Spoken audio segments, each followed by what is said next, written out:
My biological parents abandoned me, so I had to transfer my household registration to my uncle's house. Years later, when I became successful, they accused me of being unfilial and even sued me in court to try and take a share of my property. When I was 14, my grandmother treated me like a burden, and I almost couldn't even go to high school because of 300 yuan. My father didn't want me, my mother didn't want me either, and the whole family argued about me. But no one was willing to get me a household registration. Only my second uncle, who trampled his dignity into the mud, pleaded for me and fought for my life. But they didn't know that I was no longer the Shun Mo I used to be. I felt like I was transported back to Shanghai in 1985 from when I was 40, my mind filled with opportunities for the next few decades. They thought 300 yuan would be enough to crush me. But that very night, I earned 80 yuan using my English skills. And all of this started just half an hour earlier. I had just opened my eyes when I found myself crouching in a corner of the Shun family's old house, surrounded by arguing. My second uncle, Shin Chuan, was pleading with them not to abandon me, but they weren't fighting over money. They were fighting for my life. Next year, I'll be in my final year of junior high. If my household registration is delayed any longer, I won't even be able to go to high school. My grandmother, Wang Xiaoping, said coldly, "If you can't go, then don't go. Neither the Shun nor the He family cares. Why should she pay for it?" My head felt like it had been smashed open, and a flood of unfamiliar memories rushed in. I realized then that I hadn't woken up from surgery, but rather that my soul had been transported to another world. My current name is Shun Mo. I'm 14 years old, and I'm stuck in Shanghai in 1985. After my parents divorced, they each remarried, and neither of them wanted to take care of me. My dad has a stepmother, and my mom has a family, so I became a burden that both sides disliked. I could have moved with my parents before I was 12, but I've been left behind until today. To get residency now, you need a house in Shanghai and a relative to take you in. My grandmother meets all the requirements, but she's unwilling to spend even 300 yuan. My second uncle had already lowered his stance to the lowest possible level, saying he would cover the rest of the money.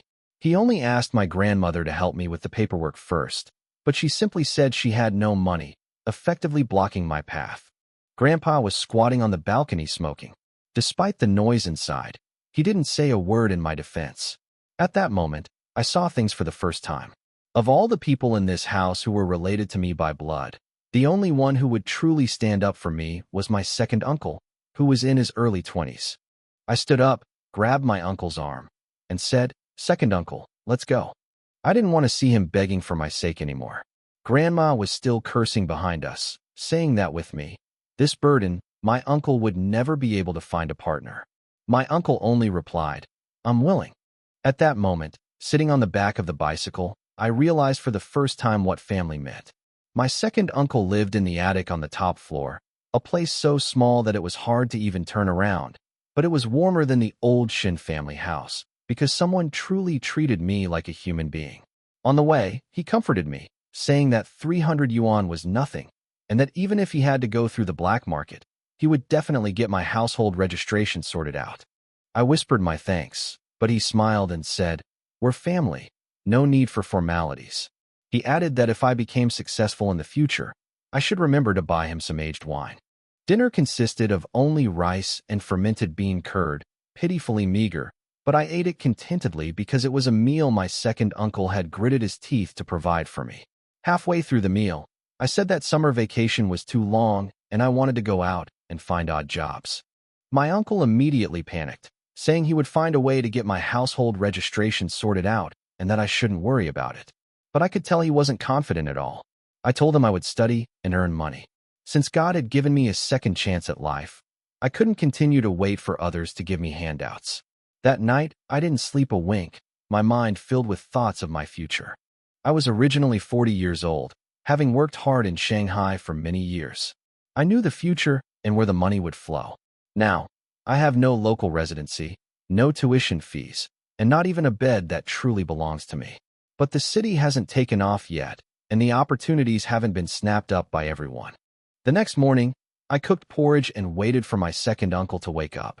He asked me how I was going to spend my summer vacation, and I told him directly that I was going to look for work on Garden Road. There were many restaurants and small businesses there, so it was the easiest place to find opportunities. My uncle told me to study, but he pulled out 50 cents and stuffed it into my hand, saying it was for bus fare and that I should come back to school if I couldn't find work. I took the money, locked the door, and left. As for studying, I wasn't worried at all.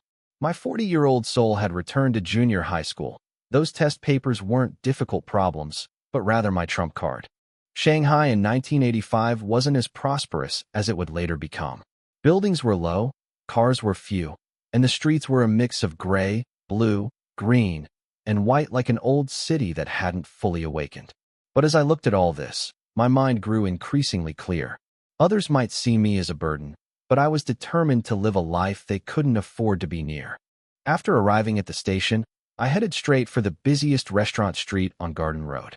Unable to enter the state-run restaurants, I focused on the privately owned ones. After walking around for a while, I finally spotted a job posting. The Red Maple Leaf restaurant was hiring waiters/waitresses with a monthly salary of 40 to 80 yuan, plus room and board. I stared at the number 80, my heart skipped a beat. This money was more than my second uncle's salary. For me now, this wasn't just a job, it was a means of survival. A capable-looking woman at the door saw me, immediately beckoned me in, and asked where I lived. I said Xinjia district. When she heard I wasn't a local resident, her smile widened. She said out-of-towners are hard-working and perfect for this line of work. As long as you're willing to work, you can earn 80 yuan a month. There are bonuses if business is good. I immediately said yes. But then she changed her tone, saying I'd have to pass an interview to stay. 80 yuan a month isn't so easy to earn. After the exam papers were handed out, I glanced at them and immediately felt relieved. English, self-introduction, idioms, classical poems, and simple arithmetic, these things might be a hurdle for others, but for me, they were just a warm-up. I finished the test in less than 10 minutes. The others were still sweating profusely. Manager Zhou took my test paper, and his expression changed visibly after reading it. He said I didn't seem like someone who would stay here long. She said I looked more like someone who could get into university. I quickly said I was willing to work for the entire summer. Half an hour later, she announced on the spot that I was the only one they would accept. Because Red Maple Leaf doesn't need a wooden waiter, but rather someone sensible, quick-witted, and capable. I was successfully retained and just waited until the next day to officially start work, finally feeling at ease. At least I had a first option for paying for my schooling. Back at my second uncle's dormitory, I did the laundry and cooked dinner first, then bought some vegetables and tofu. When my second uncle came home from get-off work, he was stunned to see the table full of food. I told him I'd found a job at the Red Maple Leaf restaurant and would work there until the start of the semester. He was silent for a long time, only softly advising me not to push myself too hard. But I stuffed my textbooks into my bag and decided to work during the day and study in the mornings and evenings. In this life, I absolutely cannot lose again. The next morning, my second uncle cooked noodles and even saved an egg for me. He insisted on taking me to the restaurant. When we arrived at Red Maple Leaf restaurant, he took out a pack of cigarettes he usually couldn't bear to smoke and asked the chef, Old Wu, to take good care of me. My nose stung with tears, but I could only pretend nothing was wrong. This man in his early 20s has given me everything he could. After changing into my waiter uniform, I quickly threw myself into my work. Business was booming at lunchtime, and I didn't stop for a moment. I was busy serving dishes, clearing tables, and pouring water, barely having time to breathe. In the evening, the tasks were redistributed, and I was put in charge of a birthday private room. Guests began to arrive, and as I carried in the cold dishes, I immediately recognized Zhou Jia.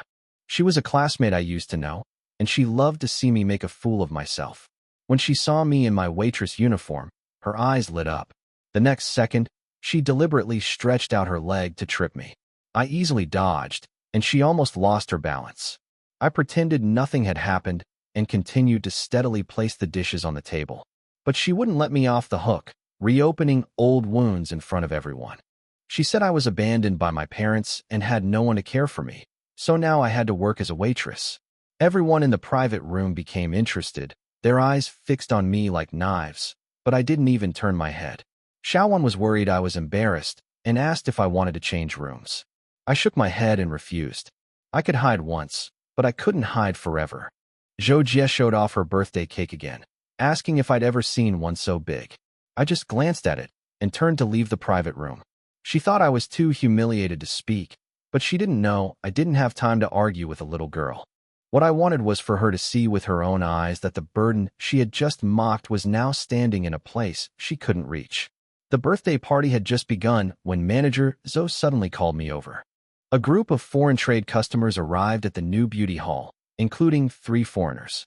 The original translator couldn't explain the names of the dishes clearly, leaving the 3 foreigners bewildered and the Chinese guests too embarrassed to speak. Manager Zoe glanced at me and asked in a low voice, "Shinemo, are you really good at English?" I nodded and walked straight over. The next second, I introduced the ingredients and cooking methods of each dish in fluent English. The 3 foreigners looked up simultaneously, their expressions completely changing. They nodded repeatedly in praise, while the Chinese guests stood frozen in place. A 14-year-old waitress was even more composed than the official translator. Manager Sue immediately overturned the original menu and asked me to take the order for the foreign guests again.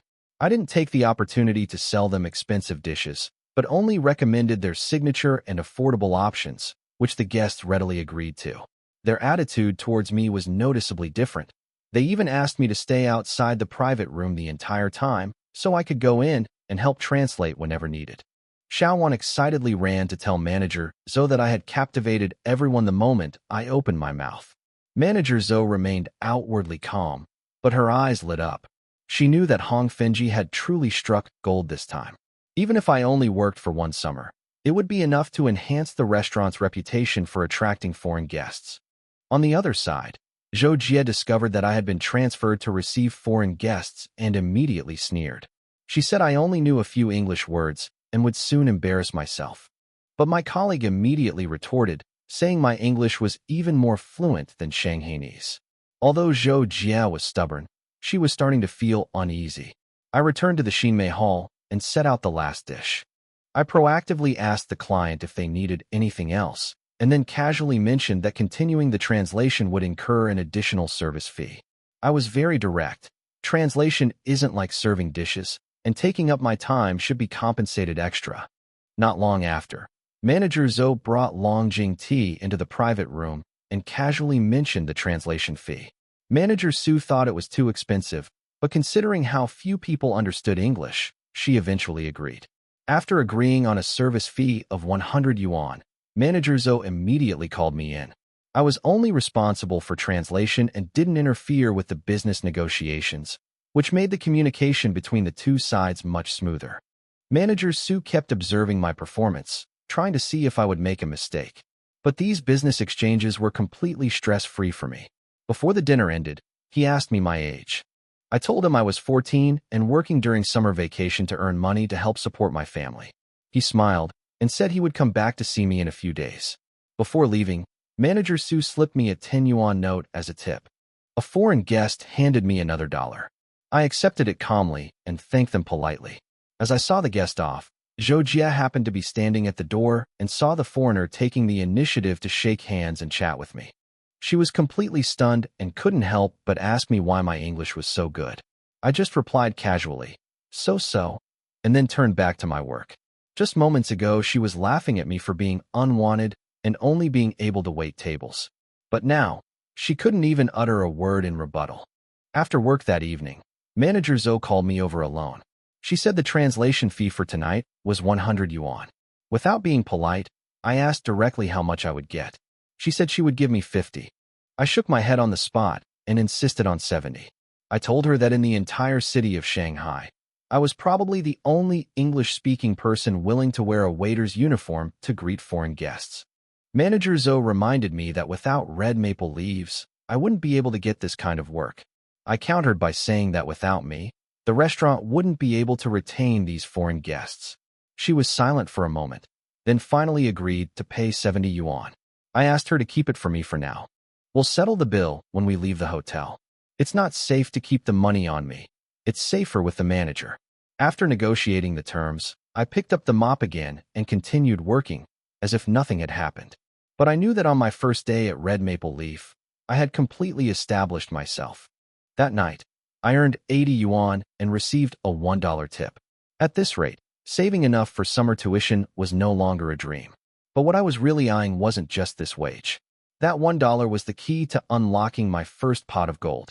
Back in the dorm, Lao Wu and Xiao Yu immediately surrounded me, bombarding me with questions about foreigners. I didn't say much, just pulled out the $1 tip, which made Xiao Yu stare wide-eyed. I told them that this dollar bill was worth a little over $2, but I didn't mention the $10 note. A $10 tip was too conspicuous. I didn't want anyone to know for now. Old Wu sighed. Education is still useful. I told him, however, that if you hone your culinary skills to the extreme, you can also make a living with your skills. The next morning, before the restaurant even opened, I opened my junior high textbook to review. Little did I know, the opportunity to make money would come even faster than the exam. That afternoon, Su Xiangyang came again. This time, he wasn't there for a meal. He specifically asked for me. Manager Zhou immediately understood and negotiated the service fee for the private room down to 20 yuan before letting me in. Su Xiangyang handed me his business card, introducing himself as the manager of Xianyang Foreign Trade Company. He got straight to the point, saying he needed a translator the next day and wanted to hire me for half a day. He quoted 300. I didn't rush to agree. I quoted 500, with a time limit and extra charge for overtime. Su Xiangyang laughed at me for asking for too much. But I knew very well that in Shanghai in 1985, there were already few people who could do business translation, and even fewer who were willing to wear a waiter's uniform and be available at a moment's notice. He tried to pressure me with his certification, but I shut him down. Since he came to me, he shouldn't use certifications as leverage. If he didn't trust me, I wouldn't take the job. Su Xiangyang stared at me for a long time before finally giving in. 500 yuan for half a day's work, settled that day. I took the opportunity to ask for the meeting materials, and only after flipping through them did I realize what his business was all about. He works as a foreign trade intermediary, profiting from information asymmetry. What I want to profit from is the difference in his translation fees. After the meal, I asked Manager Zhou for leave, saying I would be doing translation work the next day for 500 yuan for half a day.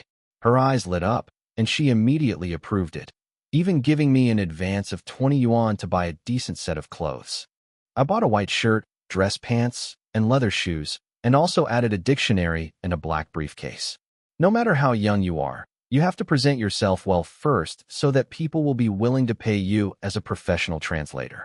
That evening, Xiao Yu, upon hearing that I could earn 500 in half a day, was speechless with envy. Old Wu also repeatedly sighed. Studying really can change your destiny. I didn't respond. Studying is certainly useful, but what's truly valuable is the ability to turn knowledge into money. The next morning, I dressed neatly and arrived at the Grand International Hotel on time. Su Xiangyang appeared with his foreign trade team. The same foreign clients were in the meeting room as before. They greeted me immediately upon seeing me. This time, communication went much more smoothly. I covered everything perfectly: price, delivery date, quantity, and payment method, without missing a single detail or misreading anything. The meeting continued until noon, and the cooperation negotiations were still not over. It was clear it would take another half day. Su Xiangyang's expression grew increasingly grim, not because he was worried about the time was wasted, but because he was worried about the translation fees going up again. After the meeting, I prepared to pay the bill and leave. He smiled and said, "Please remember today's payment. We'll pay next time." I immediately refused, insisting that I would settle the bill that day. Su Xiangyang frowned and said we would have future collaborations, reassuring me. I countered, "If you won't pay this time, why should I trust you next time?" He tried to stall, but I turned and walked towards the foreign client. Su Xiangyang's expression changed, and he immediately stopped me, threatening me in a low voice not to make things worse. I told him the business was his, and I didn't care. But the translation fee was mine, and not a penny less. If he dared to delay payment, I would warn my foreign clients about the risks of the partnership. Upon hearing this, Su Xiangyang panicked completely. He knew better than anyone that the worst thing in foreign trade was a poor reputation, which would ultimately leave him with nothing but empty pockets to count his money. He counted out 50 10-yuan bills and slammed them heavily on the table. I counted them one by one in front of him and put them all into my bag. Before leaving, I reminded him not to think about owing money to translators again, and especially not to try to take advantage of me. He said everything required evidence. I laughed and replied that I wasn't a police officer, so what evidence did I need? If anyone dared to renege on their debt, I would naturally find a way to make sure those who needed to know found out. After saying that, I picked up my bag and left. I knew he was seething with hatred, but I also knew he would still have to come back to me in the future because he couldn't afford a more suitable translator. After leaving the restaurant, I took a car back to my second uncle's dormitory. It had only been a few days, but I already found myself missing that little attic. I washed my second uncle's clothes, intending to cook, but then I looked at the 500 yuan in my bag and suddenly smiled. I'd earned so much today. I should treat my second uncle to a good meal. In the evening, my second uncle returned by bicycle and noticed the lock was off. He was terrified, thinking a thief had broken in. He pushed open the door and saw me sitting inside, and he breathed a sigh of relief. But his first question wasn't about how much money I'd made. Instead, he asked if the restaurant had closed down. I smiled and shook my head, casually slapping the stack of 10 yuan notes on the table. My second uncle's face instantly turned serious, showing no sign of joy. Instead, he pressed me to reveal where the money came from. I knew he was worried I'd gone astray, so I told him everything that had happened in the past few days. When he heard I'd earned 500 yuan in half a day, he froze on the spot. He'd worked so hard to save that much money, and I'd earned it back in just half a day. It's not that he lacks ability. It's just that in this day and age, knowledge and information can truly be directly converted into money. I pushed 500 yuan in front of him. I said, "Second uncle, stop borrowing money everywhere.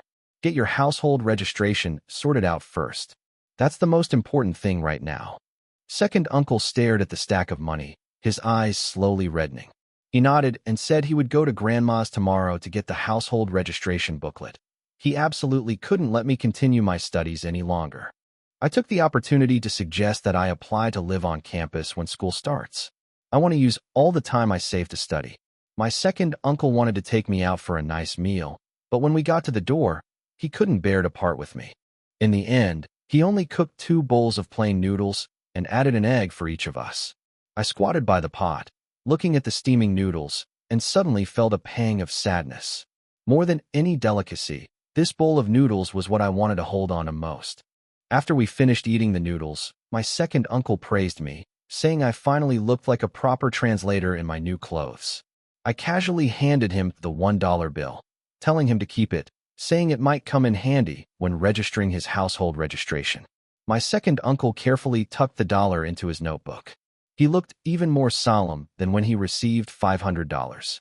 The next day, I returned to Red Maple Leaf and bought a cake to share with my colleagues. Xiao Wu laughed and said, "I've become a celebrity in the nearby restaurants. Everyone's talking about how Red Maple Leaf has produced a 14-year-old English translator." Manager Zhou called me aside and asked how the translation went yesterday. I didn't hide anything and told her about Su Xiangyang's attempt to delay payment for the translation. She sneered after hearing this and said that if Su Xiangyang dared to break the rules, she would make sure he couldn't stay in business on Garden Road. She then announced that I would be given a single dormitory room starting tomorrow. She added that Red Maple Leaf would be relying on me to receive foreign guests in the future, so this treatment was only fair. I didn't refuse. Fame, treatment, and opportunities were all earned step by step. The next morning, I moved into my single room. I didn't have much stuff, a few books, a few clothes, and a mat, but it was much more comfortable for me now. As expected, Su Xiangyang arrived again around noon. I knew immediately that he hadn't found a better translator and had to come back empty-handed. Manager Zhou deliberately didn't assign me to receive him, but Su Xiangyang specifically asked for me as soon as he spoke. She then told him that the starting price for the new May VIP rooms was 20 yuan. Su Xiangyang went straight into the private room without hesitation. I went in with the menu, but he didn't rush to order. Instead, he asked me if the service was worth 20 yuan. I shook my head immediately, saying it wasn't worth it and that eating in the lobby would be more cost-effective. This shut him up, and his face darkened instantly. He pretended to be enthusiastic and insisted on having dinner with me. I smiled and declined, saying I was afraid I'd end up paying for him. Su Xiangyang was furious and immediately filed a complaint. Manager Zhou leisurely went upstairs, and after listening, said indifferently, 20 yuan is just the room fee. not including special services. Su Xiangyang, seeing he couldn't get a good deal and finding the fish not fresh, continued. Manager Zhou retorted directly, asking if he had come specifically to cause trouble.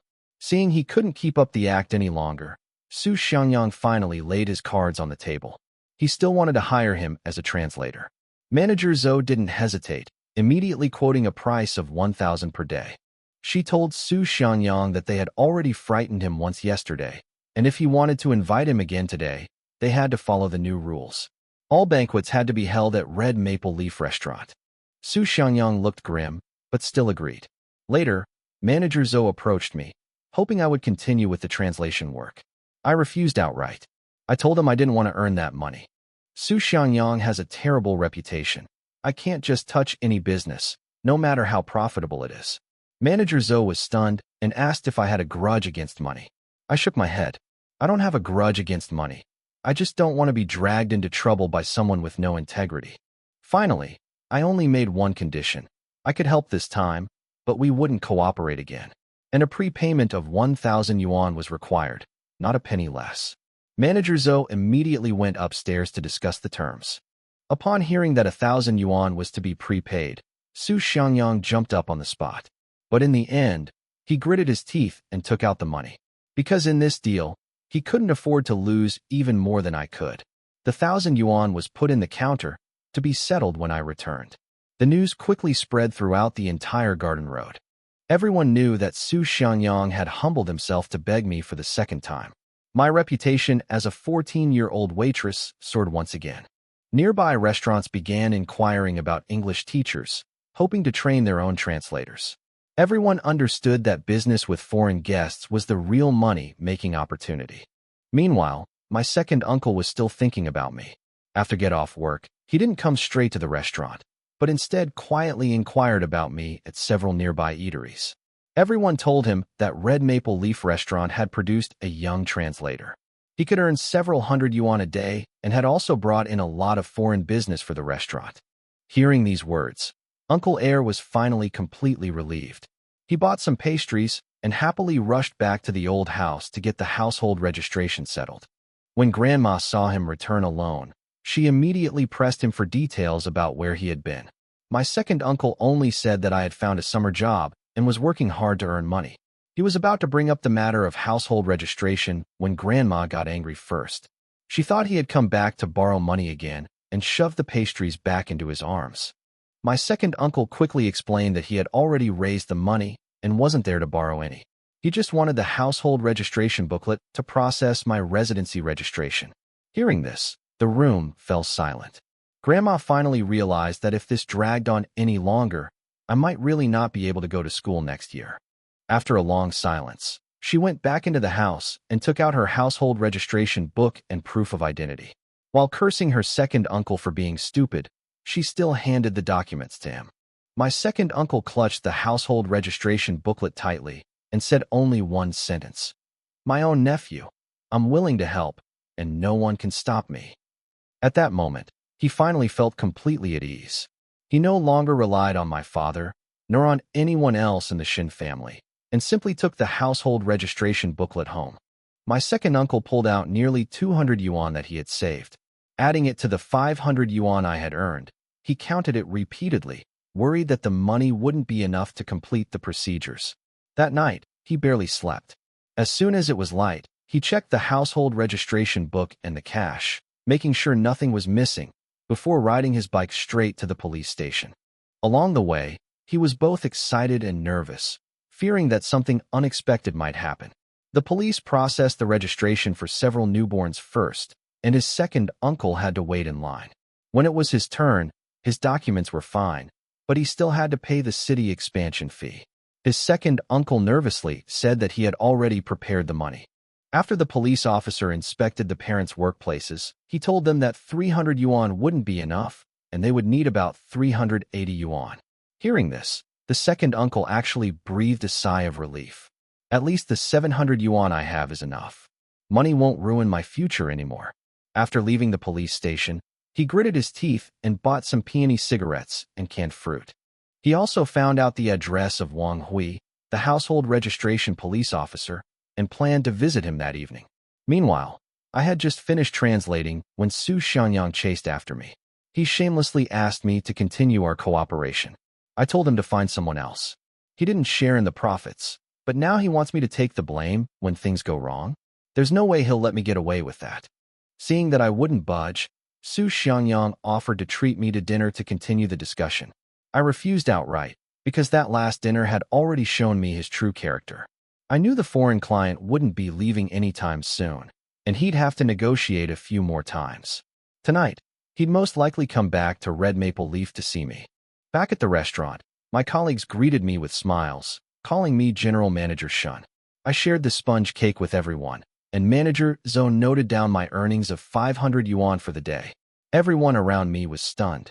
I've only been at the restaurant a few days, but I've already earned more than some people do in a year, and no one dares to question my abilities. Sure enough, not long after, Su Xiangyang came again. This time, he obediently sat down in the private room, ordered a pot of Longjing tea, and his attitude was noticeably more humble. Manager Zhou didn't call me immediately. Instead, he asked me first if I was willing to continue translating, offering 600 yuan for half a day. Without hesitation, I refused outright. Wu Yuan stood there dumbfounded. 600 yuan couldn't even sway me. Manager Zhou frowned and asked me if I was deliberately trying to sway money. I calmly told her that this wasn't about money, it was about principles. I had promised this would be the last time, and it would be the last time. I had to go back to school after summer vacation, and I couldn't sell my credit and my studies for Su Xiangyang. Manager Zhou was silent for a moment, then finally nodded. She decided to personally refuse Su Xiangyang. But as soon as Su Xiangyang heard that she wouldn't accept, he immediately turned hostile and said that the cost of the private room should be deducted from her translation fee. He also demanded a refund of all previous translation fees. Another person in the private room joined in the outburst, yelling that if the business fell through, he'd have to pay compensation. Before Manager Zhou could speak, Su Xiangyang suddenly grabbed a teapot and smashed it on the ground. Scalding tea and shards flew everywhere, cutting her calf. Hearing the commotion downstairs, Wu Yuan and I rushed upstairs immediately. I grabbed a wine bottle, smashed it, and, holding the sharp glass, stood right next to Manager Zhou. Wu Yuan also raised the broken bottle, staring intently at Su Xiangyang. The air in the private room instantly turned cold, and no one dared to move. Manager Zhou, however, remained unusually calm. She told Su Xiangyang indifferently that from now on, this matter could no longer be resolved with just 20 yuan for the private room fee. She bluntly declared that they wouldn't be able to hold the conference at the Grand International Hotel tomorrow. Anyone who wanted to go out and make phone calls could come downstairs now.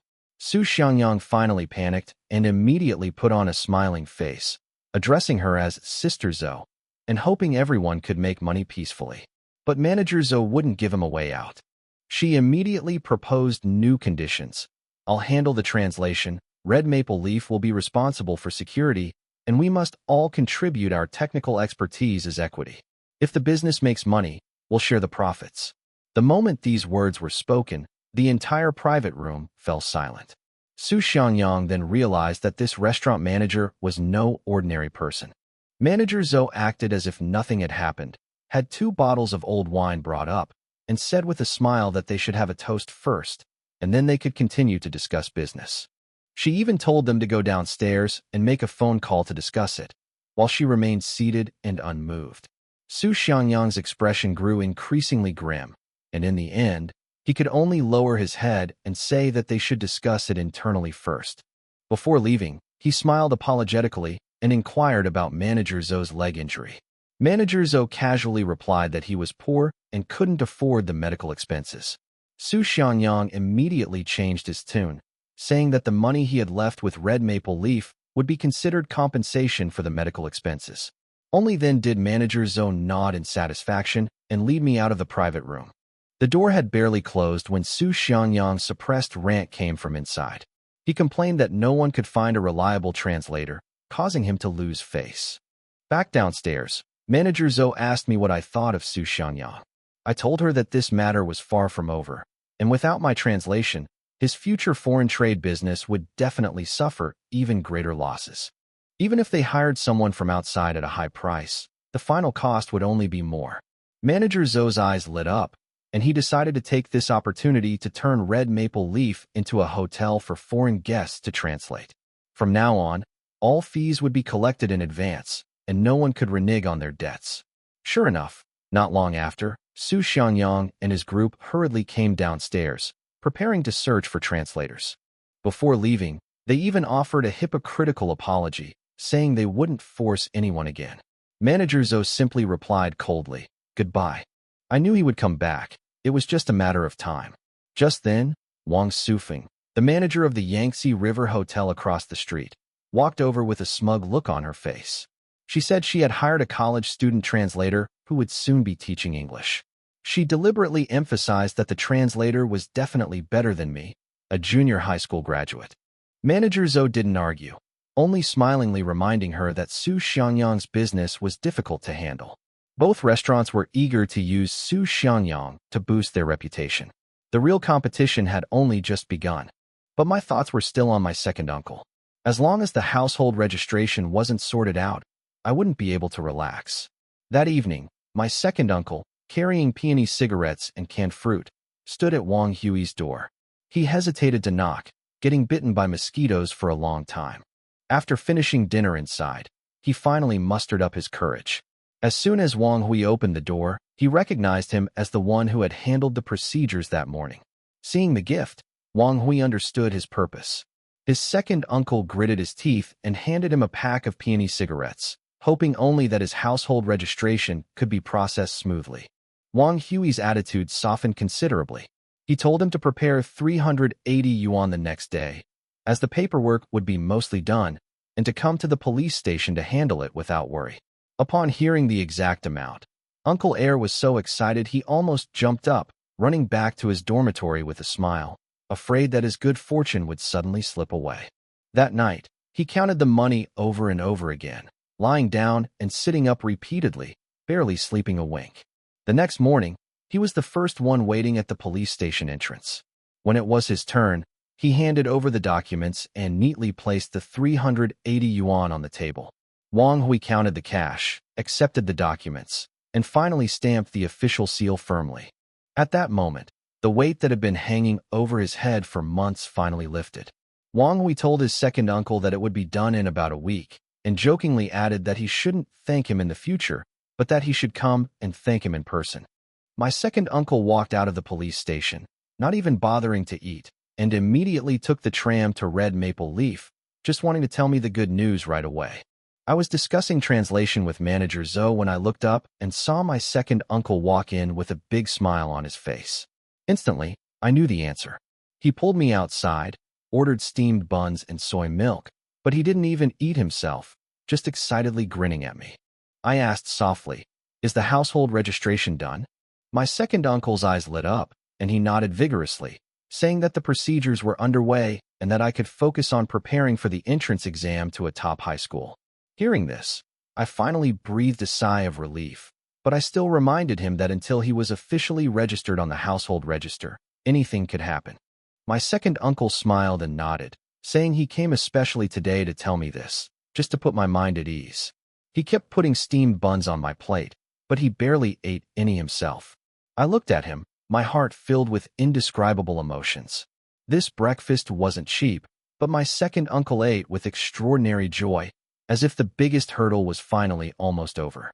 I suddenly realized that my second uncle was only in his early 20s, and he wasn't even married yet, but he had been working tirelessly for me all this time. I had to earn as much money as possible during the summer vacation, and I had to let him know that the hardships he had endured for me today would not have been in vain. As for the rest of the Shin family, I've completely let go of them. My priority is studying, getting into a top high school, and then gradually rewriting my destiny. That's what matters most. After seeing my second uncle off, I felt incredibly energized. There was finally hope for my household registration, and I worked even harder than before. Just after noon, Wu Yuan came over to remind me that the Yangtze River Hotel had already snatched the translation job away, paying 500 yuan for half a day, and someone else had just taken it all. I only glanced at the other side, but I knew very well that Su Xiangyang's money was never easy to get, and this matter was definitely not as simple as it seemed on the surface. In the afternoon, Fan Guiqiang, a college student translator, came out of the Yangtze River Hotel. Manager Zhou stood by the window and asked me if Su Xiangyang would pay as agreed this time. I shook my head immediately. People like him will most likely find excuses to delay payment, either by lowering the price or finding fault, and will always try to pay less. Sure enough, Fan Guiqiang returned to the Yangtze River Hotel empty-handed that afternoon, having received no money whatsoever. Wang Sufing looked displeased, but still comforted him, saying they would settle the bill next time. However, she had already begun to suspect that the incident with manager Zhou last time was no small matter, and that Su Xiangyang might genuinely have a habit of defaulting on payments. The next morning, Fan Guiqiang finished his last translation and prepared to collect his payment and leave. Su Xiangyang, however, said they would settle the payment that evening, further delaying the process. Fan Guiqiang reminded him that it had already been agreed upon yesterday. Su Xiangyang directly used his connections to pressure him, sending him back to the Yangtze River Hotel, showing no intention of paying at all. Upon hearing this, Wang Sufing slammed her fist on the table in anger. Fan Guiqiang was the star attraction she had hired. If this 1,000 yuan were truly lost, it would damage the reputation of the Yangtze River Hotel. She immediately ran to Red Maple Leaf to confirm that all the money from me and manager Zhou had been received, and only then did she realize that Su Xiangyang was really planning to renege on his debt. Before leaving, she and manager Zhou reached an agreement. Neither restaurant would readily accept Su Xiangyang's business if he came again. I took the opportunity to remind manager Zhou that this was actually an opportunity. From now on, all translators should pay a deposit up front, with Red Maple Leaf acting as guarantor to truly build a reputation. As evening fell, Fan Guiqiang remained seated at the Yangtze River Hotel, waiting anxiously. But Su Xiangyang never showed up, even as darkness fell. Wang Sufing eventually paid 500 yuan out of her own pocket, intending to personally chase after him for the remaining half, while simultaneously spreading the news of Su Xiangyang's refusal to pay throughout the entire Garden Road. The next day at noon, Su Xiangyang not only failed to pay the bill, but also led several people into the Yangtze River Hotel, where he got into an argument with Wang Sufing and Fan Guiqiang. More and more people gathered to watch. Manager Zhou stood by the window and sneered, saying that today's commotion would only spread my reputation as a translator even further. Su Xiangyang pointed at Fan Guiqiang and started cursing, saying that his translation skills were not worth 1,000 yuan, and that he almost caused him to lose his foreign trade business. Wang Sufing didn't back down, publicly exposing his attempt to renege on his promise, and even questioned why he didn't dare to go back to Red Maple Leaf to ask me for translation. With that one sentence, all eyes in the room turned to me. Su Xiangyang's face instantly turned ashen, and the situation completely spiraled out of control. He became increasingly agitated as he cursed, belittling my and the two restaurants' translation skills, clearly trying to shift all the blame onto others. Just then, manager Zhou walked out of the restaurant, pointed to the injury on his leg, and told everyone that this was evidence left by Su Xiangyang for his previous trouble and refusal to pay his bill. Wang Sufing immediately responded, announcing that the Yangtze River Hotel would no longer accept any business from Su Xiangyang.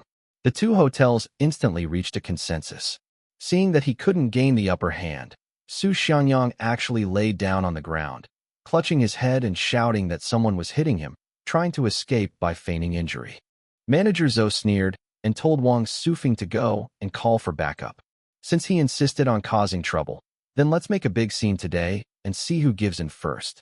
Upon hearing that backup was really needed, Su Xiangyang immediately got up from the ground, uttering threats as he slunk away from the crowd.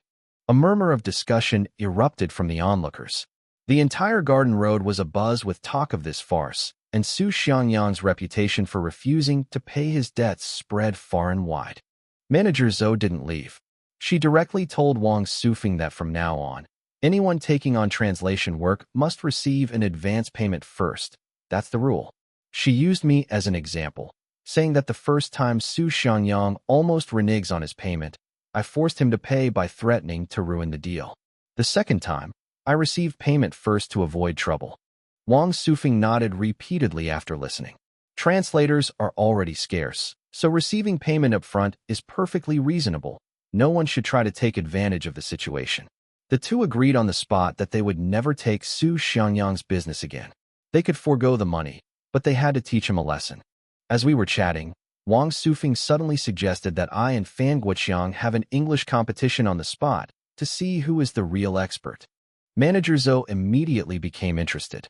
Both restaurants wanted to use the translator to boost their reputation, and whoever won today would have completely different implications. Wang Sufing publicly promised a reward of 100 yuan if Fan Guoqiang won. Manager Zhou was not to be outdone, saying that if he won, he would directly reward 200 yuan. The surrounding waiters were all stunned. They had never known before that speaking English could actually translate into real money.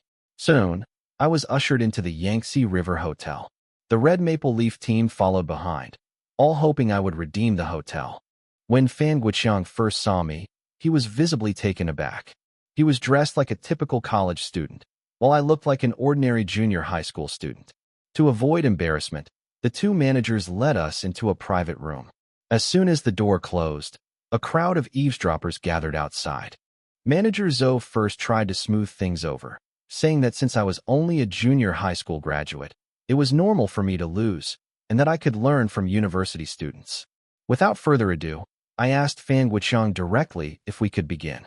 He introduced himself in English, his pronunciation quite standard. When it was my turn, I didn't memorize a template. Instead, I started talking about Su Xiangyang, Shanghai cuisine, and tourist attractions, throwing out one topic after another. Fan Guoqiang quickly lost his rhythm, answering slower and slower, constantly stumbling over his words. I, however, maintained a steady pace throughout, the entire exchange proceeding without pause. The outcome was already decided. I didn't press further, but instead proactively ended the conversation, giving him ample face. Manager Zhou stepped forward and said that's all for today, and that Manager Wang was welcome to come to Red Maple Leaf for tea next time, thus ending the event beautifully.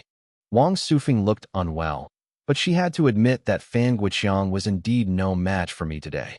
I politely said that I would have to learn from Brother Fan in the future. Fan Guoqiang lowered his head, his face flushed red, and he couldn't say a word. The moment the door to the private room opened, the eavesdroppers burst in. Manager Zhou, with a stern face, shooed them away, telling them to return to their posts immediately. Back at Red Maple Leaf, Xiaomei and Wu Yuan kept pressing for the results. Manager Zhou deliberately kept them in suspense, only saying that everyone had a good chat. It wasn't until we entered the restaurant that she announced I'd get an extra 200 yuan as a bonus this month.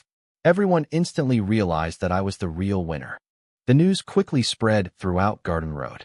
Both restaurants claimed they hadn't lost, but everyone knew that I, the 14-year-old translator, had become infamous. Coupled with Su Xiangyang's default on payment, more and more people in the foreign trade industry started actively seeking me out at Red Maple Leaf Restaurant.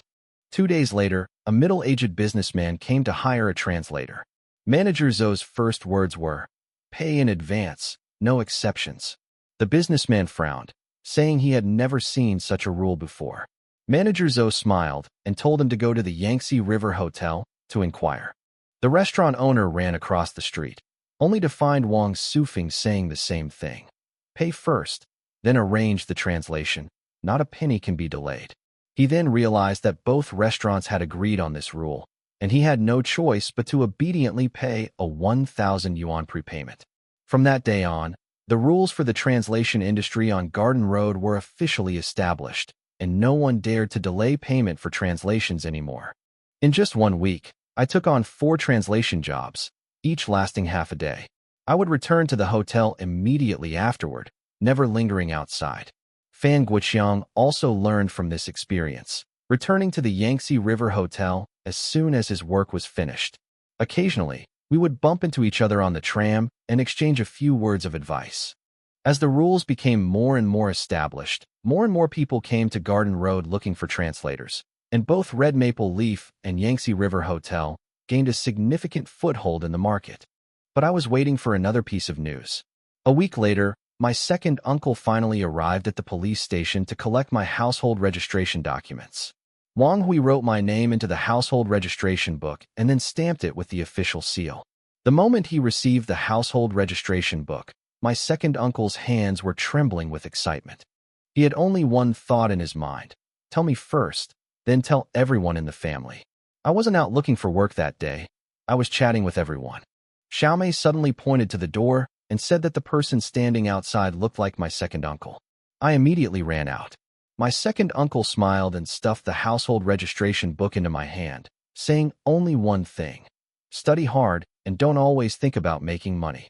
I opened my household registration booklet and saw my Shanghai household registration. I was completely stunned. This moment was more important than any amount of money. My second uncle kept reminding me that I could work hard during the summer vacation, but I must focus on my studies after school starts. I smiled and nodded, then deliberately asked him to guess how much money I had saved. He said it would be at most a few hundred. I told him the restaurant had already deposited over 2,700 for me. My second uncle was stunned, as if he'd heard a fairy tale. I advised him not to be so stingy with money in the future, to buy cigarettes when he wanted to, and to drink alcohol when he wanted to. Manager Zhou also came out and warmly invited him in for tea. My second uncle quickly waved his hand, saying he had to rush back to the factory. Before leaving, he told me to take Sunday off so the family could go back and celebrate.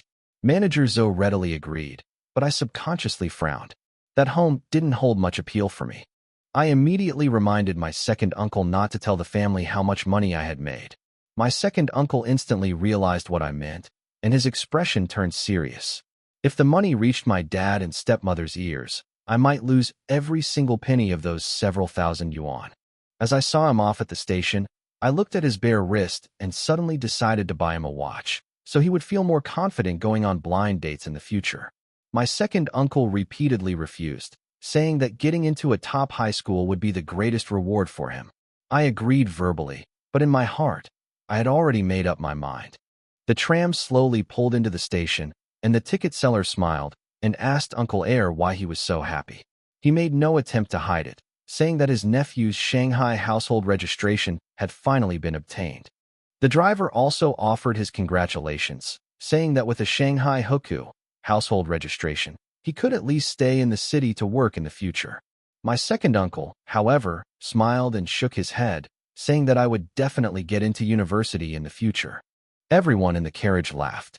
No one thought it was a pipe dream. Instead, they all felt a sense of joy. I didn't rush back to my dorm. Instead, I bought a big bag of candy, peanuts, and melon seeds, and brought them back to Hongfenji to share with everyone. Xiaomei looked on with envy. She had a rural household registration in Suzhou, but in those days, a Shanghai household registration meant a completely different life. Manager Zhou grabbed a few candies and asked with a smile if I was still considered an outsider. I shook my head and said, I used to be, but now I don't have to anymore. She probably guessed my past, and her eyes softened considerably. She understood what this household registration meant to me. If it weren't for my second uncle's tireless efforts, I might have already been sent back to southern Yunnan. One wrong step in life can completely change the next 3 years. Thinking of this, I suddenly asked Manager Zhou if she could help me buy a watch. She paused, thinking I wanted to buy one for myself. I shook my head and said it was for my second uncle. I'm fine with cheap clothes. The one who truly deserves to be presentable is him, who has always supported this family for me. Manager Zhou reminded me that a watch is one of the 3 turns and 1 sound, a traditional Chinese stringed instrument, and it's not only expensive but also requires a ration coupon. Even if someone has the money, they might not be able to buy one. Without hesitation, I said I would buy it no matter how expensive it was. My second uncle has carried so much for me. I should at least let him hold his head high in front of others. Finally, I chose the understated and practical Shanghai brand. 150 yuan a piece, I agreed on the spot, only asking her to get it for me as soon as possible. Just then, a man in his 30s walked into the restaurant and cautiously asked if they were hiring translators. Manager Zhou immediately recognized his purpose and led him directly to a private room, assigning me to conduct the on-site interview. After the man sat down, I immediately began chatting in English about Shanghai's development, the scenery of Suzhou and Hangzhou, and everyday conversation. At first, he could manage to answer, But in less than 10 minutes, he was sweating profusely, and his sentences became increasingly incoherent. He lowered his head and prepared to leave, but I stopped him and asked him to leave his contact information. Manager Zoe was somewhat surprised. I explained that he wasn't good at on-the-spot interpreting, but the written translation might be useful later. As long as it was carefully proofread, we could still work together. The man readily agreed, leaving his contact information and thanking me profusely. For him, this was a rare opportunity to earn money. In the following days, no new translators applied, but fortunately, a candidate for written translation had already been found, which was a backup plan. Early Sunday morning, Manager Zoe handed me an exquisite box. Upon opening it, I found the brand new Shanghai brand watch. I held the watch and looked at it for a long time. The 150 yuan was well spent. With it, my second uncle could finally feel more confident in front of others. I put the watch in my purse, changed into ordinary clothes, and took the tram back to my second uncle's dormitory. The ticket seller recognized me immediately and asked with a smile if my household registration was done. I nodded, and her congratulations warmed my heart. When I got downstairs, the neighbors already knew the news and all urged me to be filial to my second uncle in the future. I nodded earnestly, keeping their words in mind. Back in the dormitory, my second uncle had already packed up and was preparing to take me back to the old house. I touched the watch in my bag, but decided not to take it out yet. I didn't want him to be too conspicuous wearing a new watch home. I'd give him a real surprise after things calmed down. My second uncle changed into his most cherished polyester shirt, and he looked much more energetic. Before I left, I reminded him again that if his family asked about the money, he should say it was all borrowed and absolutely not mention that I earned it. My second uncle was silent for a moment, then finally nodded. He understood that if his family knew I had money, there would only be more trouble. Along the way, he kept urging me that there was only 1 year left in my final year of junior high, and I must get into a top high school. I readily agreed. In this day and age, to truly change one's destiny, both education and ability are indispensable. Half an hour later, we arrived at the old house. My second uncle pushed open the door and loudly announced to everyone that my household registration had been processed.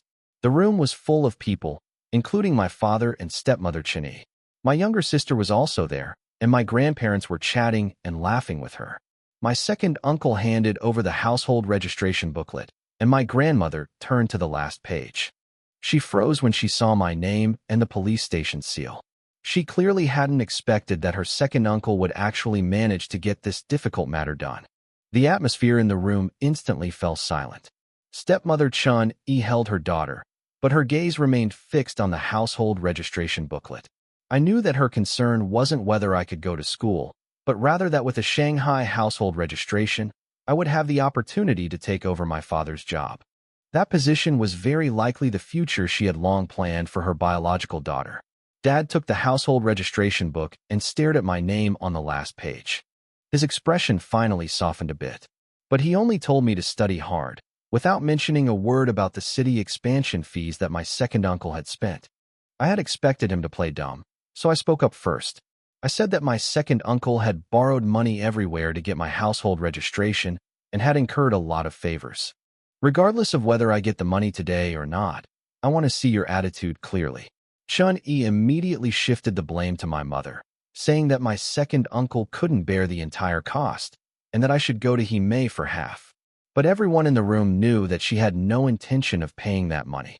I didn't respond to her, but calmly looked at my father and Chun-Yi. I'll ask my mother for the money, but could you two cover half of this for my second uncle? The room fell silent instantly after those words. Chun-Yi lowered her head, playing with her daughter, pretending not to hear. My dad avoided eye contact and could only look to my grandma, hoping someone would come to his rescue. Grandma sighed and said that the family wasn't well off either. She told her second uncle to hold off for a while, and that he could pay back the money he owed his co-workers later. My dad quickly agreed, saying that they had children to raise and simply couldn't afford that much money. I didn't back down and kept pressing him, saying that even if he couldn't come up with all of it, he could at least contribute a little.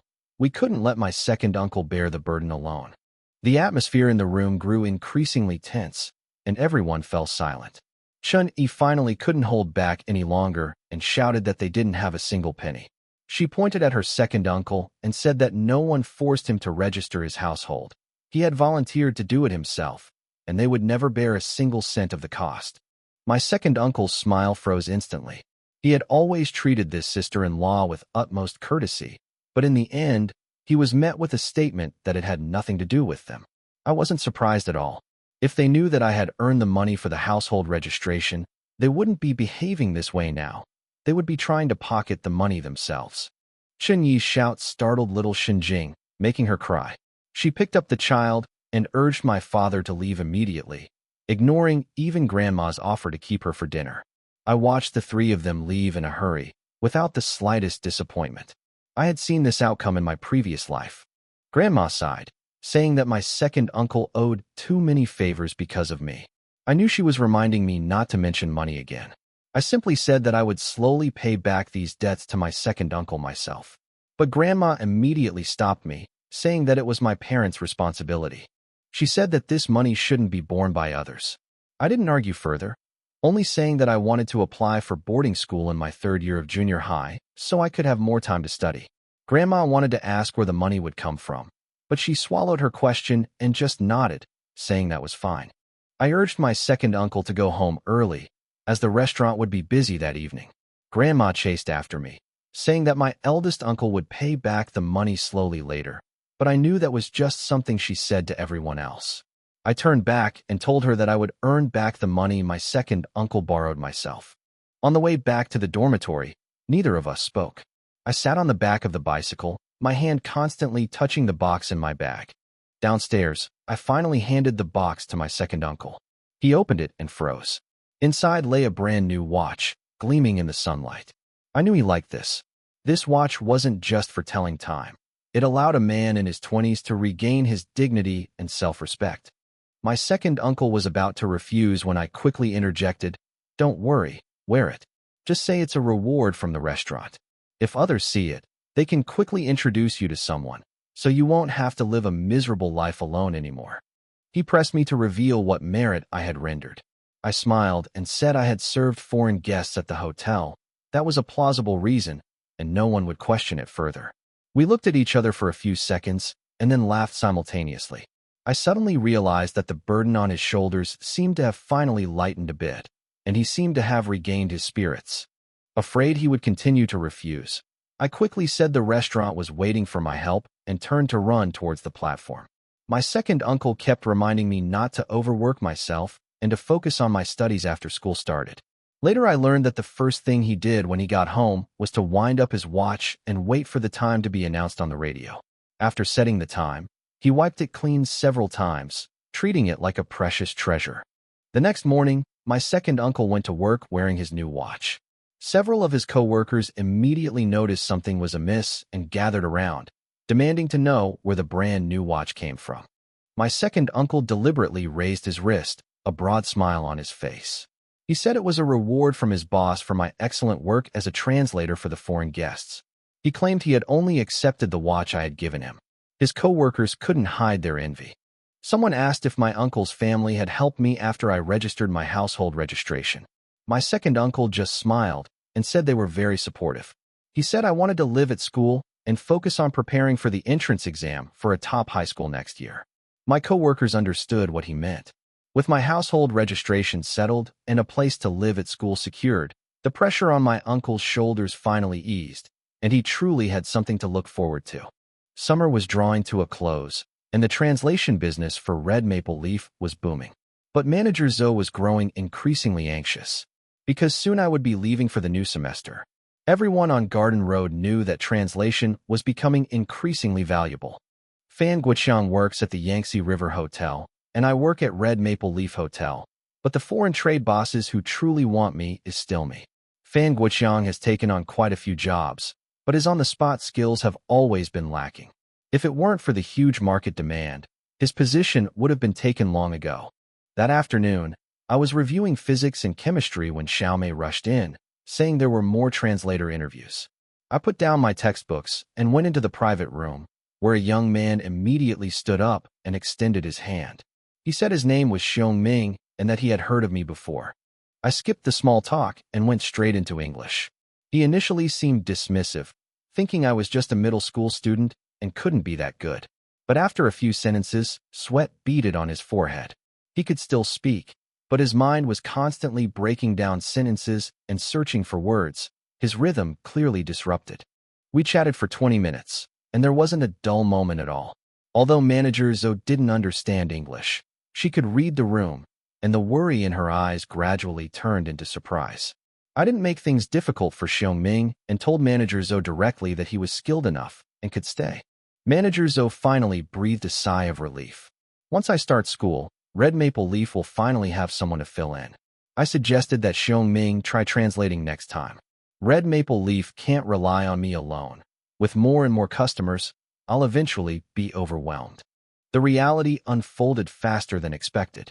Within a week, 2 groups of foreign trade clients simultaneously booked private rooms and requested translation services at the same time. That morning, Xiongming and I each led our teams out. Xiao Mei and Wu Yuan were incredibly envious, with Wu Yuan practically slapping his thigh in disbelief. He regretted not studying harder when he was young.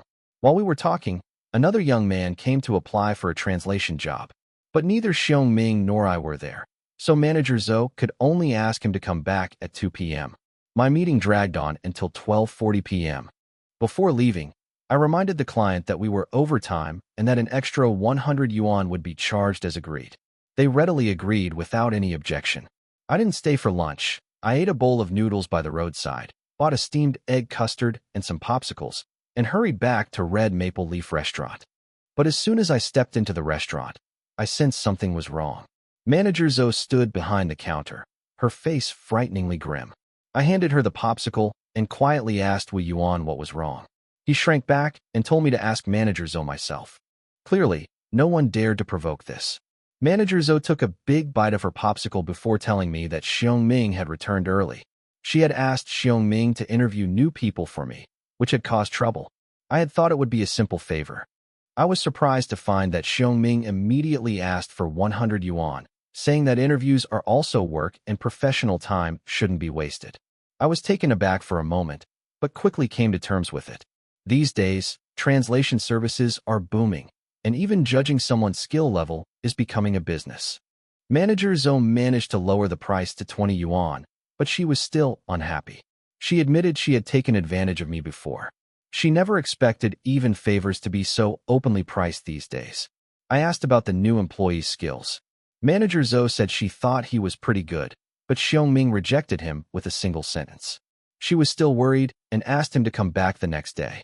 The next morning, the young man returned on time, standing at the door, clearly nervous. He hadn't expected that I would be the one conducting the interviews that day. As soon as we met, he asked me if I was the child prodigy who had recently become a hot topic on Garden Road. I smiled and waved my hand, saying that I wouldn't call myself a prodigy. I didn't even get into a top high school. I was just a diligent student. He seemed much more relaxed and introduced himself as Zhao Mingyang. I asked him to sit down, and we started speaking in English, which also allowed me to observe his true level. Over 10 minutes, we chatted about everything from everyday topics to professional vocabulary. Zhao Mingyang performed much more steadily than yesterday. He understood well, and his answer was natural, far from as bad as Xiongming had described. I didn't keep you in suspense and told Manager Zhou directly that Zhao Mingyang was competent enough. We could arrange for him to try out later. Manager Zhou immediately laughed. She had felt yesterday that Xiongming was too arbitrary, and now it seemed he indeed had ulterior motives. Zhao Mingyang stood there, stunned, never expecting to get the opportunity on his first interview. He excitedly shook my hand, thanking me several times. After seeing Zhao Mingyang off, Manager Zhou's face darkened. She said Xiongming had gone too far this time, and that important matters could no longer be entrusted to him. I didn't go along with her complaints. Instead, I reminded her that I would be starting school in a few days and the restaurant needed to train new staff as soon as possible. We can't keep pinning our hopes on me. Manager Zhou nodded, led me downstairs, opened the ledger, and began calculating my summer income. Interview bonus of 150 yuan, waiter's salary of 150 yuan, plus translation income, totaling 8,300 yuan. Hearing that number, I was stunned for a moment. My first reaction was to ask if the cost of the watch hadn't been deducted yet. Manager Zhou smiled and waved her hand, saying there was no need to deduct it. She was still counting on me to come back and help out during the winter and summer vacations, so she considered the watch a token of her appreciation as a gift from a red maple leaf. She reminded me to have my second uncle come over on the 24th to deposit the money first, as it wouldn't be safe to keep it at the hotel indefinitely. I thought about it and decided to only take 3,000 yuan initially. The rest of the money would remain at Red Maple Leaf, which would be both safe and convenient for the hotel's cash flow. Manager Zhou immediately agreed and even offered to pay interest. She needed working capital, and I needed a reliable place to store the money. For the next few days, Zhao Mingyang came to Red Maple Leaf almost every day, waiting for opportunities. When there was no work, he would voluntarily serve dishes and wipe tables without uttering a single complaint. He was just looking forward to officially starting work as soon as possible. But before he could even get any jobs, Xiongming came back first. As soon as he entered, he went to Manager Zhou to settle his bill, and after receiving the 500 yuan, he counted it out carefully on the spot. Just as he was about to leave, he suddenly saw Zhao Mingyang sitting in the lobby, and his face immediately darkened. Xiongming frowned and asked Manager Zhou, "Didn't I say this person wasn't good enough? Why did you keep him?" His tone was already accusatory. Manager Zhou smiled faintly and said, "I had Xiaoshen look at him again, and Xiaoshen thinks Zhao Mingyang is acceptable." That one sentence completely shut down Xiongming's words. Xiongming's face grew increasingly grim, and he managed to utter only one sentence. "Don't you believe my judgment?" Manager Zhou calmly countered, "Then do you think I should believe you, or believe Xiaoshen?" Xiongming was speechless. Manager Zhou politely saw him out, saying they could contact each other again if needed. But everyone could tell that this polite remark basically meant there would be no next collaboration. Xiongming didn't leave immediately. Instead, he walked over to me and whispered that I was being foolish. He asked me why I insisted on cultivating another competitor. In his view, the fewer translators there were, the more valuable they were. Having another competitor meant earning less money. I just smiled and shook my head, saying my thoughts differed from yours. The more people you know, the more collaborations you have, the wider your future path will be. Xiongming gave me a cold look and said that sooner or later someone would take my job, and then I would know to regret it. I didn't argue anymore. After Xiongming left, the weather grew increasingly muggy, the dark clouds hung low, and Garden Road seemed as somber as before a storm. I continued reading in the lobby. Zhao Mingyang moved a chair over and sat down next to me, helping me look through the documents and chatting about our future plans. He asked me which high school I planned to apply to. Without hesitation, I answered Yongxing No. 1 High School, one of the best key high schools in Shanghai. He then asked me what I wanted to do in the future. I said that studying math, physics, and chemistry well, going to university, and doing research or development in the future was more important than simply making money. Zhao Mingyang was silent for a moment, then said that back then he only thought about getting into university, but after graduating, he felt somewhat lost. I asked him what he studied in university.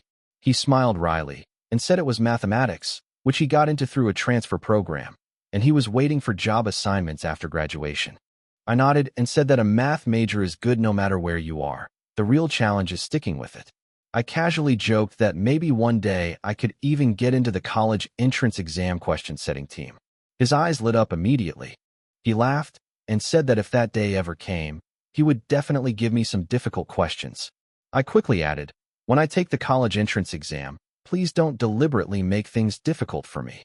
He laughed heartily and said that if he wanted to do scientific research, how could the questions be easy? Just then, a middle-aged man in a casual suit walked into the restaurant. He possessed an extraordinary air about him and immediately sought out Manager Zhou. Manager Zhou recognized him at a glance and greeted him with a smile. "Boss Shui." The man waved his hand and stated his purpose directly. He wanted a translator to accompany him on business talks the following day. Manager Zhou understood instantly and smiled, telling him that he could arrange it. However, the rules can't be changed. Half a day minimum, 1,000 yuan deposit required. Pay first, then we'll send someone. Zhao Mingyang lowered his voice and asked me why the deposit was so high. I told him it wasn't about making money, but about taking control first. With the money tied up at the restaurant, the other party wouldn't dare to easily renege on their promise. Zhao Mingyang nodded thoughtfully, unaware that this set of rules had already saved me several times before. I took the opportunity to hand over the deal to him. A newcomer always needs to get some experience and see the real world. In my opinion, translation is more than just making money. Who you've worked with, which bosses you know, and what projects you've discussed can all become valuable connections and information in the future. Manager Zhou quickly finalized the terms with boss Shui. Pick up on Sunday. Extra 100 yuan per hour for overtime, lunch extra. All rules were agreed upon beforehand, so no one could renege later. Boss Shui didn't even haggle over the price, simply slapping the deposit on the counter. After counting the money, Manager Zhou smiled and put it away, leaving only one sentence. I guarantee you'll handle things perfectly. After the guests left, Manager Zhou called Zhao Mingyang and me over and announced on the spot that the deal was his. What I call tradition is simply that I've always pushed newcomers forward, giving everyone a chance to establish themselves. She earnestly instructed Zhao Mingyang that if he did well on this deal, there would be other opportunities, but if he messed it up, Red Maple Leaf wouldn't give him a second chance. Zhao Mingyang nodded repeatedly, his eyes full of anticipation. He went back to prepare for Sunday's work, and I took the opportunity to ask for leave, wanting to go back and have a meal with my second uncle. Manager Zhou readily agreed and even instructed the kitchen to prepare several hearty dishes immediately. Old Wu quickly cooked braised pork and sliced a whole poached chicken. I felt it was too extravagant, but Manager Zhou smiled and waved his hand, saying that it wasn't something he brought every day, so consider it a celebration for me. Not long after, Xiaomei put 2 aluminum lunchboxes into a mesh bag and handed me a bottle of Yanghe Dako liquor. Manager Zhou simply told me not to go back to the hotel that night and to stay with my second uncle for the night. I thanked everyone sincerely and took the liquor and food onto the tram. The ticket seller recognized me immediately and asked with a smile if I was off today. I nodded and said I was bringing some good food for my second uncle. She smiled and praised me for being filial. I looked down at the heavy net bag and suddenly felt that all my hard work these past few days had finally had meaning. As soon as I got back to my dorm, my neighbors spotted the lunchbox and Yanghe liquor in my hand and started teasing me. They said my uncle was in for a treat tonight. My second uncle hadn't gotten off work yet, so I took advantage of the fact that no one was home and washed and hung all his dirty clothes up to dry. I stood on the balcony waiting for him to come back, just wanting to see him happy as soon as possible. Just as the sun was setting, my second uncle returned on his bicycle. He looked up and saw me, his face instantly breaking into a smile. Even his co-workers jokingly urged him to hurry home. He rushed upstairs, and his eyes lit up when he saw the braised pork, poached chicken, and Yanghe liquor on the table. I told him I was about to get back into the swing of things and prepare for school. My second uncle nodded happily, hugging the bottle and smelling it for a long time. He clearly knew nothing about wine, yet he solemnly praised it as fine wine. Lacking a wine glass, he poured it directly into an enamel mug and drank it with relish. The meal was exceptionally enjoyable. Both dishes were completely devoured. My second uncle couldn't bear to finish the wine, so he deliberately left half a bottle, saying he would savor it slowly later. After the meal, I told him to accompany me to the restaurant on the 24th to withdraw the money and to bring my passbook. I planned to withdraw a little over 3,000 yuan for emergencies. The rest of the money would remain at the restaurant. My second uncle wanted to ask why I didn't withdraw it all at once, but fearing I would misunderstand, he swallowed his words. I told him that the money was still available and I could access it whenever I needed it. Only then was he completely relieved. He then reminded me that I might not be able to earn money during the winter break, and that next year was the high school entrance exam, so I had to focus on my studies and try to get into Yongxing No. 1 high school. I agreed without hesitation. Hearing my promise, my second uncle beamed with joy, as if he could already see the day I got into a top high school. The next day, back at Red Maple Leaf, I decided to officially stop working on the 23rd. Manager Zhou, however, was reluctant to let me go. She hoped I could come back every Sunday. She planned to schedule all interviews on Sundays, paying me 20 yuan for each interview.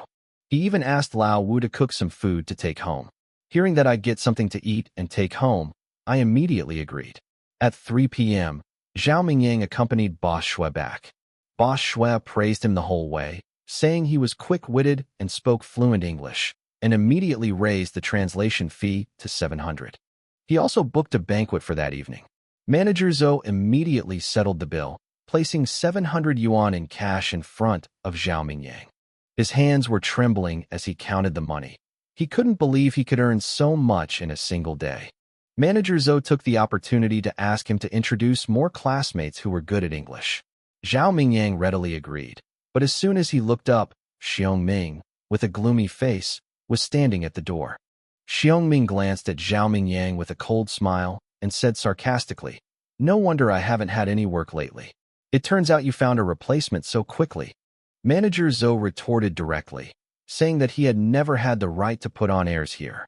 Xiong Ming didn't waste any words either, only saying that he had already gone to Huayuan restaurant.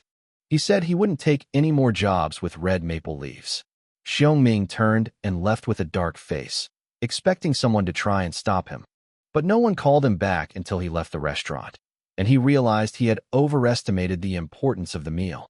He originally thought that without him, Manager Zhou would be anxious, Zhao Mingyang would feel guilty, and I would regret it. But the reality was quite the opposite. Everyone acted as if nothing had happened. Manager Zhou politely saw him off. She even joked that they would look after each other on Garden Road in the future. The calmer things were, the more Xiong Ming felt like a joke. He left with his head down, still thinking I was too stupid to understand that monopolizing the translation market was the only way to make more money. But what he didn't know was that what Red Maple Leaves truly left behind was its reputation. Manager Zhou breathed a sigh of relief as soon as Xiong Ming left. It's actually a good thing for the restaurant if people who only think about blocking others leave as soon as possible. Holding the 700 yuan, Zhao Mingyang thanked me and Manager Zhou repeatedly. Watching his retreating figure, I knew that Red Maple Leaf's translation business had gained a firm foothold. As August 20th approached, I took on 3 consecutive days of large-scale simultaneous interpreting work, earning 1,500 yuan in one go. I no longer had to worry about money for the start of school. On the 24th, I bought candy and cakes and filled a corner of the restaurant to the brim. I invited all my colleagues to share it, as a way of bringing summer vacation to a perfect close. Wu Yuan, Xiao Mei, and the kitchen staff all gathered around. In those days, even a few pieces of candy were a rare treat. Everyone was all smiles, and the whole restaurant was bustling with excitement. Manager Zhou called me to the counter to settle the bill. The translation fee, salary, and bonus all added up to a total of 9,800 yuan. Even she laughed and said, "I'm almost a millionaire." I didn't withdraw all of it. I only took 3,300 yuan to prepare for the start of school and kept the remaining 6,500 yuan at the restaurant. Manager Zhou agreed to calculate the interest as usual and said that I could come and collect the money anytime. Just as I was counting the money, my second uncle arrived. He stood to the side, too nervous to breathe, staring at the stack of banknotes, afraid of miscounting a single one. After Manager Zhou finished counting, he asked me to count again. My second uncle was still not satisfied, so he counted again. $3,300 were neatly arranged on the counter, and his hands were trembling slightly. I took my second uncle straight to the bank. He held onto the money tightly the whole way, walking very carefully, as if afraid of being watched. Once inside the bank, my second uncle finally straightened his back. This money was earned penny by penny, and he spoke with confidence. The teller counted it several times, smiling and praising us for being so capable at such a young age. I jokingly remarked that selling tea eggs is profitable these days, and the auntie actually nodded seriously. After completing the formalities, I handed a few changes of clothes to my second uncle, explaining that I had to go back to the restaurant for my last day of work tomorrow. While waiting for the tram, I jokingly teased my second uncle about the ticket seller, asking if he wanted the driver to help him make a connection. My second uncle blushed instantly, but said seriously that I should focus on getting into a top high school first. As soon as I finished speaking, the tram slowly pulled into the station. I peeked out and saw that the ticket seller was indeed the same girl. She wasn't stunningly beautiful, but the more you looked at her, the more pleasing she became, and her smile was exceptionally warm. I quickly urged my second uncle to get in the car. The girl smiled at us, and I smiled back, deliberately reminding my second uncle to check the time, showing off the new watch on his wrist. As if finally mustering his courage, the second uncle took the initiative to tell the girl that he worked in a textile factory. The girl accepted the 1-cent bus fare, smiled, and nodded in response, while I secretly chuckled to myself. I could tell that my second uncle had a good impression of her. After I start school, he won't be able to spend all his salary. If he can take the tram a few more times, he might meet more opportunities. My second uncle sat by the window, his eyes constantly drifting towards the ticket seller, yet he maintained a serious expression. The girl stood, holding onto the chair, but a blush crept onto her cheeks. The driver had been watching all this, and suddenly asked Uncle Air with a smile how old he was. Uncle Air was caught off guard by the question and honestly answered 24, his face turning as red as if it were ripe. After Uncle Air got off the bus, the driver immediately smiled and asked the ticket seller, Yuefeng, what she thought of the young man. Yuefeng didn't say anything, but her face turned red first, and the aunties in the bus instantly became interested. The driver added fuel to the fire, saying the young man was handsome and honest, and had been secretly glancing at Yuefeng. Several enthusiastic aunties listened with increasing interest and immediately decided to play matchmaker for the two. The driver then mentioned my situation, saying that my second uncle had a nephew who worked at the Garden Road Hotel and started school on Monday. Yuefeng didn't object, and the other aunties immediately felt more reassured. On Monday morning, I packed the last of my belongings and prepared to leave Red Maple Leaf. Manager Zhou and a group of colleagues came out to see me off, and even old Wu from the kitchen ran out to wave. Everyone was reluctant to see me go, and that warmed my heart. This summer, I not only earned my tuition fees, but I also truly changed my destiny. I specifically chose the 11 o'clock tram, hoping to take the opportunity to say a few good words for my second uncle. Little did I know, a group of aunties were already sitting on the tram, waiting to see what would happen. The driver saw so many people standing in front of the restaurant from afar and thought something serious had happened. Several aunties, however, asked directly which one was the young man's nephew. As soon as I boarded the bus and bought my ticket, Yuefeng blushed. Before I even settled in, an older woman smiled and asked me if I worked at the Garden Road restaurant. I nodded in agreement, saying that I was just idling around during summer vacation anyway, and I couldn't just stay home and eat for nothing. The aunties praised me for being sensible, then changed the subject and started asking about my second uncle. I was just worried that no one would speak well of him, so I immediately praised him for being hardworking and kind, and said that he had already sent my luggage back, and that he never slacked off. The aunties' eyes lit up, and they pressed him for details about where he worked. I pretended to be completely innocent and directly gave them my second uncle's name and the textile factory he worked for. With his name and workplace, they could easily find out more about him. I added that my second uncle was a good cook, hardworking, and definitely a good man for a good family. Upon hearing this, the women were even more pleased. In their eyes, a man who was willing to cook and do housework was far more reliable than one who could only talk a good game. As soon as I got off the bus, they surrounded Yuefeng, saying they would definitely inquire about her uncle for her. Yuefeng was so embarrassed that she couldn't say a complete sentence and could only lower her head and let them tease her. In just a few days, they had a pretty good grasp of their second uncle's situation. Their only worry was that he had been raising me all these years, and the burden was too heavy for him. But they soon learned that I would be living at school soon and wouldn't be a burden on my second uncle anymore. In addition, he had a bicycle and a watch, and he was a reliable person, so the marriage suddenly became very promising. A few days before the start of the semester, I thoroughly cleaned my dorm room. While hanging up the laundry, I looked downstairs and saw several familiar aunties standing there, smiling and waving at me. I smiled and responded, but something felt off. They chatted with the neighbors downstairs for a long time, as if they had completely settled things regarding my second uncle. His second uncle had just gotten off work in the afternoon when all the neighbors in the building kept smiling at him. He was completely confused and felt uneasy, as he felt that more and more people were approaching him to talk lately. Chapter 30. Back to school. Back in the house, my second uncle first checked my luggage and then asked how my preparations for the start of school were going. I said that everything was ready, but suddenly I felt a little reluctant to leave. After moving to boarding school, I must devote all my energy to my studies. In this lifetime, I will never waste another opportunity, I will fight to the very end for both the middle school and college entrance exams. I lost once in my past life, and in this life, I will not give myself any excuses. I will change my destiny through my achievements and shut up all those who look down on me. My second uncle went through my luggage to make sure nothing was left behind. But what I was thinking about was still the ticket seller on the tram. As soon as I mentioned Yuefong, my second uncle immediately frowned and told me not to worry about his affairs. He even warned me that I must not date at school. I was both amused and exasperated, and could only promise to focus solely on preparing for the high school entrance exam. As a result, my nephew and I, one preoccupied with studying and the other with marriage, couldn't convince each other. Just then, there was a knock on the dormitory door.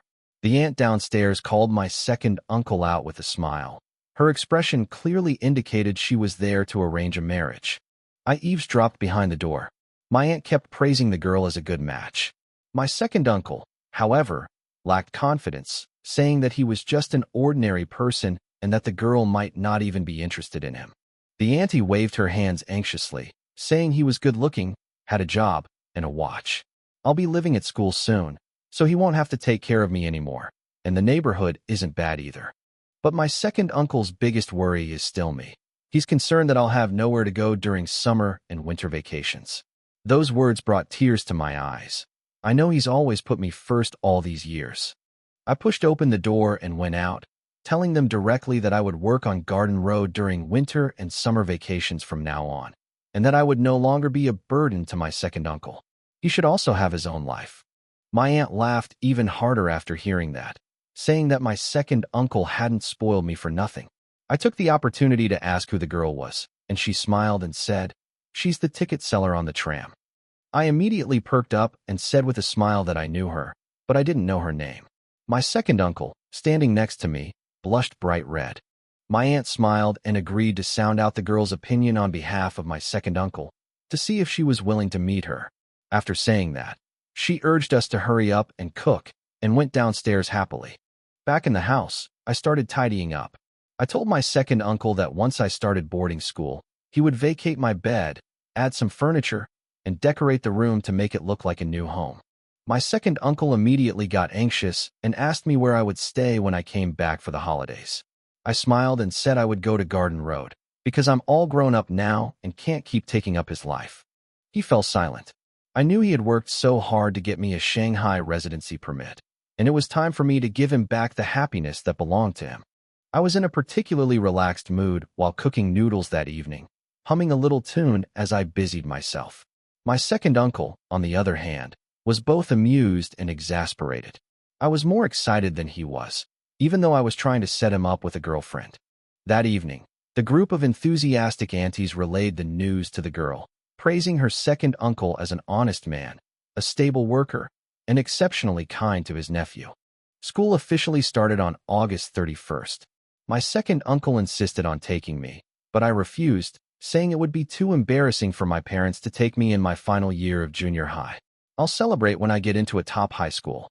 My second uncle felt something was off, but he couldn't argue with me, so he could only watch helplessly as I carried my school bag and walked towards school alone.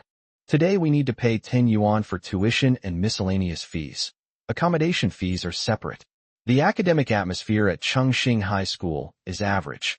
Only a handful of students actually get into top-tier high schools each year. But I only have one goal.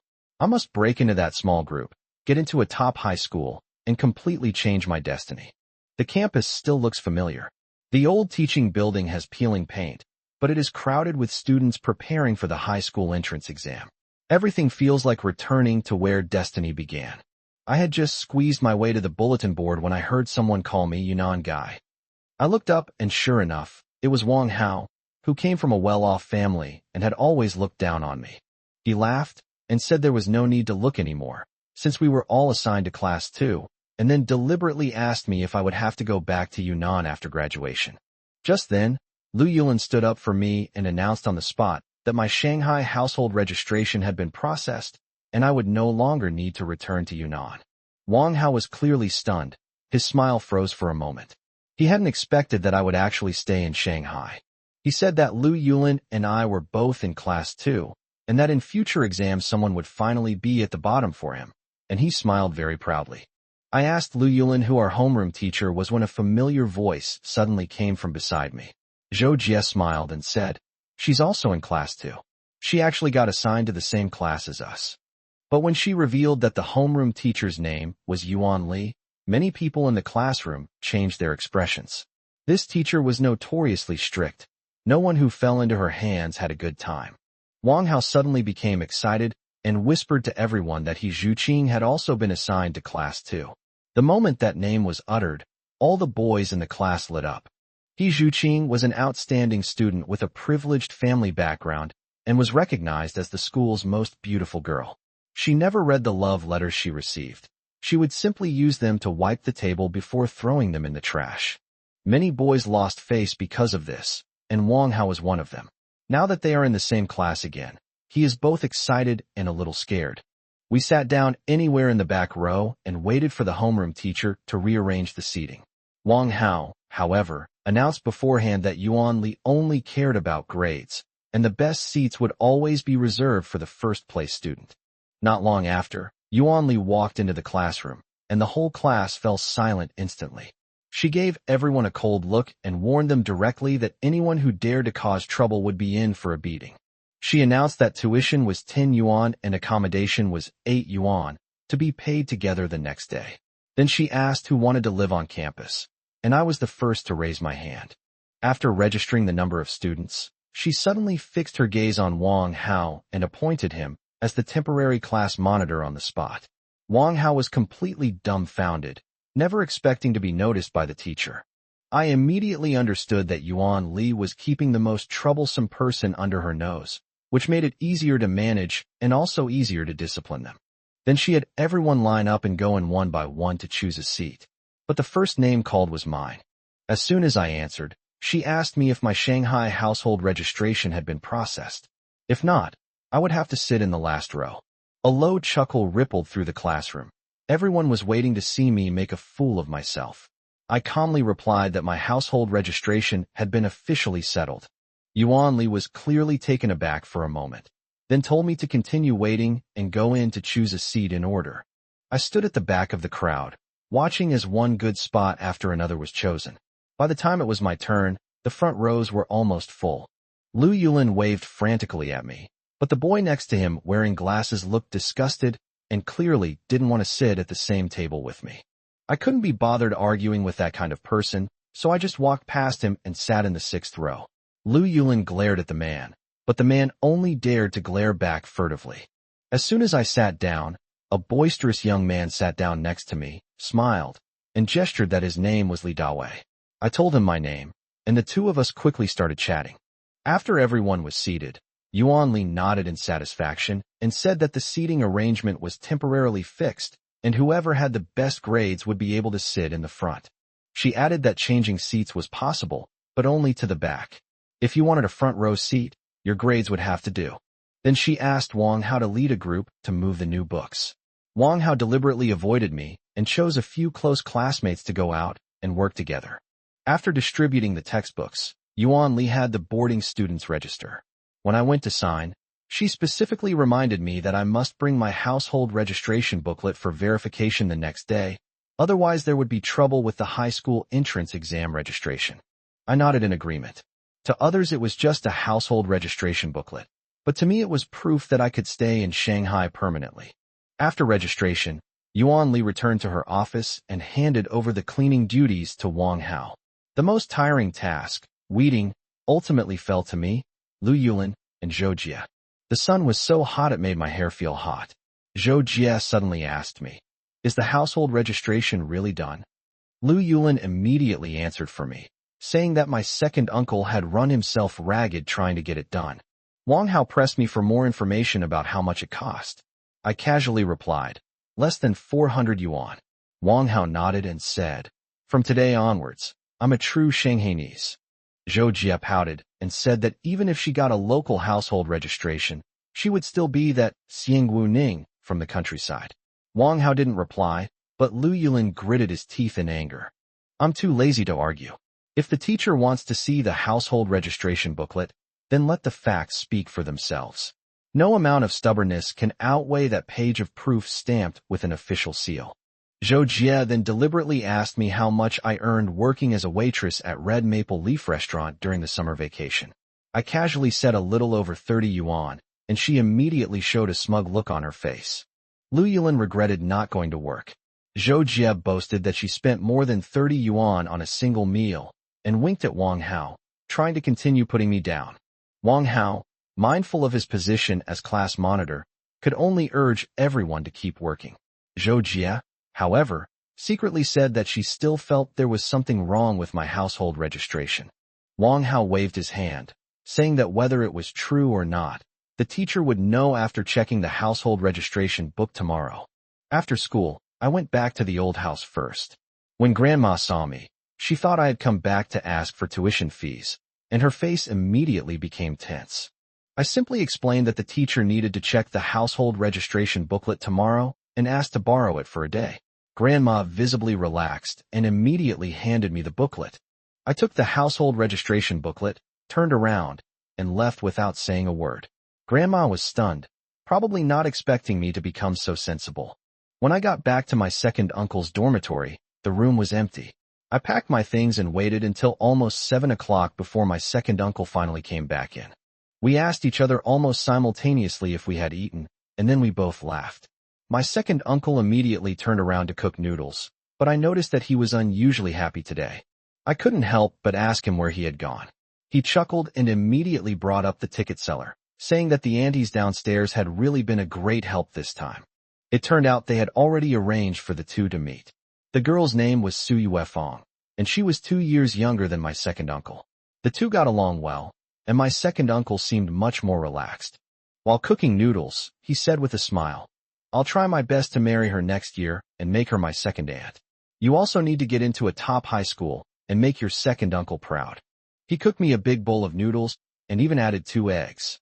Although the family was better off now, he was still reluctant to spend money, wanting to save the best for me. As I ate my noodles, I told him not to be stingy with money anymore. That 3,000 yuan was for him to improve his life. Once it was gone, I would go back to Red Maple Leaf to earn more. Next year, when I receive my acceptance letter from a top high school, I'll accompany him to see Su Yuefeng.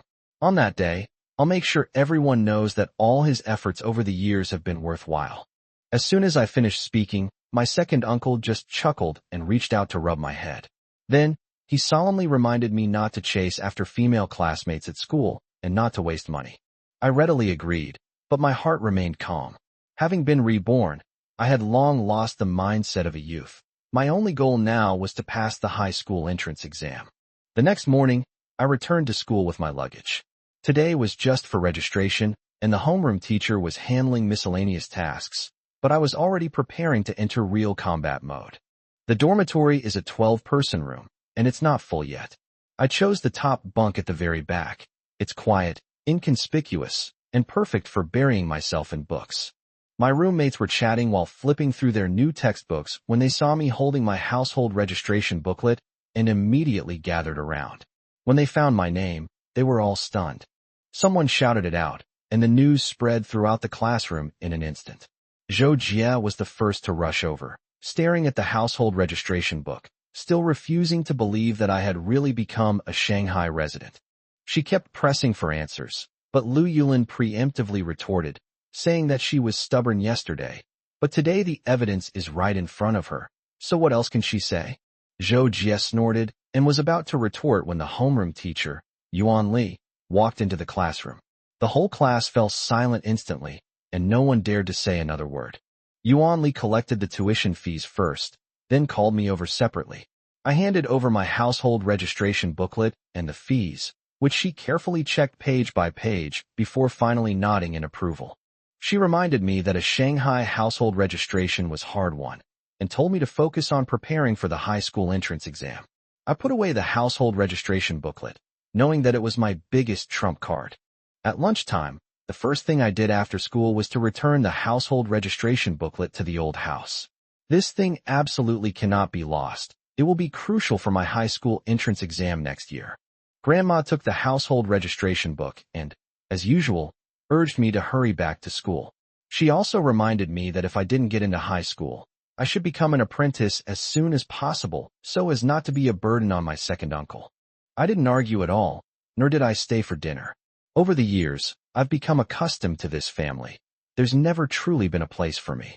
Stepping out of the Shikomen Stonegate house, I suddenly realized that the song was absolutely right. Dad has one family, Mom has one family, and I'm the only one who feels like an extra person. But I still have my second uncle. Thinking of this, I bought a bowl of hot plain noodles and told myself as I ate that I could only change my own destiny. My deskmate, Li Dawei, had long since given up studying, spending his days researching random gadgets. It was clear he had no intention of continuing his studies. As soon as English class ended, Zhou Jie deliberately ran to the back row and loudly asked me if I was particularly good at English and if I dared to take the test to see the truth. I just glanced at her and calmly replied, "You'll know the answers when the test papers are handed out." During break, Li Dawei came to borrow homework again. I quite like this guy. He doesn't like studying, but he never holds others back, which is much better than many people who pretend to be hardworking. Before physics class, I handed him my homework. As he copied it, he wondered why I, whose grades used to be average, suddenly seemed like a different person. I laughed and said, "I didn't study hard before, so if I don't work hard now, I'll really miss my chance." Li Dawei immediately waved his hand, saying he didn't like that kind of motivational talk. I added, "The teacher probably won't check the homework today." His eyes lit up instantly, and he copied down the text with lightning speed. Zhou Jie, however, looked disgusted and asked him why he hadn't just copied it down last night.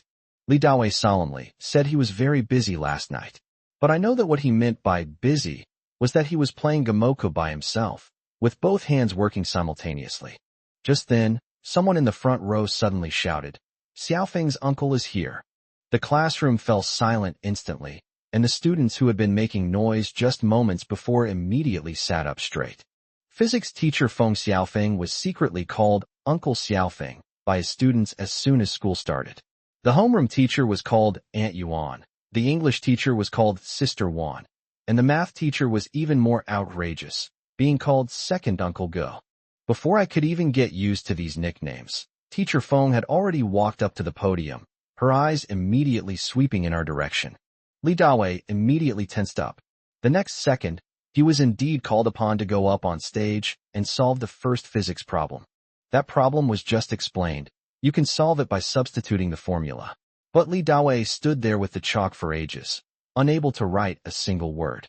After being urged by Teacher Feng several times, he finally gritted his teeth and wrote down a formula, U equals IR, and then got completely stuck. Teacher Feng shook his head helplessly and said that the formula was correct, but what use was it to just know how to write 3 letters? After saying that, he casually called me up as well, asking me to complete the remaining steps for my deskmate. I walked up to the podium, wrote out the entire question in a few strokes, and the answer was clean and concise, without any unnecessary details. Teacher Feng's expression finally softened. She praised me for listening attentively in class and told Li Dawei to learn from me in the future. Li Dawei returned to his seat and kept thanking me, saying that if it weren't for me today, he would have lost all face. No one expected that from then on. Every time he was called on in physics class, his first reaction was still to write U equals IR. As soon as get out of class ended, all the students gathered around, but they weren't discussing the questions. Instead, they were talking about Mr. Feng's nickname, Uncle. Some people joked that Li Dawei's uncle was quite polite to him today, as he wasn't punished by being made to stand in the corner. Li Dawei laughed heartily and said that this was not just his uncle, but the uncle of the whole class. I casually asked, "Does the teacher know that everyone calls them that behind their backs?" The surroundings immediately fell silent. Some people suspected that there was a snitch in the class, and Wang Hao immediately denied any involvement, but everyone knew that this kind of thing would eventually reach the teacher's ears. Sure enough, the office already knew. Yuan Li was both amused and exasperated, while Feng Xiaofeng was completely bewildered, suddenly finding himself with a bunch of nephews. English teacher Dai Guangzhuan laughed and said that since the students called her sister, shouldn't she adopt some younger cousins? After saying that, she walked into the classroom with the newly printed test papers and announced that the English quiz was officially starting. She had long noticed the huge gap in English proficiency among the class. Everyone thought He Zhuqing was the best, but the person she truly paid attention to was me, sitting in the back row.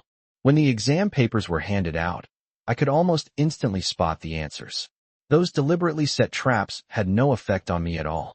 I finished everything in less than half a class period and started slowly sharpening my pencil to prepare for the next math class. Li Dawei nudged me secretly and whispered, "Let him copy some." I reminded him not to copy it exactly. He grinned and said, "Don't worry, I'm the most experienced person in this kind of thing." As soon as English class ended, Zhou Jie ran over to provoke me, asking if I dared to compete with He Zhuqing in grades. The whole class thought that my ability to speak a few English phrases during the summer vacation was just luck, and that I would never be able to beat He Zhuqing in a real exam. He Zhuqing even took the initiative to advise Zhou Jie not to make a fuss, clearly not taking me seriously. Meanwhile, Dai Guangjuan had returned to her office to grade papers. He Zhuqing scored 58 points, which was already among the top in the entire grade. But when she flipped to my test paper, she was completely stunned. There wasn't a single wrong answer on the entire test paper, and the score was clearly written in bright red 60 points, a perfect score. She immediately handed the test paper to other teachers for confirmation. Everyone found it unbelievable. Some people suspected I cheated, but they quickly dismissed that suspicion. He Zhuqing only got 58, so who else could I have copied from? Looking at my perfect score, Yuan Li finally smiled and said, "After the household registration was processed, this child finally got it." During evening self-study, Dai Guangjuan returned to the classroom with her English test paper. Math teacher Gokun was standing at the door with his own test paper, and the two even argued over when to hand out the papers. Dai Guangjuan insisted on only taking 10 minutes, and before leaving, she specifically reminded Gokun to check my math score later. I was doing my homework with my head down, while Li Dawei was having a great time playing next to me. He actually used countless small loves to piece together a big love, and then started to piece together an even bigger affection, hiding it more seriously than when doing a math problem. Footsteps suddenly sounded, and Dai Guangjuan pushed open the door and entered. Li Dawei reacted quickly, slapping the draft paper shut with his hand. The English class representative started handing out the papers. The moment the first paper was picked up, the whole class froze. Because the name written at the top is not He Zhuqing, but mine Shen Mo. She handed me the perfect score of 60 and asked in a low voice, "Are you really able to chat with foreigners?" I took the test paper, glanced at the score, and simply said, "I only know one English phrase, hello." Chun Wen flipped to the second page. He Zhuqing scored 58. Her face stiffened, and she immediately pressed me for my exact score. Before Chun Wen could answer, Dai Guangjuan had already stood on the podium, scanning the entire class, her voice louder than usual. She said that Class 2 had a big surprise this time. I got a perfect score in English, and she hoped I would keep it up. The classroom fell silent instantly. Zhou Jie's smile froze, and He Zhuqing stared at the score of 58, remaining silent for a long time. If it weren't for me, she would be the one being praised today. But now all eyes are on me. They thought I was just a braggart, but I actually filled the English test completely. Dai Guangjuan also emphasized the importance of English, saying that the country will need foreign language talents in the future, and no one should underestimate this course. She then changed the subject, saying that just because some students didn't slip up this time doesn't mean they can keep it up forever. Li Dawei wasn't flustered at first, but when the test papers were handed out and he found that he had scored in the 40s, his expression immediately changed. He muttered to himself, "If I had known I would get a perfect score, I should have lowered it to around 30. Just then, Gokun came in carrying a math test paper, saying that there was a surprise in English, and he also wanted to see if there was a surprise in math. As he spoke, he deliberately looked at me. It was because he had just looked through my homework. The handwriting was neat, and the steps were beautiful. Li Dawei leaned closer and whispered, "Oh no, the math teacher definitely knows we call him second uncle now." As soon as the math test was handed out, Li Dawei asked me if he could copy it. I only replied with 4 words, "Be careful." He immediately understood and decided not to be too arrogant this time. Getting a score of 60 would be considered a victory. Just as the exam began, Gokun stood next to me, his eyes fixed on my exam paper, not moving an inch. Lee Dawei wanted to borrow a compass but was afraid of getting caught, so he could only cover the test paper and scribble randomly, as anxious as an ant on a hot pan. These junior high school problems weren't difficult for me. Once I regained my feel for it, the formulas and answers practically flowed out on their own. In less than a month, I readjusted to the rhythm, my pen never stopped, and the steps on the paper were clear. Gokun stared at me for a long time before finally confirming that I hadn't cheated, because I didn't try to cover it up at all and let him stand there watching. He suddenly tapped Lee Dawei on the head, then left without saying a word. Lee Dawei rubbed his head, feeling wronged. Taking advantage of Gokun's departure, Lee Dawei immediately begged me to show a little bit of skin. Seeing that time was tight, I only moved the paper aside slightly. When the bell rang, the whole class groaned. But Gokun said he would give them 5 more minutes, and everyone immediately lowered their heads and frantically wrote. I had just finished the last question when Gokun came over and took my test paper away. He told those who had finished could hand in their papers early, and those who needed to go to the restroom could go. Before leaving, he tapped Lee Dawei again. As soon as Gokun left, several people immediately surrounded me and asked if I really got a perfect score in English. Lee Dawei was even more excited than me, slamming his fist on the table and saying, "Of course it's true." My older cousin announced it herself. Zhou Jia mocked him, saying that the teacher had just warned certain people. Lee Dawei, thick-skinned as ever, readily admitted that he had only copied a small part of the math. Lu Yulin stared at my exam paper for a long time, as if he were seeing me for the first time, and asked me if I could really communicate with foreign guests.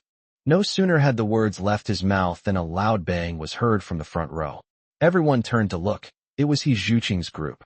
She didn't turn around, but coldly said, "Who knows if that perfect score was copied?" Li Dawei exploded on the spot, saying that he could admit to plagiarism because he really did, but he absolutely could not admit that I plagiarized. He's been treating me like family for a while now. I don't bother him, I don't scold him, and I even let him copy my homework, so of course he's on my side. He Zhuqing lowered her head, seemingly calm, but in reality, she was unwilling to believe it. How could an unknown kid suddenly get a perfect score? In her eyes, I could only have cheated. Otherwise, the academic hierarchy she had always believed in would have been shattered on the spot by me. Zhou Jia, always eager for drama, deliberately asked Li Dawei what he was so excited about, since it wasn't him who got a perfect score. Lu Yulin immediately retorted, saying that He Zhuqing was a sore loser and that they would know once the math scores came out. After he finished speaking, he quietly asked me if I was confident in my math skills. I didn't explain, but just gave him a reassuring look. Zhou Jia laughed and said, "Since you're so confident, why don't we make a bet? If I beat He Zhuqing in math, she'll lose a compass." Upon hearing that the stakes weren't high, Lu Yulin immediately agreed.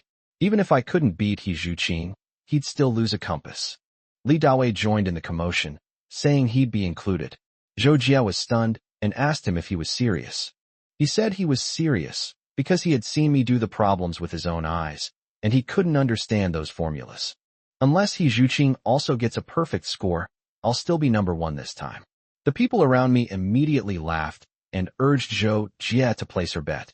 Zhou Jia gritted her teeth and said she didn't believe it, then turned to ask me if I could pass He Zhuqing's exam.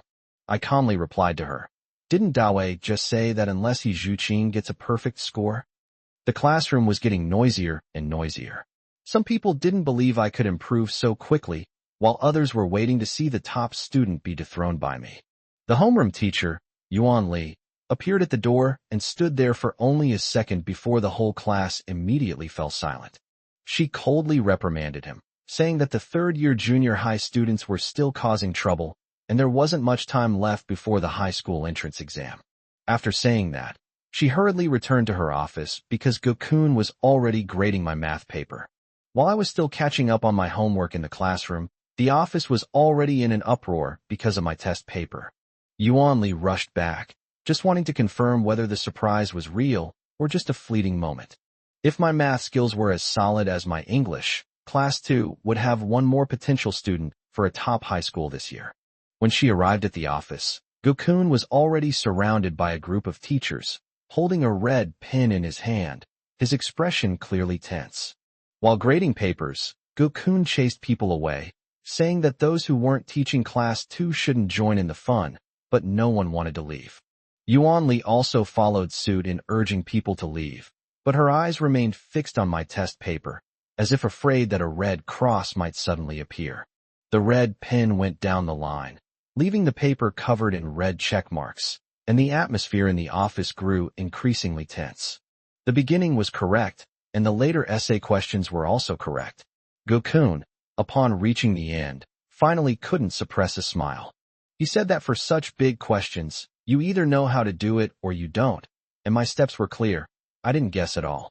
Yuan Li urged him not to keep her in suspense. Gokun checked it again and finally breathed a long sigh of relief. Another perfect score. Upon hearing those 4 words, Yuan Li was so happy that she patted Gokun on the shoulder, almost breaking it.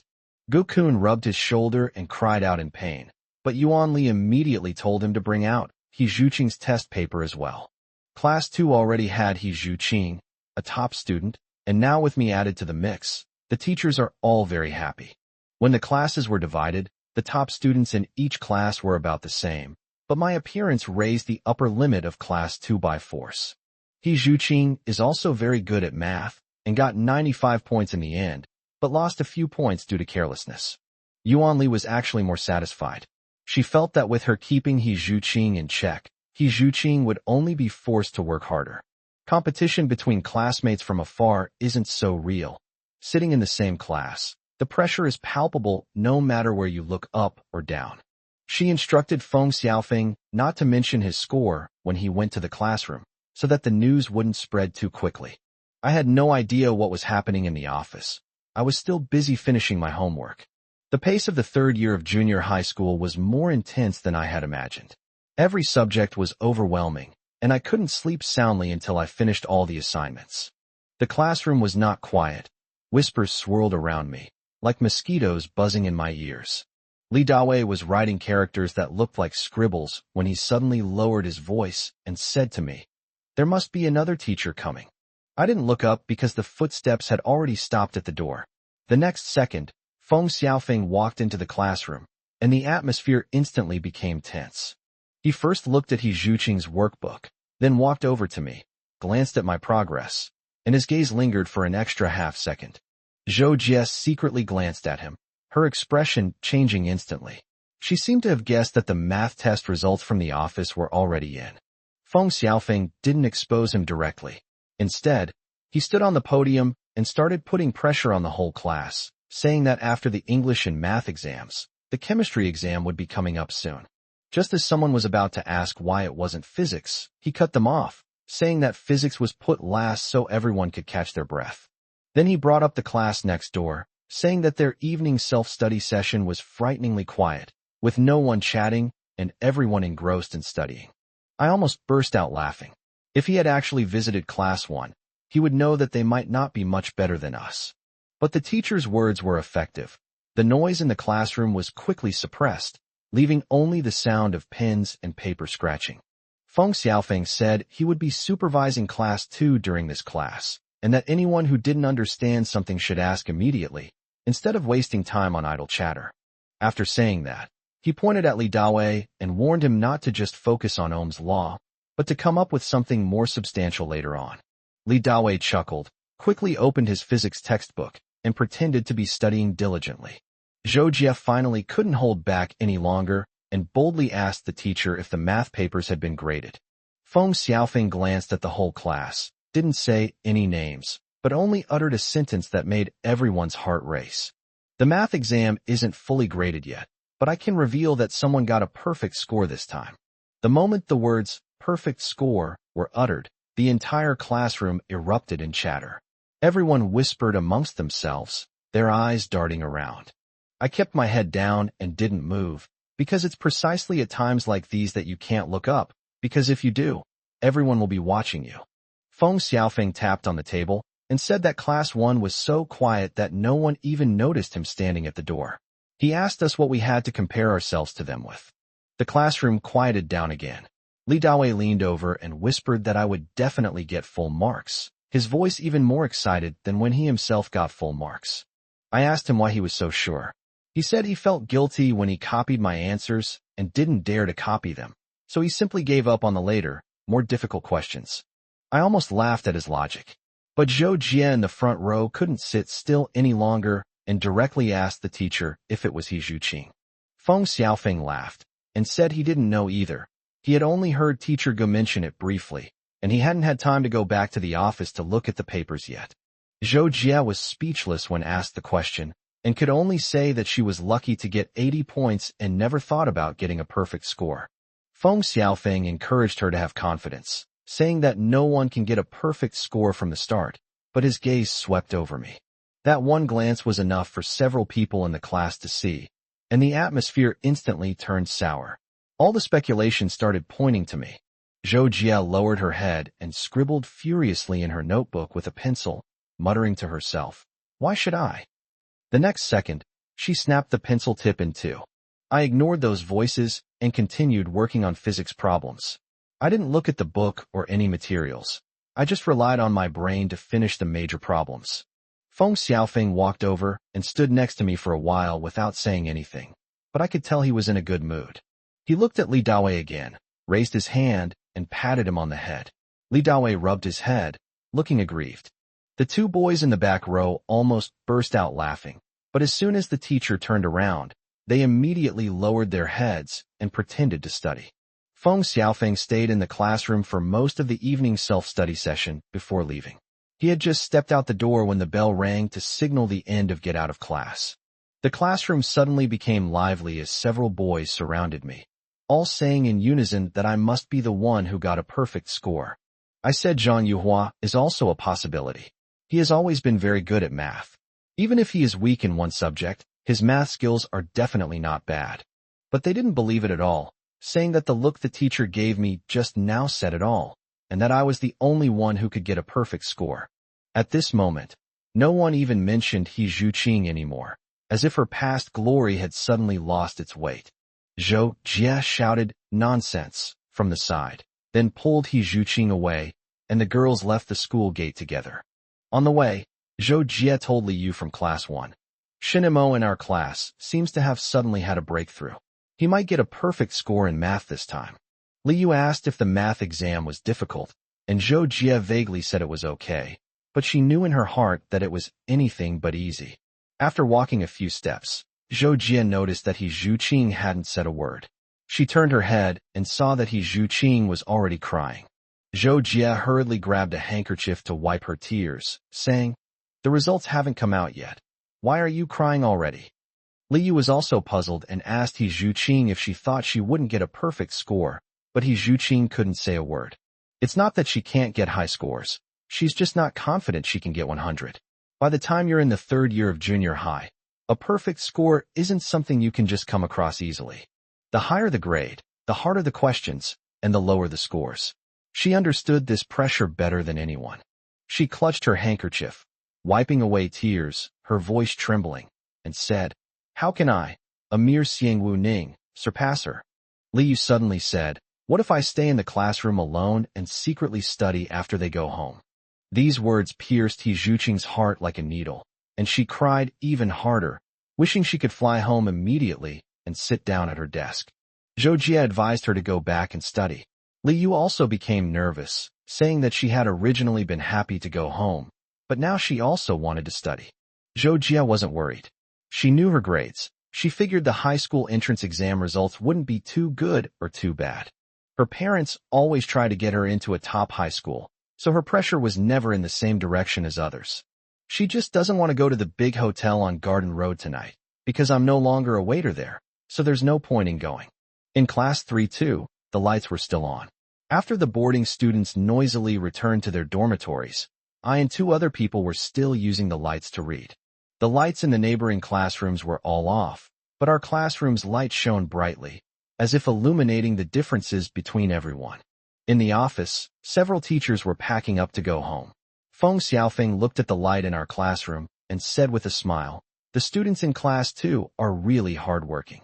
Yuan Li was happy and beaming, but she still said that studying couldn't go on like this, and she had to go and call us back to the dormitory. It was almost 8:40 p.m. when Yuan Li walked to the classroom door and looked inside. There were only Zhang Yuhua, Su Chimin, and me left. These three are the students she's been keeping a close eye on lately, especially me, who got full marks twice in a row, which has changed her attitude towards me. She knocked on the door, speaking gently, and said it was getting late, and she had to get up early tomorrow, so she should go back to her dorm to rest. I looked up and agreed, saying I'd stay a little longer and would definitely leave before 9. She reminded me again not to stay too long before turning and leaving. But I know very well that not a single minute can be wasted. Others may think I'm working myself to the bone, but I'm actually fighting to reclaim my destiny. After moving to the dormitory, I ate in the cafeteria every day.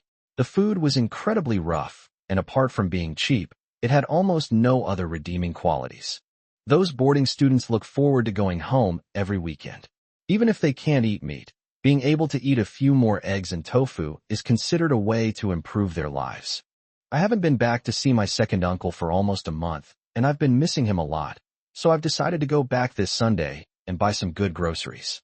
I have a chemistry exam tomorrow, followed by a physics exam. Once the exam papers are ready, I'll take them home to show my second uncle and make him happy.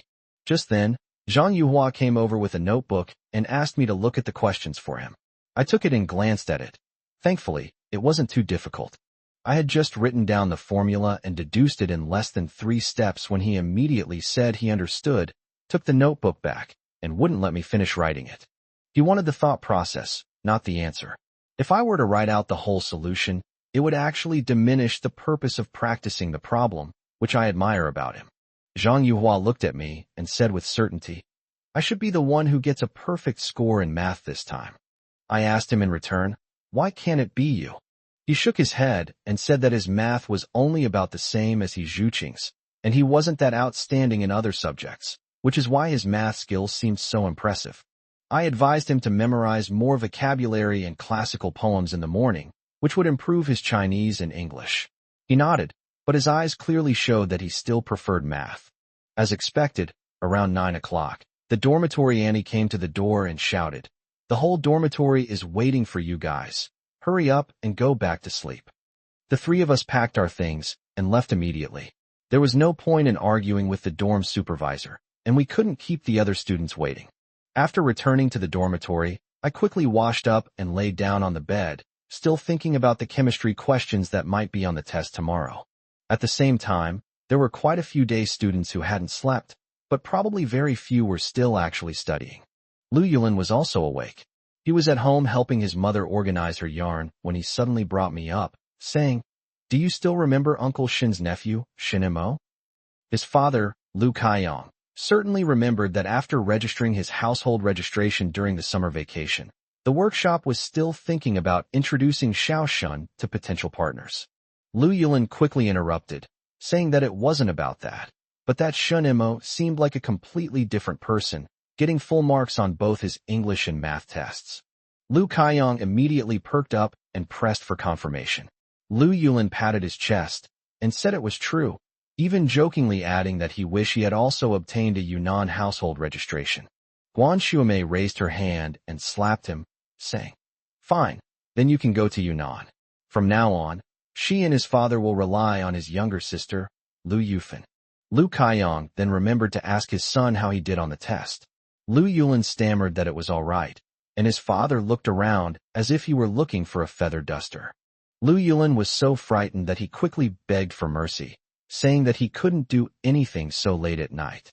Guan Xuemei then changed the subject, asking Xiao Shun what his boyfriend's name was. Lu Kaiyong said her surname seemed to be Su, and her name was Su Yuefang. He also praised the girl, saying she was quite nice, and that Xiao Shun was not bad either. Lu Yulin finally breathed a sigh of relief. The next morning, Lu Kaiyong went to work in the workshop. He saw his uncle from afar and couldn't hide his smile when he discovered that his uncle was in love. Lu Kaiyong joked, "People are in high spirits when they have good news." The uncle touched his face, a little embarrassed, as if he knew he had changed. Lu Kaiyong told him the news from last night, saying that Xiao Mo got full marks in both English and math this time. The uncle's face lit up when he heard this. He called me a brat, saying that I'd been away at school for a month and probably forgotten about my second uncle, but he was secretly overjoyed. He thought I was being too sensible, and thought that when I came back on the weekend, he would definitely cook something delicious to nourish me. The older woman next to her laughed and said, Xiaomo isn't coming back because he probably wants to wait until he finishes all his exams before we come back together to share the good news. The uncle chuckled and scolded, You little rascal, just don't fail the exam. But he couldn't hide the smugness on his face. Meanwhile, in class 3-2, chemistry teacher Wu Gang handed out the test papers, saying they were freshly printed and hotter than the fried dough sticks he had for breakfast. I hunched over my seat and answered the questions as fast as I could. Wu Gang walked over to me and watched for a while, nodding as he looked at me, his expression growing increasingly satisfied. He said, Not bad. No wonder you got a perfect score in math. Then, staring at me, he added, Don't get below 95 in chemistry. He Zhuqing sat in front of me, and her pen suddenly scrambled, almost writing the wrong molecular formula on the spot. She was hoping for a twist in the math class, but the chemistry teacher revealed my perfect score in math first. This completely ignited her fighting spirit, and she clearly wanted to get back at them on the chemistry exam. Wu Gang paced back and forth in the classroom, his mouth never stopping, saying that it was fine to want to get high scores, but don't get any crooked ideas. He reminded everyone that although there were textbooks on the table and he was the only proctor, cheating might fool people for a while, but it wouldn't fool them during the high school entrance exam. No one in the class responded. The only sound was the scratching of pens on the exam papers. The atmosphere was even more tense than during a regular exam. In the office, Yuan Li and Feng Xiaofeng were also busy, both rushing to carve their own test papers, neither of them wanting to slow down. Wu Gang, with dark circles under his eyes, printed out the chemistry test papers. Naturally, they didn't want to fall behind, and the whole office rolled them up. While carving the test paper, Feng Xiaofeng joked with Yuan Li, saying that she couldn't possibly get a perfect score in Chinese, and what would she do now? Yuan Li appeared calm, saying that she would do what needed to be done, but she knew in her heart that Chinese was the most troublesome subject. Even after seeing the answers to reading comprehension questions, one may not be convinced, and it's even less likely that a perfect score will be given to an essay. This subject is the most prone to controversy. After class, Wu Gang returned to the office with the test papers. Yuan Li immediately asked him to grade my paper first. Wu Gang wiped his sweat and laughed, saying that he had just watched me do the questions and I had almost gotten full marks, so the results should be pretty much guaranteed. He spoke casually, but his hand quickly pulled my paper away and began marking it with a red pen, and the office fell silent again. Gokun was supposed to go to math class, but he wasn't in a hurry and stood to the side, insisting on seeing the result with his own eyes. After Wu Gang finished grading the last question, he looked up with a smile and said, Shinemo is not weak in chemistry either. Gokun was even happier after hearing this, saying that someone who can get full marks in math will certainly not be bad at physics and chemistry. Upon hearing this, Feng Xiaofeng looked up and, after confirming that I had indeed gotten a perfect score in chemistry, the atmosphere in the office suddenly became lively. Wu Gang smiled and told Yuan Li that after the high school entrance exam next year, she would have to treat everyone to June yellow grapes, as these seedlings are extremely rare.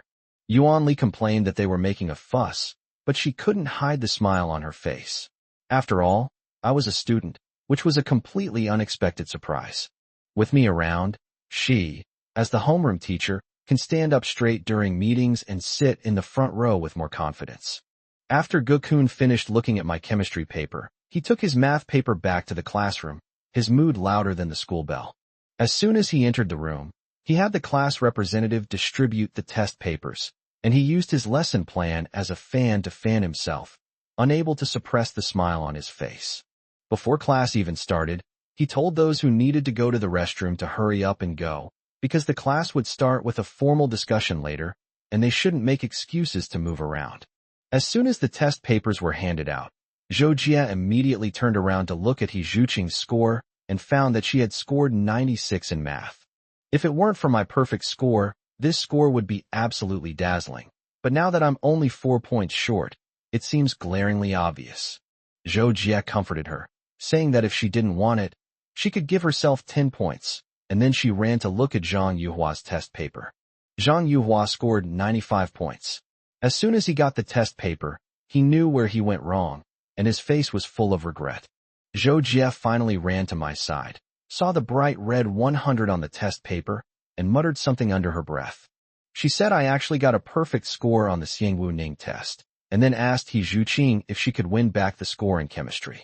He Zhuqing shook her head and whispered that she didn't know and had done her best, her voice clearly lacking the confidence she had before.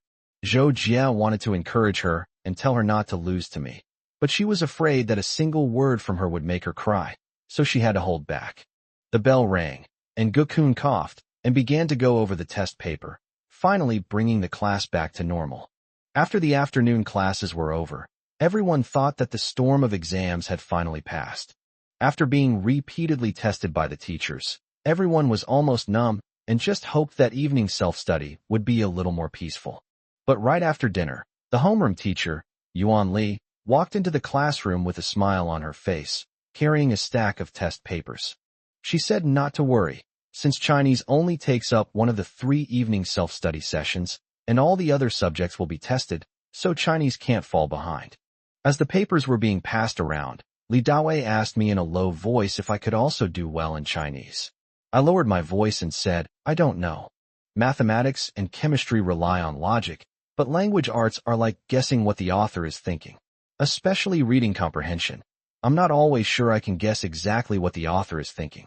After hearing this, Li Dawei completely gave up the idea of copying my work. The risk was too great. Getting caught by the homeroom teacher would only make things worse. During the exam, Yuan Li stood next to me for a while. Seeing that I answered the basic questions steadily, she relaxed a little. But when it came to reading comprehension, her expression became a little subtle, as if she realized that no one could say they were guaranteed to win. I could also sense that Chinese was much harder to pass than math. Every question felt like I was forcing myself to guess what someone was thinking.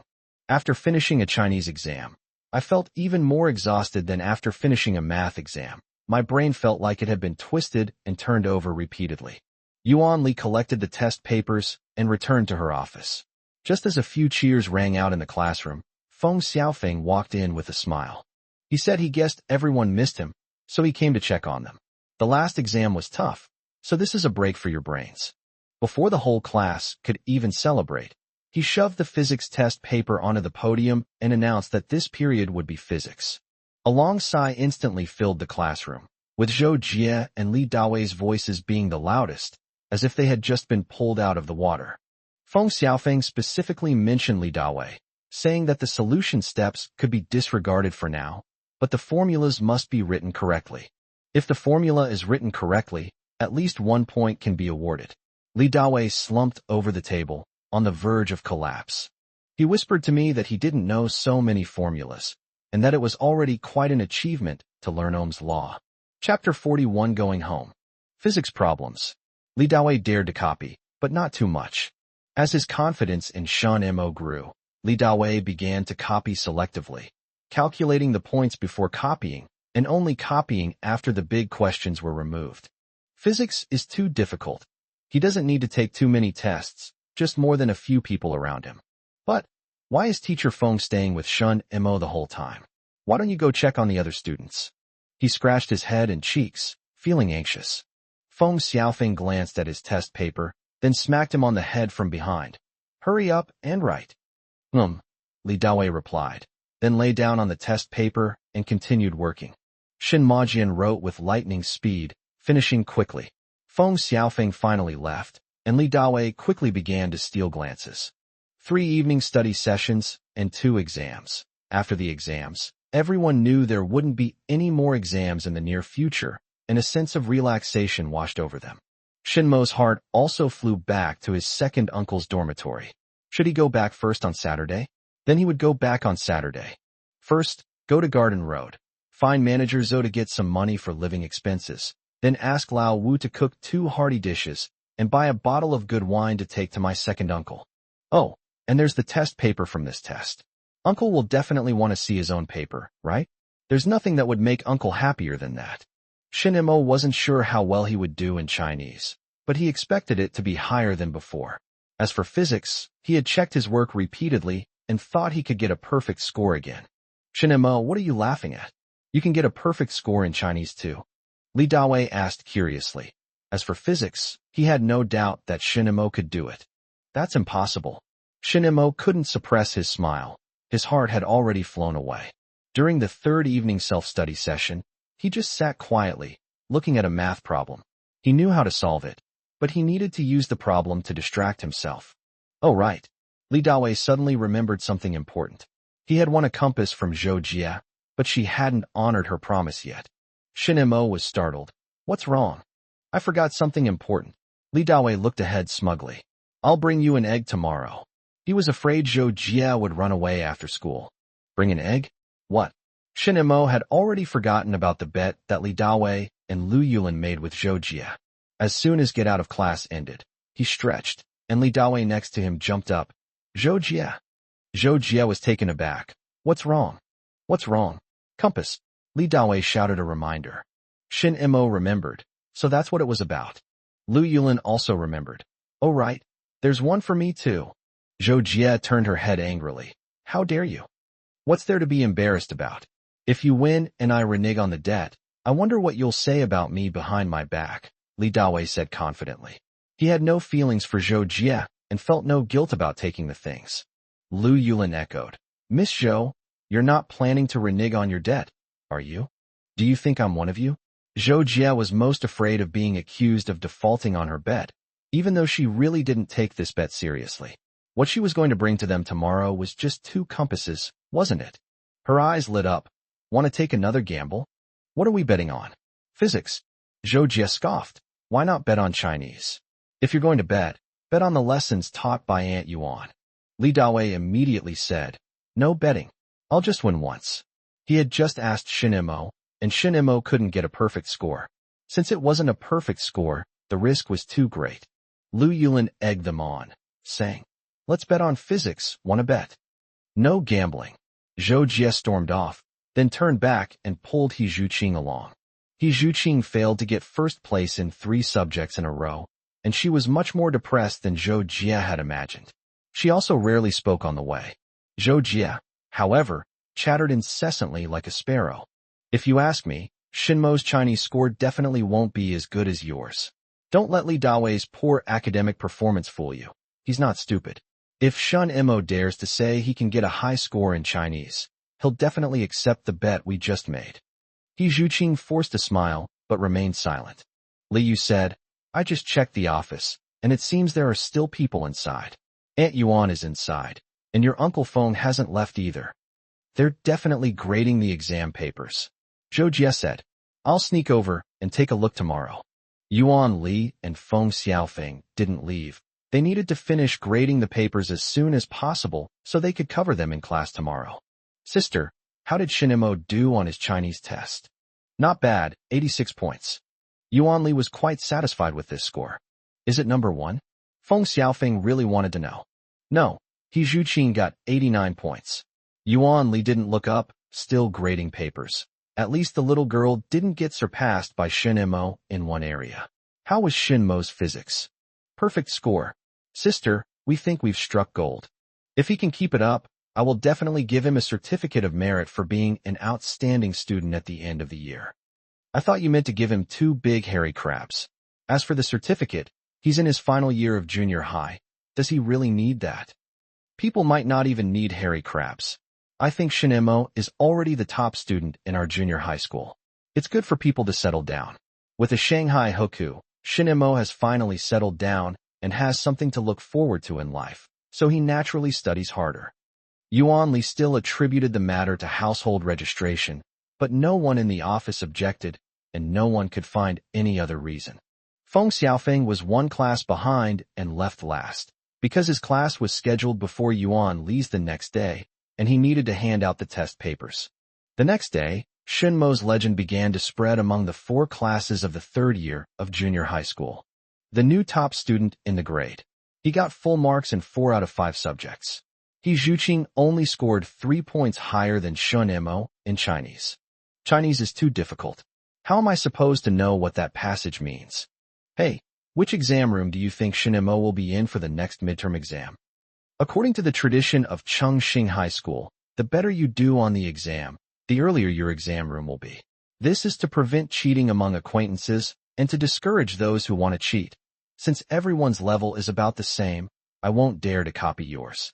Yuan Li wanted to let Shun Imo enter the first examination room, but the grade leader, Teacher Yu, rejected the idea. Let's stick to the original arrangement. He wanted to see Shun Imo move from the back to the front of the exam with his own eyes. As soon as the last class ended on Saturday afternoon, Shun Imo rushed out. After a month at school, he decided to go home. He carefully put his test papers in his yellow school bag and left the school. Let's take the tram to Garden Road first.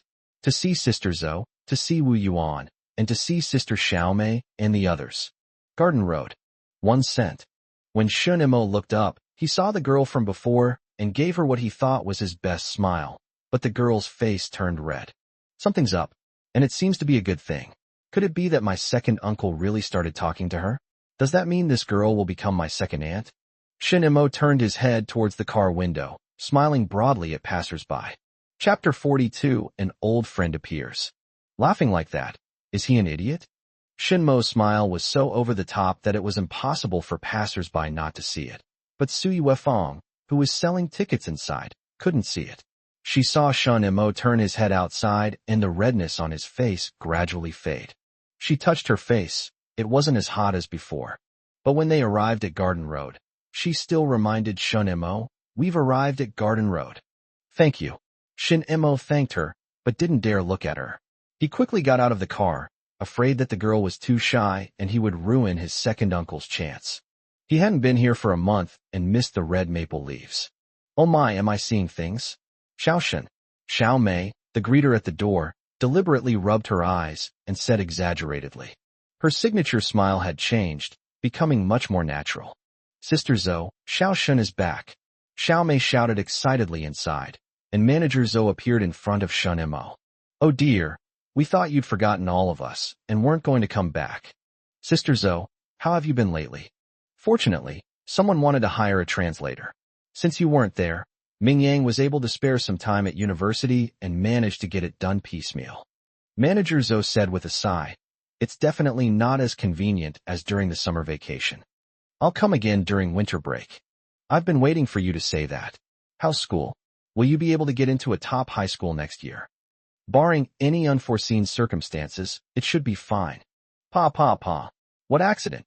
Manager Zhou pretended to spit on the ground a few times. "Sister Zhou, I came here to see if there's anything I can help with tomorrow, and I also want to get some more living expenses." "No problem," Manager Zhou said with a smile. "How much do you want to withdraw this time? Is 500 enough?" Shun Imo was startled.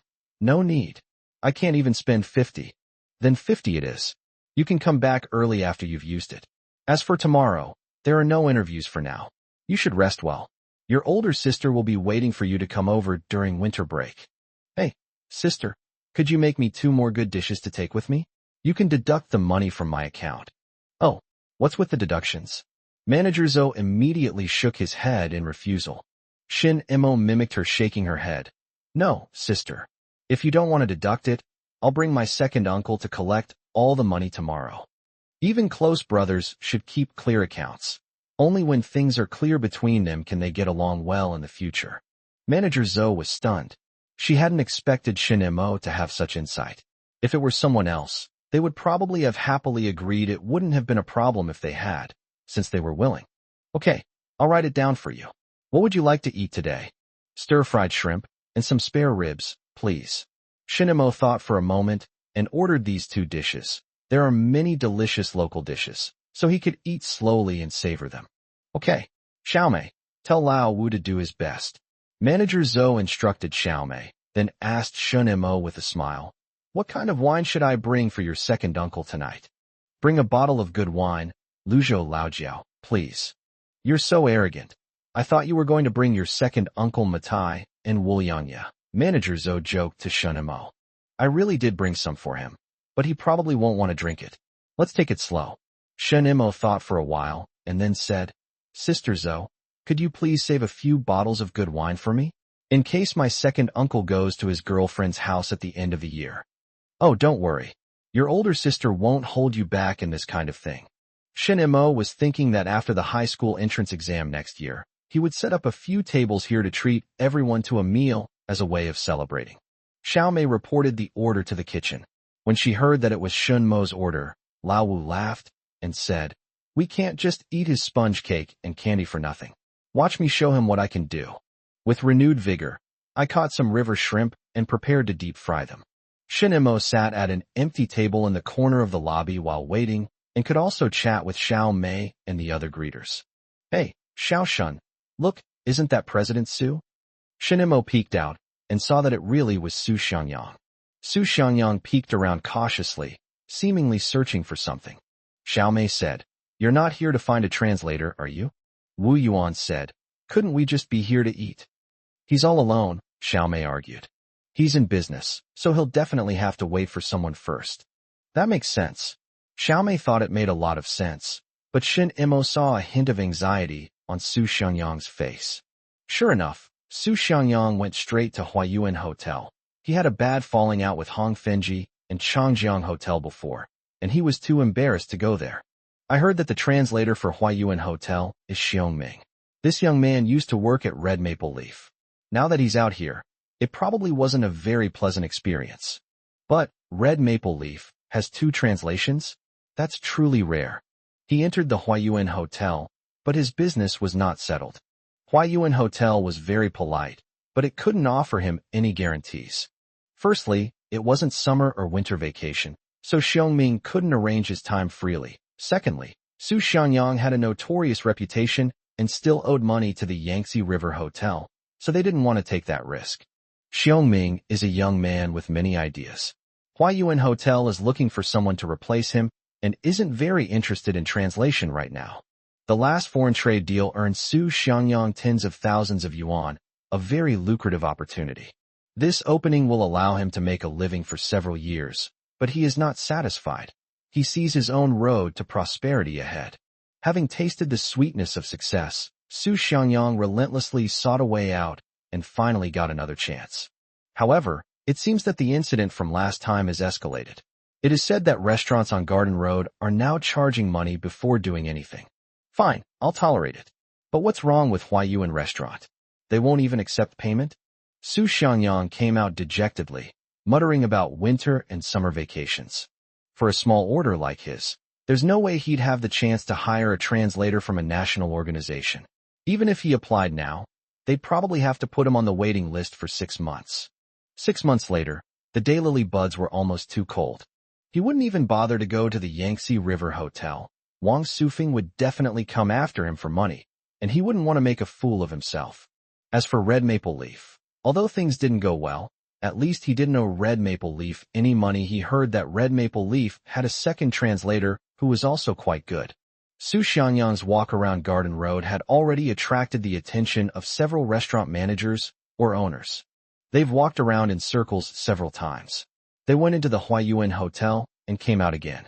It seems they ran into trouble finding a translator. Manager Zhou looked out the window and saw Su Xiangyang's embarrassed state. She was very curious about who Su Xiangyang would go to see. She sneered and said to Shun Mo, "Su Xiangyang's road is coming to an end." Standing on Garden Road, surrounded by a bustling crowd, Su Xiangyang's initial enthusiasm gradually faded. Lacking a crucial intermediary, he couldn't secure this foreign trade order. Even if he agrees to all the foreign parties' conditions without needing a translator, he still needs to be able to understand the documents he receives. He can't just write yes or okay on every single page. Suddenly, Su Xiangyang turned around and his eyes met Manager Zhou's.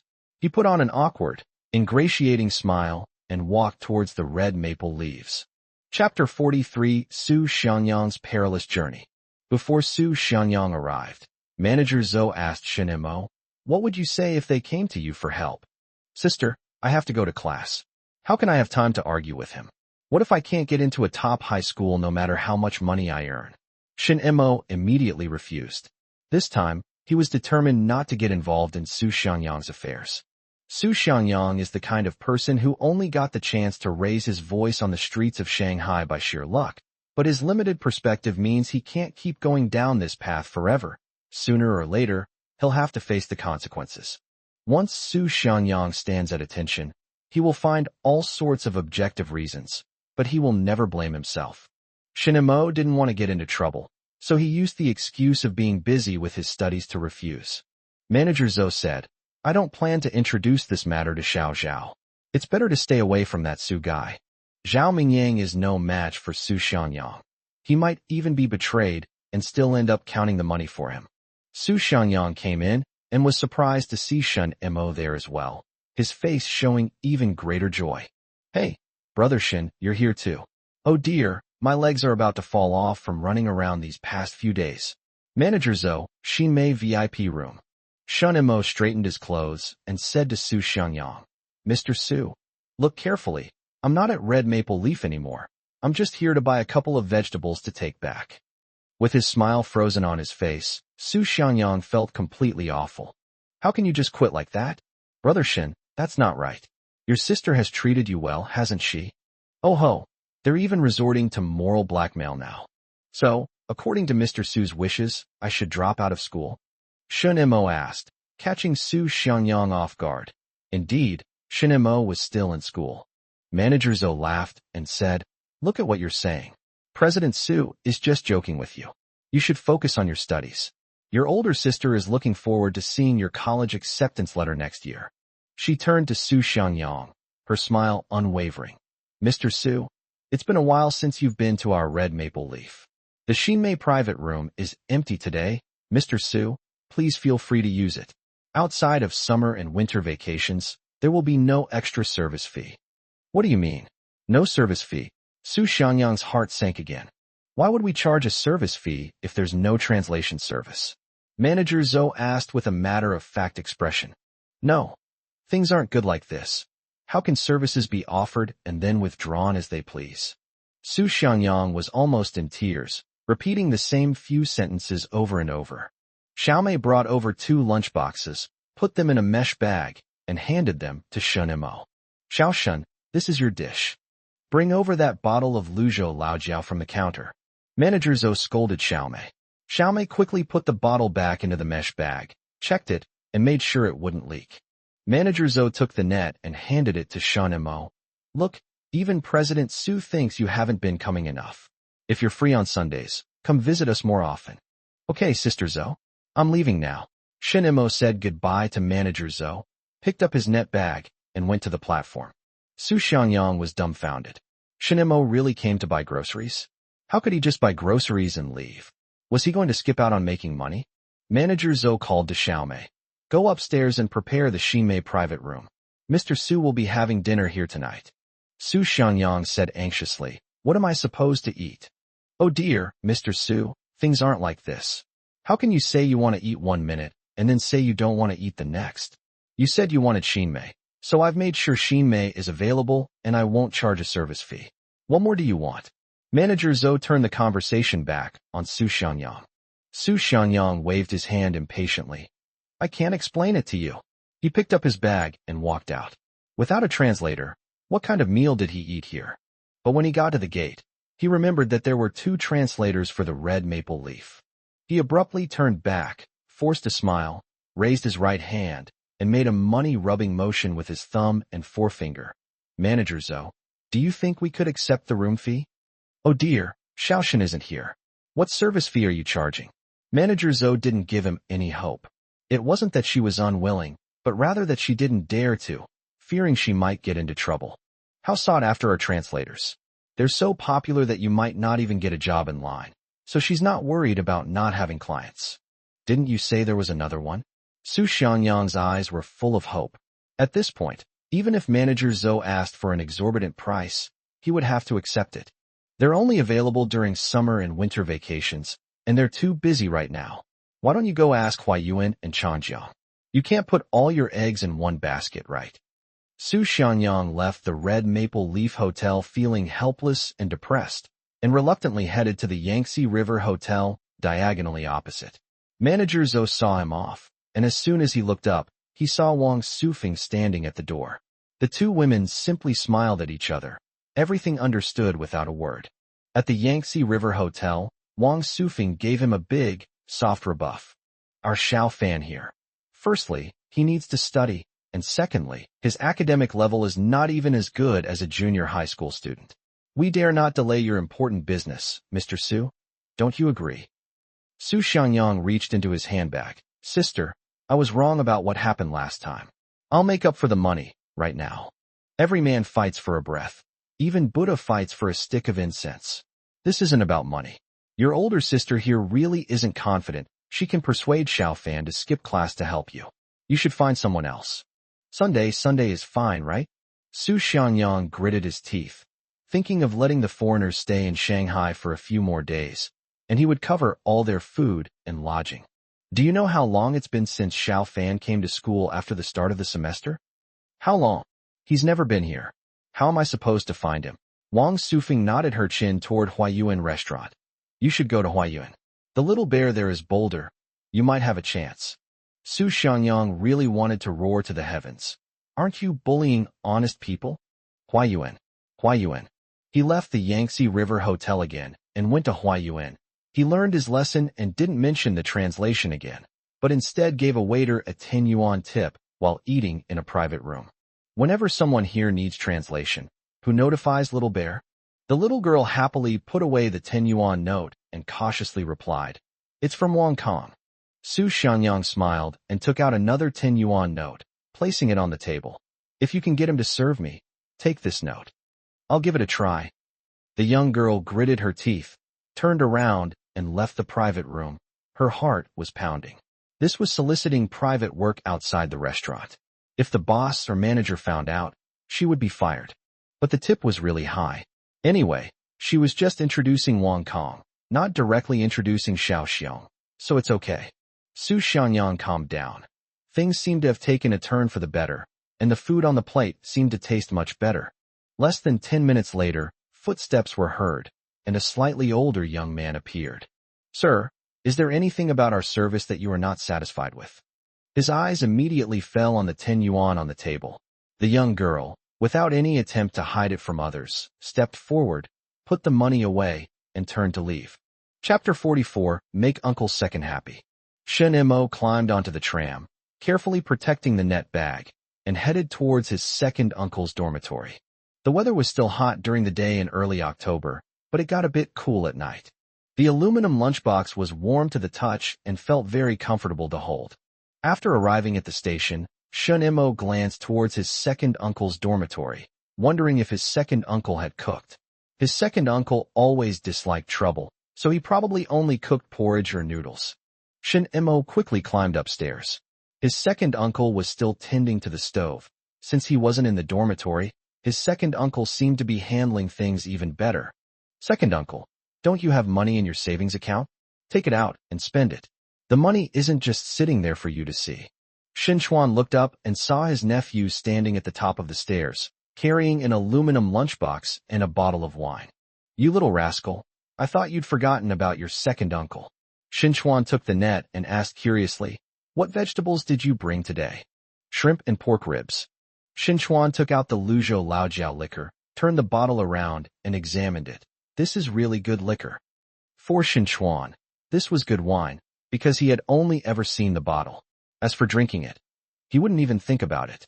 There were so many good wines in the world that he couldn't possibly think of them all. Second uncle, try some later. No, I want to keep it. Shin Chuan was still reluctant to part with it. Shin Mo was both amused and exasperated. Second uncle, don't worry, I'll get you all the good wines from all over the country so you can try them. The little rascal has a conscience after all, Shin Chuan said happily, but he put the wine away, still reluctant to drink it. Shin Mo placed the dishes on the table in the room and noticed that his small bed was still there. Second uncle, get rid of the bed. No, you have to come back and stay for one night. Shin Chuan refused. The aunties downstairs told him to get rid of the small bed, because when girls come to visit, they will ask about it. Shin Chuan did not agree, so the small bed was kept. Second uncle, I have something to show you. What is this? Shin Chuan gave up on lighting the stove. He would just eat the dishes his nephew brought for dinner. Shin Mo took out a few test papers from his yellow school bag and handed them over. Second uncle, take a look. This perfect score on a junior high exam paper is just a small achievement, but Shin Mo wanted to share it with his second uncle, knowing that his uncle would like to see it. Shin Chuan took the test paper. The first one was Chinese. Wow, you got over 80 points. That's great, really great. You really took it seriously. Xinchuan was happy to see the Chinese test paper, but the second one, the math test, was a big surprise. 100 points. Xinchuan was even happier. He had heard Lu Kaiyang mention it a few days ago, but he couldn't believe it. He never expected that his nephew would actually get a perfect score. Copying? That's impossible, right? I've never heard of anyone getting a perfect score in math by copying. The third paper was English, with a score of 60. Xinchuan just thought that his nephew was capable of translation and wouldn't only be tested on this.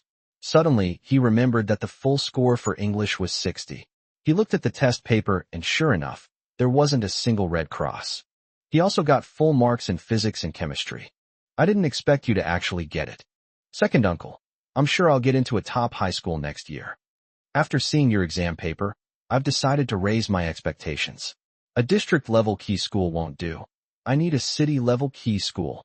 Xinchuan was in high spirits. He pulled out the bottle of Luzhou Laojiao again, rubbing and examining it repeatedly. He was so happy today, he should have a drink. Shen Imo took the wine from his hand and opened the bottle cap. Xinchuan couldn't stop him in time and said it was a pity. Second uncle, just drink up. Shen Imo handed the wine bottle to his second uncle, then glanced at the small table and said, "It seems there's no staple food. I'll go down and buy some steamed buns." "Okay, buy less. If you buy too much, it will spoil before you can finish it." When Shen Imo returned with a few steamed buns, Xinchuan was looking at the exam paper, drinking his wine with relish, and putting a fried shrimp into his mouth. "Second uncle, you're back. Sit down, have a meal." Shen Imo grabbed a steamed bun and ate it with the vegetables. He had been at school for a month and could only eat in the cafeteria every day. The best food in the cafeteria was tofu, and his taste was very bland. Xinchuan put the test paper aside and asked, "You don't need to take this back, right?" "No need. The teacher has already explained it." Xinchuan was relieved. "Then I'll leave it with second uncle. He'd feel good looking at this thing." Shen Imo suddenly said, "Second uncle, when I went to Garden Road after school today, I ran into that ticket seller from before." Xinchuan almost strained his back because of his nephew. The topic changed too quickly. He hurriedly picked up his glass and took a sip of wine to try to cover it up, but he choked again. "Oh dear, I'm just not destined to drink good wine." Xinchuan coughed repeatedly, his face turning red from the choking. She didn't have so many reservations about her second uncle, Shen Imo. "Second uncle, you should go for a walk on Garden Road often from now on. Bring back some good dishes to treat yourself, and cook some dishes on weekends to invite people over to try them." Xinchuan asked curiously, "How come you know so many? Did you date someone at school?" Shen Imo hurriedly pulled the test paper over. Second uncle, second uncle. Ultimately, students' grades are what matter." Xinchuan was speechless, but Shen Imo still wouldn't let go of the topic. "Second uncle, hurry up." All right, I know what I'm doing. I was hoping you'd get into a top high school next year, so your second uncle could be proud of you." "Second uncle, I've already spoken with manager Zhou and asked her to reserve 2 bottles of good wine for you at the end of the year. You can use them as gifts. Let's eat. Such good food, we can't waste it." It seems like I could visit him at the end of the year. Xinchuan couldn't help but smile. "Second uncle, I'll come back in a month." "Can't you come back once a week? Your second uncle can at least get you some ribs, right? You only come back once a week? How are you supposed to date then?" Shen Imo shook his head and said, "Midterm exams are coming up soon. I'll come back after I finish them." "Can he get first place?" Xinchuan thought his nephew's score was good enough to get first place. "I don't know." Shen Imo was cautious. If he Zhuqing scored above 95 in Chinese and then worked hard in the other subjects, Shinmo really wasn't sure he could get above 95 in all of them. "Can't you have a little more confidence? If you get first place in the midterm exam, your second uncle will take you out to eat. Let's go eat Zilongbao then." The uncle and nephew were eating ribs and shrimp, but their minds were still on the Zilongbao, soup dumplings. The scene was a bit awkward, but the Zilongbao had its own flavor, unlike this more substantial dish. Xinchuan drank half a bottle of wine, feeling slightly tipsy, and lay there contentedly burping. "My nephew is sensible now. I've given him enough space. Another day, when she's off work, I'll take her out to a restaurant. Steamed buns for breakfast and spare ribs for lunch." The next morning, Shin Mo got up early and went out to buy rice balls for the uncle and nephew. When are you going back to school? I feel a little uneasy when I go back and I'm not in the classroom. Shin Mo mainly wanted to make his second uncle happy, and he would come back after the midterm exams, at which time his second uncle would be even happier. Chapter 45: An Encounter. The next day, Shin Chuan did not let Shin Mo go back too early. The uncle and nephew were too lazy to cook, so they went downstairs and bought glutinous rice balls and soy milk for breakfast. Sister, another serving of glutinous rice balls. Since soy milk wasn't convenient to take away, Shin Chuan declined. Second uncle, are you still hungry? Shin Mo was puzzled, as his second uncle ate more than him. No, I'll take you to buy some clothes later, it's getting cold. The clothes his nephew was wearing were thin. They were barely enough for early October, but they probably wouldn't be enough in a few more days. My nephew has earned so much money, it's not unreasonable for him to buy a few clothes. Shin Chuan and Shin Mo waited for the tram. When one came, Shin Chuan didn't get on, and Shin Mo guessed who his second uncle was waiting for. He chuckled to himself, not urging him on. You're here, let's go. Shin Chuan led Shin Mo onto the tram, handing him the glutinous rice ball while buying the tickets. Shin Mo turned his head to the side, pretending not to see. Su Yuefang, who was selling tickets, took the rice ball and said in a low voice, "You can sit in the back." Shin Chuan responded softly, both of them appearing quite shy in front of others. The driver looked at the two men through the rearview mirror and grinned. Oh, it's Xiao Shun. Yes, brother. I'm taking my nephew to buy some clothes. Shin Chuan could relax around the driver and had a lot to say to Su Yuefang while chatting with him. Oh my, you're doing a great job as an uncle. The driver kept driving without turning around, but that didn't stop him from chatting with Shin Chuan. Shin Chuan said proudly, my nephew is promising.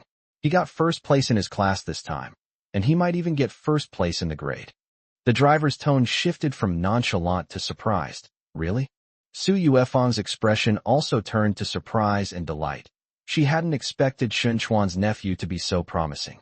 Most families value family ties, and nephews and nieces are usually very close.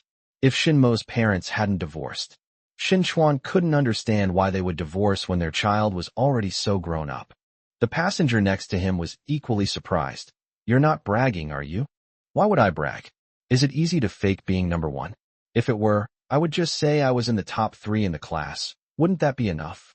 Shin Chuan's logic is sound. While showing off his nephew, he doesn't forget to nod his chin at Su Yuefang. The two of them may not speak, but they need to communicate. Although the two are still dating, the driver clearly thinks highly of them. Both young people are reliable and have good character. He believes they will get together, and he'll be able to get wedding candy after the new year if things go smoothly. Su Yuefang smiled shyly and began to eat the rice ball in small bites.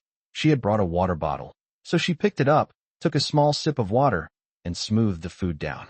Seeing her start eating, Shin Chuan felt as if he had eaten honey. He was in an even better mood and spoke louder. After getting off the tram, Shin Chuan didn't forget to wave goodbye to Su Yuefang. Although a little embarrassed, Su Yuefang waved back. Second uncle, buy some candy, sponge cake, or something, so we can give them a taste later. Do I need you to teach me? Shin Mo argued. I'm worried you won't be willing to spend the money, second uncle. This is a major life event for you. All right, I know what I'm doing. The uncle and nephew, now with money in their pockets, didn't go to a big shopping mall, but instead went into a small clothing store on the roadside. The clothes there were of good quality, cheaper, and most importantly, the service was good, and they could even bargain. Shin Mo didn't pick out trendy clothes. Instead, he chose 2 gray-blue jackets and bought 2 pairs of black pants, based on what everyone was wearing at the time. While urging his nephew to try on clothes, Shin Chuan said regretfully, if Yuefang could come, that would be great. She has better taste than me. 2 men buying clothes, they're just not bad looking, but far from being good looking. Shin Mo didn't want clothes that were too flashy. He knew that there were many hotheads among middle school students these days who might ask him for money if they saw that Shin Mo had nice clothes. I'll think about dressing nicely after I get into university. After changing into a brand new outfit, Shin Chuan looked himself up and down and was very satisfied. Second uncle, why don't you pick out a few too? Should I pick something else? Xuan was somewhat tempted. If he weren't dating someone, he would never buy himself new clothes. But Su Yuefeng's image kept appearing in his mind, so he couldn't resist asking the shopkeeper to take a dress off the wall and try it on. As Shun Mo watched the proprietress's actions, he thought of the famous flaunting scene from a later online novel. Take all the clothes off this wall. He couldn't help but laugh, and the shop owner was baffled, almost blurting out, "Idiot." Xuan picked out 2 pieces of clothing, but Shun Mo was still not satisfied. "Second uncle, buy another pair of leather shoes. Let's go. I need to buy leather shoes at the mall. The shoes there are better." The uncle and nephew, carrying bags, went to the mall excitedly and headed straight for the shoe section on the 3rd floor. "Try a different pair, the brown ones are nice." A woman's voice, familiar yet distant, entered my ears with such clarity. Shun Mo instinctively looked toward the source of the sound, his eyes wide open. Sensing that someone was watching her, the woman turned around and froze. "Xiao Mo." Yes, it was Shun Mo's mother, Hime. She was holding a little boy's hand and helping a man try on shoes, but the smile on her face froze the moment she saw him. When was the last time the mother and son met? It seems like it was before he started junior high school. The one next to her is Xuan. It's all thanks to Xuan that she wouldn't have recognized him as Shun Mo. As soon as she called out, Hime regretted it. What could she do by calling her son? Buy him a pair of shoes? The shoes here were so expensive. Even the cheapest ones cost more than 10 yuan, and she couldn't bear to spend that much. "Auntie, you've mistaken me for someone else." Shun Mo's words made Hime's heart tremble, and also made her own heart tremble, as if something had been touched. He pulled his second uncle to another counter, a wave of sadness washing over him.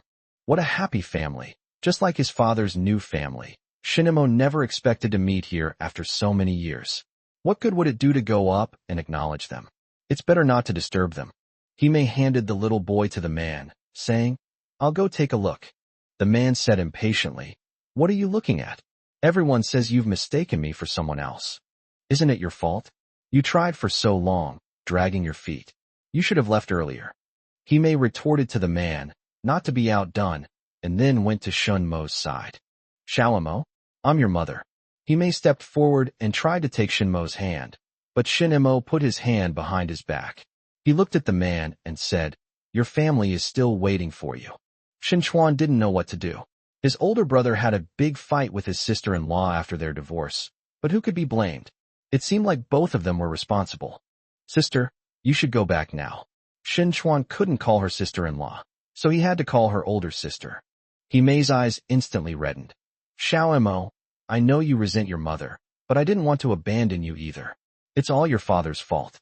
He changed his mind as soon as he heard you could go back to Shanghai." Shun Mo's heart trembled again. "I don't have a father, so it's not a question of who's right and who's wrong." Chapter 46, I won't buy from you.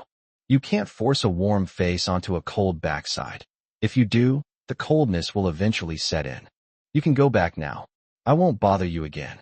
Hime started taking out her money, her expression flustered and anxious. "Mom will buy you a pair of shoes." "No need, you can keep it." Shun Mo felt it wasn't necessary. His second uncle had come so many times before, but he hadn't seen a single penny. "Wait." Shun Mo wanted to give it a try. City expansion fee," he stammered, and Hime immediately stopped what she was doing. "Xiao Mo, you have to understand your mother. Your mother doesn't have that much money." "I know." Shun Mo nodded. "I won't bother you anymore. I'll go with my second uncle to try on some shoes first." Hime felt a tightness in her chest. After all, he was her own flesh and blood. She hadn't taken care of her eldest son, but she didn't want him to have a bad life. She hoped that Shun Jiang could shoulder the responsibility of a father, instead of letting Xuan take care of Xiao Mo. But Shun Jiang. Hime sneered when she thought of her ex-husband. If it were Shun Jiang today, that man would not even dare to say he would buy Xiao Mo a pair of shoes. If that's the case, why should she feel guilty? If even those with the surname Shun don't care, how can someone with an outsider like her care? Of course, Shun Mo can't change his surname to he. Back beside the man, he teased, "Finished pretending? Let's go back." "What do you mean by pretending? I really want to buy shoes for Xiao Mo. I know you too well. Let's go, these are the ones." The man took her and the child to pay the bill. Hime carried the shoes, The man held the child, and they walked side by side out of the mall. If it weren't for Shun and Mo, this would have been a wonderful family. What did your eldest son say? The man asked curiously. He said he won't come looking for me anymore. Are you relieved? Hime glared at him, annoyed. The man glanced back and said, that would be best. The child is so big now. It seems like he can be independent, but he didn't know what Shin Mo's household registration status was like, whether he was drifting in Shanghai or returning to Yunnan after graduating from junior high school. He didn't want to worry about it. That wasn't his son. But if it were the one in his arms, he would sell everything he owned to get her registered. It was wise of his wife to leave Xinjiang and stay with him. That man was not someone she could entrust her life to. He lifted his son up firmly. Come on, Dad will take you to eat pan-fried dumplings. Aren't you happy? The youngest son laughed joyfully. Great. I want to eat 10, 20. Okay, the man said indulgently. The little boy turned to Hime. Mom, who was that person just now? Nobody's here, just eat a few more later. The little guy nodded vigorously. Watching the family of three leave, Shin Chuan lost interest in buying shoes. But Shin Imo wouldn't let him go and insisted that he try them on. Second uncle, in a few years, I'd like to help you take care of your children. I love both your younger brother and sister. I'll take them out for delicious food. Xiao Mo, your mother. Shin Chuan didn't know how to comfort his nephew. In fact, his older brother hadn't done well either, and he couldn't stand on the moral high ground to condemn Hime. Shun Imo scratched his head. Second uncle, don't worry about me. I've already registered my household registration. What are you still worried about? Give it a try. Just give it a try. Your father, Shin Chuan felt very sad. He had just overheard the conversation between the mother and son. His nephew had no hope for his older brother anymore. Second uncle, isn't it enough that you're here? My dad. He probably doesn't want to see me either. You should be more sensible. Oh dear, time to try on shoes. Shun Imo changed the subject, pressed his second uncle to sit down, and then called the sales clerk to bring over a pair of leather shoes. Second uncle, try it first. After we buy it, we'll go eat Xilongbao. You can also get another serving. No need to bring any. I'll bring her some snacks and a pack of cigarettes for the driver. Seeing that his nephew had changed the subject, Shun Chuan didn't try to bring it back. The sales clerk looked at the two people's clothes and picked out a pair for them that cost less than 20 yuan. Shin Imo was very unhappy. I want those shoes, the 50 yuan ones. Shin Chuan was startled. Aren't you going to live your life? I decide what I earn, right, uncle? That's still not spending money like that. The sales clerk said with a disdainful look. Young man, look carefully. Those are 50 yuan leather shoes. Shin Imo was in a bad mood. He really wanted to take out the 50 yuan in his pocket, slap it in front of the salesperson, and buy the shoes right away. But why should I let you make money? I used to read novels and heard that some sales clerks had very high standards, but I never thought it was true. He took the money out of his pocket, counted it, and it was exactly 50. The sales clench pursed her lips and was about to get the shoes when she heard Shun Imo say, Second uncle, let's go somewhere else. We don't have enough money. The sales clerk thought to herself, don't you have 50? Thinking this in his mind, he blurted out, don't you have enough money? Do you think I'm just playing along? Don't I need to eat? I bought shoes. Are you going to treat me to Xilongbao for lunch? Shin Imo retorted without any politeness. The saleswoman was speechless after Shun Mo's retort. Why should she hire her? The money from selling shoes didn't go into her pocket anyway. Shin Chuan had the same idea. These shoes were too expensive. He stood up and said, Let's go. Let's go. It's too expensive. Let's go look at other places. The saleswoman made no attempt to hide it. Her face was filled with disdain, fragrant mist lemon. Shinmo turned around and glared at her. You wait, Xiang Wu Ning. Go eat your fill now, and I'll beat you up when you get off work. He was in a bad mood and didn't want to indulge this saleswoman. Arguing was too time-consuming, and Shin Imo didn't want to argue with her, but he couldn't just sit back and let her insult him. So he had to make the saleswoman feel a little burden. A lose-lose situation was better than a win-win situation. The sales clerk turned pale with anger, and Shin Mo's expression was equally grim. He deliberately said, If I can't catch you today, I'll come back tomorrow. I'll catch you eventually. What are you glaring at me for? Want to call security? If you do, I'll beat you up twice. The sales clerk didn't dare to call out. These young people were true to their word and had no qualms about it. The name Xiang Wu Ning lingered in her mouth, but she didn't dare to say it out loud. She could only watch helplessly as Shun Mo and Shun Chuan left. Just as the uncle and nephew disappeared at the top of the stairs, she finally managed to utter the name Xiang Wu Ning. But then she was startled to see Shin Mo turn back to look at her. She quickly turned away in fright. I knew she wasn't being honest. Shin Chuan advised, Xiao Mo, you should focus on your studies. This isn't good. Second uncle, I know. Would I really hit her? Would I miss evening self-study? Besides, if she reports me to the school, would I still be able to get into a top high school? Your nephew is sensible. A little teasing is enough. Shin Mo doesn't need to ruin his bright future over a saleswoman. Once outside, the uncle and nephew went to a different shopping mall. Not all salespeople are the same. Some are good and some are bad. Shin Mo really bought Shin Chuan a good pair of leather shoes, which cost more than 40 yuan.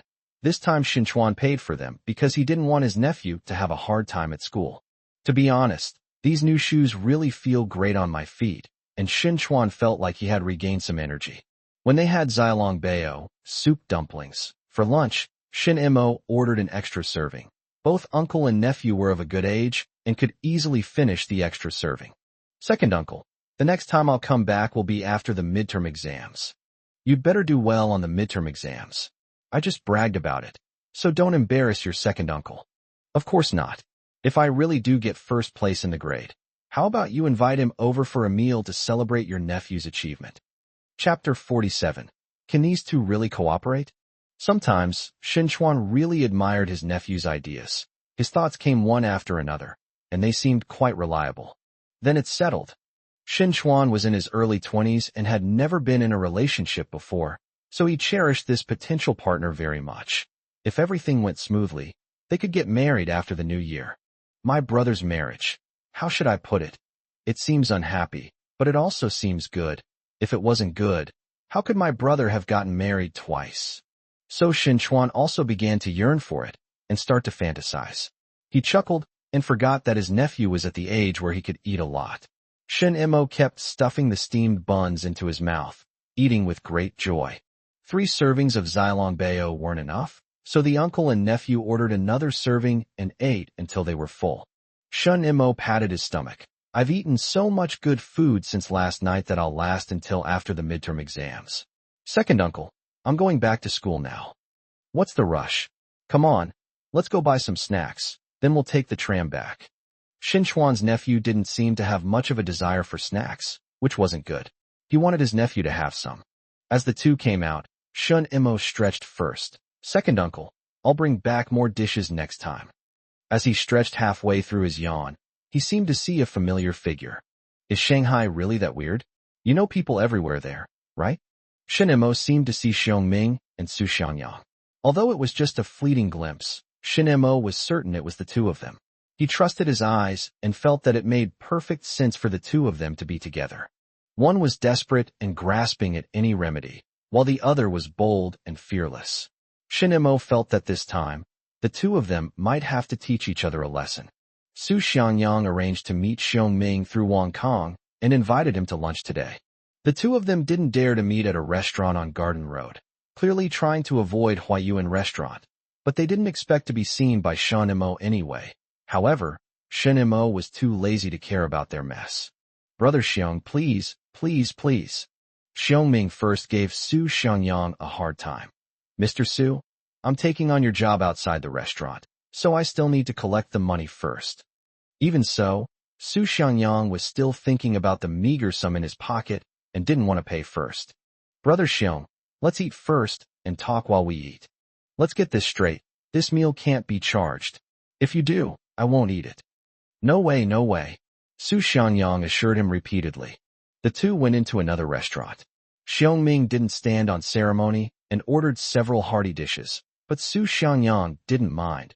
Compared to the translation fee, what was the cost of the food? Mr. Su, I'm risking skipping class to help you. I know. 1,000 in advance, no bargaining. Brother, can you go for less? This will take me about 3 or 4 days, and there's a second round later. Xiongming refused to be fooled. Then brother, you should pay for the second payment first. Su Xiangyang was speechless, then immediately adopted a troubled expression. Brother, how about we do it once, and clean it up one by one? It starts at 8 o'clock next Tuesday morning, and must be finished before noon. This is our first time working together privately, so it's normal for us not to trust each other. How about this? I'll pay a deposit of 300 first, is that okay? Xiongming squinted, thought for a moment, and felt that Su Xiangyang probably couldn't come up with anything new. While Xiongming was pondering, Su Xiangyang started complaining about being poor again. Doing foreign trade sounds glamorous, but if you're not careful, you can lose everything. Many foreigners are untrustworthy. They'll cancel orders without warning. Before the orders were placed, I was actually a poor man with a mountain of debt. Xiongming scoffed. With such high risks, Mr. Su should probably give up on foreign trade. The greater the risk, the greater the reward. Su Xiangyang took the dishes from the waiter, placed them on the table, and gestured for Xiongming to start eating. Brother, trust me.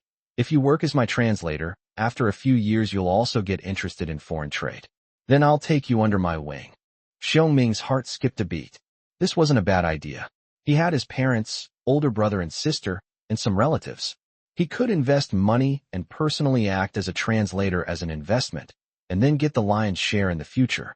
Su Xiangyang made a casual remark, but suddenly realized that Xiongming seemed to be somewhat interested.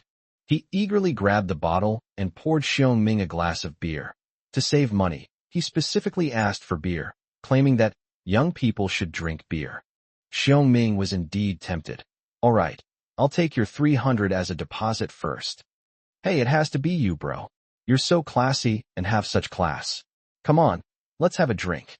The two clinked their glasses and reached a verbal agreement. Outside the private room, people were coming and going. Su Xiangyang looked out and saw Shen Mo. The young man was waiting for the tram with an older man carrying several bags. Brother Xiong, come and see. Here comes the bag carrier. Su Xiangyang wouldn't miss the chance to mock Shen Mo, even if Shen Mo couldn't hear him. Xiongming looked out the window and couldn't help but laugh. President Su is very witty. The October sun shone like gold on Shen Mo, seemingly trying to blend him into the city, but in Su Xiangyang's eyes, Shen Mo was just that silly guy who kept waiting for the bus. Su Xiangyang achieved his goal. He successfully used Shen Mo to arouse Xiongming's sense of shared hatred and align himself with him. But neither of them expected that Shen Mo had seen them, guessed what they were going to do, but didn't want to get involved in this mess. Once a person's true character is revealed, the consequences of cooperating with them are predictable.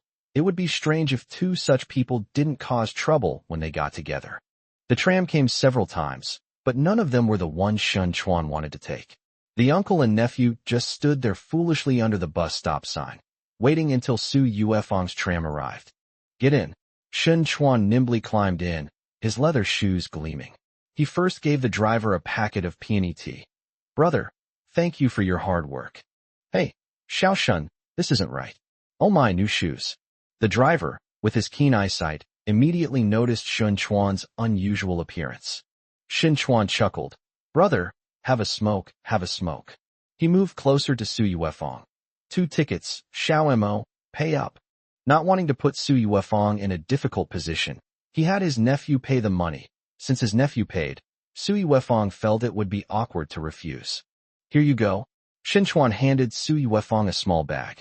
Just as Su Yuefeng was about to look at it, Shen Chuan said, Look at it when you get back. Oh my, Xiao Shun, so mysterious. What good stuff is it? The driver asked flatteringly. It's definitely better than cigarettes, Shen Chuan replied, gesturing for Shen Mo to find a seat in the back while he stayed beside him. Watching his second uncle fall in love, Shen Mo suddenly felt that his second uncle wasn't so stupid after all. Perhaps his second uncle would talk more when he wasn't around. Shen Mo watched his second uncle interact with Su Yuefeng, who was selling tickets, with a smile, suppressing the restless dissatisfaction in his heart. When the tram arrived at the station, Shen Mo put aside his thoughts and said goodbye to Shen Chuan. Second uncle, I'm going back to school now. I'll come back after the midterm exams. Chapter 48 Registering with the School Leaders. Shen Mo, let's go fetch water. Today it was Shen Mo's group's turn to clean. Li Dawei asked him to go fetch water, so that some would be sprinkled on the floor when sweeping. The two of them carried the buckets out, intending to clean the classroom before evening self-study. Shinemo, you haven't had dinner yet, have you? Then I definitely haven't eaten. It's still early, and the canteen stove is still cold. Li Dawei took an egg out of his pocket and handed it to Shinemo. I didn't make tea eggs. Those are hard to pack. No, you actually brought it for me. Shinemo stared at the egg, somewhat stunned. You promised. Are you worried I'll get the short end of the stick? Zhou Jie gave me the compass. You can use it as you like to draw diagrams in math class from now on. Shinemo took the eggs. Thank you. This is perfect for dinner. Li Dawei was delighted. That's right. Zhou Jie didn't say anything? I'm not convinced. But what can I do? I have a great deskmate, right? Li Dawei said smugly, then became sad. After the midterm exams, the seating will definitely be reassigned, and I probably won't be sitting next to you anymore. Not necessarily, right? I think our current seats are fine. Let's sit in the same seats next time and not change them. Li Dawei isn't a bad person. The key is that he doesn't cause trouble or lead Shinemo to do anything bad. He just likes to mess around with things on his own during evening self-study time and enjoys himself. With a deskmate like this, would Shinemo still need to choose? Li Dawei was delighted. I thought you would sit in the front. Leave the front for those who need it. Shinemo waved his hand and placed the bucket under the tap. The two of them filled the bucket halfway with water and carried it back with small brooms. Li Dawei was taking care of Shinemo, and he was scratching the dirty end of her head, which made Shinemo feel a little embarrassed. In the classroom, several female students were preparing to sweep the floor when they saw two people carrying water back. They quickly stepped forward to take some and sprinkle it out to prevent the dust from flying around. After sweeping, they immediately sat down to read. With less than a month until the midterm exams, everyone is starting to get nervous, and it finally feels like the final year of junior high. After dinner, Yuan Li went to the classroom to check on the students, gave them a few instructions, and then went to hold the weekly meeting. On her way to the meeting, Yuan Li ran into Zhao Jijun, the homeroom teacher of Class 3. Teacher Yuan, you seem to be in good spirits. That's right. Hey, is that little potato in your class really that good? Little potato is a nickname for the children of educated youth sent to Yunnan. It works really well. The two ran into Zhang Junhai, the head of the teaching department. When Zhang Junhai heard the name Shinemo, his eyes lit up. Old Yuan, keep a close eye on this precious potato in your class. If he encounters any difficulties in life, don't hide it from him. Don't worry, I care about him. Shinmo's name was registered with the head of the teaching department. After the first diagnostic test for the 4 classes in the 3rd year of junior high school, Shinemo seemed to have been through the alchemy furnace of Laozi. Over the summer, he was completely transformed. Zhang Junhai would pay extra attention to these high-achieving students at the school. Shinemo lives on campus, which is fine, but there are quite a few day students. If any thugs from outside the school try to cause trouble, he will stand up for the students. He has a background in sports and is very muscular. During summer vacation, he would run laps around the school's track, which had almost become a habit for him. A few years ago, he even led several strong male students from the school to confront some thugs from outside the school. Later, there was a crackdown, and these thugs disappeared. But in recent years, it seems that some new ones have emerged. After the meeting a week ago, Zhang Junhai pulled Principal Yao Bang aside for a smoke and chatted about some of the top students in the 3rd year of junior high school. Now I'm just waiting for the midterm exams. If Shinemo can maintain his current level, our school will have one more student from a key municipal high school this year. Yao Bang was still a little worried. He had wanted to mention Shinemo as an example at the pre-week meeting, but he held back after thinking about it. What if this kid really got his grades by cheating? Wouldn't he be embarrassed during the midterm exam? In that case, during the midterm exam, ask the proctor to keep a close eye on him and see if he has really figured it out. Before the midterm exams, Yao Bang would pay special attention to Shinemo. Such students are rare, and they might be able to get into one of the best universities in the country in the future. Shinemo aspires to attend a top university. When I was in high school in my past life, I often saw senior students who had been admitted to universities come back to repeat their senior year just to try again. Some failed, but many more succeeded. They all improved their scores to some extent, with the most outstanding one getting into the civil engineering program at a privately run university in Fujian. Shinmo's starting point was higher than these senior students who were repeating the year, and he wanted to test his own abilities. Inside the classroom, the sound of idle chatter never stopped. Shinmo focused on doing problems to cultivate his thinking patterns, while Li Dawei drew a turtle next to him. The sound suddenly disappeared. Li Dawei quickly covered the paper with the turtle drawing on it, and without looking up, pretended to be looking at the physics problem. However, no teacher came over. Li Dawei quietly looked up and saw that it was a false alarm. He didn't know why everyone had suddenly stopped talking so uniformly, but it was always a good thing that the teacher hadn't come. The autumn insects outside the window started chirping first, and the classroom returned to some quiet. The bell rang for evening self-study, and the students cheered, quickly packing up their things. Those who needed to go home went home, and those who needed to go back to their dormitories went back to their dormitories. Shinmo, Zhang Yuhua, and Su Chimin stayed behind as usual to continue their studies. He Zhuqing, who was a day student, began to feel pressured. She deliberately stayed 5 minutes late and saw the 3 people studying hard in the classroom. Zhou Jie waited for her for 5 minutes, and while she was getting bored, she suddenly noticed the new clothes on Shunmo's body. It's inconspicuous, but new. Oh my, Xiangwu Ning new clothes? She asked with a grin as she approached Shunmo. Shunmo looked up. I did well on the exam this time, and my second uncle bought it for me. Zhou Jie was immediately unhappy. She could outperform Shinmo in the second year of junior high, but not in the third year. She wondered what kind of magic potion Shinmo had taken. Zhou Jie, Zhu Qing, let's go. Liu from the next class came to find them. The 3 girls were going together, which would be much safer at night. He Zhu Qing glanced longingly at the 3 students still studying diligently in the classroom. She wanted to stay a little longer, but then she thought, I'll just go home and read some more books. As soon as I stepped out of the school gate, several boys approached me. Zhou Jie waved her hand dismissively, as if shooing away flies. It's not on my way, okay? You guys go do what you're supposed to do. It's not like we're looking for you. Why are you making so many comments? A boy retorted to Zhou Jie, then moved closer to He Zhuqing and pulled an envelope out of his pocket. I've written a short essay. Please offer your feedback. Liu said, that's called pointing out the flaws, correcting the errors. Same idea? No, why are you talking so much? I'm not looking for you. The boy retorted to Liu. Zhou Jie said, Zhu Qing, let's go, ignore him. He Zhuqing's heart suddenly stirred, and she asked, Fang Chong, what score did you get on your final exam in the second year of junior high? Chapter 49 did not go to the first examination hall.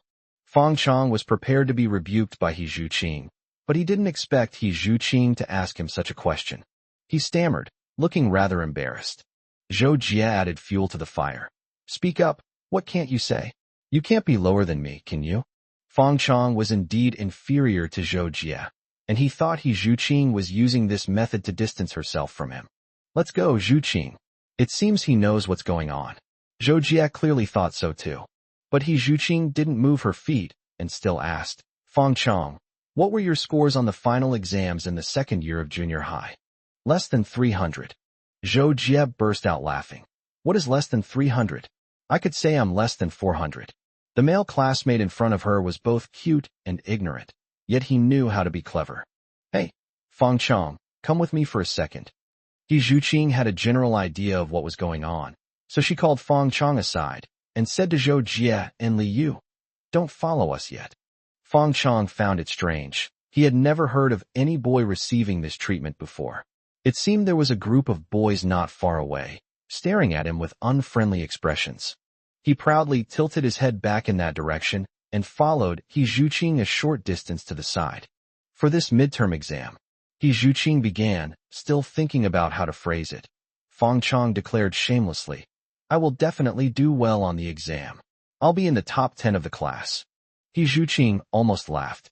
You made it into the top 10 in the class. What makes you think that? It's not that. She steadied herself. You might be in the same exam room as Shun Mo. No, you've taken a liking to him? A fragrant lemon from Yunnan. Fang Chong was very unconvinced. Recently, Shinmo's name had been almost a household name, and every teacher would bring him up as an example to make them study hard. Could it be that Zhu Qing has taken a liking to Shinemo? It's not impossible. We need to think of a way. Fang Chong was still lost in thought when he heard Zhu Qing say, I don't believe Shinemo can really surpass me in just one summer vacation. He must have cheated. Fang Chong quickly replied, That's right. I don't believe it either. Not only do I not believe it, but many people in our class don't believe it either. Maybe this guy learned some magic tricks during the summer vacation, and his cheating methods are more subtle. His grades were about the same as yours in the second year of junior high. During the midterm exams, could you keep an eye on him and see if he cheated? No problem. Fang Chong thumped his chest loudly. He would do whatever Zhu Qing asked him to do, even if it meant going through fire and water. All right, let's go. Zhu Qing didn't promise Fang Chong any benefits, but Fang Chong was very excited, even though Zhu Qing didn't take his envelope. Zhou Jie and Li Yu looked at Fang Chong with puzzled expressions, turning back almost every 3 steps. Zhu Qing, you really like him? Oh dear, what do you like about him? Zhou Jie asked anxiously, feeling sorry for her friend. Zhu Qing remained calm. When did I say I was interested in him? I just asked him to do me a favor, that's all. What can he do to help you? Zhou Jie muttered. As soon as the 3 girls left, Fang Chong's companions surrounded them. Several people affectionately punched him. Oh, that's good. That's right. Don't you know who I am? Look at my tone of voice. What do you think? Fang Chong struck a pose, trying to look even more handsome, but he didn't expect that a group of people from not far away would walk over. You?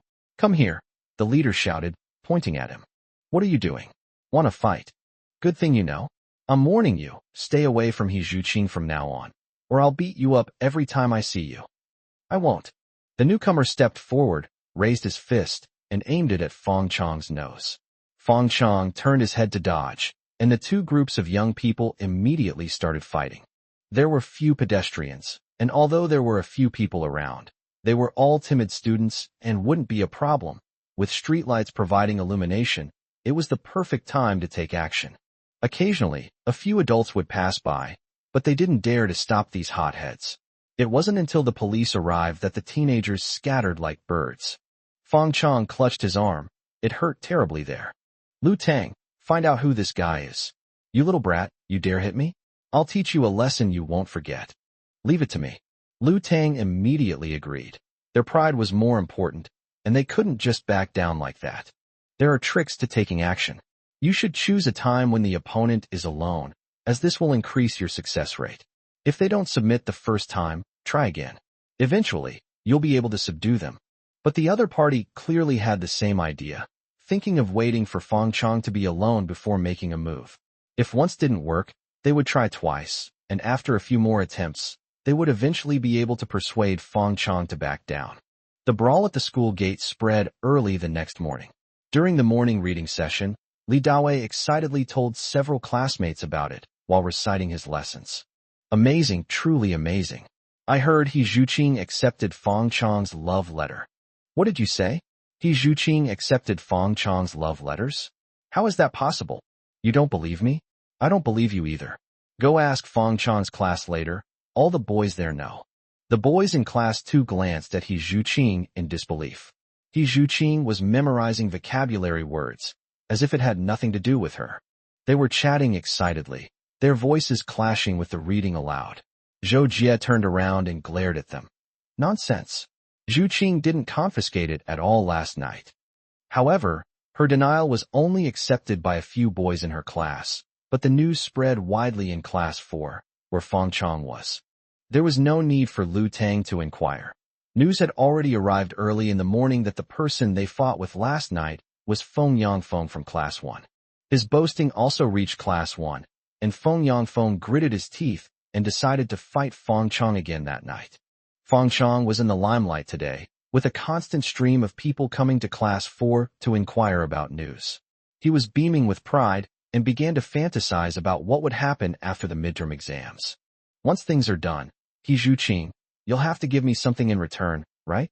But before the midterm exams, Fang Chong was ambushed by several groups of people, and his head was almost broken. The weather is getting colder, and midterms are approaching. During the first evening self-study session, the homeroom teacher, Yuan Li, entered the classroom. I heard the commotion outside. Go check out class 1. Go out now. See how they study. How much time do you think you have left? The midterm exams are coming up soon. After the midterms, how much time do you have left? After the midterms comes New Year's Day. After New Year's Day comes the Spring Festival. After the Spring Festival, the weather gets warmer. And then, well, the high school entrance exams are coming. Look at yourselves. Yuan Li threw a piece of chalk, which hit Li Dawei right on the head. Look at yourself. All you know is Ohm's law. Li Dawei, go stand in the back. Even sitting next to Shun Mo, you can't be managed properly. Li Dawei felt wronged. He hadn't listened to his homeroom teacher's nagging. But how did the teacher find out? Lu Yulin, who was standing next to him, grinned at him, but then suddenly stopped, afraid that Yuan Ma would also punish him by making him go to the back. Exam admission tickets will be distributed tonight. It's the midterm exam, so please take it seriously. Wang Hao, come and distribute the admission tickets to everyone. Wang Hao reluctantly stepped forward. Being the class monitor was really boring. He was in his final year of junior high and would be graduating soon, and he didn't dare to discipline the disobedient boys in the back row. When they reached Shun Mo, Wang Hao exclaimed in surprise, "Oh, you didn't go to the first examination room." Chapter 50: The Quality of the Midterm Exam Experiment. Wang Hao originally wanted to drag Shin Mo down with him, but now he doesn't even dare to mention Shin Mo's name at home. After handing the admission ticket to Shun Mo and placing Li Dawei's admission ticket on the table, Wang Hao sighed inwardly. Shin Mo would only take the exam once in the 7th exam room, and would definitely have to go to the first exam room afterward. Yuan Li continued on the podium. Everyone, put your books away. Boarding students, put them in your dorms. Day students, take them home and bring them back after the exams. During the exams, sit with your back to your desk and sit separately from the first and second year students. You're in your final year now, so stop lying to yourselves. Be true to your level. Chengxing High School has a unique way of conducting exams. Not only are the students seated separately, but the subjects they take are also separated. The first exam is Chinese for 9th graders, Math for 8th graders, and English for 7th graders. There's no way to cheat. This is mainly to prevent 7th and 8th graders from cheating, since 9th graders learn a lot and might be tempted to do some work for them. But when taking the main subject exam, no one has that much free time. They are too busy taking care of themselves to care about others. Yuan Li spoke for a long time before finally returning to her office. Li Dawei rushed back to his seat, glanced at Shun Mo's exam admission ticket again, and repeatedly expressed his regret. I wish we could be together. You can't see it anyway. Even though I can't see you, seeing you makes me feel like I can solve some of the problems. Huh. Shun Mo was a little confused. Was this his mascot or a bebe? It's good that we're not in the same exam room this time. Maybe we'll be in the same exam room for the high school entrance exam, right? Shun Mo gave him an unreliable hope. Li Dawei had no expectations. He just wanted to continue being Shun Mo's deskmate and happily spend his final year of junior high. If he didn't get into high school, he planned to join the army. The next day, Shun Mo packed up the books and moved them to the dormitory. Li Dawei didn't want to take the books home, so he and Lu Yulin slept in Shun Mo's bed. Quite a few people came to freeload off the place. The dorm room wasn't big, and the space under the beds was crammed full. It'll be fine by the end of the semester. Everyone took their books home for the final exams. Everyone was excited, preparing for the midterm exams that were coming tomorrow. Shun Mo did not return to the classroom for self-study today. The exam room number was posted on the classroom door, and students were not allowed to enter. A group of people went to the cafeteria for a simple dinner and then gathered together to chat. Shun Mo, can you get first place this time? This was the topic that everyone in the dormitory was most concerned about. Shun Mo chuckled.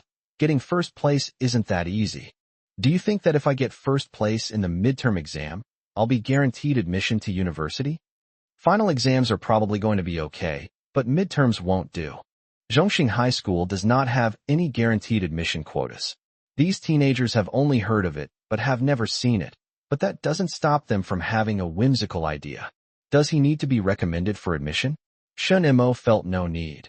It would be more satisfying to get in based on his own abilities. He was more interested in knowing his level among junior high school students in Shanghai. There is no shortage of geniuses in any era, and cheaters like him should always remind themselves of this. Outside the school, Fang Chong finally stopped He Zhuqing again. I want to say something to Zhu Qing. He was shameless, omitting the surname and addressing her affectionately. Zhou Jie really wanted to make the other person take a piss and look at themselves in the mirror, but she wasn't involved, so she just glared at Fang Chang. Zhu Qing felt disgusted, but still followed him a short distance forward. I found out. Shen Mo and I are in the same exam room. That kid has worked hard for half a semester for nothing and still hasn't made it to the first exam room. Don't worry, I'll keep an eye on him for you. Okay, I understand. Thank you. That's it. What else do you want? Fang Chang scratched his head, as if there really couldn't be anything to do. If keeping an eye on someone required them to offer themselves in return, then Zhu Qing would be divided into N parts. He was happy that he could use N now. After thanking them, Zhu Qing left with Zhou Jie and Li Yu. Just as they turned the corner, another group fight broke out. Wang Hao and Lu Yulin passed by, and, seeing Fang Chang inside, guessed it was another case of jealousy and rivalry. They had no time to watch the excitement. Their exams were tomorrow. What should we do? It seems like we'll only be able to mention your name from now on. Wang Hao was annoyed. Shen Mo had progressed too quickly. Lu Yulin comforted him, saying, "It's all right. I can still mention your name." The two are evenly matched, and it's hard to say who will do better on the exam. They need each other to step up and support them. Fang Chang was fighting, while the two of them were arguing. The next morning, Fang Chang forced himself to show up. His arm was in a sling, and he looked quite badly injured. But he always told everyone that he was not going to leave the front line with minor injuries, and that everything he did was for the exam. He wasn't good at studying, but he was very good at pursuing girls. Looking at his arm, he had already thought of what to say to Zhu Qing. "I've suffered so much for you. Aren't you moved?" In the 7th examination room, Shen Mo found his seat. He only had a pen in his hand, nothing else. Fang Chang regretted it. He could have skipped the Chinese exam. How could he cheat? He had never heard that Shen Mo could get a perfect score in Chinese. Shen Mo dared not underestimate Chinese language, because he had never gotten a perfect score since the 2nd grade of elementary school, because there was an essay component in the 3rd grade. But Chinese is really special. If you neglect it, your score will drop immediately. The drop may not be big, but it will definitely hurt. After the last test, Shen Mo devoted a lot of time to Chinese. He reduced his time for English, as he was only confident in English. This time, let's see if we can get a few more points than last time. There were 2 proctors, one of whom was always watching Shen Mo. No one in the school wants this student to be a fake. The printed exam paper was pleasing to the eye, and Shen Mo answered the questions more quickly. The first-year junior high school student next to him kept scratching his ears and cheeks, glancing at Shen Mo, but not daring to make a sound, so he continued to scratch his ears and cheeks. Fang Chang also noticed that the proctor's gaze was strange. It seemed like she was staring at Shen Mo the whole time. Goodness, this is serious. He's reckless, but not stupid. Someone like Shen Mo seems to be on everyone's radar at school. You can't mess with him. You can't mess with him. After the Chinese exam in the morning, the 2 proctors were immediately called over by Zhang Junhai, the director of teaching affairs. So, did Shen Mo cheat? No, he only brought 1 pen and was very focused when he was doing the test. Okay, Zhang Junhai felt half relieved. As for Chinese, he could always gain confidence by reading more books. He would look at math later in the afternoon. For the afternoon math class, Shen Mo brought extra stationery, a ruler, a set square, a compass, and a pencil. There were still 2 proctors, who kept a close eye on Shen Mo. Shen Mo was focused on his problem and didn't notice.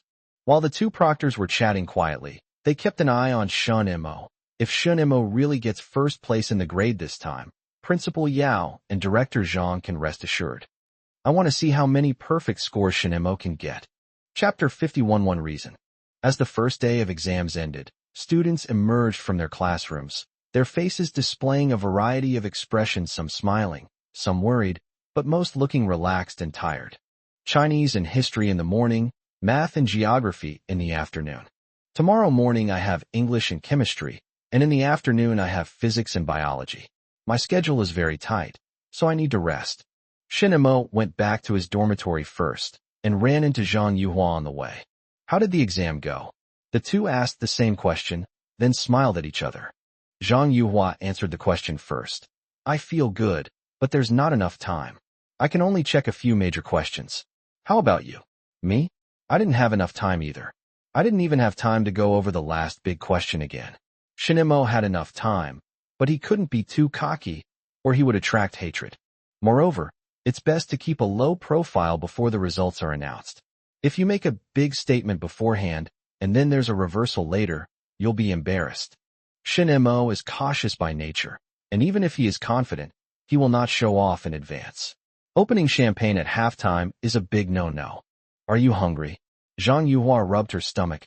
She seemed to have used up a lot of energy after taking a math exam. Shinemo felt it was all right, probably because he could still handle the math problems from the third year of junior high school, and his brain wasn't running at full capacity. Let's eat later. It's not time yet. What are you waiting for? Let's go check out the cafeteria first. Zhang Yuhua pulled Shun Mo over. Let's eat early and go back to the dorm to study. Lu Yulin, Li Dawei, and Wang Hao also came out of the examination room. When they saw Shun Mo and Zhang Yuhua, Li Dawei and Lu Yulin greeted them warmly, while Wang Hao greeted them with a sullen expression. Shun Mo, can you get first place this time? Lu Yulin really hoped that Shun Mo would do well, because he had a good relationship with Shun Mo, and he also wanted to make Wang Hao suffer. He looked at Wang Hao with a grin, which made Wang Hao even more depressed. I'm telling you, what's wrong with your brain? Wang Hao almost couldn't resist hitting him. His expression was conflicted, frustrated, and puzzled. You can change like this in just one summer vacation? Shinemo said, it's not impossible. How did it change? Teach me. Wang Hao was very interested, as were the others. Even Zhang Yuhua was very curious. Shinemo thought of that classic short story from later years, where a person sneaked out to go online in the middle of the night, only to find his elderly father huddled under a street lamp in the corner, unwilling to spend money on a hotel. He scrambled back to his dormitory and began studying like crazy. Others guessed that he had encountered a ghost in the middle of the night, but in fact, he had suddenly realized something. I worked as a waiter during summer vacation. Zhou Jia wasn't lying. My second uncle humbled himself and begged everyone he could for my household registration. Now that I have it, if I don't study hard, what kind of person am I? Shun Mo wasn't stupid, but he needed a plausible and convincing reason, and the household registration was that reason. The people around him remained silent. Shinmo's reason was very compelling. They had read many inspirational articles and were willing to believe that such a thing could happen to them. Wang Hao remained silent for a long time before finally speaking. As expected, I can't learn it. Poor children mature early, but he was too embarrassed to say that Shin Mo was poor. Wait a minute. This kid is wearing new clothes. Is he poor? Wang Hao felt something was off. But Lu Yulin and the others didn't think anything was wrong. Shin Mo was the top student in the grade in the last quiz, so it wasn't unreasonable for him to get a few new clothes. If it were them, their families would definitely be willing to buy it for them too. Lu Yulin was very impressed. Shin Mo, you're amazing. If you keep studying like this, you might not even have to pay for high school. Students with good grades will naturally receive preferential treatment. This is something Lu Yulin could think of. Wang Hao started calculating the cost, thinking that attending the same high school as Shun Mo would likely be quite expensive. Lu Yulin didn't really expect to get into the same high school as Shun Mo. As long as he could get into a good school, he was fine with going anywhere. Hey, do you guys think anyone in our school has swapped exam questions with people from other schools? The exams for the third year of junior high are in order and cannot be changed, but this is not the case for the first and second years of junior high. At least during lunch break, a few students may go outside and get together to switch the major questions. Who cares? We can't change them anyway. What's the point of them changing now? They'll show their true colors in the third year of junior high too. The group parted ways at the fork in the road leading to the cafeteria. Lu Yulin and the others wondered if they should go back and study for a while. With exams coming up in the last few days, they had been spurred on by Shun Mo, and their enthusiasm had waned. Even after leaving the school gate, that spirit remained. However, from a distance, I seemed to see He Zhuqing, Zhou Jia, and Li Yu again. Wang Hao instinctively wanted to go up and say hello, but Lu Yulin gave him a disdainful smile. They're not even paying attention to you. Don't waste your energy, okay? Wang Hao was speechless after being told that, but he still stubbornly retorted, how can you waste your energy? Just as he was about to step forward, he saw Fong Chong appear with a bandage on his hand. He ignored the others and walked straight to He Zhuqing. Go for it, Lu Yulin encouraged Wang Hao. You're up to no good. If you come at me now, you'll get a beating, right? Although Fong Chong is going to give you a handicap, that hand will eventually be used. Wang Hao glanced at it timidly, but didn't step forward. Lu Yulin just smiled and watched the fun with Li Dawei. Fong Chong, feigning a pitiful expression, approached He Zhuqing and greeted her warmly. Zhuqing, I don't have a surname. Call me He Zhuqing. He Zhuqing couldn't stand it anymore. What would happen if she got used to being called that? There were quite a few people watching. Fong Chong must have deliberately chosen a time when there were many people around so that others could see him. Her tone was firm and her attitude was curt, effectively shutting down Fong Chong's enthusiasm. Fong Chong dared not call out again, for fear of scaring her away. There were so many people in the 7th examination room. He Zhuqing might not necessarily need his help. Well, I saw it today. The proctor was practically watching him the whole time. He couldn't cause any trouble. I think he'll still be taking the exam with us from now on. Fong Chong simply didn't believe that anyone could turn things around in the 3rd year of junior high. If such a person existed, they would have appeared in the 2nd year, if not the 1st. I understand, thank you. Fong Chong stopped them, his eyes wide. Is it over? Zhou Jie stood in front, hands on her hips. What do you want? You want something for such a small favor? I want to see just how shameless you are. No, I was beaten up like this and I didn't say a word. Fong Chong felt wronged and started to show his arms to play the victim. Shen Mo made the call. Zhou Jie snapped a sentence down from the sky and casually tossed it to Fong Chong, sending him flying into the distance. Although He Zhuqing and Fong Chong did not mention Shen Mo's name in their conversation, it is not hard to guess. Zhou Jie didn't believe that Shen Mo was the one who did it. She shouldn't use everything to claim credit. Fong Chong was speechless, looking embarrassed. He secretly glared at Zhou Jie, who immediately glared back. He Zhuqing tugged at her sleeve. Let's go, she then said to Fong Chong. But thank you anyway. Fong Chong followed behind. Don't worry, I'll keep an eye on him tomorrow too. No need. He Zhuqing's voice drifted over, but she didn't turn around. Chapter 52 is settled. Fong Chong was very frustrated. There were quite a few people watching around, and they had a half smile on their faces. Get lost, Fong Chong shouted unhappily, but was stopped by several people. The group began clearing the area. Let's go. Everyone, let's go. We need to talk to Fong Chong for a bit. Wang Hao, still shaken, said, Fong Chong is going to get beaten up. Lu Yulin encouraged him, saying, It's time for you to be the hero and save the damsel in distress. If it were He Zhuqing who got beaten up, I would definitely step in. But Fong Chong, he's not in our class. I can't control him. Let's go. Wang Hao was unwilling to take the lead, especially not to be the one to get taken advantage of. Distracted by this incident, Wang Hao, Lu Yulin, and Li Dawei's initial enthusiasm for learning waned. He Zhuqing and the others walked away and turned a corner, never seeing what happened behind them. Those who came later wouldn't let them see it either. Hey, Zhuqing, did you have Fong Chong keep an eye on Shen Mo? Zhou Jie felt that the person whose name wasn't mentioned could only be Shen Mo. Zhou Jie, do you think someone can get a perfect score on a test? I just want to test my idea. Li Yu also felt it was too unreal. That was a perfect score. But even if you copied, you couldn't get a perfect score, right? That was a perfect score. She was somewhat inclined to believe that Shen Mo had passed the exam, but it still seemed too far-fetched. Didn't Fong Chong just say that Shen Mo didn't cheat during his math exam? Let's wait and see his math score. Zhou Jie would be convinced if Shen Mo could score above 90 in this subject. In the office, the teachers did not take the opportunity to rest. They were busy grading test papers. The exam papers were sealed with names on them, so the teachers didn't know whose papers were being graded. This must be Shen Mo's. A perfect score suddenly appeared among a bunch of inconspicuous scores. Teacher Wang, who was grading the papers, immediately thought of Shen Mo. He had heard that Shen Mo was still in the 7th examination room. Gokun immediately came over, looked at the handwriting, and nodded, saying, That's right, it should be his. Seeing that it was a perfect score, Gokun was even more satisfied.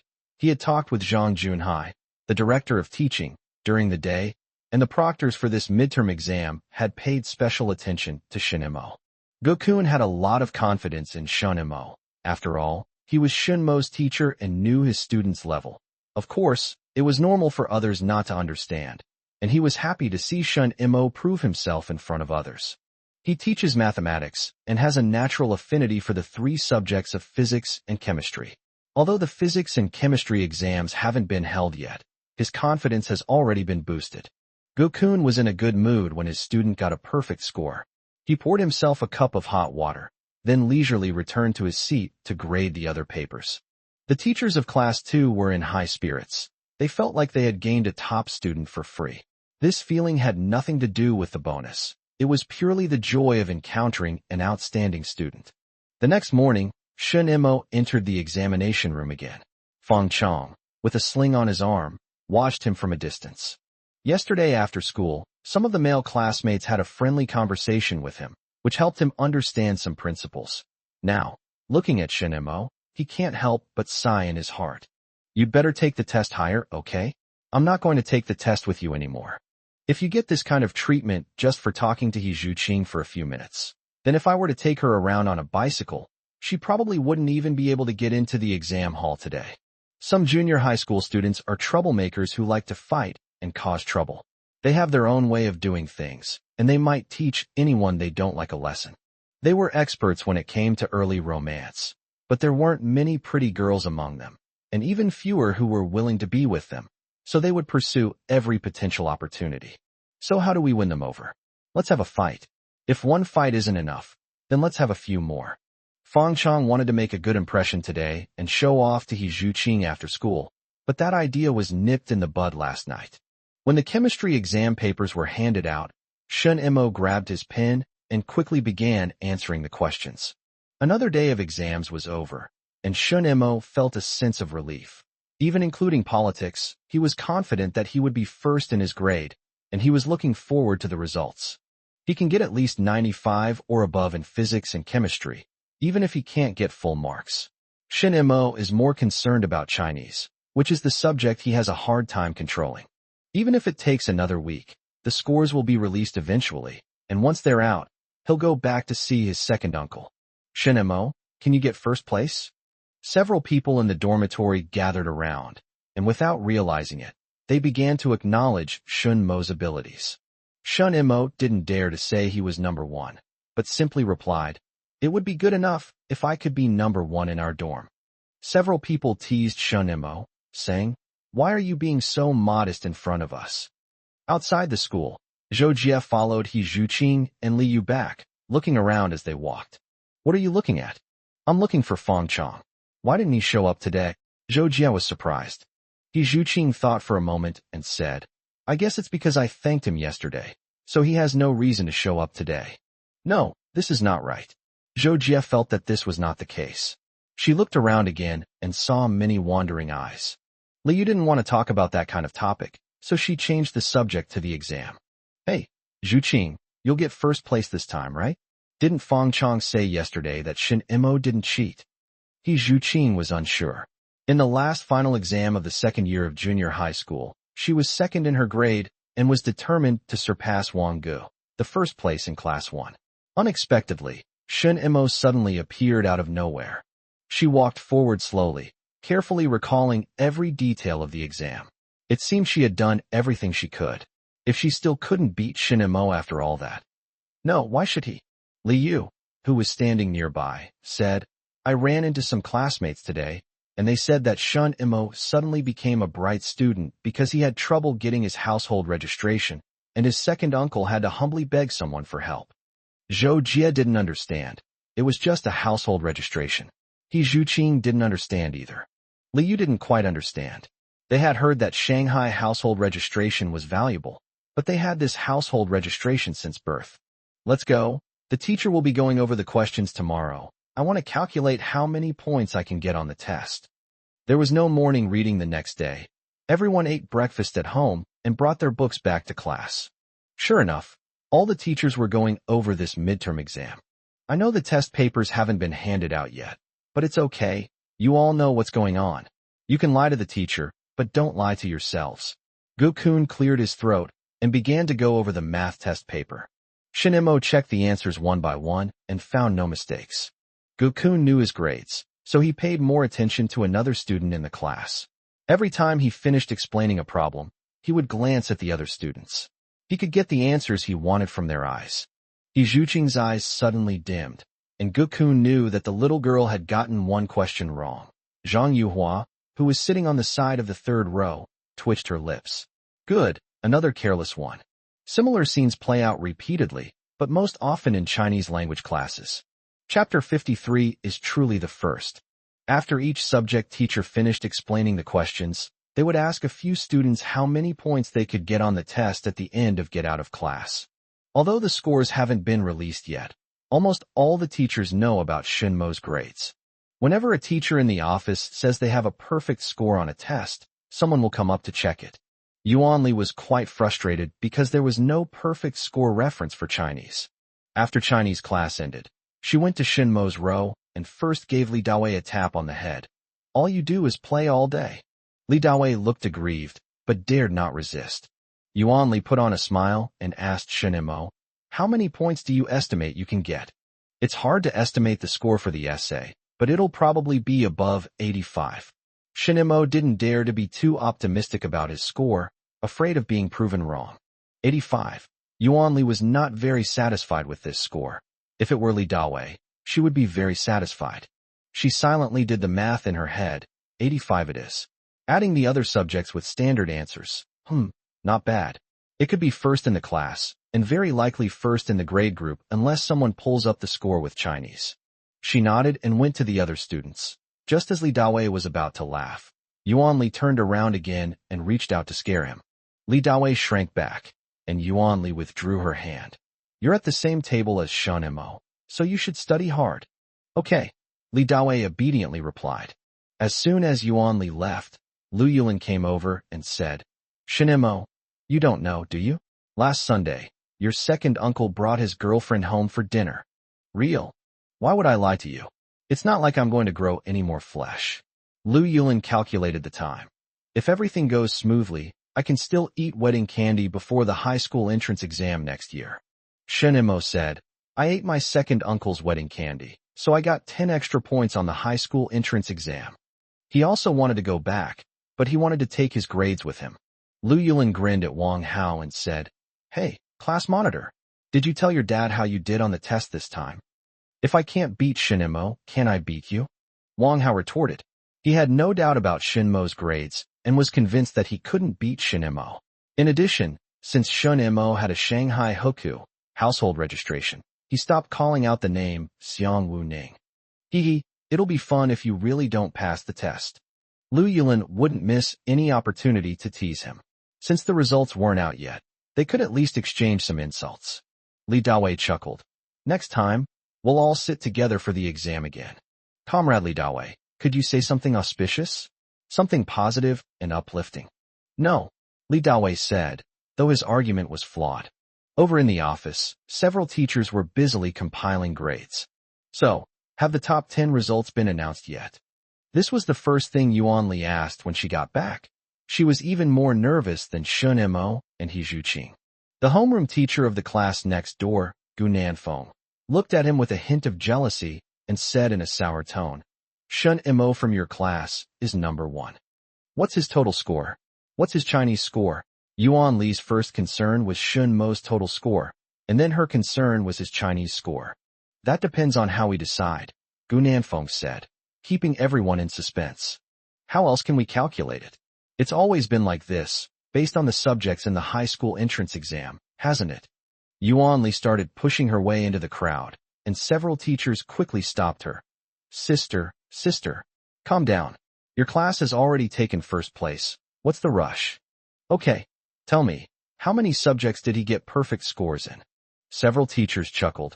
Except for Chinese and politics, he got full marks in everything else. "Sister, you're going to have to teach Shinmo a lesson when you get back. You're his homeroom teacher, and he dared to only get 88 in Chinese. Don't you think that's going too far? You've improved since last time." Yuan Li sat down happily, picked up her cup, took a sip of water, and asked a question that was sure to provoke envy. How many points is Shun Mo ahead of second place? 12 points. Gu Nanfeng said irritably. Oh my, now I know which class the second place student is in. And who's the third place student? Yuan Li thought it must be He Zhuqing from her own class. The girl's grades were quite consistent. In class 4. Nonsense. Isn't she He Zhuqing from our class? Sister, you took first place. Can you leave some room for the other classes? He Zhuqing is 5th. Zhao Jijun, the homeroom teacher of class 3, also joined the conversation. How many points below Shinemo? 18 points. Yuan Li started to feel uncomfortable. 18 points, that's a bit too much. But she quickly changed her mind. Doesn't that mean she's only 6 points behind the second place?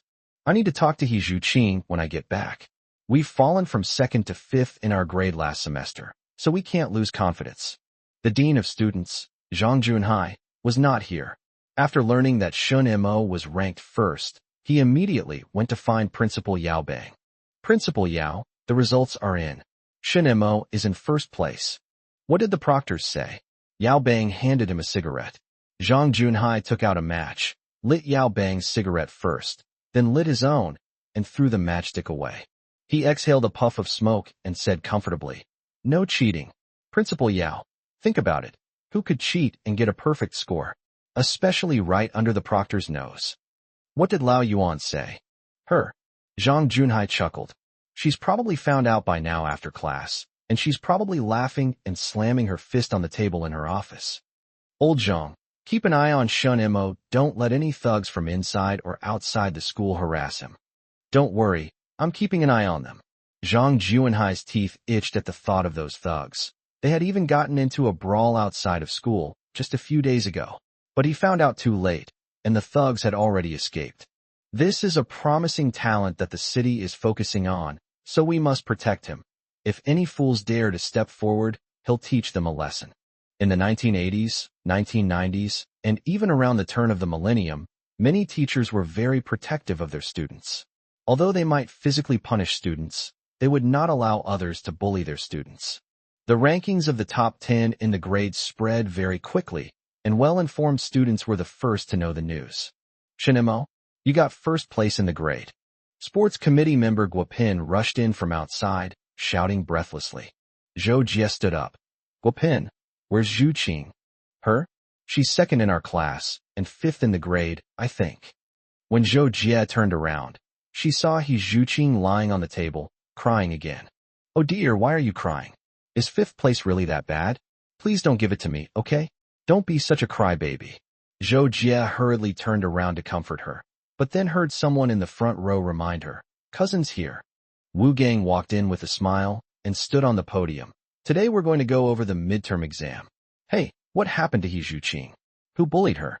The boys in the back row looked on with amusement. He Zhuqing sat up straight, sobbing. She wiped her eyes, sniffled a couple more times, and tried to calm herself down. Zhou Jie said, "Teacher, it's nothing.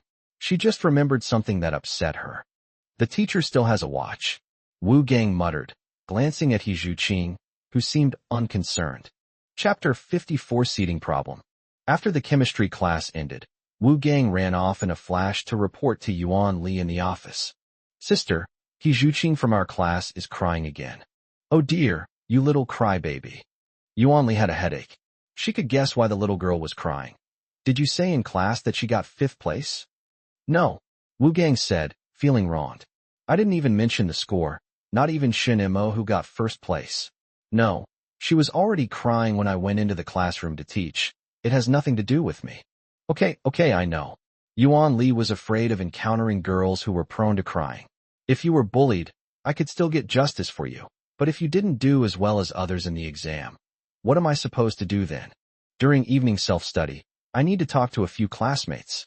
The rankings are still being tallied, but Yuan Li has already obtained the class's overall scores and is currently compiling them. As students progress to the 3rd year of junior high, there are occasional pleasant surprises. A few students make a comeback, perhaps not as outstanding as Shun Mo, but based on previous experience, these students have gotten the hang of it and have a chance to try for a top high school. There are also a few students who originally had no hope of getting into a good high school, but they now have a chance to go to a vocational school or a regular high school. Director Zhang, Where does Shun Mo rank in the entire district? Yuanli asked loudly, making no attempt to hide her pride. Hey, what's the rush? Shouldn't we wait for the other schools to release their scores? In a few days, have Lao Lu send the results to the Education Bureau, and then everything will be clear. I was so worried, Yuanli said happily. She flipped through the grades again and noticed several students whose grades had dropped. She would call these students out again that night. Shin Mo is 18 points behind He Zhuqing, but He Zhuqing is only 11 points behind Zhang Yuhua, who is 5th in the class. For these top students, every point difference is an insurmountable chasm. They may improve in the next exam, and their scores may rise by a few points, but others have also improved, keeping them firmly in the same position. Zhang Yuhua got 98 in math, almost a perfect score. Yuanli was pleased but also a little worried. This kid needs to pay more attention to his other subjects. He worked so hard on math and still didn't get a perfect score. He needs to allocate some time to other subjects. As soon as the bell rang for evening self-study, Yuanli entered the classroom. Shin Mo, come out. She beckoned, and Shun Mo quickly went out. Yuanli looked at him with a smile, becoming more and more satisfied. You probably know the results by now, right? Even if you didn't know, you could probably figure it out. You're the top student in the grade this time, 12 points ahead of second place Tang Wuzi and 18 points ahead of our class's second place He Zhuqing. 18 points sounds like a lot, but Shin Mo only needs to score 2 or 3 points more than He Zhuqing in each subject to widen the score gap. Yuanli also heard about Shun Mo's explanation to Wang Hao and Lu Yulin, which was a great motivation for her. Don't be arrogant this time because you're only first in our school. We don't know where you'll rank in the district or city yet. You still need to keep working hard. Okay, teacher, I'll remember that. Go back and let Zhang Yuhua come out. Yuanli smiled.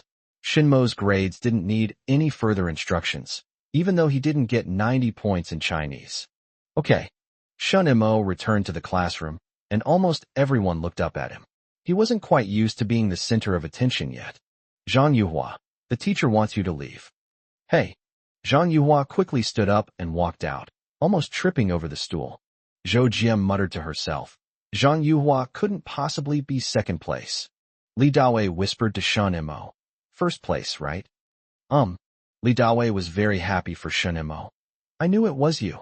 But then he started to worry about the seating arrangement. They had been sitting in the same seats for half a semester, and this time they definitely had to arrange them. Unfortunately, Shin Mo got first place, so there must be many people who want to sit with him. Even if Shun Mo doesn't move, someone will still occupy his spot. Shin Mo was actually reluctant to part with Li Dawei. Now that he had come in first place, shouldn't he be entitled to some special privileges? He didn't want any excessive care. He was happy to continue sitting with Li Dawei because Li Dawei was quiet. Where it would be good to sit with Zhang Yuhua and Su Qiming. These two have a good foundation. If you ask them a question, you only need to give them a little hint, and they will understand. He was afraid of sitting with someone who was only half-baked, someone who might have to start from the first year of junior high school to explain a single question. Many people wanted to sit with Shun Mo, especially since he consistently scored full marks in math, physics, chemistry, and English.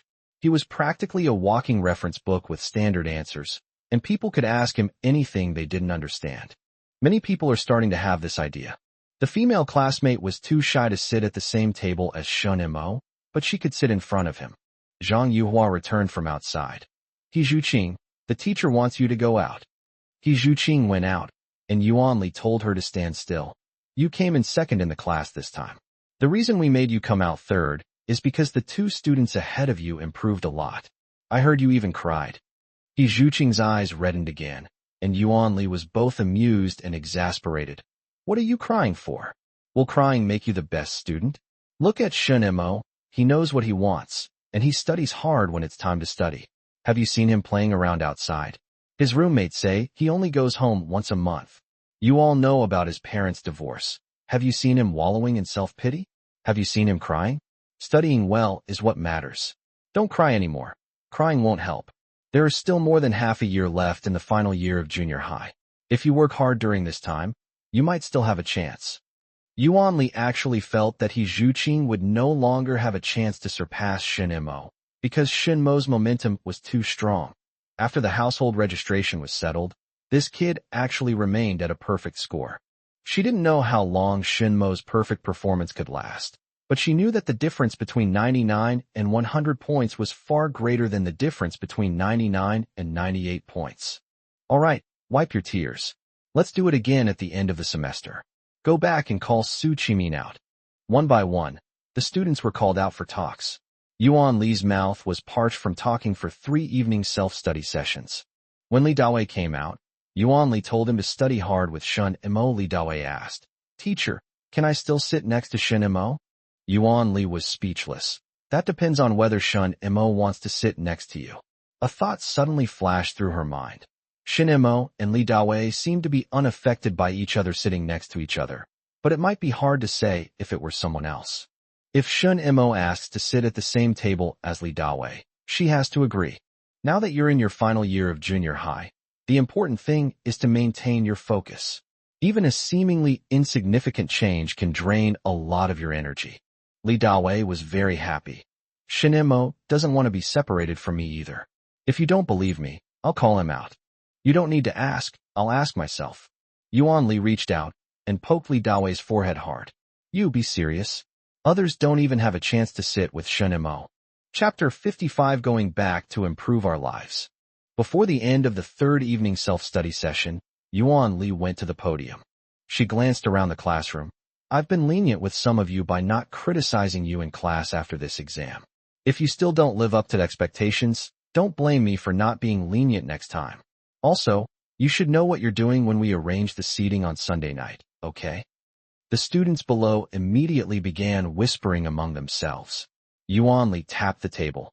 I'm telling you this in advance so you can communicate with your deskmates beforehand. If someone doesn't want to sit with you, don't force it. If anyone tells me they don't want to sit with someone who came later after the seating arrangement, no problem, we'll still move them to the back, just like before. The classroom was quiet for a while, but as soon as Yuan Li left, it immediately erupted into noise. Li Dawei declared first.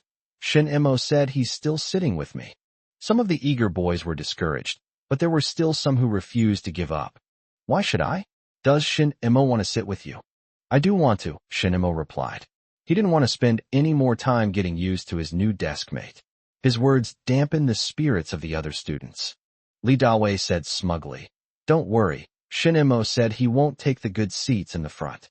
We'll sit here. His pimples were bright red and cheerful. Zhou Jie didn't understand, so she turned to He Zhuqing and asked, Do you think Shun Mo is serious? Does he really want to sit with Li Dawei that much? Sitting next to Li Dawei will get me first place in the exam, He Zhuqing replied casually. Zhou Jie was somewhat superstitious. Don't say it, really don't say it. Is it really possible? Zhou Jie was very curious. Let's go, it's about to rain. He Zhuqing tidied up and went outside to wait for Li Yu. The 3 girls went back together. Lu Yulin and Wang Hao left together, along with Li Dawei. The class rankings were out, and Lu Yulin didn't outperform Wang Hao. In fact, after Wang Hao became the class monitor, the responsibility made him study harder, and his ranking improved compared to before. It's over. I'll only be able to mention your name when we get back. Why bring me up? Bring up Shun Mo. He's first in his grade. What am I competing with the top student in my grade for? Then don't mention Shun Mo getting first place in the grade. Just say you didn't beat Shun Mo, right? Li Dawei gave a bad idea, and Lu Yulin immediately cheered. Wang Hao really wanted to kick Lu Yulin. What are you talking about? At least I've improved, but what about you? Are you going to go home and tell your dad first that Shun Mo got first place in the grade, before you tell him that you've regressed? Do you think you'll get a beating? Lu Yulin was very distressed. The fact that Shun Mo got first place can't be kept a secret either. Li Dawei came up with another idea. Shun Mo has to go home and tell his family about something as important as getting first place, so don't mention it. Yes. Lu Yulin thought this was a really good idea. What if your dad asks? Wang Hao wouldn't let him off the hook. Maybe I should apply to live on campus too. Lu Yulin didn't want to think about it anymore. It was too difficult. After returning home, Lu Kaiyong indeed asked about the results of the midterm exams. Lu Yulin gave a vague reply. It's about the same as before. The homeroom teacher said I can get into a regular high school. Lu Kaiyong was relieved. He didn't expect his son to do too well on the exam, A regular high school was fine. Hey, how did Shin Mo do on the exam? Lu Kaiyong thought of Shin Chuan's nephew. His son had been bragging about how Shin Mo had gotten several perfect scores recently. Could it be true? Lu Yulin was both happy for Shin Mo and conflicted for himself. Shin Mo is first in the grade group. His mother, Guan Xiumei, sighed. At least there's hope for Xiao Xin now. What kind of life did Shin Chuan lead in the past few years? He had to take care of his nephew and save money to get him a local household registration. Now everything's fine.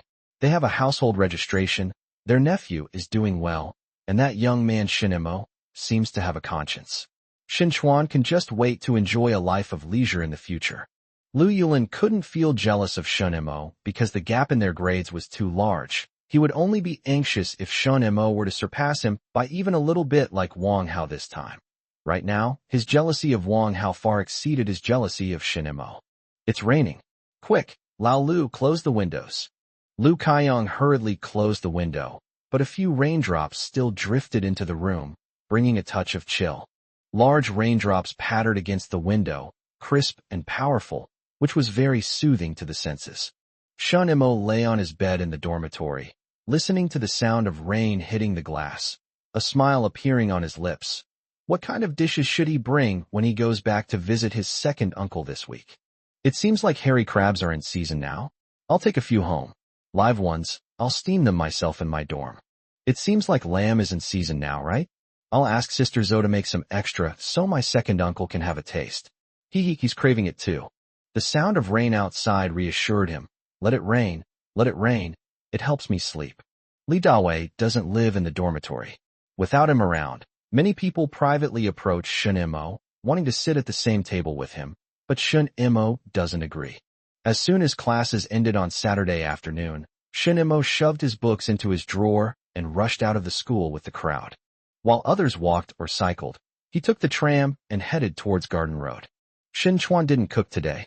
He heard the news from Lu Kaiyong that his nephew ranked first in his grade in the midterm exams. He didn't like the term grade level. He preferred the term the whole school. In front of his co-workers, he stood up straight, laughed loudly, and exuded confidence and positivity. Many of the older women realized that Shin Chuan was a really good young man. They secretly lamented that it was a pity they hadn't arranged for such a good young man to marry off their relatives' daughters. With money in his pocket, a girlfriend, and a promising nephew, Shin Chuan couldn't imagine anything more hopeful than his current life. My nephew said he wanted to invite Su Yuefang to dinner, right? Let's take this opportunity to invite a few more members of the Su family so we can take our relationship a step further. If all goes well, we can get our marriage certificate after the new year. Shin Chuan chuckled foolishly, but didn't light the stove. He stood on the balcony, looking towards Garden Road, waiting for his nephew to get off the tram. That kid. Shin Chuan found his nephew quite interesting, and Shin Mo probably wouldn't take Yuefang's bus now. Shin Mo really didn't know how to greet them, but felt it would be impolite not to, so he simply avoided them to avoid embarrassment. As soon as she got off the tram, Xiaomei was pleasantly surprised to find him. Little Shun, we all thought we'd see you today, she called out. Sister Zoe, little Shun is here. Manager Zoe came out and said with a smile, Please come in, sir. Shun Mo laughed. Sister, you're making me feel very awkward. I didn't realize. Come in quickly. I heard the midterm exams are over, and the top student in your school is surnamed Shin. That's right. His name is Shun Mo, the same name as me. Sister, isn't that a coincidence? Shin Mo raised his eyebrows and joked with Manager Zoe. What a coincidence. Manager Zoe's smile grew even brighter. The hairy crabs from Lianhua Lake in Luqing are on the market now, and I reserved some especially for you. Chapter 56, End of Recreation. The news that Shin Mo had gotten first place in the midterm exams spread among the employees of Red Maple Leaf, and everyone from the lobby to the kitchen was very happy. After all, Shin Mo is practically a half-employee of Red Maple Leaf, and they feel a sense of belonging to him. They've seen firsthand what kind of person is described as someone who works hard while studying and has excellent grades. These are real people with names and identities, people we can go back and talk about at length. For tonight's braised mutton, Lao Wu added a little more to the amount Manager Zoe had suggested. He felt that Xiao Shima only left school once a month, and that he was living too hard, so he needed to make up for it properly. There were also a few hairy crabs, but Manager Zhou didn't recommend that Shun Imo steam them at Hongfenji and take them back, as the crabs would taste different when they were cold. She had the kitchen staff select 8 pairs for Shun Imo, each weighing over 5 ounces, tie them with straw rope, and put them in a net bag. Your older sister added a vegetarian dish for you. It'll help cut through the richness of the lamb. Don't eat hairy crab tonight. It needs to be dipped in vinegar, and lamb doesn't go well with vinegar. This is good stuff. Shinemo took it. His second uncle would definitely like such a big crab. Manager Zhou then thought of something else. Last time you came here, didn't we run into Su Xiangyang? Shin Imo also remembered. His translator has been found. They might have found him. I saw him on Garden Road a few days ago, and he looked radiant. They didn't renege on their debt this time? This was the first thing that came to Shun Mo's mind. Manager Zhou was also puzzled, but that's exactly what they were saying. Su Xiangyang didn't renege on his promise. He successfully negotiated a lower price. During a meeting with a foreigner, Xiongming thought he knew his secrets. Foreign trade really is profitable. But Xiongming didn't know that doing foreign trade couldn't just be discussed in this conference room. You had to go to the foreign trade building to build relationships, go to the factories to grab production capacity, and chase delivery deadlines. Xiongming was only involved in the most respectable part of the process. Su Xiangyang oversimplified or even ignored other tasks, leading Xiongming, an outsider, to mistakenly believe that the meeting room was the key area. Su Xiangyang managed to save half the cost, and both sides felt they had gotten a good deal. Right now, Su Xiangyang is hiding in a small noodle shop eating plain noodles. It's not that he's short of money, it's just that his expenses have been too high lately, and he's feeling a bit heartbroken. Saving a little money on food, though small, makes him feel much more at ease. Do you have enough money for living expenses at school? If not, take more. You won't even be able to spend all the interest. That's enough. Shinemo wouldn't raise his standard of living at school to an excessive level. It would be fine if he could live the same as everyone else. 50 yuan this time.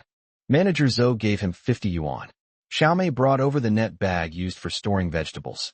Manager Zhou put a bottle of Songhe grain liquor in it, and after thinking for a moment, added a bottle of Shaoxing wine. Don't worry, I've kept track of everything for you. I won't shortchange you. Manager Zhou stopped Shun Imo when she saw him trying to take one less bottle. Shun Imo carried the heavy net bag, still feeling like he had gotten a good deal, but the score couldn't be calculated so precisely. This was fine, and they might be getting along for many years to come. Sister Zhou, let's go. Come again next month. Manager Zhou, Xiaomei, and Wu Yuan saw Shun Imo to the door. It was lunchtime, so they couldn't accompany Shin Imo to wait for the tram.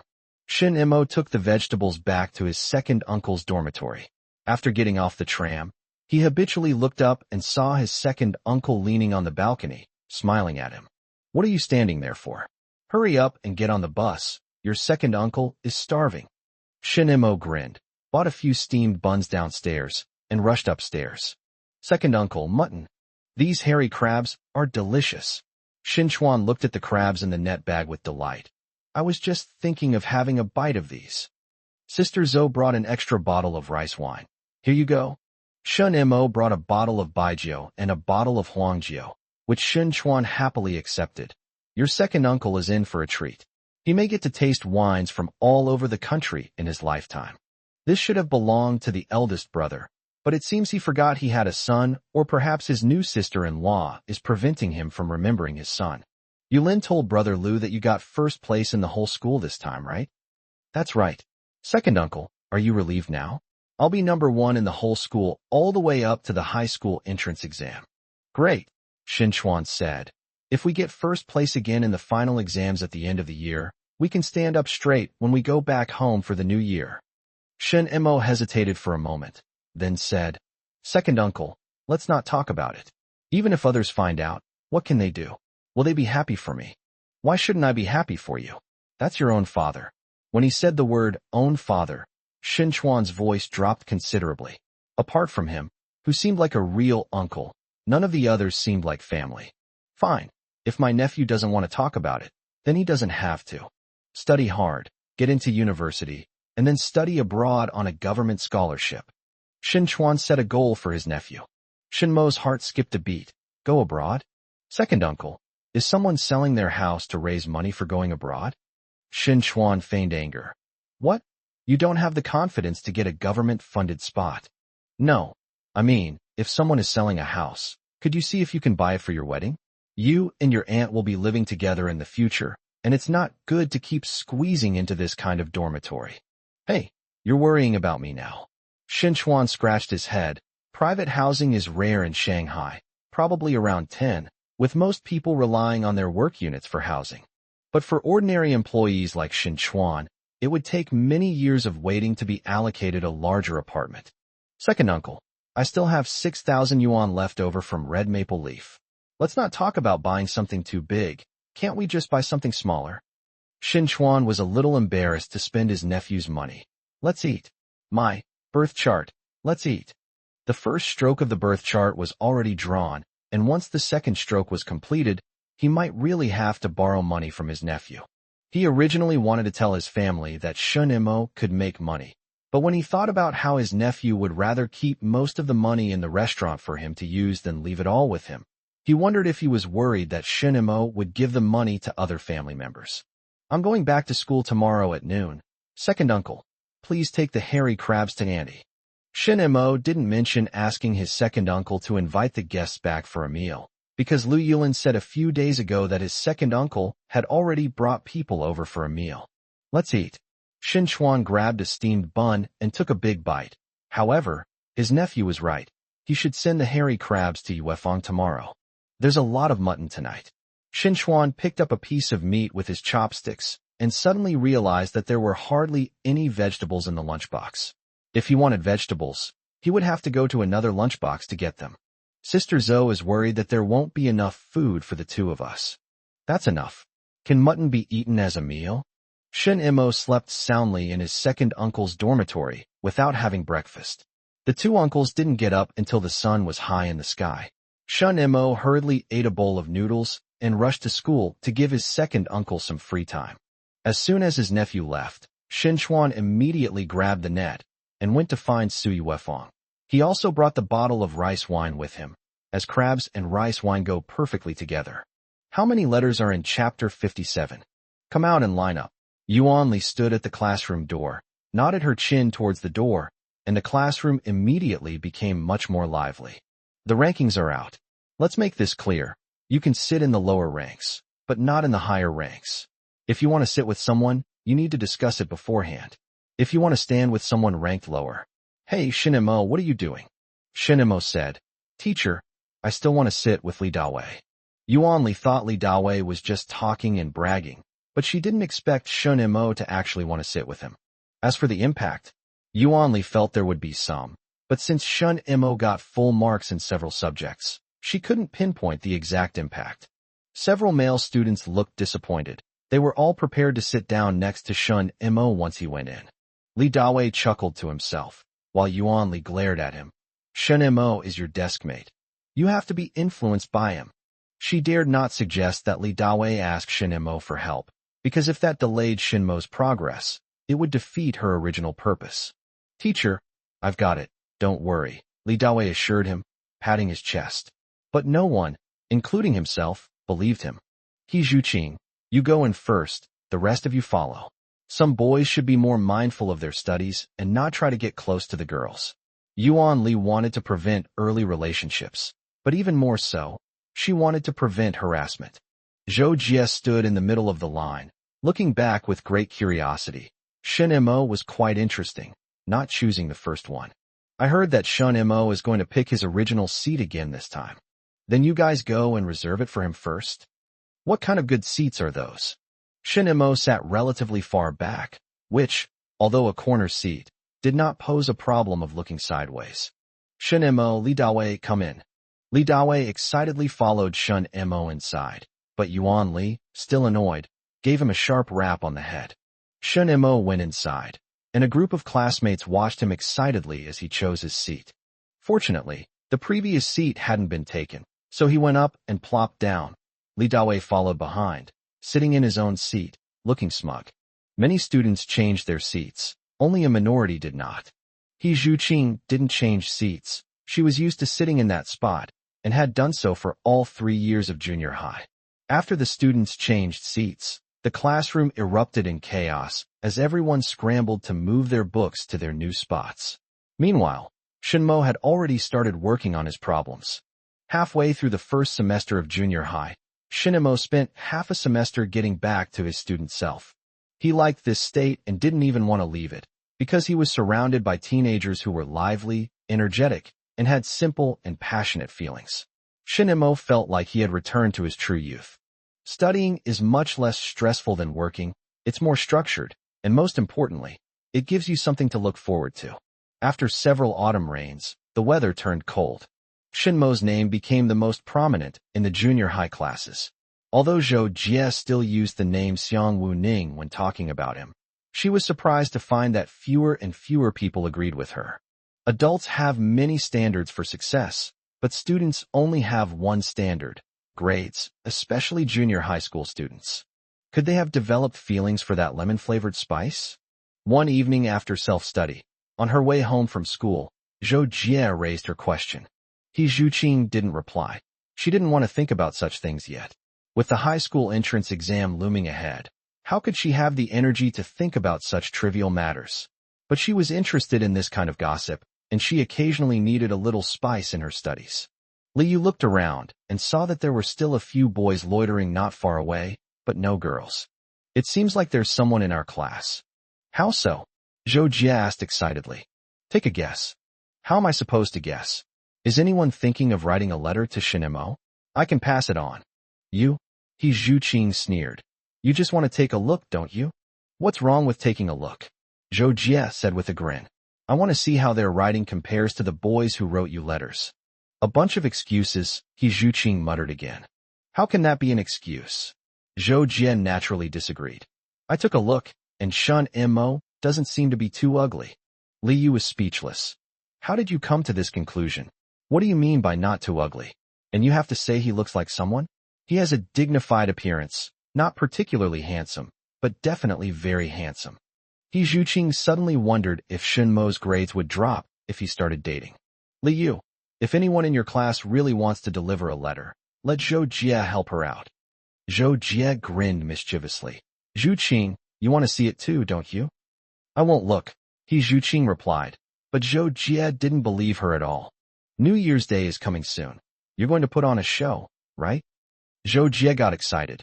She loved showing off like this. I'm the host, and I even signed up to sing. Has Shinmo signed up yet? No. It seems he rarely does anything besides reading. Zhou Jie began to notice Shinmo's unusual behavior. Li Dawei said that Shinmo doesn't even read novels. He's really figured it out. Liu naturally thought of the reasons Shinmo had given earlier. He Zhuqing interjected. Zhou Jie, go and persuade Shinmo to sign up for a performance. Liu, let the girls in your class come and watch him perform. The streetlights were dim, barely illuminating the path ahead, but people a little further away couldn't make out faces. Zhou Jie squinted, sensing something was wrong. Me, try to persuade him? If I try to persuade him, Shinmo will definitely not agree. We're incompatible. Zhou Jie used the phrase, incompatible, without the slightest embarrassment. Although she and Shinmo were classmates for 3 years in junior high school, she still called Shinmo Xiang Wu Ning whenever she saw him, and she couldn't change it. No wonder Shinmo wouldn't bother to talk to her. Let Wang Hao go. He Zhuqing was quick-witted. Wang Hao is the class monitor, and he has a pretty good relationship with Liu Yulin, Li Dawei, and Shinmo. You're still the class's youth league secretary. Zhou Jie said something He Zhuqing hadn't expected. He Zhuqing's position as youth league secretary was practically non-existent, and Wang Hao handled all the big and small matters in the class. Liu also said, That's right. Zhuqing, you're the youth league secretary, you need to step up and take charge of things. You can't let Wang Hao handle everything and steal all the limelight. He Zhuqing suddenly ran out of words. It was true that she was the youth league secretary, but she felt that if she were to manage the students, it was very likely that no one would listen to her. Zhou Jie said, All right, you crybaby. If I put you in charge, you'll definitely cry again. She didn't like studying, but she was quite perceptive about other things. She could easily guess He Zhuqing's little schemes. She turned to Li Yu. Hey, how many letters have you received? Chapter 58 was not written by me. Hey, Shinemo, how about performing a talent show? During the break, Wang Hao and Lu Yulin came over together to persuade him. Zhou Jie makes a lot of sense. Shinemo is the top student in the grade, so he has to perform something, even if it's just a poetry recitation. Lu Yulin thought Shun Imo wouldn't answer, so he wanted to reply on Shinmo's behalf. Give it a try? Shin Imo didn't say no, so don't make the decision for him. What if he wants to? Wang Hao and Lu Yulin then gave it a try. Shin Imo, look at you, your household registration is settled, and you're number 1 in your class. You need to say goodbye to the past. How about performing a show? Lu Yulin found a very good reason for Shun Imo. Wang Hao also advised, exactly, what if other classes ask me? I won't know how to answer. How about this? You can call me Xiang Wu Ning from now on, okay? Li Dawei laughed first. Okay, you Xiang Wu Ning. Shin Imo, don't agree to him. Let me tell you, this Xiang Wu Ning can only agree to let you sign up. He won't even wait for you to actually perform. Wang Hao raised his fist, breathed on it, and prepared to hit Li Dawei. Li Dawei immediately yelled, help! The squad leader is hitting someone. He shouted joyfully, without the slightest fear. Wang Hao, indignant, hit him a few times, which made Li Dawei shout even louder. Serves you right for talking so much. After punching Li Dawei, Wang Hao sidled up to Shun Imo and said, hey, give me your support, okay? I've never seen a first-place winner without a performance. Shun Imo pondered. Then, shall I sing a song? Okay. Wang Hao immediately agreed, no matter what Shun Imo sang. If there were too many singers, someone else would take over. He called out to the front, Zhou Jie, write this down. Shun Imo will be singing on New Year's Day. Got it, Zhou Jie replied crisply, quickly hunching over the table to write it down. Shun Imo was both amused and exasperated. So fast? You're not even letting me take it back. Oh dear, what's the rush? Singing a song is going to kill you again. Think about what to sing first, something positive and uplifting. If it were last year, when Wang Hao wasn't the class monitor, he would definitely have pulled out a pop song from Hong Kong and Taiwan. So what if it's decadent music? He loves listening to it and is willing to sing along. Then I'll sing. The 3 main rules of discipline and the 8 points for attention. Shin Imo didn't want to be too shocking. Wang Hao was speechless. I said, can you keep up with the trend? You know about the reform and opening up, right? He didn't expect Shin Imo to be groundbreaking, but at least choose a popular song, right? If you can't sing about love and romance, can't you choose other themes? Weren't Luo Daio's childhood or the story of time from a few years ago quite good? Wang Hao even wanted to choose a song for Shin Imo. Then what should I choose? I don't know much. Shin Imo was worried. He knew quite a few things, but not many of them were relevant to the times. Take your time thinking. If you can't figure it out, I'll recommend one to you, Wang Hao said to Shun Imo, then turned and winked at Zhou Jie before returning to his seat to prepare for class. After school in the evening, Zhou Jie walked home with He Zhuqing and Li Yu. Li Yu, do you have some? What is it? Li Yu asked as she handed the envelope to Zhou Jie. Oh my, there really is one, Zhou Jie said in surprise. She held up the envelope and looked at it carefully under the streetlight, but she couldn't see anything. Who is it? He Zhuqing asked curiously, but Li Yu refused to say. The name is inside. Only Shun Imo can see it. Zhou Jie became even more curious. Who is Li Yu? If you keep asking around like this, no one will dare to ask you for help in the future. Li Yu didn't dare let them know. Zhou Jie was very disappointed. She patted the envelope hard in her hand, shone it under the streetlight, and put it away. Don't worry, I'll definitely deliver it to Shin Imo. Is that girl pretty? All the girls in our class are pretty, Li Yu said matter-of-factly. Zhou Jie took the letter back, and the next day she got up very early and left home just after 6 o'clock. Her mother, Luo Juiying, felt both heartache and relief. My dear, why are you going so early? It's good that you're going early. There's still more than a semester left. If you work hard, you can get into a good high school. Her father, Zhou Chaodong, thought she was going to work hard. Although there wasn't much time left in the first semester, it wasn't too late to start now. Zhou Jie opened her mouth, but didn't dare to tell the truth. She got up early today to have a task, not to actually go for morning reading. She hurried out the door and went to school under the starlight. Don't think you're the first to set off. There are always those who set off earlier. When she arrived at the classroom, she saw that several classmates were already there, and Shin Mo was also reciting his lessons. She had never been this early before and suddenly felt a lot of pressure. It turned out that some of her classmates really could get up that early. Zhang Yuhua glanced at her and continued reciting her lessons. Shin Mo didn't even look at her. Huh. Zhou Jia. Why did she go to the back? Huh. What's that in her hand? Huh. How did she get to Shin Mo's table? Zhang Yuhua and Su Chimin pretended not to see it, but the rhythm of their recitation betrayed them. The others simply stopped reading and started looking at Zhou Jia instead. Mine. Shin Mo looked at Zhou Jia with surprise. He knew all too well what was in the envelope. I didn't give it to you. I was just doing my duty to someone who entrusted me with it. Zhou Jia actually started to feel embarrassed, as if she were the one who wrote the contents of the envelope. Shin Mo's first reaction was to return the letter. Thank you, but I can't accept it. Zhou Jia naturally refused to take it back. She couldn't go back on her promise to Li Yu. Take a look first and then decide, she said, refusing to accept the letter. Zhou Jia was eager to see who wrote it. She hesitated for a while, then returned to her seat, took out her English textbook to memorize words, and looked back to see that Shin Mo had not opened the envelope. After the morning reading session ended, everyone went back to eat breakfast. When they returned, Zhou Jia was dragged away by He Zhuqing. What's going on? Someone just told me you've taken a liking to Shin Mo. Zhou Jia covered her face in pain, and it took her a long time to lift her head after lying on the table. Zhuqing, next time you help me. She never thought that she would become the protagonist in the rumors. I won't give it to you. Hey, has Shin Mo seen it? Who wrote it? He Zhuqing didn't want to get involved in this mess, or she might end up as the main character herself. She just wanted to watch the show. No, Shin Mo hasn't opened it yet. Zhou Jia subconsciously glanced back, and He Zhuqing hurriedly said, Don't turn around. But Zhou Jia had already turned around, and Shin Mo seemed to be completely still, writing and drawing with his hands, probably working on some subject's questions. Shin Mo was in a dilemma.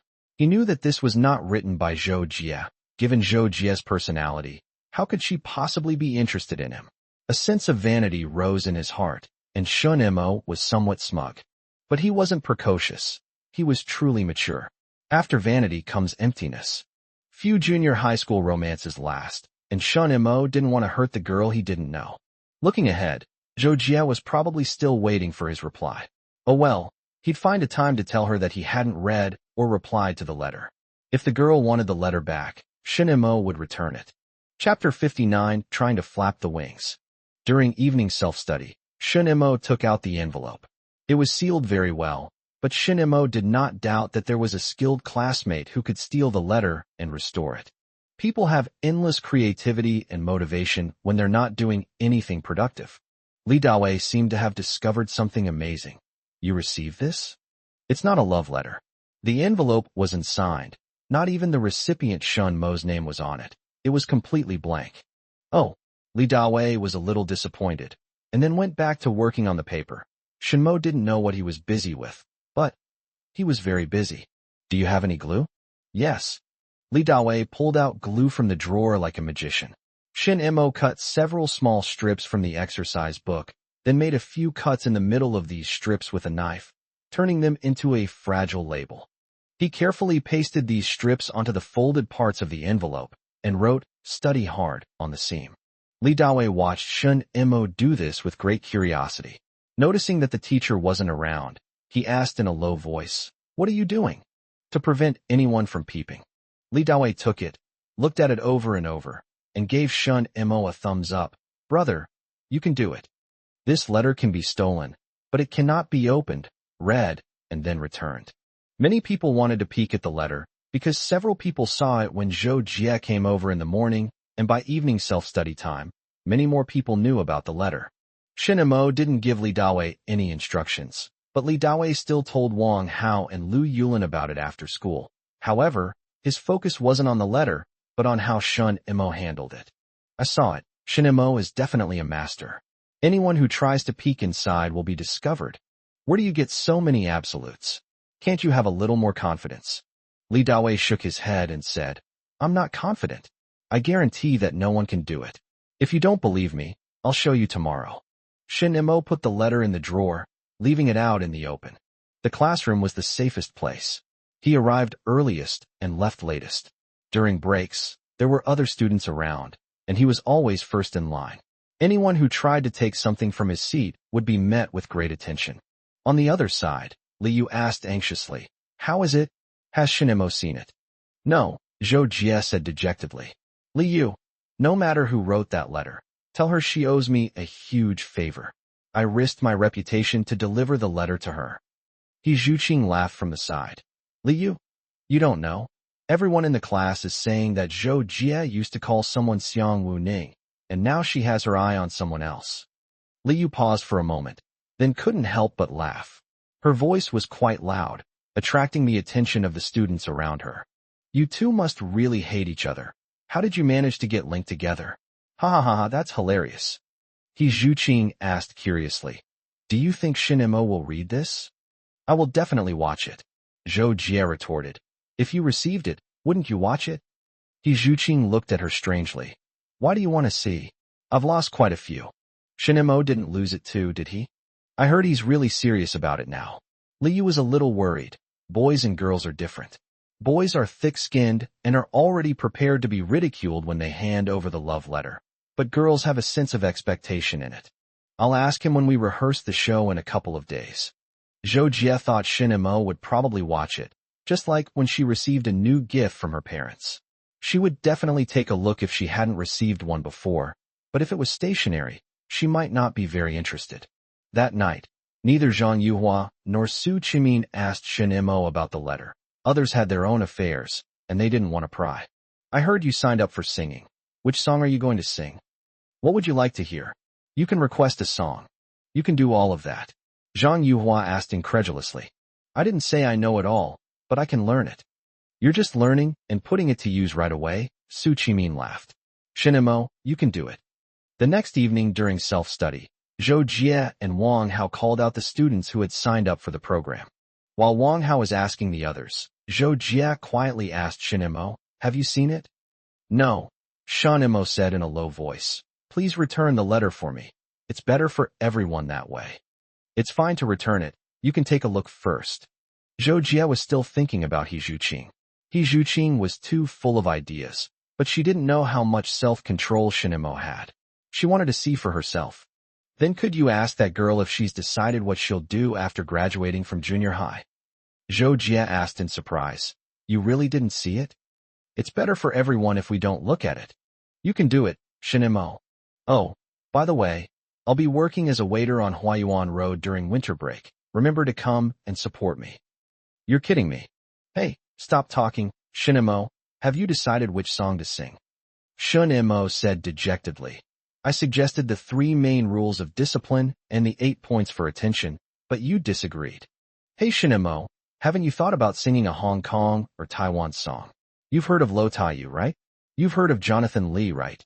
Wang Hao felt he had been good enough to Shinemo, giving him so many hints. If he still couldn't remember any songs, then he would be letting down his brain, which was ranked first in the grade. Then I'll sing The Earth. Zhou Jie burst out laughing from the side.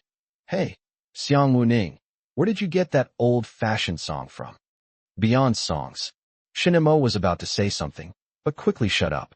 Timeline, the deadly timeline. Wang Hao asked in confusion. Who is it? I've never heard of them. I suggest you choose Luo Dayo or Li Zongxing. Their songs are both good.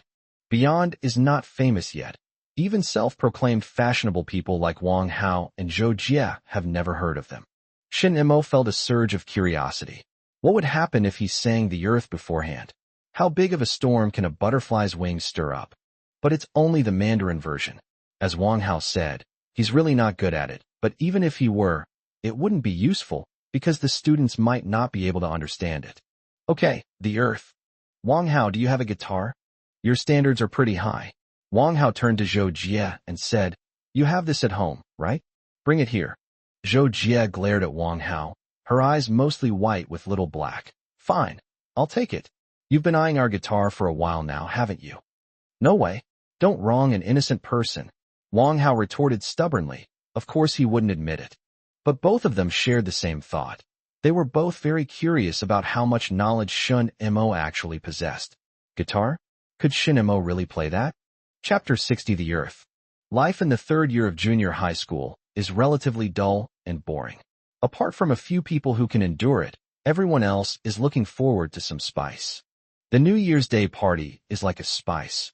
Even though it hasn't arrived yet, everyone still has something to look forward to, and this hope sustains them through their final year of junior high. Many students keep track of the days to make it less unbearable for them. Some students use their least favorite subjects as a countdown timer, while others use holidays and Sundays as a break. Li Dawei belongs to the latter group. He likes weekends, especially the extra New Year's Day holiday, and is full of anticipation for the upcoming winter vacation. Although the winter vacation hasn't arrived yet, he's already thinking about tutoring, but no one pays attention to him. After evening self-study, Wang Hao and Lu Yulin don't engage in conversation with him. Let's finish the New Year's Day party first, then we'll talk about other things. I've ordered peanuts and melon seeds, and some candy too. You two come with me to get some later. Li Dawei happily replied. Sure. I'll grab a handful more, thank you. Lu Yulin was more concerned about something else. Hey, have you read Shinmo's letter yet? No, Li Dawei said mysteriously. Several people wanted to come and peek, but they couldn't find an opportunity. I came back a little earlier at noon and saw Zhao Linshuan sitting in our seat studying. When I came over, he was terrified and kept telling me not to tell Shinmo. Shinmo must have noticed. How could he not know if his things had been touched? But the envelope is hard for others to open. Shinmo is so meticulous, it's easy to open but hard to put back together. I'll keep an eye out during the New Year's Eve party. Wang Hao also wanted to look out the window to see which girl it was. Wait, how did Zhou Jie lead me astray? In the office, many teachers were also preparing for the New Year's Day party. Every year, they would be invited to the classroom to watch the performances and then invited to perform on stage. Several teachers with children were relatively calm. They would have their kids sing a song on stage to cover for them. But teachers like Wu Gang and Dai Guanzhuan had to perform themselves. On the afternoon of December 30th, Wang Hao began trying to recruit people. He went to the office and pleaded with them relentlessly, and even ambushed them on their way to the cafeteria in the afternoon. Zhou Jie wore a brown wool coat, brown leather shoes, a headband, and carried a guitar on her back. She walked into the school triumphantly, enjoying the attention of those around her. Tonight she's the host, so she needs to dress up nicely. Normally she's supposed to be low-key, but tonight she can let herself go. Shinmo, the guitar is here. It's your turn now. Be careful not to break it. Don't worry, I'm always careful. Shinmo took it. It was a very good guitar. He could tell from the workmanship and materials. In short, it was excellent. Touching the guitar, Shinmo felt as if he had returned to the 21st century. The Earth, Zhou Jie muttered. The song's title was too corny, and she couldn't think of anything that could be outstanding. A few people nearby were whispering. Could it really be Zhou Jie who wrote the letter to Shinmo? Although the voice was soft, Zhou Jie heard it.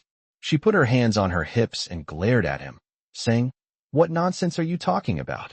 The gossipers immediately fell silent. Sunflower seeds, peanuts, and candy. Come on, let's share. It was very cold, and the other class officers were sweating profusely from their busy work. They also had several other class officers distribute the snacks they had bought. There was a pile of snacks on each table, and the eager and greedy students had already started eating. The seats in the classroom were pulled apart, the light tubes were wrapped with colored paper, and there was a simple microphone in the classroom. Several students ran up to flick the red cloth wrapped around it. Hello, hello, hello. Li Dawei didn't have a performance, but he was going to audition. He had a piece of candy in his mouth, so his speech was a little unclear. It's my turn. It's my turn. Another boy stepped forward, grabbed the microphone, and flicked it twice, producing a dull sound. He was satisfied and leaned closer to the microphone. Hello, hello, hello. Shinmo held his guitar and watched them play. Every time they called out, hey, hey, hey, Shinmo would mentally add, is Chiyoya here? Is Chiyoya here? He smiled, and Li Dawei asked curiously, what are you laughing at? I'd like to try playing it too. Why didn't you go earlier? Now Zhou Jie and Wang Hao won't let you play. If you keep flicking it, The red cloth covering the microphone will be torn to shreds. As night fell, many classes began their parties, with little time difference between each other. Zhou Jie, holding the microphone, acted as the host. Another new year has arrived. Let's gather in the classroom of Class 2, Grade 9. She was beaming, thoroughly enjoying the feeling. She would occasionally glance outside, trying to see who was peering through the window.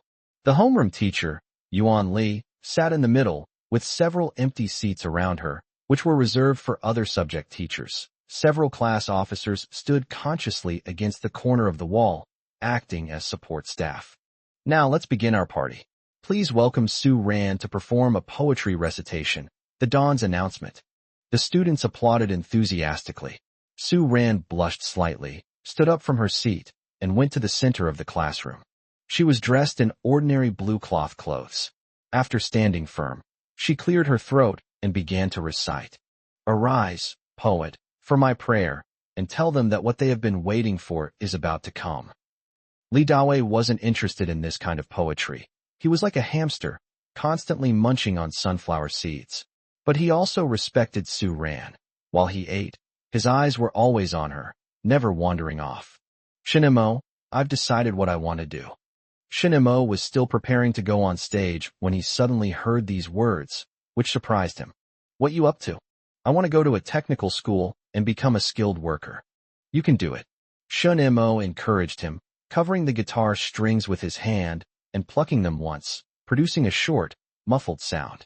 When Su Ran finished her recitation, the students gave her the warmest applause. Shinemo, what number are you? Yuan Li paid special attention to the top student in the class. Since the midterm exam, the class had held several quizzes, and Shinmo's position was unshakable. In the middle, Li Gang answered for Shinmo. Zhou Jie thought his song title was too old-fashioned, so she wouldn't let him go first or last. Yuan Li couldn't help but laugh. These students were really interesting. But Li Gang didn't let her off the hook. Teacher, could you give us a performance? Wait, no rush. Wang Hao, go to the office and invite a few teachers over. Zhou Jie, come here. When the teachers arrive, let Shin Mo perform first, and after Shin Mo's performance, the teachers will perform. Understand? I understand. Wang Hao led a group of boys and girls out the door and rushed excitedly to the office, where they quickly invited several teachers to come. Come, sit here. Yuan Li greeted them warmly. Look how enthusiastic our students are. They've prepared peanuts, melon seeds, and candy for us. She nodded to Zhou Jie, who reluctantly rearranged Shun Mo's performance order. She was still waiting to see the window. Please welcome our class's most talented student, Shun Mo, to sing and play the earth. She positioned the microphone in the middle, stepped back to the doorway, and looked at the people in the hallway. Every classroom was bustling, while the corridors were deserted. Class leaders from several neighboring classes were peeking around, ready to rush into Class 2 and snatch the teacher away at any moment.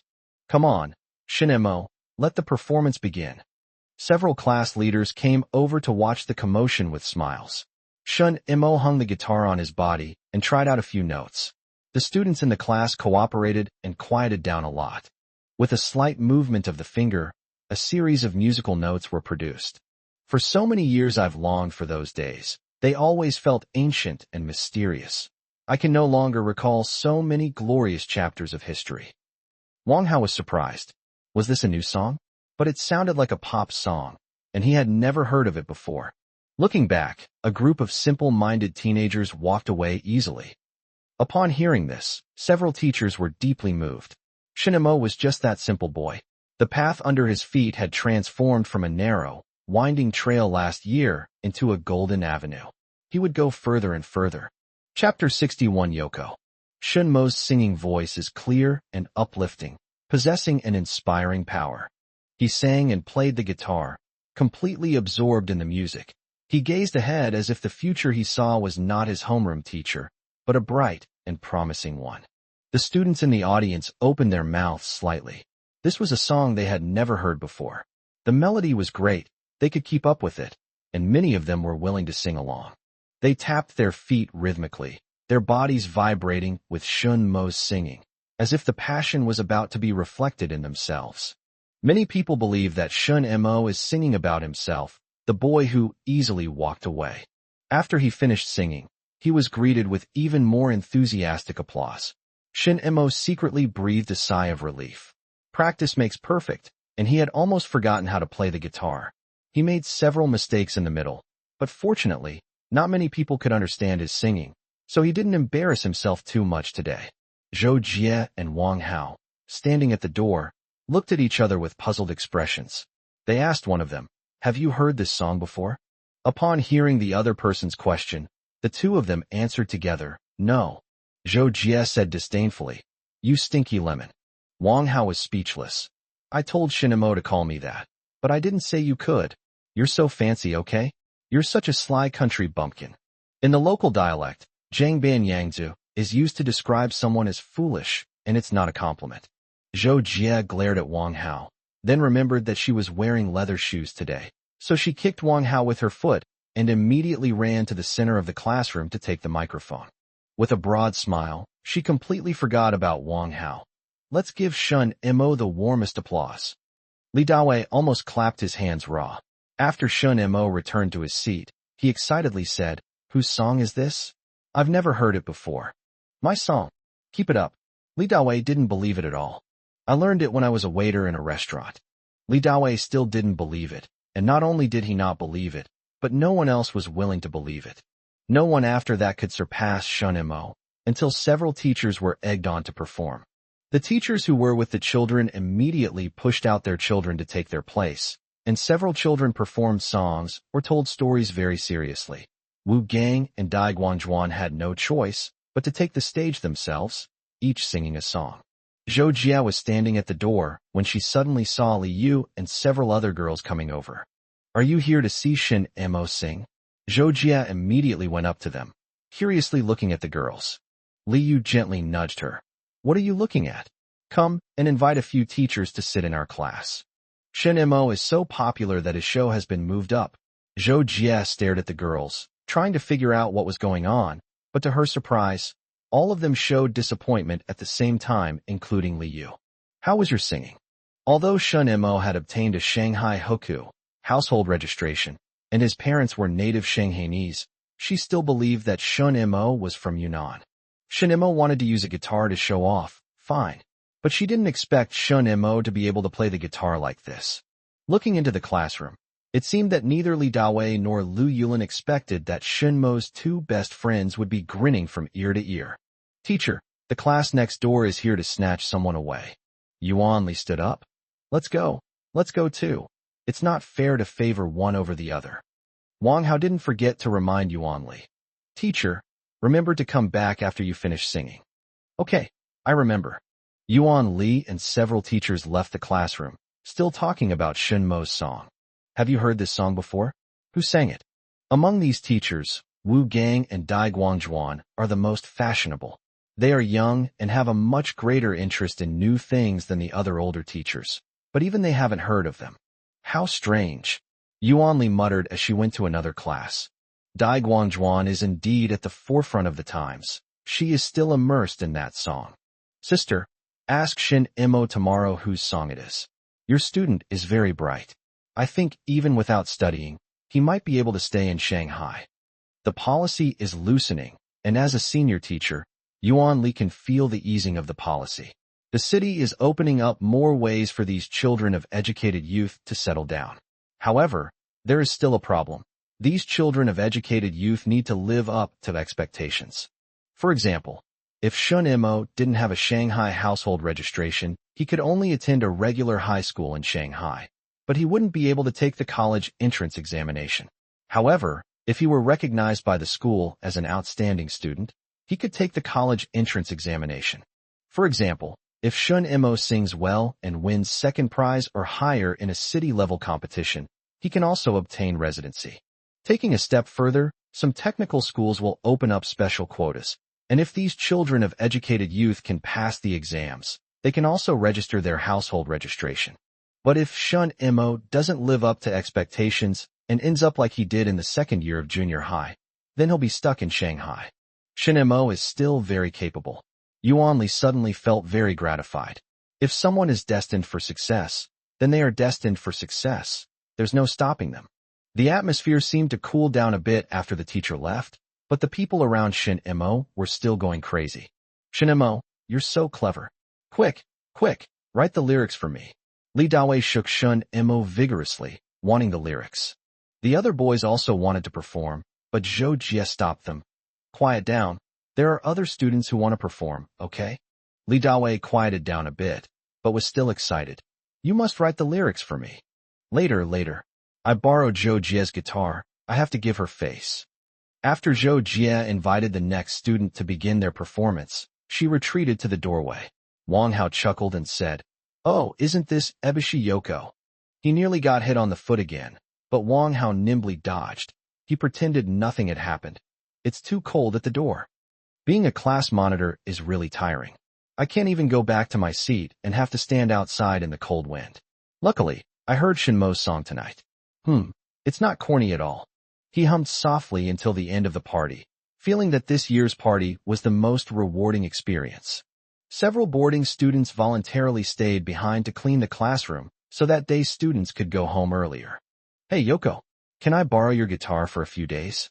Wang Hao had barely opened his mouth when Zhou Jie rejected him. Don't even think about it. He Zhuqing and Li Yu were puzzled. Yangzi? Was that you? Wang Hao quickly interjected.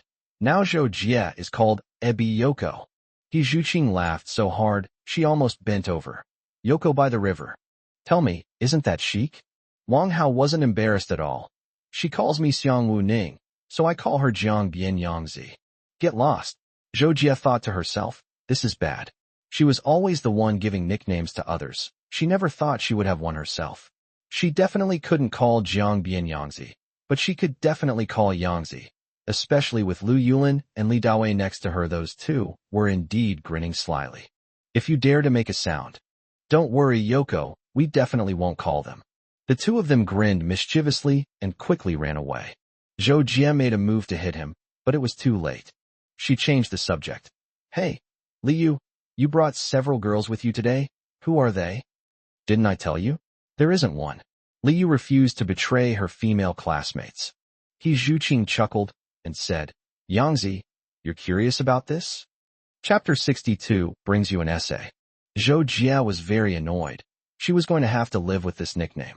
She also had a guitar on her back, which she originally intended to show off, but unexpectedly, the limelight went to Shin Imo, and she ended up with a nickname. Shin Imo. He must be reading a book right now, right? Zhou Jie suddenly didn't want to continue Zhuqing's conversation. She said to Li Yu in a sullen voice, Shin Imo hasn't read that letter. He keeps it in his drawer. Don't worry, he sealed it very well. It's the kind of letter that can't be resealed once opened. I'll return it to you so that someone else doesn't open it. Don't you want to know who wrote it? Zhuqing wanted to know. Zhou Jie also wanted to know, but she didn't like Zhuqing calling her Yangzi, so she stubbornly said, Shin Imo doesn't want to know. So why should I?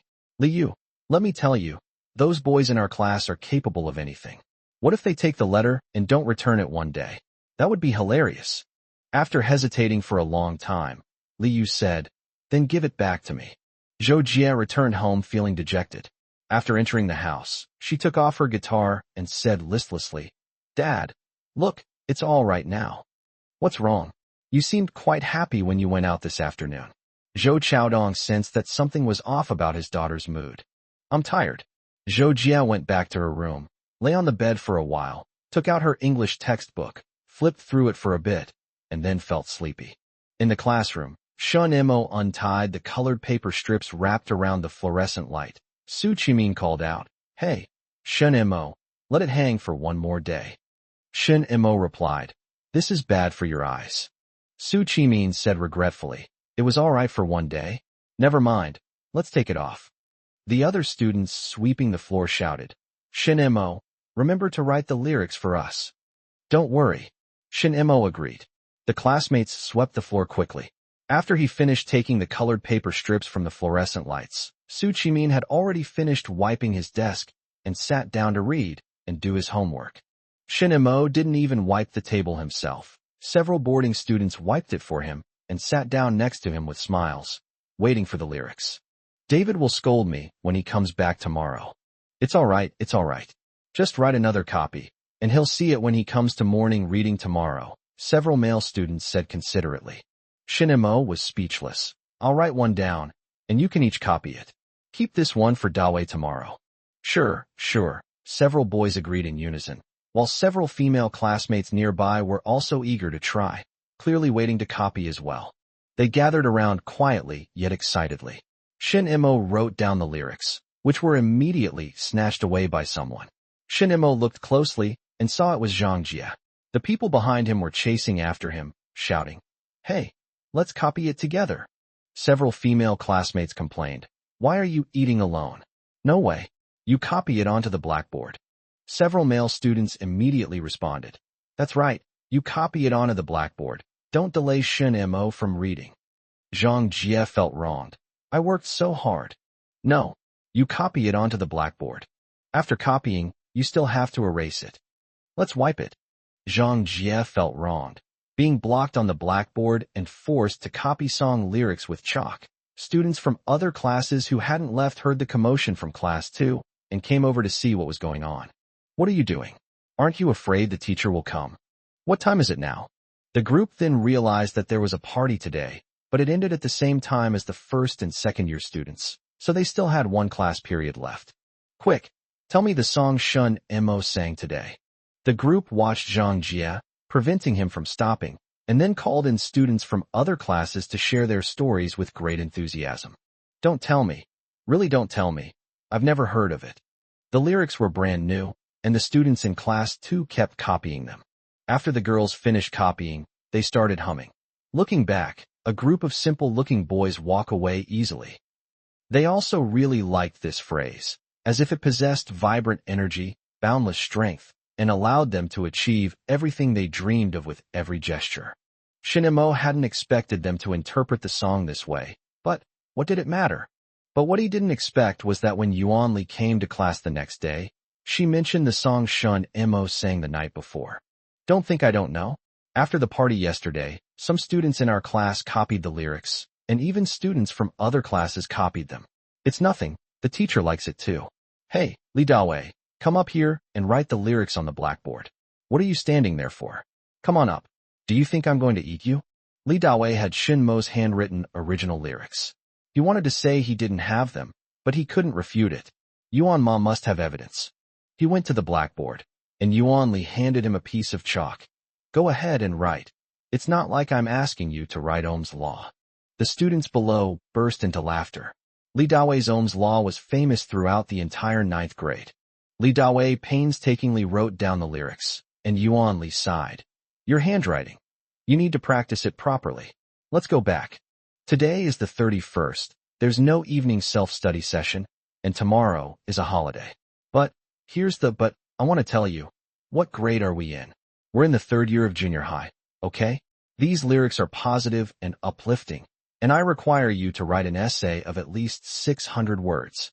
A chorus of sighs erupted from below the podium. Yuan Li tapped the table. "What's all the shouting about? Weren't you having a great time last night?" Li Dawei lowered his head, his deep voice filled with pain. "Shin Imo, you've ruined me." Shin Imo said helplessly, "I didn't want to either." Yuan Li suddenly smiled. "Don't say that the teacher doesn't take care of you. This class is for you to write compositions." With the holidays approaching, Yuan Li didn't want to keep everyone too tense. With only 600 words and a set topic, Shun Imo wrote it with ease. Tomorrow is a holiday, and Shun Imo wants to go back to see his second uncle. He'll leave this afternoon and go to Garden Road to pick up a couple of groceries to take back. After the last class of the afternoon, almost everyone stretched. After stretching, Shin Imo didn't even want to go back to his dorm. Instead, he went straight out of the school gate.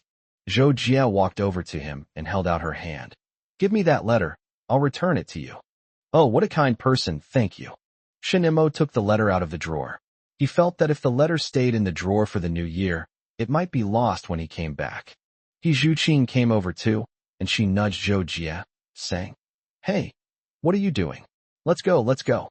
Li Dawei laughed loudly from the side. "Shin Imo, no, you should say thank you, Yangzi." Zhou Jie glared at Li Dawei, thinking of how Zhuqing called her Yangzi last night. She put the letter away and said to Shin Imo, "Don't worry. Then she said to He Zhuqing, "You go first. I have something to do." He Zhuqing didn't know what Zhou Jia wanted and was skeptical, but after meeting up with Li Yu outside, she realized that Zhou Jia's letter was supposed to be given to Li Yu. But she didn't know that Zhou Jia simply didn't want to leave with her. Chapter 63, Early Enrollment. Old Yuan, hey, what's the rush? Zhang Junhai, the head of the teaching department, called out from behind and hurriedly came over. What's the rush? Go home and cook for your child. Director Zhang, no offense, but how many years have I been a junior high school homeroom teacher? How many years has it been since my child has eaten lunch or dinner cooked by me? I need to go back and show off my skills to my child during the holiday. Let your husband Yin do it. You can't be idle tonight. Director Zhang, it's the holidays. You still care about my child's mealtime? We can talk about it next year. Next year. Zhang Junhai didn't react for a moment. He slapped his head and said, Old Yuan, you've been led astray by those students. Next year, it's just the day after tomorrow. He can't find anyone tomorrow. It's New Year's Day. Forget it, forget it. Take your husband and your kids to my house for a meal. How can that be the same? Yuan Li took a few steps back and looked Zhang Junhai up and down. Director Zhang, you're being so solicitous for no reason. Is there something you need? Does Principal Yao know about this? Look at you. I haven't even said anything yet, Zhang Junhai said with a smile. Your sister-in-law's cooking is pretty good. You should all go and try it. No, let's talk about the matter first. Zhang Junhai chuckled. You still remember the last midterm exam, right? Which key high school? Yuan Li asked bluntly. Unless it's in the city, if it's in the district, don't even think about getting close to Shanmo. Hey Lao Yuan, look at you, still so impatient. Come on, let's go to my house for a meal. We can chat while we eat. It's the number 2 middle school in the district. The vice principal there is my classmate. He comes every year to recruit students. Number 2 high school. Yuan Li was disappointed. Director Zhang, how am I supposed to tell Shenimo? Even if we don't talk about Shenimo, even the students ranked a few places below him are probably hoping to get into the city's top high schools. Number 2 high school. It's really just a safety school. Let's talk first. Come on. Do you think number 2 middle school would take Shenimo for free? They'll reduce or waive his tuition fees. Yuan Li said irritably. Is this about reducing or waiving tuition fees? Come on, let's talk first. Yuan Li hadn't expected that the number 2 middle school in the district would come to pave the way. She felt that it should have been Yongxing number 1 middle school, as that would have met the expectations of her, Shenimo, and the other classmates. I'd like to see what your classmate has to say. Yuan Li decided to go and listen to the offer. If the conditions offered by number 2 middle school were good, she would let Shin Imo give it a try. As dusk fell, Zhang Junhai's house was bustling with activity, with a small table filled with people. Shin Imo also returned to Shun Chuan's dormitory. As usual, he carried 2 hearty dishes, a braised pork hock and a beef stew with potatoes, and went back excitedly. Final exams are coming up soon, right? It'll be soon. Shin Imo felt no pressure, but rather a hint of anticipation. Second uncle, I'm sure I'll get first place in the final exams this time too. Should I go work on Garden Road during winter break? I'll definitely go. When I went to buy groceries there today, Sister Zoe asked me about it. I need to go to tutoring during winter break, so I'll go and help out a little. Shen Imo quickly tapped his chopsticks into his lunchbox, still thinking about Shin Chuan. Second uncle, some people will be going abroad next summer. They might be preparing to sell their houses to raise money now. Do you see if there are any suitable ones? It's okay if I don't have enough money. I can earn some more during winter break. No rush, Shin Chuan replied vaguely. He didn't really want to spend his nephew's money. His nephew earned money much faster than he had imagined, but that was his nephew's skill. He felt guilty about spending his nephew's money. He wanted to say that his work unit would allocate a house, but houses in Shanghai are not so easy to allocate. Second uncle, keep an eye out for it. And if you find any, buy them quickly. When I go to university, I can come back and tutor my younger siblings. Seemingly noticing Shun Chuan's unease, Shen Imo poured him a glass of wine. Second uncle, just tell me, is the wine your nephew brought back for you any good? Good. Second uncle, your nephew will be even more successful in the future, and he will bring you even better wine. Shin Chuan still couldn't grasp the point. Wine is wine, and a house is a house. They're not the same thing. If you don't want to look at the house, I've asked Sister Zoe to keep an eye out for it. She's the manager of the restaurant and has a lot of connections. Someone will definitely make a move. Shin Mo made up his mind. Second uncle, I'd like to come back for a meal after you get married. It's always good to have a bigger place. Shin Chuan didn't sleep well that night. He was thinking about his nephew's words. In the summer, his nephew suddenly grew up and spoke and acted like an adult. He treats his nephew well, and the neighbors can understand that. But can Yuefeng understand? If the house were bought by his nephew, Yuefeng would understand, or anyone would understand. He rolled over, feeling very troubled. He didn't know how to bring it up with his nephew, let alone how to explain it to his older brother. Without money, the eldest brother wouldn't think of this son. Once he finds out that Xiao Mo can make money, what will the eldest brother and his new sister-in-law think? Shin Chuan almost laughed again. It seemed his nephew had no intention of letting his older brother and the others know that he could make money. Shin Mo had no such intention. He didn't even want to tell the rest of his family about his results. Many people around him knew that he was number one, but he believed that his family members didn't know. Apart from his second uncle, everyone else was deliberately ignoring him. My second uncle is right. The final exams will be after New Year's Day, and then it will be winter break. Last year, he would have had to stay in his second uncle's dormitory and wait to go back with his second uncle for the Chinese New Year. But this year is different for him. He will go to Garden Road, where he can have a small single room. Although it is a temporary residence, he is very free. He did have a winter break, but that doesn't mean everyone gets as much as him. Even though he was in his final year of junior high and had to attend extra classes, his winter break was still longer than his second uncle's. When the sun was high in the sky, Shun Mo got up. After having a hot pot meal with his second uncle, Shin Mo put on his blue coat, feeling warm and cozy all over. He was satisfied and ready to go back to school. Although it was the New Year's Day holiday, it was only one day.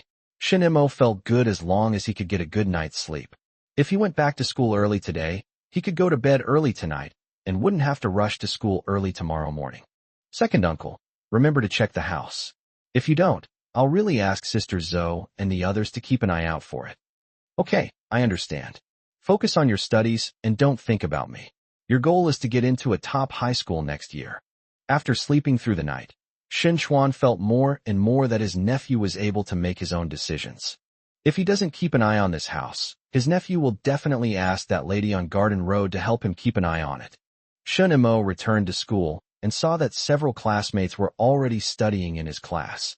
It seemed that there were also students in the other classes, and there were quite a few self-disciplined students.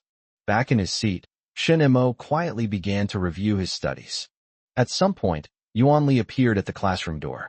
Looking at the diligent students inside, she nodded with satisfaction. Shin Mo, come out for a moment. Chapter 60 for the Gardener.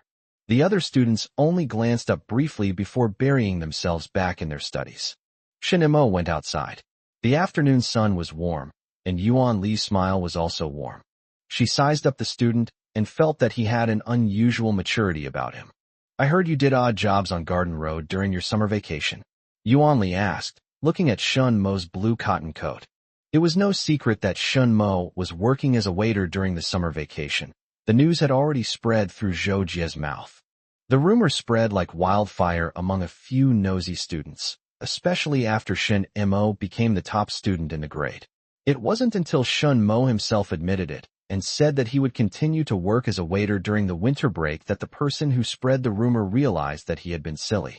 Yes, I'll go again during winter break. His clothes were ordinary, and his shoes were ordinary military green rubber shoes. Shin Mo didn't want to show off his wealth. He had already surpassed everyone else in academics, and if he dressed better than everyone else, he would be envied. What are your thoughts on the high school entrance exam? Have you decided which high school you want to apply to? I want to apply to Yongxing No. 1 Middle School, Shun Mo replied without hesitation. Yuan Li nodded to herself. Yongxing No. 1 Middle School should be the dream school for many students. Xinjia District No. 2 Middle School is also good, but its ranking among the key high schools in the district is slightly lower.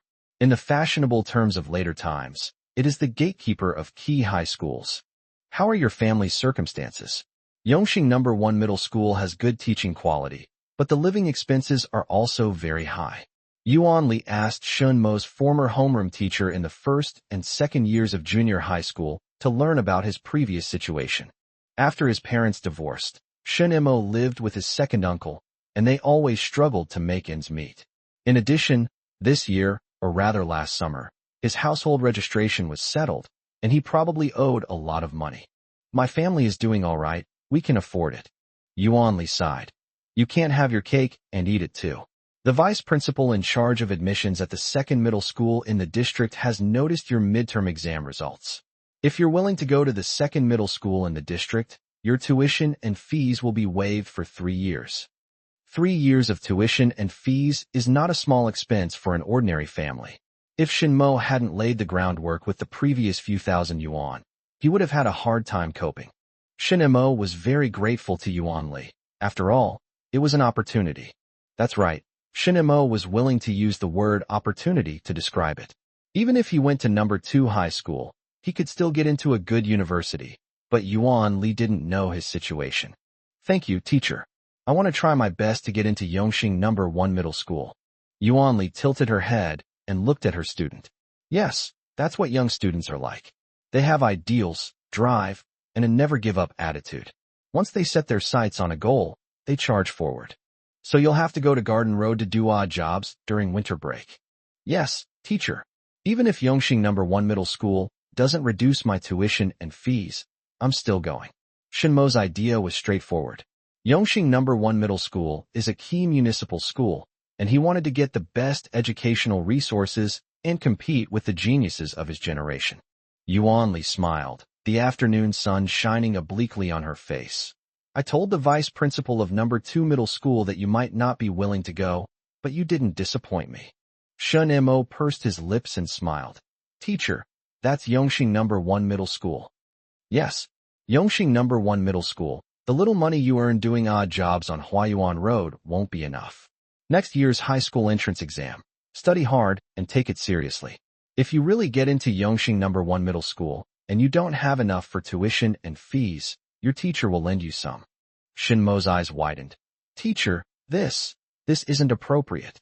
He didn't expect Yuan Li to say this to him. You are my student, and it wouldn't be an exaggeration to say that you are the most promising one. If even you have to bow down for that little bit of tuition and fees, how can I stand on the podium? How can I face future students? Yuan Li's smile remained unchanged. That's it. Study hard and go back. Shin Mo's heart was touched. How long had it been since he had seen or heard of a teacher like this? Right. This is the 1980s, not the utilitarian 2025. What was the teacher called again? A gardener. Shin Mo encountered such a gardener. He bowed deeply to Yuan Li, then straightened up, the sunlight shining on him as well. Teacher, thank you. I'll do odd jobs to earn money during the winter break. It won't interfere with my studies. No need to thank me. After all, you call me Aunt Yuan, don't you?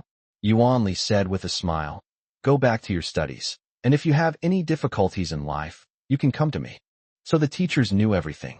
Shin Mo bowed to Yuan Li again. Teacher, I'm going back now. Is Yuan Li opportunistic? If it were 2025, Shin Mo would think Yuan Li was opportunistic, that she was investing in a future, but now, Shin Mo wants to look at this from the perspective of other students, and Yuan Li is just a very pure homeroom teacher. Of course, all of this is based on the premise that Shun Mo is successful. If Shun Mo continues to be lazy in his studies, Yuan Li's concern for him will only be limited to keeping him from going astray. She will have to divide her energy among other classmates, perhaps Zhang Yuhua, Su Chimin, or perhaps the crybaby He Zhuqing, but that would be fine too. Yuan Li returned to her office, and soon after, Zhang Junhai, the head of the teaching department, appeared. Hey Lao Yuan, have you talked to Shin Mo yet? We've talked to him. The young man is very ambitious. He refuses to go to number 2 middle school and insists on getting into Yongxing number 1 middle school through his own ability. Zhang Junhai shook his head and chuckled. My classmate. How could a student like that possibly go? Didn't Shin Mo consider the financial situation? He can continue working as a waiter at the restaurant on Garden Road during winter break. How much he earns depends on his ability. If he really gets into Yongxing number 1 middle school next year and doesn't have enough tuition and fees, his homeroom teacher, will cover some of it. Yuan Li made her promise and kept her word.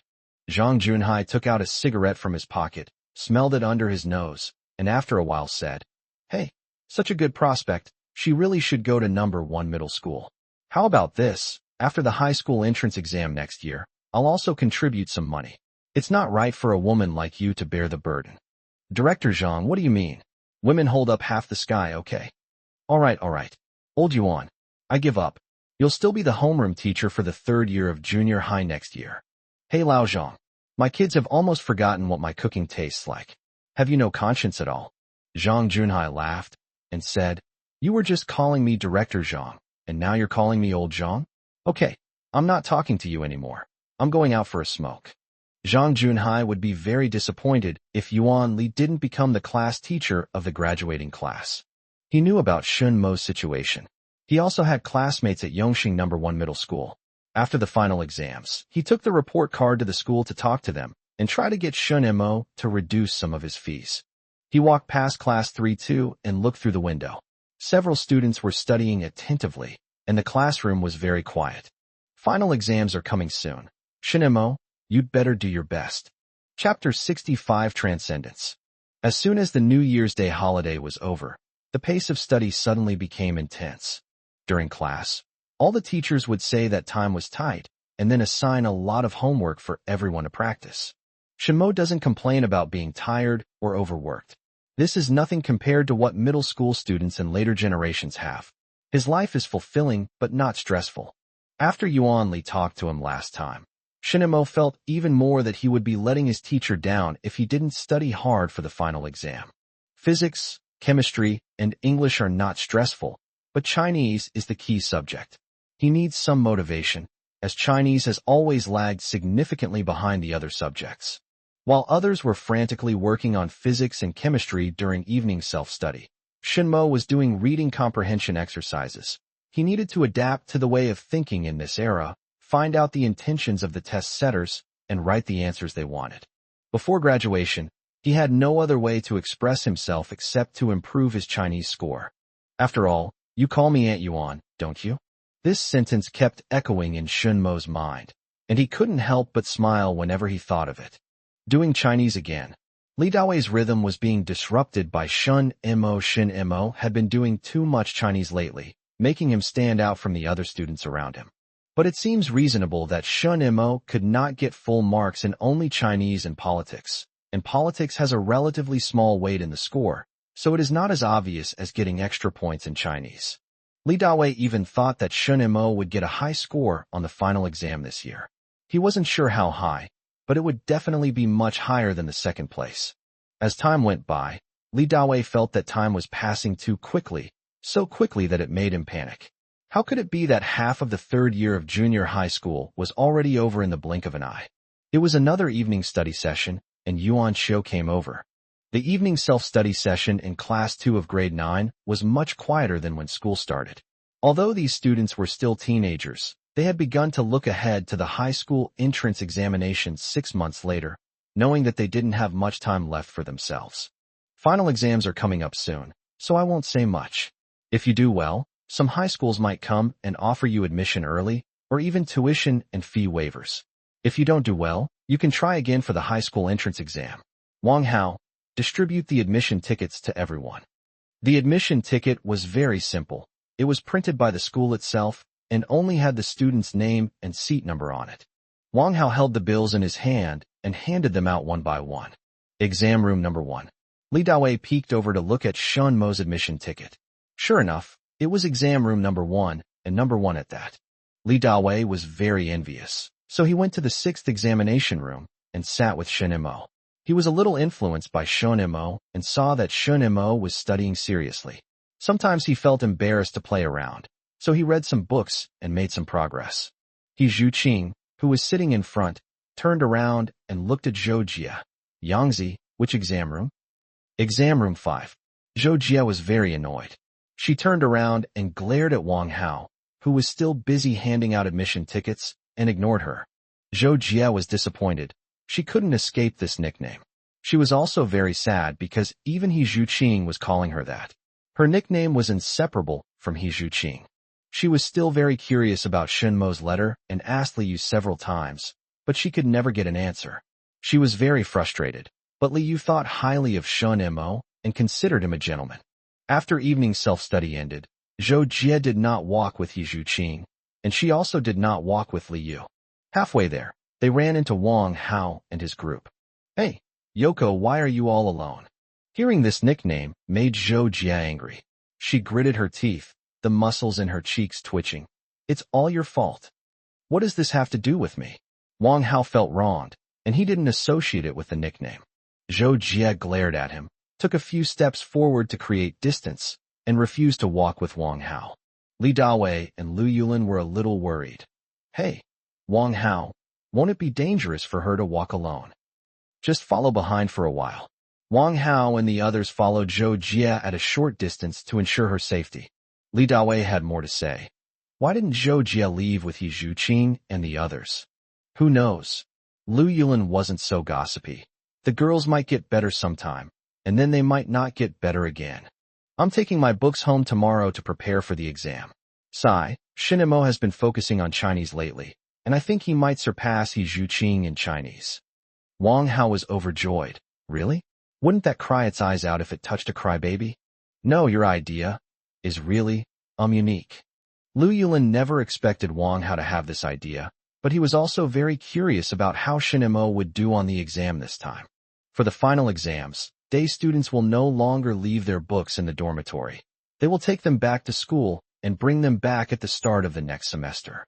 In the morning, Shinmo ate a bowl of vegetarian noodles at the cafeteria before entering the first examination room. There are many familiar names here. These are all top students in the school. Shinmo also became one of these names, and even more famous. The name Shinmo was the one that the first and second-year junior high school students heard the most. This name was almost becoming a legend of Zhongxing Middle School. The first subject was Chinese, and Shinmo had been putting a lot of effort into it since New Year's Day. He was doing it for himself, and also for Yuanli. Having such a good teacher makes learning feel very warm inside. Shinmo is almost omnipotent, but Chinese is everyone's acknowledged weakness, although few can outperform him in exams. This time, however, Shinmo was very confident, and he performed very well from the first question to the final essay. After the exam, he even began to regret that this exam wasn't the high school entrance exam. The exam papers were collected and sealed, but everyone knew that the first one was Shinmo's. The Chinese language test papers were graded by Feng Hong, a teacher in the second year of junior high school. The two Chinese language teachers in the third year of junior high school refused to grade them anymore, fearing that they would not be able to treat everyone equally. Feng Hong worked quickly and soon finished grading the first paper. "Sister, Shinmo is not bad. 94 points. Yuanli was particularly satisfied with Shinmo's score this time. She originally thought that Shinmo could score around 90 points, which would be very good. 94 points far exceeded her expectations. "Hurry, go down," Yuanli urged. Feng Hong laughed and said, "What's the rush?" She continued grading the second paper. "Sister, Shinmo did very well on the test. You can't expect him to get a perfect score in Chinese as well. Can you let me see a few more papers?" 94 points. I wouldn't dare say it's first place, but it's at least in the top 10 or even the top 5, right? You should talk to Shinmo and ask him to leave some room for other students. They can't keep getting first place in every subject, can they? He left the politics to himself, didn't he? Feng Hong shook her head and chuckled. Hard to say? Look at his Chinese score, he got 94. How do you know he didn't put in the effort for politics? Oh my, she really managed to get everything? Hurry, hurry, hurry. Yuanli wanted to see He Zhuqing's test paper, so she leaned on the back of Feng Hong's chair and looked at it with great interest. After several exam papers, it was He Zhuqing's turn. The familiar font provides a reassuring answer. Feng Hong quickly graded the papers, while Yuanli remained silent, silently calculating He Zhuqing's score in her mind. Meanwhile, Feng Hong glanced at the front of the test and wrote the score on the test paper in red pen. 93 points. Chapter 66 Preparing for Winter Break. Sister, what's with that expression? Yuan Li's expression was strange, and Feng Hong couldn't understand it. Ugh, this crybaby. I wonder how long she'll keep crying. Yuan Li straightened up. With a difference of 1 point, Shun Imo had surpassed He Zhuqing in Chinese language. Having taught class 3-2 for a semester, Shinmo's biggest impression on Yuan Li was his steadiness. This time, his Chinese score surpassed He Zhuqing's. He Zhuqing may have a chance to surpass Shun Imo again, but she will lose her advantage in Chinese, and the gap between her and Shun Imo will widen even further. At the end of the semester, students are nervous, teachers are nervous, and the pace is very fast. After the afternoon exams ended, Shun Imo and Zhang Yuhua were eating in the cafeteria when Su Feng from the next class came over with his food. Shun Imo, you're amazing. You got 94 in Chinese, 1 point higher than He Zhuqing, and the same as Tang Wuzi in our class. I heard that no one has surpassed either of you yet. Zhang Yuhua immediately lost her appetite. Su Feng, can we wait until all the exams are over before we talk about this? He didn't like knowing his scores in advance. He didn't want to know his own scores or anyone else's. He just wanted to finish the exam quietly and find out his total score and ranking all at once. So after the exam, he never asked others for answers. He didn't want to make himself anxious, nor did he want to cause others pain. Su Feng said with a grin, "Don't worry, I don't know your score." Actually, he did know, but he was afraid Zhang Yuhua would be unhappy. In fact, Zhang Yuhua did quite well on the test, but she just didn't want to know her score first. Even so, Zhang Yuhua was not happy, because Su Feng revealed another very important piece of information. No one's Chinese language score was higher than Shin Mo's, which meant that he had also failed Shin Mo's test. He ate his brown rice listlessly, then picked up a piece of green vegetable with his chopsticks. Su Feng didn't feel crushed by Shun Imo at all. "Hey, this time, can you pull ahead of the second place by even more points?" Su Qimin asked. "Hey, isn't Tang Wuzi from your class a crybaby?" "Of course not. They have a very strong mental fortitude. I reckon Shun Imo will be number 1 again this time." Su Feng shook his head and picked up Zhang Yuhua's small green vegetables with his chopsticks. None of the people eating in the cafeteria objected. They all thought it was perfectly reasonable, and all they needed to wait for was a result. "Hey, you're working as a waitress on Garden Road. You'll have time to finish your winter break homework, right?" Zhang Yuhua remembered this. "I'll make it. I'm not busy all the time. Besides, there's no one to eat on New Year's Eve and New Year's Day, so I have plenty of time." Several people wanted to treat Shin Imo to a meal once he made some money, but when they thought about Shin Mo's situation, they were too embarrassed to ask. Shin Imo was quite embarrassed. "If you go to eat on Garden Road, remember to come to Red Maple Leaf Restaurant. I'll serve you and guarantee the quantity of food." Several boys looked longingly at the sight, then sighed and said, "Forget it. Garden Road is too expensive." After the exam on the second day, there will be 2 days for the teachers to grade the scores and calculate the rankings, and the dormitory will no longer need to be occupied. Although everyone still needs to come back to check their grades, they all know that winter break has arrived. Shin Imo, carrying the book, walked with Lu Yulin and the others. Wang Hao no longer dares to mention going home to take Shin Imo down with him. He's wondering what to do after the high school entrance exam next year. He probably won't have a good winter break. His dad will likely lock him at home to read books, and he won't be able to go out easily. Wang Hao was filled with anxiety as he followed everyone back. Shin Imo returned to his second uncle's dormitory. The dormitory was quiet, and his second uncle would not be back until later. He lit the stove, put a kettle of water on it, and let it boil slowly. Then he went to Garden Road to scout ahead. Winter break is coming soon. Although there will be makeup classes after the new year, and the start of school will be earlier than for the first and second year of junior high school, Shin Imo feels that he will not only be a waiter these days. He will also take on some translation work. "Sister Xiaomei, aren't you cold?" Shin Imo saw Xiaomei greeting guests at the door as soon as he got off the tram. Her thicker winter clothes made her look less thin than in the summer. "It's all right."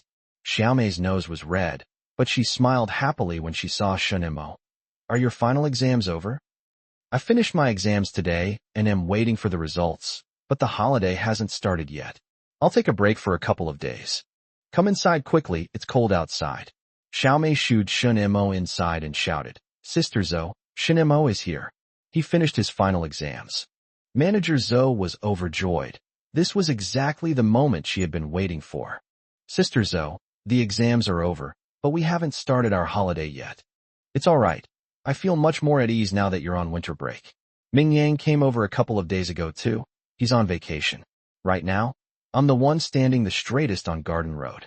For the past 6 months, people have been looking for translators on Garden Road, but not many have been able to find one successfully. You have something to do? Shin Imo asked with surprise. He had been holding back for a semester. His money was only going out and not coming in, and he also needed to buy a house for his second uncle, so he needed to earn more money. And then there's Yuan Li. He can't really ask his homeroom teacher to pay for his high school tuition next year. Since the reform and opening up, more and more foreigners are willing to come to China to experience the Spring Festival atmosphere. They don't take holidays. Many people in China also don't take holidays, preparing to take advantage of the Spring Festival to do more business with foreigners. Shin Mo's mind worked quickly, but the Foreign Trade Building and the Foreign Languages Bureau will be closed for the holiday, right? The Foreign Trade Building is closed for the holiday, but some work can be done in advance, and we can just go through the procedures when we return to work. As for the Foreign Languages Bureau, there might actually be some people willing to take on some freelance work. Xiao Shun, if there are any experts willing to come to our Garden Road, can you keep an eye out for them for me? Don't worry, Sister Zhou, there won't be any problem, Shun Imo readily agreed. You'll probably get first place this time, right? Manager Zhou changed the subject to something more pleasant. Shun Imo pretended to be worried. It's probably because the person with the same name as me is going to get first place. Manager Zhou chuckled. All right, I know you're something else. Take a good rest before the official holiday starts, and come back after the holiday begins. Sister Shun, I'd like to move my things over tomorrow, and then come over directly after I leave school the day after tomorrow. No problem, Manager Zhou readily agreed. Then you can stay in that small single room you stayed in during the summer vacation. Thank you, Sister Zhou. Shin Imo brought back 2 main dishes and a bottle of good wine. As dusk fell, his second uncle should be back. Seeing the hot water on the stove and the books in the dormitory, he probably wouldn't cook anymore. Shin Chuan didn't cook. He knew what his nephew's things were like as soon as he saw them. He sat by the stove, warming himself by the fire, waiting for his nephew to bring back the food. Feeling rather idle, Shin Chuan picked up Shin Mo's book and flipped through it. You can tell from the outside that my nephew is working hard. The pages of his books are noticeably darker than when he was in the first or second year of junior high school, which is due to the fact that they have been turned over too many times. The handwriting on the textbooks, notes, and even the test papers he brought back was much neater thanks to Shun Mo's scrawled handwriting before, which made it difficult for Shun Chuan to distinguish the difference between neat handwriting and regular handwriting. Footsteps sounded at the door, followed by Shun Mo's voice. Second uncle, I'm back. Shin Imo carried 2 aluminum lunchboxes in his hands. After entering the dormitory, he took down the kettle and put the lunchboxes on it. Heat it up, and it'll taste better. The cold wind howled outside the window. The light bulb in the room emitted a yellow glow, and the uncle and nephew ate chopsticks, making a lively and warm scene. Chapter 67. The house is taking shape. The teachers at the school didn't enjoy the same luxuries as Shun Imo and his nephew. They were still busy grading papers. The first exam paper in the first exam room receives the most attention, and this is true from the first year of junior high to the third year. Shinmo's score was used for comparison, and several 7th and 8th grade homeroom teachers kept muttering, how can the 9th graders' score be higher than the 1st graders? Shin Imo scored full marks in math, physics, chemistry, and English as usual, leaving his homeroom teachers speechless. He also did well in politics, which had always been his weak point, but this weakness was only relative to Chinese. Compared to other students, he was still among the top. Zhang Junhai stayed in the office, ignoring the protests of several female teachers, including Yuan Li, and smoked one cigarette after another, claiming it was too cold outside. Hurry up and calculate, at least get Shun Mo's total score. The holidays are coming soon, and I need to have something to show for my efforts when I go to number 1 high school to persuade them. Hey Lao Yuan, stop glaring at me. Just give me the score, and I'll leave right away. It's out, see for yourself. Yuan Li finally managed to get the score for her last subject, politics, and several teachers immediately surrounded her. Zhang Junhai didn't forget to light another cigarette, earning him the contempt of the crowd. I heard Shinimo did very well on his Chinese exam this time. Just tell me how many points he's missing from a perfect score. 10 points difference. Zhang Junhai immediately threw away his cigarette and squeezed into the crowd. 10 points short. Chinese and math are both scored out of 100. The total score is 490, and Shun Mo got 480. Director Zhang, isn't this a respectable score? Yuan Li asked confidently, hands on her hips. That's impressive. Zhang Junhai stepped forward, wrote down Shun Mo's scores for each subject, and smiled with satisfaction. I don't know how many points Shun Mo will get in next year's high school entrance exam, but as long as he can continue to be number one in our school, I'll have to have a big celebration. Director Zhang, our class's teacher heard that. So what if I heard it? Drinking alone is no fun, Zhang Junhai said magnanimously, taking out another cigarette from his pocket, intending to light it. Yuan Li started to shoo him away. Old Zhang, you can go outside to smoke now. Hey, I haven't even treated you to a meal yet, and you're already calling me Old Zhang? Zhang Junhai laughed as he walked out, a note with Shun Mo's grades written on it tucked into his shirt pocket. Winter break was coming soon, and he was going to strut around Yongxing No. 1 middle school to show off to his old classmate. Yuan Li felt even better after getting rid of Zhang Junhai, that old chain smoker. The other homeroom teachers started paying attention to the rankings below, not wanting Yuan Li to be too smug. However, Shun Mo's grades were too outstanding. The top student in Class 1 changed from Tang Wuzi to Wang Ge. After half a semester, he regained his own first place, but only as the top student in the class. However, the difference between him and Shun Mo reached 14 points. Looking at Wang Ji's report card, Gu Nanfeng, the homeroom teacher of Class 1, looked conflicted. He is not first in any subject, but he is first in the overall score. My student is quite interesting. As the results for the other classes came out one after another, Yuan Li, holding her water cup, remained calm and composed, her smile serene throughout. It wasn't until after 8 p.m. that these teachers went back to rest. After eating, Shun Mo and his nephew Xinchuan washed their aluminum lunchbox and chopsticks, and then soaked their feet in hot water, feeling warm all over. The small radio was turned on, and Teresa Tang's Alone on the West Tower came on. Silently, I ascend the western tower alone, the moon like a crescent. The lights were turned off, and the uncle and nephew lay in their warm bed, listening to Teresa Tang's songs and the sound of the wind outside the window. Life is truly wonderful, especially since they didn't know what the next song would be, and they were filled with anticipation. Second uncle, have you looked at any houses? Are there any suitable ones? I went to Garden Road today, and Sister Zhou told me that I'll have things to do during the winter break, so don't worry. After this winter break, Shun Mo will definitely become a millionaire. In 1985, New Year's Day is over. In 1986, how many millionaires will there be? Xinchuan was still a little embarrassed. I'm keeping an eye on it. Second uncle, could I ask Sister Zhou to keep an eye out for him too? Shun Mo always felt that his second uncle was embarrassed to spend his money. What was there to be embarrassed about? In the darkness, Xinchuan seemed to have turned over. There's a family nearby who seem to be moving abroad. It's a 2-bedroom apartment, a little smaller than my old house, but I think it's enough. How can it not be enough? A 2-bedroom apartment can be modified. If we eliminate the living room and leave a little space for a table to eat, we can have 3 bedrooms. How much? Shun Mo immediately perked up. A house in the alley costs 8,000. When he said 8,000, Xinchuan's voice dropped a lot. It was a number he couldn't believe. The reason is that most housing is publicly owned, and there are too few houses in private hands.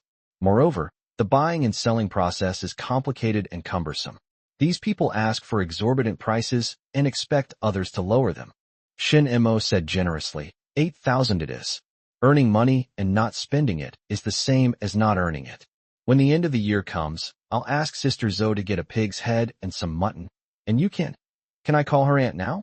Send it to your aunt's side. Xinchuan pinched himself, feeling like he was living in a dream. My nephew's really done well.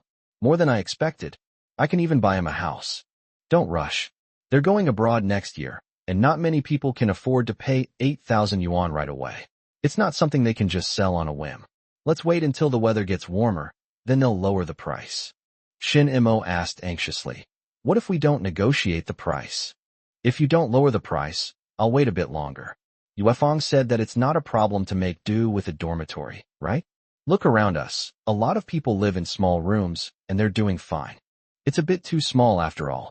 Shinemo was afraid that things might get complicated if he waited too long. What's so small about it? Don't worry, there's plenty of room for you at home. Shinemo thought to himself. Let's stick with that 2-bedroom apartment. It's expensive, but I can wait. I have to buy it before next summer vacation. Otherwise, how will he squeeze in when he comes back?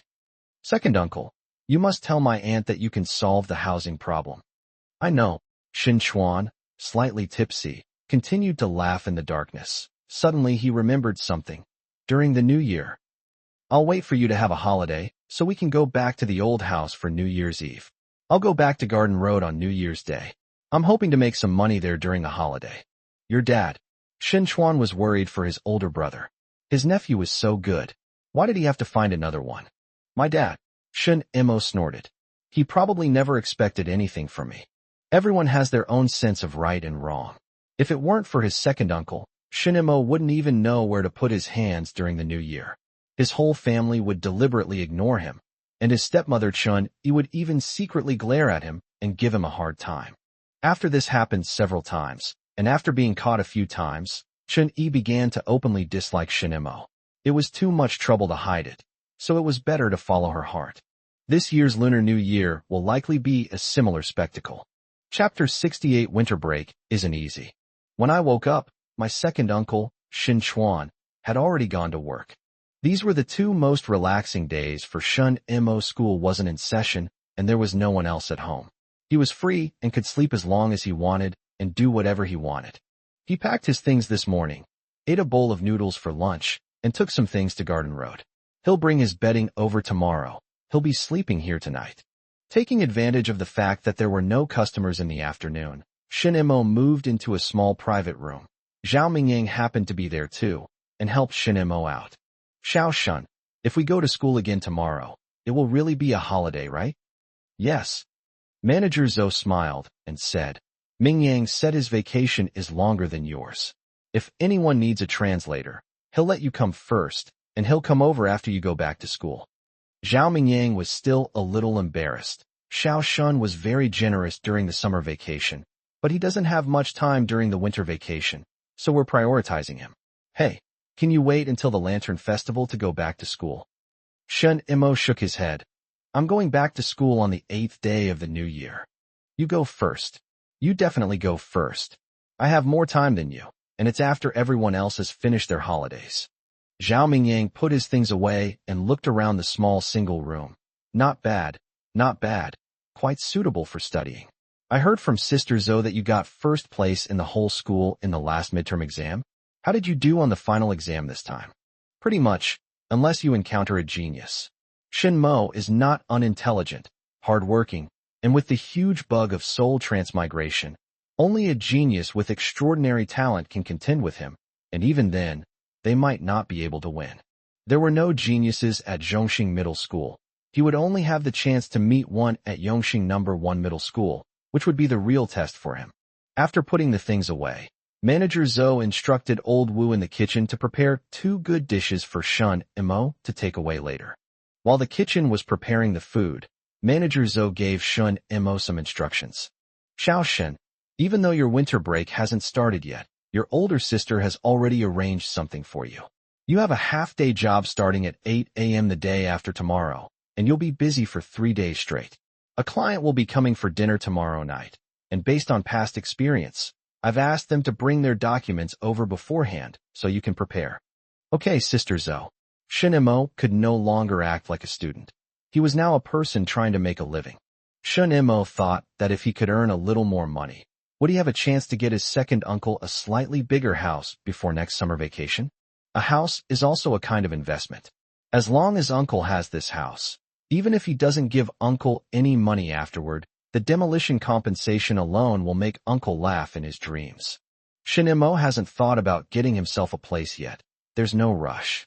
He'll buy a big one all at once in the future, and it would be even better if he could get a house through demolition compensation. Shinmo took the groceries home, and Shinchuan returned home right after get off work. It's so nice to have you at home. You can have delicious food to satisfy your cravings. It'll only be a day or two. I'm going to Garden Road tomorrow night. You can get first place this time too, right? Shin Chuan's expectations for his nephew increased. He didn't want to hear about second place, not even second place in the grade. We'll find out tomorrow.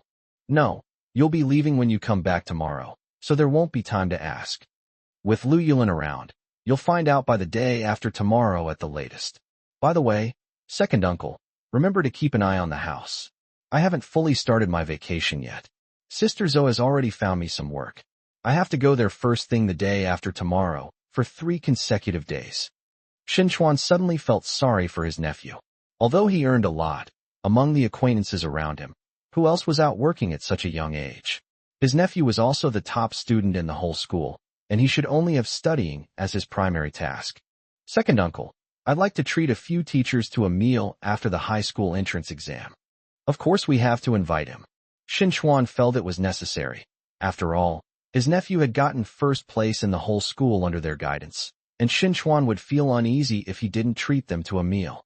Shin Imo said, then let's go to Red Maple Leaf. It's okay if it's a bit more expensive. Okay, whatever you say. Shin Imo wanted to use this meal to tell Yuan Li and the others that he was not having any financial difficulties. Yuan Li wouldn't believe him just by saying it. Treating them to a meal would both express his gratitude and demonstrate his financial situation. Shin Chuan drank a few more glasses of baijiu and ate his meal. Comfortably, he put away the rest of the liquor. Leave your report card to me before you go to Garden Road tomorrow.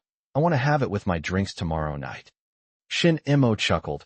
His second uncle still didn't want to wait. I know. The next morning, Lu Yulin waited for Shin Imo at the intersection to walk together. Are you going to Garden Road this afternoon? Yes. Lu Yulin breathed a sigh of relief. Very good, very good. What's wrong with you? You'll definitely be number 1 again this time. Since you're not with your second uncle, my dad won't be able to see you, so I'll feel a little better. Lu Kaiyong wouldn't beat his son, who was in the 3rd year of junior high school, again, but Lu Yulin had grown up and knew how shameful he was.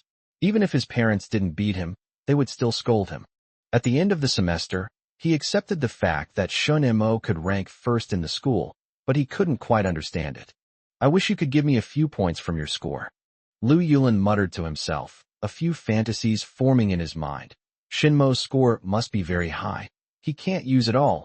Even if he shares some with himself, he can still rank first. When they arrived at the classroom, everyone chattered away as if they hadn't seen each other for a long time. Suddenly someone shouted, I just saw my older cousin print a lot of test papers. The classroom suddenly became much quieter, and everyone looked at each other in confusion. They're not going to hand out test papers during winter break, are they? The students sitting in the front row looked out, and when they turned around, they saw expectant eyes. He gave a wry smile. Not only my eldest cousin, my second uncle also has exam papers. Several teachers came over with test papers. These were the winter break homework they had prepared for the students. Gokun went to another class first, while Wu Gang went to class 2. All right, I'm not your homeroom teacher, so I'll keep quiet. There's no homework during winter break. But let's do a few practice tests so that winter break doesn't kill our enthusiasm for learning. Zhou Jie asked, Teacher, how many? Not just one. If it's just one copy, does the teacher really need to come all the way back? Your homeroom teacher can just distribute them for you. Wu Gang said with a smile. Come on, pass them on. English teacher Dai Guangjuan walked to the door, looked inside, and said, He Zhuqing, go to the office and get me the test paper. Your deskmate, come with you. The classroom immediately erupted in groans. Wu Gang banged on the desk. What are you yelling about?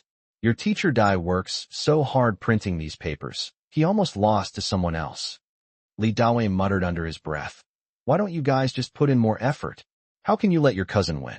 Despite his inner grumbling, he also knew that if Dai Guangjuan hadn't won the competition, there would likely have been even more math and physics exam papers to take.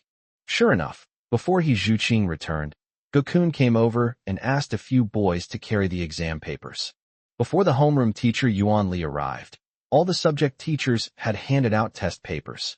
Shin Mo calculated that there would be 3 papers in 2 days.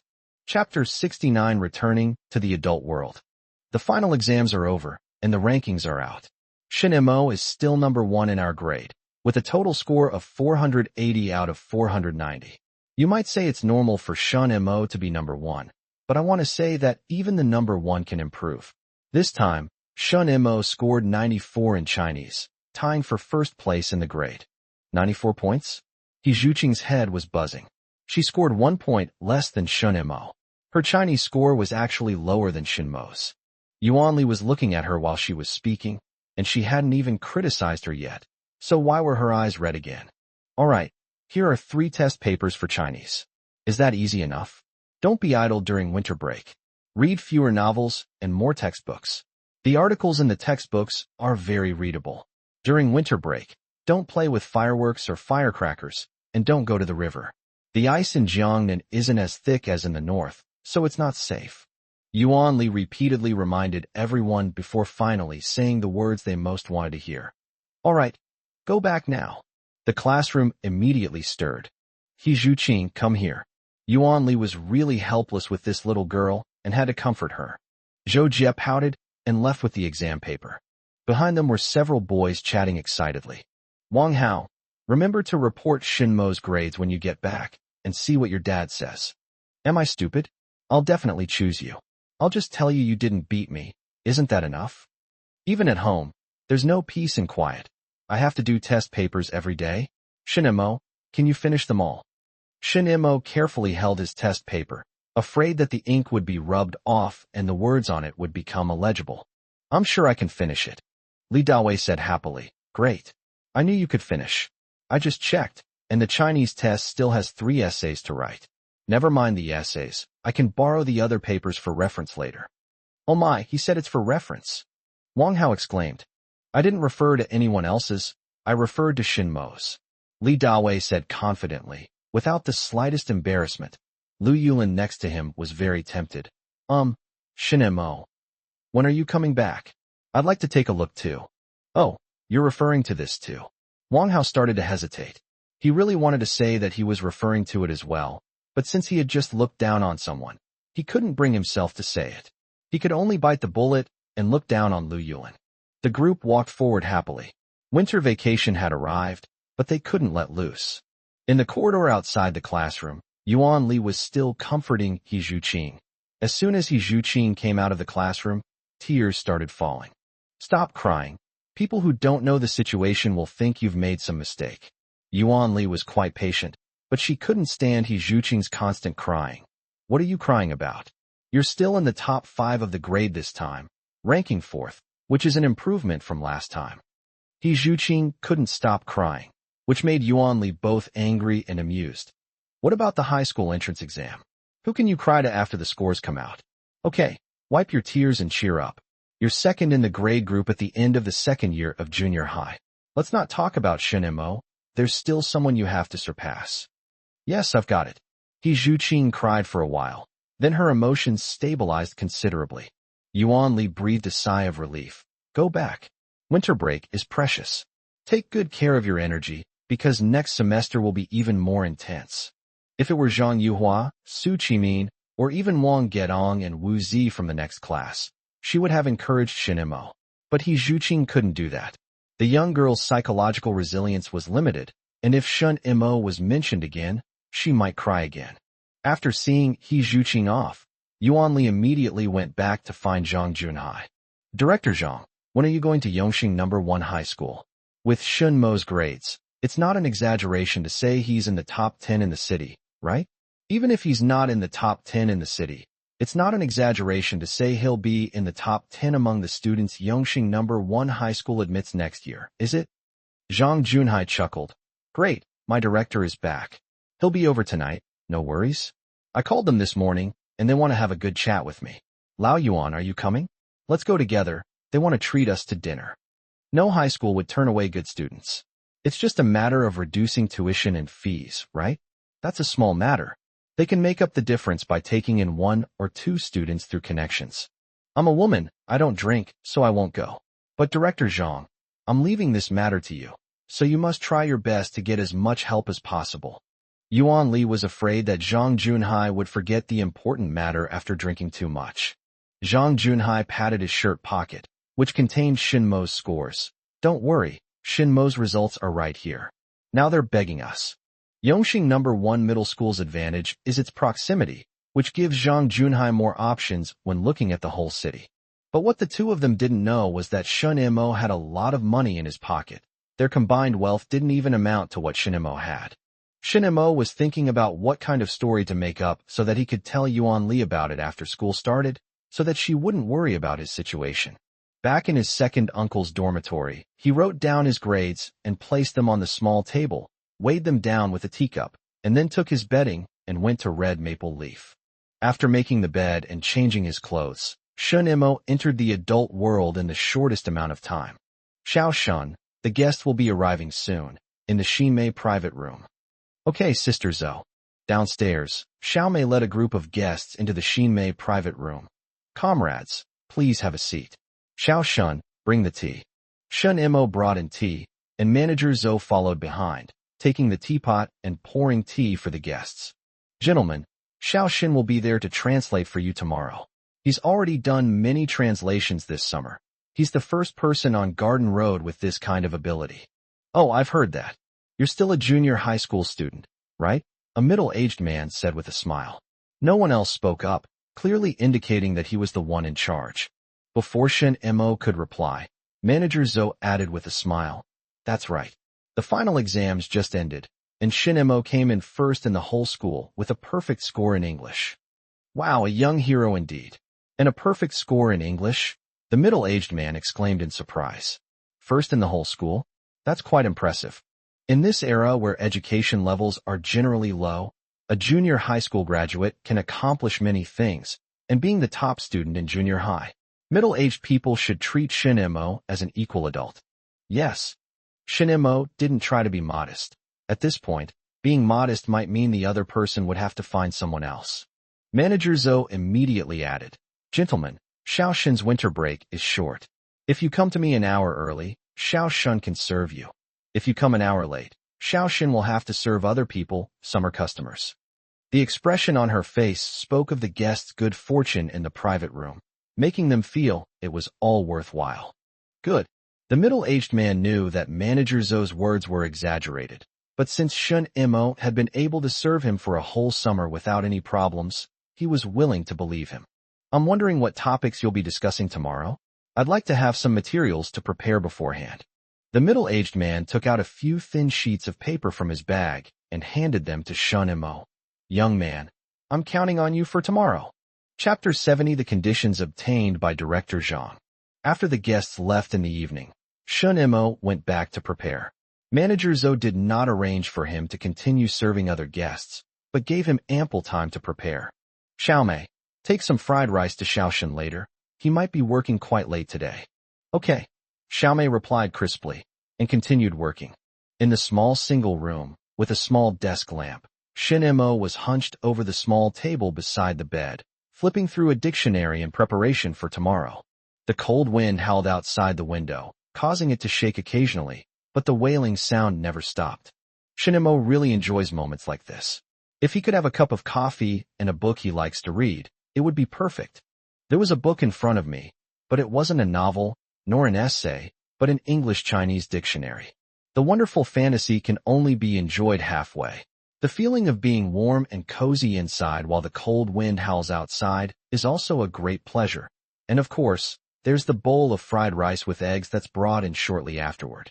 In Uncle Air's dormitory in the Shikumen, the scene was almost the same, except that Shin Chuan had an extra stove on it, with tofu and pickled mustard greens stewing in an enamel mug, songs playing on the radio, and him happily sipping his wine. This is what was left over from before. When I came back today, although my nephew's bedding was gone, there was a report card on the table. He ranked first in his grade, and also got full marks in 4 other subjects. When he's alone, Shun Chuan is reluctant to eat meat. A bowl of tofu will satisfy him. Everyone says drinking alone is boring, but Shun Chuan doesn't think so. He just doesn't know how to face Lu Kaiyong and the others tomorrow. He didn't know how many points Lu Yuan scored, but he was sure it was far less than his nephew's. If the two weren't in the same grade, Shin Chuan would have a good time showing off tomorrow. I'll go have dinner with Yuefang again tomorrow night to talk about sending New Year's gifts. My nephew said he'd get me some pig's head and mutton, right? That's good stuff. While eating and drinking, Shinchuan began to dream about what would happen after the high school entrance exam next year. He was sure his nephew would be able to get into Yongxing No. 1 high school next year. Several men were sitting in the home of Luo Yuanheng, the vice principal of Yongxing No. 1 middle school. Although it was past 8 o'clock, the group of men were still very engaged in conversation. The news brought by Zhang Junhai made these men start looking forward to next year on the very first day of their holiday. Well, Lao Luo, look at this score for yourself. Zhang Junhai smoked a cigarette, his face flushed from drinking. His eyes were glazed with drunkenness, but even in that glaze, there was still a smug gleam. His grades are really good. No one at No. 1 high school dislikes or doesn't want a student like that. This isn't just good, it's amazing. 4 out of 6 subjects are perfect scores. Let me tell you, if Shin Mo gets into Yongxing No. 1 high school, he'll definitely get into Aurora University. I said Aurora University. Did you hear me? Zhang Junhai's smugness radiated from his eyes and permeated the entire dining table. I heard that. It's not like no one from our school has ever passed the exam. Luo Yuanheng poured Zhang Junhai another glass of wine, showing no sign of losing face, but rather a hint of solicitation. Zhang Junhai smiled as his old classmate poured him a drink. Then let's talk about the tuition and fees reduction. Lao Luo, Lao Wu from No. 2 middle school, came by the other day. I'm not afraid to tell you. He said all tuition and fees would be waived. And Lao Luo, I want to remind you, no one from No. 2 middle school has ever been admitted to Aurora University. You guys think about Shinmo's influence and No. 2 middle school's determination. Shinmo would definitely want to go to Yongxing No. 1 middle school. No one present would doubt that. But circumstances are beyond human control. If Shinmo really can't afford the tuition and fees at Yongxing No. 1 middle school, he will probably go to No. 2 middle school. With such a precious child, all the resources at No. 2 middle school will be tilted towards Shinmo. This is also a sincerity that No. 1 middle school cannot offer. The only sincerity No. 1 middle school can offer is to reduce or waive tuition and fees. Of course, Zhang Junhai didn't tell his old classmate that he and Yuan Li were willing to help Shinmo pay for it. They still needed to try to get it done first. Luo Yuanheng lit a cigarette and squinted as he smoked it. Tomorrow, I will communicate with the other leaders of the school. However, this matter cannot be done only for Shinmo. Here's what I'm thinking. Next year, the top 10 students admitted to Yongxing No. 1 middle school will have all their tuition and fees waived. Old Zhang, if Shinmo from your school really has this ability, then let him do it. He raised his cup and touched it to Zhang Junhai's. Zhang Junhai did not back down at all. He raised his cup and said to everyone, on behalf of Shinmo, I thank all the leaders. As expected of someone who can become a vice principal, their thinking is more comprehensive than his, leaving enough room for the school and Shinmo to save face. Once this policy of reducing or waiving tuition and fees is announced, it will attract many graduates to apply, and it will also leave no room for criticism. Zhang Junhai downed the wine in his glass in one gulp and laughed heartily. Don't laugh. For the sake of being classmates, let all the top students from your school apply to our school this year. No problem. Zhang Junhai agreed to a condition that was not difficult at all. He had drunk a lot of alcohol and smoked a lot that night, and went home in a daze, sleeping soundly until dawn.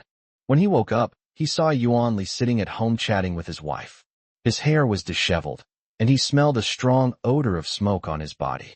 Old Yuan came over early this morning to ask how your negotiation with them went yesterday. Zhang Junhai yawned and said, I made a living by drinking and smoking almost 2 packs of cigarettes. Ugh, I'm exhausted. Director Zhang, let's get down to business. They agreed, but Shinmo himself also needs to prove himself. If he's in the top 10 next year, his tuition and fees will be waived. Whether he can advance to the 2nd or 3rd year of high school depends on his own abilities. Yuan Li was relieved. What's so difficult about that, Director Zhang? I have to thank you on behalf of Shinmo from our class. I'll head back now. Seeing the steamed buns and soy milk on the table, Zhang Junhai said, have breakfast before you leave. His wife pinched him, and Zhang Junhai thought she was being too stingy. It was just breakfast. Why would she pinch him like that? Yuan Li smiled, refused to stay, and turned left as she went out. After sending Yuan Li away, Zhang Junhai began to complain about his wife. How can you be so stingy? Me stingy? That was bought by old Yuan, and you're acting all polite about taking his things. Zhang Junhai paused for a moment, then couldn't help but laugh again. All right. I didn't feel wrong by that hit from you. Let's eat. I sniffed myself. The smell of cigarettes was really strong. I don't know how my wife managed to stand it last night. I need to take a shower and change my clothes later. Otherwise, I won't be able to go out and face anyone. Oh, you're quite self-aware? Do you know why old Yuan left? It's because he couldn't stand the smell of smoke on you. His wife always found various reasons to stop him from smoking. Zhang Junhai was speechless. Chapter 71 New Year's Gift. For 3 days in a row, Shin Mo did translation work in the mornings. Before he finished his work, Manager Zhou gave him 2 more jobs, which were scheduled until the 29th of the Lunar New Year. Even Zhao Mingyang was called out. The 2 translators from Red Maple Leaf were extremely busy, with translation tasks always occurring on the same day. In the afternoon, Shin Mo returned with sponge cakes and candies, looking exhausted. Mingyang is back too, and he brought canned food for everyone. Let me try it. Shin Mo missed the taste of the canned sugar water from his childhood. Both Shin Mo and Shun Mo missed it. Zhao Mingyang sat to the side with a smile, drinking hot water, and took a milk candy from the bag Shin Mo had brought, eating it slowly. Manager Zhou opened the can, and the group shared it. It seemed that canned food tasted better when shared. While eating canned food and holding a sponge cake, Wu Yuan didn't forget to put some candy in his pocket. Our restaurant is still the best. I heard that Fan Guiqiang from the Yangtze River Hotel also brings things. The waiters at Huayuan Hotel have never seen a single piece of candy from Xiongming. Manager Zhou retorted, just eat your food. Stop gossiping about others. If Xiongming doesn't want to bring anyone, then he doesn't want to. He's capable of hogging the food. Shin Mo, Zhao Mingyang, and Fan Guiqiang are willing to bring people because they have a sense of humanity. Shin Mo counted the days. Sister Zhou, can you make me a pig's head? What else would you like? How about I get you some ham? You've made a lot of money this year. You can have a good new year. Then I'll have another ham, and 2 bottles of Wulianya.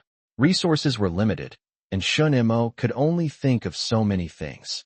However, red maple leaves were plentiful, so Shun Mo simply added the liquor as well, hoping to give his second uncle face with his aunt. Mingyang, do you want some? I'll get you some too. Zhao Mingyang thought for a moment and said, let me go back and discuss it with them, and see what they need at home. Okay, just tell your sister what you need, and she'll get it for you. As the Lunar New Year approaches, the streets of Shanghai are bustling with activity. Many parents take advantage of Sundays to bring their children out for a stroll, to enjoy some snacks, buy some toys, and perhaps a new outfit. Adults have their own tasks. In addition to the small benefits provided by their workplaces, they also have to prepare New Year's gifts. Whether they are good or not is another matter, but it is always a token of their appreciation. Shen Jiang prepared 2 roosters, 2 fish, and some pastries for his father-in-law's family, intending to take them over before the Lunar New Year. Xiao Shenjing also changed into a new outfit. She didn't have to go to school and was happily waiting for the new year.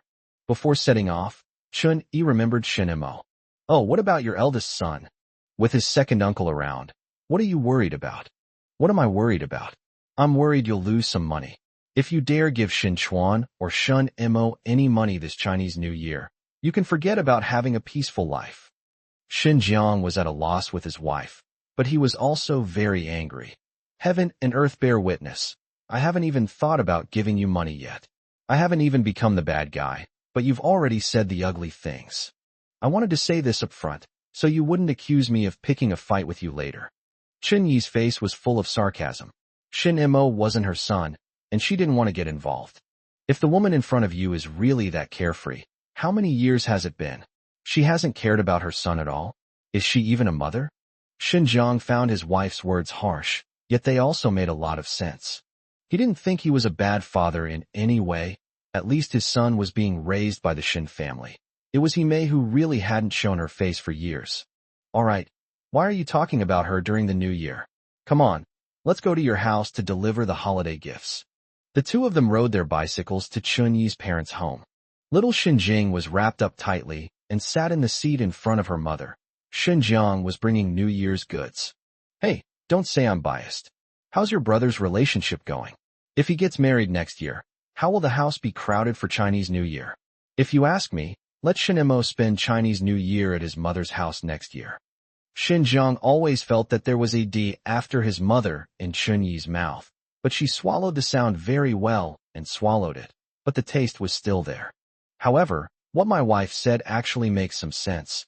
It's not unreasonable for our son to spend the New Year at his maternal grandparents' house.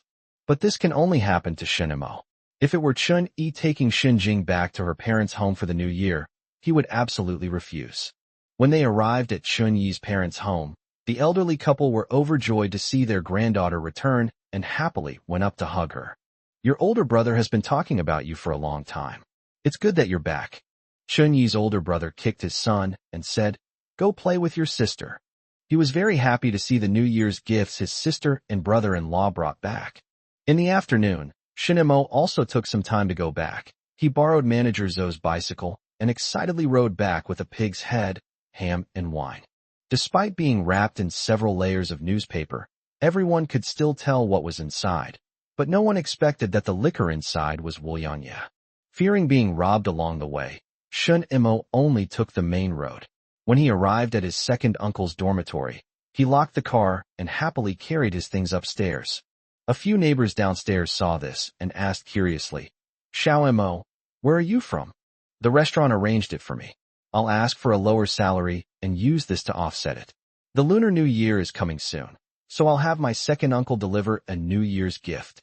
"You're really filial to your second uncle." Several neighbors were envious. Who wouldn't want a nephew like that?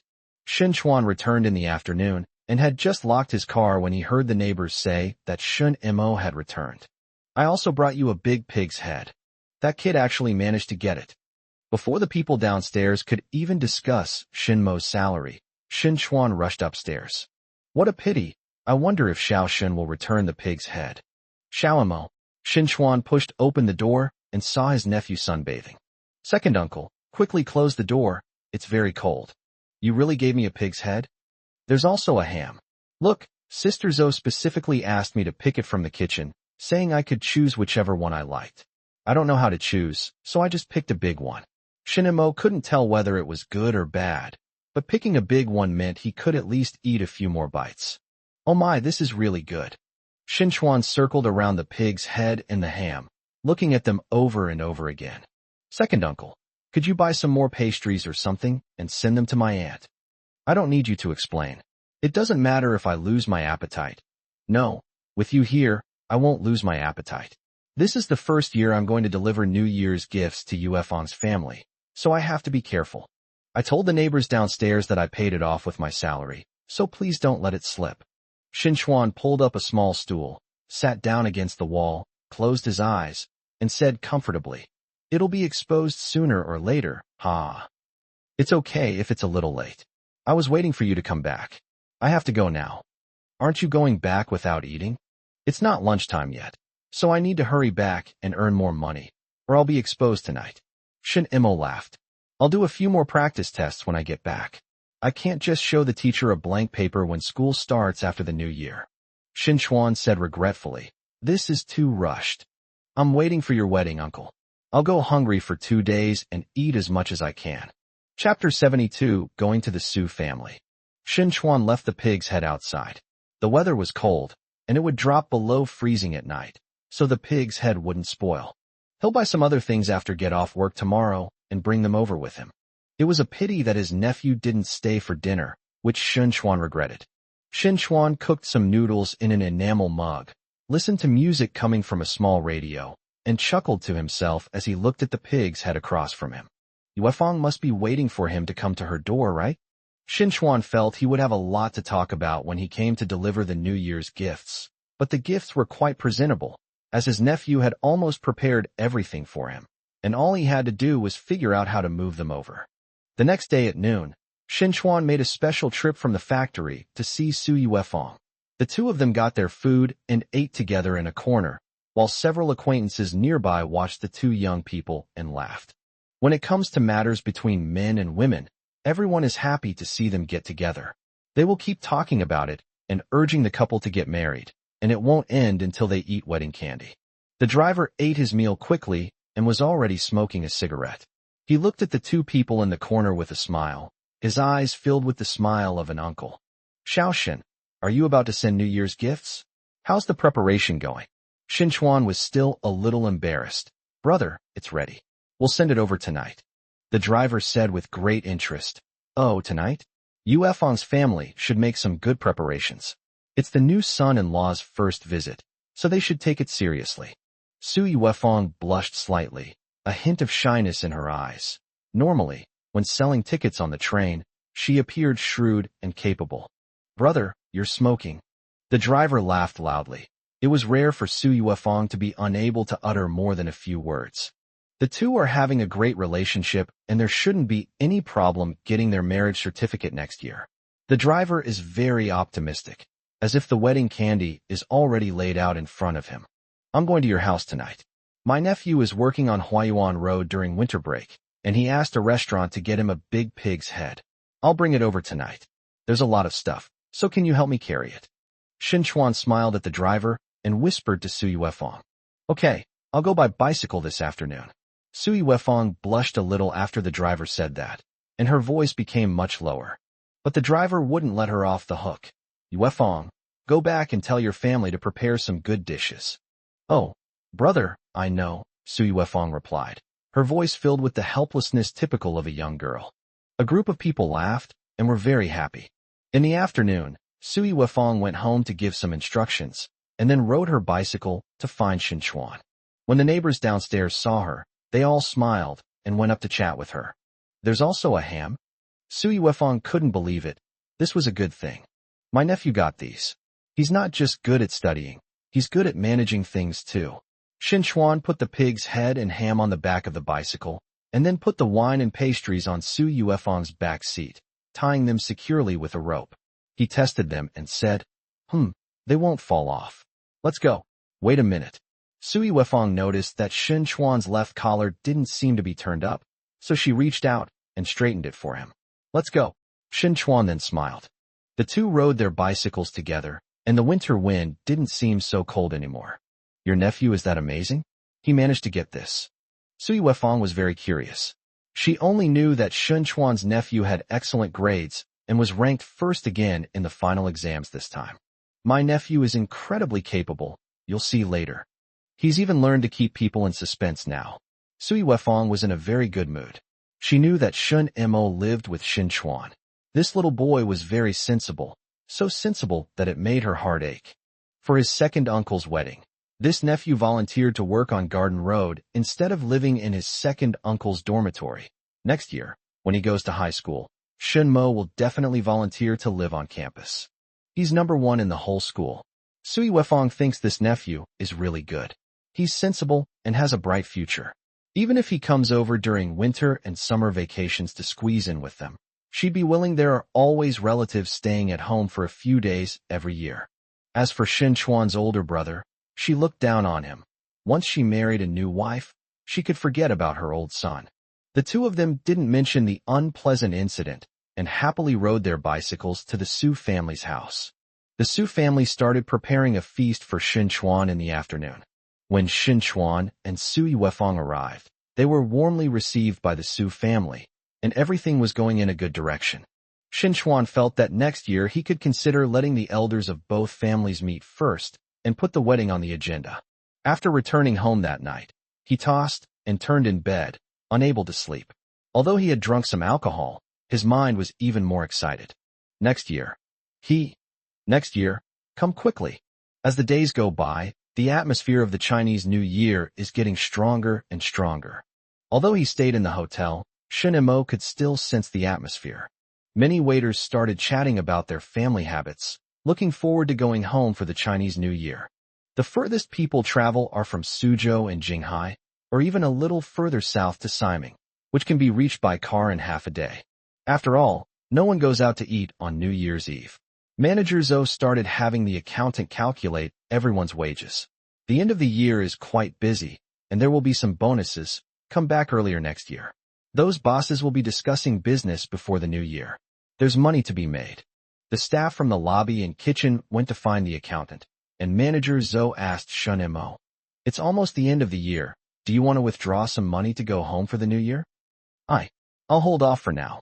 I still have some in my pocket, enough to last until school starts. I'll withdraw some more before school starts to pay for tuition and accommodation. By the way, Sister Zhou, could you please keep the money for me? I don't know when I might need it after the new year. You need a lot of money? Manager Zhou asked curiously. What happened at home? After the new year, some people might go abroad to sell their houses, and I want to buy one for my family. Oh my, this young man is something else. He's already thinking about this. Manager Zhou didn't expect Shun Mo to be thinking about the house, but it didn't seem like anything was wrong. Housing is very tight in Shanghai, and many families can only squeeze into a small house. My second uncle is getting married after the new year, so he needs a decent place to get married, right? Shin Mo's words further confirmed Manager Zhou's thoughts. She said, That's right. Your second uncle is very good to you. As for the house, it's fine for your second uncle to use it first. Don't worry, your older sister is preparing it for you. I can't say that it will be available anytime, but if you tell me a week in advance, your older sister can definitely raise 10,000 yuan for you.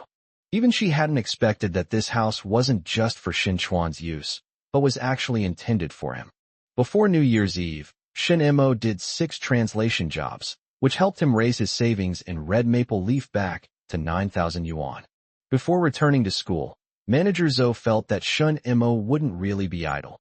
He was sure that Shinmo's money at Red Maple Leaf would exceed 5 figures. The new year is coming soon. What would you like to bring back? Your older sister will prepare it for you. Shun Mo shook his head. The family has prepared everything, so there's no need to bring anything else. I'll come to Sister Zhou whenever Uncle needs it. He didn't plan to take anything back with him, and even if he did, no one would appreciate his kindness. Chapter 73, Handwritten.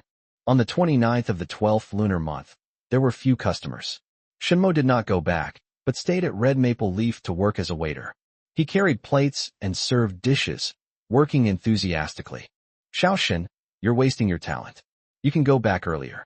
Going back home would just be pointless, and our place is too small, so it's better to help out here. Right, Sister Zhou? The old house is indeed not very big.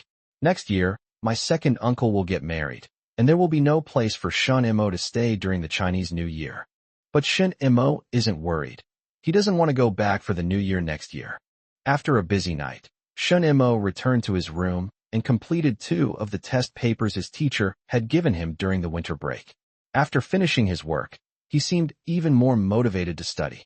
Just like decades later, some students who don't want to study will be sent by their parents to work on construction sites, deliver food, or work in factories to experience the hardships of labor before they return to school. Some people find working enjoyable and have little motivation to study when they return home. However, others cannot endure the physical hardship and have no choice but to study harder when they return home. Shin Mo belongs to the latter category. He can't endure physical hardship, so he can only use the hardship of labor to motivate his studies. But we can only stay one more night. Manager Zhou and the other locals all have to go home for the Chinese New Year tomorrow morning. Shinmo was too embarrassed to sleep in, so he got up early the next morning and took his test paper with him. He would have several days of free time, which would be a good opportunity to catch up on his homework. Sister Zhou, when will you open for business after the New Year? Shinmo started thinking about coming back to live there. You can come when you're in your 3rd year of junior high. Maybe there will be some work available. Junior high is good. It gives my second uncle more time to date. Shin Mo went to his second uncle's dormitory first, bringing nothing but his winter break exam papers. Upon arriving here, the first person they saw was Lu Yulin.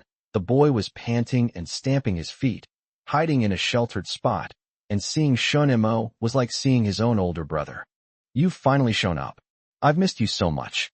If you miss me, come visit me on Garden Road. Forget it. It's so expensive over there, I wouldn't dare go. Lu Yulin rubbed his hands together. Hey, how many of your winter break tests did you do? Can I borrow them to take a look? Shin Mo immediately thought of Wang Hao's exaggerated voice during the holidays. Oh my, he said it's for reference. No problem. Some answers may not be correct, so please pay attention. How could yours be wrong? Uncle Gus said your math test can be used as the standard answer key. Gokun did say that. What pleased Gokun the most was that Shunmo's answer format was very standardized and easy to read. Shinemo took out the completed test paper from his bag and gave it to Lu Yulin. I'm afraid Dawei copied it all, so I deliberately got a few questions wrong. It was impossible to prevent Lu Yulin from copying, but he had to find a way to make him copy less. You're really good. Lu Yulin grabbed the test paper, glanced at it, and thought it was quite well done. You're not trying to fool me, are you? You'll see when you take a look. There are obvious mistakes. Actually, there weren't. Shinemo was deliberately lying to him. Lu Yulin was skeptical. He had originally planned to copy it, but now he was hesitant. Shinemo patted his arm and laughed. Take a look at the answers, and do the easier ones yourself. I really don't want to do this.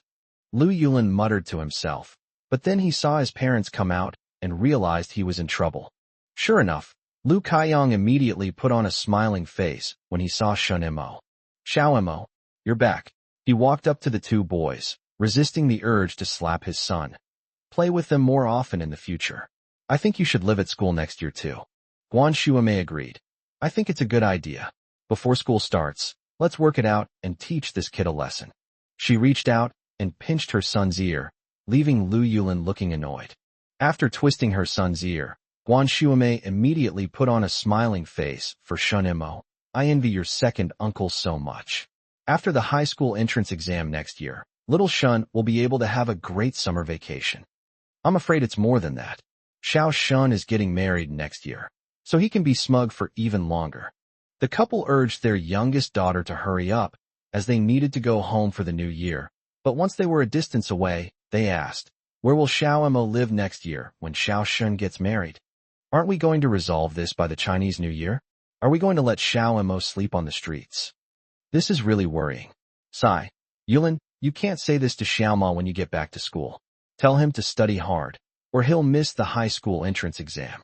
Lu Yulin was very optimistic. Shinemo will definitely get into a top high school in the high school entrance exam. Why would we still have to worry then? His thinking was simple. Once Shinemo got into Yongxing No. 1 high school, all the problems would be solved. Shinemo was promising, and his parents would fight over their son. Shinemo went upstairs and met up with his second uncle. Have you eaten? The uncle and nephew asked together, then laughed and said, yes, we have. Let's go back too. After laughing, Shin Chuan began to worry. Second uncle knows you don't want to go back, but there's no way around it. You have to go back for the new year. Second uncle, tomorrow is the first day of the Lunar New Year. I want to go back to your dormitory to study and do my homework. Okay. I went back to Hongfenji to make a living in my third year of junior high school. Shin Chuan felt sorry for his nephew. You're still so young. Don't work yourself so hard. You've already earned a lot of money, more than you could spend in 10 years. It's not good to just lie around all the time. It's reassuring to have something to do. The uncle and nephew didn't bring much with them. They got on their bicycles and went back to their old house. The journey wasn't long, but Shin Mo's mood dropped quickly along the way. Although Shin Chuan was riding his bike, he seemed to know what his nephew was thinking. What are you worried about? We'll still sleep in the same bed tonight, so don't overthink it. When we arrived at the old house, it seemed quite lively. Before we even went inside, we could hear Wang shopping and Shun Baihan playing with their little granddaughter. Little girl, do you want this? Come here, give Grandpa a kiss. Oh, you're so sweet. Shin Chuan opened the door, the scene froze, and the smiles on the faces of the people inside were also frozen. We're back. Come on. Come on. We have something good to show you. Wang Shopping said with a stern face. What good stuff could you possibly have? It's not mine, it's Xiao Mo's. You don't know, do you? Xiao Mo got first place in the whole school in both the midterm and final exams. Shin Chuan took out Shin Mo's handwritten grades from his pocket and handed them to Wang Shopping. Mom, look. Big brother, come and see too. First in the whole school. Xinjiang found it hard to believe. When we were in southern Yunnan, my son never ranked first in any exam, and he never even ranked in the top 10 of his class. Chun Yi was even more skeptical. How could getting first place be so easy? The couple looked into Wang Shopping's hand and were surprised to find that it was handwritten. Chun Yi couldn't help but laugh. Old Shun, your son has really made something of himself. He even got 4 perfect scores. Amazing, truly amazing. No wonder he's your son. Xinjiang's face turned bright red. The handwritten list, his second brother really wasn't ashamed to hand it out like that. Chapter 74. One should know how to be tactful. Xin Chuan was baffled. So what if it's handwritten? Whose grades aren't copied down?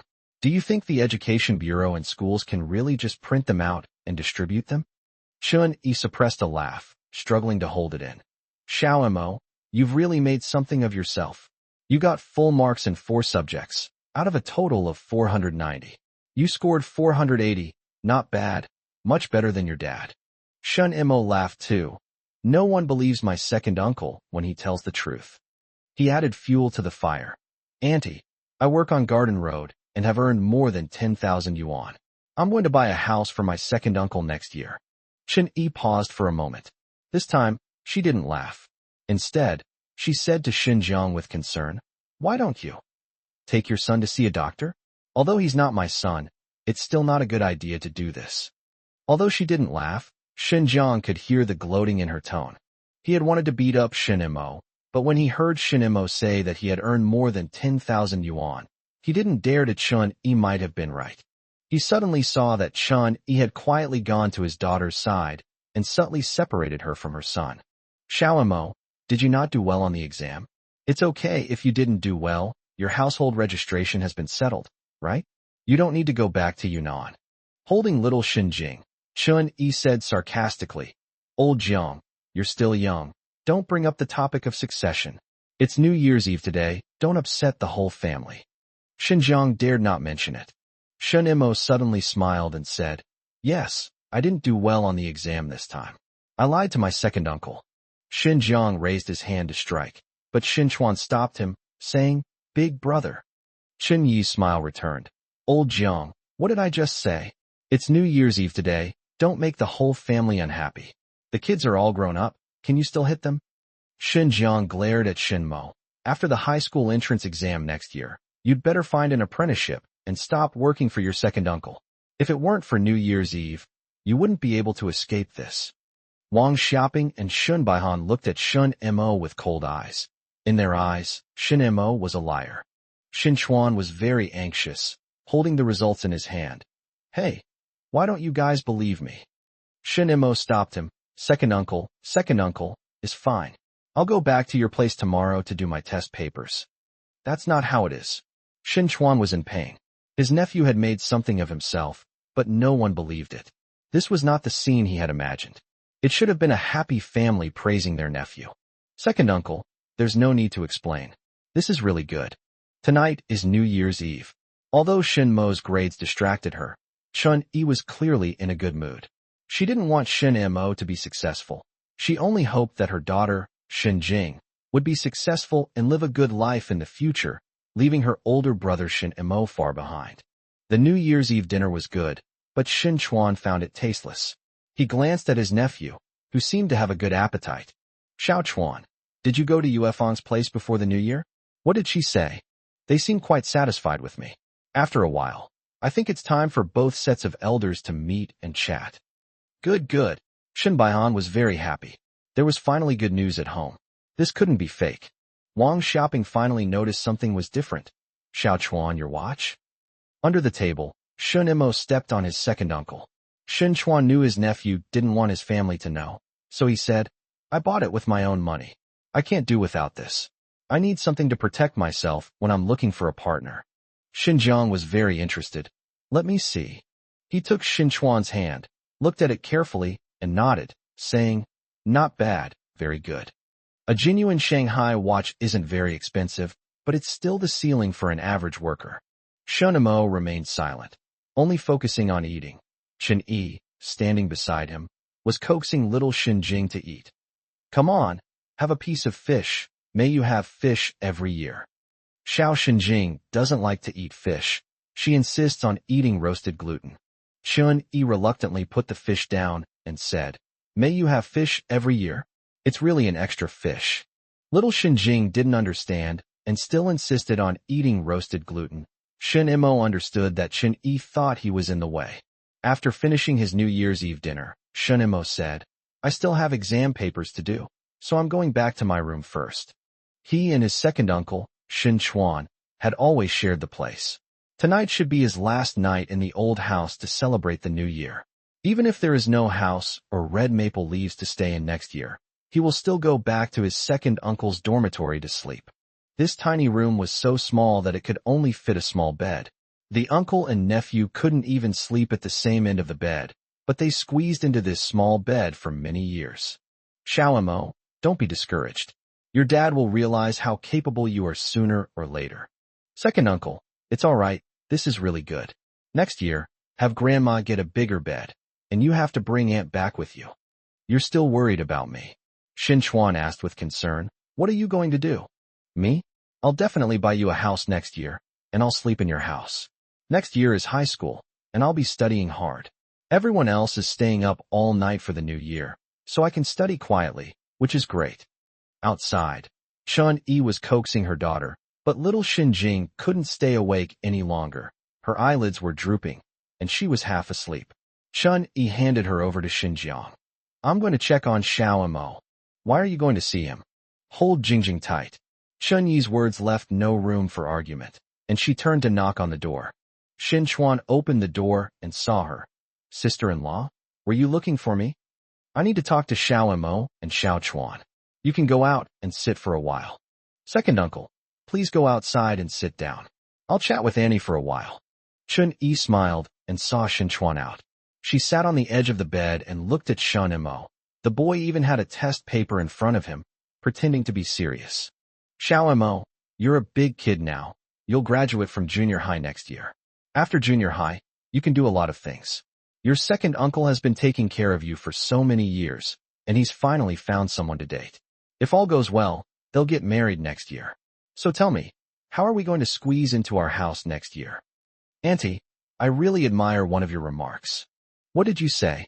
On New Year's Eve, we can't let the whole family be unhappy. Shun Mo spoke without a tremor, his voice steady and calm, as if he weren't the main character. So, what you said at the dinner table about having an extra piece of fish made a lot of sense. One should be sensible, right? Next year, I'll go back to my second uncle's dorm to sleep after dinner. What do you think? Shun Yi was surprised. Xiao Mo, you seem to have really grown up. I haven't finished speaking. Shin Mo smiled and said, Auntie, one should be sensible. I might not come back after I find a job. What do you say then? Xiao Mo, Auntie misspoke. You've not just grown up, you've really grown up. You're right. One should know how to behave. From now on, go your own way, and Auntie will definitely not bother you. You need to keep an eye on my dad. What if he secretly slips me money? Shin Mo reminded him. Shunyi laughed and said, Did he give you any money? Xiao Mo, you should know your place and not be presumptuous. That's right, Andy, I was overthinking it. Tomorrow morning, after I've finished wishing everyone a happy new year, I'll go back to my second uncle's dormitory first. Chapter 75, let's get this straight. The others were outside, pretending to coax Xiao Xinjing to sleep, but their ears were perked up, listening to the sounds inside. Thankfully, there was no commotion or fighting, which put their minds at ease a little. Shun Yi came out of the room with a smile on her face. What did you say to Xiao Mo? Xinjiang was very nervous. He had been ignoring his son, but he didn't want the family to start arguing. Shun Yi glanced at her daughter, Xiao Xinjing, whose eyelashes were fluttering, looking like she wanted to sleep, but also wanted to stay up with everyone. Mommy! She made a small sound and twisted her body. Xinjiang quickly and carefully coaxed her, Sweetie, go to sleep, go to sleep. She's grown up and become more sensible. Let's put Nan Nan in the bed inside. The couple carefully placed their daughter on the bed and left the room. Only then did Xinjiang dare to raise his voice slightly. What did you just say? What can I say? I told Xiao Mo to study hard. What else can I say? He's grown up after all. He said that after paying New Year's visits early tomorrow morning, he'll go back to Xiao Chuan's dormitory to study. The soundproofing wasn't very good. Shinimo could hear it from inside the room. He simply walked out of the room. He had originally planned to say these things the next morning, but it seemed that Shun Yi had no intention of keeping them overnight. That was fine too. Seeing him come out, everyone's hearts were in their throats again, but Shun Yi was the calmest. Auntie is right.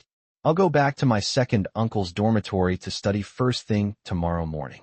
Shun Yi spread his hands, looking both natural and somewhat helpless. See, I wasn't talking nonsense.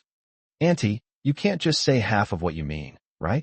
Since everyone's here, you might as well say it all. Xiao Mo, you should have a conscience. Did I ever force you? No. Shin Mo looked at everyone calmly, but his father, Shin Jiang, had a bad feeling. My second uncle is getting married next year. There's only so much space in the house. How are we going to manage? Shin Mo asked a very practical question, one that even Shin Chuan couldn't answer satisfactorily.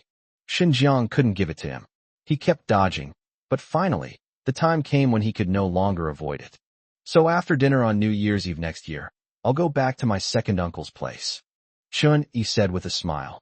Xiao Mo, your second uncle is so good to you. You must not be unfilial to him in the future. That's natural.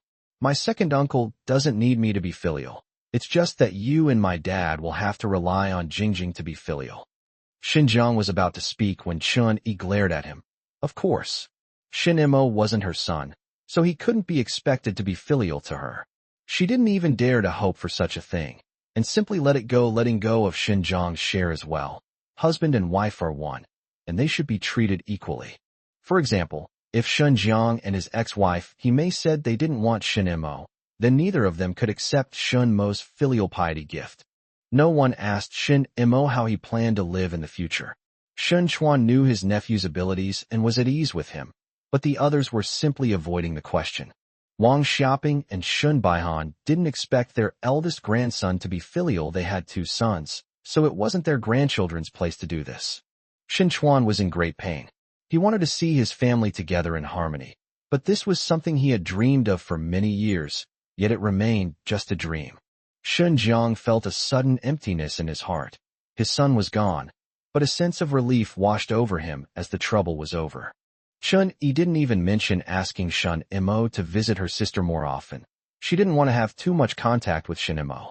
All right, your second uncle has already registered your household registration. When you find someone and get married in the future, you'll need to transfer your household registration. Chun Yi reminded you. Shin Mo replied. You can't move if you don't have a partner? Auntie, you underestimate me. Chun Yi laughed and said, Yes, it's Auntie's fault. In the entire room, only Shun Mo and Chun Yi were truly relaxed, both believing that the biggest trouble had been resolved. All right, let Xiao Mo go back to her studies. Wang Xiaoping stepped in to smooth things over. She also felt that something was wrong, but she couldn't quite put her finger on it. Only Xin Chuan knew that his nephew had just told everyone the most truthful thing, but no one wanted to believe it, and his nephew must be disappointed and disheartened. Shin Baihan took out a cigarette, thought for a moment, didn't smoke it, and put it back. Go back to your rooms, go to bed early tonight. We have to get up early tomorrow. Shun Mo went back first, and Shin Chuan followed him into the small room. Xiao Mo, second uncle, the restaurant on Garden Road might be open on New Year's Eve in a few years. If that happens, I won't come back for the new year, but I will definitely visit you and Aunt. He could hold on for another 3 years at most. And after he got into university, Shin Mo would be able to transfer his household registration. Once he transferred his household registration, he would have nothing to miss. Shin Chuan sighed, unsure of what to do. Second uncle, I'm planning to buy a house next year. Sister Zhou did some calculations for me, and I'll have a few jobs after the new year. I'll be able to become a 10,000 yuan household, a household with 10,000 yuan in income. You can look at houses without worry. It's okay if you spend all your money. I can earn more during the summer vacation. This isn't about money. Second uncle, actually, it's all about money. Once your house is finished, I guess. Never mind, just say you ran away to give gifts. Shin Mo still wanted to finish high school peacefully. Shin Chuan sat silently, while Shin Mo's hands never stopped. He quickly finished a test paper and then showed it to Shin Chuan. Second uncle, what do you think? Shin Chuan smiled bitterly. Your second uncle can't understand it anymore. Go to sleep, don't overwork yourself. He felt that this family was about to fall apart. In the next room, Chun Yi and Shun Jiang didn't have that idea. They felt that this house finally felt like a home. Old Shun, today I can finally think more highly of your son. This is no exaggeration, I truly think more highly of him. Shun Jiang snorted coldly. You're teasing him like this, and he's just a big kid. How can he take it? But I haven't seen you, as the father, do anything either. Seeing that Xinjiang was about to get angry, Shin Yi quickly changed the subject, not wanting to ruin the good situation. But you can't be blamed for that either. Your ex-husband was even worse. Why should you be the only one raising his son? Mentioning he may only made Xinjiang angrier. She hasn't come to see Xiao and Mo even once in all these years. Xinjiang's anger subsided considerably. Compared to Hime, he seemed to be a much better father. Go to sleep. Xiao and Mo is going back to Xiao Chuan's place first thing tomorrow morning. You have to give him a smile. Xinjiang hesitated for a moment. I'll give him some money. You dare? Chun Yi gritted her teeth and hissed. Xiao Mo just asked me what I'd think if you gave him money. Like I said, if Xiao Mo needs money, let him ask his own mother. New Year's money, Xinjiang argued. Chun Yi scoffed. Oh, you remember now? I didn't see you give me any in the past few years. Chapter 76. More students are boarding at school. As night fell, sporadic fireworks and firecrackers made it difficult for people to sleep soundly. Shun Imo and Shun Chuan each slept at one end of the bed, complaining about each other's smelly feet. After sleeping through the night, Shun Imo got up and wished everyone a happy new year. Xiao Xinjing also got up. She had slept well and was in good spirits. She curiously looked at this somewhat unfamiliar person. She didn't know why this person would appear at her grandparents' house. Shin Mo's name had never been heard from her before. Chun Yi never allowed Shun Jiang to mention it at home, and she was even less willing to let her daughter know. There was no New Year's money.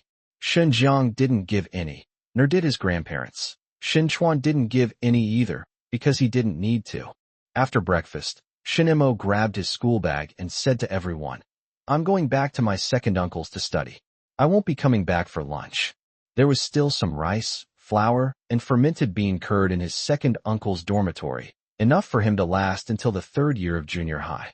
Once the third year started, he would go back to Garden Road. Drive carefully and be safe. At this moment, his family showed him a lot of concern. Don't worry, I'm not a child anymore. Shun Imo slung his school bag over his shoulder and went out the door. Once the door was closed, the world inside immediately changed. Shin Baihan and Wang Xiaoping immediately took out their New Year's money and handed it to Xiao Xinjing. Come, come. This is from your grandparents. Xiao Chuan, you're the second uncle. Where's your New Year's money? Even Xiao Imo doesn't have any. How old is Xiao Imo? How old is Nanan? You should know that clearly, okay? Helpless, Shin Chuan took out a 2 yuan bill and put it in Xiao Xinjing's hand. This is from your second uncle. Keep it safe and don't give it to your parents. Chen Yi quickly took it from her daughter's hands. What does she know? I'll keep it for her first. Xiao Xinjing looked completely bewildered, seeing that something had appeared in her hand and something else had disappeared. However, the piece of paper seemed quite pretty. Seeing her bewildered expression, everyone laughed happily.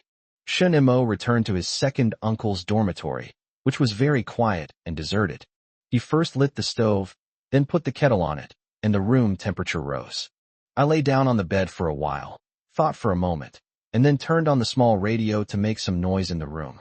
After lying there for a few minutes, I got up again and went out onto the balcony to get some fresh air. He rubbed his face vigorously. Okay, I can't just sit around doing nothing anymore. I took out the exam paper and did another one. Around noon, Shinmo cooked a bowl of noodles in an enamel mug, ate some fermented bean curd, and made do with lunch before continuing with his homework. For 2 consecutive days, he lived such a simple life. Before going to Garden Road, he wanted to finish the test papers that the teacher had given him, and he stayed up late both nights. For him, the test was not difficult. It was like completing an ordinary task. On the morning of the 3rd day of the Lunar New Year, Shin Imo appeared before Manager Zhou, looking relaxed. Oh my, Xiaoshin, you're here so early? Manager Zhou and a few others were cleaning up, preparing to open for business at any time. Shin Imo rolled up his sleeves and joined the crowd. Sister Zhou, can we buy vegetables at the market? What's that saying again? Don't think you're the first to set off. There are always those who set off earlier. Where are we? We're in Shanghai, a place where you can find banknotes on the street. Where do those banknotes come from? People have to go out to find them, right? Really? Really? Manager Zhou said with a smile. Old Wu will show off his skills for everyone to try at noon today, and we'll have guests tonight. Shinimo thought to himself, I wonder if I'll be able to get any business. Manager Zhou seemed to know what he was thinking. Xiaoshen, did you hear that? We have guests tonight, in the Xinmei private room. Huh? Don't they get holidays? You're a self-employed individual, and you still want a holiday? Don't you care about your money? You went back to school on the 6th day of the Lunar New Year, right? You had evening self-study on the 6th day. Am I remembering correctly? Yes. That's perfect. I'll be going out for 3 consecutive days, from the 4th to the 6th of the Lunar New Year. I'll contact Mingyang after that. Thank you, Sister Zhou. Oh, no need to thank me. We've made a good profit too. At noon, Lao Wu prepared a working lunch for everyone.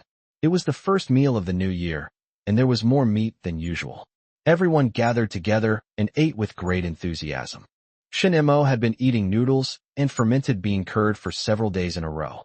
Finally, he got to eat a proper meal, which greatly satisfied his taste buds. He even ate half a bowl more rice than usual. Xiaoshen, have you finished your winter break homework?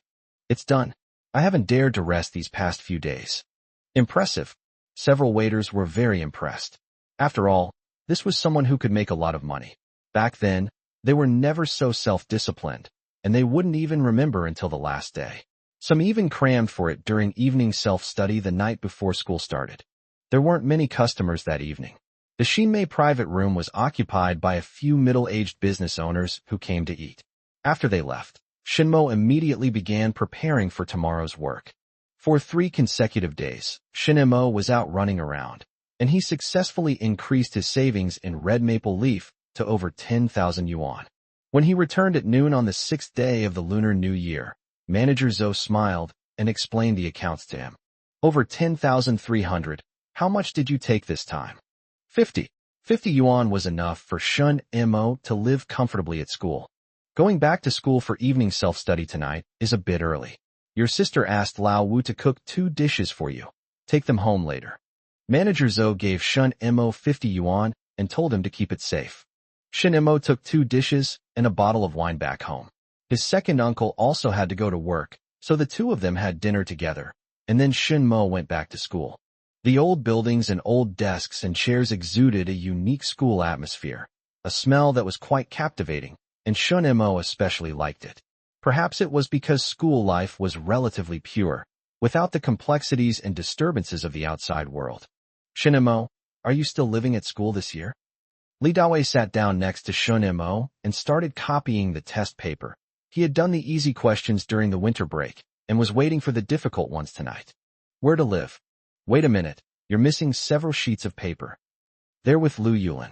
Okay, I'll leave it for him first, and we'll switch after this evening self-study session.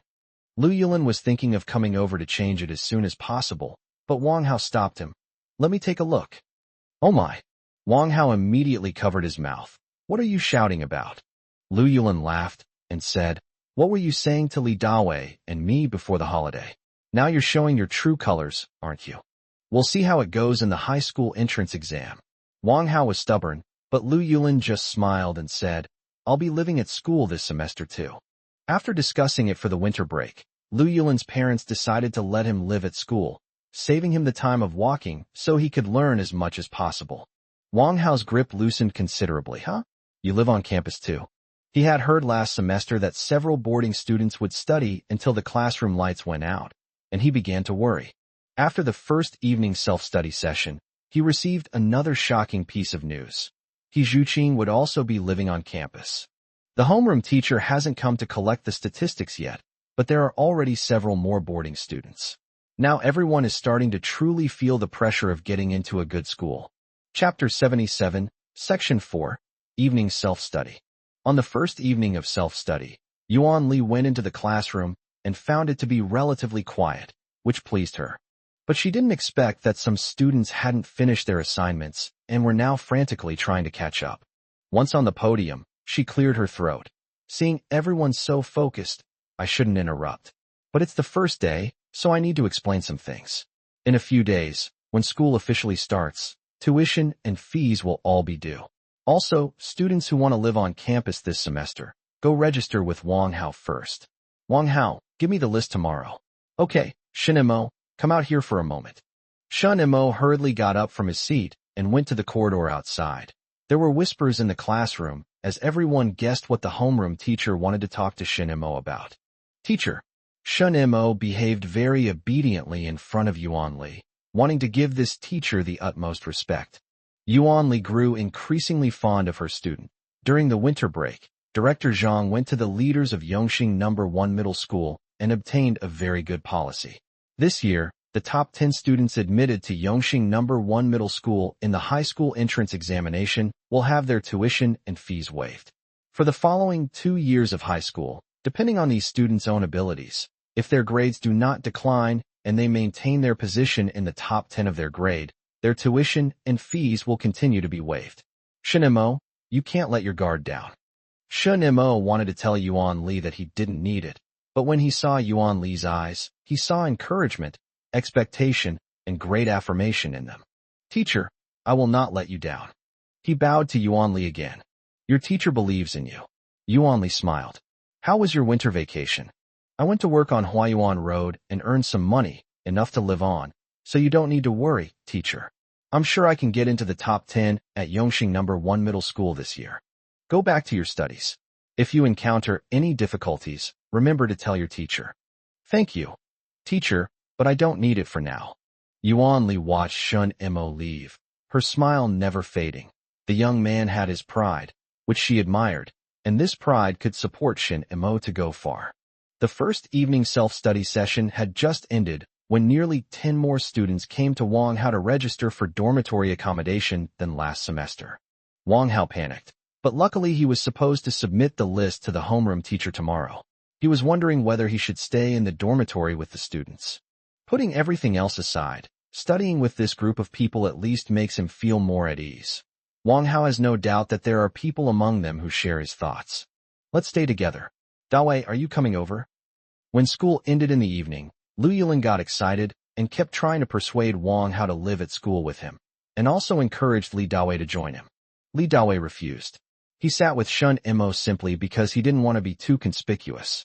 Moreover, he discovered that sitting next to Shun Mo had a great advantage. Several teachers hadn't called on him to answer questions for a long time. He kept a low profile, didn't cause trouble, and didn't try to stand out, enjoying his last days of high school. I'll forget about it. When I get home tonight, I can wash my face and feet. That'll be nice. You can get hot water at school too. There's hot water at the boiler, but it's not as comfortable as at home. Wang Hao didn't give an answer. He went home and discussed it with his family. When he returned the next day to submit the list, he added his own name to it. Yuan Li looked at the list and nodded, saying, Not bad. They all know to be nervous now. Oh, you're living at school too? That's good. You're the class monitor, so keep an eye on these boys living at school and make sure they don't cause trouble in the dorms. Make sure they go to bed early every day. Wang Hao never expected to end up in such a job. He had been fantasizing that his poor grades would lead to his homeroom teacher removing him from the class monitor position, but now it seems he'll be stuck in this role until graduation.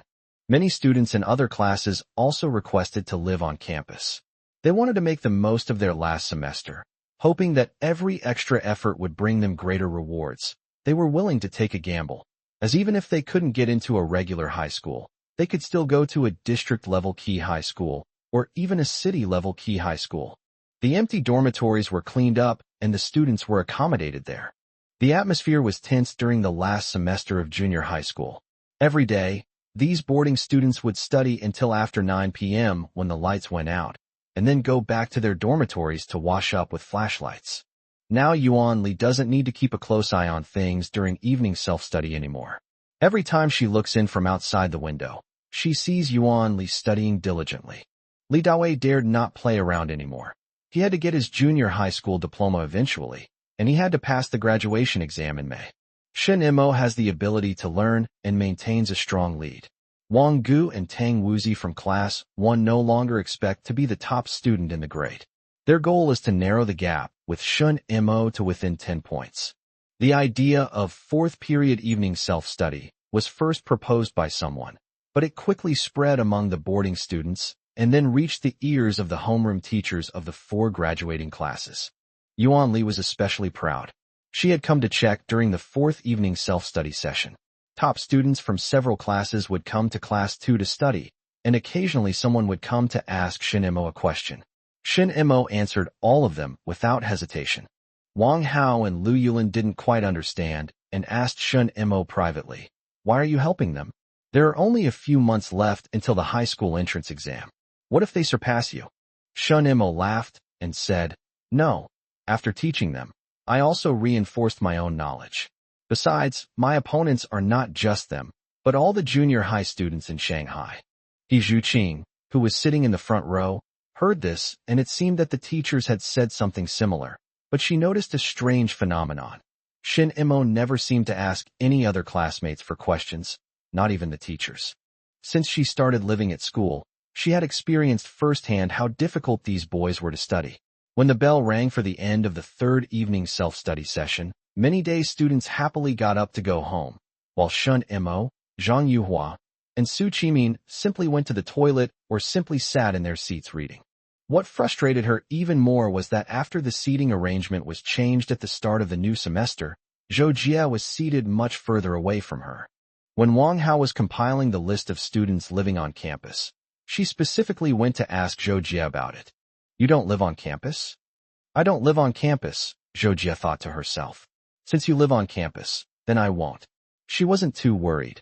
She didn't even understand why Wang Hao wanted to live on campus. What could he possibly do in a semester? Wouldn't he end up having to use connections like she did? He Zhuqing was unaware that calling Zhou Jia Yangzi had upset her. She tried to persuade her for a long time, but Zhou Jia refused to agree. When the seating arrangement was changed, Zhou Jia chose to sit in front of Zhang Yuhua. Now, during the fourth period of evening self-study, Shin Mo is surrounded by a group of top students from other classes. The homeroom teachers from the other classes also came to take a look, and they hardly had any temper when facing Yuanli. "Sister, you can't be this lucky next time you graduate. Oh my, be more generous," Yuanli said with a smile, looking at the diligent students inside. "Don't you think our school will do very well in the exams this year?" Chapter 78 Examination. As the weather warms up and the grass grows and birds fly, the midterm exams of the second semester are over in the blink of an eye. Shin Mo remained firmly in first place in the grade group, while Wang Gu once again came in second, with the gap between him and Shun Mo still exceeding 10 points. This made the other top students very discouraged. They had worked very hard and were on their way to Wang Ji's level when Shun Mo suddenly appeared and put them at a different level. The teachers in the office had high hopes for Shun Mo. He was a student who was slightly more inclined towards science and would definitely be able to get into Aurora University in the future. There are many key universities in the country, but in the hearts of Shanghai people, Aurora University has always been ranked first. The admission scores in other provinces in recent years also prove their point of view, with Aurora University's admission scores often ranking first. Yuan Li was chatting happily with several teachers when the bell rang. She quickly got up, feeling both guilty and smug, and said, "I was chatting so much that I forgot. I have to go to the classroom. Let's go. This is a music class."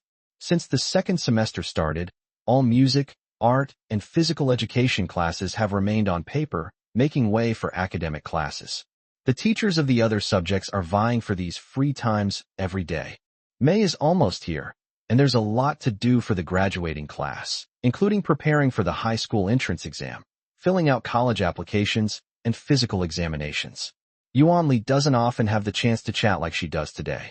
Once inside the classroom, Yuan Li first scanned the class to quiet them down, then began to criticize them. "What time is it? It's May, okay? Still playing." Li Dawei felt wronged. He lowered his head and whispered to Shun Mo, "Heaven and earth bear witness. I've started studying hard recently." "No, it's only April. There are still several days until May." "The homeroom teacher is looking for chalk scraps," Shin Mo whispered to him, and Li Dawei immediately sat up straight. "Let me see. Several classmates in our class applied to vocational schools and technical colleges, but haven't been accepted yet. It's not too late to change your mind and apply to high school. Similarly, those who want to change their applications to vocational schools and technical colleges can do so.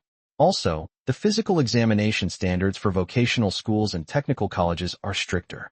You have to rely on yourself for the physical examination. Don't cheat. The graduation exam is in May, so take it seriously. Without a graduation certificate, you can't even join the army." Yuan Li kept talking, afraid that the students below the podium would be distracted and not hear her. so she kept giving a stern look at the few students in the back row who she was particularly interested in. There are only 2 months left. Even if it gets really tiring, these 2 months are the only 2 months left. Everyone must persevere. The weather is getting warmer, so please sleep soundly at night and don't catch a cold. After saying that, Yuan Li tapped her notebook on the podium. Okay, let's read. Li Dawei breathed a sigh of relief and whispered, "It feels like there are only a few days left." Before he could finish speaking, math teacher Gokun walked in carrying the test papers. Let's do some of the questions from last year's graduation exam, so you can get a feel for it. In the office, physics teacher Feng Xiaofeng was feeling frustrated. I was just a step too late. When I looked up, teacher Go was gone. Why don't you go to evening self-study instead? Evening self-study. That's something I was supposed to go to anyway. Feng Xiaofeng felt cheated. A group of teachers in the office were laughing. Chemistry teacher Wu Gang said, "Teacher Feng, I need to use the second evening self-study session. I'm telling you in advance so you don't miss it. I promised you, but other teachers took it from me, so I couldn't do anything about it. Then I'll call you Uncle too, okay?" The people in the office laughed even harder. In mid-May, the graduation exams were held. These exams could be taken at one's own school, but they were much more standardized than major exams like midterms and finals, and first and second-year junior high students were given a holiday. Before the exam, Yuan Li repeatedly reminded everyone of the important points. Don't underestimate the importance of this exam just because it's a high school graduation exam. Some students in previous years didn't take it seriously and failed miserably. We can't let that happen to our class. Wang Hao, distribute the admission tickets. I'll say it again, no cheating. What's the consequence of being caught cheating on this kind of exam? You can't take the high school entrance exam. Before the exam, check your drawers carefully.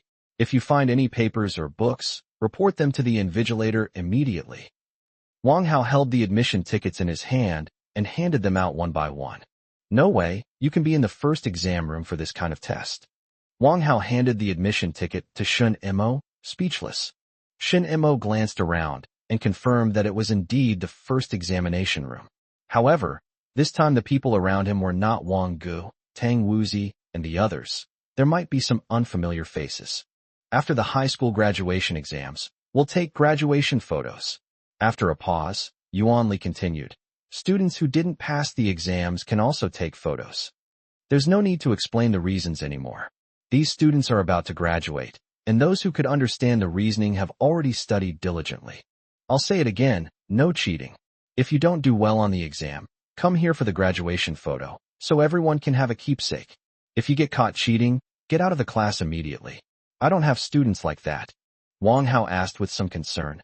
Teacher, what if someone loses their exam admission ticket? Very good.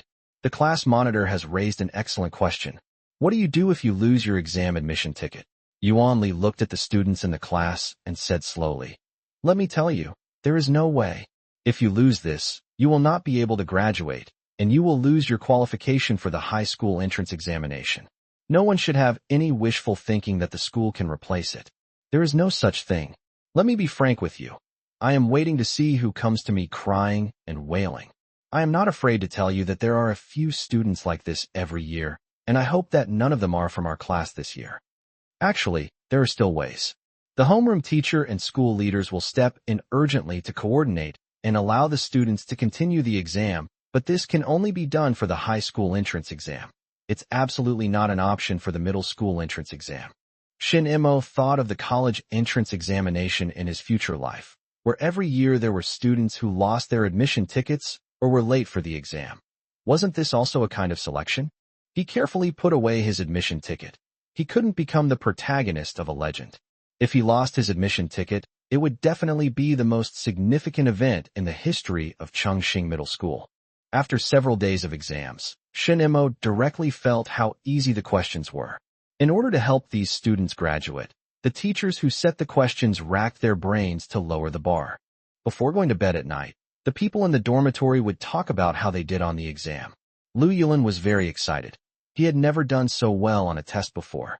I wish I could do this well on the high school entrance exam. The results haven't come out yet, but everyone feels they did very well. It's May already, and summer is just around the corner. Summer is almost here. How about I ask my parents to come visit your house? Shin Chuan was cooking pork ribs and rice cakes in his small dormitory, and the aroma wafted far away on the wind. Sui Wefang sat beside the small stove. Although there were no outsiders around, she was still very shy when the topic came up. Go ahead. Chapter 79, Preparing for the Proposal 1.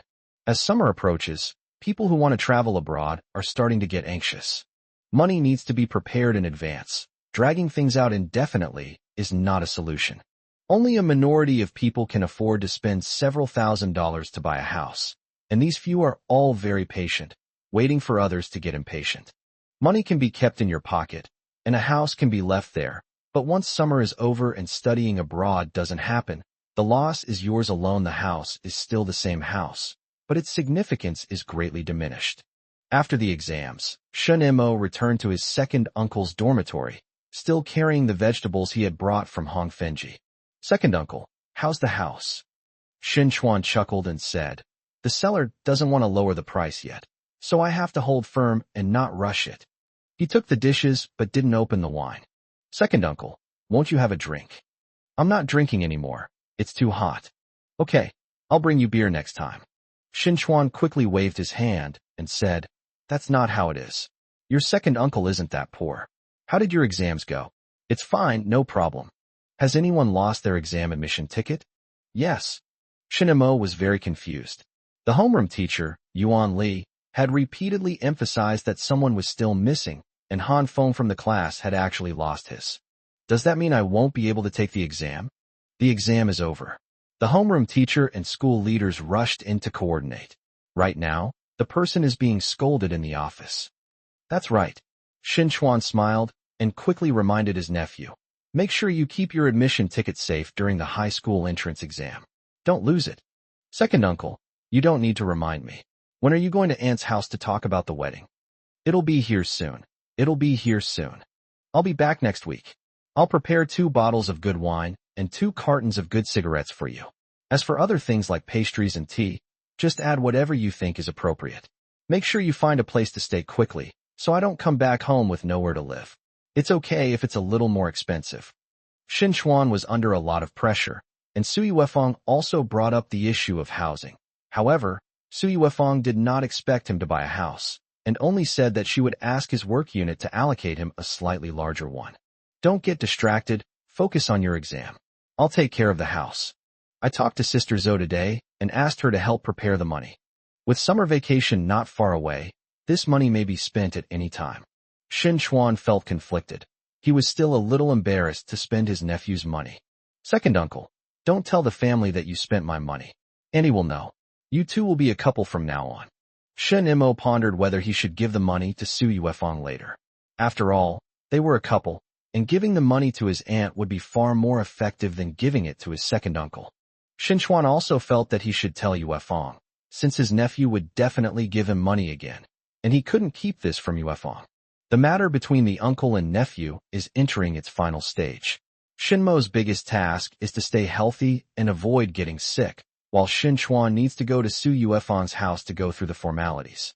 After finishing his meal, Shen Mo returned to school, while Shin Chuan went back to his old house and asked his parents to arrange a meeting with Su Yuefang's family to discuss marriage. Xiao Mo has arranged for me to get 2 bottles of good wine and 2 cartons of good cigarettes from the restaurant. I should be able to pick them up next Sunday. How much money do you want? Wang Xiaoping asked first, leaving Shin Chuan speechless and helpless. No money needed. Xiaomo will be working there during the summer vacation, so it's on credit.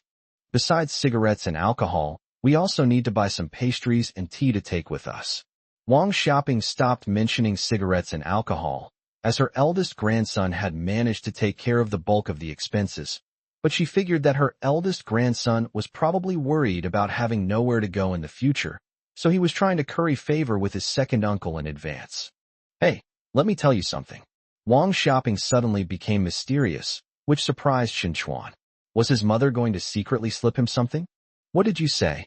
Shin Chuan was filled with anticipation. Could it be a silver coin? Maybe his family really had such a rare item. Xiao Mo will be graduating from junior high soon, and you're getting married, so you should let him go to your place less often in the future. Oh my, Xiao Mo is very promising, Mom. Why don't you believe it? Xinchuan didn't expect that this was the topic of conversation. How could he possibly push his nephew away? Listen to Mom, she's right. Wang Xiaoping simply didn't believe that Shun Mo could get such good grades. Only her simple-minded son would reply. Okay, I'll have him come find you later. Xinchuan said dismissively, but that shut Wang Xiaoping up. Wang Xiaoping didn't want to upset her current daughter-in-law after her eldest son got divorced, so she didn't dare to respond to her second son's words. He'll have his own dorm room. Why are you worrying about this? All right, pick a day, your dad and I will go over. Oh, and don't forget to tell your boss to get you a slightly bigger apartment. It's not that easy. I'm lucky to even get a single room. There are plenty of people with more seniority than me. Go ahead and give it a try. How will you know if you don't try? Xinchuan thought to himself. No wonder Xiao Mo didn't want me to tell you guys about buying a house. If he found out, he wouldn't be able to get into a stable high school. Okay, I know. By the way, Mom, Xiao Mo's exam is over. So he can graduate now? Tell him to hurry up and go out to be an apprentice and stop thinking about slacking off. Shun Baihan said. He and Wang Xiaoping had never thought that Shun Mo could go to high school. Xinchuan was even more frustrated. He said defiantly, I know. He said that after graduation, he will go to Garden Road to work as an apprentice chef. They provide food and lodging there. Isn't that great? Shun Baihan said happily. You set a date, and your mother and I will come over once it's set. Xinchuan went back, sighing all the way as he rode his bike. We need to hurry up with the housing issue. We can't let Xiao Mo end up having nowhere to go in the future. As summer approaches, people in Shanghai who plan to travel abroad are becoming noticeably more restless. They don't care about the middle school or college entrance exams. Those are irrelevant to them. Even studying a language abroad is better than staying in China. What can you do after learning a language? There's always a way. Even if he's just washing dishes, he can still make a living. But now is the time to test patience, as many people are waiting to lower the price. No way. Do you think I'm going abroad and you'll have to sell the house at a low price? Will I starve without the money from selling the house? Can I sell it later? A psychological game begins, with buyers and sellers across Shanghai betting that the other cannot afford to wait. Xinchuan asked around several times, revealing his anxiety, but his attempts to get a better price were met with resistance.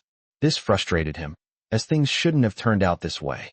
He was very frustrated and couldn't fall asleep at night, tossing and turning in his dormitory.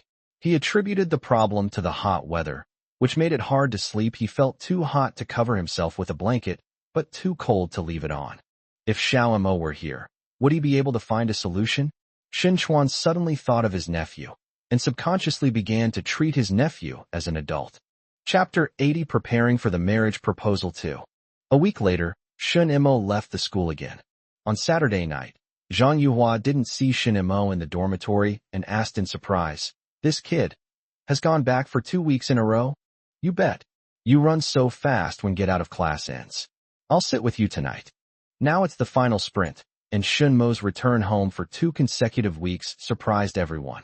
Many people were still a little unaccustomed to him studying alone tonight. Shun Mo first went to Garden Road and ordered 2 good dishes. Xiao Shun, how's the house you're looking at for your second uncle? Your sister has the money ready. I'm still looking at it. I feel like the price will be harder to negotiate as we get closer to the end. Tell your second uncle to hold on. The difference between the inflow and outflow might be 2,000 yuan. What can't you do with 2,000 yuan? You need a wedding banquet, right? Hey, how about you hold the banquet here?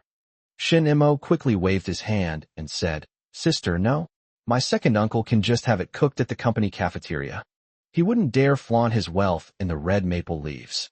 He had made some money, but it wasn't for showing off. He needed to use his money wisely. The key was that no one would believe him if he flaunted it. They would just laugh at his second uncle for putting on a show. Manager Zhou then smiled and said, Little Shun, you must hold your wedding banquet here with me in the future. That's for sure. Sister, if you want to make this a century-old business, my child will have his wedding banquet here in the future. Manager Zhou loved hearing this, and even the waiters loved hearing it. Manager Zhou looked at the waiters and laughed. What are you looking at? Focus on your work, and you can hold your wedding banquet at our restaurant in the future. Xiaomei packed the 2 dishes Shun Mo had ordered into a net bag and whispered to Xiaowan. It would be great if we could really hold the banquet here. If we can't, Maybe the child can. Xiaowan still dared to dream. Shanghai is so big. You can make money doing anything. She didn't believe that they couldn't even afford a wedding banquet. Manager Zhou handed the net bag to Shun Mo and also gave Shun Mo 2 bottles of Wulianya liquor and 2 peony tea bags. When your second uncle gets married, remember to send us some wedding candy so we can share in the joy. That's for sure. Shun Mo put the things away. If my acceptance letter arrives first, I'll treat everyone to a meal. We can put this at our restaurant. Wu Yuan's eyes lit up. Shun Mo, you can get into a top high school, right? Let's talk about it after the exam. Before the results came out, Shun Mo decided not to show off. After all, heaven is watching what people do, and resolutely avoided opening champagne halfway through the exam. Shun Mo waved to everyone, climbed onto the tram, and returned to his second uncle's place. With cigarettes and alcohol available, Shun Chuan only needed to prepare a few other things. Have the high school entrance exam results come out yet? It's not important. The high school entrance exam is the real challenge. The high school entrance exam is to be taken at Yongxing No. 1 Middle School. I heard that's true. Second uncle, don't worry about me. I'll come back and have dinner with you after the exam. Remember to keep an eye on the house. I know. After the meal, Shin Chuan was surprised to find that his nephew was leaving. Why are you leaving? Go back after breakfast tomorrow. Second uncle, the high school entrance exam is coming up soon, and there are so many people studying in the classrooms right now. I dare not go back. Look at Lu Yulin. He hasn't come back yet. Shin Chuan scratched his head. It seems he hasn't come back. Don't overwork yourself. Make sure you get enough sleep. I know that if I sleep in late tomorrow, I can sleep in at least once a week. I really can't skip this late sleep. Shin Mo won't be able to stand it. The students in the classroom were pleasantly surprised to find that Shin Mo had returned. He Zhuqing hadn't looked up at first, but when she heard the different noise, she realized that Shin Mo was back. Lu Yulin didn't stand on ceremony and excitedly sat down next to Shin Mo. Do you have a question to ask? No. I'll just sit next to you for a while, don't worry. Lu Yulin spoke for everyone, and there were students from several other classes nearby. Shin Mo's reputation has spread far and wide. He will patiently answer any questions that come to him, but only during the 4th period of evening self-study. Having taken care of the bulk of the cigarettes and alcohol expenses for his second uncle, Shin Mo could focus on his studies and wait for the high school entrance exam. After lights out at night, the students finally had time to relax. Many of them even took advantage of the moonlight to do laundry. The dormitory teachers weren't particularly strict on Saturday nights, turning a blind eye as long as the students didn't fight. The students were happily washing clothes and chatting about the upcoming high school entrance exam. I plan to apply to Yongxing No. 1 Middle School. My teacher said my score might not be high enough, but I want to give it a try. Su Chimin was not willing to go to the No. 2 middle school in the district, and he wanted to try his luck. Lu Yulin sighed. You should try harder. I hope I can get into a regular high school. He didn't dare to think about vocational school. He wanted to get into high school first. Wang Hao, where did you register? Wang Hao said matter-of-factly. I'm going to Yongxing No. 1 Middle School, just like you. His score was definitely not high enough, but no one doubted that he would appear at Yongxing No. 1 Middle School. Is Yangzi going to No. 1 Middle School too? Zhou Jie's nickname was officially used, and since the person in question was not present, the boys were calling her that enthusiastically. She'll definitely go. Wang Hao clicked his tongue. She'll probably be in the same class as me. Zhou Jie's grades weren't great either. Once they got to Yongxing No. 1 Middle School, the two of them would probably have to stick together and explain things to their families during the midterms and finals. Lu Yulin chuckled. If I go to a regular high school, there will probably be a lot of people who will suffer the consequences. Hey, you might as well come with me. No way. When I get to No. 1 high school, I'll try my best to be in the same class as Shin Mo. Wang Hao suddenly remembered Li Dawei. Hey Shin Mo, if we really end up in the same class, how about we be deskmates? Well, we'd have to be able to get into a class first. It's definitely possible, Wang Hao said confidently. Lu Yulin sighed. Alas, being good at math, physics, and chemistry is not as good as having a good father. Right, Shin Mo? Shin Mo replied. I don't have a normal father, so I can only put more effort into math, physics, and chemistry. Lu Yulin slapped his own mouth. My bad. Hurry up and wash, then go to sleep. Tomorrow morning, Whoever wants to get up early can get up early, just don't wake me. Zhang Yuhua agreed with Shin Mo's words. Even if Wang Hao and Zhou Jie could get into top high schools and universities through their sarcasm, he couldn't guarantee that he could do it better than Shun Mo and Lu Yuan. On Sunday, the boys all got up very late, as if they had been too hard on themselves and desperately needed to rest. Many of them felt much more at ease when they saw Shin Mo still lying in bed asleep. Shin Chuan didn't sleep in. He went out and got the pastries and tea ready, and then went to see Su Yuefang. He was panting heavily, sweat beading on his forehead, but his face was flushed. What's the matter? Everything's ready. How about I come to your house next Sunday? The voice wasn't too loud or too soft, but several people around heard it. The driver quickly exhaled the smoke from his lungs and exclaimed with delight. Oh my, really? Great. Xiaoshun, I believe in you. Keep it up. Chapter 81 Marriage Agreement Finalized. One evening, Shin Chuan returned to his old house. He found a cardboard box, put the cigarettes, alcohol, pastries, and tea inside, and carefully tied it to the back of the bicycle. Several aunties downstairs watched him for a while, guessing that he was about to go to the woman's house. Was that Wuliangya liquor just now? Looks like it. Xiaoshun's luck has improved. No, it seems like their family's luck has improved a lot. Look at Xiao Mo, he's number 1 in the whole school. Even Yu Lin has been affected and has to go to boarding school to study. Don't even mention it. It's safe to say that Xiao Mo will definitely get into Yongxing number 1 middle school this year. Shin Chuan pushed his cart past and greeted them. Auntie, you're leaving now. Let's go. Let's go, several women said to him with a smile. Shin Chuan carefully stepped his leg over the crossbar in front of him and excitedly rode home. The wind in early spring is warm and gentle, and it feels very comfortable on the skin. Upon arriving at the old house, Shin Chuan carried the suitcase upstairs and began knocking on the door. Mom, open the door. Why are you back so late? Have you eaten? Not yet. I can just cook some porridge or noodles or something. Shin Chuan pulled up his collar and fanned himself. He was a little sweaty from riding his bike. Wang Xiaoping opened the box, saw what was inside, and exclaimed in surprise. Wow, you've prepared quite a lot. I told Yuefang yesterday that I'll be going over this Sunday. Dad, why don't you get a haircut and shave your beard? I know, and you're lecturing your old man like that. Shin Baihan said with a smile. With his second son getting married, he had accomplished more than half of his life's work. When their second son has a child in the future, he and his wife can help take care of the child for a few years. Wang Xiaoping started cooking noodles. Go over on Sunday. If you've reached an agreement, hurry up and get your marriage certificate. Have you decided on the wedding arrangements? Where will you hold it? I haven't decided yet. I'm thinking of setting it up in the factory canteen. It's spacious, there are many workers, and it's convenient to come and go. That's possible. Shin Baihan also started thinking about the wedding arrangements. He had some relatives and friends to invite. Wang Xiaoping cracked an egg for her son, trying her best to keep it intact. She said with a smile, I'll get a new dress made later for my wedding. Do you know any tailors? I'll go to the store to buy it. Oh my, what are you buying? The ones in the store are expensive and not good enough. Let's go find a tailor to make them. We'll go over on Sunday and discuss this with Xiao Su's family. Money can be spent, but money should not be wasted.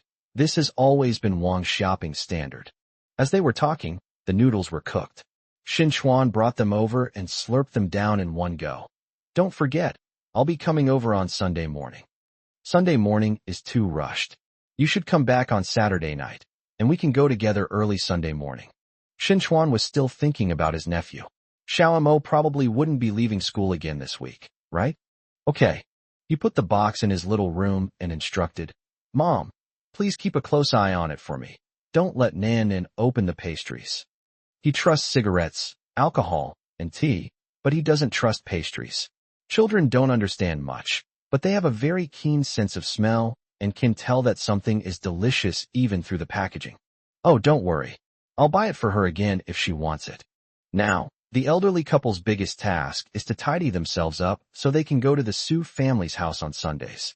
When Shin Chuan returned on Saturday night, he suddenly noticed that all the old neighbors around him were smiling at him.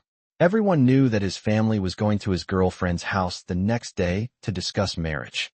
Shin Baihan had his hair cut and his beard shaved. Wang Xiaoping had also permed her hair and was carefully tidying it up in front of the mirror. Although the two were still dressed normally, their mental state was clearly different. "What are you looking at? I won't embarrass you tomorrow," Wang Xiaoping said to her second son. "Eat quickly and get some rest after you finish eating. You need to be in good spirits. Your eldest brother and sister-in-law will be coming over tomorrow morning." Meanwhile, the Su family was also making preparations. "Dad, we need to go out and buy groceries earlier tomorrow and buy fresh ones." "I know." Su Yuefan's father, Su Zhonglai, also got a haircut and shaved, preparing to pick out clothes for tomorrow's reception. "Finally, you're married off. Your father and I feel much more at ease. I'm going to eat at home from now on, and I'll complain if the food isn't fresh." Su Yuefang's older brother, Su Yueliang, laughed and said, "Dad, then forget it. Don't let her get married." Su Zhonglai glared at him. "Nonsense. Keep an eye on Junjun tomorrow. Don't be rude in front of the guests." Both families were actively preparing. Early Sunday morning, cigarettes and tea were prepared on the Su family's table, and snacks were even prepared for their grandson, mainly to keep him from causing trouble. The kitchen was already stocked with fresh fish, shrimp, and meat, ready for lunchtime guests. Just after 9 o'clock, the Shun family arrived. A lively group of people quickly filled the Su family's house, and their laughter carried far. Shin Chuan was dressed in clean clothes, and his leather shoes were shiny. The Su family could tell at a glance that his shoes were expensive, and their daughter wouldn't suffer after marrying him. In addition, the two young people had been dating for almost a year and were both willing, so both sets of parents followed the principle of freedom of marriage. Shin Chuan and Su Yuefan's marriage was put on the agenda, and both sets of parents asked them to choose an auspicious day to get their marriage certificate. Inside the house, Junjun and Shin Jing, two children, were holding snacks and seemed even happier than the adults. At this moment, no one mentioned Shin Mo, let alone Shin Zhang's previous divorce. Su Yuefang was confident that Shin Mo's grades were so good that there was no need to mention them. She only needed to mention them during this year's middle school entrance exam or the future college entrance exam to show off to her friends, like the driver. Summer is almost here, and Shin Mo should be taking the high school entrance exam soon, right? I need to discuss this with Shun Chuan in a few days. We can't forget to send Shun Mo wedding candy after we get our marriage certificate. The wedding can be postponed. We can't let this nephew be distracted. Su Yuefang still remembers the first time she saw Shun Mo and his nephew. She even praised Shin Mo for being filial. Shin Mo was reading in the classroom. He was concerned about his second uncle's situation, but not worried.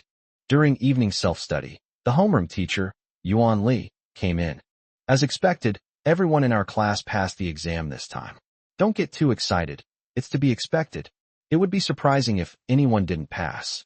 We'll have our physical exams next week, and after the results come out, we can apply for universities. Think carefully about which school you want to go to. With the high school entrance exam approaching, Yuan Li has a pretty good idea of which schools her students can get into. Now let's see if there will be any surprises and who can exceed expectations. Chapter 82, Taking Photos. The day before the physical examination, everyone in the dormitory started washing their feet, apparently because they were going to take off their shoes to measure their height the next day. Students with holes in their socks are hurrying to mend them. Normally, no one laughs at them in the dorm. Everyone's in the same boat. But how many people are in a dorm? Tomorrow, the entire grade will be standing together, especially the girls. Nobody wants to lose face like that. Class teacher Yuan Li was too embarrassed to enter the boys' dormitory, so Dean of Students Zhang Junhai checked each dormitory one by one. Go to bed early, don't be late. You have class after your physical exam tomorrow, so make sure you're well rested. Watching these teenagers busily mending socks to cover up their ugliness, Zhang Junhai couldn't help but smile. It seemed that the students in previous years had been like this too. It seems like everyone is struggling financially. The socks he's wearing now have a few holes in the front, but they're hidden inside his shoes so you can't see them. He'll have to mend them when he gets home tonight, because he doesn't want to embarrass himself if he ever has to take his shoes off. Wang Hao didn't need his socks mended. They had no holes. He looked at everyone else with a natural sense of superiority. After all, even Shun Mo, who came in first place, was mending his socks. There are needles and thread in the boys' dormitory, but there is only one set. Everyone takes turns using them, and each person is only allowed to replace one pair. We'll talk about other things after tomorrow. Everyone was busy working on it until lights out, and they were still very excited. Many people put the mended socks by their beds, treating them like treasures. The next morning, these precious items were put on their feet, ensuring they didn't embarrass themselves during their medical checkups. Even into the afternoon, the boys were still very excited, as if they had accomplished something great. On Sunday evening, Lu Yulin returned home and excitedly went to Shun Mo's side as soon as he entered the classroom. What's wrong? Why are you so happy? Anyone who didn't know better would think you got early admission to a top high school. Li Dawei teased Lu Yulin without any pressure. What? I'm here to see Shinemo. Oh, I ran into your second uncle today, and he asked me to pass on a message to you. What message? Shinemo guessed that it was about the marriage, but the phrase "the Imperial Army asked me to pass on a message to you" kept popping into his mind and wouldn't go back. Your second uncle said he's getting his marriage certificate soon, and told you not to worry. The wedding will be after your high school entrance exam, so you'll be able to make it. Lu Yulin said regretfully. It's a pity I'll have to wait a while to get the wedding candy. What's there to regret? It's fine to eat it later, right? At least we know we can't eat it now, so we don't have to worry about it, right? No, I'm thinking about it. Lu Yulin's thoughts were different from Shinmo's. Li Dawei interjected. I'm thinking about it too. If I can still get a couple of yuan before graduation, how will I get one after graduation? After graduation, we might only see each other once in a long while, or we might never see each other again. All right, let's focus on our studies. Shin Imo ended the casual conversation. With the high school entrance exam approaching, teachers are on duty almost every evening during self-study sessions to keep everyone in this intense and efficient state. Now that all 99 bows have been performed, this final tremor cannot be missed. Wednesday afternoon, the campus was bustling with activity once again. Yuan Li stood at the classroom door, glaring at the students in the class. You get distracted by the slightest disturbance outside. Look at Class 1. Before she could finish speaking, a huge commotion came from Class 1 next door, and a group of students rushed out, without giving Yuan Li any context for her words. All right, it's graduation photo day, everyone come out. Yuan Li was annoyed. The class next door came out too early. What if they had come out even 5 minutes later? Graduation photos. I miss them so much. Before returning to the 1980s, Shun Imo often saw people posting graduation photos online. Every time he saw such photos, he would subconsciously search for them. At first, he didn't know what he was looking for. After a few times, he realized that he was looking for himself and his former classmates, even though the time, place, and school in the photo didn't match his memory. Where did all my old graduation certificates go? Shun Imo tried desperately to remember, but could only recall that they were kept in the old house in his hometown. But he had no recollection of exactly where they were. And his former classmates, their faces are already blurred. Even if he went back to the past, and these classmates stood in front of him, he wouldn't be able to call them by name. This photo must be kept safe, and all the classmates' names should be written down. Come on, girls in front, boys in back. Oh dear, stand on the stools. Do you think you're giants? Girls in the first row, squat down, yes. Yuan Li directed the students to line up. The sun was shining brightly, and it was getting a little hot on their skin. Shen Imo straightened his collar and stood on the stool. Sure enough, there was a slight breeze at this height. The other boys were still vying for the middle spot. They spoke softly, but their attitude was resolute. Shin Imo doesn't need to fight for the center position. His youthful obsessions are no longer important at this moment. He just needs to appear in this photo. He Zhuqing squatted in the middle of the front row, which was her assigned spot. Zhou Jie was a few seats away from her and did not move closer to the middle. As the class monitor, Wang Hao could only show his magnanimity and stand on the other side. Shun Imo glanced towards the center and saw that Lu Yulin had taken a spot slightly in the middle and was carefully adjusting his shirt. What he wore underneath didn't matter, even if his socks had holes and his shoes were taken off. Yuan Li was not too satisfied with Shun Mo's position. She wanted Shin Imo to stand in the middle. But the photographer didn't know what she was thinking. He muttered, "Okay, that's it. Everyone, please help me hold on for 1 minute. Just 1 minute."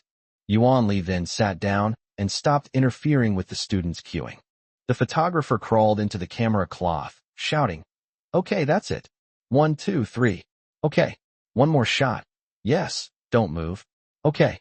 The sunlight was a bit dazzling, so Shinemo tried to open his eyes as wide as possible, not wanting to leave any regrets in his junior high school graduation photo. After the photos were taken, everyone got off the benches, feeling a sense of relief mixed with a touch of melancholy at parting. "Hey, let's take some individual photos after the high school entrance exam," Wang Hao said, sneaking over to a few familiar boys. "Okay," everyone agreed. Yuan Li wouldn't let her students relax like that. She started urging everyone back to the classroom.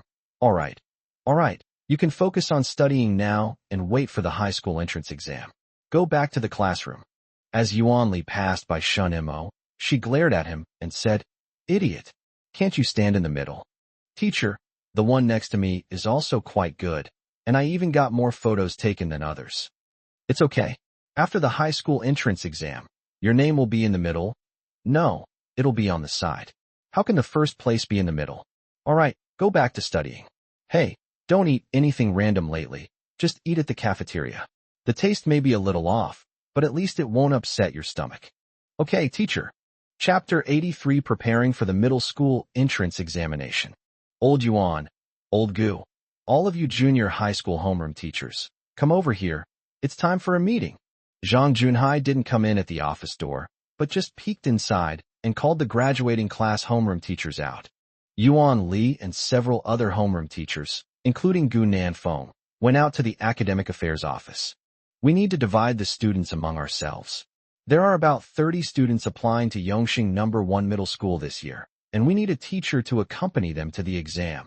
Before Zhang Junhai could finish speaking, Yuan Li interrupted, "Director Zhang, I'll go to Yongxing No. 1 Middle School to accompany them to the exam this year." Zhang Junhai chuckled. "Old Yuan, what's the rush? There's also the No. 2 Middle School in the district. That's the bulk of our school, and there are a few vocational schools too." Yuan Li ignored the conversation and focused solely on Yongxing No. 1 Middle School. Gu Nanfeng offered, "Then I'll go to the 2nd District Middle School." Although many students apply to the No. 2 Middle School in the district, the school is very close by, so the pressure on the teachers accompanying the students to the exam is relatively small. Zhang Junhai glanced at the group and said, "Old Yuan and I will go to No. 1 Middle School, and the rest of you will lead the team to send the students who are taking the entrance exam for teachers' colleges." The other teachers knew that Yuan Li wanted to see Shin Mo enter the examination room and witness her student enter the top 10 of Yongxing No. 1 Middle School, since they did not have a student as strong as Shun Mo this time. They took the initiative to give up and let Yuan Li have the opportunity. Principal Yao added, "When you go to escort the students to the exam, be sure to keep them in check. Don't let them stay up late. After the exam, make sure they go back to their dormitories to rest. Students taking the exam at No. 2 Middle School, go home to rest as soon as you finish. Don't wander around the streets. Pay attention to food hygiene. Try not to shower or wash your hair for the next few days to avoid catching a cold." In Class 3-2, several students applied to Yongxing No. 1 Middle School. Besides Shun Mo, He Zhuqing, Zhang Yuhua, Su Qimin, and others also applied, including Wang Hao and Zhou Jia. Whether they could get in or not was another matter, but they wanted to give it a try. Even if their scores weren't high enough in the end, they could go back to District No. 2 Middle School or other high schools. As long as their scores were good enough, these schools would be willing to accept them. The classroom was no longer quiet. With the high school entrance exam approaching, the hearts of these boys and girls were filled with restlessness. Shin Mo put pressure on himself. He was determined to get into the top 10 at Yongxing Middle School. "I have seen too many cases of people making up for their lack of talent through hard work, and I have also seen too many people squandering their talents. I have experienced the most rigorous education. In some provinces, where the only requirement is to answer how many planets there are in the solar system, I was required to answer the names, composition, and rotation and revolution periods of these planets, and to calculate the gravitational forces between celestial bodies.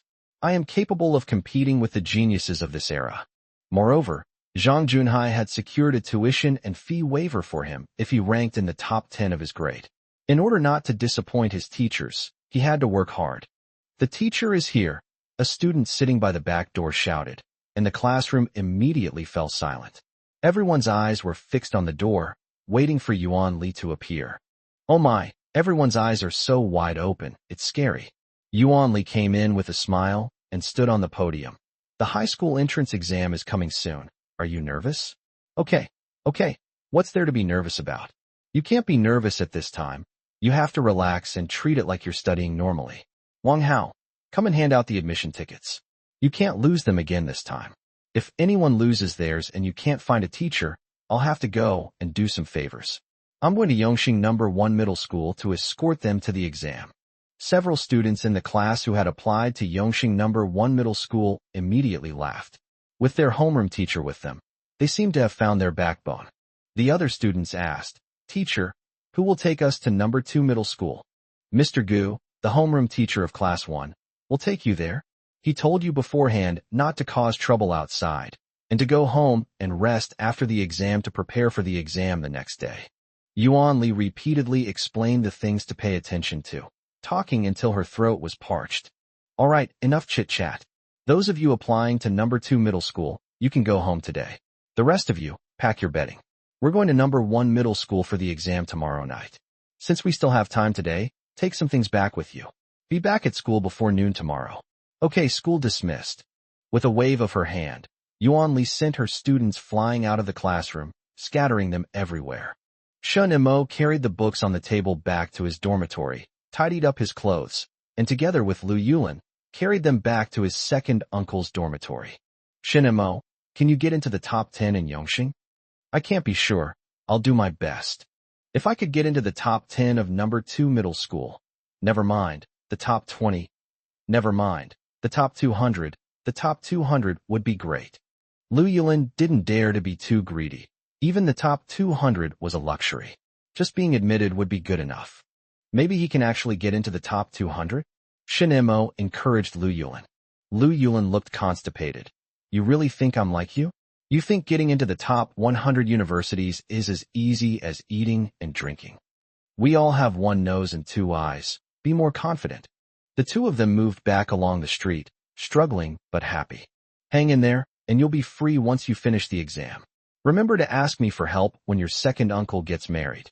Okay, you can keep an eye on the sugar and melon seeds for me. Lu Yulin then laughed. Back in the dormitory, Shen Imo carried his things upstairs without going to Garden Road to get vegetables. With the big exam approaching, it was better to stay put. As Shen Chuan rode his bicycle home after get off work in the evening, he saw movement on the balcony of his dormitory from afar. Lu Yulin downstairs was fanning himself with a palm leaf fan and grinning foolishly. Are you about to take an exam? I'll take it. Shen Imo is upstairs. Shen Chuan went upstairs in a few steps. Wait here. Your second uncle will get you something good to eat. No, the teacher said I should eat a light diet these days. I can cook some rice and have some fermented bean curd and pickled mustard greens for dinner. I'll boil 2 eggs for you. Okay. Eating 2 eggs wouldn't hurt. Shen Imo was delighted and wanted to help her second uncle, but was pushed aside. Where did you report it? Yongxing number 1 middle school. We need to gather at school tomorrow at noon to take an exam at number 1 middle school. The teacher said that if you get into the top 10 at number 1 middle school, your tuition and fees will be waived. Everyone in the neighborhood knows how difficult it is to get into number 1 high school. If he really gets into the top 10, Shen Chuan really wanted to make a wish, to say what he was willing to do, but he didn't know what to wish for. He had a lot of confidence in his nephew. Then do well on the exam. When you come back, your second uncle will treat you to something delicious. Second uncle, when are you and Auntie having your wedding? July 27th, the 21st day of the 6th lunar month, Sunday. The Shun and Su families had been choosing for a long time and finally found such a suitable day. By then, Shun Mo's admission notice would probably be arriving, and they could happily enjoy the banquet. By the way, second uncle, how's the house going? Did you buy it? Shun Chuan stammered, not yet, but then he raised his voice a little higher. Xiao Mo, this is what I'm thinking, we'll buy it after the wedding. Your aunt is quick-witted, let her bargain. Also, I want her to know that this money is yours. Chapter 84 Worried Aunt Yuan. Hearing his second uncle's words, Shen Mo was somewhat surprised. He looked at his second uncle with new respect, as his second uncle had actually thought of this. All right, Shin Imo thought for a moment. But, second uncle, but if the seller lowers the price, we should buy it quickly. It's not that I have to let my aunt see it. We'll be getting our marriage certificate soon, and then we'll be family. She'll definitely see it. Shin Chuan was determined to let Yuefeng know what her nephew was capable of. When his nephew comes back to stay during the holidays, he won't have to say anything. Yuefeng will take care of everything for Xiaoma. Before his nephew came back, Shin Chuan had a mischievous thought about his fiancée. He wondered if she would cooperate with him to keep his nephew's earnings a secret from the rest of the family. He thought so. Shin Imo then said, "Second uncle, after I finish my middle school exam, I want to eat." He scratched his head, feeling very worried, not knowing what to eat. "How about your second uncle takes you to eat June yellow crabs?" Okay. This is it. Shin Imo couldn't think of anything else to eat, so June yellow chicken was fine. Shin Imo didn't shower or wash his hair tonight. Just like his homeroom teacher said, when faced with such a big exam, caution is the most important thing. At most, he should wash his face and feet. It doesn't matter if he smells a little. Nobody knows anyone else. "I'll take half a day off tomorrow to take you to school." "Oh, uncle, no need. I'm not going to number 2 middle school to take the exam. I'm going to Yongxing number 1 middle school. Can you really take me there? After we finish eating, I'll go out and buy a pen and pencil and get my stationery ready." Shin Chuan patted his head. Right. We need to prepare an extra set of stationery. The same applies to Lu Yulin's family. All the test takers are preparing an extra set of stationery in case of any unexpected events. The next morning, Shin Imo and Lu Yulin went together to buy new pens and pencils, and then returned to school excitedly. The classroom was already quite deserted, with only a few people inside. The homeroom teacher said that the graduation certificate and graduation photo will be issued together. Zhang Yuhua arrived very early and was carefully sharpening his pencil. Shin Imo said, "Why don't you get to Yongxing number 1 middle school and then cut it?" "I'm just killing time anyway." Zhang Yuhua sharpened the pencil and then carefully polished it. This was his way of relieving stress. Tang Wuzi from the next class walked in. "Oh, everyone's here." Zhou Jia was worried about having no one to talk to. She had even been chatting with Su Qimin. She didn't want to talk to Wang Hao or He Zhuqing. Come quick. Why didn't you go to your class? Are there only a few people here?" Tang Wuzi replied. "Isn't it Yuan Ma who's taking us to the exam this time? We might as well just meet at your class, so Yuan Ma won't have to look for us everywhere." Wang Gu and the others also came in, carrying their bedding. "Hey, you didn't bring a pillow?" "I brought books with me. I feel at ease sleeping with books under my pillow." A group of people were laughing. They had brought their textbooks with them. They might read them, or they might not, but having them with them made them feel much more at ease. No one was arrogant enough to say they knew everything. Shin Imo brought all the textbooks for the exams with him, planning to flip through them before bed. Around noon, Yuan Li appeared. She went to the other classes and called all the students to class 2. She first checked the list to make sure everyone was present. "All right, everyone's been quite cooperative and arrived before noon. The kitchen is cooking today, so go and eat something. We'll take the bus to Yongxing number 1 middle school at 1:30. It's hot, so boys and girls aren't allowed to drink cold water directly. Go ahead, and after you finish eating, go back to your classrooms in class 2 to rest. Don't leave the school." As departure approached, Yuan Li kept a close eye on her students, even refusing to hand out their admission tickets, fearing that someone might lose them. She didn't go home for lunch, but ate in the cafeteria with the students. Before setting off, she had everyone check their stationery again. Check if anything is missing. Are any of the compasses, pencils, rulers, or set squares needed for the math exam missing? Are any lost? Zhang Junhai lit a cigarette, threw the butt away, and crushed it with his foot. "Old Yuan, let's go." "Okay, let's go." Yuan Li tapped the heads again to confirm that everyone was accounted for before leading them onto the vehicle. The car window was open, and the wind blew in. The group of students chatted excitedly. Zhou Jia even wanted to take a stroll around the vicinity of number 1 middle school, but no one responded except for Wang Hao. Yuan Li forbade them to go out and wander around. "If you're really bored, just study in the dormitory. Maybe what you study will be on the test the next day." Although graduation was approaching, Zhou Jia didn't dare to be unrestrained in front of Yuan Li, so she had no choice but to agree. Upon arriving at number 1 middle school, they were warmly received by Luo Yuanheng, the school's vice principal. Old Zhang, thank you for your hard work. This must be Teacher Yuan, right? Thank you for your hard work. The students' dormitories are all arranged. I'll find someone to take them there. Yuan Li was worried. Director Zhang, I'll go and take a look. You go over to the girls' side. I'll keep an eye on the boys' side. Zhang Junhai said as he took out a cigarette and handed one to Luo Yuanheng. Old Luo, did you see that? Shin Mo from class 2, our school's top student, a master who can get full marks in 4 subjects, has been brought to your school. Luo Yuanheng glanced in the direction he was referring to and saw a thin young man with short downy hair on his upper lip, who wasn't wearing glasses and was carrying his luggage. Good, very energetic. Hey, I'm not asking you to praise him. I want to tell you that you can't forget about the tuition and fee reduction we talked about before. Don't worry, he'll be my student from now on, so I'll naturally take care of him. Even before the high school entrance exam, Luo Yuanheng trusted his old classmates' words completely. I'll take the students to their dormitories first. Hey, come to my house for dinner tonight, and bring Teacher Yuan along too. Don't worry, she won't come. She needs to watch over the students. Zhang Junhai was very confident. Yuan Li was just a worrier, and asking her to leave her students at this time would be worse than taking her life. Sure enough, not far away, Yuan Li was still instructing the students. The admission tickets are with me. I won't be handing them out anymore. There are only a few of us, just over 30. Before the exam, do you see this? It's right here, where we first entered the school. I'll be waiting for you all here. Everyone come to me to get your admission tickets. After the exam, gather here again and put your admission tickets with me. This is the high school entrance exam, the first major turning point in the lives of these students. Yuan Li is especially concerned, afraid that any student might be careless.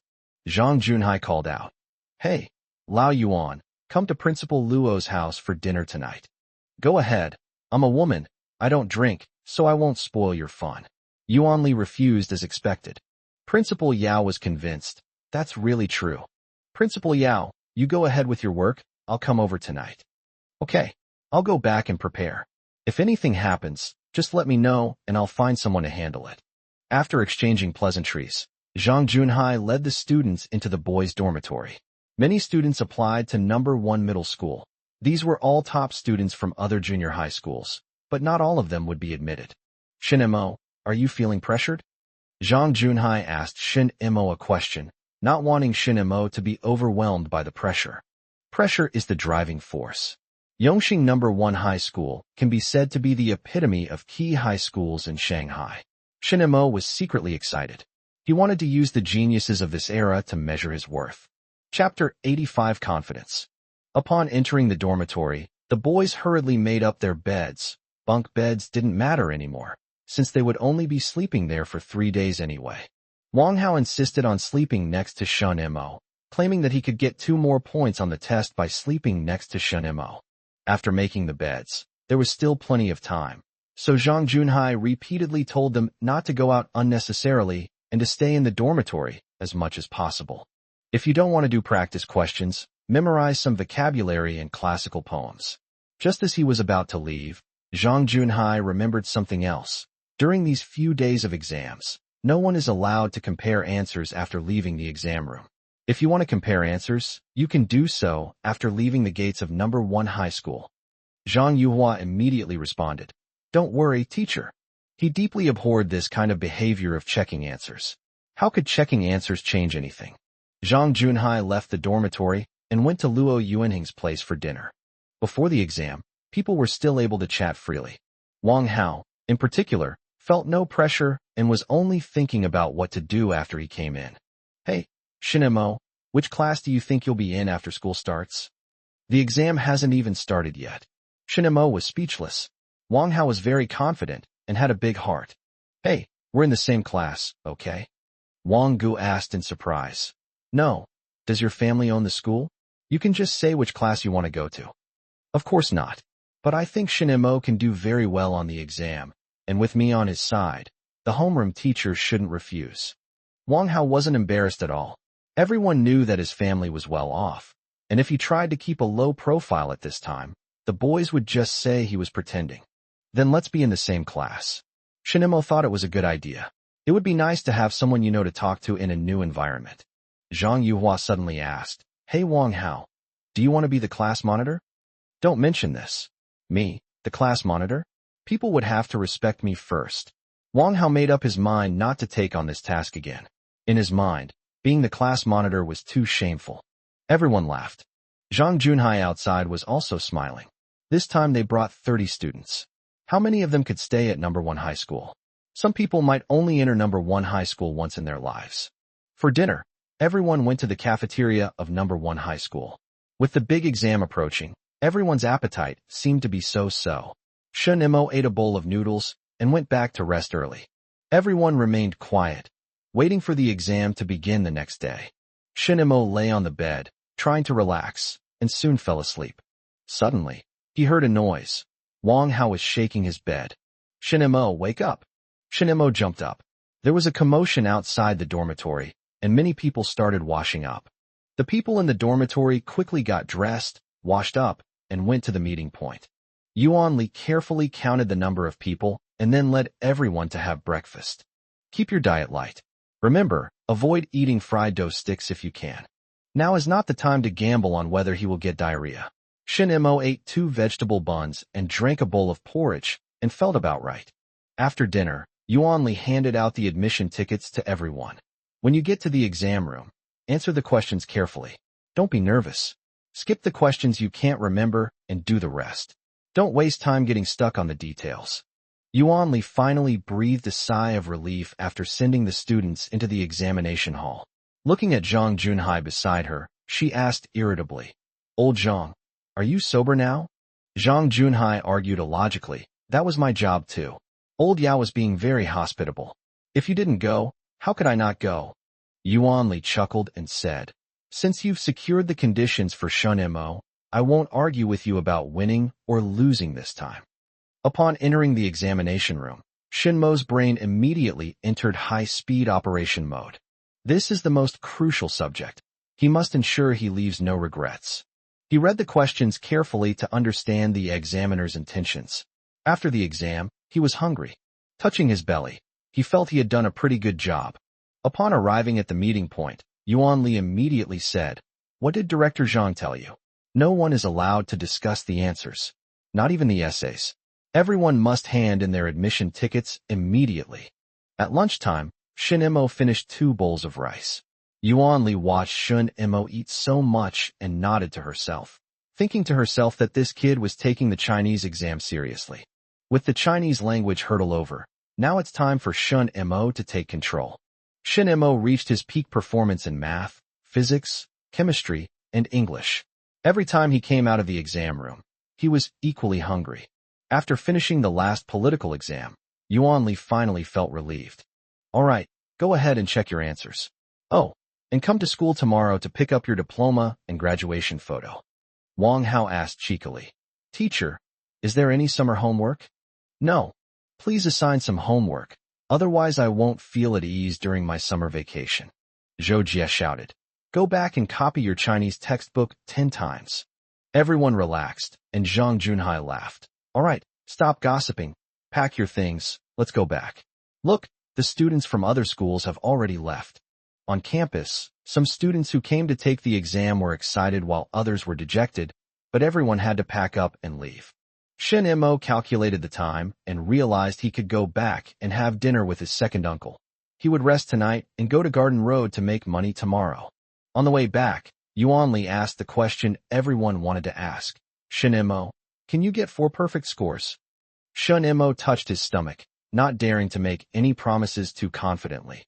"I can get 495s or above." He should be able to get full marks, but it's better not to make any promises too soon. Tang Wuzi said, No, math is 120 points. Don't get confused. Just tell me if it's above 95. Tang Wuzi's eyes widened. "If that's the case, I really can't find any fault in your phrasing." She pushed her glasses up her nose and carefully recalled her performance on the test.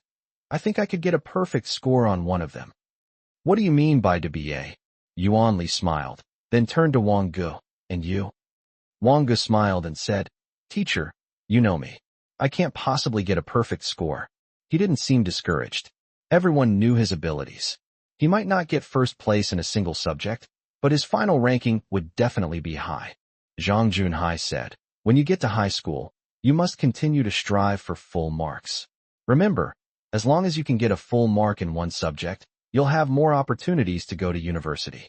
Wang Gu, you can't be so carefree from now on. You need to be more attentive. The car stopped at the school gate, and no one went inside. They said goodbye to several teachers at the gate. Shen Mo looked at Yuan Li and Zhang Junhai and said very seriously, Teacher Yuan, Teacher Zhang, I will come back to see you in the future.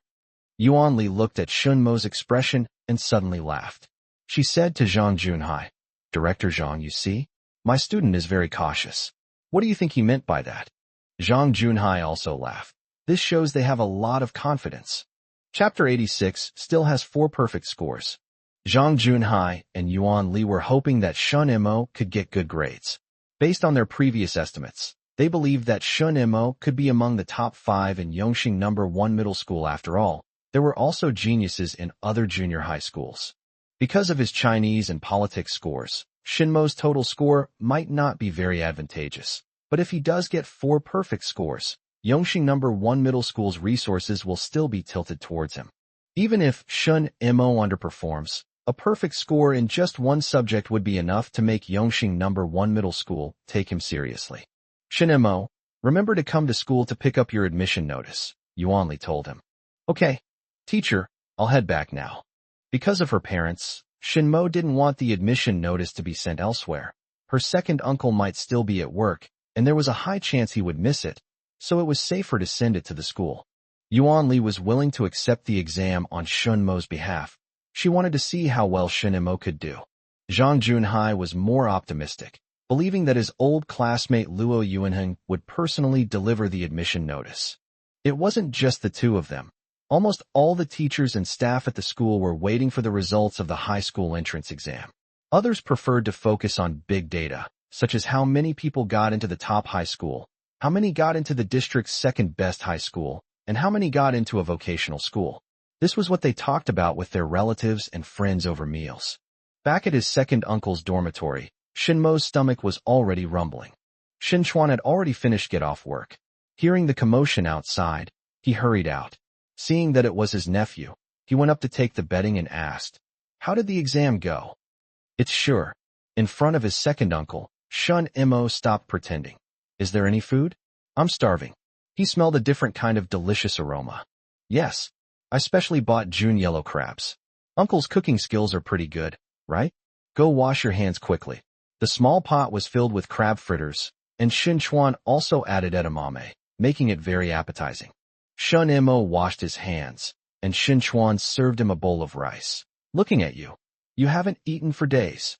You eat first, and I'll serve you another bowl. Shen Chuan served himself another bowl of rice, and when he turned around, he saw that Shen Mo's bowl of rice was already half empty. Second uncle, I'll go to Garden Road to work tomorrow morning. No need to go so early. You should rest, you'll wear yourself out. Shen Chuan felt sorry for his nephew. Even he couldn't handle working like this non-stop.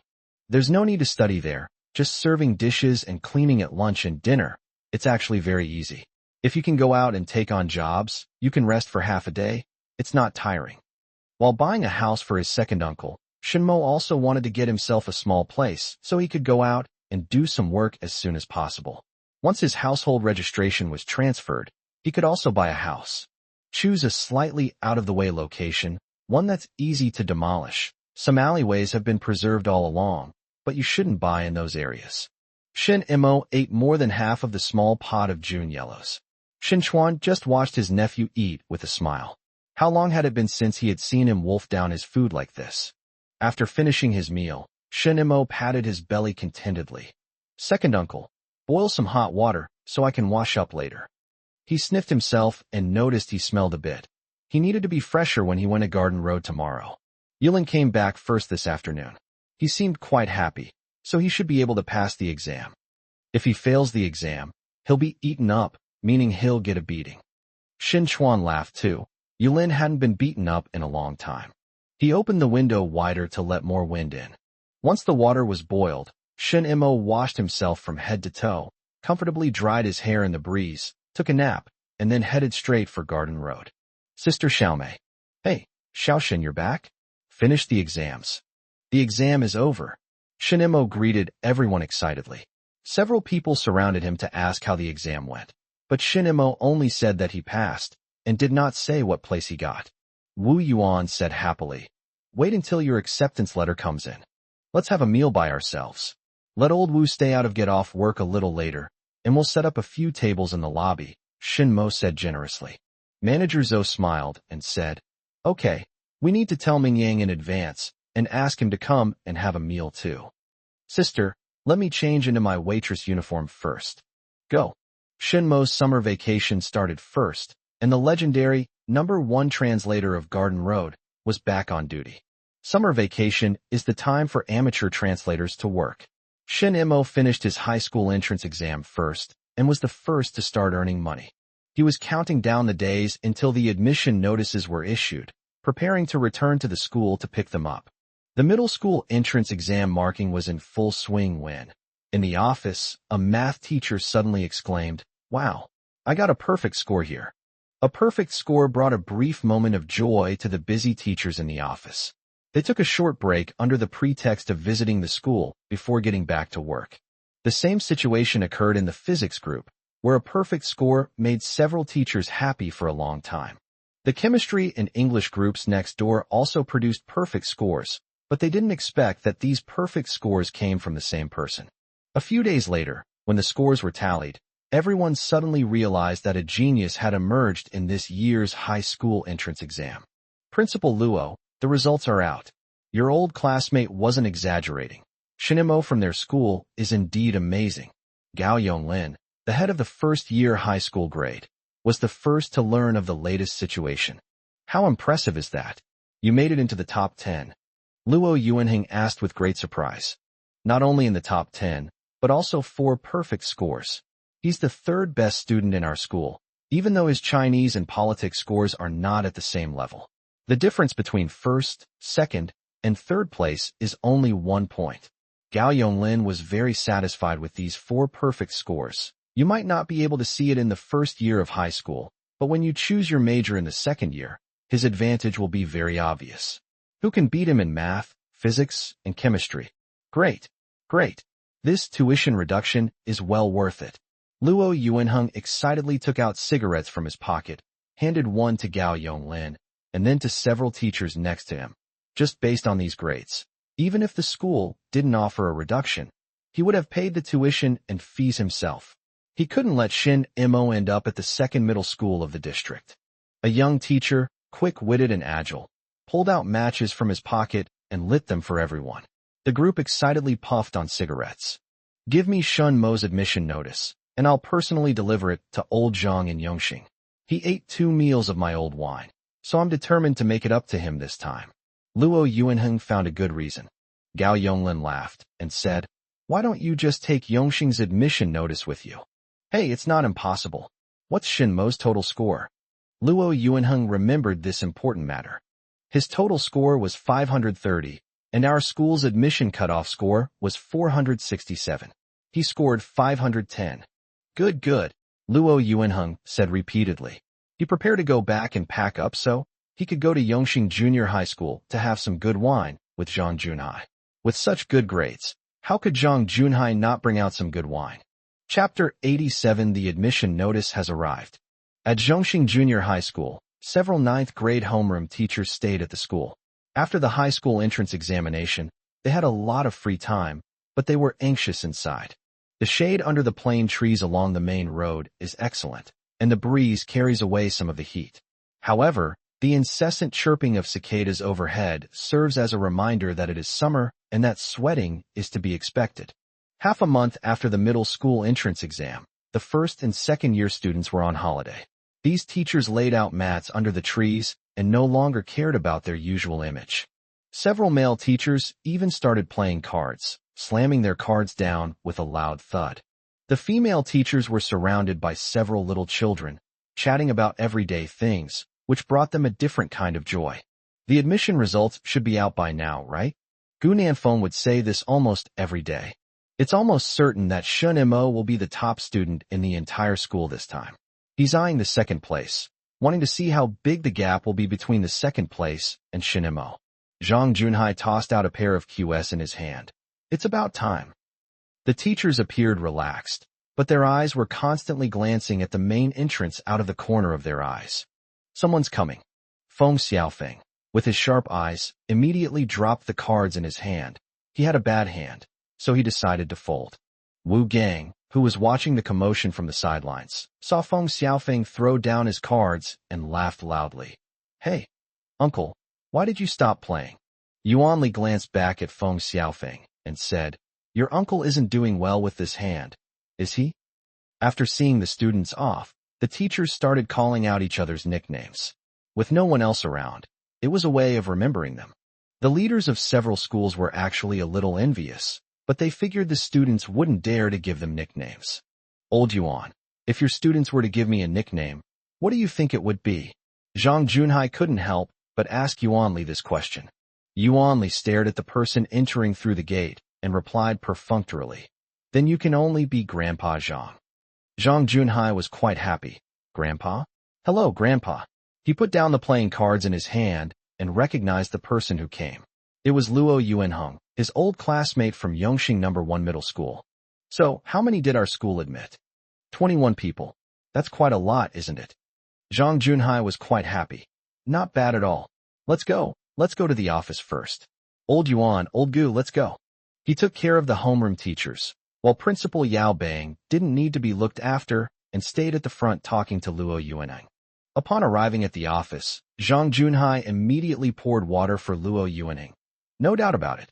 We're having a big meal at my place today. What's the highest score in our school? 510, Shinmo's, ranked third among the students we admitted. Yuan Li was somewhat dissatisfied.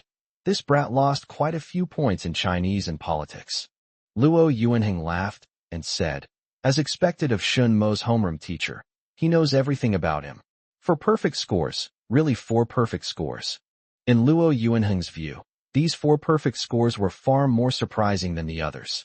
Yao Bang is more concerned with rankings. What scores did the first and second place get? The first and second place winners are both from our school's junior high division. One is 512 and the other is 511. How about it? Lao Yao, are you satisfied? How many subjects did they get perfect scores on? Yuan Li's focus was also different. One got a perfect score in math, and the other got a perfect score in math and chemistry. Only Shun Mo got a perfect score in all 3 subjects. Luo Yuanheng touched the teacup, which was still a little hot. That's the downside of summer. You have to wait if you want a drink of water.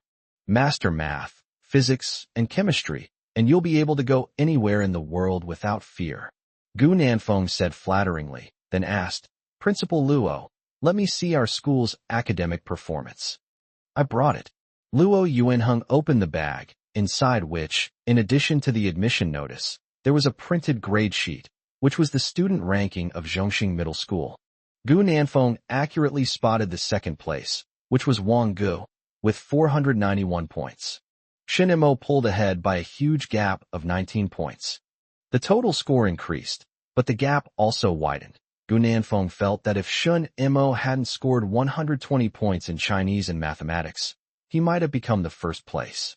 In the subsequent rankings, the gap was no longer so large, mostly around 2 or 3 points. Principal Luo, the tuition and fees for the top 10 students are completely waived, right? Yuan Li remembered the conditions that Zhang Junhai had secured for her. Teacher Yuan, don't worry, this student will definitely be exempted from the exam. If the school doesn't grant it, I'll pay for it myself. Looking at the students' report cards, Yao Bang said to Zhang Junhai, Later, invite Principal Luo to your home. I'll bring 2 bottles of good wine with me. There are still some students who didn't get into Yongxing No. 1 Middle School, but they can't be without a school to attend. Yao Bang will go to the No. 2 Middle School in the district tomorrow to help these students get admitted to No. 2 Middle School. Amidst the commotion, Yuan Li reminded them. Principal Yao, the grades need to be posted on red paper. Yes, posted on the main entrance. Otherwise, these students won't know their acceptance letters have arrived. Zhang Junhai volunteered. My calligraphy is pretty good, I'll write it. Shin Mo's name was placed first, and his total score of 510 was quite impressive. Zhang Junhai regretted that he couldn't write down Shin Mo's perfect score in all 4 subjects. But Yuan Li was very satisfied. As for the high score of 510, let the onlookers calculate it themselves. In the afternoon, a red paper was posted at the school gate, with the words, "Good news," on it particularly eye-catching. Passers-by just smiled, thinking that Zhongxing Middle School might have done well in the exams this year. Only those with children taking the high school entrance exams at home would take a second look. Wang Ge was the first to pick up his admission notice. He hadn't expected to be among the top students, and he was just happy to be accepted. He didn't even want to know Shin Mo's score. He only looked at Tang Wuzi's score. Fortunately, he won this time. The second and third students appeared one after another, and He Zhuqing also appeared. Still 5th in the grade. Yuan Li said with a smile. But it's okay, you can work harder in high school. Don't cry this time, or the teacher really can't help you. He Zhuqing didn't cry this time. She had achieved what she wanted, but she was still a little unhappy. Last year, when she first entered the 3rd year of junior high school, she dreamed of getting into Yongxing No. 1 middle school with the highest score in the entire school. People and cars were coming and going outside the school as news of the high school entrance exam results spread. Many students came to check if they had received their admission notices, but No. 2 middle school was a little later. The leaders of No. 2 middle school were also waiting for the results from Yongxing No. 1 middle school. Some students, although they failed the exam, would still be the darlings of No. 2 middle school, and they would try to win them over. For the past few days, Yuan Li has been sitting in her office waiting for Shen Mo to appear. Has this kid forgotten about being accepted while serving dishes? Hey, Xiao Shun, the high school entrance exam results are out. Manager Zhou called out to Shen Mo loudly. Sister, how did you know? Shen Mo was quite surprised, as Manager Zhou didn't seem to go out much. A guest just booked a table to celebrate their child's birthday tonight. Go back to the school and check if the report card has arrived. Chapter 88 Preparing to Treat People to Dinner. Shen Mo immediately prepared to leave, but Xiao Mei called out. Hey, Shun, are you really going out like this? Change your clothes. We still need to come back to make a living. Manager Zhou said, go back and talk to your family first, then come back tomorrow. Shen Mo scratched his head. That's true. I'll change my clothes. I might have to come back later. How about we make a couple of dishes? I'll have Lao Wu cook them for you. Ask your second uncle what kind of wine he wants to drink, and I'll prepare that too. Thank you, Sister Zhou. I'll go change my clothes first. Shen Mo quickly returned to his small private room, changed into his usual clothes, waved to everyone, and jumped onto the tram. Unfortunately, the ticket seller wasn't Su Yuefeng. Shen Mo suddenly longed to meet his future aunt, whom he hadn't yet married into the family. Upon arrival, Shen Mo first saw the large red paper at the school gate, with the words, Good News, prominently displayed at the top. He ran over in a few steps, wanting to check his information. Zhongxing Junior High School achieved excellent results in this year's high school entrance examination, with a total of 21 students admitted to Yongxing No. 1 High School, a key high school in the city. Shen Mo skimmed through the text, not looking at it carefully, and went straight to find his own name. The first one, as expected, is still the first one. 510 points? It seems a bit unfair to my Chinese and politics teachers. Hey, Shen Mo. Several classmates nearby saw Shen Mo and excitedly greeted him. Stop looking. Aunt Yuan has been waiting for you for a long time. They're here. Shen Mo went to the office, and several teachers smiled when they saw him come in. Sister, your prized student has arrived. What? Shen Mo, how did you do on your Chinese test?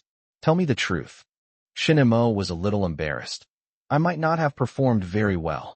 Yuan Li's tense face relaxed instantly, and she couldn't help but smile. There's still room for improvement. After entering high school, you must pay more attention to Chinese. The top student at Yongxing No. 1 High School only scored 2 points higher than you. Feng Xiaofeng interjected. Once the arts and sciences are separated, he might not be your match. The 2-point difference might be made up for with a little effort in the essay, perhaps by simply quoting an ancient poem. Shen Mo wasn't disappointed at not getting first place. On the contrary, he was very happy. 2 points represents the gap between him and the extraordinary talent of this era, but it is not insurmountable. Just as Feng Xiaofeng said, once the arts and sciences are separated, his advantages will be apparent, and it's hard to say whether he might even be 1 or 2 points ahead. Yuanli took out the admission notice and handed it to Shun Mo. Shun Mo wiped his hands on his pants and took it with both hands. Thanks to you, the admission notices for our school this year were all delivered by the vice principal of number 1 high school. In the past, they were delivered by the post office. The notification was simple, a craft paper envelope with fixed contents, except for the name, which was handwritten. Shun Mo, congratulations on your admission to our school. Please bring this notice and report to the school at 9 a.m. on August 31st, 1986 to complete the enrollment procedures. Thank you, teacher. You're welcome. Our school should thank you. For perfect scores, and several junior high schools around here know about it. It's because the teacher taught well. Yuanli laughed and said, you're the one who's really good at it. The master leads you through the door, but the practice is up to you. We're increasingly finding this saying true. Was it tiring walking on Garden Road? I'm not tired at all. Everyone takes good care of me because I'm young. That's good. Recently, some people should be coming to your restaurant to celebrate getting into Yongxing number 1 middle school or number 2 middle school in the district. You can serve them the food. Yuanli found it more and more interesting. If it were me, I wouldn't be able to eat it. Shin Mo thought to himself, there really is a table of them tonight. As long as it's not a classmate from high school, that's fine. He thought of meeting Zhou Jia at the Red Maple Leaf Park last year. Would he run into her again this year? Even if he did, it wouldn't matter. He shouldn't be too cocky. What if she was the number 1? Low probability does not mean it will not happen. Shin Mo has always believed in this statement. Yuanli smiled and said, you know what? It's actually possible. Keep the notice safe. Director Zhang has spoken with the school leaders there, and your name is on the list. There are no tuition or fees. Study hard from now on. Although I won't be teaching you anymore, you can still talk to me if you have any difficulties. Thank you, teacher. All right, go back now. Don't let your teachers down during your 3 years of high school. I'll use you as an example in the future. Shin Mo smiled too. It's really good to have a role model in front of you. Now, he has become that role model. Maybe the teachers in the office will tell their children about what kind of student they taught when they get home. Shin Mo walked to the office door, turned around, and bowed to the teachers. Yuanli laughed and said, what are you doing? Aren't you going to come back to see us anymore? Her nose suddenly felt a little sore. Several teachers were laughing. Hey, you'll have to come back later. I will definitely come back. Shin Mo smiled at everyone and turned to leave. Yuanli touched her chest. It feels empty. Gu Nanfeng joked. Then I'll go and take back Shin Mo's admission notice and make him repeat a year. You dare. Holding his acceptance letter, Shin Mo was overjoyed. He wanted to go back to see his second uncle first. Looking at the sun, it seemed there was still some time. So he decided to go back to Garden Road and get a couple of dishes. What kind of wine did his second uncle drink? After thinking for a while, he decided to get him a bottle of Jiananchan. He got into the car and excitedly drove back to Garden Road. Inside the restaurant, there were equally expectant eyes. Xiaoshun, how are you? Yongxing number 1 middle school. Manager Zhou asked playfully. Does sister know that it's Yongxing number 1 middle school? What rank did you get? 3rd place. Manager Zhou said with some regret. If he hadn't come to Red Maple Leaf for work, he might have gotten 1st place. She was good at finding objective reasons for Shin Mo.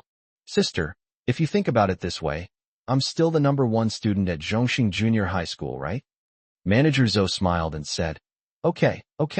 What would you like to eat today? It's too hot. How about I make you a poached chicken and some braised pork belly with clover? Sure. Bring me a bottle of Jiananchan liquor. Wu Yuan asked, Xiaoshun, are you coming back tonight? What are you coming back for tonight? Xiaoshun isn't coming back tonight. Manager Zhou knew he was thinking about that meal, but Shin Mo was going to have a get-together with his family tonight. Shin Mo smiled and said, Brother Wu, come back tomorrow. Sister, please cook 2 tables of dishes for me. I'll treat everyone after we see the guests off tomorrow night.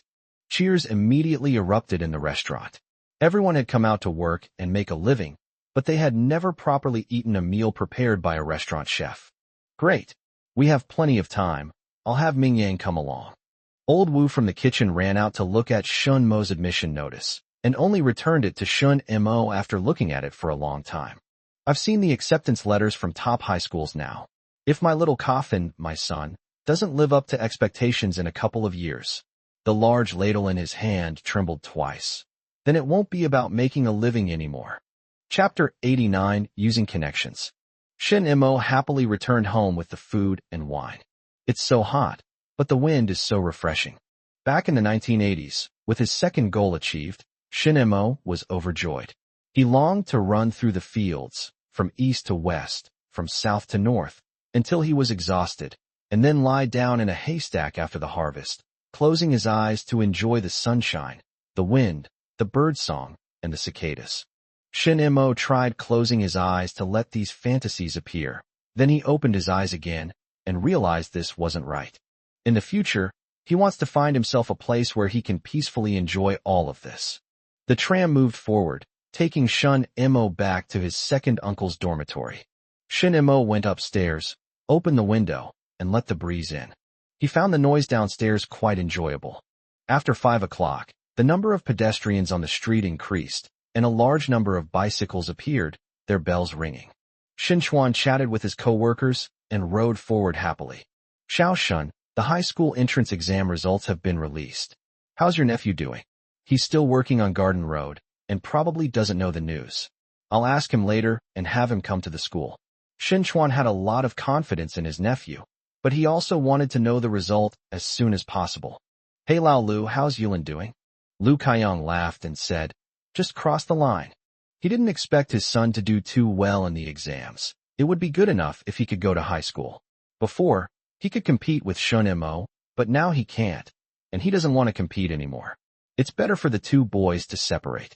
When they got downstairs, Lu Kaiyang looked up and said, Xiao Shun, your nephew might be back. Shin Chuan looked and saw that the window was open. He should be back. Brother Lu, let's have some drinks together another day. Lu Kaiyang thought it was a good idea. After going upstairs, Shin Chuan saw 2 delicious dishes and a bottle of Jiananshan liquor on the small table. Although he hadn't asked any questions yet, he felt reassured. Oh my, Jiananshan, that's incredible. How could you bear to part with it? Let me see the admission notice. Shun Mo handed the admission notice to Shin Chuan. Second uncle, you're first in the whole school, and third in Yongxing No. 1 middle school, just 2 points behind the first place. Great. Absolutely fantastic. Your second uncle needs to keep his back straight. He'll have to put in a lot more effort at the workshop tomorrow. Shin Chuan was delighted, happy to see the admission notice, and even happier to hear his nephew's ranking. Hey, does that mean he can get into a good university? How about Aurora University? Since you've brought it up, uncle, it doesn't seem right for me not to take the exam, Shun Mo chuckled. I think you want to take the exam too, right? Shin Chuan chuckled. He carefully put away the admission notice, looking at his cramped dormitory, feeling uneasy about leaving it anywhere. By the way, second uncle, those who are among the top 10 in Yongxing No. 1 middle school this time will have their tuition and fees waived. Really? This made Shin Chuan even happier. Why would I lie to you? Shin Chuan opened the small wardrobe, put the admission notice inside, and felt much more at ease. Turning around, he also put away the bottle of Jiananshan liquor and hid it in the wardrobe. Second uncle, what are you doing? Just drink it. There will be more later. This wine is too good. It's too much for me to drink it all by myself. Shun Mo said, don't even think about going back to drink with my dad. Also, don't tell him about me getting into Yongxing No. 1 high school yet. Shin Chuan froze.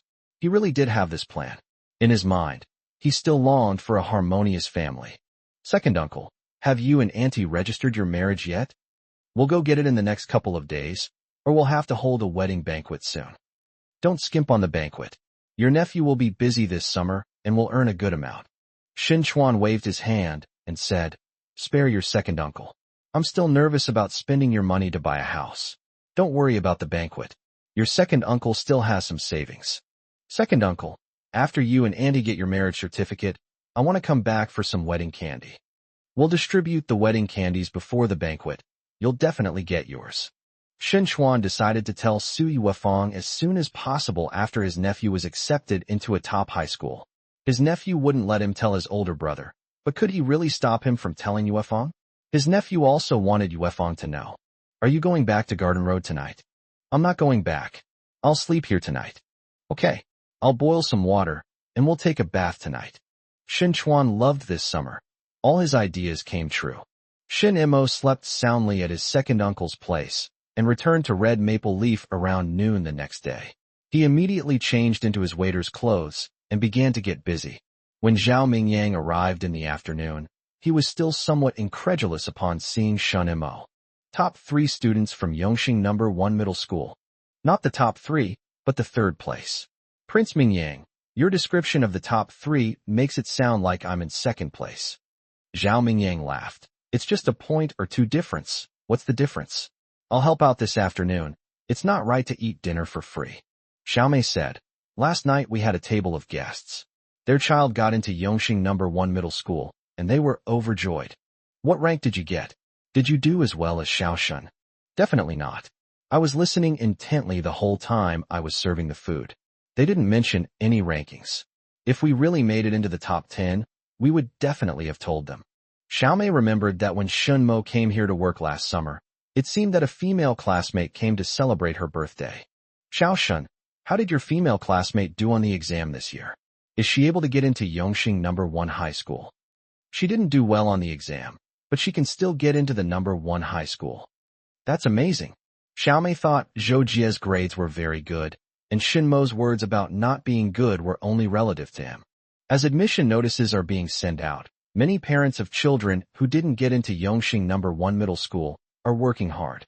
Some are trying to find connections at the No. 2 middle school in the district to get their children into a school. Others are determined to get into Yongxing No. 1 Middle School, even though their children weren't far off by much, and they think that having connections will always give them hope. Zhou Jie is far inferior. Like Wang Hao, she needs to rely on powerful connections. Despite their usual bickering and arguing, the two of them are surprisingly united at this time, frequently checking in on each other's well-being. Almost done, almost done. My dad's been running around these past few days. How's it going on your end? Mostly the same. My dad hasn't come back yet today. Hey, it's really settled. Let's have a meal at Shin Mo's restaurant. Wang Hao suggested, but Zhou Jie thought it was terrible. What are you doing over there? You'll only be laughed at by him. Hey, let me tell you, I'm going to be desk mates with Shun Mo when I get into No. 1 high school. What do you say? What can I say? You want to be desk mates with Shun Mo? That comes at a different price. The top 10 students at Yongxing No. 1 Middle School, they're desk mates. Zhou Jie felt that it was not her and Wang Hao's turn. If they wanted to be desk mates with Shun Mo, their parents would have to pay a much higher price. My dad really got it sorted out. I'm going to see Shin Mo. Even if he doesn't set up a table over there, I'm going to say hello.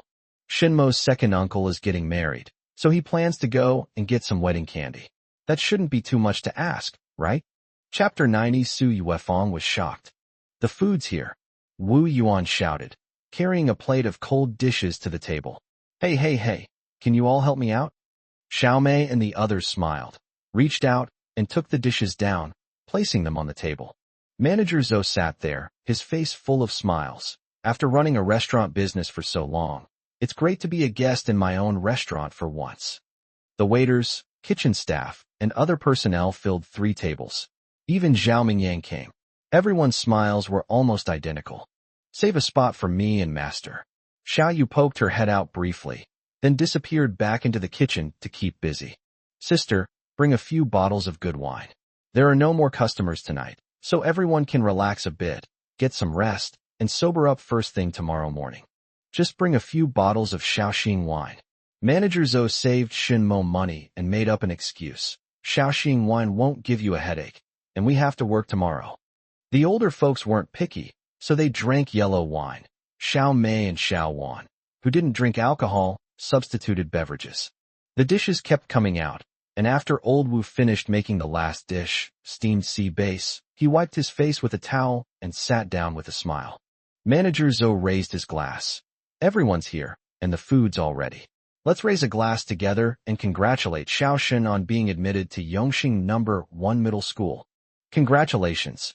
A group of people held their glasses and clinked them together in the middle of the table. Shin Mo, holding a cup of beverage, repeatedly said, "Thank you. Thank you."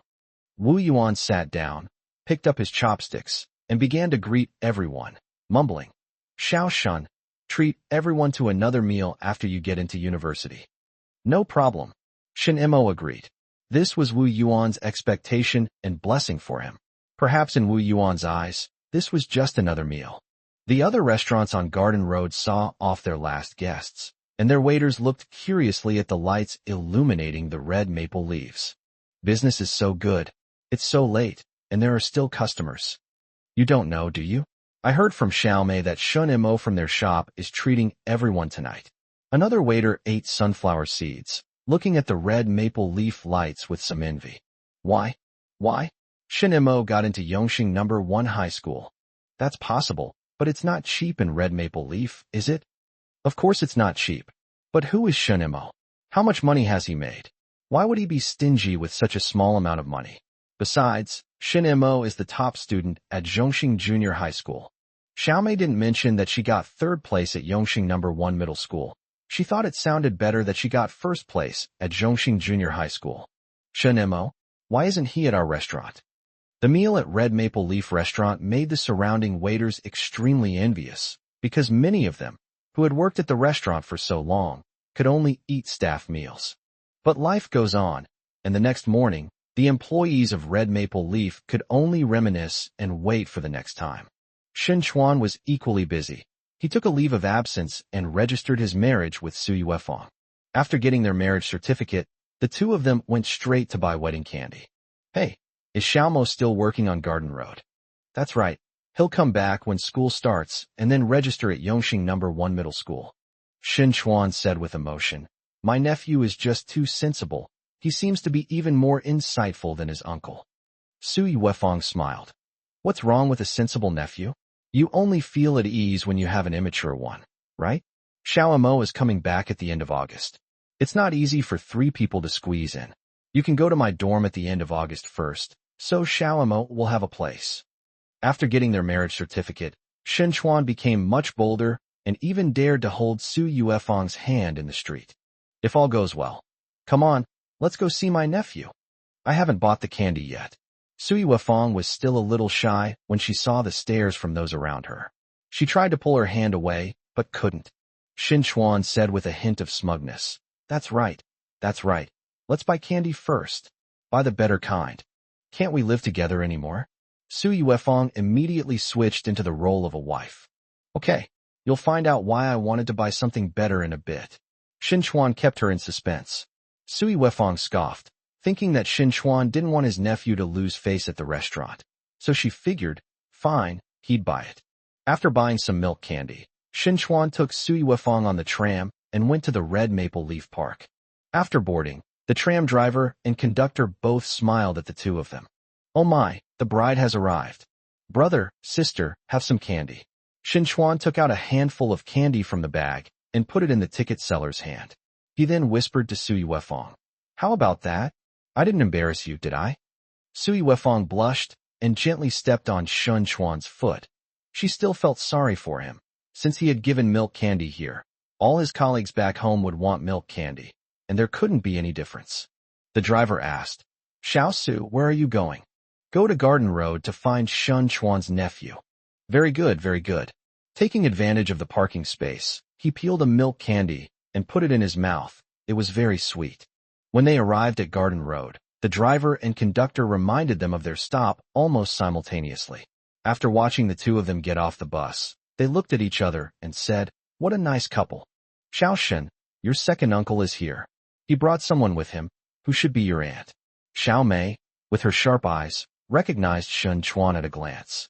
Shin Imo looked outside and saw that it was indeed his second uncle. He hurriedly came out to greet him. You've gotten your marriage certificate. Bring your aunt over. We'll bring you some wedding candy. Shin Mo's heart stirred, remembering what his second uncle had said before. He took the wedding candies, put a few in his pocket, and handed the rest to Xiao Mei. Sister Xiao Mei, please help me distribute them. Congratulations, second uncle. Xiao Mei had a sweet tongue and immediately put herself in the role of a junior. Second uncle, aunt, come in quickly. Shin Imo led the two in and called out to Manager Zhou. Sister, my second uncle is here. Manager Zhou immediately understood Shin Mo's subtext. She had been preparing that money for a long time, waiting for Shun Mo to use it. She greeted him with a beaming smile. You're here? Oh, you're getting married? Congratulations. Shin Chuan laughed and said, we just got our marriage certificate, and we haven't had the wedding banquet yet. I told Xiao Shun that I wanted him to handle things with me, but he didn't dare to agree. I wouldn't dare either, Shin Chuan said with a smile. Shin Mo said, Sister, my second uncle just happened to be here. I'll have him take the money with him. Of course, keeping this money with me makes my sister worry all the time. Sui Wefang secretly pinched Shin Chuan and whispered, So you're after the money your nephew earns. Shin Chuan held back. I'll scare you right away. Yuefang is a good person, not greedy, and she was the same before and after getting the marriage certificate. Second uncle, Aunt, let's go to the counter. Manager Zhou shooed the other waiters away. Oh, what's so interesting? Xiaomei has some wedding candy over there. It's milk candy. Go and share it. If you don't go now, it'll be gone. Xiaomei, don't finish it all. Leave some for the kitchen. She went to the counter and took out the notebook. Xiao Shun asked for 9,000 yuan this time. I'm really worried about leaving it here. You count it, and if it's correct, I'll cross it off. Su Yuefang's mind was racing. How much? 9,000 yuan. Is the Shun family that rich? Chapter 91, The Wedding is Approaching. Su Yuefang's hands trembled slightly. She had never seen so much money before. She counted it with Shin Chuan several times, but they couldn't get the count right no matter what. Shin Chuan pretended to be mature, having seen 3,000 yuan before, and thus had some immunity. Even with 3 people, it took Shin Mo several attempts to count them all. Second uncle, put it away carefully. Shin Mo wrapped it in newspaper, found a wine bag, and put it in his second uncle's bag. After thinking for a moment, he put 2 aluminum lunchboxes on top to cover it up. Shin Chuan handed the bag to Su Yuefang, who hugged it nervously. Auntie, don't hug me so tightly. Su Yuefang dared not let go. You make it sound so easy. She hugged her even tighter. Shin Mo instructed, get on the tram as soon as you leave. Su Yuefang nodded quickly, boarded the tram, and even wanted to sit in the last row, as she didn't want her colleagues to know. Shin Mo escorted her and her second uncle to the platform, and the 3 of them waited for the train together. Su Yuefang nervously looked around, afraid that someone would come out to rob her. Su Yuefang had never been so flustered. Her mind was a mess. She just instinctively and tightly held onto the bag of wine. She couldn't hear what Shin Mo and Shin Chuan were saying. Shin Chuan took her into the car, and then took her out of the car. She only became somewhat sober after arriving at Shin Chuan's residence. Unfortunately, Shin Chuan's place was very small. She looked for many places, but she felt uneasy no matter where she put the money. It was as if everyone in the world knew that they had money and was thinking of stealing it from her. Shin Chuan started a fire to cook, boiling a small pot of noodles, while Su Yuefang was still looking around the room for a place to sit. There's 3,000 yuan in the house. If you can find it, you can take care of it all. What? There's another 3,000 yuan. Su Yuefang was completely stunned. This little room was practically a gold mine. Sit down, dinner's almost ready. Shin Chuan cracked 2 eggs into a small pot, carefully cooked them, and served them out. Su Yuefang was still looking around the room for a place to sit. Sit down, let's eat first. Shin Chuan pressed her down onto a small stool, and Su Yuefang finally quieted down a bit. These banknotes. Su Yuefang seemed to hear something about buying something, but her mind was too confused at the time, and she couldn't remember. Shin Chuan said, to buy a house. We're married now. It's not good for us to keep squeezing into the dorm, right? Xiao Mo gave us the money he earned so we could buy a slightly bigger house. He specifically said that the money should be yours, and the remaining money after bargaining should also be yours, because he's worried I won't be able to manage it properly. Shin Chuan's idea was simple and direct. Don't let the family have so many more problems. He didn't care about the money. That was fine. Suddenly, it dawned on him that the relationship between mother-in-law and daughter-in-law could also be handled in this way. Su Yuefang asked incredulously, you want me to manage this? Wait, how come so much money is in someone else's restaurant? Xiao Mo earned it. Shin Chuan instructed. Xiao Mo said not to let his dad know. Oh, Su Yuefang replied, then suddenly became nervous again. What did Xiao Mo do to earn so much money? It wasn't anything illegal, was it? In her mind, Nothing could earn so much money. Xiao Mo got first place in the whole school in this high school entrance exam, and third place in Yongxing No. 1 middle school. Xin Chuan started to show off his nephew. Of course, Xin Mo is also Su Yuefeng's nephew now. Xiao Mo got full marks in 4 subjects, one of which is English. He earned it by doing translation work for others during the winter and summer vacations. Oh, I see. Su Yuefeng felt relieved, but then became nervous again. Can we not tell my brother? This is over 10,000 yuan. Xin Chuan, unusually assertive, said, Big brother doesn't even know how many points Xiao Mo scored on the test. If this money is given to Big brother, where will Xiao Mo go for winter and summer vacations? She won't even have a place to stay. Su Yuefeng picked up a few noodles and put them in her mouth. What was my brother thinking? Such a good son. Good question. My older brother is very good to my niece, and I suspect it's because of my ex-sister-in-law, but my ex-sister-in-law wasn't good to Xiao Mo either. Is it because of your older brother? I can't think of anything else besides this. Let's eat. Su Yuefeng picked out a few more noodles and suddenly said, I'm not hungry. She seemed to be too excited, so excited that she had no appetite. That won't do you eat the egg. Xin Chuan scooped the egg from his bowl and gave it to Su Yuefeng. I'll eat the noodles. Is that all right? Oh my, over 10,000 yuan. Su Yuefeng rested her chin on her hand, staring at the bowl. How is Xiao Mo so amazing? Let's eat. Xin Chuan finished his noodles, then ate Su Yuefeng's noodles as well, leaving his wife 2 poached eggs. Su Yuefeng put her chopsticks on the egg, a troubled look on her face. I still can't eat it. You eat one first. She peeled an egg for Xin Chuan, and after taking only 1 bite of the remaining egg, she said, I really can't eat anymore. You eat the rest. Xin Chuan refused. No, you have to eat this egg. We're going to haggle over the price in a couple of days. If you don't eat your fill, you won't have any strength. If you don't have any strength, you won't be able to negotiate the price down, and you'll lose out big time, okay? Su Yuefeng finished the egg in small bites, drank some noodle soup, and breathed a sigh of relief. Finally, the mission is complete. Hey, when we have the banquet, my older brother will definitely come, right? What do you say? Let's see what he asks. Xiao Mo is here too. No matter what Xiao Mo says, we should just agree with him. Su Yuefeng sighed. It's good that Xiao Mo has you as his second uncle, and it's also good that you have Xiao Mo as your nephew. She tried to cheer herself up. When I first saw Xiao Mo, I knew he was a filial child. The first time I met Xin Mo, he seemed to be on Garden Road. All right, my dear wife. You have such a discerning eye. Tomorrow I'm going to give Chef Hu at the cafeteria 500 yuan to prepare for the banquet. After getting the marriage certificate, the next step is naturally to prepare the wedding banquet.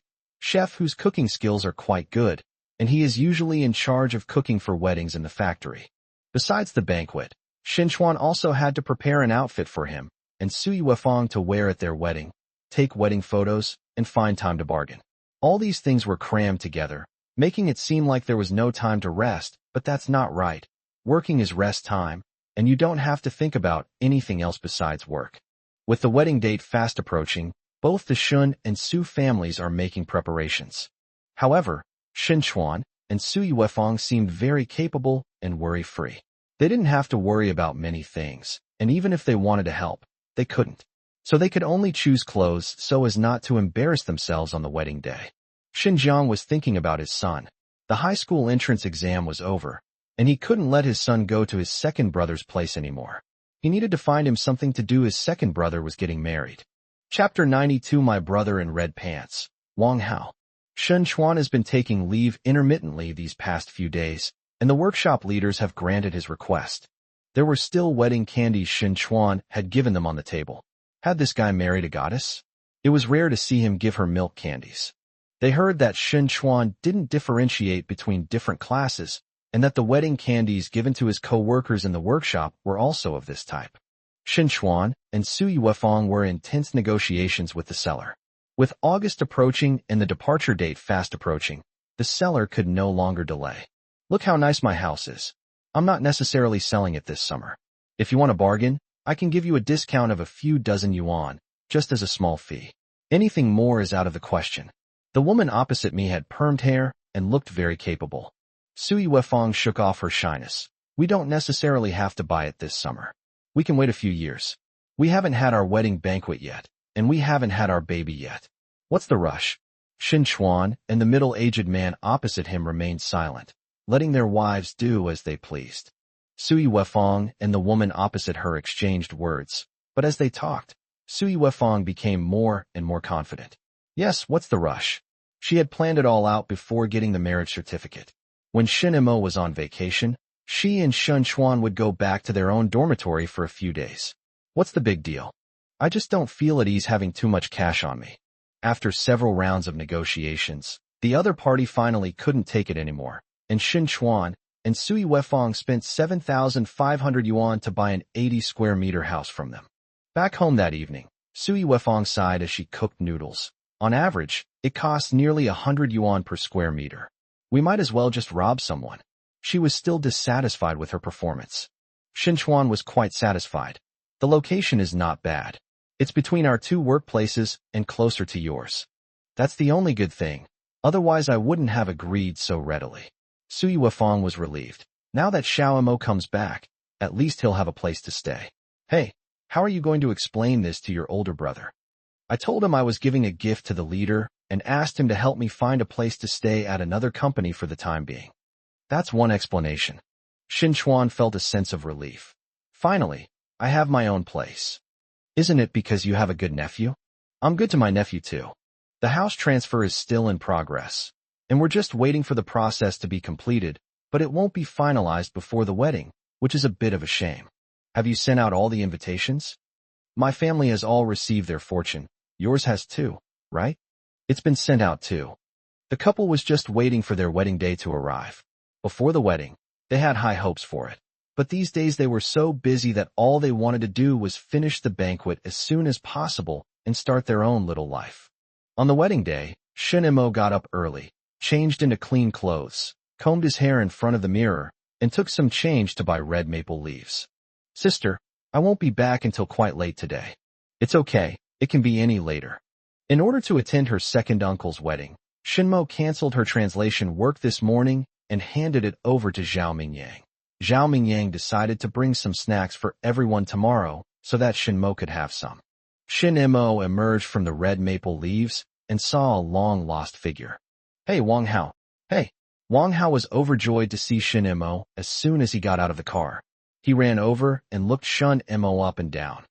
Are you going out?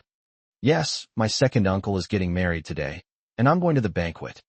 Luckily I came early, otherwise it would have been a wasted trip. You look radiant. Something good must be happening to you? Yes. My dad pulled some strings for me, and I can get into Yongxing No. 1 middle school.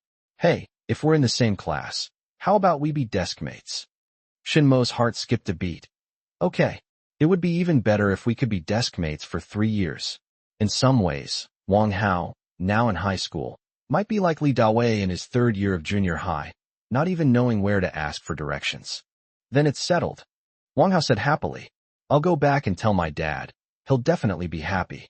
Shin Imo thought to himself, your dad will definitely ask about your grades at the end of the semester. This isn't like when we were in the 2nd year of junior high. Watch your backside. Wedding candy. Do you have wedding candy? Shin Imo had a few milk candies in his pocket, so he took them out and gave them to Wang Hao. Wang Hao happily took them and waited for the bus with Shin Imo. I'm going to Nanjing in a few days. I'll bring you photos when school starts. Let's go visit the Ming Shaoling Mausoleum. I heard it's a historical site. I definitely have to go. Do you know where Dawei went? Shin Imo missed his deskmate. You'll find out if you ask Yulin later. I heard he's going to be a watchmaking apprentice. He really became an apprentice. That's good. At least he has a livelihood. The tram arrived, and Shun Imo boarded first, leaning out the window to say, see you at the start of the semester. See you when school starts. Today is Sunday, and the canteen of the textile factory is bustling with activity as Shun Chuan and Su Yuefang's wedding banquet is being held here. Lu Yulin was closer, so he and his parents arrived first. But he didn't want to go inside to eat sunflower seeds, candy, or chat. He waited for Shun Imo at the gate. The platform was not far away, and Lu Yulin would crane his neck to watch every train that arrived. Shin Imo, over here. Lu Yulin shouted excitedly when he saw Shun and Mo. Luckily you have a conscience, and didn't make me wait here for too long. Why are you here so early? My dad woke me up and said to come over and see if there was anything I could help with, even just setting up the tables and chairs. Has my second uncle arrived yet? Don't even mention your second uncle. Your whole family is here. The whole family? That means the stepmother is here too. Let's go inside and grab some sunflower seeds. Lu Yulin said enviously. Getting into Yongxing No. 1 middle school will make you stand tall. Don't interrupt later. Shinemo guessed that his father might ask about the high school entrance exam. He didn't believe that Shun Jiang would go to the gate of Zhongxing Junior High School to see the good news. Lu Yulin felt that Shin Chuan was having a great celebration today, and Shinmo's father shouldn't be disciplining his son on this occasion. You're overthinking it. Let's go. The two of them went in together, attracting the attention of several people. Lu Kaiyang's smile remained unchanged as he said to Shun Jiang, your son really did well, getting into Yongxing No. 1 middle school. My Yulin can't compare to him at all, he's far behind. Shin Jiang found it strange that his son could get into Yongxing No. 1 middle school. Shinmo's prediction was correct. Shin Jiang had passed by the gate of Zhongxing Junior High School several times, but he had never looked at the big red congratulatory notice at the gate. Shin Yi also found it strange that Shin Mo was able to get into such a good high school. Little Shin Jing walked happily on the ground, with a piece of candy in her left hand, a piece of candy in her right hand, and a piece of candy in her mouth. Xiao Mo, come here. Shin Jiang wanted to ask him something. As Shin Mo approached, Shin Jiang asked, did you really get into Yongxing No. 1 high school? Seeing the doubt in his father's eyes, Shin Mo said, it's possible. What does can go mean? Shin Mo replied, I have a classmate named Wang Hao. He has excellent grades, and his family is rich. We're not much different in terms of academic ability. He got into university this time and insisted on taking me with him. So his dad pulled some strings and got me included. Just as Lu Kaiyang was about to say that Shin Mo got 4 perfect scores, Lu Yulin gently pinched him. Dad, it's their family matter, let's not talk too much about it. You shouldn't have brought it up just now. Chapter 93 My second uncle got married. Lu Kaiyang finally remembered that Shun Jiang was divorced, and standing next to him was none other than his second wife, Shin Yi. I was just thinking of finding something to talk about regarding the Shun family's glory, but Shin Yi might not want to talk about it. Upon hearing Shin Mo's words, Lu Kaiyang's mouth gaped open even wider. He knew Wang Hao. He and his son were equally bad, and the two often used each other as scapegoats. Shun Yi stood up with a smile and gave Shin Jiang a hard shove. Old Shin, today is Xiao Chuan's big day. I won't allow it if you and Xiao Mo have a falling out. Besides, it's Xiao Mo's ability to have such friends. Why are you worrying about it? Sui Weifang, dressed in red, listened to her elder brother and sister-in-law's conversation and felt that something was very wrong. Not just a little wrong, but very wrong. Shin Chuan is going to drink a lot today, so I didn't have time to ask him. I'll ask him tomorrow when he's sober. Xiao Mo, go out and see how many guests have arrived. Sui Weifang quickly sent Shun Mo away. Feeling bored, Shin Mo reached out and picked up Sui Weifang's little nephew, Junjun. Come on, big brother will take you out to play. Shin Yi didn't think it was a bad thing that Shin Mo didn't bring his daughter. She never thought of asking Shin Mo to take care of Xiao Xinjing. Little Junjun, clutching a candy, looked around happily. He couldn't stay in Shin Mo's arms any longer, so he struggled to get down and ran to the ground to rummage through some strange things. You really dare to tell your dad that Wang Hao's lousy grades are worse than mine this year. Just tell me whether they went to No. 1 middle school or not. Lu Yulin sneered. I know. I laugh at him every time I see him. He really has the nerve to hang around you guys. Inside the cafeteria, Shun Yi forbade Shin Jiang from causing any further trouble, and even more so, forbade him from continuing the topic. Old Shin, if you're really free, go out and chat with the guests and have a smoke. You're allowed to smoke as much as you want a day. Shin Yi finally noticed that today's cigarettes seemed quite good. They were Peony brand. Xiao Chuan, you young people are really willing to spend money on your wedding. The scene just now made Shin Chuan unhappy. He still had some hope that his older brother could get angry, but his sister-in-law wouldn't allow him to get angry, which made him even more disappointed. Oh, these were all provided by Yuefang's family. Sui Weiliang looked completely bewildered. He hadn't helped with that. It was clearly his sister and brother-in-law who had taken care of it themselves. He was about to speak when he saw his sister glaring at him, so he shut up. It was the young couple's life to live, and he, as their brother-in-law, should say less. Besides, today is a joyous occasion, and there can be no discordant voices. He still needs to learn this from Chun-Yi, but it seems that saving face is his own, which is good. It was all Yuefeng's doing. My little sister has always been able to make her own decisions since she was a child, Su Yueliang said with a smile. Chun-Yi didn't say anything more. After chatting with everyone for a while with a smile, he called Xinjiang aside. Is today your day to show off? I never see you, your father, caring about this, but now you're acting all high and mighty. Let me tell you, I'm not jealous that Xiao Mo has the ability to go to high school. But as for living expenses, I see that the second son and his wife are doing quite well. If you dare to worry about that, I'll make you pay, and I'll let you show off your power every day. Going to high school will only increase expenses. Chun-Yi has already become the bad guy, so it depends on whether Shin-Mo can live up to his potential. If he can stand on his own 2 feet, Chun-Yi won't be jealous. But if he can't and alienates his second son and his wife, she won't sympathize with him either. She thinks the latter is more likely. When some acquaintances in the cafeteria saw the couple in the corner, many thought that Chun-Yi was a capable person who could distinguish between what was important and what was not, and who managed to keep the situation to a minimum on such an important day.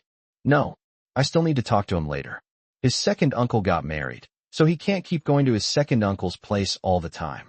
Chun-Yi reached out and pinched him. If you dare let Xiaomo come here, I'll never forgive you.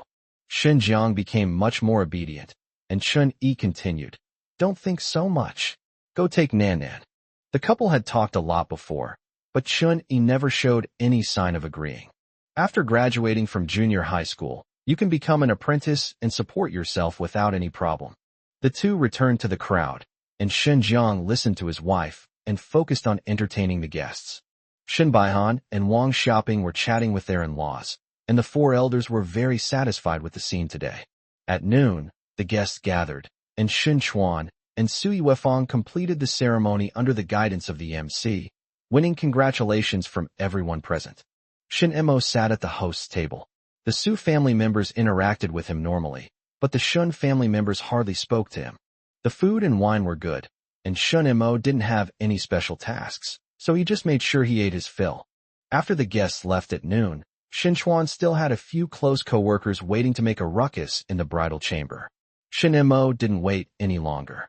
He went over to say goodbye to Xin Chuan and prepared to return to Red Maple Leaf. Second uncle, second aunt, I'm going back to Garden Road first. There's a lot going on there, and the manager wants me to go back and help out as soon as possible. Xin-Yi glanced at Xin Chuan, looking quite smug. When children grow up, they're grown up. There's no need to teach them many things anymore. They'll naturally understand them. The others had similar thoughts, but they saw Sui Wefang pack a small bag of candy and hand it to Shin Mo. Don't work too hard on Garden Road. When you're resting, come back and visit me and your second uncle more often. Yes. Shun Mo answered loudly, causing Wang Xiaoping to frown slightly. Was her eldest grandson too honest or too naive? He was just being polite, and she actually took it seriously? After the guests leave, I need to give Xiaochuan a few words of advice. But what they didn't know was that Sui Wefang wasn't just being polite. She was thinking about how to cover up the lie to her family after moving. A few co-workers made a token fuss in the bridal chamber, then left with a few packs of cigarettes and some candy. Xin Chuan and Sui Wefang were finally able to calm down. I'm so tired. Sui Wefang felt like her bones were about to fall apart, but she was quite surprised that Xin Chuan hadn't drunk too much today. Xin Chuan said with a hint of pride, Xiao Mo will bring me wine. I've mastered that.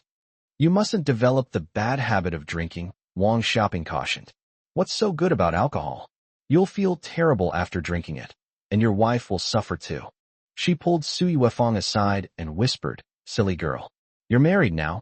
You should live your own lives. Don't let Xiao Mo come over anymore. Sui Wefang suddenly realized, that's right. Xiao Mo can go to mom's place later. Wang Xiaoping was suddenly blocked. She didn't dare let Shun Mo go over, afraid that her eldest daughter-in-law would be angry. In fact, she didn't want Shin Mo to go over either. After hesitating for a while, Wang Xiaoping finally said, She will be working on Huayuan Road during her winter and summer vacations. She has a place to stay. You two should just live your own lives. Chapter 94, Sleeping in the New House for One Night. When parents divorce, some children are practically left to fend for themselves. Sui Wefang suddenly felt sorry for her nephew. At his age, even if he went out to become an apprentice, his parents would probably have some concerns, right? How would his relationship with his master be? Would he be bullied? Aside from Xin Chuan, it seemed that no one else cared about these things. But it's okay, there's another one for her later. Now Sui Wefang understands why her nephew wouldn't let her tell the truth to her second uncle at home. If it were her, she wouldn't have said it either. The eldest brother, Sui Welyong, was a little dissatisfied with the furnishings in the small dormitory. The radio is a bit small. Sui Wefang replied, "Why would you need something so big? I think it's fine." Sui Welyong had nothing to say. His sister had already accepted it, so what objection could he possibly have? Shen Baihan and Wang Xiaoping's hearts had just jumped into their throats, but after hearing Sui Yuefang's words, they breathed a sigh of relief. Oh, Yuefang is right. What would we need such a big radio for? But don't worry, his father and I have already prepared the money for the radio. Wang Xiaoping took out a wad of cash from her bag and handed it to Sui Wefang. If you want to exchange it for a bigger one, then go ahead and get one. If you don't want to exchange it, then keep the money. Sui Welyong estimated that the stack of banknotes was about 500. That's good enough. He hadn't thought about housing. Everyone's about the same. How much bigger could it get? In the afternoon, the Shun and Su families gathered together for another meal. The atmosphere at the dinner table was very pleasant because Wang Xiaoping had given Sui Wefang 500 yuan. Xin Chuan tried several times to show his older brother the admission notice in the closet, but he never found an opportunity to be alone with him. After everyone had left, Xin Chuan took out his admission notice and looked at it himself. Sui Wefang leaned closer. You dug it out again? How many times have you looked at it? It's not a matter of how many times. Is it because your sister-in-law doesn't want to take care of Xiaomo? Xin Chuan suddenly smiled bitterly. What does it have to do with sister-in-law Guan? Before my brother married her, Xiaomo didn't want to get involved anymore. Sui Wefang gently took his hand. Won't we be together from now on? She wasn't after the 10,000 yuan Shinemo gave them. Before she even knew about the money, she had already planned how to arrange things when Shinemo came back. On Garden Road, Shun Emo sneezed. It was almost August, and autumn was just around the corner. Recently, many people have been coming to eat at Red Maple Leaf Restaurant. Shun Emo hasn't been back since attending his second uncle's wedding, and he's practically settled down there. Xiaomei and her friends found a way to have fun. When they saw people around Shen Mo's age eating at the restaurant, they would go up and eavesdrop for a while, pretending to be caught. Tonight, it's another table full of people. Xiaomei pretended to listen for a long time, but her parents found out. Young lady, my child got into Yongxing No. 1 middle school. Does your restaurant offer any discounts? Xiaomei listened for a long time, and all she heard were words like just right and perfectly fitting, so she knew what was going on. No, but we also have a young man who just finished his middle school entrance exam helping out at our restaurant. What school did he apply to? The group of adults guessed in their minds, probably some ordinary high school. Yongxing No. 1 middle school, Xiaomei replied crisply.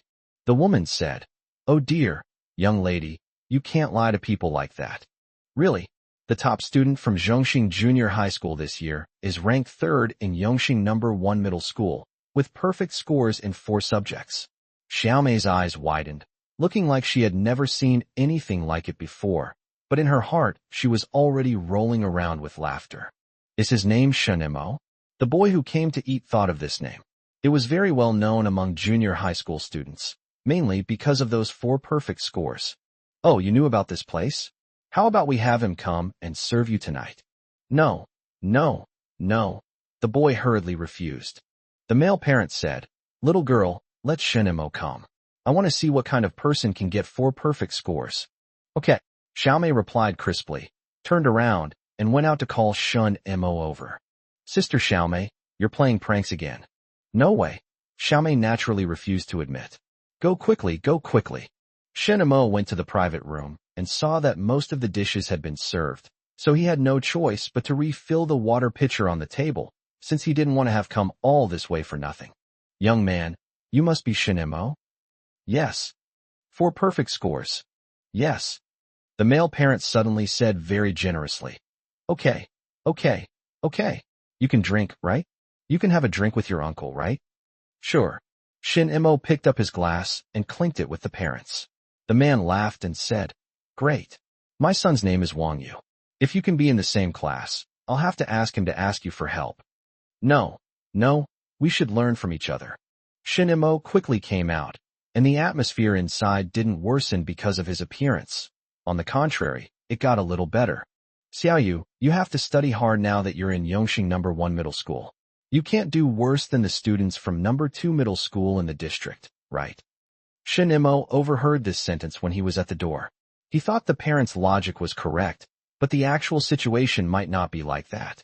The students admitted to the second middle school of the district did not all have scores as high as those admitted to Yongxing No. 1 middle school, but 3 years later, they could still graduate from here to university. The number of students may not be large, but it was far less than the number of students who failed to get into Yongxing No. 1 middle school. If Wang Yu can't keep up with the pace at Yongxing No. 1 middle school, he will fall behind very quickly. 3 years later, he will lose to the students who didn't score as high as him in the previous high school entrance exam. In August, Shin Mo took on 16 orders at Red Maple Leaf, and his money there increased again. With the start of the new school term approaching, he began packing his things, preparing to leave. Sister, I'll come again during winter break. Come on, you must come. Your little private room is reserved for you. Shin Mo has put all his money in Red Maple Leaf, so Manager Zhou has more funds at his disposal. It's not unreasonable for him to reserve a private room for Shin Mo. Xiao Wan called out from the gate. Xiao Shun, your second uncle and aunt are here. Second uncle, aunt, what brings you here? My admission notice is still with you. I still need to go back. Shin Chuan laughed and said, We timed our arrival perfectly. Come on, let's go buy you some clothes for when school starts. Let's go. Let's take all the clothes off the wall. Shin Mo recalled a famous scene from a web novel in later generations. Sui Wefong was stunned for a moment, then burst into laughter. What? You took all the clothes off the wall. Let's go to the mall to buy some. Shin Mo thought that his tuition and fees were still waived, but the clothes in the mall wouldn't be very comfortable to wear. I'll just buy some nearby. The school will be issuing uniforms soon. I'll buy the better clothes when I go to college. Shin Mo didn't want Yuan Li and Zhang Junhai to be criticized by the school leaders. He might feel good wearing new clothes, but what if Zhang Junhai wanted to plead for other students later? All right, don't be too hard on yourself when you eat at school, Shin Chuan advised. I know, second uncle. Shin Mo remembered the house. By the way, has the house been bought? Shin Chuan and Sui Wefong exchanged a smile. It's all done. The walls are painted, the furniture is still being set up, and your little bed has been moved into. You'll sleep in the new house tonight, and your aunt and I will take you to register tomorrow. Chapter 95 First Year of High School Registration. The new house is over 80 square meters and has been converted into a 3-bedroom, 1 living room apartment. Shin Chuan and Sui Wefong were meticulous in their daily lives, combining the living room and dining room into one space to maximize functionality. Shin Mo only bought a sweater and didn't buy anything else. Sui Wefong wanted to buy him something else, but Shin Mo didn't agree, as he was focused on seeing the new house. How are you doing? You'll be sleeping in this room from now on. The room faces south and gets plenty of sunlight. Shin Mo looked at what seemed to be a single room on the north side and said, Second uncle, aunt, could you please move me to a room on the north side? How many days a year can I sleep here? I don't need a room facing south. Sui Wefong said, That won't do. Even if it's just for 1 day, I want this room. We won't save the master bedroom for you. You're second uncle, and I need more space than you do. You absolutely must say that you begged the leaders to give it to you. Sui Wefong smiled and said, Okay, we'll go back in a few days and talk to your grandparents. Your grandma gave me 500 yuan on our wedding day, so we can settle things there. Shin Chuan secretly cursed himself for being tongue-tied. He couldn't have come up with such a reason. Sui Wefong didn't let Shin Mo go out to cook tonight. She cooked a few side dishes herself. Your aunt's cooking skills can't compare to a professional chef's, but you should try it. Before, when I was with your second uncle, we would either cook porridge or noodles. When I was with my second uncle, it was the same. It was either porridge or noodles, but there was fermented bean curd and pickled mustard greens. Try it, try it. Shun Imo saw the bottle of Jiananshan in the cabinet. His second uncle hadn't been willing to drink it yet. Sui Wefang set out the chopsticks, followed Shun Mo's gaze to the bottle of wine, and said to Shin Chuan, "Pick a day for you to drink it. This bottle of wine is on the register with your dad, your brother, and my dad and my brother. After you drink it, I'll say it was given to the leader. We still need to host them at the new house. Why don't we just buy a few more decent bottles of wine later?" Sui Wefang didn't dare to leave these people with any illusions. If Shun Imo brought Shin Chuan good wine again later, she would hide it, but she had to tidy up the furniture first. The three of them ate dinner together. Although only one dish, celery stir-fried with pork, was a meat dish, it tasted quite like something a professional chef would make. Shin Chuan asked, "Can you tell it tastes like the cafeteria food? Your aunt learned it from the chefs there." Shin Imo just smiled, picked up a piece of shredded meat with his chopsticks, and ate several mouthfuls of rice. The staff meals at Red Maple Leaf were good, but they always lacked the warmth and comfort of home cooking. After finishing his meal and taking a shower, Shin Imo went back to his small room to lie down and open the window a little. The night was quiet, with autumn insects chirping. There were also some mosquitoes who pretended to be autumn insects and chirped along, taking the opportunity to bite Shun Imo several times. When I woke up, Sui Wefang was already cooking noodles outside. "Get up, go wash up, and after breakfast your second uncle and I will take you to register," Sui Wefang said happily. Yongxing No. 1 Middle School, she had never been there before. She cracked a few eggs into the pan, and they tasted delicious. Then she added a spoonful of sesame oil, filling the entire house with its aroma. "Come and eat." There were 2 eggs in Shun Mo's bowl, and Sui Wefang and Shin Chuan each had 1. "Eat quickly. What you eat is yours to keep." Shin Imo picked up the noodles, blew on them, and tasted them. They were indeed very fragrant. After finishing her meal, Sui Wefang tidied up the table and said, "Let's go. Let's take Xiao Imo to school first, and then we can wash the pots and dishes when we get back."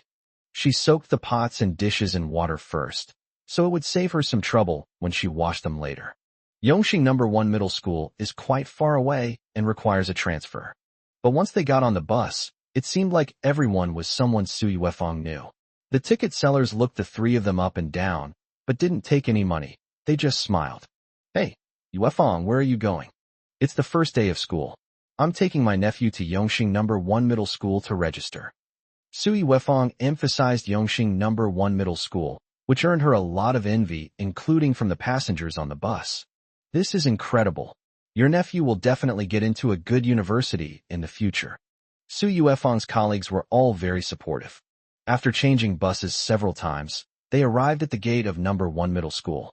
Shin Chuan excitedly grabbed Shin Mo's bag and walked inside. Many parents brought their children to register, as it was their first time coming and they had to pay a fee.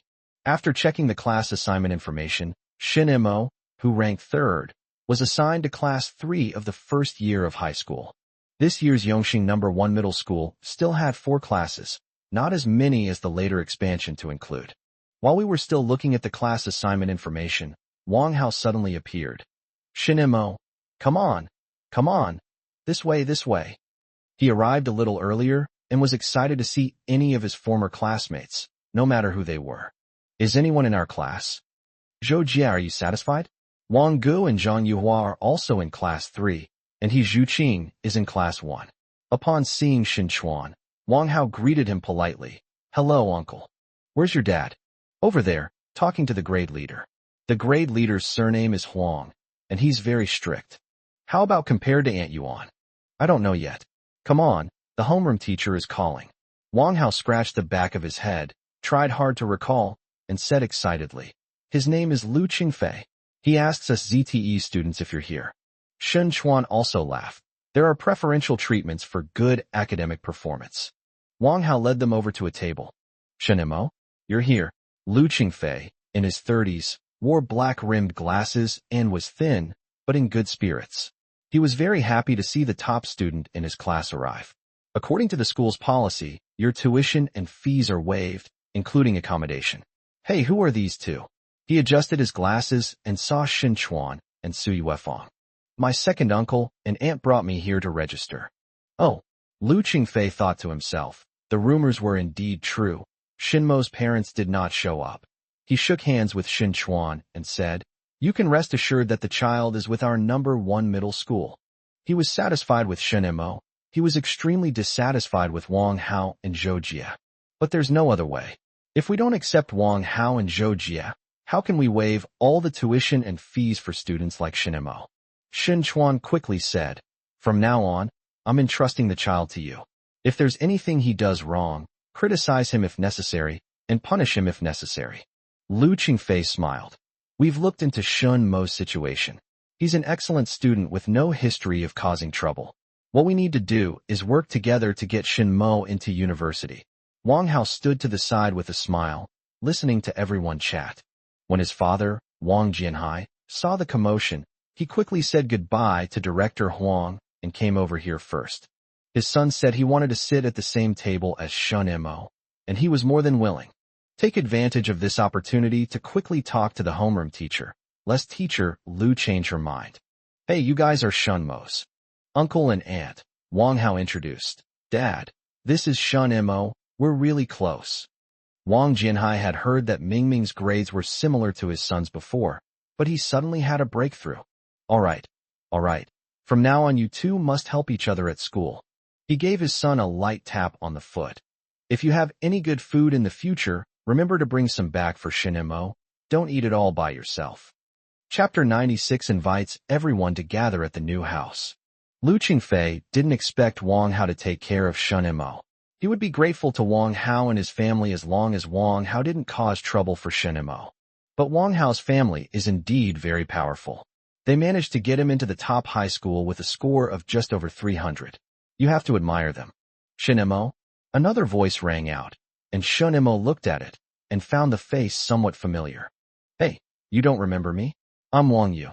Wang Yu's father, standing to the side, smiled and nodded at him, saying, "We meet again." He seemed to remember something and hurriedly walked up to Lu Qingfei, asking, "Teacher, it's the beginning of the semester. Could Wang Yu and Shin Mo be deskmates for now?" Lu Qingfei looked troubled. Shin Mo's deskmate has already been decided. It's his former classmate. "I see," Wang Yu's father said regretfully. He glanced at Wang Hao and his son beside him. The two men's clothes were obviously out of place with the people around them. It must be them. Not far away, Zhou Jie and her group had finished registering and were chatting under the shade of a tree. "Being good at studying means getting preferential treatment," Zhou Jie muttered, not hiding it even with adults around. She never thought her parents would compare her to Shin Mo. Zhou Chaodong was very envious of Shin Mo. "Dad doesn't expect you to surpass Shin Mo. How about this? Dad sets an achievable goal for you. Surpass Wang Hao this semester. Is that okay?" "That works. What's the reward if we achieve the goal?" "You little rascal, you're in your first year of high school. What kind of reward do you still want? How about Dad takes you out for Western food?" Zhang Yuhua, Wang Gu, and a few others just listened.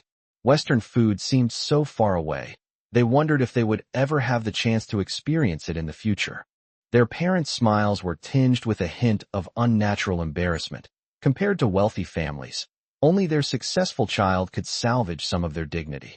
"You must study hard at school. Don't you still have Shin Mo? Talk to him if you don't understand anything." After Shin Mo finished registering, he came over and greeted a few of his former classmates. Zhou Chaodong asked, "I heard from Zhou Jie that you can play the guitar?" "I know a little bit. I learned it on Garden Road. Actually, I was just playing randomly that day, and no one could tell. You'll be classmates from now on, so please help Zhou Jie out, okay? Learn from each other. Learn from each other." Shin Chuan and Su Yuefang stood out from the crowd of parents. They didn't need to say or do anything, and they didn't even need to care about their clothes. Their nephew's grades spoke for them. Lu Qingfei called out, "Parents can go back now. I'll take them to their dormitories later." But the parents were unwilling to leave and all went to the dormitory to take a look. The accommodations were actually quite similar, but the parents were always dissatisfied. "Second uncle, aunt, you should go back now." Shin Mo still chose the upper bunk. "I'll make up the bed. I need to go to the classroom to get my books later." Other students also started to shoo people away. Xinchuan smiled and said, "Okay, your aunt and I will leave right away. You must study hard at school. Your aunt and I don't need to tell you anything else." They weren't worried about safety. Their nephew was among the top 3 students at Yongxing No. 1 Middle School and was a key person to be protected. Wang Hao's father, Wang Jinhai, was very interested in the young couple, Shen Chuan and Su Yuefang. Despite being just ordinary workers, they appeared very composed and not at all shy when facing him and another father, Wang Yu. Little did Wang Jinhai know that Shen Mo had earned over 20,000 yuan, Shen Chuan and Su Yuefang had handled over 10,000 yuan and had recently spent over 7,000 yuan. Having spent so much money would greatly boost their confidence. Everyone said goodbye at the school gate, and Shen Chuan and Su Yuefang got into the car and headed back. "Next, we'll invite our family to our new home for a get-together," Su Yuefang said with a smile. "You're not good with words, so speak less." "I understand. This is a hurdle we need to overcome, and the sooner the better. Go directly to my parents' place and invite them over for dinner next week. And you should invite your parents too. My parents aren't in a hurry. Let's get past your parents and older brother first." Su Yuefang wasn't worried about her family. How much trouble could her family cause her? The key was her husband's family. She couldn't let her in-laws know that Shen Mo was rich, so while the new house still felt a bit bare, she had to pretend to be poor. Su Yuefang was increasingly satisfied with the large house, which was over 80 square meters. Since there was no such thing as shared area now, the house felt a bit spacious. The two went back to their parents' old house first. Wang Xiaoping was very happy to see her second son and daughter-in-law. "How come you have time to come back?"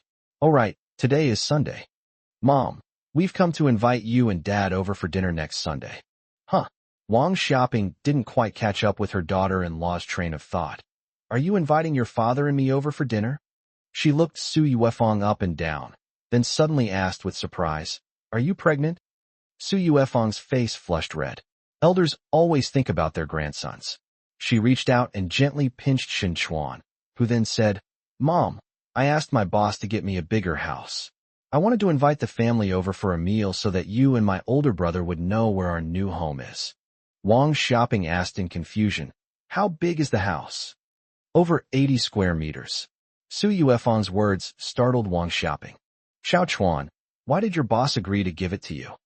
Shen Chuan chuckled sheepishly and replied as Su Yuefang had instructed, "I gave the leader something." "Where did you get the money?" Wang Xiaoping suddenly remembered that she had given Su Yuefang 500 yuan. Could it be that she used that money? Is it to make room for Xiao Mo? Wang Xiaoping seized on the key point and sighed. "It's only because you are my second uncle, and it's fortunate that Yuefang doesn't look down on us. There are no outsiders here, so I'll ask you, do you think your eldest brother will appreciate your kindness?" She felt bad about spending that money. "Why can't you two use it for something else? This money is being spent, and there's no guarantee of any benefit." Su Yuefang felt that her older brother would never appreciate their kindness, especially in the future, after Xiao Mo no longer needed to hide the money she had earned. She even thought that her sister-in-law, Chen Yi, would say that they had kidnapped Xiao Mo and were no longer close to her family. Shen Chuan said, "Mom, are you really going to leave Xiao Mo with nowhere to go during his vacation?" He didn't think too much about it. He just wanted his nephew to have somewhere to go during his vacation, even if it was just for a day. That's fine. High school is only 3 years anyway, and he'll be living on campus for a while. After high school, he'll have to find something to do, and then he'll have his own dorm room. You two better not be silly. Su Yuefang thought to herself, by the time Xiao Mo graduates from high school, you will probably all be preparing rooms for him. Chapter 97. Keep an eye on your parents' wallets. The classrooms for the first year of high school are on the 3rd floor. Shinmo's class, Class 3, is located near the stairwell, just one class away from the office. However, if the teachers don't go back to the office first, they can appear at the classroom door at any time. The classroom was noisy. The homeroom teacher, Lu Qingfei, led a few boys to bring over books and distributed them to everyone. When registering, he asked about the situation of some students in the class. Several of them had served as class officers. He then chose a tall boy named Lu Changjun as class monitor and will re-elect class officers after half a semester. He wiped the sweat from his brow Today is registration day. No classes, but we have a big cleaning this afternoon. Our class's tasks are already clear. The class monitor will take you there to complete them. Tonight, evening self-study will start first. We are in the first year of high school. Looking at the students in the class, Lu Qingfei chuckled twice. 3 self-study sessions in the evening. You're all familiar with that, right? Starting today, you'll be in study mode. First, preview the material, and I'll write your evening schedule on the blackboard. In the afternoon, they began high-intensity labor, cleaning, and weeding. After dinner, Shinimo sat in the classroom, leaning on his desk, enjoying this campus life. After a summer of hard work, he cherished this simple campus life even more, where he didn't have to think about anything and could just focus on studying. Wang Hao also leaned on the table, tilted his head, and said to him, I found out about the 2 people ahead of you. The first one is named Lu Qing. He gestured with his hand. I heard he's almost 1.7 meters tall. The second one is named Feng Song. A fat guy who's over 1.7 meters tall and wears glasses. Damn, Shinimo thought he might have encountered some experts. The names and appearances of these 2 people were just like those of legendary masters. But in other classes, his name and image were included among the ranks of these experts. The third one is named Shinimo. He has an ordinary appearance. I heard that his parents were sent down youth in Yunnan and are divorced. He has to work as a waiter to earn a living. Ching, Song, Imo.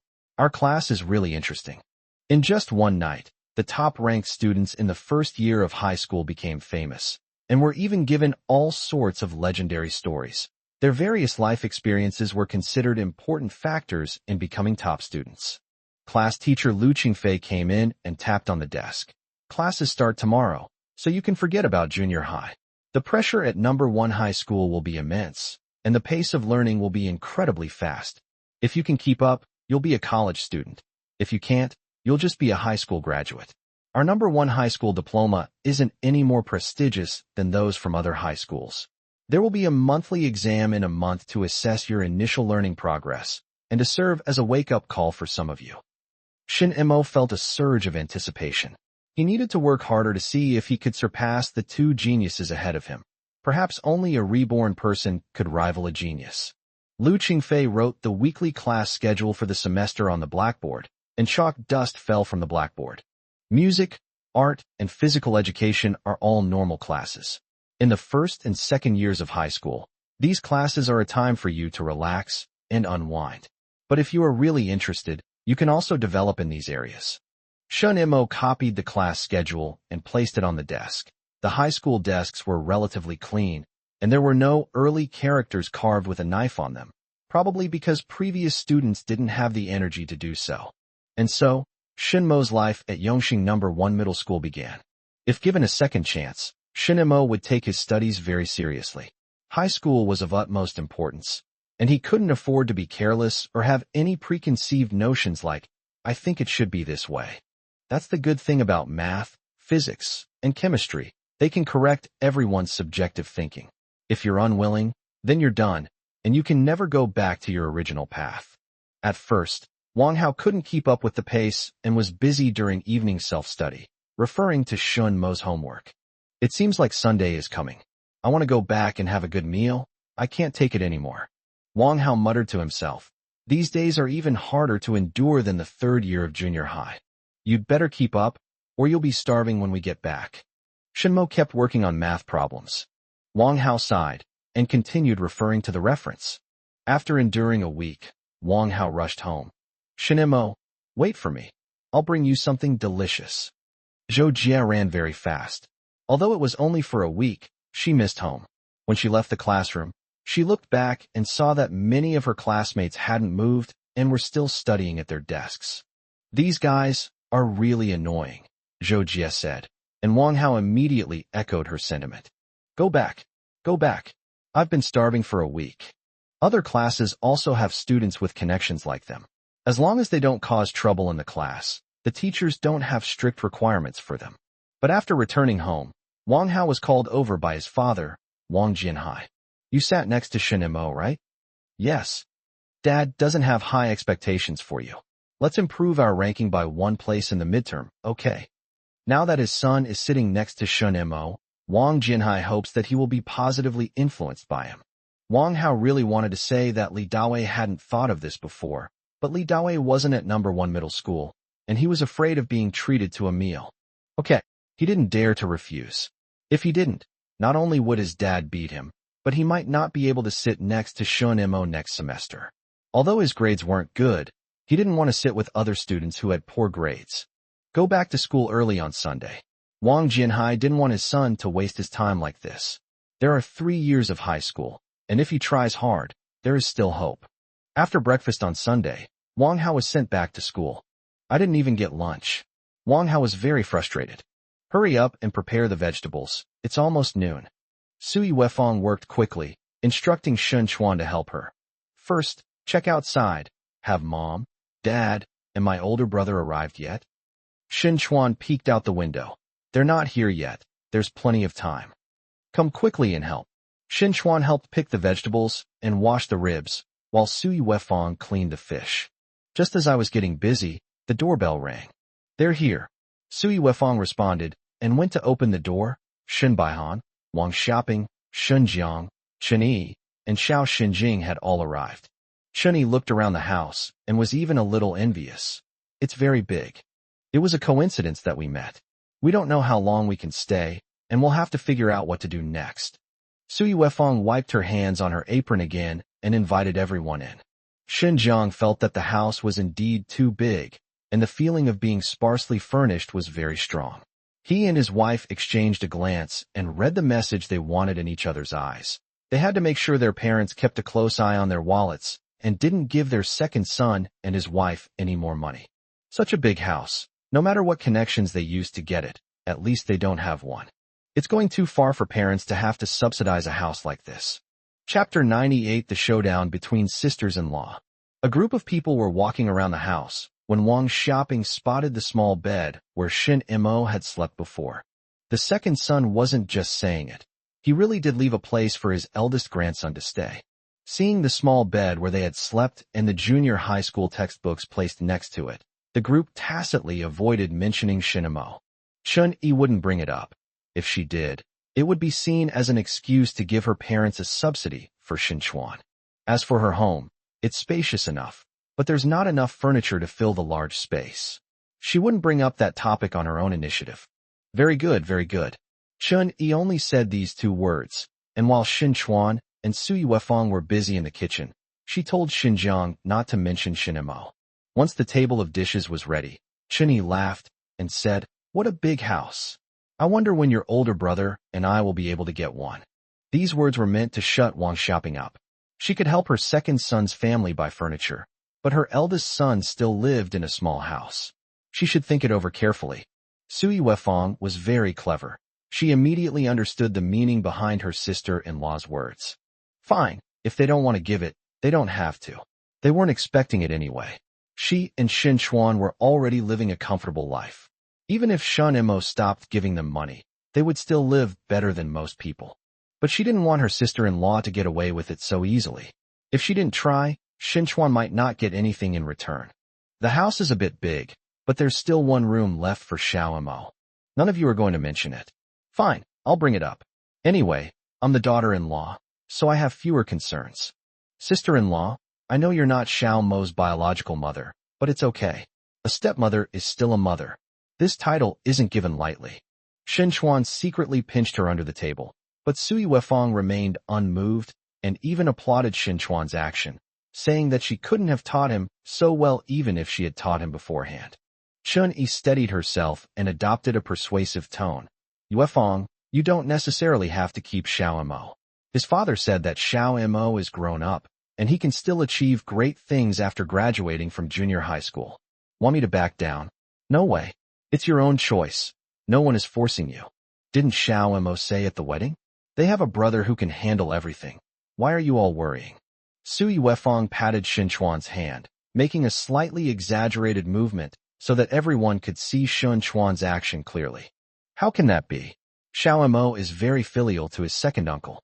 The cigarettes and alcohol that Shin Chuan brought to my house before were all earned by him from the restaurant. Xiao Mo said that when he earns money in the future, he will also give it to us as a gift. Sui Wefong said with a serious face, which made Chun-Yi almost laugh. A little kid's promise? Just take it with a grain of salt. They're married with families. How could they believe such a thing? Yuefong, Xiaochuan, be careful. In 3 years, your room might not be available, Chun-Yi warned. Shun Chuan retorted, if there's no space available, then there's no space available. Let Xiao Mo live here. Wang Xiaoping and Shun Baihan dared not speak. When their 2 daughters-in-law were arguing, they consciously shut up.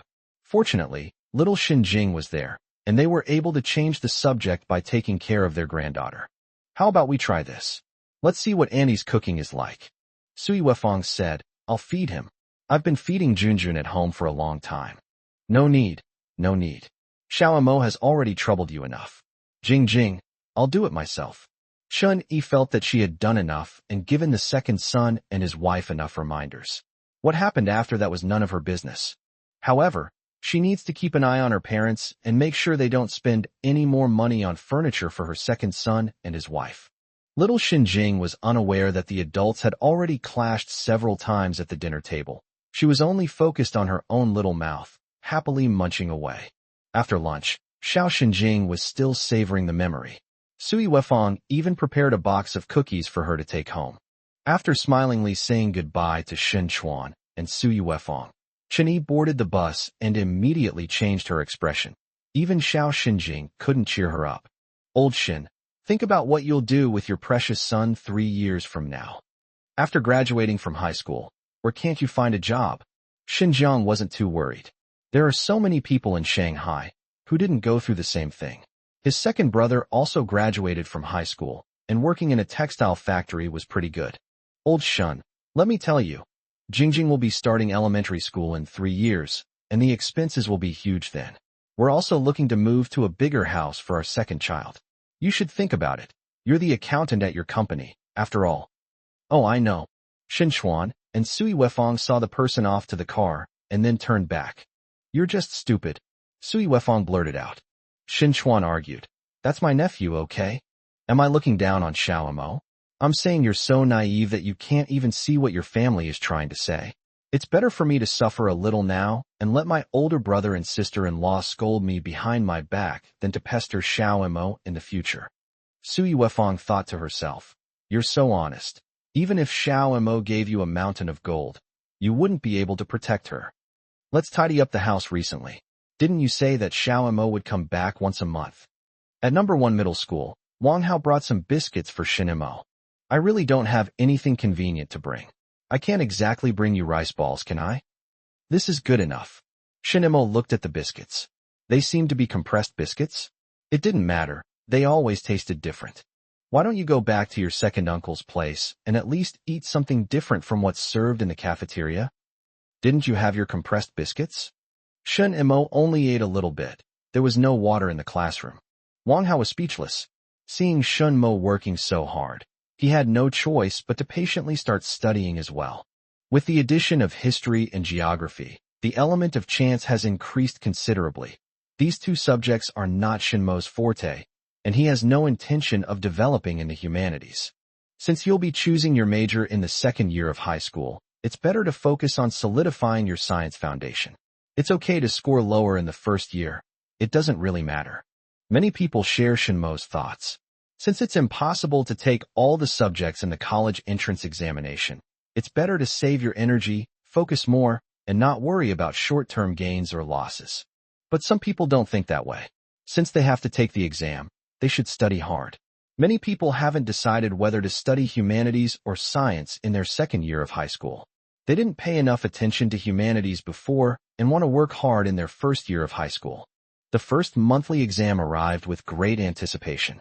Shin Mo answered the questions diligently, including those in the humanities subjects he hadn't studied very seriously. I felt so relieved after the exam. How is it? Wang Hao still couldn't put pressure on himself.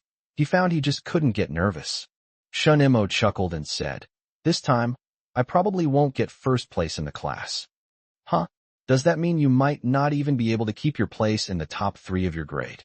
Wang Hao couldn't believe Shin Mo's words. Chapter 99 may be reformed. Wang Hao guessed correctly. Shin Mo's history, geography, and politics scores were only average, placing him at a mid-level in the class, or even slightly above average. There were no official rankings for the monthly exams, but Shinmo's name was so famous that the teachers would still compare them privately. Class teacher Liu Qingfei looked at the report card in his hand with a constipated expression. "Oh, Mr. Liu, I heard that Shun Mo from your class didn't do very well on the exam this time." Chen Xingfeng, the homeroom teacher of Class 1, came to the opposite side of him with a half-smile on his face. "It really wasn't very good. The humanities subjects were so bad that I wanted to quit ZTE. Did you do that badly on the test?" Chen Xingfeng suddenly became interested. At the beginning of the semester, he had talked about Shun Mo to his classmates. He thought that Shun Mo's potential was even stronger than Liu Qing's in the class, which made the girl very resentful. In this monthly exam, Liu Qing put in a lot of effort, and her scores in every subject were excellent. She got full marks in physics and chemistry, and was only a little short in English. Feng Tsang from Class 2 is like an enhanced version of Wang Ge. He didn't get a perfect score this time, but he has almost no rivals in Class 2. He didn't do particularly well in the humanities subjects, but he was still in the top 5 in the class in each subject. Lin Jidao, the homeroom teacher of Class 2, also came over, waiting for Liu Qingfei's reply. "Yeah, I did the math. He can't even make the top 10 in the class." Liu Qingfei shook his head and sighed. "Luckily, he still has 4 perfect scores to keep him going. Otherwise, I would have made him pack his things and go back to Zhongxing Junior High School immediately." Now it was Chen Xingfeng's turn to be constipated. For perfect scores, he knew without a doubt which 4 subjects it was. Lin Jidao secretly wished he hadn't spoken up, otherwise he would have lost to both Liu Qing from Class 1 and Shun Mo from Class 3. Grade 10 scores can be used as a reference, but their reliability may be greatly reduced in Grade 11. Shin Mo essentially removed the inflated figures early on, showing everyone his most authentic self. The teachers in Class 3 were smug. They had been waiting to see Chen Xingfeng and Lin Jidao's expressions for a long time. "Oh, Mr. Liu, how did you do on the Chinese exam? Did you improve compared to the high school entrance exam?" Math teacher Wang Ji asked enthusiastically. "Almost. There's still room for improvement." Liu Qingfei closed the report card. "I reckon he'll have time to study Chinese after he moves up to the second year of high school. He'll be facing math, physics, and chemistry every day, so he needs to use Chinese to balance things out, right?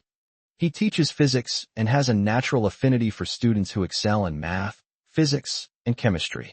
Several teachers laughed together. That's right. With 4 perfect scores, no teacher dared to say that Shun Mo was unbalanced in his subjects. Even if he was unbalanced, it was in science subjects. But after the second year of high school, how much more unbalanced could he be? "Hey, have you heard? English teacher Li Wanwan changed the subject." "What did you hear?" several teachers asked curiously. "The college entrance examination in Shanghai is going to be reformed." "How should it be changed?" All the teachers were interested, as this would affect their subsequent teaching methods. "I don't know the specifics yet, but I've heard it will definitely be changed. A pilot program will be implemented next year, and it will be changed by the year after at the latest." What's the difference between this and not saying anything at all? Monthly exam results are not officially released. Students who do well will have their own methods for calculating them. After each subject teacher handed out the papers, they would automatically generate a rough ranking in their minds. But once Shin Mo's 4 perfect scores came out, many people gave up on ranking them. How could they even compare them now? Even though Shin Mo's grades in history, geography, and politics were only average, no one wanted to compare themselves to him anymore. They would have their own opinions because they felt that Shun Mo hadn't taken these subjects seriously. Why? Because they themselves didn't take it very seriously. On the first Sunday after the monthly exam, Shin Mo went back excitedly, and as usual, he went to Red Maple Leaf to bring back some dishes. Since it was a meal for 3 people, Shun Mo specially ordered 4 dishes. Manager Zhou ordered 2 meat dishes and 2 vegetable dishes for him. "It's autumn, time to fatten up for winter. Braised pork and a lamb dish, okay? For vegetables, a green vegetable dish and a potato shredded dish. Is that all right?" "Yes, absolutely." Seeing Manager Zhou habitually reach for the wine, Shin Mo quickly stopped him. "I won't bring the wine." "What's wrong?" "Drinking alcohol is bad for having children." Manager Zhou was quite surprised. Everyone says alcohol can enhance the mood, Okay, fine. If you don't want to bring it, you don't have to. I'll get it for you when your younger brother or sister is born. How did you do on the exam this time? It's all right, but still watchable. Manager Zoe smiled and said, yours is definitely pretty good. Why do you say that? Everyone knows about red maple leaves. You, Shinemo, always underestimate things. If you dare to say it's not bad, then it's very good, extremely good. What if I say it's very good? Sister is waiting for you to say these 3 words. After old Wu finished cooking in the kitchen, Shinemo happily went back with his net bag. In the past few days, Shin Chuan has been busy at home, which Sui Wefang finds amusing. Why are you so diligent lately? Anyone who didn't know better would think you've started elementary school and been scolded by your teacher. Xiao Emo has her monthly exam. She'll be back for dinner after the exam. Sui Wefang recalled their last meeting. I don't think he said anything. It's always the same, no need to say anything. I'm going to buy groceries now. Why didn't you tell me beforehand? No need to buy anything. Xiao Mo will bring back groceries. He's been working at Red Maple Leaf for so long. He'll go there first and get the groceries. We can use the time saved to clean up. Isn't that just as good? Shin Chuan even mopped the floor, while Sui Wefang calculated the time. How long it would take to get from the school to the Red Maple Leaf, and how long it would take to get here from the Red Maple Leaf. Shin Mo appeared around 6:30. Oh my, Wefang, you've got quite the influence. Before, 2 dishes were enough for me and Xiaoma. But with you, it's become 4 dishes. Second uncle, I didn't bring you any wine. My teacher said it's okay to drink, but only after my younger brother and sister are born. Sui Wefang blushed, and Shin Chuan asked casually, are your teachers so nosy? How did you do on the test this time? Still 4 perfect scores. Oh my, this is wonderful. Shinemo looked around the house and said, second uncle, let's add some furniture. If we don't have the money, I'll go to Red Maple Leaf to get some. Sui Wefang quickly said, no need. Xiao Mo, as for the banknotes, I'll find them elsewhere. You don't need to worry. The showdown between the sisters-in-law has only just begun. With Shun Mo as her trump card, Sui Wefang feels at ease and quite amused. Before Shun Mo reveals his true colors, she wants to let Shin Jiang and Chun Yi know where the bottom line is. I should be able to get pregnant by the end of the year, right? Sui Wefang wanted to see how her parents would treat their pregnant daughter-in-law. Shin Chuan rinsed the chopsticks again and set them out. Let's eat. Your second uncle wishes you would take the college entrance exam next year and get 4 more perfect scores. Chapter 100. You're acting at me. After spending the night at his second uncle's place, Shin Mo had breakfast and then returned to school. He worked like a 996 workaholic, desperately trying to solidify his foundation, because the better he did in the college entrance exam, the better the school he would attend. The better the school, the better the job, and the better the job, the less he would have to work so hard. When he arrived at the school, Shinemo saw a girl at the stairwell. She was about 1.7 meters tall and quite slender. There are 4 classes in the first year of high school, and everyone knows the top students in each class. Based on previous impressions, this must be Lu Qing. In this monthly exam, the 2 competed against each other remotely. Lu Qing seemed to have won by a large margin, but she knew in her heart that she might not be able to beat Shin Mo in the exam when they were in the second year of high school.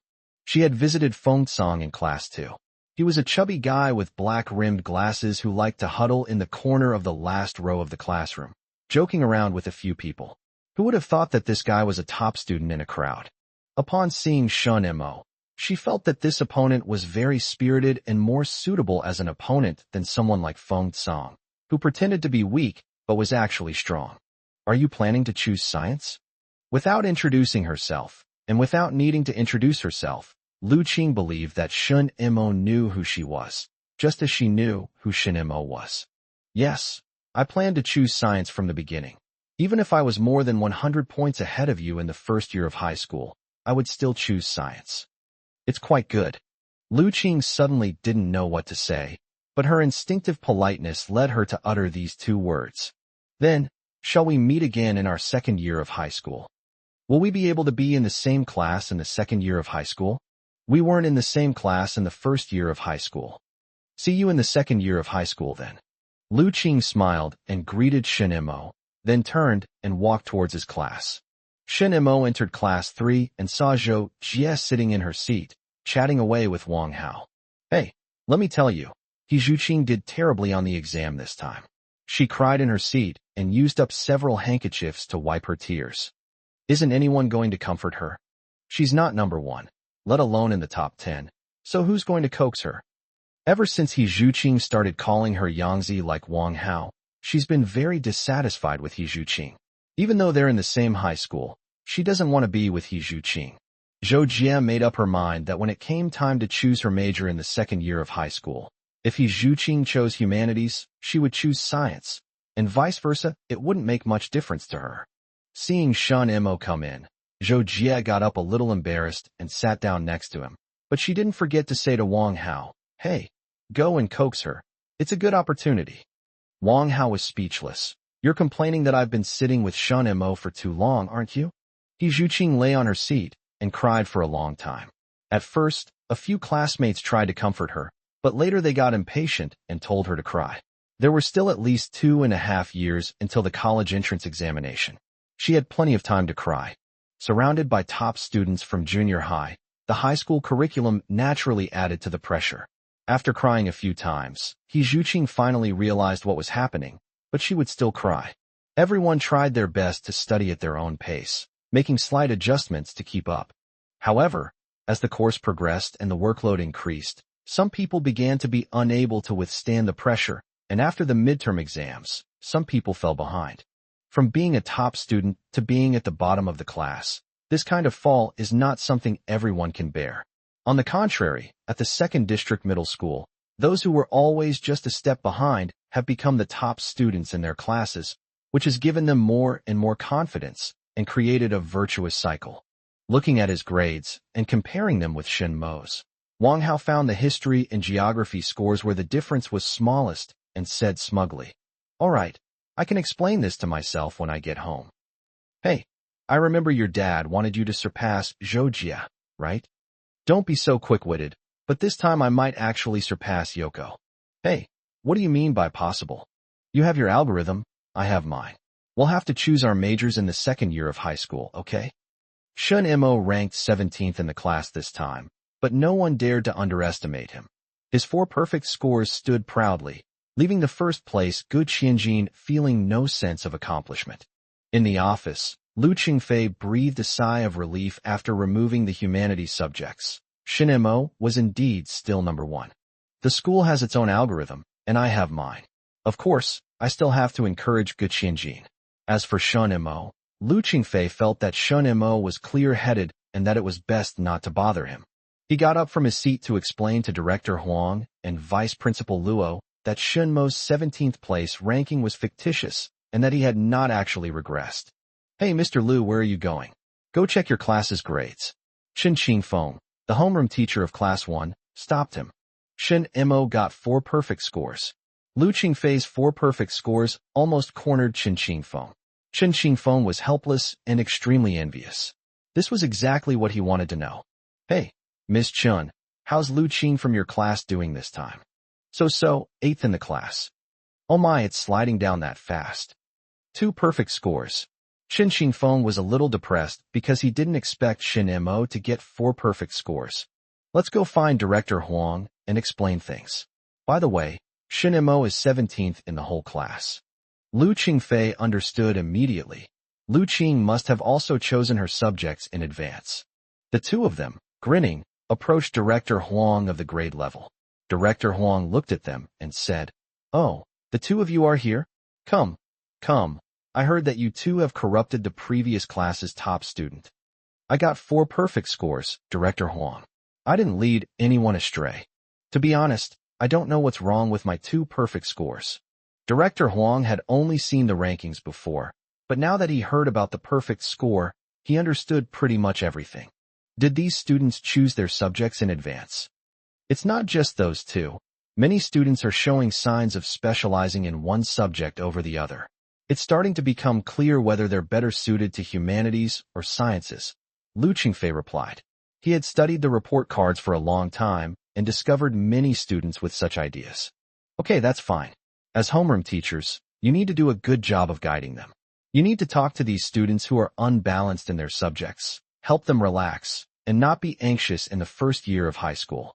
They have a long way to go. Lu Qing and Shun Mo don't need any guidance. After all, they still have perfect scores to rely on. When they occasionally bumped into each other in the cafeteria, they would just exchange a smile, without any pressure on them. However, Lu Qing admired Shun Mo very much, as he actually dared to let himself slip to 17th place in the class. Feng Song brought over a lunchbox, pushed up his glasses, and said to the two of them with great dissatisfaction, "I'm still too honest." He ranked first in the overall score this time, but he didn't get a single perfect score. Shin Mo and Lu Qing both laughed at him, saying, "Then let's wait until the final exams." Chapter 101 The Snowman. After New Year's Day comes the 12th lunar month, when the weather turns cold and there are occasional light snowfalls.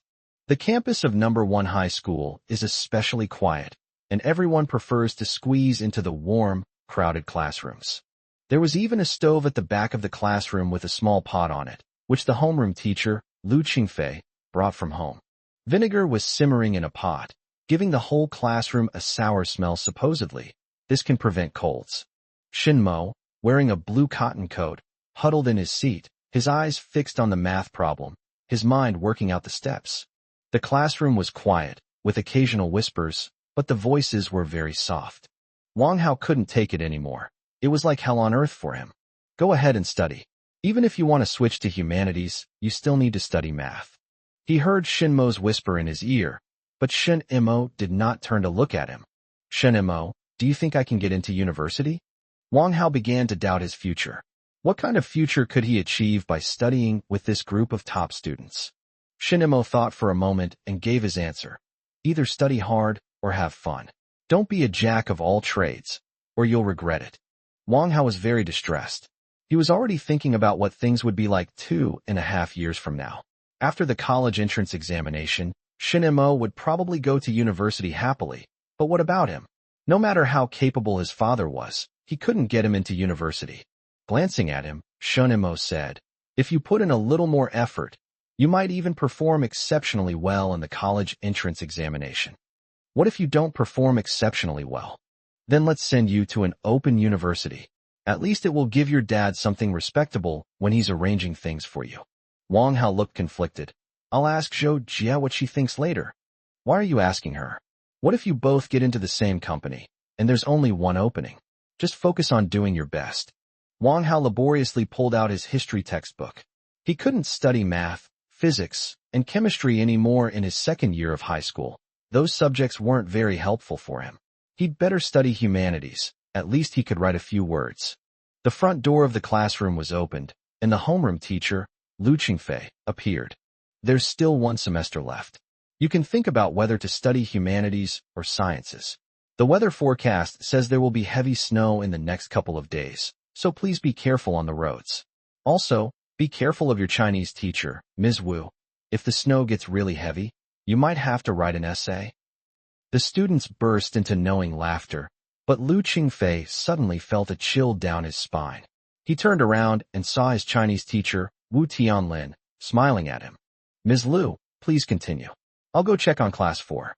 Also, I want to tell everyone that the composition your homeroom teacher, Ms. Lu, mentioned is a must-write. Don't write it in advance. It hasn't snowed yet. The smiles in the classroom disappeared and moved to Wu Tianlin's face. Lu Qingfei really wanted to slap his mouth, but as the homeroom teacher, he was just thinking that he couldn't embarrass himself in front of his students when his hand was already on his mouth. He quickly covered it up and pretended to yawn. The sky outside was overcast with snowflakes falling. This was probably the biggest snowfall in Shanghai in recent years. When I woke up, the entire campus was covered in white snow, and it showed no signs of stopping. He breathed out a breath, and immediately there was a noticeable white mist. Good grief, this essay assignment is definitely in order. Wang Hao blew on his hands, looking at the snow-covered ground, feeling both happy and frustrated. Sigh. Just a few days less. Just a few days less. Why couldn't it have snowed during the holiday? The students who cleaned today seemed to have a lot more strength. Sweeping snow and sweeping dust on the ground are completely different experiences. Hey, Shin Mo, let's go get hot pot after the exam. It's on me. Wang Hao quickened his pace. This weather was ridiculously cold. He seemed to recall his teachers saying something like, "It's not cold when it snows, but it's cold when the snow melts." He probably wouldn't have thought of this if the snow had melted. "Oh, Mr. Wang, how are you?" Shen Mo teased him. "It's not even the new year yet, and you've already received your lucky money?" Small change, small change. How much can you eat even if you eat as much as you want?"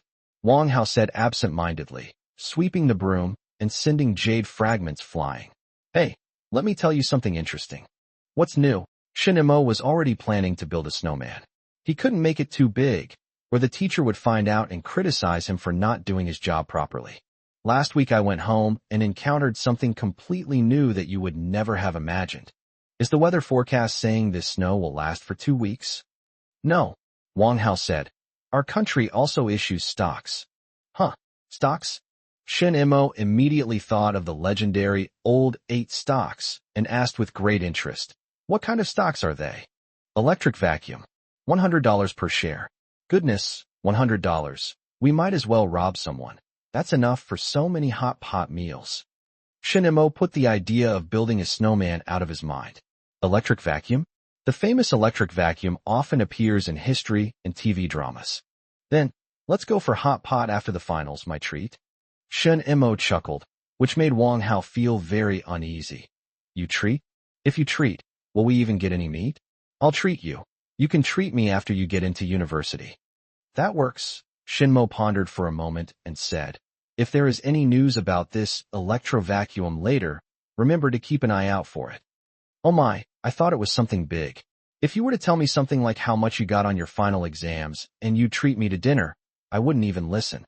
But if you're talking about something new, don't worry, I'll definitely bring it to you." Wang Hao chuckled and said that he had never thought about buying stocks, nor had he ever thought that his family would invest in stocks, let alone that Shen Mo already had plans to invest in stocks. A snowman appeared in the territory of Class 1 not far away. Lu Qing and several classmates built a large one together, and even students from Class 2 came to join in the fun and help. Shen Mo and Wang Hao were itching to join in, and several students from Class 4 who were sweeping the road saw the commotion and excitedly came over to check it out. Many hands make light work. Together, everyone built the snowman.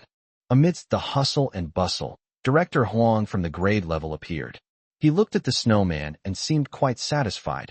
Otherwise, he wouldn't have waited until it was finished before coming over. "You guys come to the office." Director Huang didn't stand on ceremony with the students and dragged them directly to the office. He also asked several teachers to tell the homeroom teachers of the 4 classes to come and take the students away.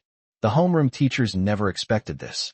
They thought Director Huang had some task to assign, so they rushed over to Director Huang's office, only to find their students lined up in a row. Because Lu Qing and Shen Mo were among them, the others weren't too worried.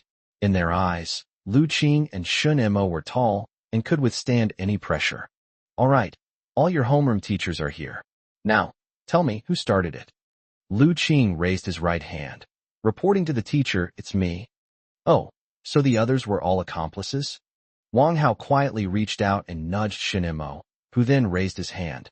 "Teacher, I'm a primary accomplice." Chapter 102 Foam, Song's Hidden Talents.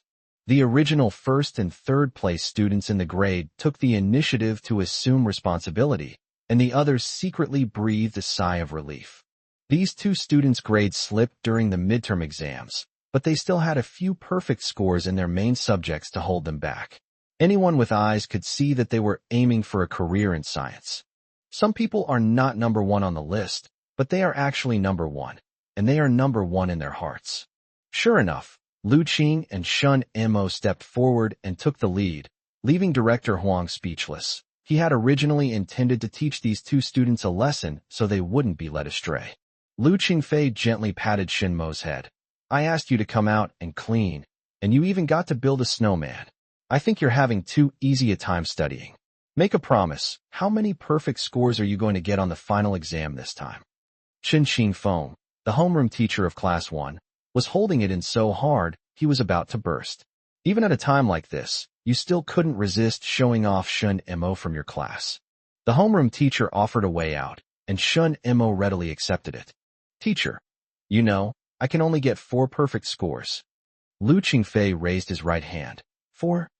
Director Huang said, all right, don't force the students to do things they can't do. 4 is enough. Lu Qing, what do you say? Me? I'll get at least 2. But my overall ranking will definitely be higher than Shen Mo's. Director Huang looked at the others. And you?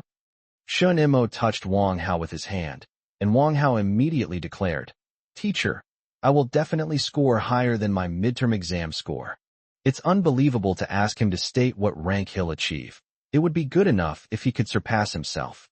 The others took the opportunity to express their opinions, some saying they wanted to get a certain score in a specific subject, and others saying they wanted to be among the top students in the class. It was just a snowman, and Director Huang didn't want to make a big deal out of it. Seeing that his goal had been achieved, he asked several homeroom teachers to take the person back.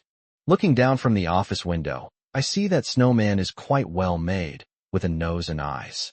For perfect scores, Director Huang was very curious. He was already in the first year of high school. Could he still get 4 perfect scores? If Shen Mo could really maintain 4 perfect scores until his senior year, then we could consider recommending him to a top university. A group of students followed their homeroom teachers back to their classrooms. Several teachers earnestly advised, you're in high school now, and final exams are just around the corner. You can't keep playing around like this. The group listened obediently.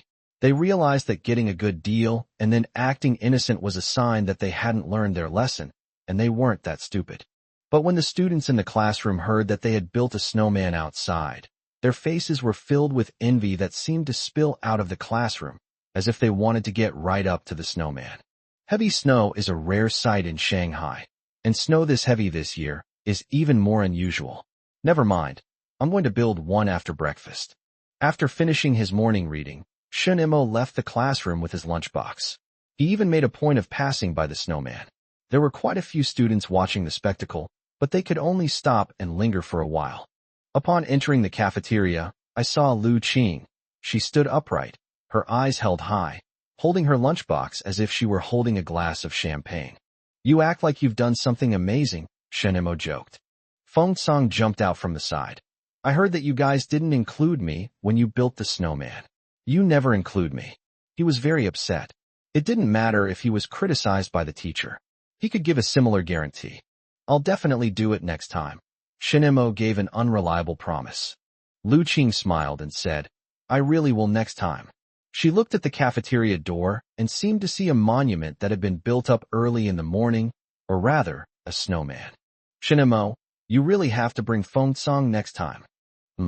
I wanted to buy osmanthus flowers and share wine, but it will never be like the carefree days of my youth. Feng Song, holding his lunchbox, said, I'll definitely do it next time. Shen Mo smiled and said, next time will be the second year of high school. Second year of high school. Can we be in the same class? Lu Qing said with a matter-of-fact expression, I heard there will be fast and slow classes. Don't tell me the two of you won't be able to get in. But then she looked at Shen Mo with a puzzled expression. Where do you get all these feelings? Shen Mo laughed and said, all my sentiments and quotations are to cover up my insecurity about not being able to pass your Chinese exams. The snowman was like an interlude, quickly forgotten amidst the final exam preparations. Before the Lunar New Year, the final exams arrived as scheduled, and almost every time a subject was finished, it would be graded immediately.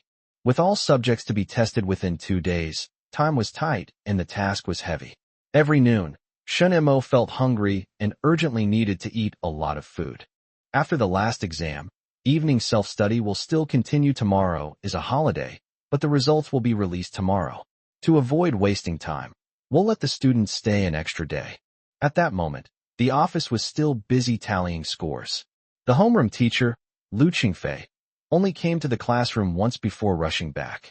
As soon as I entered the office, I heard the teachers inside laughing. These students are all starting to choose their subjects in advance. What's the matter? Looking at the grades, Feng Song from class 2 still didn't get a perfect score this time, but he scored above 98 in math, physics, and chemistry. Lu Qingfei laughed smugly. Oh, that's great. Don't be so harsh on the students. Who can guarantee a perfect score, right? Shen Mo got 4 perfect scores, but he was too proud to say it and let others say it. Chen Xingfeng, the homeroom teacher of class 1, was also quite proud. Teacher Lu is right. Students need to be left with some room for improvement. I think that's what Feng Song was thinking. It doesn't concern him with getting into college, so Feng Song doesn't need to make things so difficult for himself. And Shun Mo, who always gets 4 perfect scores, isn't that exhausting? And Lu Qing, who insists on competing with Shun Mo, isn't that exhausting too? I'm not incapable of getting a perfect score. I know my limits. We'll see each other during the college entrance exam. But Feng Song was actually panicking inside. Shin Mo always got 4 perfect scores, and he knew he couldn't do that every time. The scores for the last subject, geography, were released, and the process of adding them up to the total scores of students in each class began immediately. Shin Mo improved to 15th in the class with 4 perfect scores. Lu Qing's grades were very stable, maintaining a top 10 position in the class with 2 perfect scores in math and chemistry. Feng Song did not get a perfect score, and his grades dropped significantly, falling to 8th in the class. However, if you take a look at the science scores of these 3 students, they are all ranked first in their class, and the difference between them is not significant. Lu Qingfei looked at the report card in his hand, his brows furrowed tightly. Shen Mo has started to pay more attention to biology, but he still can't compare to Lu Qing and Feng Song in Chinese. After checking the time, Lu Qingfei thought to himself, never mind, I'll notify these kids tomorrow. However, some students were clearly impatient, and several class monitors or subject representatives came to the office under various pretexts. Teacher, tomorrow is a holiday, right? The students asked me to confirm. Teacher, has the class schedule for next semester been arranged yet? Let me copy it down. Teacher, my classmates asked me to ask if there's any homework for winter break. Lu Qingfei couldn't take it anymore. Hey, I have the winter break homework. I'll give it to you tomorrow. What's the rush? A group of students went in and out, having already found out the news in advance. The homeroom teachers did not stop them, as sometimes it is necessary to prepare some psychologically vulnerable students in advance. Chapter 103 Lu Qing, who doesn't do his homework. Students have their own algorithm. Those ranked higher are calculated based on their total score, while those ranked lower are calculated based on their scores in arts and sciences separately. Although there are rumors, not everyone's scores are revealed. People only know the rankings of the top few. Shun Mo didn't make it into the top 10 again. Zhang Jin, who broke the news, said with a low-key and mysterious expression. Really? Many people didn't believe it. After all, Shin Mo was the top student in the class when he first entered number 1 high school, but no one dared to question whether Shin Mo's grades were obtained by cheating, since Shin Mo had 4 perfect scores in the midterm exam. Hey, how many perfect scores did Shin Mo get this time? That's what everyone's concerned about. As long as he gets 4 perfect scores, Shin Mo will still be number 1 in reality. Don't ask questions about things you already know the answer to. Li Hui, who came in first place, was quite depressed, even though he was the one who should have been first. But he also knew in his heart that the pressure from Shin Mo's 4 perfect scores was too strong, and even he felt that it was a shame that Shin Mo did not get first place. Any other news? Feng Song from class 2 ranked 8th in the class. Wow, that's rare. What's going on with this guy?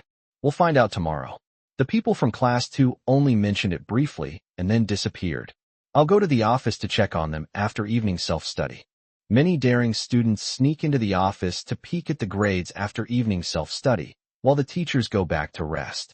The excuses they used were clumsy, such as forgetting something for the teacher, or that a certain teacher asked them to prepare something. The teachers in the office just smiled and didn't expose them. How did you do on the exam? Shin Mo asked Wang Hao. Wang Hao remained quite calm. Anyway, I'll definitely do better than Zhou Jia on the exam. How did you know? I'm not trying to be mean to Zhou Jia, but she thinks she can outperform me? No way. I'm going to treat her to dinner. Wang Hao chuckled. He planned to use Zhou Jia as an excuse after he went home for vacation. Hey, let's go for hot pot. Let's go together after school tomorrow. It's on me. Shin Mo was puzzled. Your results weren't reported just now. So how can you be so sure that you even agreed to treat me to a meal? Just wait. We'll definitely have hot pot tomorrow. Did you make a bet with Zhou Jia? Whoever does better on the test pays. Wang Hao said with a grin. You actually guessed that? Xiang Wuning, what nonsense are you talking about? Zhou Jie suddenly appeared from behind, glaring at Wang Hao with unfriendly eyes. When she saw Shun Imo looking at her, she hurriedly explained, "My name is Wang Hao. Yangzi, how dare you call me Xiang Wuning? You couldn't beat Shin Imo, and now you can't even beat me. Let's have hot pot at Plum Blossom Pavilion after school tomorrow." Zhou Jie stretched out her arm, swung it around, and hit Wang Hao. Because of the thick winter clothes, Wang Hao took the hit with a grin and didn't feel any pain. Zhou Jie walked down the stairs, but Wang Hao wouldn't let her go. "Don't forget tomorrow." Upon hearing this, Zhou Jie rushed forward again, ready to strike Wang Hao a second time. But then Zhang Jin ran out of the office on the other side. I've got it. How about it?" Zhang Jin glanced at Wang Hao and said, "You're fifth from the bottom. Zhou Jie is second from the bottom." Wang Hao was overjoyed. Really? Fifth from the bottom? Doesn't that mean he's ranked first among the few students in the class with connections? This will make things so much easier to explain when I get home. Zhou Jie got even angrier, swung her arm, and hit Wang Hao again, then walked away without looking back. Several people chuckled, and Zhang Jin hurriedly rushed into the classroom, showing off the news he had learned in advance from the office. The next day, several teachers entered the classroom one after another and distributed the pre-printed test papers as winter vacation homework. Class teacher Lu Qingfei was the last to enter. He tapped on the desk first. "Your hearts are practically soaring. The final exam scores are out. Some of you did well, but don't be arrogant. You've only completed one semester of high school. Keep working hard. Those of you who didn't do well, don't be discouraged. You've only completed one semester of high school. You have plenty of time to catch up. This year is 1987. Are the older students already 16 years old? You can apply for your ID cards when you get back. You'll need them for the college entrance exam. But I'm not requiring you to get them this winter break. You have one summer break for your first year of high school, and another for your second year. Those 2 breaks are long enough. Don't forget about your third year summer break. I'd like to see who dares to procrastinate until the third year summer break." He went on and on about holiday safety precautions before finally letting the group of students out.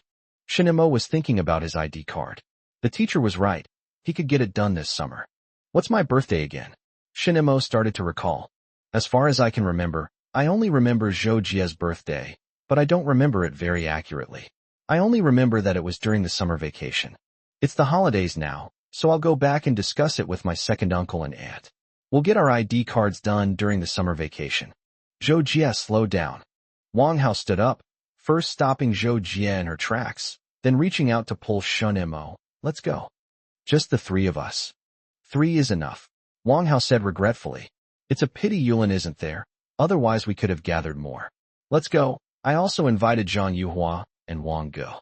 He suddenly felt a little hesitant to see Lu Yulin, because he didn't know how high Lu Yulin's score would be, and if Lu Yulin scored higher than him, it would ruin his good mood. A group of people packed their test papers into their backpacks and walked out with a relaxed air. They ran into Lu Qing and Feng Cang outside, and the two seemed much more relaxed. "Hey, isn't this one of the top 10 in class too?" Shin Imo joked. They had all heard about Feng Cang's results this time. "We should have done this a long time ago. It made me take an extra half semester." Feng Cang pushed up his glasses, completely unconcerned about his declining ranking. Lu Qing seemed even more relaxed. With her hands in her pockets and wearing a knitted hat, she walked out as if nothing had happened. Shinmo felt she was being too relaxed. "Hey, didn't class want to assign any homework?" Lu Qing replied. "The teacher said that if you know how to do it, you don't need to do it." Huh. I had only heard about it before. I never thought I would actually meet such a bold classmate. Lu Qing even looked at Shun Mo's yellow backpack with a strange expression. "You're really going to do it?" Shin Mo felt it was better to be honest. "I'm the 15th in the whole class." Feng Cang wasn't as nonchalant as Lu Qing. He chuckled and said, "Shin Mo and I both brought them. Don't use us as scapegoats when the teacher criticizes you at the start of the semester. TCH, look at how cowardly you all are." Lu Qing tossed her head. "I never do holiday homework." Shin Mo doesn't know that, but Feng Cang, don't you know? Feng Cang pushed up his glasses again and replied, "I've heard a little about it, but I didn't think you were really not going to do it. We're in high school now. I'm not following your example." Shin Mo also said, "I won't learn from you either." He didn't dare to follow Lu Qing's example. Lu Qing was obviously a gifted person who might even sleep in class. He and Feng Tsang should be more honest with each other. Chapter 104 Everyone Wants to Do Foreign Trade. Manhwa Pavilion's hot pot has a northern flavor, using a copper pot for simmering meat, which is quite different from the hot pot in Shanghai. In addition to Shun Mo and Zhou Jia, Wang Hao also brought Zhang Yuhua and Wang Ge. Zhang Yuhua was surprised. Oh, he Zhu Qing isn't here? No, just a few old classmates from our class 3. He Zhu Qing. Well, she's not in our class anymore, so let me save some money. Wang Hao didn't dare to forcefully ask her, firstly because she might not be willing, and secondly because Zhou Jia really didn't want to. Despite his loud orders, Wang Hao didn't dare let everyone eat their fill of mutton. He ordered cabbage, tofu, and glass noodles, which were relatively inexpensive and enough to fill their stomachs. Although Zhou Jia was fuming, she wasn't so polite when she started swinging her chopsticks. While urging Shun Mo to eat mutton, Wang Hao didn't forget to tease Zhou Jia. Hey, how are you going to explain this when you get home? How else can we explain this? Zhou Jia quickly put the mutton into the copper pot, took it out as soon as it changed color, dipped it in a little sesame paste, blew on it, and put it in her mouth. She was very satisfied with the taste. Just explain it like this. I don't believe you can really get into university. Wang Hao was annoyed. Eat less. I'll eat. Zhou Jia ate a few more bites, then felt frustrated. I need to think about what I'll do after my senior year of high school. Shin Mo picked up a few pieces of mutton, some vermicelli, and some soup, and ate it warmly. Hey, why don't you go back and get your ID cards? Let's have it in the summer. My birthday isn't here yet. Zhou Jia remembered her birthday very clearly. Shun Mo asked, are we going to the Red Maple Leaf Park again for my birthday this year? Zhou Jia was even more frustrated. Wang Hao and Shun Mo had almost killed her appetite. No, I'm not going.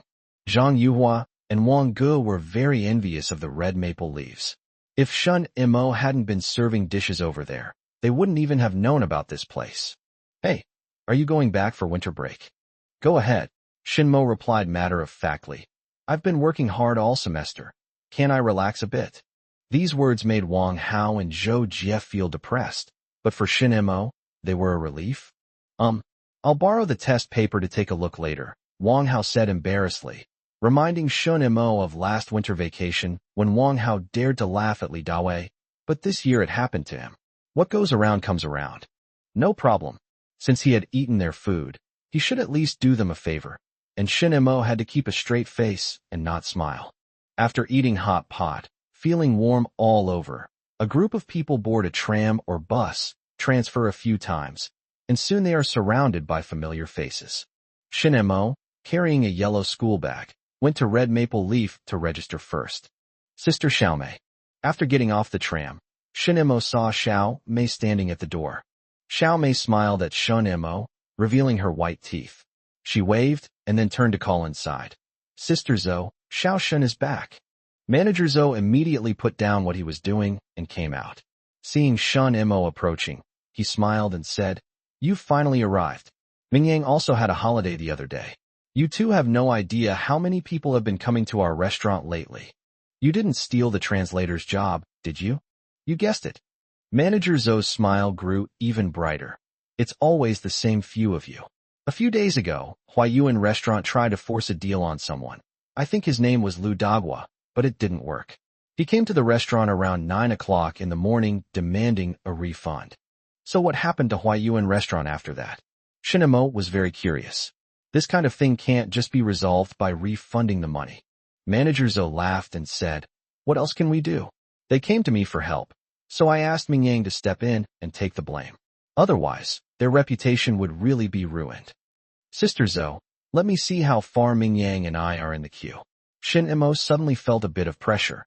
He felt this holiday would be very busy. Look, Mingyang is going out again tomorrow. You can start from the day after tomorrow. I don't know when you will be back. I haven't dared to agree to anything. Shun Mo leaned over to take a look and, wow, he and Zhao Mingyang were going to be busy until New Year's Eve. After the New Year, they wouldn't be able to rest from the third day of the Lunar New Year. The people at the top included both self-employed individuals and those working for state-owned enterprises. Translators were hard to find, and the reputation of Garden Road was finally starting to spread to state-owned enterprises. Fortunately, there was an entertainment expense included, giving them a legitimate reason to spend money. Otherwise, there wouldn't have been a good excuse to hire them. Sister, I remember. It started on the 4th day of the Lunar New Year last year, right? Good memory. You see, the further we go, the busier you get. Shaoshun, how many years has it been since the reform and opening up? People like us can no longer think about holidays and Sundays. We should take advantage of the favorable conditions and make as much money as possible. Shin Mo remembered what Wang Hao had told him about stocks a few days ago and asked, Sister, do you have any customers who trade stocks? Oh dear, let me tell you, don't touch that stuff. How do you know if you'll make a profit or a loss? Business isn't in our hands, so be careful. Even in a casino, you can at least hold some cards. But what are stocks? Are they just going to be at the mercy of the market? Manager Zhou was very pessimistic about the stock. I was just asking. Shin Mo doesn't even have an ID card right now, and his capital is only this little bit, which isn't enough. He wants to accumulate more before the market takes off. How many dishes are you bringing today? Let's keep 4. Sister, I want a family photo. My second uncle has a small stove. Okay, I'll add some braised pork, bok choy, and tofu for you, alright? Yes. Are you not bringing any alcohol? Bring 2 bottles of good wine. It's almost the end of the year, and my second uncle is going to deliver New Year's gifts. Then take it with you tomorrow. I'll also prepare 2 packs of good cigarettes for you, so you don't have to take it in 2 separate trips. Sister, don't forget to ask the customers for their information tomorrow. Don't worry, would Sister ruin her own reputation? Manager Zhou glanced outside. Why wasn't Xiong Ming invited to Huayuan restaurant? Had that kid found another good opportunity? Xiong Ming did a good job at Huayuan Hotel. He even skipped class several times to help Su Xiangyang with translation, believing that he had accumulated enough experience. Su Xiangyang repeatedly advised him to be cautious, but Xiong Ming felt that Su Xiangyang was worried that he would run out of translators after he started doing foreign trade, so he was even more determined to go for it. He increasingly felt that he could only make money by being a boss. Although translation could also earn money, how could it compare to Su Xiangyang? After gathering the money in his hand, Xiong Ming decided to expand into foreign trade and become his own boss, but he could only be a behind-the-scenes boss, with his father and brothers acting as the front men. When Shin Mo came out carrying the net bag, he saw Xiong Ming, who was heading to Huayuan restaurant with Su Xiangyang, and they were acting very friendly. Brother Xiangyang, I've called my parents and brother over today specifically to see you. Don't worry, if you need anything in the future, I'll still come to help. Okay? Chapter 105 ID cards on the agenda. From the moment Shin Mo started translating, Xiong Ming followed almost immediately, with hardly any time between them. In addition, he had been eating alone for quite some time, so he had more money in his pocket than Shin Mo. Xiong Ming brought his family to dinner with Su Xiangyang this time as a courtesy to Su Xiangyang before venturing into foreign trade. In addition, he had previously accepted a considerable amount less money from Su Xiangyang, and Xiong Ming felt that Su Xiangyang had an obligation to bring him into this industry.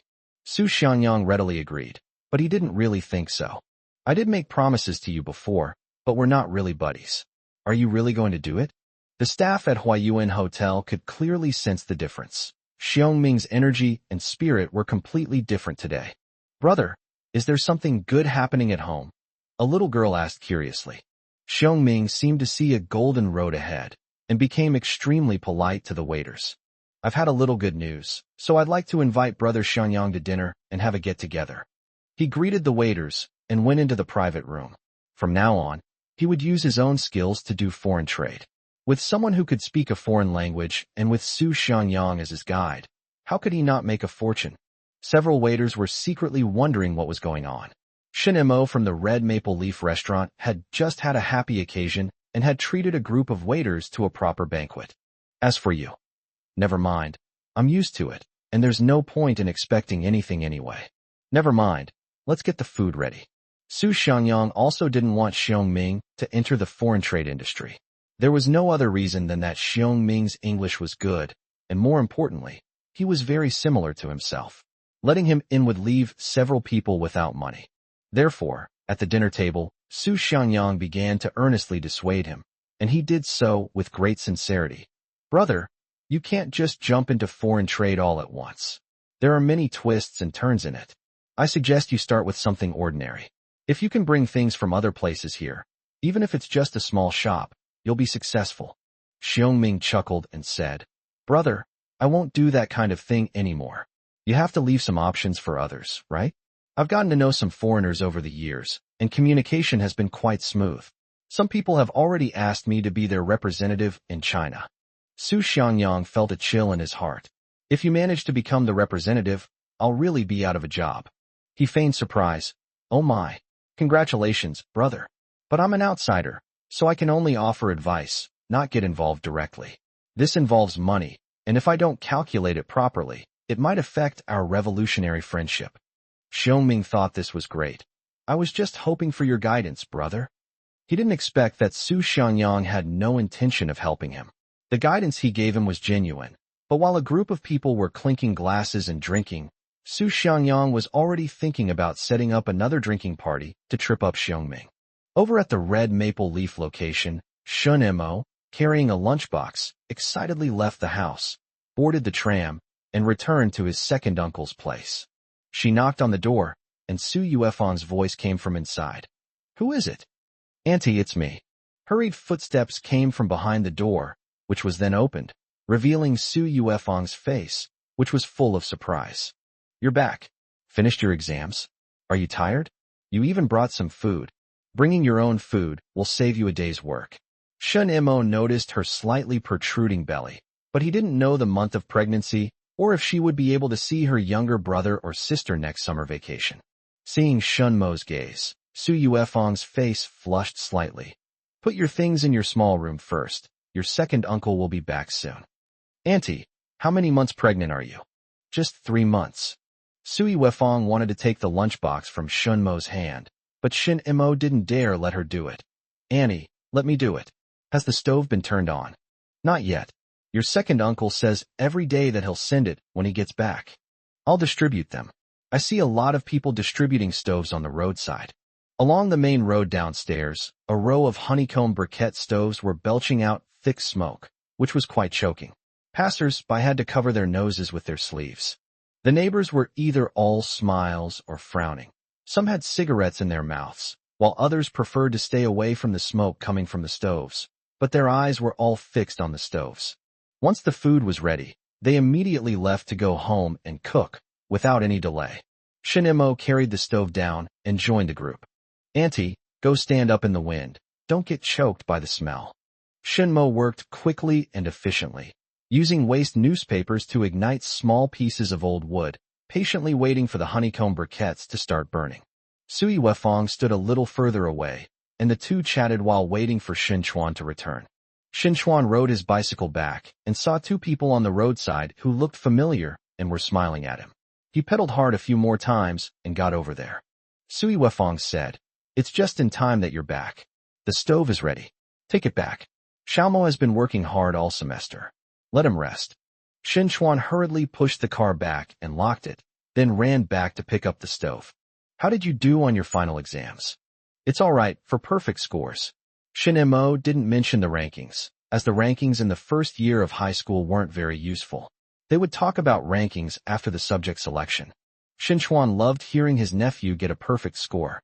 Now that he was in high school, as long as he could get a perfect score in any subject, his nephew would have no problem getting into university. He seemed to have gained more strength in his hands, and he walked with a powerful stride. Once upstairs, after setting up the stove, I immediately saw 4 lunchboxes on the table. Shin Chuan was even happier after opening and taking a look. Great, really great. I'll sleep here for the night and head to Garden Road tomorrow. Don't work so hard. Money can't be earned forever. You should focus on your studies now.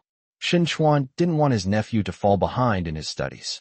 In his eyes, his nephew already had the ability to make a lot of money, so he should focus on his studies first, get into a good university, and not let small things cause him to lose big. Second uncle, I know what I'm doing. Now that he's in his first year of high school, Shinemo is able to keep up with the pace of the gifted students, and he's very confident about his college entrance exam. Second uncle, The homeroom teacher brought up the issue of ID cards. I want to get my ID card next summer. Sui Wefang said. Yes, this is important. She thought more directly. Her nephew already had a household registration, but she was worried that something might happen, so she quickly got his ID card done, which was equivalent to double confirmation. But neither she nor Shen Chuan could have imagined that their nephew got his ID card for stock trading. Hey, what's Xiaomo's birthday? Sui Wefang asked a very good question. Shen Chuan thought for a moment. My older brother didn't mention it much before. The household registration book says July 28th. Hey, Xiaomo, that's the lunar calendar, right? From now on, we'll use the Gregorian calendar. I can't remember the lunar calendar date, so the next date will be July 28th. All right. Otherwise, by the time you turn 16, you might already be in school. Let's not waste time like that. Sui Wefang murmured. July 28th. Gregorian calendar. It's good. On that day, Annie will cook you a bowl of noodles. There's no need for that. Shin Imo still held the same opinion as before. Why should a man celebrate his birthday? No trouble at all, Sui Wefang said with a smile. It's just a bowl of noodles, nothing fancy, right? Chapter 106 No Relaxation Before the New Year. The bedding in the small room was neatly arranged, and it was very comfortable to lie down in. Shinimo lay down for a while, then got up and did a test paper. That made him feel more at ease. Shinmo didn't dare to sleep too late because his second uncle and aunt had to get up early for work, but he was still woken up by Sui Wefang knocking on the door the next day. Xiaomo, are you awake? Get up and eat something before you go back to sleep. Shin Imo jumped up. I'll be out in a minute. It seems that the older generation all have the same idea. They can eat something before sleeping, but after eating breakfast, they seem to lose all sleepiness. When he came out of the room, he saw newly bought steamed buns, soy milk, and fried dough sticks on the dining table. His second aunt was setting out the bowls and chopsticks, and his second uncle was breathing on his hands to warm them. Go wash up quickly. Your aunt wanted to wake you up, but I thought you'd sleep a little longer since you just got back. Shun Imo quickly brushed his teeth and washed his face, then sat down at the table and asked curiously, Can Auntie still sell tickets on the tram? Of course not. People in the workplace value personal relationships. Your aunt has been transferred to the office. Oh my. People who don't know better would think she's some kind of high-ranking official. Shinchuan chuckled. Sui Wefang put a small steamed bun on his plate. Eat up. You're a cadre's spouse. I need to come back this afternoon. It's good that you're back tonight. Have your aunt buy some pork ribs. We'll cook them tonight. They taste pretty good. I asked Sister Zoe for some cigarettes and alcohol, and I'll bring them back this afternoon. Second uncle, you haven't sent your New Year's gifts yet, have you? Use these to send them. Sui Wefang quickly said. Xiao Mo, don't make it too fancy, lest you spoil their appetites. I know what I'm doing. Shen Imo picked up a small steamed bun and ate it with great satisfaction. Of the 4 staples of breakfast, 3 were now on the table. After breakfast, the 3 of them went out together. Shin Chuan wanted Shun Imo to sleep a little longer, but Shun Imo refused. Let's go to Garden Road first and tidy up the small room. I also have a single room there. The 2 first saw Shin Mo onto the tram, and then went to their respective workplaces. Shin Imo returned to Garden Road excitedly. Taking advantage of the remaining time in the morning, he tidied up his small single room. Xiao Mei and Wu Yuan came over to help him. Last night, my girlfriends from Huayuan sent me news that Xiong Ming is going to start his own business. He's going into foreign trade. Wow, how can someone like that make money? Xiao Mei was very indignant. She felt that Xiong Ming was a person of bad character and shouldn't have gotten rich. Wu Yuan asked, Xiao Shun, you've done so many translations. Is foreign trade easy now? The real skill lies beyond the surface. I don't think it's as simple as it seems. Shun Imo hadn't done it himself, but it certainly wasn't as simple as the discussion in the conference room made it out to be. These people probably had other negotiation meetings elsewhere, fighting for every penny and every minute. The term delivery date frequently appears in negotiations, and if Xiong Ming is late, Shin Imo always felt that this term was prepared specifically for Xiong Ming. After tidying up the small bed, Shin Imo placed the test papers he had brought on the bedside table. Wu Yuan glanced at them, feeling both nostalgic and repulsed. His thoughts were very complicated. Xiaomei had almost the same thought, but she didn't complain about the teacher. She just wondered if she could have gotten into university or at least a vocational school if she had been able to finish all those tests. Shen Mo quickly changed into his waiter's uniform and went out with Wu Yuan and Xiao Mei to greet the guests who would be arriving at noon. He thought the guests he was waiting for would arrive in the evening, but they arrived at noon instead. This is a state-owned factory. They couldn't get a proper translator before the Lunar New Year, but they were anxious, so they came to Red Maple Leaf to eat and spend money. Upon seeing Shen Mo, the person in charge shook hands politely and asked Shen Mo to come and help the next morning. Manager Zhou then prevented Shen Mo from participating in the service work, telling him to focus on preparing for tomorrow's events. Director Huang, don't worry. Xiao Shun has done translation work dozens of times and has never made a mistake. While everyone else was busy at work, Shen Mo quietly prepared in his small room. He only took some time in the afternoon to bring back the cigarettes and alcohol. He didn't even wait for his second uncle and aunt to come home from get off work. He carefully locked the door and went back to Red Maple Leaf first. When Sui Wefang came home from get off work, she saw cigarettes and alcohol on the table as soon as she opened the door. This is so high-end. Dad's in for a treat. Sui Wefang didn't touch it. She locked the door, went downstairs to buy groceries, and waited for Shen Chuan to come back and turn on the stove. When she returned from the market, Shen Chuan also came back. Has Xiao Mo gone back to Red Maple Leaf? I haven't seen any of it. Sui Wefang pointed to the cigarettes and alcohol on the table with her chin. You should think about what to bring home for the new year first. Xiao Mo will definitely not agree to let you bring this back. The liquor is Jiananshan, and the cigarettes are peony. Both are quite presentable. Shen Chuan pondered. For the new year, I'll buy 2 chickens, 2 fish, and some other wine. Is that all right? Sure. I won't object. Sui Wefang certainly had no objections. No matter how much Shen Chuan prepared, it wouldn't exceed what Shen Mo brought back. Okay, I'll go to your house next Sunday first, and then go to my parents' house during the holiday. Shen Chuan moved closer to Sui Wefang, reached out, and touched his wife's lower abdomen, a happy, silly smile spreading across his face. Oh dear, time to cook. Sui Wefang slapped Shen Chuan's hand away and ordered, go wash the rice. Hey. Shen Chuan scurried over, then ran back a moment later.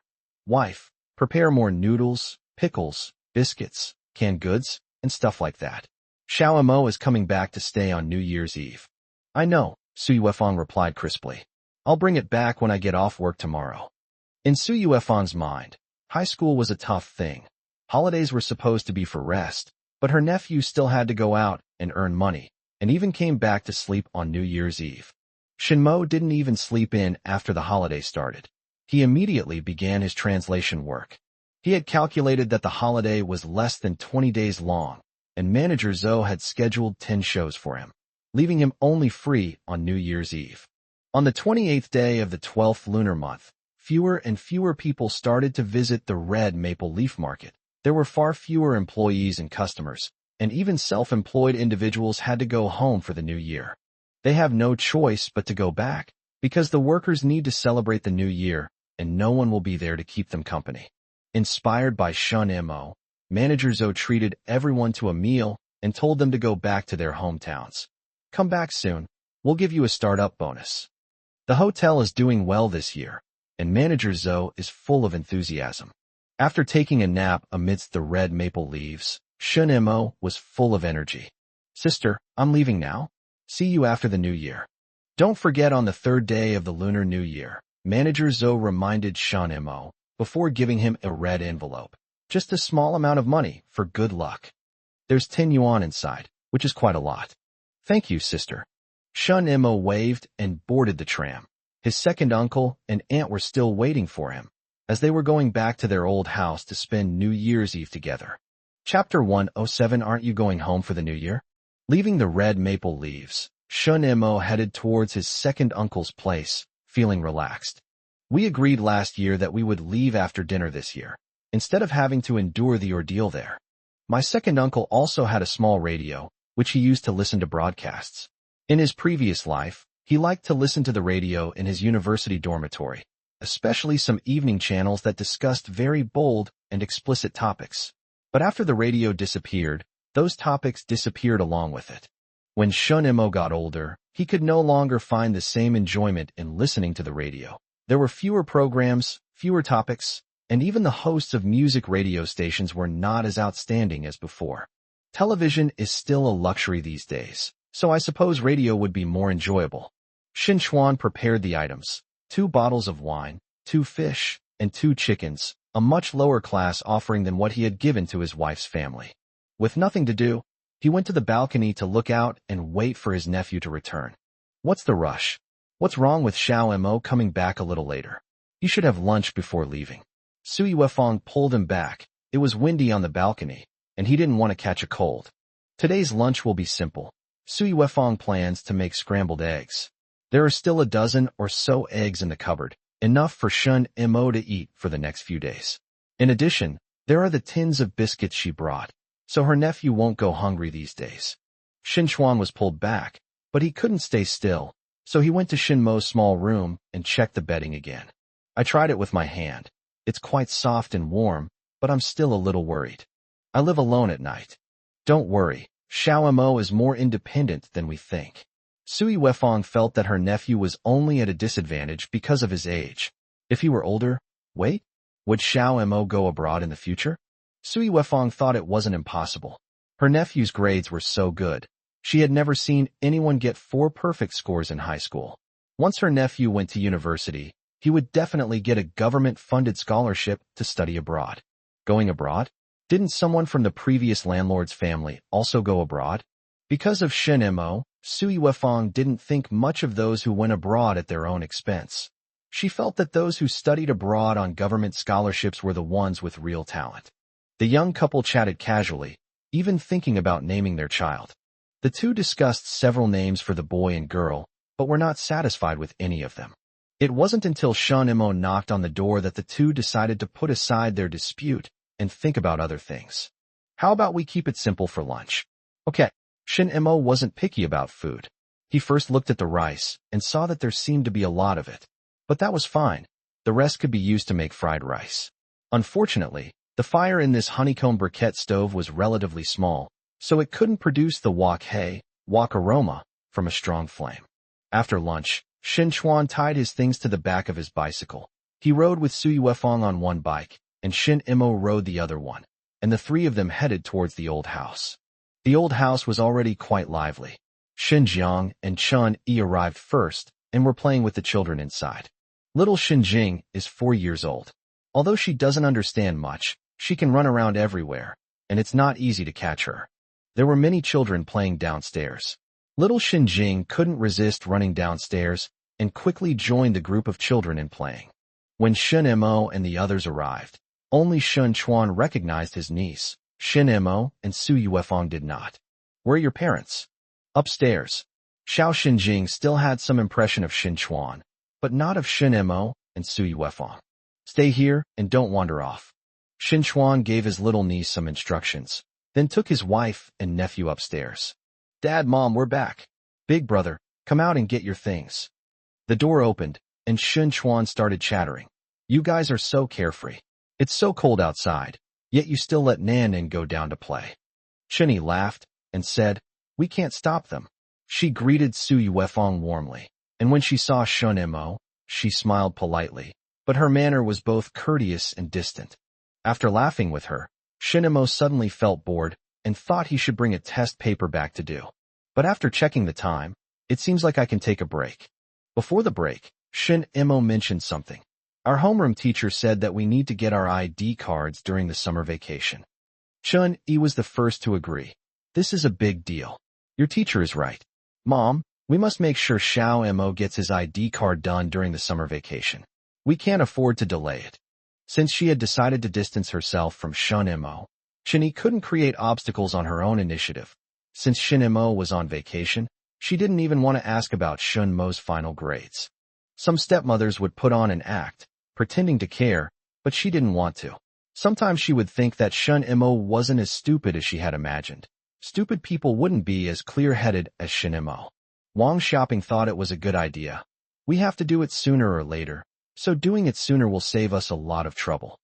But Shin Jiang wanted to put on an act, so he coughed and asked, how did you do on your final exams?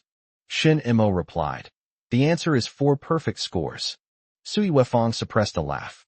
Her nephew was telling the truth, but no one in the family believed him. However, when her nephew lied, the family believed him without question. Before Shin Chuan could defend his nephew, Chen Yi spoke up.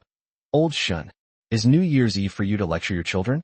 How many times a year do you even see them? Seeing his sons blank and shameless, even somewhat smug, Shun Jiang sighed inwardly. Oh well, let it be.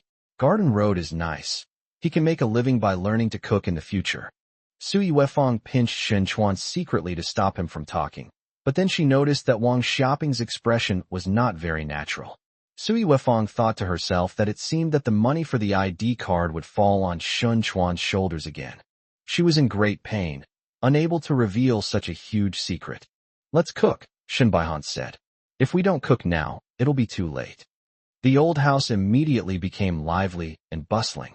Sui Wefang was pregnant and didn't need to lift a finger. Shin Imo didn't intend to lift a finger either, and Chun Yi didn't want him to either. So the two of them sat and chatted. There are canned goods in the cupboard. I'll open one when I get home tonight. Is it hawthorn or yellow peach? We have enough. You could eat canned food as your main meal. That won't do. I'll have a yellow peach instead. It's Chinese New Year, so it should be something sweet. Chun Yi looked out the window. Nan, come up. Dinner's almost ready. Xiao Shenjing came up reluctantly.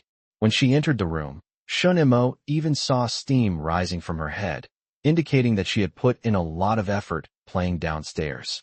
Chun Yi pulled her over and gave her a couple of light taps on her bottom. You're going to have too much fun. Xiao Shenjing just smiled, biting her finger, tilting her head to look at Shun Imo, and suddenly blurted out, Why are you at our house? Aren't you going home for the New Year? The room immediately quieted down, and the adults around stopped what they were doing. Even Shin Chuan thought that his sister-in-law, Chen Yi, had taught him to say those words. Chapter 108, A New Year's Eve That Couldn't Be Quiet. Shin Imo wasn't as angry as expected. He smiled and teased little Shin Jing. Tell your mom and dad that I'm leaving right away. It will be more troublesome to cook it myself when I get back, but if I don't eat this meal, there will be far fewer troubles later. Whether it was Chun Yi who taught them, or when Chen Yi taught them, is not important. The important thing is that these words came from Xiao Shenjing's mouth, and even if Chun Yi and Xin Jiang had 1,000 mouths, they couldn't explain it clearly.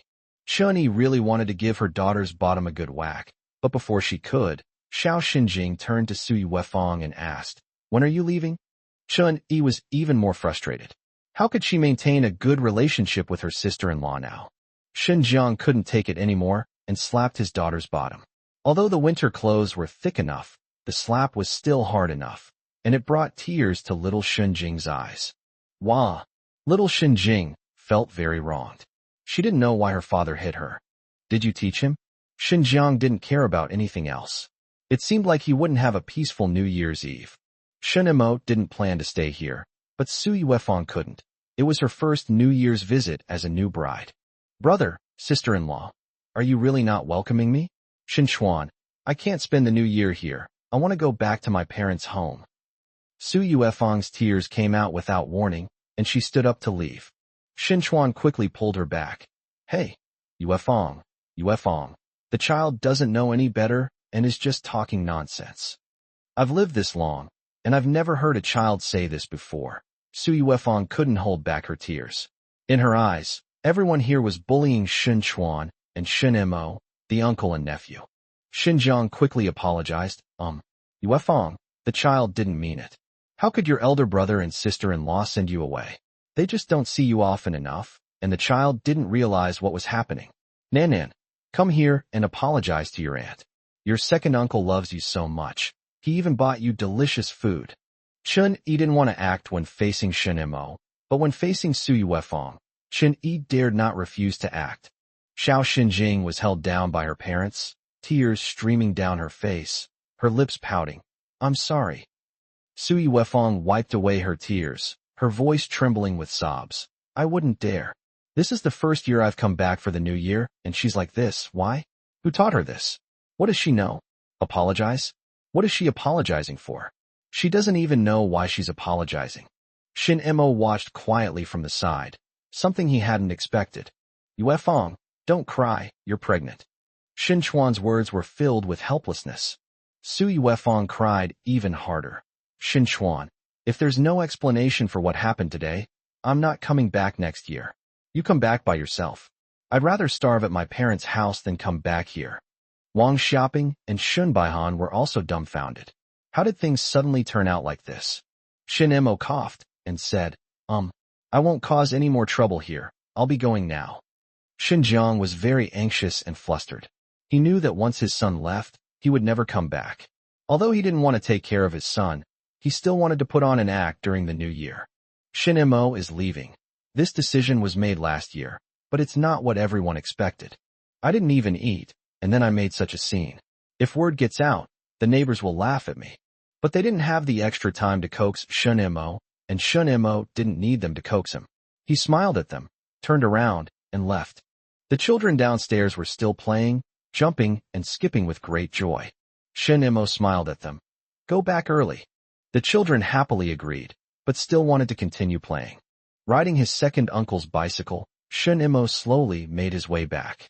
There might be some commotion at the old house, but Shun Mo figured his second aunt would probably stay. Su Yuefang cried incessantly in the old house. Just as she said, this was her first year as a new bride to celebrate the new year, unlike Shun Mo, who simply walked away. But as she cried, Su Yuefang's mind started to race. Wasn't this a perfect opportunity to tie herself to her nephew? And she couldn't cry for nothing, could she? Her older brother, sister-in-law, and parents would have to make it up to her. At this point, she will temporarily separate Shun Mo. Your compensation has nothing to do with Shun Mo, and you should not be involved together in the future. Little Xinjing received a few more slaps on her bottom, and the little girl sobbed, feeling extremely aggrieved. Shun Jiang and Chun Yi worked together, pleading with Su Yuefang, and managed to persuade her to stay calm. Seeing that Su Yuefang had calmed down, Shun Jiang pulled Chun Yi aside and asked with displeasure, Why are you teaching Nanan like this? You also think I taught him? What conflict do I have with Yuefang? Let me ask you, what conflict do I have with Yuefang? Xiao Mo doesn't talk to him. Does the family need his meal? After dinner, isn't he leaving? Otherwise, how will we squeeze in tonight? Shun Yi's eyes suddenly widened, and she turned her head, even angrier. I can't cover up the trouble your parents caused. No. How did it become my parents' fault again? Would my parents teach my daughter this? Xinjiang clearly remembered that after they brought their daughter back, she ran downstairs to play, and her parents couldn't catch her. Go check the bed in the cabin. Xiao Mo said she wanted to change it last year, but it hasn't been changed yet. How are Xiao Chuan and Yu Fong supposed to sleep? Xinjiang was shocked and was about to go over when Chun Yi stopped him. Let me tell you, if the two of them can't fit in, the three of us can't fit in either. It's too late for you to talk about this now. No wonder Mom looked so awkward earlier. She only remembered this when it was almost time. Xinjiang felt that as the eldest brother, he needed to maintain order tonight. The bed was too small, no problem. He'd let his second brother and Yuefang sleep in the big bed, and his wife and daughter sleep in the small bed. He rearranged everything. I need to rest. Su Yuefang didn't want to sit outside anymore. She had been wronged and wanted to be alone. Xinchuan quickly helped her into the small room, which was where he and his nephew had slept before. Upon entering the room, Su Yuefang was immediately stunned. Was the bed too small? No wonder you asked me when I was leaving earlier, Xinchuan. Let me ask you, how do you sleep in such a small bed? Su Yuefang's tears came out again. Xinchuan hadn't even thought about the bed. He and his nephew could squeeze together before, so why couldn't two men? But his wife was pregnant, and he couldn't bear to leave her. Wife, don't cry. Oh, don't cry. You can sleep here tonight. How can I take care of it? Su Yuefang wiped her eyes, and tears welled up again. This is not right. This is the first time I've come back with you for the new year, and I'm already being treated like this. Xinchuan, let me tell you, don't even think about me coming back for the new year again. Xinchuan was frustrated and in a dilemma. He hadn't expected this situation. As he came out of the small room, he saw that his mother, Wang Xiaoping, was avoiding his gaze. Wang Xiaoping and Shun Baian were very annoyed. They really hadn't intended to give their second daughter-in-law a hard time. This small bed, they really remembered that they wanted to replace it, but they kept thinking that there was still time, and they forgot about it. Chapter 109 Su Yuefang Gets a Gold Coin. Shen Baihan and Wang Xiaoping were discussing the matter outside, both of them very worried. There's only one way. The two of us old folks can sleep in that small room, and Xiaochuan and Yuefang can sleep in our room. Shen Baihan could only think and act this way. Otherwise he was destined to have no peace tonight. In fact, he already had no peace. Wang Xiaoping immediately agreed, and the elderly couple decided to squeeze in themselves. Go and tell them. Wang Xiaoping immediately went to the small room, knocked on the door, and when she opened it, she saw Su Yuefang's face full of grievance. Xiaochuan, why did you bring Yufang here? Let's go to the room with your dad and me. It's spacious over there. Su Yuefang's heart skipped a beat. Her mother-in-law had decades more experience than her, and her way of speaking was indeed different. Shin Chuan was thinking about both his wife and his parents. Mom, how will you sleep? Wang Xia thought to herself. You silly boy, why are you still worrying about me and your dad at a time like this? First, appease your wife before you talk about anything else.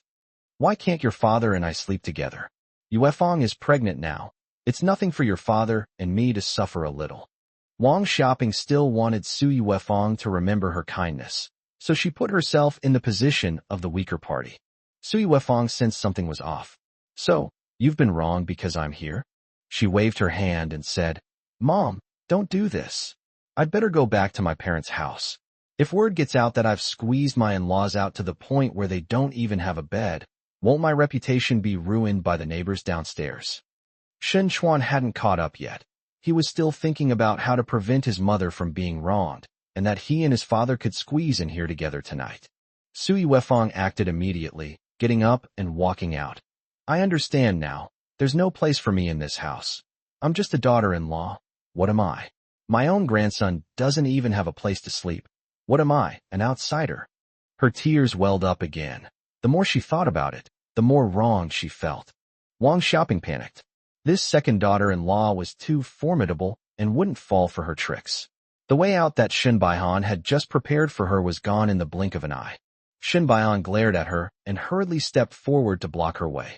Yuefang, your mother is not good at speaking and often does good things, but ends up doing bad things. Please be more understanding. Before you came here, your mother was still saying that your place was too spacious and prepared some money for you to buy furniture. He turned to Wang Xiaoping. Hurry up and bring over the money you prepared for Yuefang. Wang Xiaoping hurriedly returned to her room.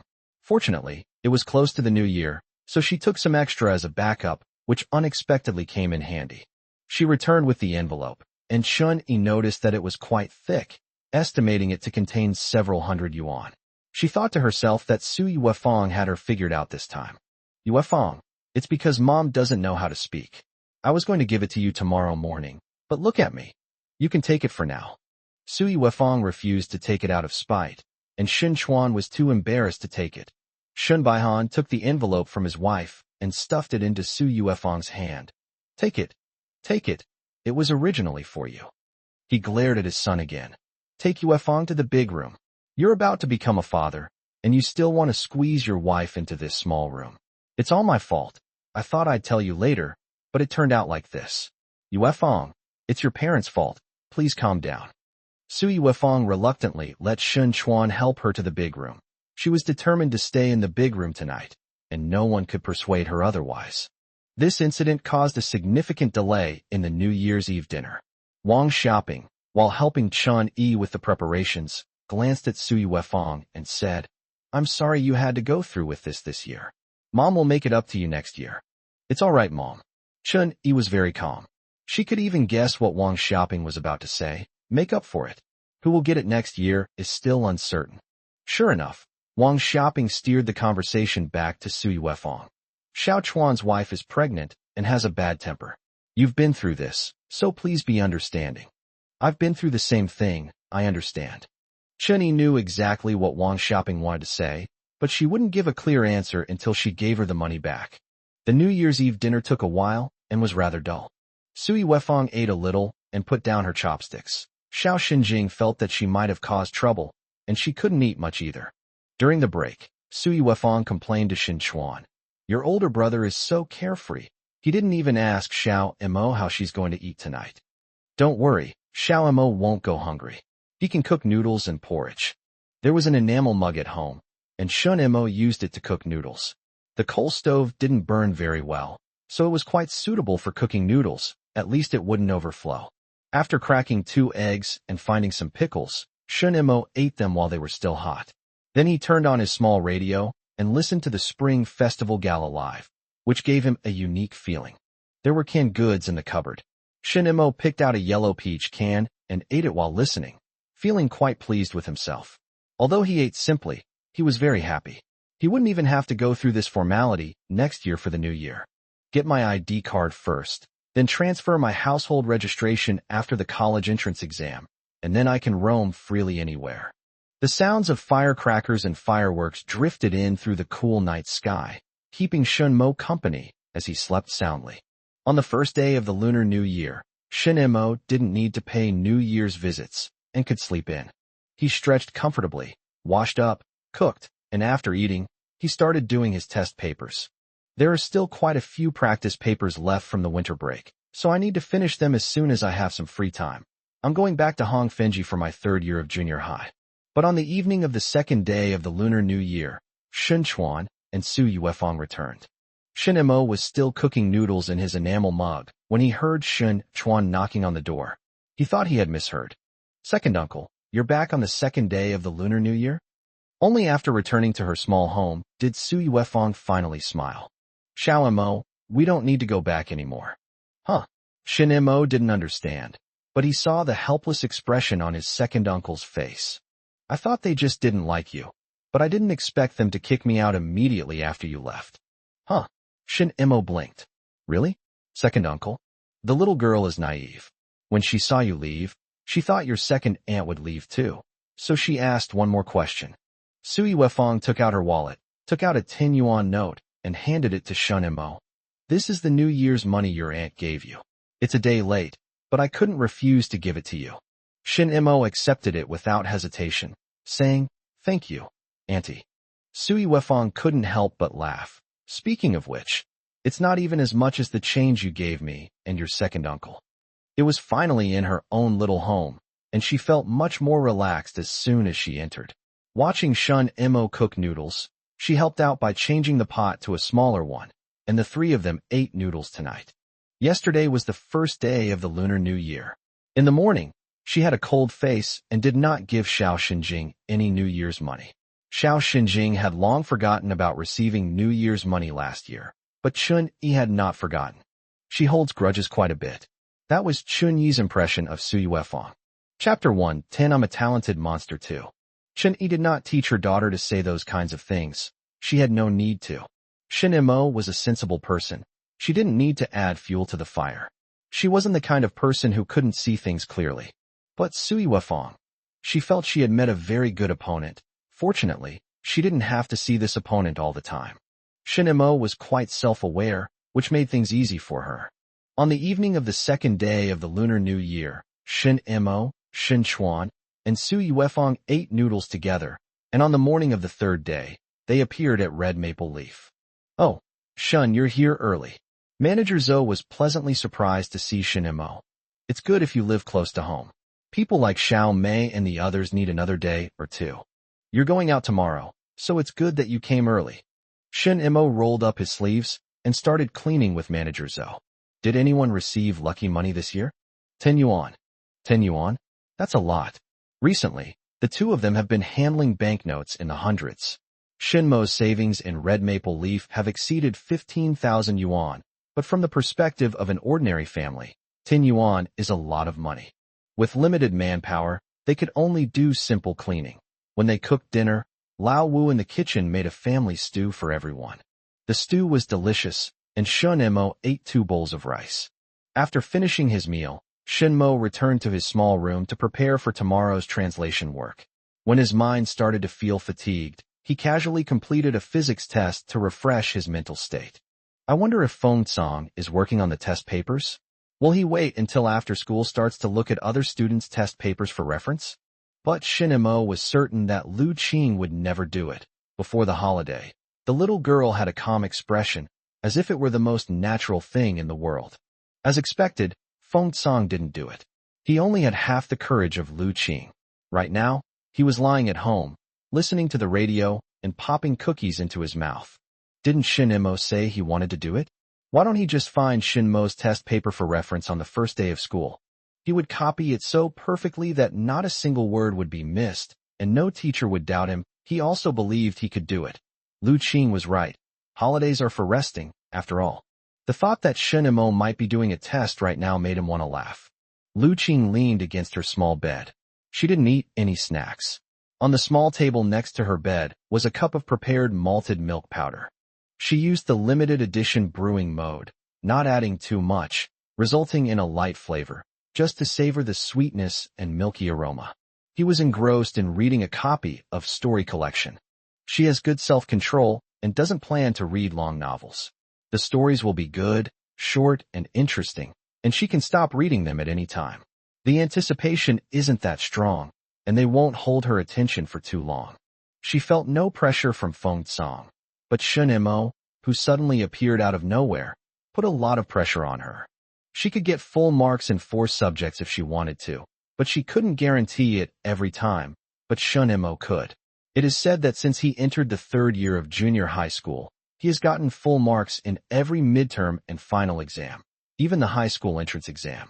Thinking about this, Lu Qing's fingers, which were turning the pages of the book, felt a little weak. He hesitated, but still didn't want to do the test paper. She wanted to advance to the 2nd year of high school as soon as possible, so that she could directly compare herself with Shin Mo and, of course, Feng Song as well, since she always felt that Feng Song had a little bit of laziness that he concealed very well. I turned another page. The story collection is quite interesting. The holiday after the new year passed quickly. Shin Mo left Hongfenji, had a meal at his second uncle's place, and returned to school. Su Yuefeng's spirits have improved a lot. Xiao Mo, go back to school and study hard. Your aunt is waiting for you to take the college entrance exam. Su Yuefeng wanted time to pass faster. She was looking forward to the birth of her child, and even more so to Shin Mo's college entrance exam. With Shin Mo as her older brother as a role model, she believed that her child would be positively influenced. She has now collected all of Shin Mo's textbooks, notes, and exam papers, waiting for her child to grow up so that he can just pick some out from the house and see what a role model is. We need to get our ID cards first in the summer, Shin Mo said, still thinking about it. No problem. When you come back during summer vacation, your aunt will cook you a bowl of noodles, and after you eat, we'll go to the police station together to handle it. Shinchuan asked, have you finished your homework? I'm done. It was just a few papers, very easy. Shin Mo calculated the time and quickly finished his meal. I need to hurry back to school. Wang Hao is still waiting to copy my answers. Mentioning Wang Hao reminds Su Yuefeng of her wedding day. Her nephew calls Wang Hao his red pants brother, which does indeed resemble the way he copies someone else's homework. After eating, Shin Mo went to school. Wang Hao arrived earlier than he expected. When he saw Shin Mo enter the classroom, he shouted happily, grabbed the test paper, and started copying. He had great confidence in Shin Mo because of Li Dawei's previous experience. He could copy the questions and even pick out the mistakes. He could skip the later, more difficult questions and do them easily. I'll go to the dormitory first. Go ahead. Wang Hao's hands moved swiftly, without stopping for a moment. Zhou Jie returned quite early. Seeing Wang Hao busy, she started doing the same thing without saying a word. To their surprise, Feng Song also returned very early. Hey, Shin Mo hasn't come back yet. I'm going to the dorm. Oh, Feng Song was about to leave when he caught a glimpse of Wang Hao and Zhou Jie's actions. The papers they copied seemed a bit too neat, didn't they? I leaned closer and saw that it was indeed Shin Mo's. Excuse me, can I borrow this to check my answers? Wang Hao casually grabbed a copied sheet. Here, take this one. When Shin Mo returned from making his bed in the dormitory, he found his seat area quite lively. Feng Song, with his chubby body, was huddled behind him, completely quiet. Curious, he went over and saw Feng Song copying his test paper word for word, looking serious and meticulous, occasionally adjusting his glasses. No, that's not what you said before the holiday. Feng Song looked up, grinned at Shin Mo, and then continued with his work. You don't understand? I'm using this to get me into the mindset for the new semester quickly. Feng Tsang was busy from the afternoon onwards and finished his winter vacation homework before going to bed, which made him feel relieved. Lu Qing really didn't do it. During evening self-study, she had nothing to do, so she did a few challenging problems. But it is said that when the teacher was explaining problems, if asked to answer questions or go directly to the blackboard, she would calmly take a blank test paper and start explaining without the slightest hesitation or mistake, vividly demonstrating what it means to not do it if you know it. Upon hearing this news, Shunmo admired these talented individuals even more. No wonder they had the confidence to not do their homework. But in the eyes of others, Shunmo is also a prodigy. After all, he is a person who gets full marks in 4 subjects and is willing to do his winter vacation homework seriously. This self-discipline makes Lu Qing feel the pressure. Chapter 111 End of Grade 11. By the start of the second semester of the first year of high school, almost everyone had adapted to the pace of high school life. Having chosen science, the other courses became Shunmo's time to relax. In history and geography classes, Shinmo flipped through the textbooks with interest and listened to the teacher talk as if it were just listening to stories. Physical education classes were used to exercise, and he couldn't completely relax. Under the cover of history, geography, and politics, Shinmo established his advantage in science. Although his ranking was around 15th after each exam, even the humanities teachers had no complaints about him. At this point, they could no longer ask Shinmo to spend more time on humanities subjects. If this resulted in Shunmo's 4 perfect scores being broken, not only would the homeroom teacher Lu Qingfei be in trouble, but even the vice principal Luo Yuanhing and the principal Li Wanan would come to talk to them. Lu Qingfei particularly liked the rankings after exams. Every time, he would write Shunmo's overall ranking below the perfect score in each subject. Perfect score in math, first in the grade. Perfect score in English, first in the grade. Perfect score in physics, first in the grade. Perfect score in chemistry, first in the grade. Overall score, 62nd in the grade. Pretty good, pretty good. Several homeroom teachers noticed that this year's students seemed to have more ideas. Several students who were good at science subjects almost gave up on humanities in the first semester of their first year of high school, and they didn't care at all when it came to the grade rankings. Several students who ranked high in the overall exams were very concerned. They worked hard to study both arts and sciences and maintain their top rankings. The grass grows tall and the birds fly, bees and butterflies appear, and the weather warms up. The final exams are approaching as scheduled, and homeroom teacher Lu Qingfei is very reluctant to say goodbye. The final exams are coming soon. After the exams, the school will rank you according to your chosen arts or sciences tracks. I will be your homeroom teacher until the start of the second year of high school. If you regret it or want to change, you can come to me. Sitting in his seat, Wang Hao really didn't want to be assigned to a different major because it meant he and Shunmo would have to separate. Everyone received the news that there would be fast and slow classes in the second year of high school. Wang Hao could grit his teeth and follow Shunmo in choosing science. But no matter how much influence his father had, it was impossible for him to be sent to the fast class. Sigh. Wang Hao couldn't help but sigh. Why bother with the arts and sciences division? You chose humanities? I chose science, and so did Zhou Jie. We're kind of like brothers in misfortune. Shinmo was surprised. Really? Really? Zhou Jie told me that choosing science is a good idea, because I can ask you for help if I don't understand something later. Shunmo chuckled, then suddenly remembered something. Did he Zhu Qing choose humanities? How did you know? There is only one liberal arts class. There are no fast or slow classes. After asking the question, Wang Hao immediately understood. Hey, you noticed too? I didn't realize that you and Zhou Jie had become so close. Hey, how can you say that? I just want to be closer to you, okay? Wang Hao, of course, refused to admit it. Okay, I believe you. Are you going to Zhou Jie's birthday party this year? Wang Hao was even a little embarrassed. How can I possibly get past this? I worked as a waiter at Red Maple Leaf Restaurant during the summer vacation. I've been there for many years. If you come over to eat, you'll get a 20% discount. Wang Hao exclaimed in surprise. Really? Oh my. You really are my brother. 20 off, hee hee. I'll talk to Zhou Jie about it after the holiday. Perfect timing. We can also get our ID cards done.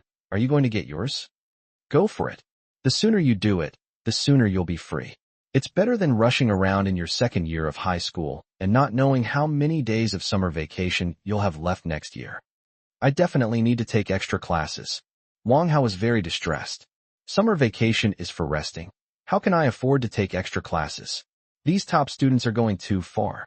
Students will choose their majors in the second year of high school, but they will still have to take all the subjects from the first year of high school. After the first subject, Chinese, Shun Mo saw Lu Qing. She was wearing a simple blue polyester shirt and standing at the top of the stairs, enjoying the breeze. Her ponytail was lifted by the wind, giving her the youthful charm unique to high school girls. No homework during summer vacation. What are you waiting for? Shin Mo joked. Lu Qing replied, I'm guessing who my classmates will be. Shin Mo looked back and saw many people walking out. I'll give you the correct answer to make things a little easier. Now I want to see how many of the rest you can guess correctly. Feng Song came out of the classroom, adjusted his glasses, and walked over with a chuckle when he saw the two people. The results aren't out yet, so it's not appropriate for you to be so high profile. Are you looking down on everyone from the stairwell? I know I can't beat the two of you in Chinese. I don't have the confidence to say that now that I've finished the Chinese exam, Shinemo said, but Feng Song didn't quite believe him.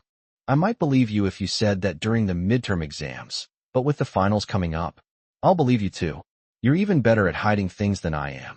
Feng Song believed that he could score higher in Chinese than Shinemo, but it was hard to say how many more points. Shinemo turned his head towards Lu Qing, then turned back and asked, guess how many perfect scores teacher Lu got this time? Lu Qing tilted his head back and smiled confidently. Feng Song's smile vanished instantly, and he said dejectedly, I'm going to eat. Lu Qing was puzzled. The exam hasn't even started yet. Look at you. Your smile doesn't even look natural. Let's go eat. The subject selection is about to begin, and there will be fast and slow classes. Several people know exactly which subjects they should focus on. Everyone gave it their all in the following exams. When the results came out, many students stood out. Lu Qing returned to first place in the science group, having achieved perfect scores in 4 subjects: mathematics, English, physics, and chemistry. Shun Mo moved up to second place, and he also got 4 perfect scores. His Chinese score rose, but he was 2 points behind Lu Qing, while his biology score was 1 point higher than Lu Qing's. Feng Song ranked third. He didn't get a perfect score, but he got 98 in math, physics, chemistry, and English. Shun Mo and Lu Qing thought that he was controlling his scores and that Feng Song might give them a big surprise during the college entrance examination. The 3 of them stood by the bulletin board looking at the results. Feng Song pushed up his glasses, then pushed them up again. Aren't you quite dissatisfied?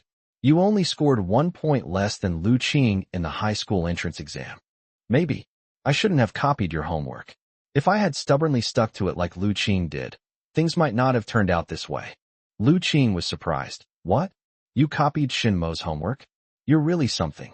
I copied half of yours and half of his, and I still didn't outperform both of you. Sigh, I brought this on myself, Feng Song said while looking at the rankings. The fast and slow classes hadn't been separated yet, but in reality, they had been. Everyone knew what to expect from the rankings and was just waiting for the teachers to give out the official notice when the second year of high school started. Shinemo chuckled. I'm off. I'm going to serve the dishes. Chapter 112, Saving the Day. Shinmo's phrase, serving the dishes, was even more damaging. Lu Qing was all right, but Feng Song almost suffered internal injuries from holding it in. Hey, how are you going to explain this when you get back? Say that Shinmo is working part-time while you didn't pass the exam. Lu Qing didn't hold back and directly hit Feng Song's nail on the head. Feng Song didn't mince words. How are you going to explain this when you get home? Say that it's lucky Shun Mo went to work study. Otherwise, you wouldn't have been able to pass the exam as well as him. Great. You've learned to use your own weapon against them. Looking at the mere 1 point difference, Lu Qing felt immense pressure. She hadn't outperformed Shin Mo in biology, and she couldn't guarantee that she would always outperform Shun Mo in Chinese. She earned these 4 perfect scores by answering the questions very seriously. She was too embarrassed to say that she tried her best, but she really did take it seriously. Summer vacation. Lu Qing didn't want to study during summer vacation, but she wouldn't work as a waitress. After leaving school, She went to a used bookstore and picked out her favorite story collection. The summer breeze was blowing, and although it was a bit hot, it was also relaxing and pleasant. Feng Tsang still had some living expenses left in his pocket, and he wasn't willing to go hungry, so he ran to the store, bought some biscuits, and went home excitedly. Shin Mo went to Red Maple Leaf first and ordered 4 dishes to take back with him. She opened the door and was almost stunned. The house had been furnished with many new items. In the past 6 months, Wang Xiaoping and Shun Baihan had been subsidizing their second son's family quite a bit, and Sui Wefang accepted it all without hesitation. His second uncle and aunt hadn't come home from get off work yet, so he went back to his small room and opened the window to let in some fresh air. Sui Wefang's workplace was closer, so she came back first. Xiao Mo, you're back. Sui Wefang's belly was very obvious, and Shun Mo felt that she might give birth at any moment. I'm back. How's it going? You have more stuff at home now, don't you? It should have been bought a long time ago, but it's good that I had it before my younger brother or sister was born, so I won't have to panic later. Sui Wefang smiled and said, your grandparents bought it for you. Shin Mo immediately thought of the scene during the New Year. If he didn't give Sui Wefang some money, this second daughter-in-law would definitely not come to visit again. My second aunt is really something. Sui Wefang sat down carefully and said with a smile, study hard, and when you get into university, you can have anything you want. Shun Mo said, I have my own money. I forgot to ask, how did you do on the test this time? Second in science, and 4 perfect scores. Sui Wefang touched her belly and said to her unborn child, did you hear that? Full marks. You will get full marks in the future too. The little one inside her belly stretched out a foot and kicked Sui Wefang's hand, as if to say, chatter, chatter, chatter, chatter on and on. Sui Wefang laughed and said, oh dear, so you're protesting already. That's not good. If you don't learn from your older brother, who else do you want to learn from? When Xin Chuan returned, the first thing he asked his nephew was about his grades. 4 perfect scores, second in the whole school. Sui Wefang exaggerated Shin Mo's grades as soon as she opened her mouth. That's pretty good. Xin Chuan was very satisfied with his nephew's grades. When is the due date? Don't worry. I'll go to Garden Road to find you beforehand. Giving birth is a big deal, and Xin Chuan felt it was necessary to have his nephew come along. There's been a lot going on this summer. I'm having a baby, and I need to get my nephew's ID card. After having a meal at home, Shun Mo returned to Red Maple Leaf and began his summer job. A few days later, Wang Hao appeared. Not only did he come, but he also brought Shun Mo popsicles. Look at you. Are you planning to throw a party at Red Maple Leaf for Zhou Jie's birthday this year? Shun Mo took the popsicle, tore off the wrapper, took a bite, and crunched the ice cubes in his mouth, feeling very refreshed. Yes, she said she'll go get her ID card in a few days. When she comes over, I need to see how well her ID photo is taken. I heard it can make people look really ugly. Don't worry, she definitely won't take it out. Wang Hao pulled up his clothes, fanned himself, and asked in a low voice, is it really 20 off? Really? This is only because of you. And because of Zhou Jie, I have to make the manager charge her more. Wang Hao chuckled and said, wait here, I'll go buy you another popsicle. Hey, get one for our manager too. Okay. Wang Hao excitedly ran into the bright sun, while Shun Mo muttered, these two look like they're going to get together. Manager Zhou walked up to Shun Mo, shading his eyes with his hand as he watched Wang Hao running in the sun. Why don't you let your classmate come and sit down? He's going to buy you an ice pop. Give me. His girlfriend is coming over to our restaurant for a meal. Sister, let's give him 20 off the bill, and I'll pay the rest. Manager Zhou laughed and said, why would I need you to make up the difference? Giving your friend a 20 discount is something I can easily do. It wouldn't be right to let the restaurant pay for this for nothing. How can I make up for it for nothing? I'll make up for it by serving other customers. Shin Mo also laughed. Manager Zhou has a very good business sense. He wants to book a translation service at Red Maple Leaf, so he must eat here at a high price. Otherwise, he might not be able to get a spot. Don't want to eat here? No problem. The Red Maple Leaves are also quite plentiful. When you leave, you can also choose from the Yangtze River Hotel and Huayuan Hotel. Hey, something's come up. The translator at Huayuan Hotel is in trouble again. Could you help out tomorrow? There is a shortage of translators, and it is very difficult to hire qualified translators. Huayuan Hotel does not want to lose this business, but it has been unable to find someone to replace Xiongming. Xiongming, he's quitting? He went into foreign trade. In the winter, he was looking for orders from the Foreign Trade Bureau. He waited in line for half a year and finally got in a while ago. I heard he's planning to make a fortune and has given up his translation work. Shin Imo felt something was off. Sister, is he trying to get rich quick? Manager Zhou also felt something was wrong, but couldn't quite put his finger on it. Maybe these kinds of people are the ones who get rich. She had seen too much of the coldness of the world, and many people she looked down on were living good lives. Under the sun, Wang Hao excitedly ran back, carrying a bag of popsicles. Sister, come on, have one. Wang Hao warmly invited Manager Zhou to eat an ice cream, and he took out a better one from the bag, milk ice cream. Manager Zhou took it and said with a smile, Xiao Shen told me that next time you bring people, you'll get a 20% discount. Wang Hao was overjoyed. Shin Imo is my brother. I trust him. With Manager Zhou's words, Wang Hao felt much more at ease and could confidently assure Zhou Jia when he got back later. Shin Imo reminded him, you need to book in advance. Come over in a few days when you're not busy in the afternoon. He might not be at the restaurant in the morning, but he'll be more likely to be there in the afternoon. He glanced towards Huayuan Restaurant, where the owner greeted him with a broad smile, his hands clasped together. Chapter 113, Someone Pays Tuition First. Come on, let's have a drink. This is a bottle of Shaoxing wine that I got through connections. It's genuine Kuaiji Zhuangyuan Hong, and it's been buried under the osmanthus tree for over 20 years. Su Xiangyang organized a gathering. There weren't many people at the table, only a few, but Xiongming wasn't there. With a cigarette dangling from his mouth, he attentively poured drinks for the people at the table. The wine is really good. The liquid is reddish and clear, and the aroma is mellow, making you swallow involuntarily. Brother, what's the matter that makes you willing to spend even this kind of old wine? A young man with a thick beard asked, his face full of curiosity. He first pressed down on his wine glass and asked the question that everyone wanted to ask. There's a chance to make money, not a fortune, but we must seize it.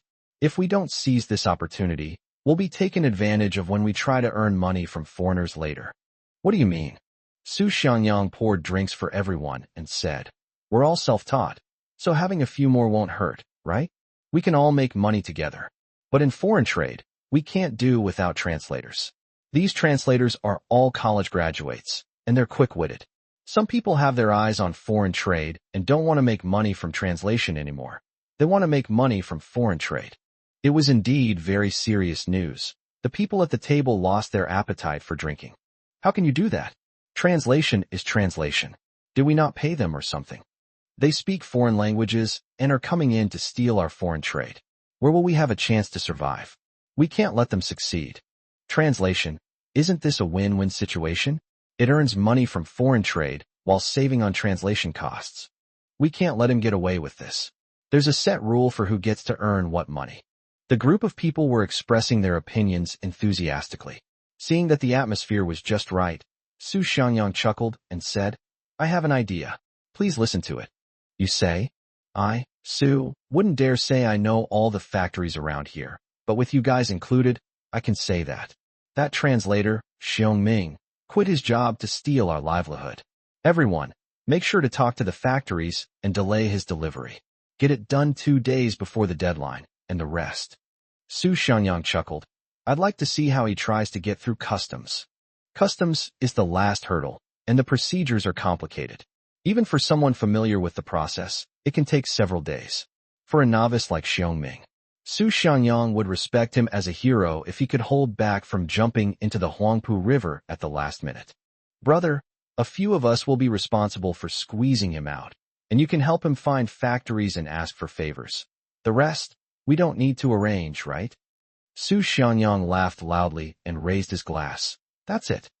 In reality, even without these people pressuring Xiongming, he would still have to pay a price. But Su Xiangyang wanted to be on the safe side. He wanted Xiongming to honestly do translation work and not get involved in foreign trade. So he wanted Xiongming to learn a bigger lesson. At the restaurant on Garden Road, the waiters were still enthusiastically discussing Xiongming, who was about to become the owner. Tonight, Shen Emo served dishes with Xiao Mei and the others. During their break, the waiters gathered together. Hey, Xiao Shun, is foreign trade really profitable? It's profitable, but it's really hard work. It's not easy for Xiong Ming to earn this money. Putting everything else aside, just the process of running around in the office, Shen Emo admires those people who run shell companies. So Xiong Ming has to pay tuition this time?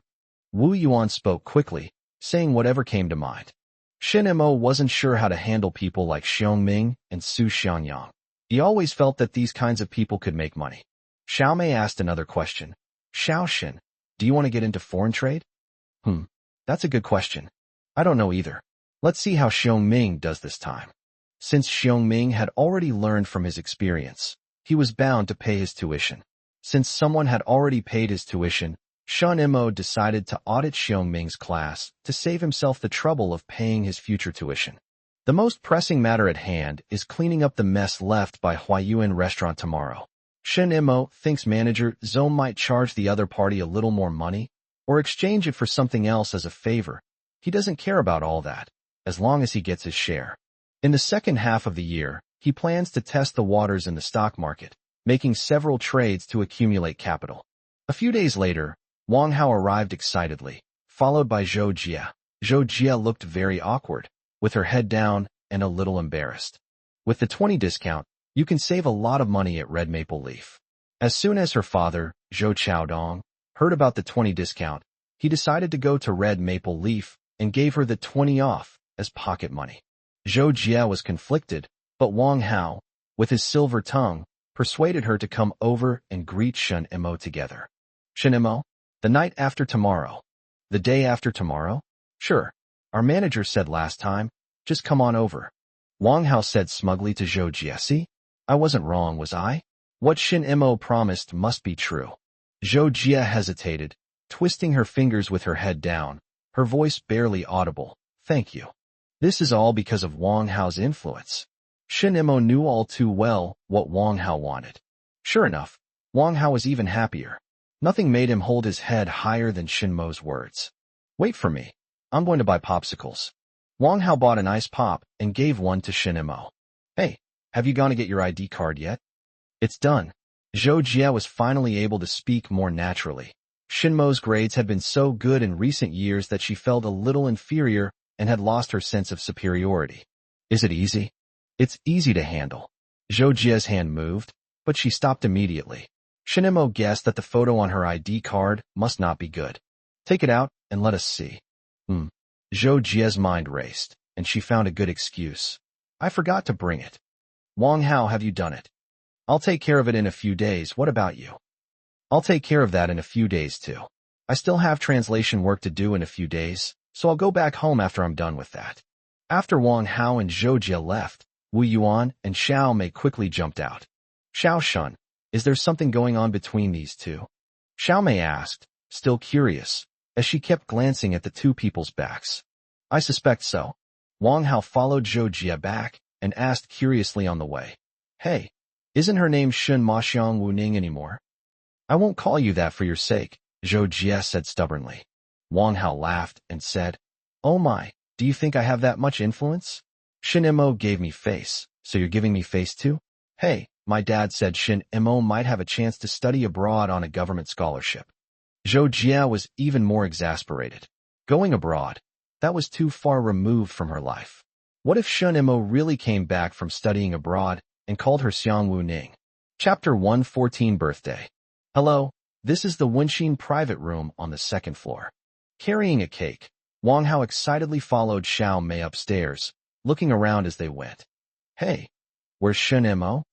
Xiao Shun has something to do tonight and has asked for leave. Don't worry, he won't go back on his word. Xiao Shun still has that much face. Wang Hao was quite regretful. I was thinking of inviting him over to eat cake together. You can keep it. I'll help Xiao Shun get it when he comes back. Sister, thank you so much. Zhou Jia kept her head down and didn't say anything, taking Wang Hao's word as the final word.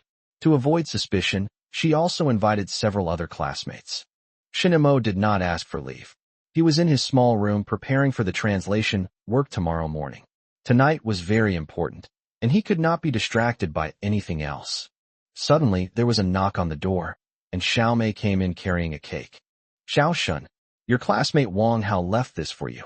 She took a gentle sniff. It smelled sweet. Wang Hao is quite a conscientious person. Isn't it all thanks to you? Xiao Mei sat down and said excitedly. In the private room, you were practically his buddy. Hey, did you see Zhou Jie's ID card? I didn't watch it, but Wang Hao did, and he kept saying it was ugly. The photo on my ID card is still so ugly. Sister Xiaomei, how did the photo on your ID card turn out? Xiaomei became much more generous. It's ugly. But don't worry, I won't show it to you. You go ahead with your work, I'm leaving. But after she finished speaking, she hurriedly left, afraid that Shun Mo would actually look at her ID card. The cake on the small table tasted familiar from my memories. How long has it been since I celebrated my birthday? Let's buy a cake after the college entrance exam. But why after the college entrance exam? Shun Mo didn't know either. Perhaps it was to give himself something to look forward to and a reward. Wang Hao was disappointed not to see Shun Mo today, but Zhou Jie breathed a sigh of relief. Manager Zhou had been very kind to Shun Mo today, giving them slightly larger portions of food. Wang Hao proudly declared in front of the group of adults, my brother Shin Mo has been working here for several years. He has a very good relationship with the boss and manager. Uncles, you can hold any banquets you have here in the future. Can you get a 20 discount too? Zhou Chaodong teased Wang Hao, who dared not make such a promise and blushed deeply. It's not impossible. Red Maple Leaf is high class enough, and with his daughter's classmate here, he will be treated very well. Xiao Mei was overjoyed when she heard this. The restaurant could actually get a long-term, stable customer?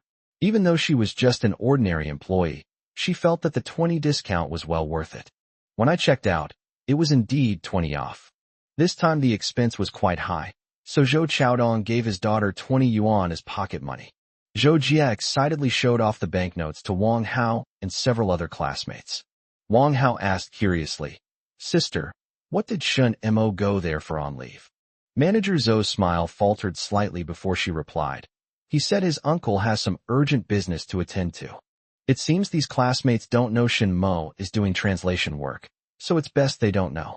If everyone knows, wouldn't she be cutting off her own source of income? And isn't the Huayuan restaurant across the street now, without a translator?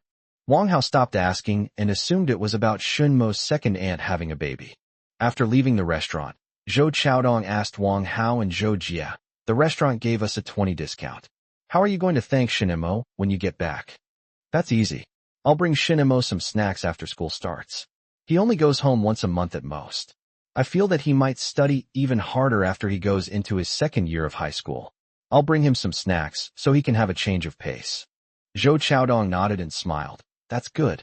Wang Hao suddenly remembered the electric vacuum he had mentioned to Shun Mo before, and it seemed that Shin Mo was quite interested in this kind of thing. He said to Zhou Jie, take this opportunity to ask your dad for more. 20 yuan can't even buy a single unit of vacuum gas. Zhou Jie retorted, what if the money goes down the drain? No, you're really going to buy it. Wang Hao thought to himself, I'm just giving you an excuse. You don't have to actually go for it, do you? Yeah, I'm not really buying it. Zhou Jie excitedly stepped forward, hooking her arm around Zhou Chaodong's and acting coquettishly. But Zhou Chaodong clearly didn't believe his daughter had such insight and refused to budge. Wang Hao watched Zhou Jie's actions, plotting how to extract more banknotes from his father's wallet. Oh, and he can have a birthday celebration too. But he won't treat everyone to a meal. Instead, he'll use that as an excuse to get the money. But before that, he could laugh at Zhou Jie's ugly ID photo, and Zhou Jie would definitely not dare to show her ID to everyone. On July 28th, Shun Mo went to his second uncle's place. Sui Wefang was heavily pregnant, but she still insisted on cooking noodles for Shun Mo. This time it wasn't just simple poached egg noodles, but yellow croaker noodles.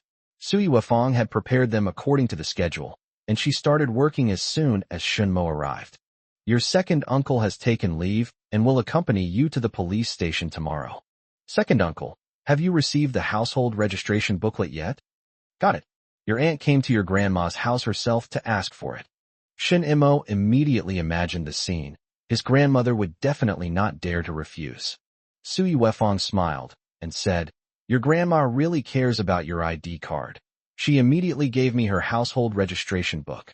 As she pan-fried the small yellow croakers, she asked Shunimo, would it be okay to serve them with pickled mustard greens? Sure. Shunimo readily agreed, the aroma of fried fish already wafting over. Shinchuan, open the window a little, it's hot.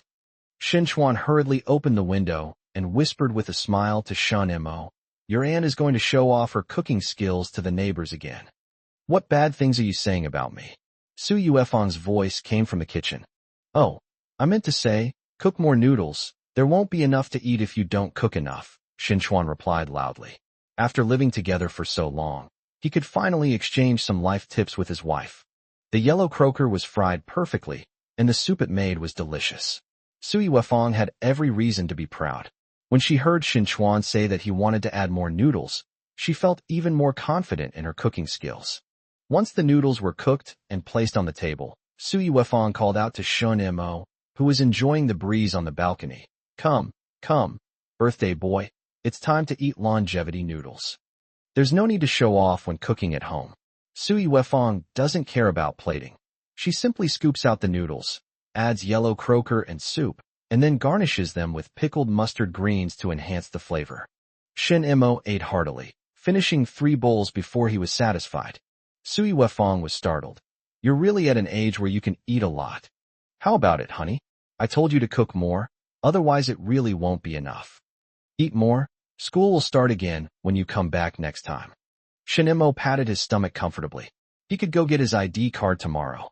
Once he had his ID card, many things would be much more convenient. Chapter 115, Adding a Child. Shinchuan took a day off to accompany Shunimo to the police station.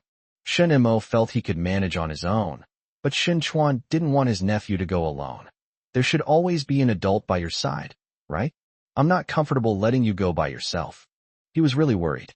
Even though his nephew had earned so much money, he still couldn't treat him like an adult. Upon arriving at the police station, Shinchuan greeted the household registration officer with a smile. Brother, comrade, could you do me another favor? My nephew needs to get an ID card. The household registration police officer was still Wang Hui, who had a deep impression of Shinchuan. Oh, it's you guys? Let me see, is this your nephew? He looks quite energetic. Shinchuan proudly announced. At Yongxing No. 1 Middle School, the second year of high school has started. The new semester starts in the second year of high school. That's the time when you can get your ID card. How are your grades? Wang Hui asked, hitting Shinchuan right where it hurt. Oh my, second in the whole school, only 1 point behind the first place. Shinchuan automatically followed his wife's way of announcing, counting second place in science as second place in the whole school, and he didn't even want to say second place in the grade group. But that's not entirely wrong, because after the subject selection, Shunimo was still second in terms of grades. Shinchuan thought it was good. He was third in the whole school when he first enrolled, so he had improved. Wang Hui knew about Yongxing No. 1 Middle School's reputation and was immediately shocked to hear that it was the second best in the whole school. No wonder Shinchuan went to such great lengths to help his nephew settle in Shanghai. I've left his name here. He'll come over next Monday afternoon. Huh. Shinchuan was surprised, and Shunimo was also a little confused. I'm already here. Wang Hui smiled and said, it's like this. We've notified everyone in our area who's 16 years old or older. We originally thought your birthdays might be based on the lunar calendar, so we were planning to notify you later, but we didn't expect you to come on your own. We'll have everyone take photos and process the paperwork together next Monday, so please don't forget. Don't worry, it'll definitely be done by the summer break. Can we move it up? Then we need to go to a designated photo studio to take the photos. No problem at all. Shinchuan patted his chest and said, Comrade, you've met me before. You don't trust me to handle things for my nephew. Okay, Wang Hui laughed. Then let's go to the photo studio across the street. A small black and white photo. Wear a dark-colored shirt with a collar. If you don't have any, it's okay, the photo studio can lend you one. Comrade, thank you so much. Shinchuan pulled Shunimo to the photo studio diagonally opposite and borrowed their clothes to take photos. After filming, Shinchuan told Shunimo, go to Garden Road and make a living. Leave the rest to your second uncle. I guarantee you'll get your ID card before school starts. Okay, second uncle. Shunimo wondered how well his photos turned out. They were bound to be ugly, but he hoped they weren't too ugly. By the way, is your aunt about to give birth? Don't worry, I will definitely tell you. The uncle and nephew parted ways at the platform. When Sui Wefang returned that evening, she asked about what had happened during the day. Hey, if Xiaomo needs to go out to do translation work, then don't let him come. I know, Xin Chuan said, touching his wife's belly. Her older brother is a good student, and I want her to get to know him better.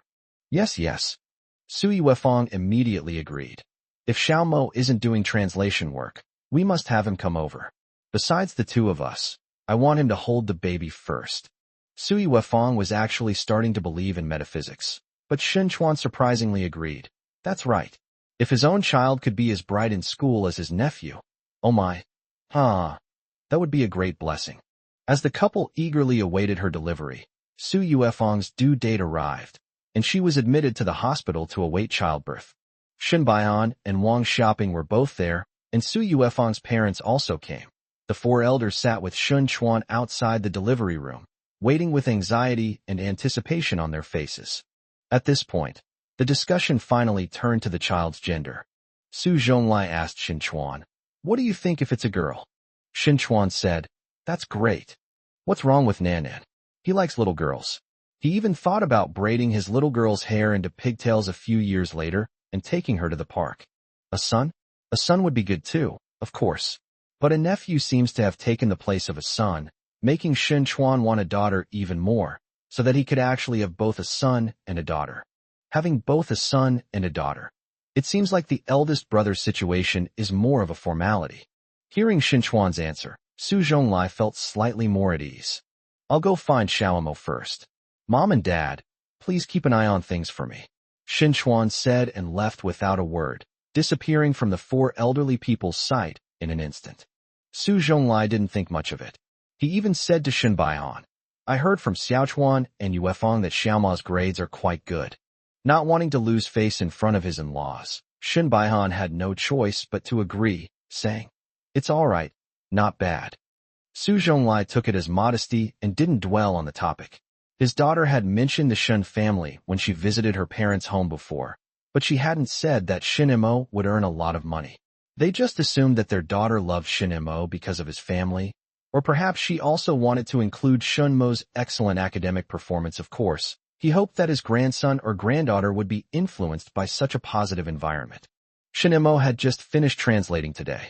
In the afternoon, he was chatting and laughing with everyone at Red Maple Leaf, but through the French windows he saw his second uncle rushing this way. Sister, I might need to ask for leave. Manager Zhou followed Shin Mo's gaze and asked curiously, How did you know your second uncle was in trouble?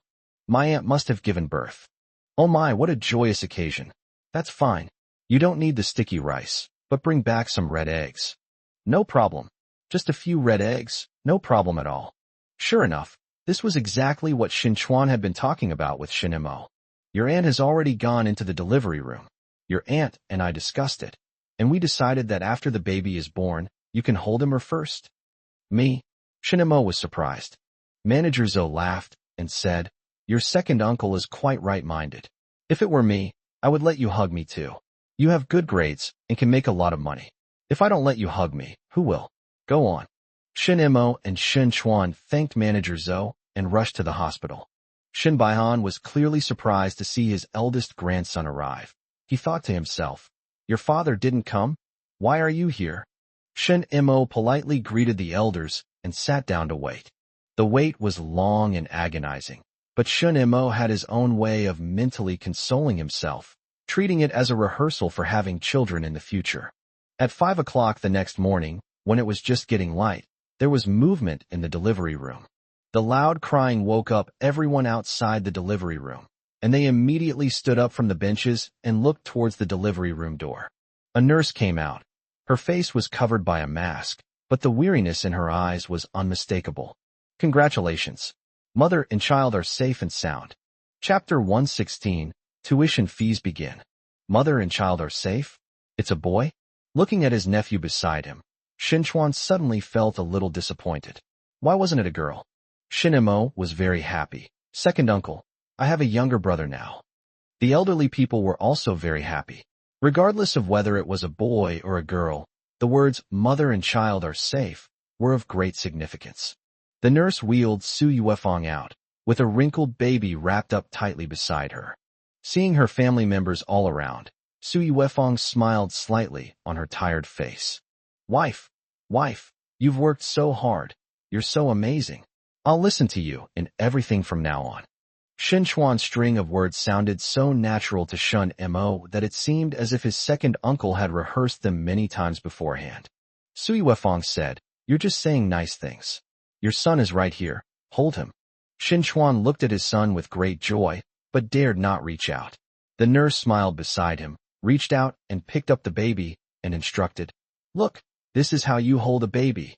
A newborn's spine and neck are not fully developed, so you need to support the head with one hand and the buttocks or back with the other hand, keeping the head, neck, and spine in a straight line to avoid the head drooping or tilting back excessively. Look like this." The nurse easily picked him up, but Shin Chuan still didn't dare to put his hands on him. Xiao Mo, come and give me a hug." Wang Xiaoping was ready to take over. She had held newborns many times and was very experienced. However, she did not expect that her son would not let her hold him, but instead let Shun Mo hold him. Shin Mo's heart pounded with anxiety, but she kept encouraging herself. "Shin Mo, come on, you can do it. When you give birth, are you really going to hide like your second uncle? Your second uncle can use you to hide, but who can you hide from?" He stepped forward and took the child as instructed by the nurse. The nurse suppressed a laugh as she watched the clearly timid young man hand the child over to the not-so-timid teenager. "Don't shake him." Shin Mo abruptly stopped what she was doing and gently carried him down the corridor. The little one's baby-crying mission was over, its energy was depleted, and it began to sleep soundly. "That's great." Shin Mo smiled at his second uncle. "I'll take him to the library to read books in the future." Su Yuefang was also very happy. Apart from the nurses, Shin Mo was the first person to hold the child. She believed that Shun Mo would bring good luck to her son. "We'd be so grateful if you could take care of yourself." Wang Xiaoping then spoiled the mood. "Let me give you a hug." Su Yuefang was the first to object. "Mom, what are you saying? Xiao Mo is the older brother. How can he lead his younger brother astray?" Wang Xiaoping dared not offend her second daughter-in-law now, and could only watch helplessly as her mother-in-law, Wu Yufan, took the child. Shin Chuan still didn't dare to make a move. He stayed beside Wu Yufan, becoming a chatterbox. "Mom, are you tired?" "I'm not tired." "Mom, is it time to breastfeed?" "You can wait a little while." "Mom." Wang Xiaoping finally got to hold her grandson, and she dotes on him. Perhaps this proves the saying that love flows to those who have no shortage of love, and money flows to those who have no shortage of money. Next came the task of caring for the new mother.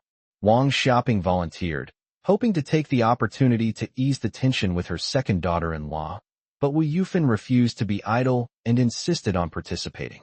Every day, the ingredients need to be the freshest, because now that she has money in her pocket, Su Yuefang's requirements are higher than those of ordinary people. Wu Yufan was hesitant to spend the money on her daughter, but Shin Chuan was going to spend it even if she didn't. She didn't know where the young couple got their confidence from. Shin Chuan gave her a good reason. Yuefang is recovering and needs to replenish her nutrition. Now is not the time to be stingy with money. Wu Yufan was very happy for her daughter, but Wang Xiaoping began to feel sorry for her. She went with Shin Chuan when he went out to buy groceries. "You have to be careful with your money. Are you only going to live like this for 1 month? What about the rest of the time?" Shin Chuan said, "Mom, it's money Xiao Mo earned." Wang Xiaoping was speechless. "Do as you please, just don't let your older brother know. The little one can eat, poop, sleep, and cry. Several people revolve around this little baby all day long, which is both tiring and happy." Shin Mo happily returned to Red Maple Leaf, and a group of people came over to inquire about the news. "Boy or girl?" "Boy." "Oh, when will the red eggs arrive?" Sure enough, what these young people care about most is food. The previous sentence was just a prelude. A group of people laughed happily as they watched Xiongming and Su Xiangyang enter the Huayuan restaurant diagonally opposite. Did those two really team up? Join forces? What kind of alliance? Manager Zhou also came over to take a look and said, "I heard that Su Xiangyang hired someone else to do translation a few days ago." "Hey, who is it?" From Garden Road. Yes, quite a few restaurants are eyeing the translation business. So, Su Xianyang can still go to Huayuan restaurant for dinner. There's always some kind of kinship between us. Xiong Ming got the order from the Foreign Trade Bureau, but after searching for factories everywhere, he was told that their production capacity was fully booked and that if he wanted to take the order, he would have to pay a lot of overtime pay. Some factories even said they couldn't take the order at all. Xiong Ming calculated and calculated, but no matter how he calculated, he was losing money. He had no choice but to ask Su Xianyang for help to save the day and find a solution. Brother, please help me. I have 20,000 shirts, but I really can't find a factory. Su Xianyang looked surprised. That can't be right. I heard you talk to several factories. Did you not agree on a price? He and Xiong Ming are the same kind of people. They won't budge on the price. He won't ask Xiong Ming how much he pays the OEM factory per piece, and he won't interfere with the money, lest he be criticized by Xiong Ming in the future. Forget it, we can't offer them the price they want, Xiong Ming replied vaguely. Su Xianyang roughly guessed what was going on and advised, Brother, let me tell you, the first order is crucial. It determines whether you can establish yourself in the foreign trade industry. Whether you make money or not is secondary. First of all, you have to be able to close the deal. Make the customer trust you, so they will come back to you next time. As for the price, you can be a little more flexible. Xiong Ming said with distress, Price is negotiable, but the contract manufacturer can't allocate a production line for me. Su Xianyang pretended to be troubled. There's no other way. You can only pay a lot of money to get them to schedule production for you, even if it means working overtime. If you can't get the first order, you'll be ruined by the Foreign Trade Bureau, and you won't be able to get any more orders. Do you understand what I mean? He was laughing inwardly, thinking that even if Xiong Ming found the production line, the delivery date would be delayed until the very last minute. Xiong Ming was still worrying about the production line, while Su Xianyang was already thinking about customs. But instead of offering advice, he amplified Xiong Ming's anxiety. Brother, don't worry, I have some connections at a few factories. How about this? Tomorrow night, I'll arrange for one of them to meet up for you, and we can chat. Oh dear, you can only arrange them one at a time? You want to gather them all together for a big meeting. Chapter 117 Xinchuan, a bit stubborn. Recently, Wang Xiaoping has been taking care of Sui Weifang, so Shenimo hasn't been going to his second uncle's place. He used to bring things with him, but he didn't want his grandma to see them. Recently, he has been staying in Red Maple Leaf. Several waiters loved watching the excitement and seeking out commotion. Every time Xiong Ming or Su Xianyang appeared, they would call out to each other, inviting everyone to come and take a look, and then chat for a while. Manager Zhou, who knew many people, peeked through the window and exclaimed in surprise, Has that Su guy changed his ways? He's brought in Director Su from Xinjiang Knitting Factory No. 2 to back up Xiong Ming. Sister, isn't Xiong Ming going to get rich? Wu Yuan suddenly felt that Shanghai was really full of gold, but those without the ability couldn't pick it up and could only watch others do it. Manager Zhou wasn't sure, but he felt it was very likely. That's just fate. After a moment of silence, the group saw guests arrive and quickly got to work. Across the street at Huayuan restaurant, Xiong Ming was drunk, but his pleas for mercy went unanswered. After the party, the bitter taste of the alcohol remained in his stomach. Brother, why is it so difficult? Su Xianyang comforted him, saying, Everyone goes through this. This is the Xinjiang Knitting Factory. It's normal that we can't secure production capacity. This meal is to pay your tuition fees, so you won't complain that I won't find you a strong factory. Tomorrow, I'll bring the manager of a small factory to dinner, so get ready. Xiong Ming felt that Su Xianyang was very honest. A meal is just a meal, and compared with the money earned from foreign trade, it is just a drop in the ocean. In the following days, Xiong Ming followed Su Xianyang in a life of debauchery, drinking so much that his tongue became numb, until finally someone agreed to his request. However, this caused significant delays, and the other party could only guarantee that the goods would be delivered in the last few days. Xiong Ming was very satisfied with the result. He thanked them profusely and quickly signed the contract. The moment he signed, he seemed to see a distant mountain of gold, a mountain of gold made of US dollars. He was unaware that many people were waiting for his outcome, not just Shinemo, but also the regulars at the major restaurants on Garden Road. If Xiongming could make money, many more people would be involved in foreign trade. The factory production line was set up, and shirts were produced. The first batch was of very good quality. When it came to sabotage, Su Xiangyang did it perfectly, leaving Xiongming no excuse. "Hey bro, look at this, the quality, the stitching, how's it?" Xiongming was no longer worried about the quality. He was only concerned about the delivery date. Sure enough, the factory stopped his orders in the following days to focus on other orders. Xiongming became anxious and developed a large blister on his lip. The factory manager assured him that if they couldn't deliver on time, they would pay a penalty. Xiongming remained worried and went to the factory every day to monitor the progress. So he had no mood to do the translation work at all. In fact, no one was looking for him anymore. Others on Garden Road took this opportunity to take on more work, including Shinmo, who sometimes worked 4 days straight without a break. When he returned in the afternoon, he was still able to work with everyone for a while. Manager Zhou told him not to continue working as a waiter that night, but to rest and prepare. Xiaomei and Wu Yuan were counting down the days, waiting to eat the red eggs. Xinchuan also counted down the days and went to get Shinmo's ID card first. Sui Wefang was still in her postpartum period, and the elders in her family usually wouldn't let her go out. They only allowed her to move around in a small area, and she wasn't allowed to do any heavy or light work. The most physically demanding task she could do was opening the windows. Looking downstairs, he saw Xinchuan riding back on his bicycle, holding up an ID card and excitedly shouting, "Wife! Wife! I brought it back!" Shinmo's ID photo was indeed ugly. Sui Wefang looked at it carefully and finally found one good point. His eyebrows are very thick. "Mom, look!" Xinchuan shouted to Wang Xiaoping, who replied, "Oh dear, they're still washing Xiao Bao's diapers." Wu Yufan had nothing to do, so she went over to her daughter, looked at Shinmo's ID card, and laughed. "Oh my, this photographer went too far, taking pictures of everyone like this. It doesn't match the real person at all. I would believe you if you said it was Xiao Chuan when he was young." Su Yuefang's heart skipped a beat, and she said to Xin Chuan, "Hey, we need to hurry up with Xiao Bao's name. Ask your dad if he has any good ideas. If not, we'll choose one ourselves."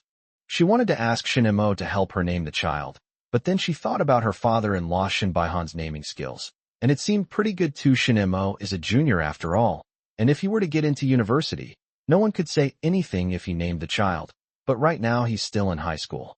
Okay. I'll send it to Xiao Mo in the next few days so he can take a look. Let me tell you, let Xiao Mo take a look and bring it back quickly. There are too many people at the restaurant. It's not as safe as home. Also, bring Xiao Mo some extra red eggs. It wouldn't be good if he lost face. Sui Wefang thought of safety first. There are too many young people at Red Maple Leaf. They like to watch all sorts of excitement. Shinmo's new ID card is one such excitement. It wouldn't be good if it got lost because too many people were looking at it. I know. Xinchuan went out to buy eggs and red paint, and Wang Xiaoping, worried about her simple-minded son, followed him. How much should we prepare for Xiaomo? At least 30. Less wouldn't be enough to go around. Xinchuan estimated the number of employees at Red Maple Leaf and gave a rough estimate. Wang Xiaoping was startled. So many. How much? Xinchuan still felt it wasn't enough. Mom, Xiaomo gives almost all the money he earns to me and Yuefang. We can't even bear to give him an egg. How many coins can he earn by serving dishes? Xinchuan wanted to say that his nephew was making a lot of money, but after looking at his mother, he felt that no one except him and his wife would believe it, including his mother-in-law, Wu Yufan. That's a big hotel. They can make a lot of money. Xinchuan mumbled a reply. What was there to argue about? He was bad with words and couldn't win the argument. Or rather, what difference would it make even if he did win? Wang Xiaoping roughly calculated that Shun Mo could earn several tens of yuan, maybe even hundreds, over the summer vacation, and there might be tips. Well, that's not a small amount. Give me less, I don't need that much. Xinchuan replied. No need, I was thinking of bringing 50. He thought 50 wouldn't be a bad idea, so he decided to bring 50, just in case his nephew knew someone at one of the nearby restaurants. You spendthrift. Wang Xiaoping glared at her second son, but found that his attitude was very firm and showed no signs of changing. It's almost the end of August, and Xiao Mo will be going back to school. Let's prepare for him first. Since his son's full moon celebration is in September, Shun Chuan decided to send the gifts to Hong Fengye first, so that his nephew wouldn't have to make a special trip from school. Wang Xiaoping stared in disbelief as her son bought 50 eggs. In her memory, her son had never been so stubborn. Chapter 118, Leaving Garden Road Together. As the end of August approached, the translation work on Garden Road became increasingly demanding, sometimes requiring staff to go out and work even in the afternoons. As many of you probably know, once this period ends, it will be winter break, and these amateur translators will all disappear by the end of August, and you won't be able to find them no matter how much money you spend. Xin Chuan, carrying red eggs and his ID card, rushed excitedly toward Garden Road. He didn't dare take the tram this morning, fearing he would have trouble explaining himself to Su Yuefeng's colleagues, so he rode his bicycle all the way under the scorching sun. Several tram drivers noticed him and were puzzled. Hey, where is Xiaoxin going? Even if Yuefeng wasn't with him, we wouldn't charge him the fare. Xiaoxin is too honest.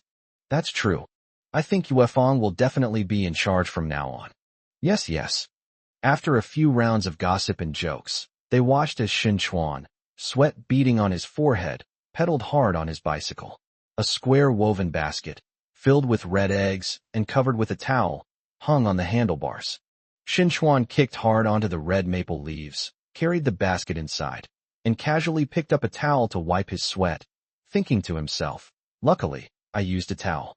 Xiaoxin, your second uncle is here. He brought red eggs. Xiao Mei shouted loudly, smiling as she waited for Shun Mo to come out.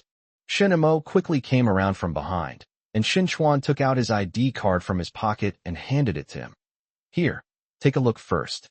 Your aunt said to let me take it back after I've looked at it, in case you lose it. Xin Mo took the ID card, and several people immediately surrounded him. There would be plenty of red eggs, but if he didn't look at this, he might miss out. Ha, they're just as ugly. Xin Mo was mentally prepared.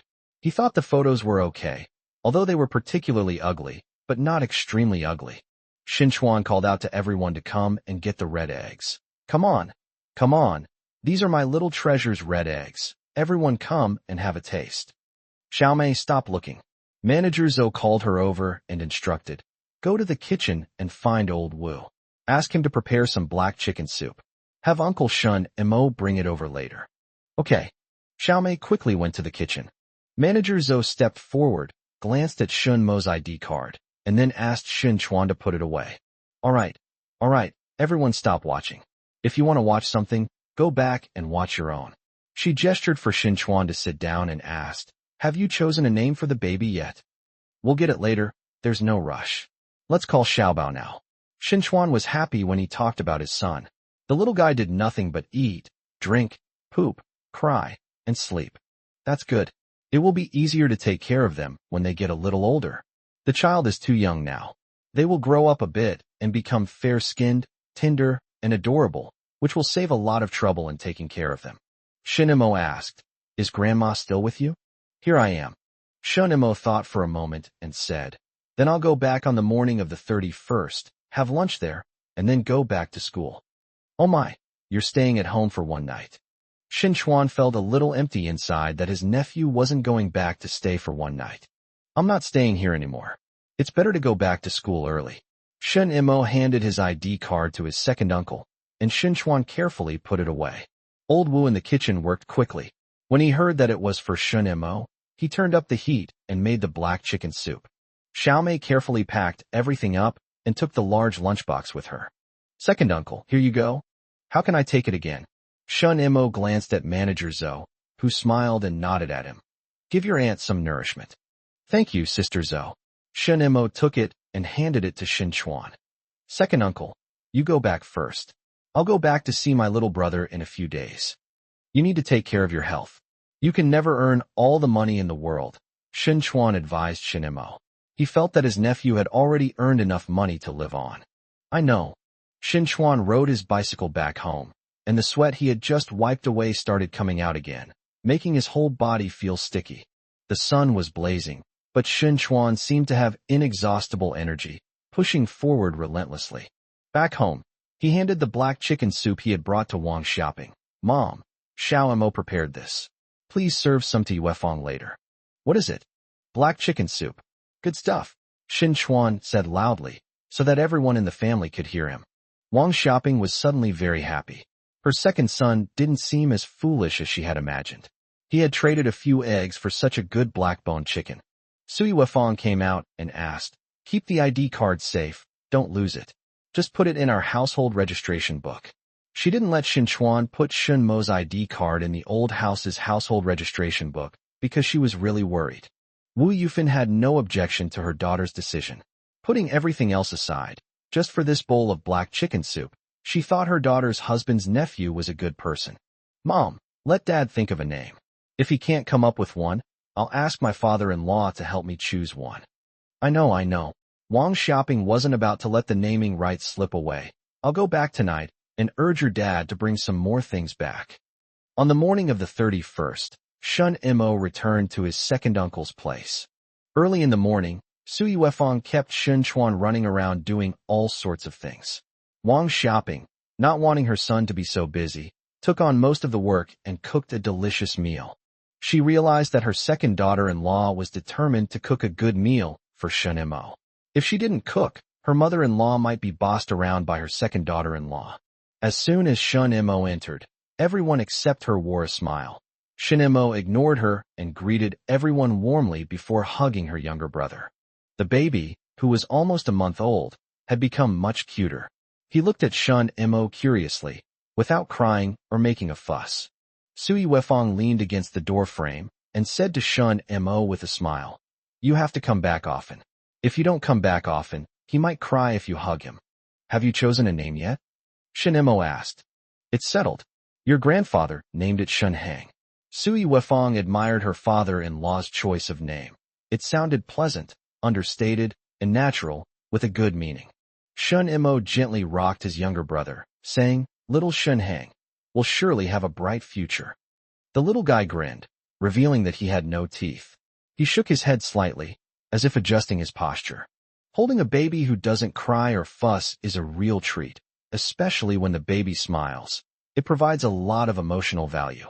The table was laden with plates, and Xin Chuan invited him to come and eat. Stop hugging him. Let him sleep for a while. You come and eat first. Xin Chuan started to worry about his nephew's studies. He's in his second year of high school. He can't relax. He just needs to work hard for 2 more years. Don't worry, second uncle. Shen Mo wouldn't mention the college entrance exam in front of Wang Xiaoping. Shen Mo left Red Maple Leaf, and Su Xiangyang also bid farewell to Garden Road. He made an excuse to check on his orders and said goodbye to Xiong Ming, saying, Brother, you must keep a close eye on your orders and make sure you don't miss the delivery deadline. Okay, brother, you go ahead and get busy. I'll take care of the rest. Su Xiangyang chuckled inwardly. What have you managed? You've never even been inside the customs building. Do you even know who to talk to? He didn't remind Xiong Ming, but simply said, after we finish our orders, let's go to Huayuan Hotel together to celebrate. Chapter 119. The time has arrived. Xiong Ming was full of confidence, imagining the scene when he would meet Su Xiangyang again in a few months. At that time, the two of them would probably be dressed in suits and ties, sitting in a private room at Huayuan Hotel, drinking old wine, looking down at the busy working people through the window, exchanging knowing smiles, and then moving on to the next foreign trade order. Xiong Ming is quite disappointed that his translation work on Garden Road has temporarily ended. He wanted to earn some more money. However, he can't keep an eye on the foreign trade orders indefinitely, as he has to go back to school. I heard that Shunmo's family sent over some red eggs a couple of days ago. Xiong Ming was indifferent to this. They were just eggs. He doesn't plan to continue associating with Shun Mo and the others, so there's no need for him to keep thinking about it.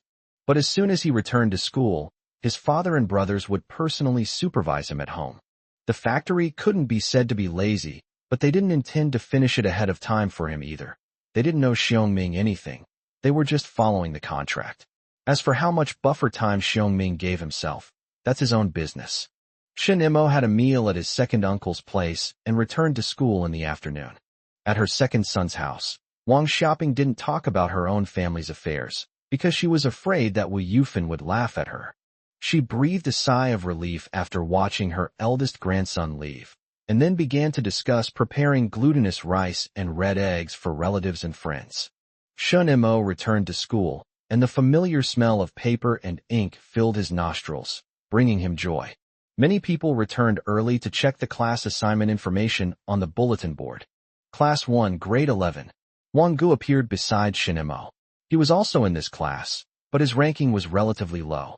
Being able to enter this class meant that one hand was already on the university admission notice. Which university, it would be dependent on their efforts over the next 2 years. Zhang Yuhua is in Class 1 too, right? Shin Mo asked. That's right. Su Qimin went to Class 2, and Tang Wuzi went to Class 2 too. Wang Gu was quite proud. Now that he was in his second year of high school, he had finally officially surpassed Tang Wuzi. Let me see Wang Hao. He was also in Class 2. Class 2 and Class 3 were the same. They weren't separated again. Let's go then.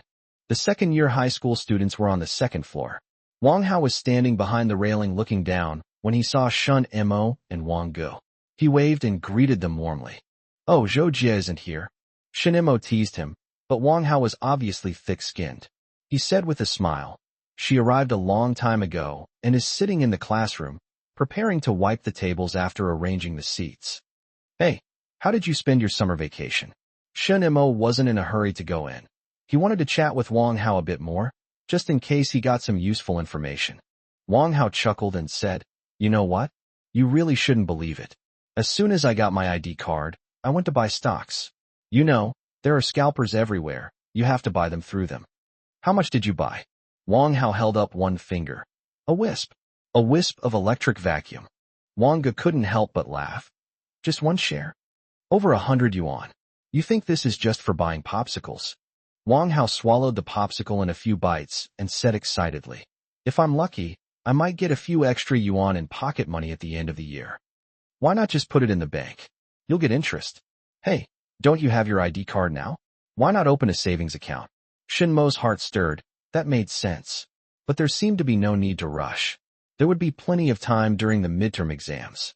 He could just hand in his paper early and use that extra time. Next time I go back, I'll tell my second uncle and aunt first and ask them to help prepare. Suddenly, a hand appeared in front of him, waving back and forth. Shin Mo looked closely and saw it was Wang Hao, who was grinning at him. Wang Gu, look, Shin Mo is completely lost in thought. I was thinking that once you've made some money, you should treat us to a nice meal on Garden Road. Wang Hao thought it was a good idea. He liked what Shin Mo said. Don't worry, I'll definitely make a lot of money and treat you to dinner. Wang Gu was quite puzzled. Wang Hao, can you make money by buying stocks? Yes, it's possible, Shin Mo answered for Wang Hao. But there are risks. For every winner, there's a loser. Wang Gu felt it was unwise and advised Wang Hao, you should deposit it in the bank instead. Wang Hao shook his head and said, as the saying goes, fortune favors the bold. Feng Song came up from downstairs, grinned at Shun Mo, tossed his head, and went into the classroom first. Wang Hao asked in bewilderment, what's so great about shaking a buzz cut? He had his hair parted in a 3:7 ratio, and when he shook it, his hair moved slightly. Shun Mo touched his hair and said, I'm also planning to get a buzz cut. It's simple and easy to manage. Time is precious, and he doesn't want to waste extra time on hair care. Even if he has a lot of free time, he doesn't want to spend it on his hair. Wang Hao's lips twitched slightly. When are you people going to develop some class? Lu Qing appeared downstairs and looked up to see Shin Mo. Her eyes were squinting, as if she hadn't woken up yet.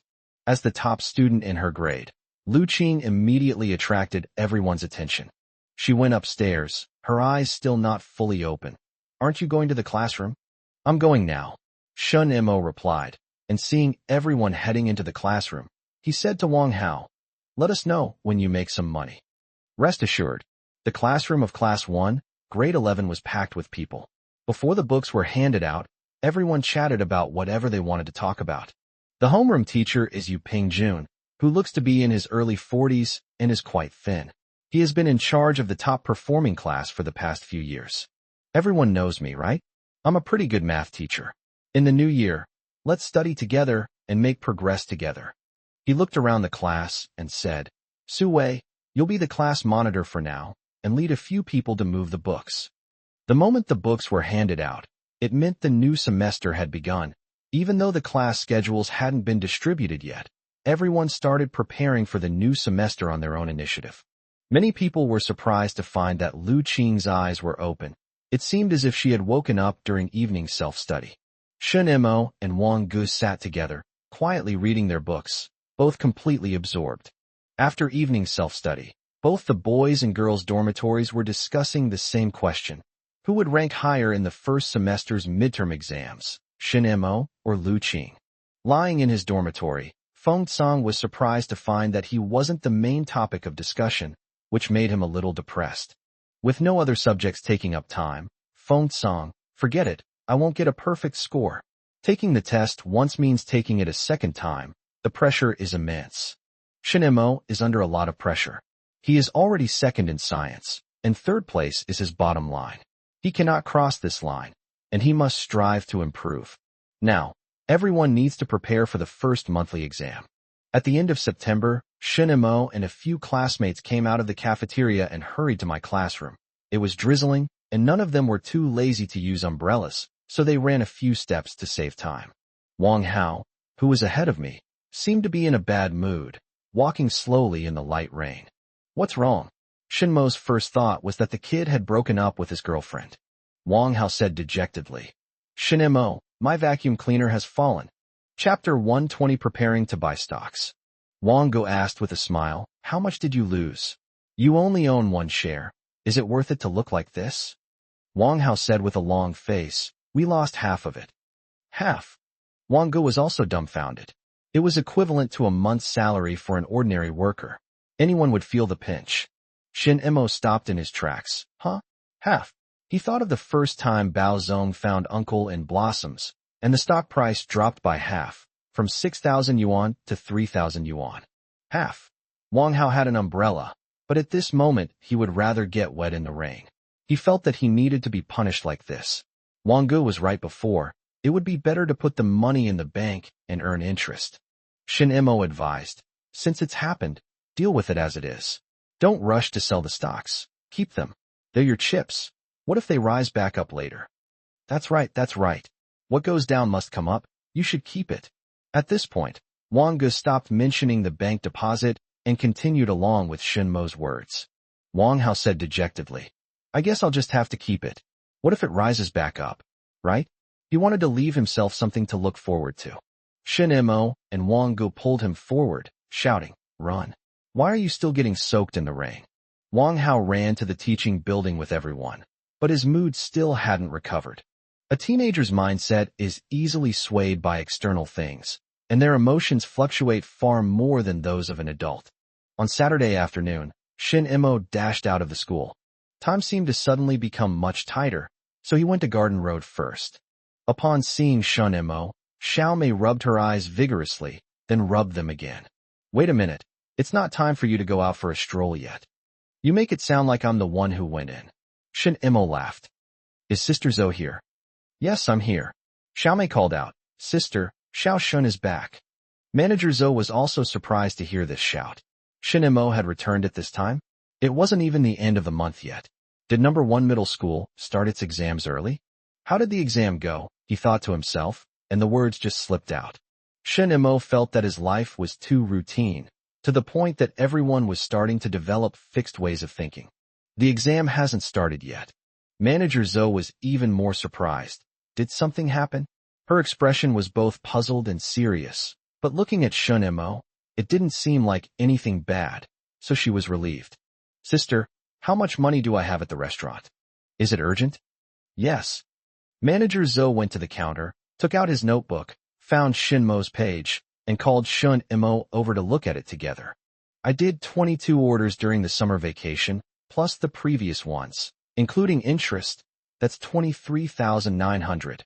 Sister, I'll give you 24,000. How much do you need this time? All of them were used. Manager Zhou immediately raised his head. Xiao Shun, has something big happened at home? The important thing is to make money. Manager Zhou's eyes were filled with confusion. Making money? You're not doing foreign trade too, are you? I don't. Let me tell you, foreign trade is tough. Even though you speak foreign languages, Xiongming might lose money now. The whole Garden Road is waiting for him to lose money. Are you sure we'll lose money? It's confirmed. Absolutely confirmed. The product has been manufactured, no problem. But what to do next? Xiongming's father and older brother don't know what to do either. They're running around like headless chickens, asking around with several people. Well, Xiongming is really going to lose money this time. Shinemo sighed, worried that he might be stuck with these shirts. By the way, what about Su Xiangyang? Did Xiongming ask him about it? Doesn't Su Xiangyang have his own things to do? He also has to go to the factory to keep an eye on his own orders.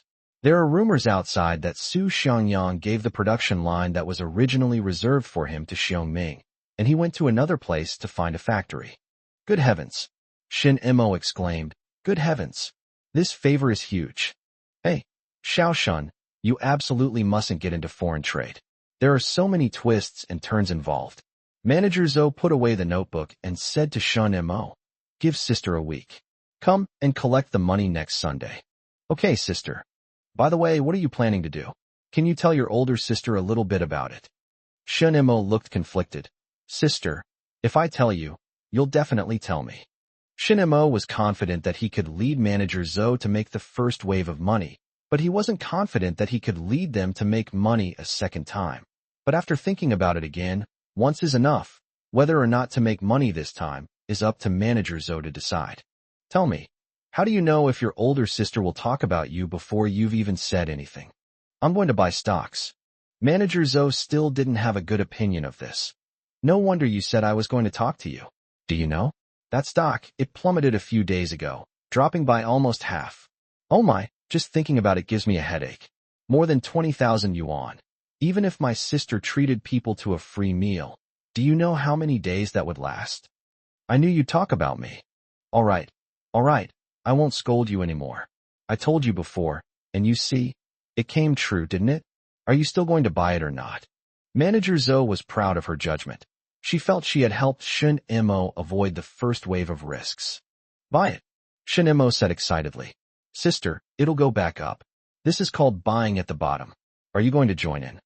Manager Zhou immediately shook his head. Don't try to seduce your sister. That stuff. I only run my restaurant. Some money is hard to earn. She quite liked Shin Mo and didn't want to see him throw money into the water, but luckily Shin Mo didn't go into foreign trade, so he could go back to Garden Road to work as a translator and earn the money back in the future. After sighing inwardly, Manager Zhou asked Shin Mo, what dishes did you bring back today? I won't be bringing any today. I'm going back to school first. I'll come back and bring more food after the exams. Manager Zhou sighed inwardly. What kind of spell had they all taken?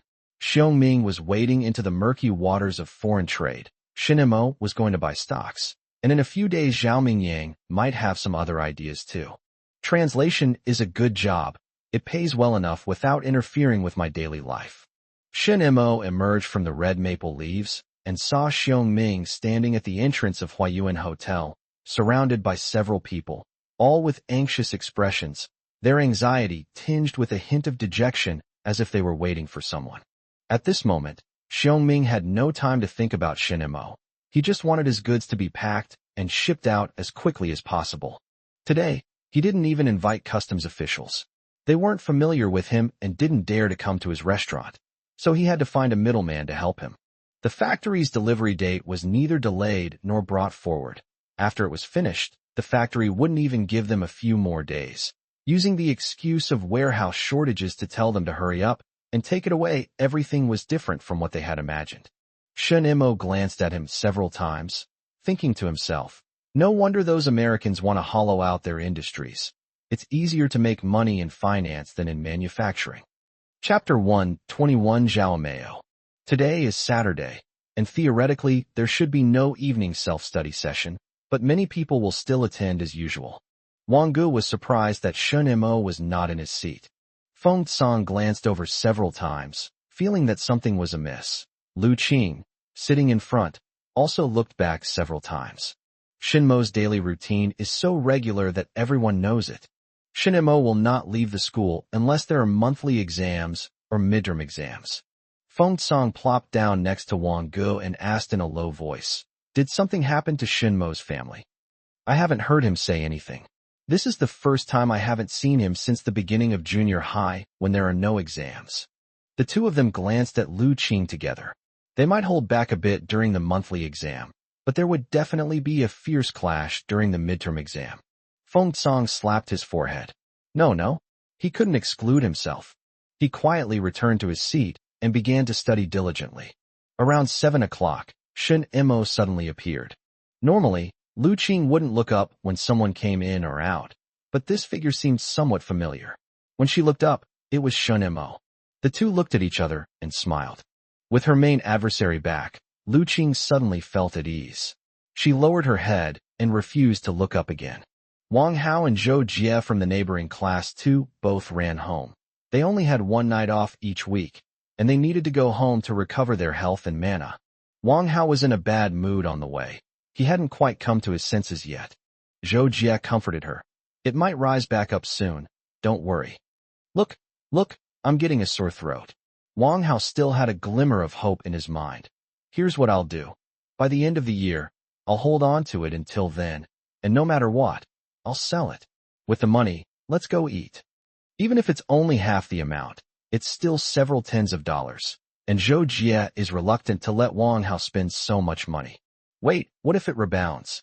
Wang Hao had resigned himself to his fate. He just wanted to sell the stock as soon as possible and never touch it again. There were no classes on Sunday, the second day. He only needed to come back in the evening for self-study. During the day, Shen Mo mysteriously disappeared again. Feng Song glanced at Shen Mo's seat and quietly crept over. Hey, Shen Mo ran away again. Doesn't he plan to surpass Lu Qing? Wang Gu was equally puzzled. That's true. Hey, how are you? Will you be able to surpass Shen Mo this time? Feng Song dared not utter such a bold statement. Me? I'd better be honest and just get a perfect score. Keep pretending. Wang Gu didn't believe Feng Song.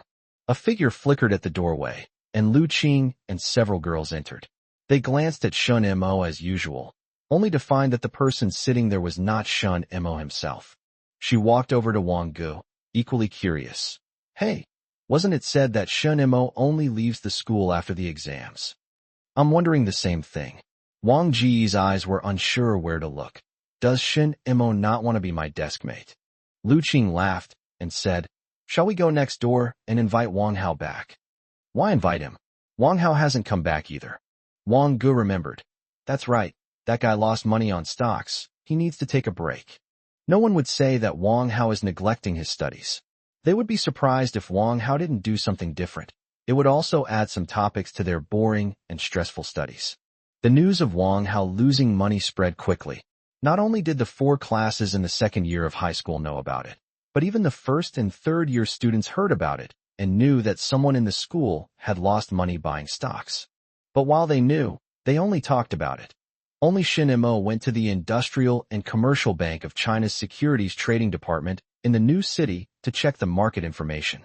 It was Sunday, so the place was closed, but there were still quite a few stock market investors around.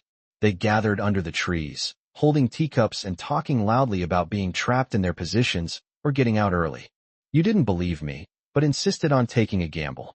See, I was right. I refuse to believe it won't recover. This is a leading stock.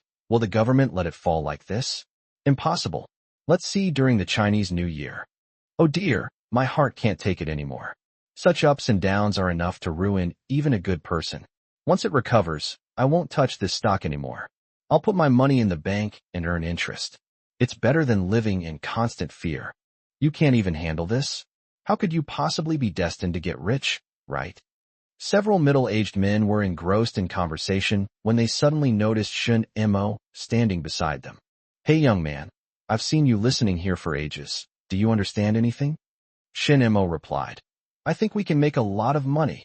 A middle-aged man laughed and said, Oh my, you're not even a hair on your head yet, and you dare to spout such big talk? You sound like an old monk. Shen Mo replied, I dare not accept the title of old mage, but I can be a professional mage. Several middle-aged men laughed even harder. Hey, young man, do you know how to buy stocks? These young people are quite interesting. They often don't know their own limitations and don't even realize when they're talking big. They just thought Shin Mo was here to have some fun. Young people from well-off families often came to buy a few shares as a pastime. I'd like to ask you gentlemen for your advice. Shin Mo's attitude was very good. He even regretted not bringing a pack of cigarettes with him. Otherwise, he could have gone around with them, which would have made the conversation easier. However, the middle-aged men clearly didn't pick on Shin Mo. They pointed to a man next to them who looked like he hadn't groomed his hair in a long time. The man was about 30 years old, of medium height, and very unremarkable. "Hey, Zhao Meo, come here, a young brother wants to ask you some questions." They told Shin Mo, "If you want to buy stocks, you have to go through a pile mold. You can't just buy them directly from there. Zhao Meo does this. He can buy as many as you want. Any quantity is available. I have whatever I need." The middle-aged man held his teacup, his face beaming. "I wouldn't have dared to say that half a month ago, but I do now. With the market down, many people have lost money and are thinking of running away, just waiting for someone to take over their losses. Even if Zhao Meo doesn't have that many right now, he can get some."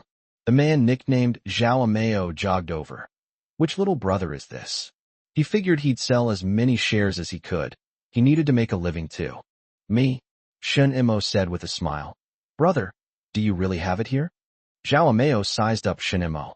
This young man had almost nothing of value on him, which puzzled him. Oh well, he'd give whatever he could. "Brother, shall we go over there and have a chat?" "Let's go." Since there was nothing to do on Sunday, Zhao Meo decided to give the young man some more time. These days, people who dare to get involved in stocks are all people with some money. Just in case. What if, just in case, this person is not as good as they seem? The two went to a tea room next door, and Zhao Meo called out, excuse me, sister, please bring us a pot of tea."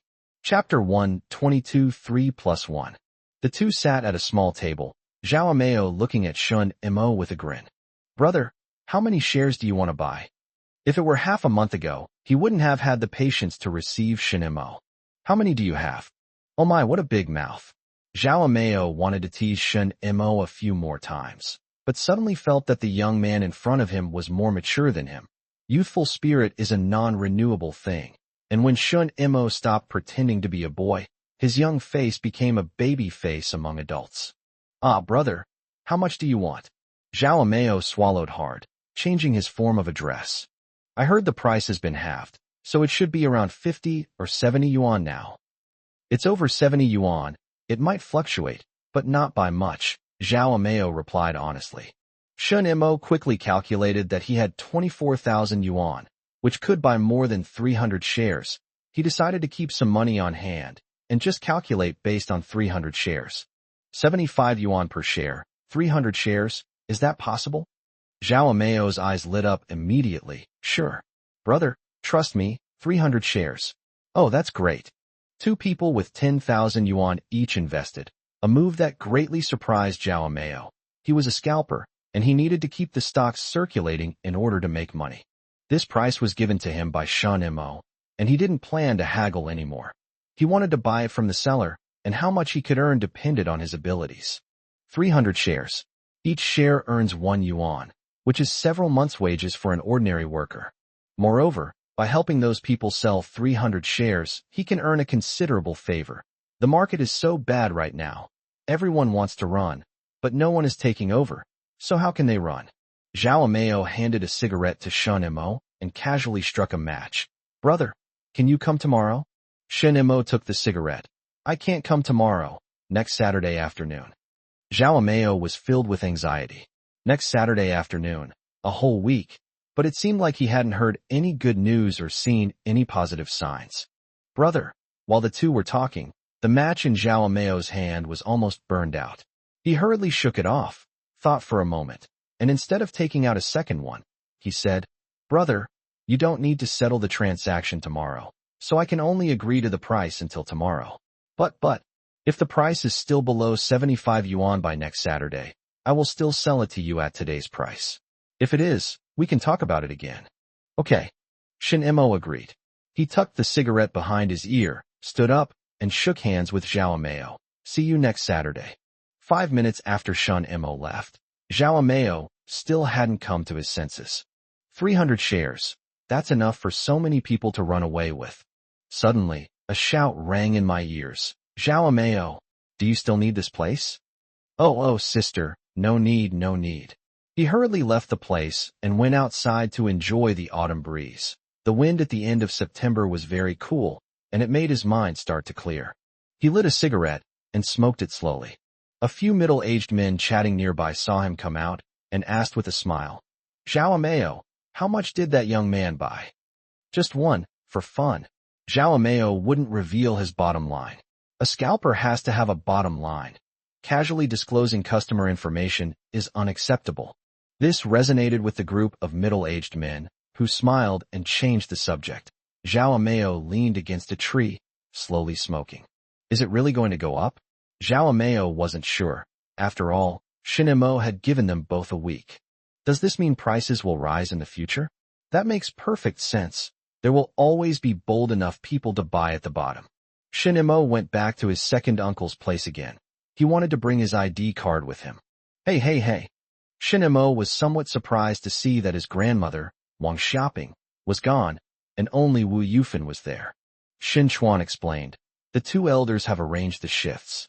This month, your maternal grandmother will be there first. In terms of address, Shinemo should follow his younger brother Shinhang and address Wu Yufan as his maternal grandmother. Xiaomo, have you finished your exams? Wu Yufan greeted him with a smile. I have an exam next week. I'm coming back to pick up my ID card. I need it. Sui Wefang was a little surprised. The school needs it? So soon? Remember to bring it back after you're done. It might not be safe to leave it in the dorm. I'll get it back after the monthly exam next week. Make sure you keep this safe, Sui Wefang instructed, then called out to Wu Yufan. Mom, cook some pork ribs. Okay. Wu Yufan had positioned herself well with her daughter and son-in-law. Besides, it was her daughter's request, so why would she go against it? Sui Wefang took Shinmo's ID card out of the household registration book and instructed, make sure you keep it safe. Hey. Shin-mo carefully placed it in the pocket inside his shirt. During the break between evening self-study sessions, Lu Qing came to his side. Why do I feel like you're not focused on your studies lately? Something has come up, something very important. Lu Qing was somewhat confused. How important could it be? It's distracting you from your studies. Something so important that it distracts me from my studies. You? Lu Qing was speechless. Shin-mo had given her a perfect closed loop. Don't worry, you'll definitely get a perfect score. Wanga suddenly asked, have you heard? What did you hear? Shin-mo suddenly felt as if Yu Zuqing and Lu Qiaoshan were having a conversation, which was quite interesting. Lu Qing also looked at him with great interest. The college entrance examination has been reformed. I heard that the 3+1 model has been implemented, and our school's senior year has already started. 3+1. Shin-mo and Lu Qing exchanged a glance. This was a good thing. They could reduce one subject from math, physics, and chemistry, and conveniently eliminate biology. However, Lu Qing also scored 4 perfect marks in the first year of high school final exams, which put a lot of pressure on Shin-mo, with 2 more subjects reduced. Shin-mo was not confident that he could compete with Lu Qing in Chinese. Lu Qing, however, dared not think that way. Her thought was that Shin-mo could finally free up his hands to study Chinese, and if he could really improve his Chinese score. You guys chat, I'm going back to my seat. Before she even left, she saw Shin-mo pull out his Chinese textbook. Sure enough, a smart person is smart enough to know where their weaknesses lie. On Monday, during physics class, our homeroom teacher, Yu Pingjun, came in with a smile. Many of you have probably heard that the college entrance examination is going to be reformed, but only in our city. It's now 3+1, meaning Chinese, math, English, and 1 more subject. You can choose any science subject, but I want to remind you that many majors require physics. Of course, if you say, teacher, I like chemistry, I like biology, and I want to pursue that direction in the future, I have no objection. The student in front of me asked quietly, teacher, how will the rankings be determined in the exams? Good question, Yu Pingjun shouted. The school still ranks students by arts and sciences. Whether you choose physics, chemistry, or biology, you'll be ranked together. There's also the high school entrance exam, so everyone needs to pay attention to their other subjects and not slack off. Several students were happy, but choosing science doesn't mean they'll be good at math, physics, and chemistry. Many people will still have uneven performance in certain subjects. For example, some people are better at chemistry, while others are not good at physics and chemistry, but are okay at biology. Changing the model to 3+1 would be very beneficial for them. Aside from those with a clear preference for certain subjects, others should think more carefully before making their subject choices. After class, the classroom immediately became noisier than ever before, with every student asking others what to choose. What do you choose? Wang Go asked Shen Mo first. Physics, I guess. Shen Mo decided to choose physics without even thinking. Wang Go also decided to choose physics. He didn't have a particular preference. Which one do you choose? Shen Mo called out to the front. He didn't call her name, but Lu Qing knew that Shen Mo was asking her. Lu Qing turned around. Physics. Feng Cong also shouted, I'll choose physics too. He was very annoyed because these two often didn't include him in their interactions. If he didn't teach them a lesson in this monthly exam, they wouldn't know that Prince Feng also had two eyes. Chapter 123 Stocks in Hand. The first monthly exam of the second year of high school arrived, and there was a strange excitement in the class.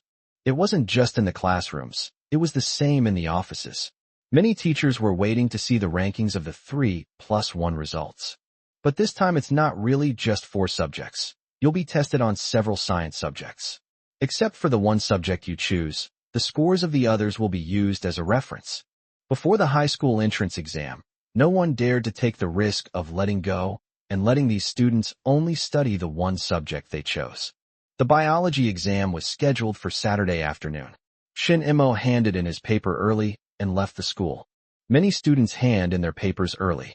After the monthly exam, there will be a slightly longer break, especially after the subject selection. Teachers will not prevent these students who hand in their papers early from leaving the school. Shen Mo hurriedly went to the Red Maple Leaf, jumped off the tram, and went inside. Xiaoshen, you came after your exams today, right? Yes, Sister Xiaomei. As soon as Shen Mo came in, his eyes, like radar, instantly locked onto Manager Zhou behind the counter. Sister, here comes Xiaoshen. Manager Zhou glanced at the time and said, My sister inquired around this week, and the market really isn't doing well right now. Would you like to reconsider? Sister, this is a once-in-a-lifetime opportunity. Don't hesitate. Have you got the money ready? Ready. My sister specially exchanged $50 bills for you. It'll be convenient for you to carry them. The fourth set of RMB banknotes began to be issued and used. At the end of April 1987, the 50 yuan note entered the market, making it convenient to carry. The brand new light green banknotes were bundled together for thick stacks and one thinner stack. Hey sis, do you have a lunchbox? Can I borrow one? Manager Zhou asked Xiaomei to bring over an aluminum lunchbox and reminded Shen Mo. Be careful on the road. This is not a small amount of money. Sister, I know. Xiaomei brought over the lunchbox, and Shen Mo put the banknotes into the aluminum lunchbox. He then said goodbye to Manager Zhou. Sister, please cook me a few dishes. I'll come back later to take them with me. If you change your mind, come back right away. Manager Zhou was still worried, watching Shen Mo jump onto the tram and disappear from the platform in the blink of an eye. She shook her head and sighed. Xiaoshen. How come she started learning from Xiongming too? Her translation skills are quite good. Inside the tram, no one would have guessed that Shen Mo had 20,000 yuan in his lunchbox. Shen Mo just held it and watched the crowd get on and off the tram. Zhao Meo had been waiting since morning. He hadn't had a moment's peace this past week. A transaction of 20,000 yuan was one of the most significant transactions he had ever handled, especially given the current poor market conditions. He had already collected 300 shares. He was still calm in the morning, but Shen Mo's continued absence made Zhao Meo anxious. That night he needed to give an explanation to those who had sold their flesh and fled. If he couldn't escape, they would be very disappointed, and it would have a very negative impact on his reputation. He didn't eat lunch properly. He just made do with a bowl of plain noodles. They waited until after 2 p.m., but Shen Mo still hadn't appeared. They didn't have much time left. Zhao Meo started cursing in his mind. Little bastard, you're making fun of me. Someone like you will never get rich. He would only curse in his heart, showing no sign on his face, and would even greet other shareholders. Hey brother, how's today? What stocks do you want? I have them all. Hey, sister, you look radiant. May you prosper, prosper. He smiled and greeted the people around him, constantly checking his watch. It was already past 2:40. His heart began to pound. If this 20,000 yuan deal didn't go through, Zhao Meio's feelings were like a fisherman who had just caught a 2 or 3 pound fish, removed the hook, but the fish suddenly jumped back into the water. This fish will gradually grow bigger over time, from 2 or 3 pounds to 3 or 4 pounds, and then to 4 or 5 pounds. Every time I think about it, the feeling of regret intensifies. But now, as time goes by, Zhao Meio's curses against Shun Imo only intensify. He uses every word he can think of to describe Shin Imo. At around 2:45, Shin Imo appeared. He jumped off the bus and spotted Zhao Meio immediately. Zhao Meio was so easy to spot. His fluffy hair still looked unkempt, messy and greasy, seemingly not very noticeable, yet somewhat out of place among the people around him. Zhao Meio kept his eyes on the buses and trams, glancing at each person getting off. Almost at the same time, their eyes met. Brother, over here. Zhao Meio had long forgotten about cursing Shun Imo in his heart. Now he was only filled with joy. Shin Imo ran over, clutching his lunchbox. Brother, have you eaten yet? Oh, you're eating again? What time is it? People are about to get off work, you know? Hey, did you bring the money? I brought it. That's good. I've put the stock certificates away, 300 shares, 75 yuan per share, as you requested. Did you bring your ID card or household registration book? I brought it. Shin Imo took out his ID card. Zhao Meio took it, glanced at it, and hurriedly led Shin Imo to open an account and start trading. Although time was tight, this transaction was very large, and under Zhao Meio's guidance, Shin Imo obtained his shares. The design is exquisite, featuring Shin Mo's name and the number of shares he holds. Shin Imo took the stocks and left first, while Zhao Meio happily hid in a corner counting his money. He could only keep these banknotes for a while. Before dark, these banknotes would be returned to other shareholders who had sold at a loss. However, news of a big retail investor buying at the bottom spread quickly. Naturally, no one wanted to believe it was Shun Imo, since such a young kid could only be buying 1 or 2 shares to play around with. Even Zhao Meio didn't want to believe that Shun Imo could produce so much money. He preferred to believe that Shun Imo was someone who had been pushed to the forefront, and that there must be other important figures behind him. But this has something to do with him. Well, it seems to be somewhat related. Maybe that young man will come looking for him again later. Zhao Meio chuckled, but then felt frustrated. That wasn't a baby face. He really was a young man, yet he had been coaxed into calling him brother several times. But it wasn't a bad deal. He made a lot of money from this deal, enough for him to live a carefree life for a long time. Shin Imo carefully put away the stocks, sat in the car, and was in a great mood. Back at Red Maple Leaf, Manager Zhou asked, "Did you buy it?" "I bought it. Let my older sister take a look." Shin Imo took it out, and Manager Zhou examined it carefully before handing it back to Shun Imo. "Sister doesn't understand what you young people are thinking. Stocks can give dividends, right?" "Yes." Shin Imo gave Manager Zhou a positive answer, but he didn't expect that small share of the profits. Manager Zhou seemed relieved. It's good that there are dividends. Although she was self-employed, she was still very confident in the stability of state-owned enterprises. "I bought Chapter 124 too." Shin Imo returned home excitedly with 4 dishes. When they arrived at her second uncle's place, Wu Yufan was pleasantly surprised to see the groceries Shun Imo was carrying. "Don't bring it anymore. It costs a lot of money. You can make the same thing at home. Auntie needs some nourishment." Su Yuefang, holding the child, looked at Shun Imo with a smile. "How did the exam go?" "The college entrance examination has been reformed, now consisting of 3 main subjects plus 1 subject chosen from science subjects. This time, the scores may be very close." Su Yuefang said regretfully, "What a pity, what a pity. You could have gotten several perfect scores. Isn't this a waste?" Shin Imo also felt it was a pity. After all, he had one of the best options and one of the relatively best options removed. "But I have more time now, so I can take some time to brush up on my Chinese." Su Yuefang was still disappointed. "No matter how much I study Chinese, I still can't get a perfect score." Shin Chuan and Wu Yufan placed the dishes on the table together, and the aroma filled the air. Honey, why are you still worrying about Xiaomo? Studying is the last thing we need to worry about. Shinimo didn't take out his ID card right away. Second uncle, I need to keep my ID card for a few more weeks. Could you also get my household registration booklet for me? I want to open a bank account. Sui Wefang said. Yes, it's time to open a savings account. Don't worry, I'll get the household registration book. She had just given birth and had a lot of say in the Shin family. You can come back for the midterm exams. Wu Yufin went over to check on her little grandson. The little guy had been making a fuss during the day, but now he was quiet again. His little mouth was slightly open, and his breathing was very even. She and Sui Wefang carefully placed the child on the bed before coming out to eat. In a few months, he'll be thinking about sitting at the table. Wu Yufin carefully touched her grandson's face, happily waiting for that day to arrive. After dinner, Xiao Shenheng woke up. Shin Imo helped hold and soothe him for a while. The little guy was quite well behaved, snuggling in Shin Mo's arms and watching everyone busy. Suddenly he grinned, and just as Shin Imo was about to tease him, he burst into tears. Wu Yufin laughed and said, he either pooped or peed. Give it to me, you rest first. She quickly and efficiently placed her grandson on the bed inside and cleaned him up. Soon, the little guy was happily carried out again. At night, Shin Imo did not sleep soundly.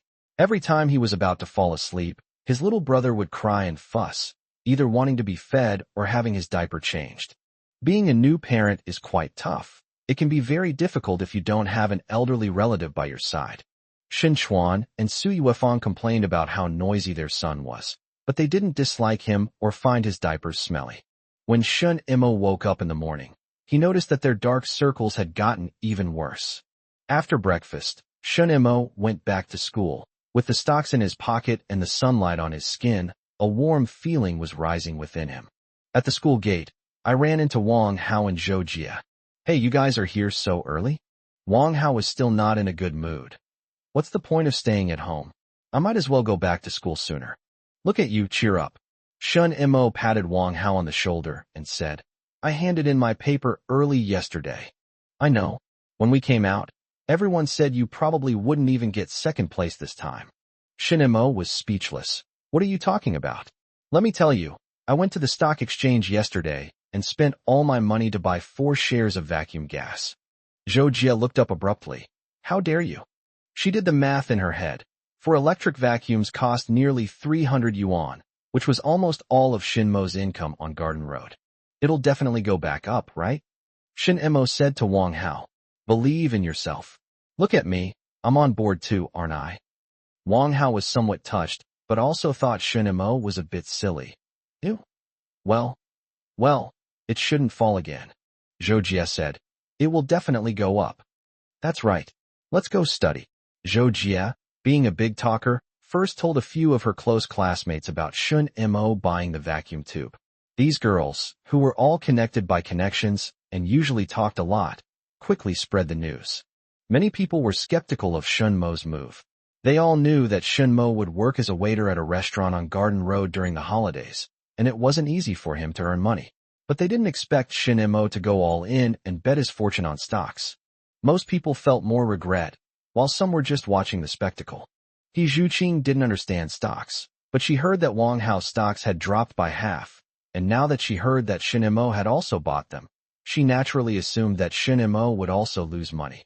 During dinner, she deliberately went to Zhou Jia's side to verify the truth of the matter. Zhou Jia didn't want to say more to her. Judging from He Zhuqing's expression, she could tell that he was someone who loved to watch the drama unfold. They both bought it. But let me tell you, this stock is about to go up.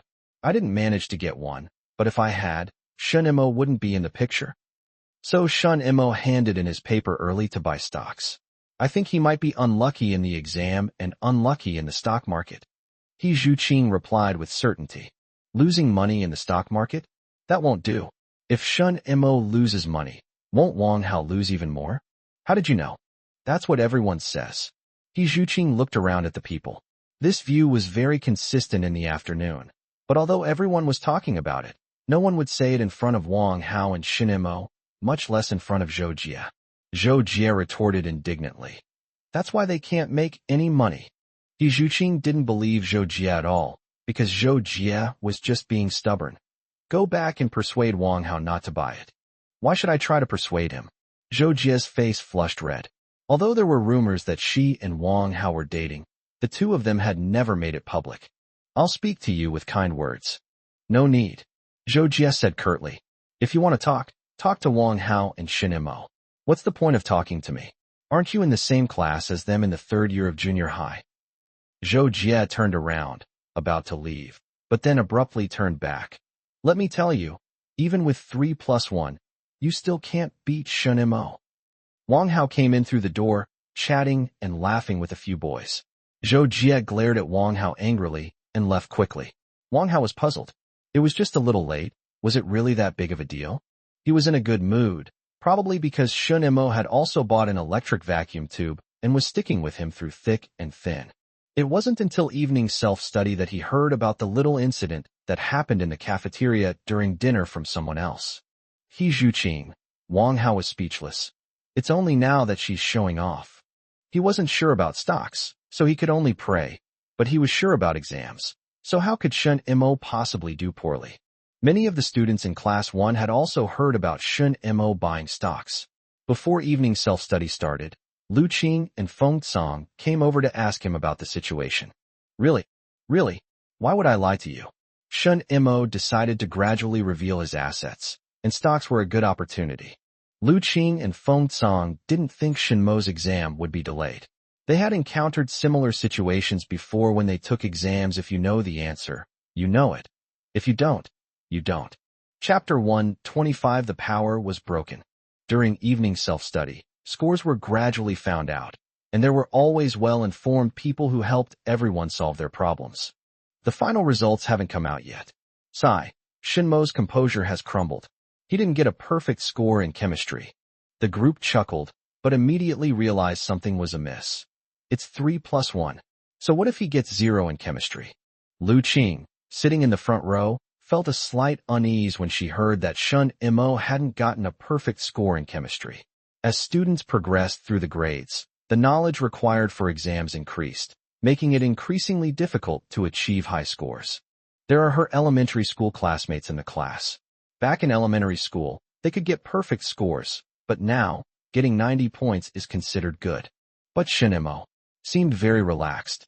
You know, none of this year's top scorers in the college entrance examination got full marks. If you calculate the scoring rate, he is even far behind Shin Mo and her. She can still get a few perfect scores now, but after she enters her senior year of high school, Lu Qing thinks she might become the top scorer in the college entrance examination, but her score rate may not be higher than this year's top scorer. The news of Shin Mo's breakdown spread quickly, and in the office, chemistry teacher Lu Jin felt very sorry. Old you. Look, as soon as we divided into specialties, the students started to give me a hard time. Yu Pingjun glanced at him and laughed. Is that good enough? 145 points. I would be very happy if I could get another 94 points in physics. Then bring me a perfect score in physics, and I'll trade with you. How can you say that? How can they be the same? Yu Pingjun naturally refused to accept it. He looked at the physics score in his hand, and Shin Mo still got a perfect score. Lu Qing seemed a bit careless this time, and didn't get a perfect score, scoring 147 points. But what happened to Feng Song? He actually got a perfect score. Yu Pingjun was in a great mood. Feng Song, who seemed quiet and dull, had unexpectedly made a name for himself. He was compiling the scores, and he had collected the grades from the other courses. Shin Mo remained as steady as ever, achieving perfect scores in English and math, but there was still room for improvement in Chinese. What's wrong with Lu Qing? She didn't get a single perfect score? But overall, it's not bad. There hasn't been a significant drop in performance. What's going on with Feng Song? He got a perfect score in math too? 140 in English and over 130 in Chinese. Did this kid start working hard early? Yu Pingjun's expressions kept changing, which aroused the curiosity of several teachers. Teacher Yu, what's wrong? What's wrong? Yu Pingjun shook his head and smiled wryly. What else could it be? These students are getting more and more resourceful. How about we make a bet? What are we betting on? I bet Shin Mo won't get a perfect score next time. Which subject? English teacher Wang Xiuying turned around and asked. She felt it couldn't be her English. Shinmo's English was very good. She even thought Shinmo's vocabulary was bigger than hers. All of them. You're talking nonsense. Wang Xiaoying immediately jumped up from her seat. How could Shinmo not get a good score in English? Teacher Wang, are there any plans to reform English? I heard they're going to introduce essay writing, right? Wang Xiaoying deflated like a punctured balloon. She glared at Yu Pingjun and returned to her seat. In this monthly exam, Shinmo ranked first in science. Lu Qing ranked second, with a gap of more than 15 points between him and Shinmo, and Feng Cong ranked third, with a gap of 1 point between him and Lu Qing. After the scores were announced, Feng Cong rewarded himself with some cookies, which he happily ate while hiding in his seat. Lu Qing didn't feel any sense of loss at being left far behind by Shinmo. Instead, she breathed a sigh of relief. Constantly being on edge, striving for perfection, was exhausting, and she didn't like it. She wanted to study freely and without constraints. After entering, she and Feng Cong exchanged a smile, then looked together at Shinmo. Shinmo leaned against the wall, chatting with Wang Ge. When he saw the two of them looking at him, he got up and went to Feng Cong's side.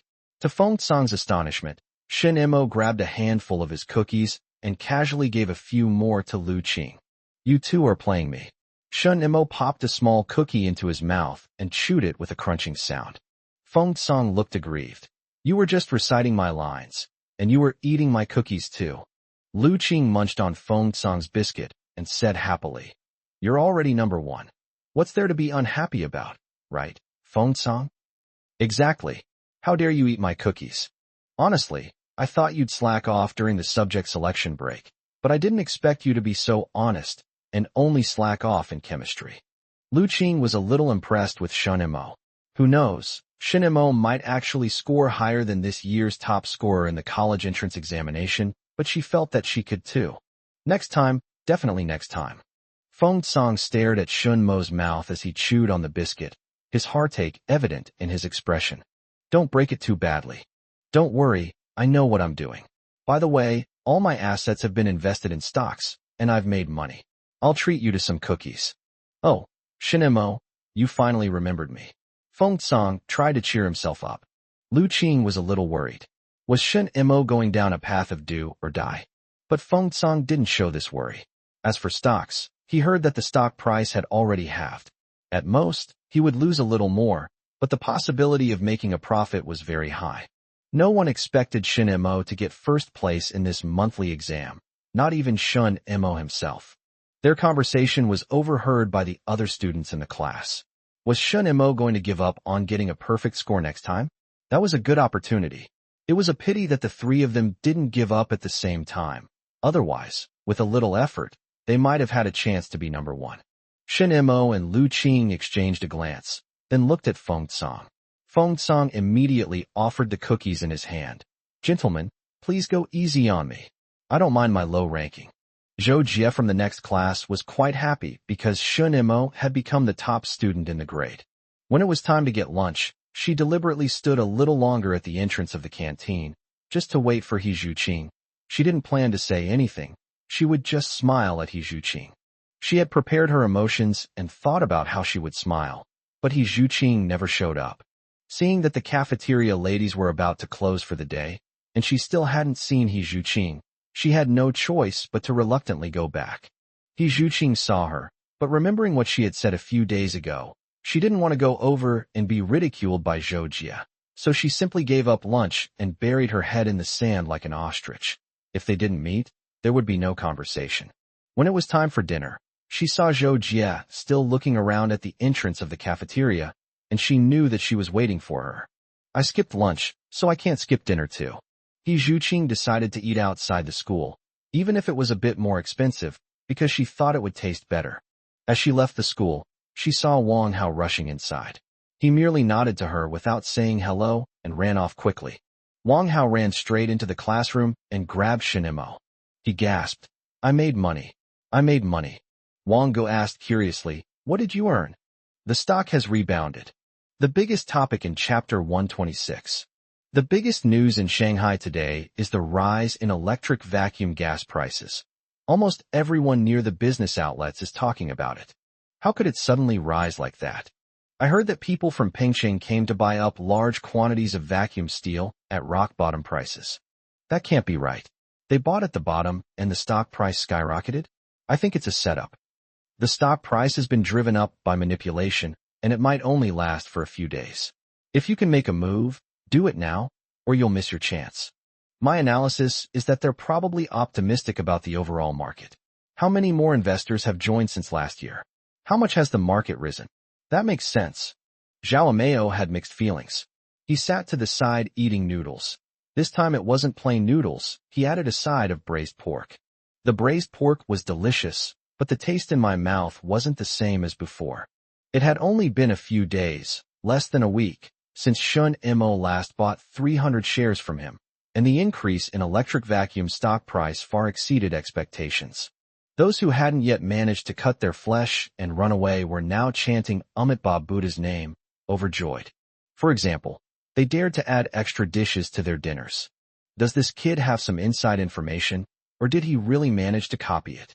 Zhao Mao put a mouthful of noodles in his mouth, his mind filled with admiration for Shun Mo's confidence. A few middle-aged men not far away were still talking nonstop. The stock price might reach 200 tomorrow. 200? I'd say 250. 250?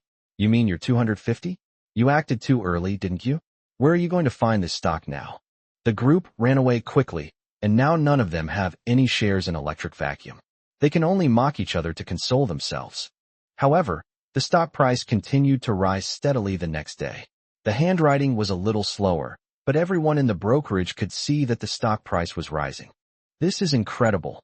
The stock market is in serious trouble. Even without buying or selling, many people remained at the business location to witness the event. Zhao Mao was extremely busy. Many people dared not keep their stocks and asked him to sell them. His pockets were full of cigarettes, all of which were gifts from others. But he would still take the time to look outside. He was waiting for Shun Mo to appear. If Shun Mo appears, he's the one buying at the bottom. If he doesn't appear, then Shun Mo is someone from Pengcheng. At Yongxing No. 1 Middle School, Wang Hao couldn't hold back any longer and ran to find Shun Mo during the break. Hey, Shun Mo, are you going to take a day off? Prices are still rising today. It'll be too late if we don't act now. Wang Go asked curiously, how much has it risen? More than 200. Wow, you've struck gold. Of course, but I didn't earn as much as Shun Mo. I only bought 1 share, while Shun Mo bought 4. He had less capital than me, but he earned more.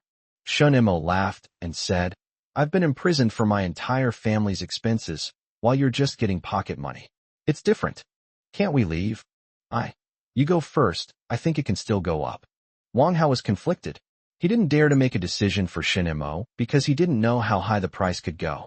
He was already satisfied with over 200, and if he delayed any longer, the price might drop back down. I'm telling you, you have to seize the opportunity. If you don't, well, I'm a prime example of that the other day.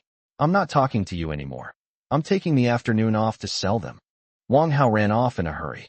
Shun Mo knew the price, but didn't dare to linger too long. Maybe he could reach 300 tomorrow. Pengcheng is absorbing a lot of vacuum gas, but they're not stupid.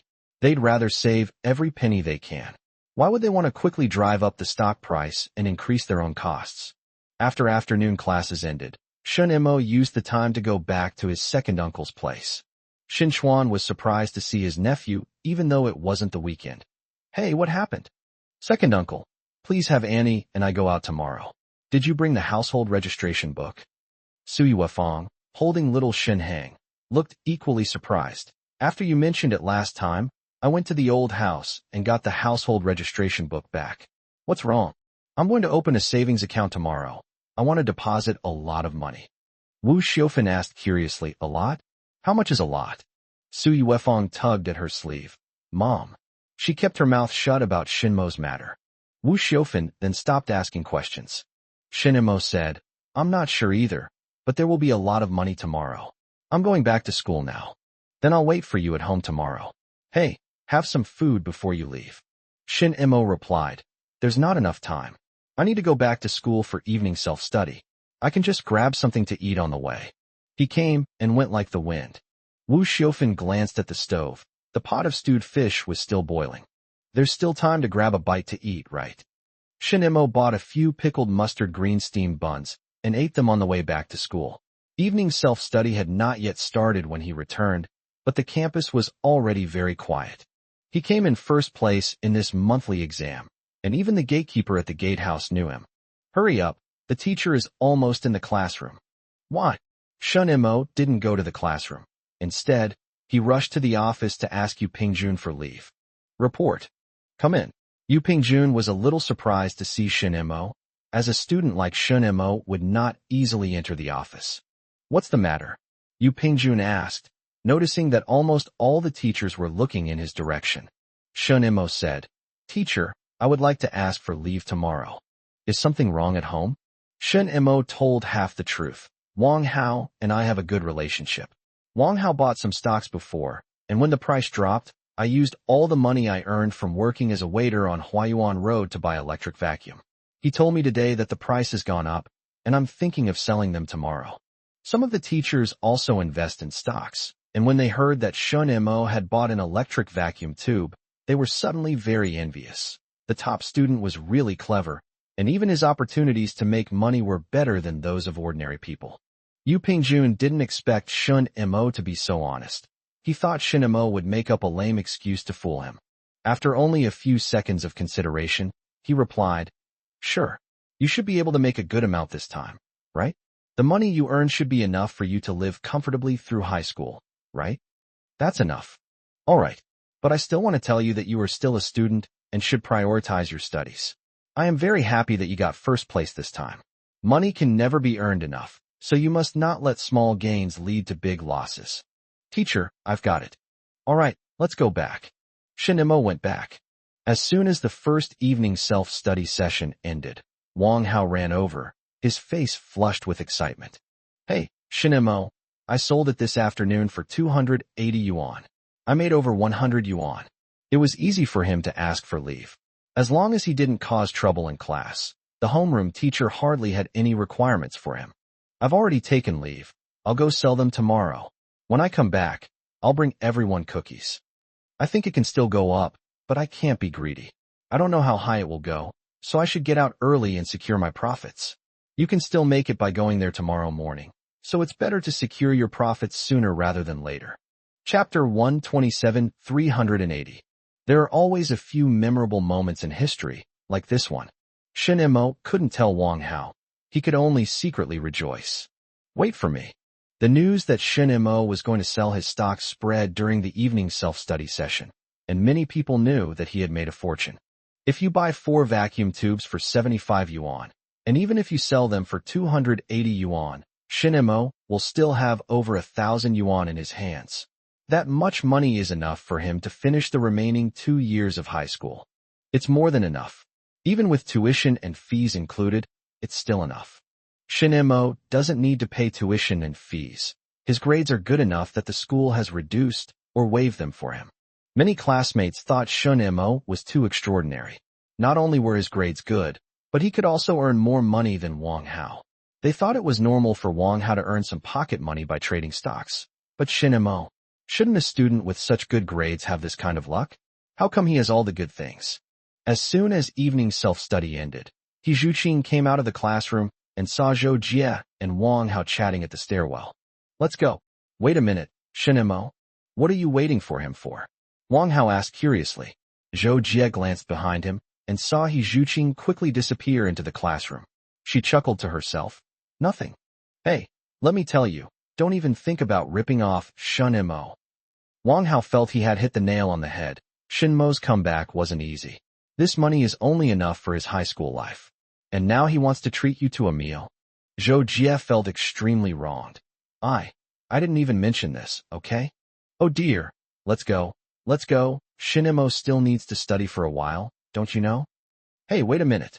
Zhou Jie refused to leave, keeping glancing towards the liberal arts class. Wang Hao sensed something was wrong. Weren't you waiting for Shinemo?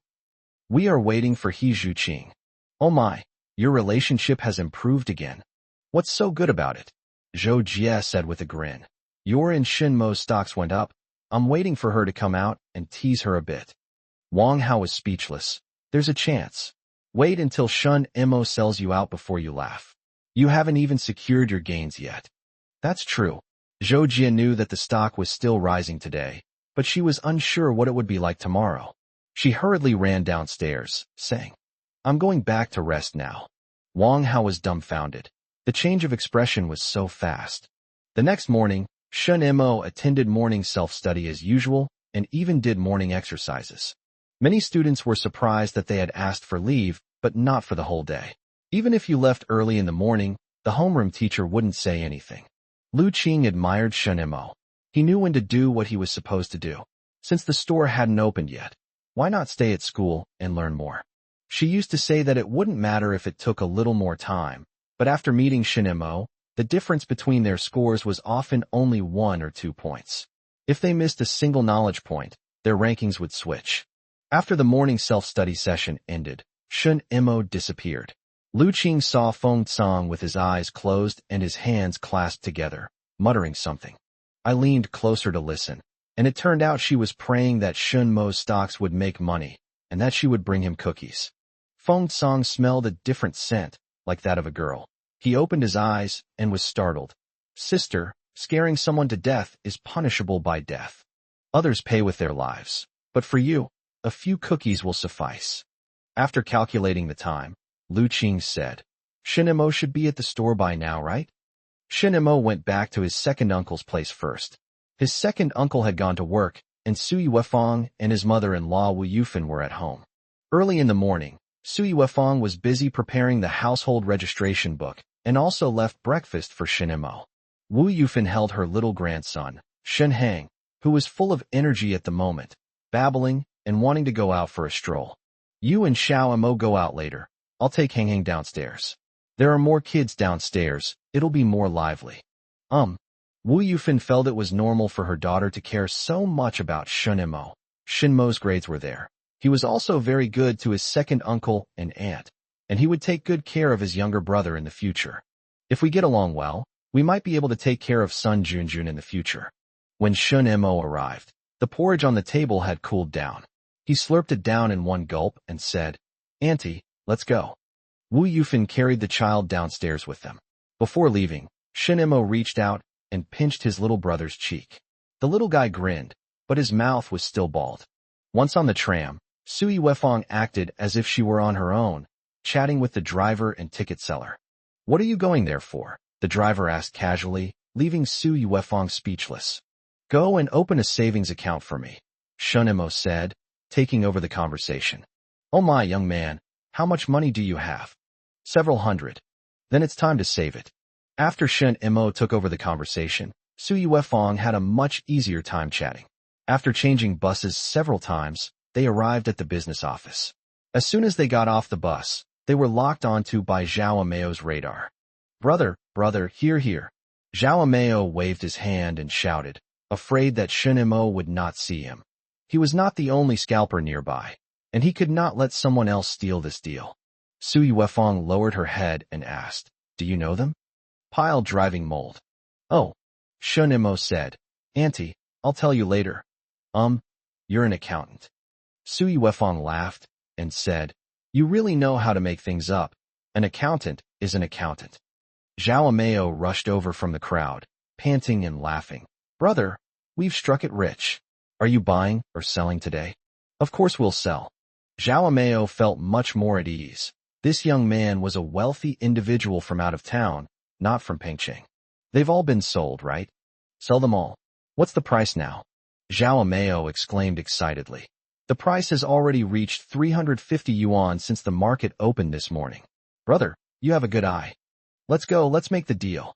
Shun Mo took the lead, with Zhao Meo and Sui Wefang following behind him.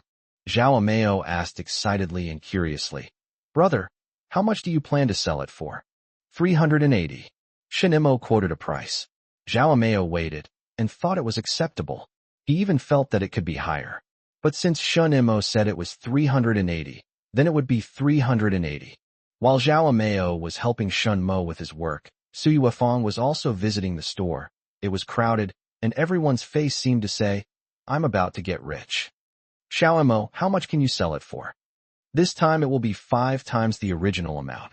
Sui Wefang was shocked. Her nephew was very resourceful. She hadn't calculated exactly how much Shun Mo could earn at Red Maple Leaf, but the words 5 times made her heart race. If only I hadn't bought the house. Sui Wefang immediately entered regret mode. If the money had been used to buy stocks instead of the house, wouldn't she be much more financially secure now? Shun Mo laughed and said, Auntie, you can't calculate it like that.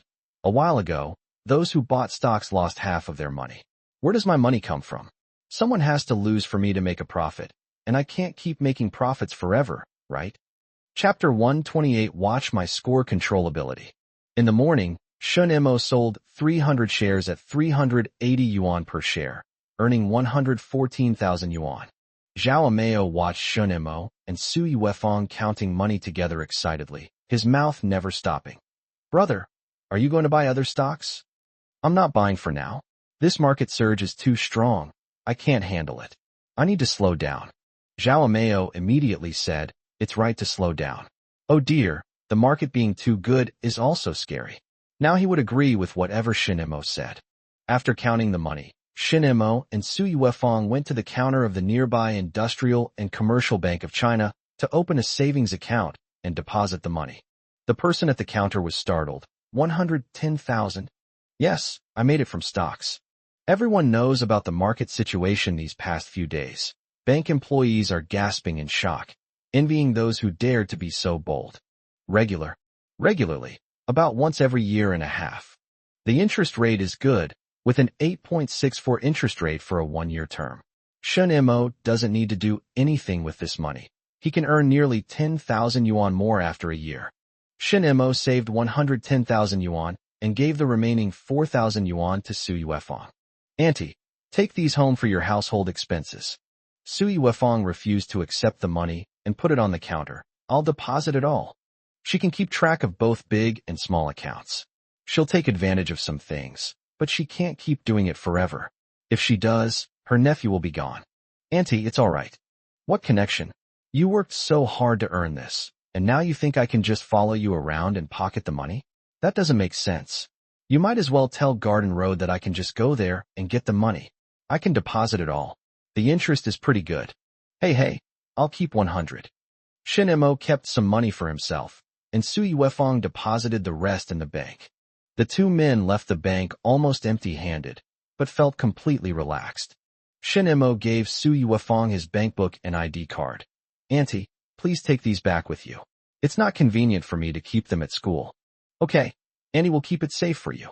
Sui Wefang clicked her tongue and said, a household with 10,000 yuan. Who would have thought my nephew has 11 households with 10,000 yuan each? Don't tell anyone else. I told everyone I made over 1,000 yuan. Oh dear, your aunt knows what's important. If I had to exaggerate, I'd say you made 1 million. Shun Mo thought he could earn 1 million, and Sui Wefang borrowed this to praise him. Let's buy some good ingredients to cook at home. Shun Mo and Sui Wefang went to the market excitedly and bought pork ribs to braise, leaving behind the legend of making 110,000 yuan at the business outlet. Zhao Meo spoke with great enthusiasm, recounting the legendary stories he had handled. In less than 2 weeks, can you believe it? In less than 2 weeks, he made over 10,000 yuan. He opened his mouth and exaggerated Shun Mo's earnings even more. In the following days, the number of over 10,000 yuan was further amplified by busybodies and turned into hundreds of thousands of yuan. Because it was Zhao Meo who handled the transactions, many people believed that Zhao Meo had good luck, so they tended to choose him when selecting scalpers, which made Zhao Meo very busy behind the scenes. At this moment, Shun Mo was still considered poor by the wealthy. He had only made some money by luck, nothing more. Back home, Sui Wefang didn't even tell her own mother, but instead told Shun Mo that her nephew had earned over 1,000 yuan this time, as he had instructed. This was exactly what Wu Yufan thought, so she handed the child over to Sui Wefang and went to cook the ribs herself. Wow, you two are so generous. You bought so many ribs? We don't need to cook rice for lunch. We can be full just by eating ribs. She complained, but her face was beaming with joy. Shun Mo took his younger brother, weighed him in his hand, and asked, when can he eat other things? It will be several more months, so I dare not give it to him now. The little guy shook his head and smiled at the two of them, seemingly not understanding why they had to go home. He wanted to see more of the world. The pork ribs were delicious at noon, and Shun Imo finished 2 bowls of rice before returning to school satisfied, making it in time for his afternoon classes. Since he had promised to bring cookies for everyone, Shun Imo bought some cookies first. As soon as I entered the classroom, I saw Wang Hao lounging around there. "Oh my, Mr. Shun is here? Welcome, welcome. You really have cookies." Feng Song immediately stood up. Mine. Mine. We have them all." Shen Imo handed the small box of cookies to Feng Song, who was immediately surrounded by the crowd. Looking at the lively crowd, Wang Hao suddenly felt relieved for Shen Imo. "You should have a more relaxed time from now on." "Yes. Even if I have to work as a waiter on Garden Road, I won't have to worry about where my next meal will come from." "Are you still going? Go ahead. Do you really think I can just sit around during winter and summer vacations?" President Shen. Wang Hao thought for a long time, but couldn't find the right words, so he could only give Shen Imo a thumbs up. "You can do it." Lu Qing came over, holding a cookie. "What about the midterm exams?" Shen Imo immediately said, "You're number 1. Congratulations in advance. If you don't get first place, how can you justify this half-day off?" Lu Qing didn't want to be number 1. "Then let Feng Song take it. He can't just eat my cookies for free. You see, it's normal for my grades to drop because I was distracted by stock trading, right?" Wang Hao looked at the two people with a face full of grief and indignation. "Wait, what are you talking about?"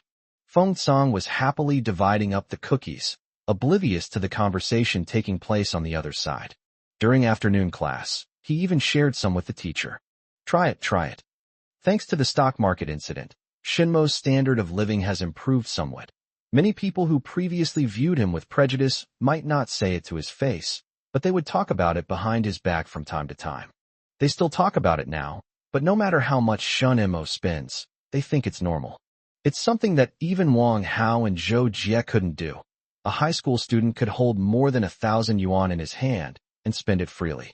After returning from the store, Shun Imo did not go out again until the midterm exams arrived. Shun Imo isn't planning to get a perfect score this time. He's too stressed. Just like Katakuri in One Piece, he is always undefeated, which puts a lot of pressure on him. He needs to let himself off the hook at the right time. The topic of his stock trading hasn't ended yet, and Shun Imo feels this is a good opportunity.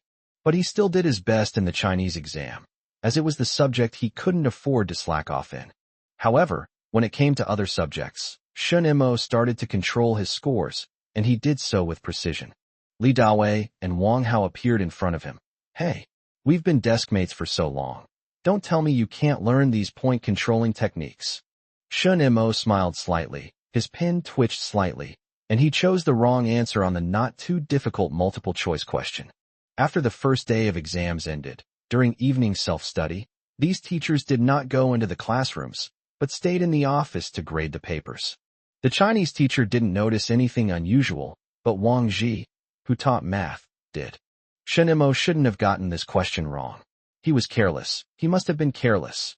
He felt sorry that Shun Imo hadn't gotten a perfect score, but the same thing happened on the English and physics tests the next day. "Hey, an intransitive verb used in the passive voice? Which teacher taught him that? Can't tell the difference between the left hand and right hand screw rules." Chapter 129 Two Extremes. The homeroom teacher, Yu Pingjun, rushed over to the English teacher to check on the situation, and he was right. Shun Imo wouldn't get a perfect score this time. "Oh, Ms. Yu, why don't you grade your own papers first? Why are you looking at mine? Do you think Shun Imo will get a perfect score?" Look. Yu Pingjun urged her to hurry up and correct the papers. Seeing that she couldn't get rid of Yu Pingjun, English teacher Li Wenwan stopped insisting, as she had a lot of things to do. After quickly finishing grading, Li Wenwan calculated the score and said dejectedly, "How come it's only 140? That's too low." Yu Pingjun pondered for a moment. "Shinmo's math score is 141, right?" Li Wenwan casually remarked. "So what? It's still 1 point more than English." Yu Pingjun hurried back to continue grading Shun Mo's physics exam. After finishing, he looked up and said, "Shun Mo got 142 points in physics." "Oh dear, this isn't right," Li Wenwan said, annoyed. "Are you bullying me just because I'm a female teacher?" Several teachers were laughing. Shinmo's score. Well, it sounds pretty good. All right. All right. This is much better than the Chinese textbook. Yu Pingjun took out the Chinese textbook, and Li Wenwan had nothing to say. Yu Pingjun felt that Shun Mo was controlling his grades, but he had no concrete evidence. He graded Lu Qing and Feng Song's papers, and their scores were relatively normal. However, no one in the class got a perfect score this time, but Shinmo's grades had dropped a bit too much. Hey, Ms. Yu, let's tally up the results and see who's number one. I think Shinmo can forget about it this time. Stocks are a killer. Teachers get distracted while teaching, and students get distracted while studying. Yu Pingjun quickly calculated the scores of Shun Mo, Lu Qing, and Feng Song, and then said, Lu Qing is first, Feng Song is second. Shinmo's score is pending. How can it still be pending? You can see for yourselves that Shinmo's score is still pending. Based on his score in the last monthly exam, he's still in the top 10. Shun Mo ranked 9th in the exam, and the news of his ranking spread to the classroom, leaving everyone in disbelief. Some students didn't leave because they knew their rankings in advance, but it was almost a consensus that Shun Mo was leaving, and that he would leave the school after the big exam. Shun Mo had a good idea of how well he could do on the exam and roughly what his ranking would be. He could just take the exam again at the end of the semester to get back on track. He went back to Red Maple Leaf first, as it was time for him to improve his life. As a large hotel, Red Maple Leaf is well informed. They learned about the rise in electrical vacuums several days ago. Manager Zhou kept looking outside. Judging by the time, Xiaoxun should be here soon. Sister, Shin Mo seized the opportunity this time. He's made a fortune. Xiaomei was very happy for Shin Mo. If Shun Mo really caught the peak, the money in his hands would appreciate fivefold. They've definitely struck it rich. The people in the restaurant will calculate for Shun Mo how much money he has earned before. They dare not say the exact amount, but they can guess the general figure. When Shin Mo first started working as a translator, Xiao Mei and the others were a little jealous, but once Shin Mo earned too much, their jealousy disappeared. Being too rich naturally turned jealousy into envy. When she's not busy, Manager Zhou might occasionally feel a pang of regret, but it's only for a moment, and she quickly stops regretting it. Money doesn't come so easily. This was an opportunity that Xiaoxun seized, but what about next time? Can he be so lucky every time? However, she also admired Shin Mo for putting all his money into it and taking a huge gamble. But Manager Zhou thought that Shin Mo was betting that the price of vacuum tubes would recover and that he could make a small profit, or even increase it fivefold. Nobody would dare to dream of that. She also stood at the restaurant entrance, waiting with Xiaomei. As soon as Shun Mo got off the tram, he saw Manager Zhou. If it weren't lunchtime, there would probably be a lot of people standing at the entrance. Xiaoxun, how are you? We made a profit. Shin Mo didn't tell Manager Zhou how much he had earned, and Manager Zhou didn't ask either. He simply asked, what dishes are you taking home today? Let's have 4 dishes then. It's autumn, so let's have some lamb. Oh, and sister, have the hairy crabs arrived yet? I'll take some back with me.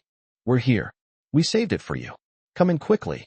Shinmo followed her and Xiao Mei inside, saying as they walked, Sister, let old Wu work hard tonight. I'll treat everyone to dinner once I've made some money. Oh, okay. Manager Zhou liked Shun Mo's personality. He believed that others could also benefit from the money he made. Xiao Mei asked excitedly, how much have you earned? I sold it at 230, which was a little late, so I made less money. Shin Mo didn't dare to say that he had reached the highest point, as that would attract too much envy. If he said it was lower, people would feel sorry for him. Sure enough, Xiao Mei felt sorry for him. You should have waited a little longer. No one can see back and forth, right, Sister Xiao Mei? Manager Zhou laughed and said, all right, whether we earn a lot or a little, it's all the same. Xiao Mei said, that's not necessarily true. Didn't Xiong Ming lose money? He lost money? We've lost money. Manager Zhou told Xiao Mei to go to the door to greet the guests, and said to Shun Mo, a few days ago, he was running around like a headless fly, entertaining guests at Huayuan restaurant every day. We just saw that his spirits were getting worse day by day. Later, we heard from people there that he seemed to owe tens of thousands of yuan. Where's his shirt? It's stuck in my hands. I still haven't been able to get on the ship. Where's Su Xiangyang? Didn't he help? How can he help? It's not his own business. It would be good enough if he could help find a factory. Manager Zhou felt that Su Xiangyang hadn't wronged Xiong Ming. At least he was able to complete Xiong Ming's order. But he also felt that Su Xiangyang had given Xiong Ming unreliable hope. If no one took the order, Xiong Ming might have lost less money. He won't jump into the river, will he? Why jump into the river? Xiong Ming said he'd be doing translation work in the back to earn back his money. Manager Zhou called out to Wu Yuan, telling him to go to the kitchen to get some food and also to get 8 pairs of hairy crabs for Shinimo. Hey, you and Xiong Ming, 2 legends on Garden Road. One lost everything, the other made a fortune. Whether I make a profit or a loss, I still have to work as a translator on Garden Road, right? Not buying stocks anymore. Shinimo laughed and said, good luck can't last forever. You only need to catch it once or twice. Sister, I'll be back for winter break, so please save my room for me.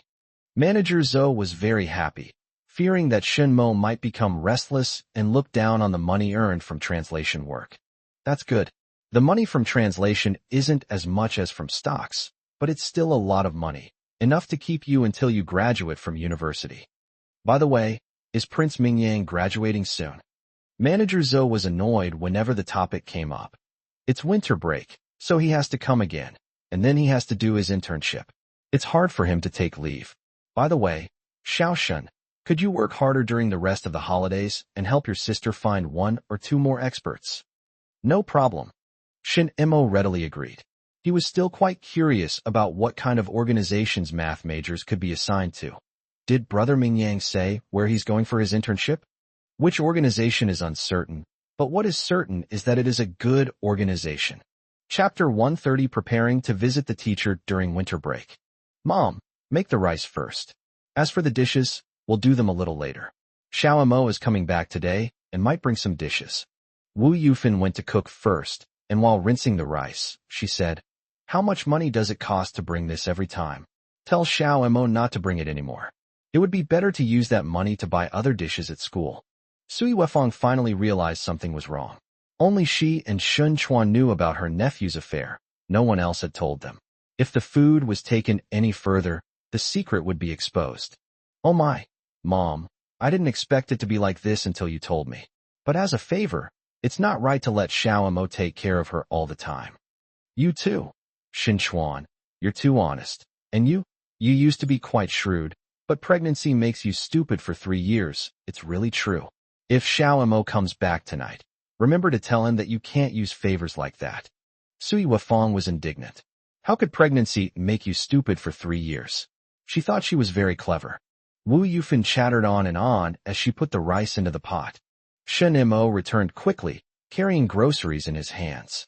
Grandma, you're here? Welcome her. Wu Yufin took it, opened it, and saw that there was only 1 green vegetable, 1 scrambled eggs, and the other 2 main dishes. There were also many crabs in the net bag. She held back and didn't lecture Shinimo. It was best to let her son-in-law say it. And if he couldn't understand, then her daughter could say it, and she would take a back seat. Sui Wefang held little Shun Hang in her arms and said to Shun Mo, Little Mo, come here. Let Auntie say a few words to you. What's wrong? Sui Wefang led Shin Mo to his small house and said, your grandma was just saying that bringing food costs too much money, so she told you to save it for school. Do you understand? Shin Mo came to his senses. That's right, Grandma doesn't know about me. Next month, Grandma will be taking care of my younger brother, right? Yes. Then I might as well not come back and wait until the Chinese New Year. Sui Wefang really wanted Shun Mo to come back. She didn't care about anything else. She just wanted Shin Mo to spend more time with their son. All right, then come back for the new year. My son doesn't remember anything yet, but he'll understand when Shun Mo goes to university in a few years. After the 2 came out, Wu Yufin couldn't help but ask, Xiao Mo, did your aunt tell you? I told you, Grandma. I just made some money and couldn't resist. After that, I'll be more careful. When Shin Chuan returned, the first thing he asked about his nephew's exams. How did you do on the midterm exams? Shin Mo replied, it feels good, but the scores haven't come out yet. That's good. Shin Chuan trusted his nephew. If his nephew said it was good, then it was good. When they rested that evening, Sui Wefang told Shin Chuan about Shin Imo not coming back before the new year. Shin Chuan sighed for a long time before finally saying, "If he's not coming back, he's not coming back." Next, it will be Wang Xiaoping's turn to take care of his wife and children. It will be difficult for him to balance this relationship. The aftermath of last year's spring festival is still lingering. His nephew didn't want to come back, but he managed to drag him back. Sui Wefang reminded him, "It's late autumn. You should buy some clothes for Xiao Mo. Go buy them before your mother arrives, and then take them to his school." Shin Chuan felt even worse, but what his wife said made a lot of sense, and he couldn't refute it. "I understand." He wanted to say that he would take Shin Mo to buy it tomorrow, but his wife planned to pay for it herself and bring his nephew. How could they possibly pay for it? Sui Wefang remembered the saying from that afternoon, "Pregnancy makes you stupid for 3 years," and thought to herself, "Mom, I'm not stupid." After having breakfast at home, Shin Mo rushed back to school. The classroom was quite lively. It seemed like everyone had arrived even earlier than before. Upon seeing Shin Mo, Feng Song exclaimed, "Oh my, someone's gone too far with controlling the score. You're so unassuming. Those who aren't very bright might be fooled by you." Lu Qing smiled slightly. "You've learned arithmetic sequences quite well, putting your knowledge to good use." Feng Song fell silent, and Wang Ge suddenly realized, "I really thought Shin Mo failed the exam, so that's how it is." When the scores came out, he thought it was a coincidence. Shin Mo originally wanted to keep his score at 140, but after thinking about it, he decided to keep a low profile. "You're already controlling your score, and you still want to control it like this? Aren't you tired?" Feng Song felt tired for Shin Mo. He wouldn't do this. He would just do whatever he wanted. Shin Mo refused to admit it. Hey, don't talk nonsense. I really didn't do well on the test. See you next time." "Hey, Lu Qing, didn't we agree that Feng Song would be first place? Why did you still try to take it?" Lu Qing chuckled. "I didn't want to snatch it, but I couldn't help it." Feng Song refused. "If you ask me, I shouldn't have brought him along last time we chatted. He couldn't hear, so he would naturally be number one. If you ask me, Feng Song is the real expert." Feng Song immediately retorted, "No, don't talk nonsense. I didn't even outperform you in the high school entrance exam, right? You remember things from hundreds of years ago so clearly? Is the high school entrance exam related to current events?" Shin Mo was completely relaxed. That's great. I got a slightly lower score this time, so it's all progress no matter how I take the test from now on." Wang Gu asked in confusion, "That doesn't make sense. Your other subjects all dropped, so how come your Chinese improved?" "We can't all decline, can we?" Lu Qing had prepared lines for Shin Mo. "There has to be one who improves. Let the teachers find some objective reasons, right? Shin Mo, I've found that you are much smarter than Feng Song." Feng Song was made sad by Lu Qing's words again. I'll go first." He pushed his glasses up again, but instead of leaving the classroom to go back to the dormitory, he went back to his seat. Wang Ge was also feeling down. He could see Shin Mo's taillights this time, but the thought of next time made him lose his temper. "I'm leaving now." He tidied up and went out of the school to buy ink. At the classroom door, he met Wang Hao. The two greeted each other, and then Wang Hao slipped inside. "Hey, Shin Mo, you're famous now. What happened this time? Did you really get into stock trading?" Lu Qing smiled and said, "It really is true." "Believe what?" Wang Hao was completely confused. He hadn't participated in the previous conversation and didn't know about Shin Mo controlling the score. "Hey, I've made some money. I'm going back to my junior high school to visit Aunt Yuan during winter break. Do you want to come?" Shin Mo suddenly brought up another matter. Wang Hao almost lost track of Shin Mo's train of thought. "Go see Aunt Yuan? I'll get scolded by her. You can go after the college entrance exam. Bring your admission notice with you. Aunt Yuan will definitely be happy. After this winter break, I want to tell Aunt Yuan that I have money now and I have no difficulties in life." Wang Hao shrank back. "I'm not going." Lu Qing was very curious. "Aunt Yuan, our 9th grade homeroom teacher is both strict and loving." Shin Mo gave a general assessment. Wang Hao said, "That's right. The strictness is for me, and the kindness is for Shin Mo." Lu Qing glanced at Feng Song and said, "Go see our former homeroom teacher. Even without an acceptance letter, we still need to get first place, right? Is this you giving Feng Song and me advance notice?" "I suppose so." All three of us have broken our guard. Don't hold back when it's final exams. All right, let's do our best to help each other achieve our goals. Chapter 131, Adding Clothes.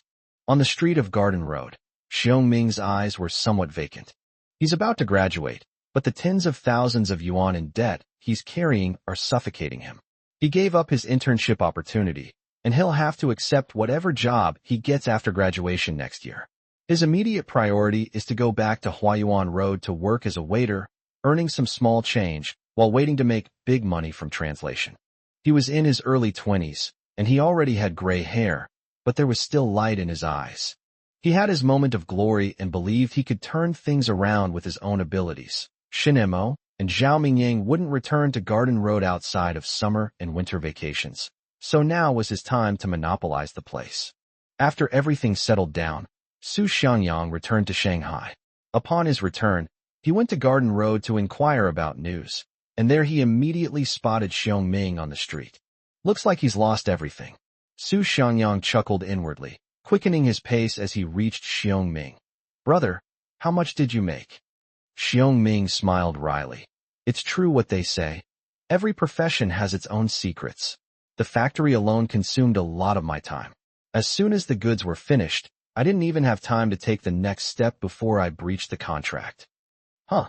Su Xiangyang's mouth dropped open, looking incredulous. Brother, this isn't right. If you do this, it'll be hard to get orders from the Foreign Trade Bureau again. I've made up my mind. I'll get back up wherever I fall.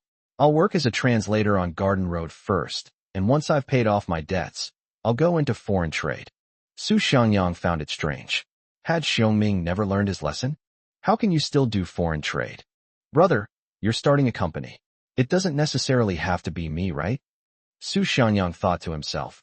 You still haven't lost enough money. You can do it, Su Xiangyang thought to himself. It would be best not to let Xiongming get any translation work. But at this time of year, Xiongming was practically the only one on Garden Road with that skill, so it would be very difficult to prevent him from getting any work. Su Xiangyang sighed inwardly. It's good to be a capable person. You can always turn things around. But if you want to do translation, fine. But if you want to do foreign trade again next time, don't expect me to help you at the factory.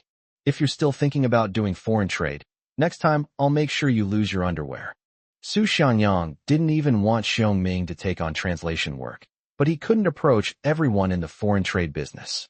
Besides, he had heard that many state-owned enterprises also came to Huayuan Road looking for translators, and the market in this area was bigger than he had imagined. Doing foreign trade. Next time I'll make sure you learn your lesson. Brother, you just got back? Just got back. You probably don't know that someone on Garden Road has made a fortune. Su Xiangyang doesn't invest in stocks. The only way he can think of to make big money is foreign trade. Although it's hard work, it's really profitable. Who is it? The Shinemo of red maple leaf that you know. Su Xiangyang scoffed. Earned during summer vacation? You might earn 10,000 yuan at most. I don't know how much I made on stocks, but it's at least 3 times the initial investment, and it took less than 3 weeks. Su Xiangyang was stunned. Is there anything more profitable than foreign trade? Do you want to buy stocks? He wasn't stupid. Since Xiongming was still here doing translation work, it meant that stocks were not something that ordinary people could handle. Xiongming's face showed a conflicted expression. The opportunity is gone. Brother, can you lend me some money? The opportunity was gone, but he had learned about stocks. If Shinemo could make money, why couldn't he? Regret immediately appeared on Su Xiangyang's face. I should have agreed when you asked. But I got another order and need to advance the funds. I came to Garden Road this time to try my luck and see if I can find a translator. Do you want to help me out? Next time you do foreign trade, I'll guide you step by step. How about that? Xiongming needed cash. If he accepted money from Su Xiangyang wouldn't take him next time. But if he didn't accept money, he would be working for free, which he didn't want. Unfortunately, I'm booked for the next few days and probably won't be able to find the time. Brother, please let me know in advance next time and I'll make time for you. What a pity. Su Xiangyang's regret deepened. Money. Hey, don't you have some connections with Shinemo? He doesn't need his money for the time being. Why don't you give it a try? I'll ask him when he gets back. Su Xiangyang found Xiongming quite interesting. He had casually remarked that this man was actually taking things seriously. But stocks? 3 times, at least 3 times? He didn't care how much capital Shun Mo had invested, but the rate of return was just too high. He'll take some time to visit the branch and have a look around. Watching Su Xiangyang leave, Xiongming took out a cigarette from his pocket, lit it, and slowly smoked it. He and Shun Mo were among the first to try something new, but how come one of them lost everything while the other became incredibly successful? Did I choose the wrong path? Should I not have gone into foreign trade? But Xiongming insisted that his approach was correct, only that he had taken a slightly bigger step. Could Shin Mo really earn that much every time? Impossible, right? Shin Mo is now focused on the college entrance examination. He has already grasped the situation he remembered and feels relieved. He won't go back after the next monthly exam. He can't be bothered to see his grandmother, Wang Xiaoping's, face. He won't go to Hongfenji either. It's too far. He plans to find a place nearby to improve his meals. Sui Wefang started urging her second uncle. When Xiao Mo left a few days ago, I took a look at him, and he's about your size. Go out and buy him a few clothes these next few days, and deliver them to him on Sunday. Don't forget. Don't worry, honey, that's my own nephew. How could I forget him? I'm worried about your brain. Sui Wefang was indeed worried. She wasn't worried that Shin Chuan would forget, but she was worried that Shin Chuan would arrive late. In a few days, Wu Yufan and Wang Xiaoping will be changing shifts. If Wang Xiaoping finds out, she'll probably cause some other trouble. The last time he bought clothes was probably right after he got his household registration settled. He and his nephew were overjoyed and went out to buy clothes as a reward, but they ran into his ex-sister-in-law, who wasn't very attractive. Hey, Yuefang, look at these shoes of mine. Xiaoma bought them for me. Shin Chuan had polished these shoes very well. Although they had been worn for several years, apart from a few slight creases, they were in perfect condition. Sui Wefang said, My dad was fooled by your shoes. He thought your family was doing well, which is why he agreed to let me marry you. Hey, to be honest, am I lying to you? My nephew is really good to me. Shin Chuan said proudly. Wife, look how many people can afford a 3-bedroom apartment. All right, let's go out together to buy clothes for Xiao Mo after get off work tomorrow. Don't forget. Chapter 132 Handover. When Wu Yufan heard that her daughter and son-in-law were going out to buy clothes for Shun Mo, she didn't say anything. After all, Shin Mo always brought a lot of food with him whenever he came back. She just told them to come back for dinner early. Mom, we're not coming back for dinner, so you don't need to cook. We'll bring you some food. Wu Yufan disagreed. You young people shouldn't squander your money. It's not good. Don't eat out. Come back and eat with us. Hang, and I will be waiting for you at home. Then I'll bring the groceries back. You dare? You want to eat life, don't you? Wu Yufan scolded. Don't think you can do whatever you want just because you have a child. Sui Wefang dared not do it again. She still couldn't cause any trouble when facing her mother. Once the two of them went outside, Sui Wefang became much bolder, laughing so hard she couldn't stop. Shin Chuan felt something was off, and after thinking about it for a long time, he suddenly realized that his wife had been cooped up at home for too long and just wanted to go out for a walk. How about this one? Shin Chuan held up the clothes to himself. In the mid to late 1980s, Shanghai began to show different colors, but most people's choices were still relatively conservative. This conservatism would not last long. After entering the 1990s, they would put on all kinds of fashionable clothes and become the most fashionable people in the country. Shin Chuan was holding an ordinary blue Zhongshan suit, which suited the image of a student. Sui Wefang was very cautious and refused to let Shun Mo flaunt his wealth, especially since Shun Mo had recently made 110,000 yuan from stocks. The safest place for such a wealthy person to hide is in a school, especially a key municipal high school like Yongxing No. 1 High School, where outsiders can't even get close to them. By the time my nephew's winter vacation starts, the storm should have passed. You have cotton-padded coats, right? Some. Then pick out another coat, a sweater, and 2 pairs of pants. Sui Wefang stood confidently in the store, and Shun Chuan blurted out. Take all the clothes off the wall. What? You just forked them all off. Xiao Mo said that last time we came to buy clothes. He had the same expression as you. Shin Chuan didn't remember anything else, but he remembered his nephew's bold words. He found it very interesting and blurted it out when he saw his wife's expression. Sui Wefang couldn't help but laugh. It's not that we can't afford it. It's just that he can't wear it all. Okay, let's compare the sweaters. And buy a few pairs of socks too. Shin Chuan was being bossed around by Sui Wefong, but he was also very happy. I think this one is quite nice. You think it's good? I think it's still a bit lacking. Sui Wefong disagreed, and made Shin Chuan change into another outfit. Shin Chuan didn't feel anything was different. He just felt that his wife didn't want to go back. The owner of the small clothing store smiled and interacted with them, not finding it troublesome at all. These two people bought a lot of clothes. They are rare, high-value customers.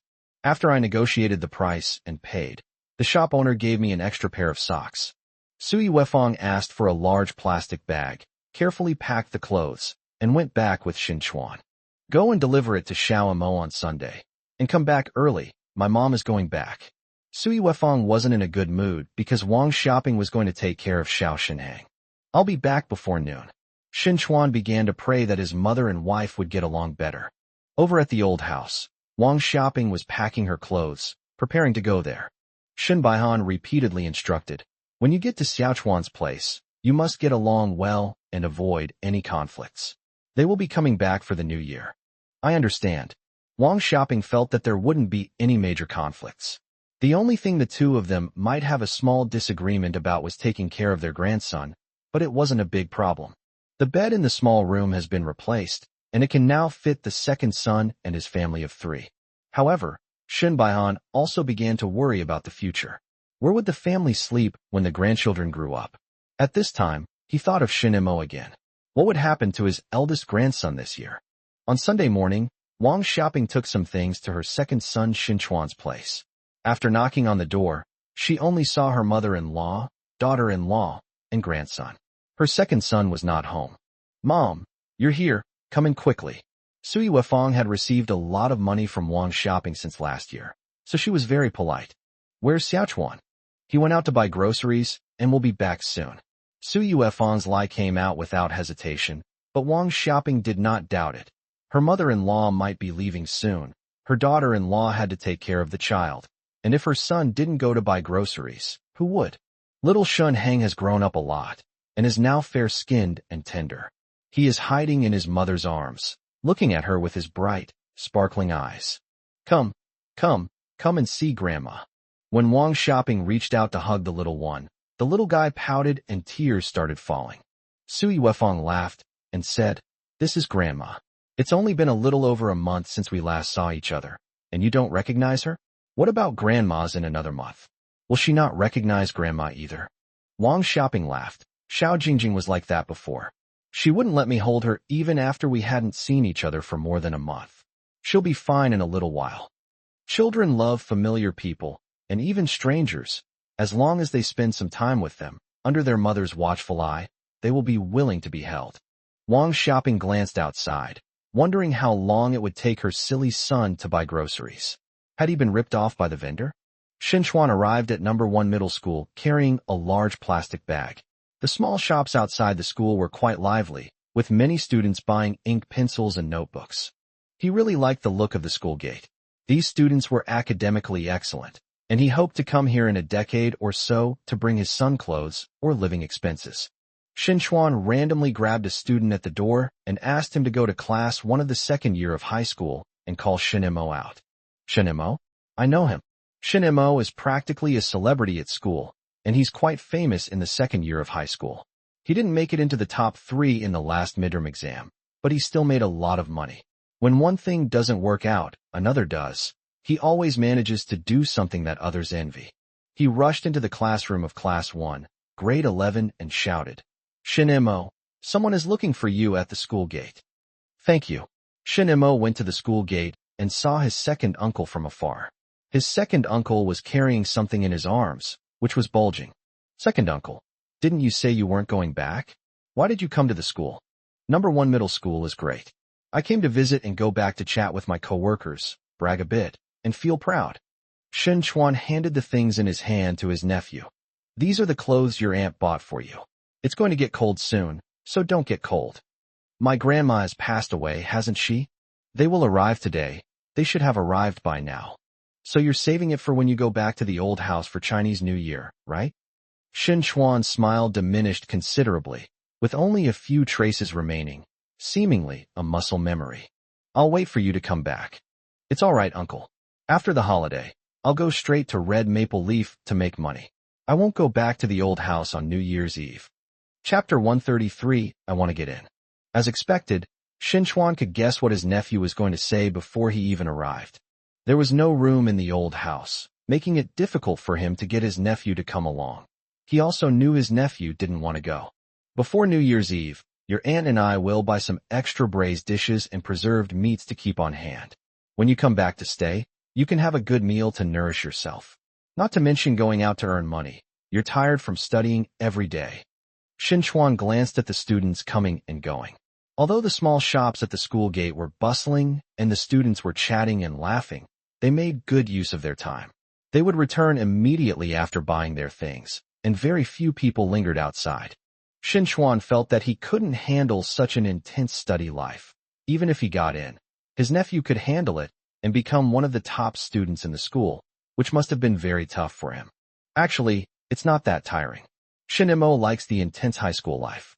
This kind of life shows what it means to reap what you sow. He learns knowledge and quantifies it with scores and exams. The sense of accomplishment gives him the greatest satisfaction, eliminates his fatigue, and provides greater motivation. Shinchuan didn't quite believe his nephew's words. He had attended high school himself, and it was very tough. But he didn't dare to advise his nephew to relax, because high school was no time for relaxation. All right, you can go back now. It's Sunday today.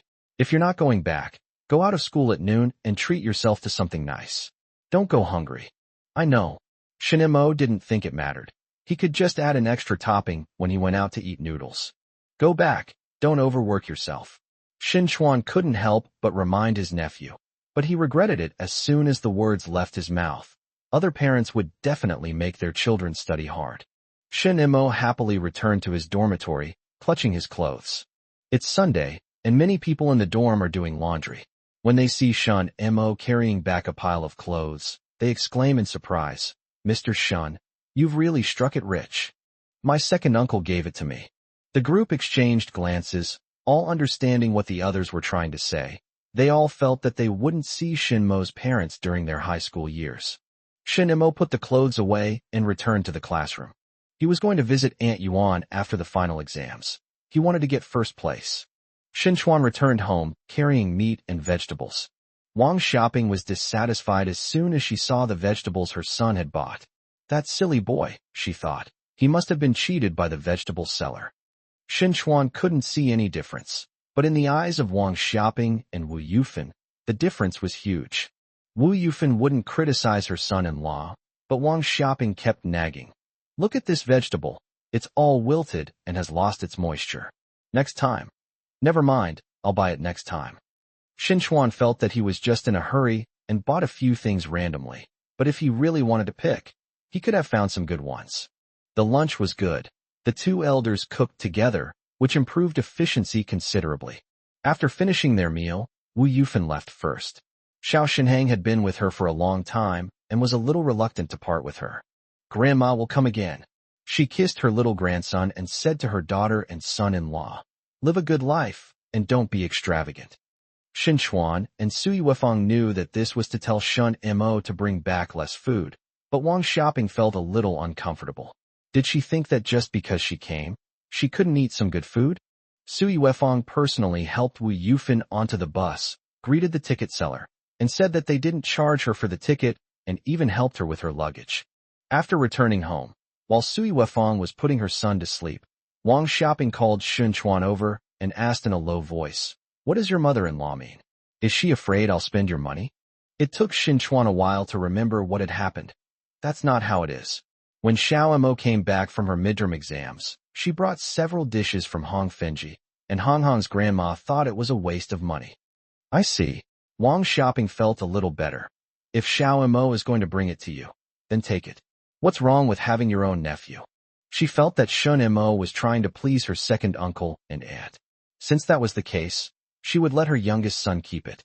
If her youngest son was embarrassed, she would talk to her daughter-in-law. She thought Sui Wefang would be more comfortable with it. But she didn't expect that Shun-mo wouldn't come back after the next monthly exam.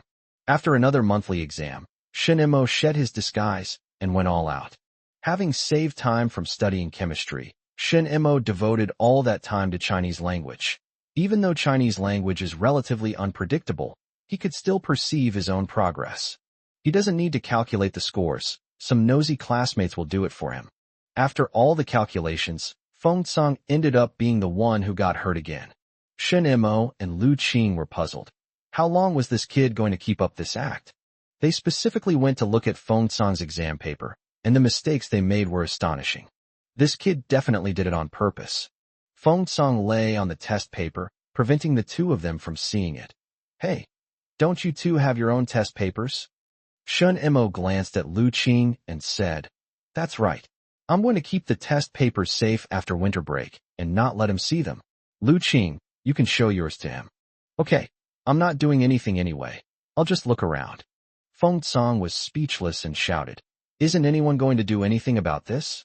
Shin-mo and Lu Qing are bullying people.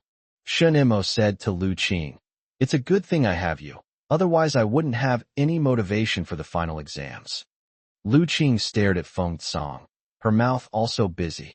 It's fortunate that you're here, otherwise I would have been corrupted by Feng Cang. Feng Cang felt wronged. I didn't do anything, and you're talking to me like this. Is this okay? This is not okay. I advise you to look at other key high schools and try to get into the top 10 in the city this time. You'll have a chance to get a guaranteed admission spot. Lu Qing was slightly surprised. You even know about the guaranteed admission program? And you still wouldn't have scored a few more points. Feng Cang muttered. What's the point of being recommended for admission? I want to get in through the entrance exam. Shin-mo said, Since you don't want to be recommended for admission, then I don't want to be either. I'll get in through the entrance exam myself. If you two don't want it, then I don't want it either. I'll take the exam with you. Feng Cang was even more frustrated. You've gone too far. What does it feel like to be recommended for admission? Shin-mo didn't know because he had never experienced it, but he knew that someone had said a certain school was all right. But this time he wouldn't go that far. In the monthly exam, Shin-mo scored 1 point higher than Lu Qing because his Chinese score gave him positive feedback, allowing him to stand ahead of Lu Qing. Lu Qing said she wouldn't do the test, but she was starting to feel uneasy. Shin-mo had surpassed her, and Shin-mo was working harder than her, so a sense of crisis rose in her heart. After New Year's Day, the pace quickened, and before the colored paper on the light bulbs had even been removed, the word final exam started appearing on the teacher's lips. Shin-mo went outside and bought some cookies, brought them to the classroom, and gave them to Feng Cang. Feng Cang's eyes lit up. Oh my, President Shun, what's this? He pushed up his glasses, his face beaming with joy. Please, buddy, show me some real skills. Chapter 134 Going All Out. Feng Cang blinked his small eyes, which looked more lively than usual behind his glasses. What if I pass the test and get better results than you? Shin-mo suddenly realized he had grasped the key point. To get this kid to use his real skills, these little cookies weren't enough. I'll take care of all your winter break exams. I'll do them for you. Sure enough, Feng Cang's eyes shone even brighter. You said it. I didn't force you. He turned and shouted, Lu Qing, come quick. Something good has happened. I saw that, Shin-mo. You're treating people differently, aren't you? You gave Feng Cang some cookies, but not mine. And you even let him copy your winter break exam. Feng Cang chuckled and said, He's not letting me copy. He's doing it for me. Lu Qing, I'm going to work hard this final exam and get more points than Shin-mo, so he'll do my winter break exams for me. Hey, how should I put it? Lu Qing was also very interested. Didn't you say you wouldn't do it? Shin-mo's words made Lu Qing feel like she was about to suffer internal injuries. Even though I'm not doing it, I don't want the test paper to be blank. Shin-mo, how about I do it too? If I score higher than you, you can do it for me, okay? Shin-mo took a step back and looked Lu Qing up and down. It's not impossible. I won't raise the stakes on Feng Cang's side, but I will raise the stakes on your side. How so? If I score higher than you, what are you chuckling about? If you do Feng Cang's test paper for me, it will motivate you more. Shin-mo didn't dare to suggest that Feng Cang write it himself, because he was afraid that Feng Cang would back down. This guy was capable of doing that. Lu Qing hesitated as expected. She wasn't entirely confident that she could pass Shin-mo's test, but backing down wasn't her style. With a determined bite and a stomp of her foot, Lu Qing agreed. No problem. Seeing Shun Mo about to laugh, she quickly added, what I just said was only Feng Song's test paper, not yours. Feng Song said, hey, hey, my understanding is that I tested Shun Mo, and Shin Mo helped me with the test. Shin Mo tested you, and you helped me with the test. This latter condition has nothing to do with how many points I scored, right? Lu Qing gritted his teeth. We're connected, aren't we? I'll throw away your cookies. Feng Song shrank back, not daring to utter a sound, and quietly put the biscuits into the drawer. Lu Qing gave him a disdainful look and said to Shun Mo, it seems you're determined to win this time. That's right. If I can't beat you guys, I have to be punished. What about the reward? Feng Song felt that if Shun Mo really did get first place, he should get some kind of reward. For example, he got Shinmo's cookies first, and there might be other delicious treats during the winter vacation. Shun Mo smiled and said, isn't first place the best reward? Feng Song disagreed. Shin Mo, this is not the same thing. Good grades should naturally be rewarded. This is Feng Song's consistent idea. If the second place receives more material rewards than the first place, he will keep the score above the second place. Shin Mo paused for a few seconds, then suddenly realized that Feng Song's words made a lot of sense. This was not the same thing. I'm buying myself a new pair of shoes. That's more like it. I'm waiting to see your new shoes. That's it. Lu Qing looked at Feng Song. Aren't you going to say that you couldn't pass the exam, so Shun Mo wrote the test paper for him? Shun Mo won't allow it, Feng Song said with absolute confidence. Several classmates around him were envious, but dared not participate in the betting. If they were not careful, they would have to do several more sets of papers. But as soon as Shun Mo and Lu Qing left, they started sharing Feng Song's cookies. Shin Mo's enthusiasm for learning increased significantly, putting immense pressure on Wang Ge. Even though it was Shun Mo putting pressure on himself, Wang Ge could still feel it. When the final exams arrived, Shin Mo went all out from the very first question and worked his way up until the physics exam was over. After the exam, he left the exam hall and leaned on the railing to look at the scenery. Winter in Jiangnan is like a magical attack. Winters in Jiangnan in the 1980s were even colder. The puddles on the ground in the distance shimmered with dazzling light, as if they were frozen. How did the exam go? Lu Qing came out and saw Shin Mo looking very relaxed. The guy was wearing a blue cotton coat, but his eyes seemed reluctant to open. Excellent. You've made great progress since the midterm. Shin Mo's tone was relaxed. How dare you compare this to the midterm? Lu Qing retorted to Shun Mo. Shun Mo had been controlling his grades during the midterm, and while his results weren't exactly disastrous, they were far below expectations. In other words, I did better than you and Feng Song on your midterms. Lu Qing also leaned on the railing. The north wind couldn't reach them. Only the distant pines and cypresses swayed in the wind. Before the college entrance exam, this was the only time we gave it our all, including Feng Song. Next time, you won't be able to impress him with cookies or winter break homework. I know. I don't plan to go all out for the final exams in the first semester of my senior year and the midterm exams in the second semester. I will try to highlight my weaknesses and fill in the gaps in my knowledge for the college entrance exam. You can't get into peak condition too early, or it will affect your performance in the final college entrance examination. Several proctors saw the two of them chatting and looking at the scenery while leaning on the railing, but pretended not to see them and left with the exam papers. Wang Hao felt it was very unfair. He and Zhou Jia were criticized by the homeroom teacher for talking to each other for even a few words. Why could these two be so arrogant? Shin Mo, aren't you going back? I'll go back after the scores come out. Oh, it's perfect that you're here. How about we go see Aunt Yuan together? Wang Hao refused. Me? Please spare me.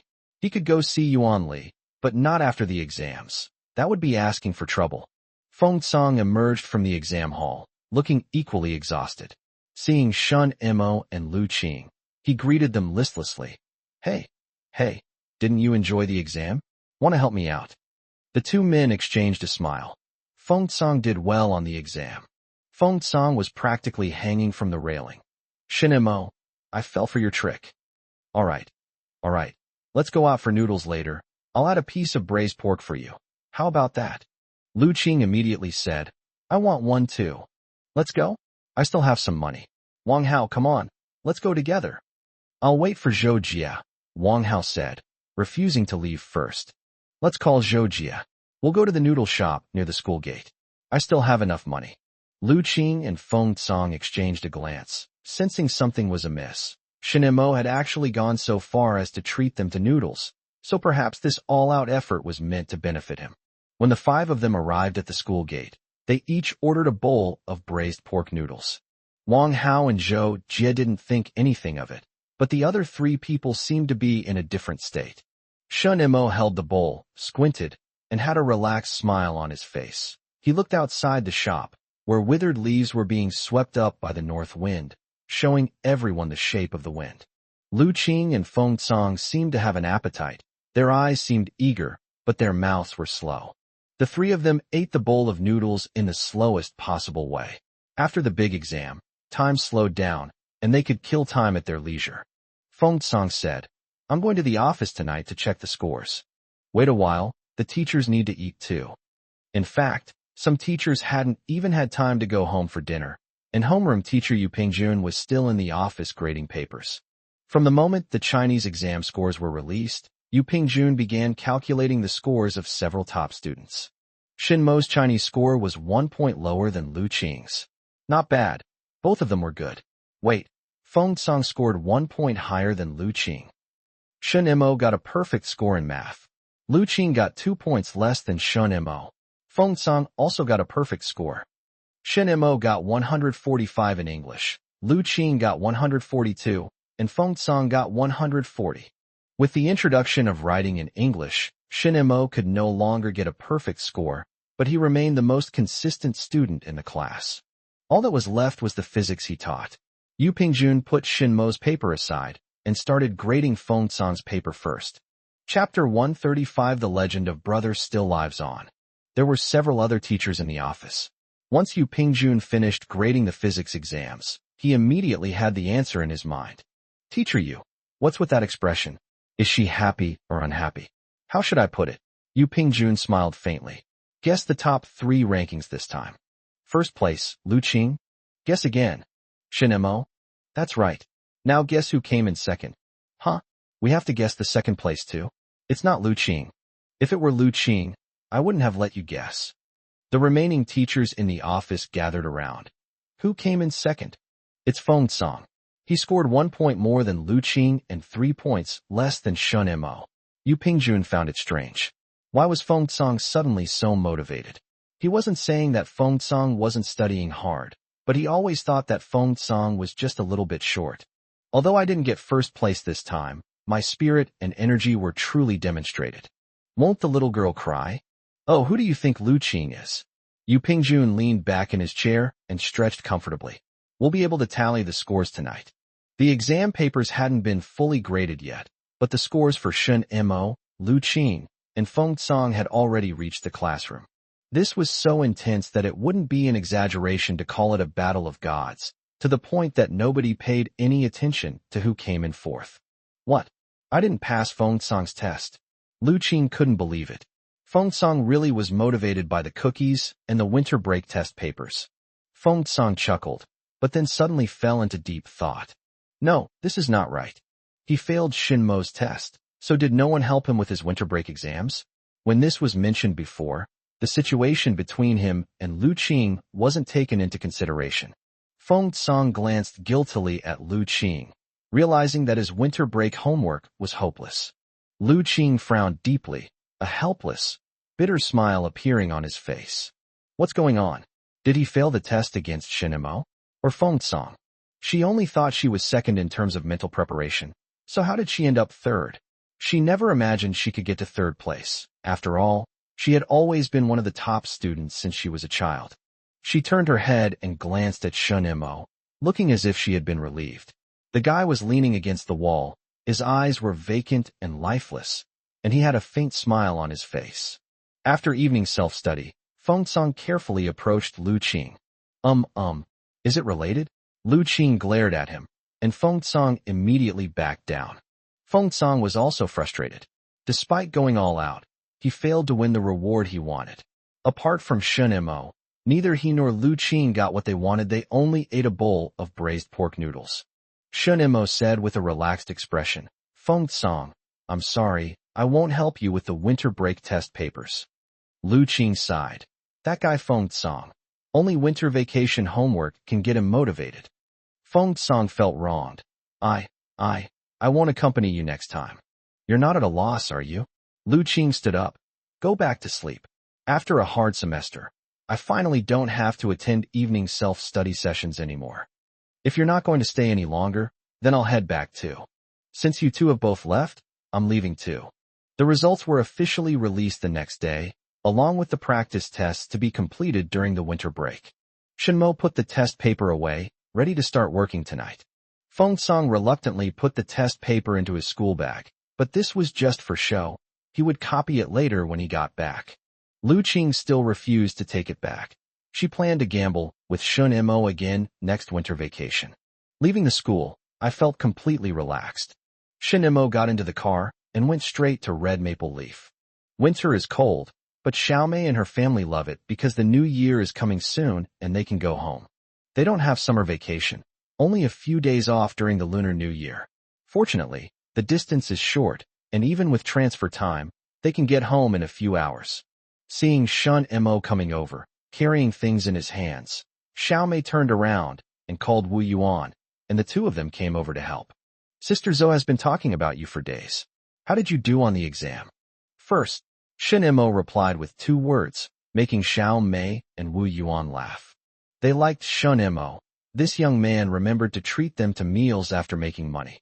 In all the years they had worked away from home, they had only attended 2 proper hotel banquets, and both times Shun Mo had paid for them. They stayed in the Red Maple Leaf area because they had something to look forward to. Once Shun Mo got into university, they would definitely treat everyone again. You're here. He's here. Sister, is Prince Mingyang on holiday? He's doing an internship, so he doesn't have much vacation time. He'll have to wait a few more days. But you two have already settled things, so you can go first since you're back now. In recent months, Xiongming has almost monopolized the translation business on Garden Road and has paid off a small portion of his debts. He is certain that he will be able to pay off all his debts by next summer. But it was really tiring. Xiongming pushed himself to the limit, preparing for new work every day. Sometimes he would wonder, why does he have to work for a government agency? Being self-employed seems pretty good. Having the title of college student is enough. Soon, he heard that Shun Mo had returned to Red Maple Leaf, and he knew that his monopoly was over. That's good. It's good to take a rest.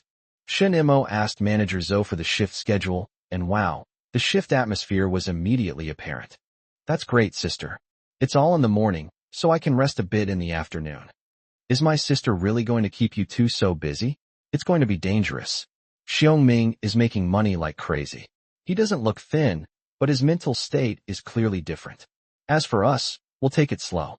You should rest for a bit. There's no rush. Manager Zhou felt much more at ease when Shun Mo arrived. Xiongming's level was good, but she always felt that Shun Mo was better. Could Xiongming get the top score in the whole school? Shun Mo put his things away and came out for a while. Judging by the time, Zhongxing Junior High School should also be on holiday. Soon Yongxing Middle School is a complete secondary school, and the junior high school section starts its holiday at almost the same time. Hey, Xiaoxin, aren't you going to take a break? Go see the teacher, and then come back to rest tonight. Shin Mo went to the store, bought 2 cans of malted milk powder and a small box of biscuits, and got on the bus to the teacher's dormitory of Zhongxing Middle School. When the final exams were over and the results were tallied, the top student wasn't in Yuan Li's class. She had no choice but to envy others. She muttered to herself, "First place. Isn't all that great?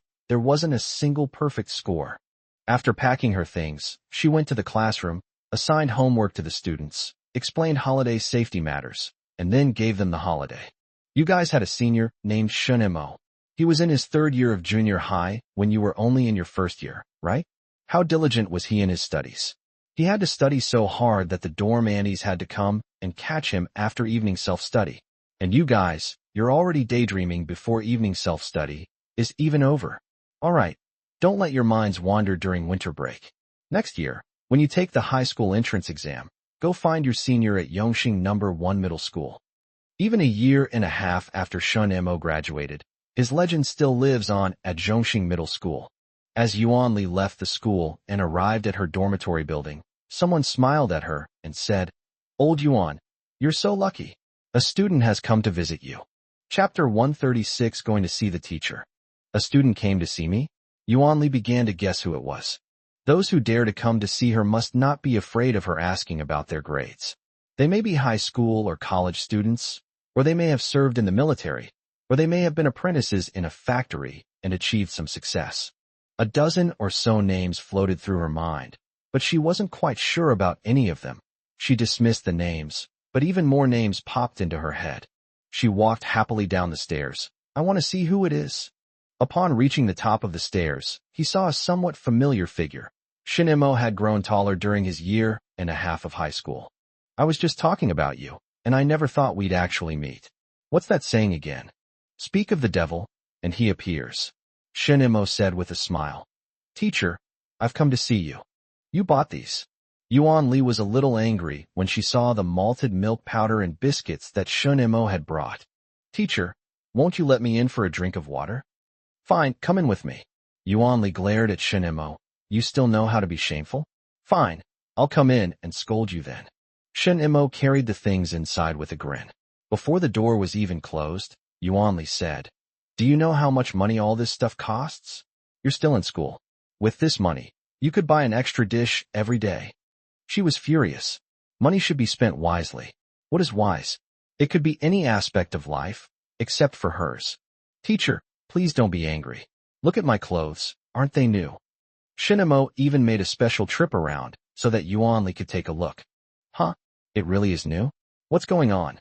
Not long after the start of this semester, Wang Hao bought some stocks, and I followed suit and bought some too, making more than 1,000 yuan. Upon hearing this, Yuan Li's eyebrows shot up. Shin Mo was incredibly bold, and Wang Hao was equally audacious, daring to take Shin Mo to buy stocks. Hearing that she had earned over 1,000 yuan, Yuan Li finally felt relieved. "Shin Mo, this puts my mind at ease. But don't let a small thing cause you to lose sight of the bigger picture. You're different from Wang Hao. You're going to university. A little over 1,000 yuan is enough for you to finish high school, right?" "That's right, teacher. I can't possibly spend all of this 1,000+ yuan. Even with the malted milk powder and biscuits I brought for you, I still can't spend it all." Yuan Li smiled. "So you were waiting for me here." "Teacher, I came here today to tell you that my life is fine from now on, so please don't worry." "How can I not feel at ease? Are you studying? Have you made any progress?" "Yes, teacher, yes." Shin Mo immediately said, "I ranked third in the whole school in the high school entrance exam. In the final exam that just ended, I surpassed the first and second place students. Now I am the first in the science class. So that's why you dared to come see me. You had something to rely on." Yuan Li was even happier. She was pleased that Shin Mo was making money, but she was worried that it would interfere with his studies. She was truly happy to hear that Shin Mo had gotten first place in the science class.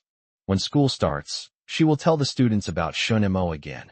Of course, she can't talk about stocks, but mainly about Shun Mo getting first place in the science class. "Teacher, don't worry, I won't lower my standards. Today is the school holiday, and I still need to go back to Huayuan Road to work as a waiter. The school gave out a lot of test papers, and I will finish them one by one. Actually, you don't have to work so hard. With money in your pocket, you can focus on your studies. I'll go out and get some dishes, and we'll eat here at the teacher's place today." Shinmo chuckled and said, "Teacher, as I just said, I have to go back to Garden Road to work as a waiter. I already reported there at noon and will be going back soon, so you don't need to trouble yourself." "You did it on purpose, didn't you?" "Yes," Shinmo said matter-of-factly. "Teacher, the next time I come to see you will be when I receive my university admission letter. If you invite me to stay for dinner then, I will definitely not be polite. Have you decided which university you want to apply to?" "Aurora University." "Great. Your teacher is looking forward to seeing your acceptance letter." Shun Mo got up to say goodbye, and Yuan Li escorted him all the way downstairs. When she encountered acquaintances, she boasted, "Oh my, don't you recognize me? Shun Mo, the Shun Mo from a couple of years ago, the one who always got perfect scores." With a year and a half to go before the college entrance examination, Yuan Li felt a surge of anticipation. Back home, looking at the malted milk powder and cookies on the small table, how could Yuan Li not understand Shinmo's thoughts? Without these two things, she might not have believed them, but with these two things, she could rest assured about Shinmo's life. But that kid Wang Hao, he actually dared to buy stocks. I'll definitely teach him a lesson next time I see him. While strolling around, Wang Hao suddenly felt the northwest wind getting colder, so he tightened his clothes. Seeing a shopping mall nearby, he quickly went inside. Shin Mo returned to Red Maple Leaf by car, immediately changed into a waiter's uniform, and entered a different state of life. The stock market can bring in money quickly, but it can't keep doing so forever. After a surge in prices, the price of vacuum voltammetry began to fall, and some people who entered the market too late got trapped. Shin Mo couldn't focus on the stock market for long, so on his second day back at Red Maple Leaf, he immediately began translating. The money earned from translation is substantial and should not be underestimated. I got first place in the final exam this time, so I should reward myself by earning more money. Zhao Mingyang finally showed up on vacation, and everyone egged him on to treat everyone to a meal after he made the arrangements. Okay. Zhao Mingyang readily agreed.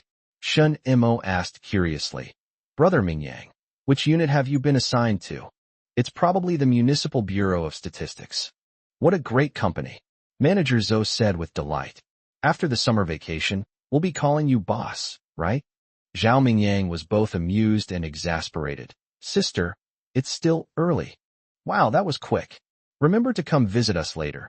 Even if you're not a translator, come and try old Wu's cooking. Manager Zhou knew in his heart that this winter vacation was the last winter vacation Zhao Mingyang could help with. Shin Mo and Zhao Mingyang joined forces to make Red Maple Leaf's name known once again. On the 28th day of the 12th lunar month, Hong Fenji saw off the last group of guests at noon, and the waiters hurriedly rushed home. Sister, do you have any leftover ingredients? I'll take some back and make a big stew. Yes, a large family portrait set, with everything in it. You don't even need to add salt when you take it home, just boil it in water. There were still plenty of ingredients in the kitchen, and Lao Wu packed 2 full lunchboxes for Shin Mo. Looking at the sky, Shin Mo felt that his second uncle and the others should have gone back to the old house. Shin Chuan still missed his nephew and wanted to wait for him to return, but Sui Wefang knew very well that if they didn't leave, Shin Mo would definitely not come back, because Wang Xiaoping was still here. Hey, put the braised chicken feet and pig's trotters in the cupboard so Xiao and Mo can find them easily. Put the eggs away too. Sui Wefang held the child and watched Shin Chuan put the things away. Wang Xiaoping originally thought she would take everything back to the old house, but unexpectedly, it was all left behind. Take some with you, it's what your dad likes to eat. Chapter 137 Rewards and Punishments. Sui Wefang refused. It's specially saved for Xiao and Mo. He'll eat pickled mustard greens when he comes back tonight. Wang Xiaoping was not very happy. There was quite a lot left, enough for 2 main dishes at home. Wefang, you should just let him stay here for a while. You even prepared these dishes for him. They're better than what we eat. Mom, say less. Xinchuan was also unhappy. After spending a lot of time with Sui Wefang, he had been reformed to some extent and was more considerate of his nephew. He pulled Wang Xiaoping downstairs first. Mom, say less. What if Xiao Mo finds out you didn't leave him any food? Wang Xiaoping felt that her youngest son was right. Neither of her daughters-in-law were easy to deal with, and they both dared to do dirty tricks behind her back.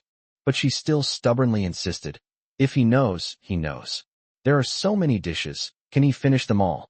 But despite her words, she didn't go back. If she had taken them out earlier, she would have taken them out, but if she went back to take them out again, her younger son's family wouldn't appreciate her kindness, and her older son would probably be unhappy too. Sui Wefang, carrying the child, came down a few minutes late. The first thing she would do when she got back this morning was to check if the bed in the small room had been changed. She figured it would be replaced, but she insisted on getting it checked. Not far from the old house, Xinchuan rode his bicycle with his wife and children, while Wang Xiaoping rode another bicycle. Little Shen Hang was wrapped up tightly, with only his face showing. His bright black eyes darted around, curiously observing the world, and he couldn't help but laugh the whole way. Are you being dishonest? Xinchuan, who was riding his bicycle in front, felt his son's heartbeat. You guessed right, he's about to fly away. Sui Wefang was rather glad it was winter and that her son was wearing more clothes. If it were summer, her son would probably be much more active. After nearly 6 months, Xiao Shenhong's battery life has improved significantly, and he is still full of energy even when he arrives at the old house. Shen Baihan quickly took his grandson and gave him a big kiss. The series of actions were completed smoothly and effortlessly, and by the time little Shen Heng realized what was happening, it was already over. He saw Shen Baihan less often, so he instinctively reached out to his parents, or even his grandmother if necessary, but the three of them just looked at him and smiled. Xiao Shenheng panicked, babbling incessantly and struggling wildly, tears welling up in his eyes. Shen Baihan quickly handed his grandson to Shen Chuan and said with a smile, "You two should come back more often on Sundays from now on." Sui Wefang went to the small room to take a look first. Not bad. The bed and quilt had been changed to a larger one. She didn't try to hide it from anyone. The whole family saw what she was doing. After finishing reading, Sui Wefang returned as if nothing had happened. She didn't respond to Shen Baihan's words, but instead asked, "Mom, have you bought the groceries? Should we start preparing for tomorrow's New Year's Eve dinner?" Including Xinjiang, no one actually mentioned Shen Imo. Sui Wefang was indignant and refused to respond to Shen Baihan's words, let alone cooperate with him in maintaining this harmonious scene. Xiao Xinjing looked at her younger brother with curiosity in her eyes. Before coming here this year, her parents had told her not to say anything to send him away and to treat her brother warmly. If Shen Heng weren't so young, the two of them would have made her share the snacks, but not the toys, since boys and girls play with different things. "Let me hold you, let me hold you." Little Xinjing took her younger brother and hugged him with difficulty. Shen Chuan carefully protected him, afraid that she wouldn't have enough strength and would drop her son. Little Xinjing looked unsteady, swaying back and forth, but despite the adults' worries, she held her younger brother very well. "You'll be starting first grade next year, right?" Shen Chuan stroked his niece's little pigtails and suddenly longed for a daughter. There was nothing more beautiful in the world than a daughter's pigtails. Little Xinjing seemed a bit tired. She glanced at the adults and tried to put her younger brother down to walk. This action immediately attracted the attention of several adults. Wang Xiaoping quickly took her grandson from her. What would happen if her granddaughter put him down? The atmosphere at home was pleasant. While the whole family was preparing the New Year's Eve dinner, Shunjiang pulled his second brother to go for a smoke. Still don't know how. He didn't expect his second brother to still maintain this good habit. Shin Chuan thought it was quite normal. Isn't it unnecessary to learn this? Xinjiang hesitated again and again.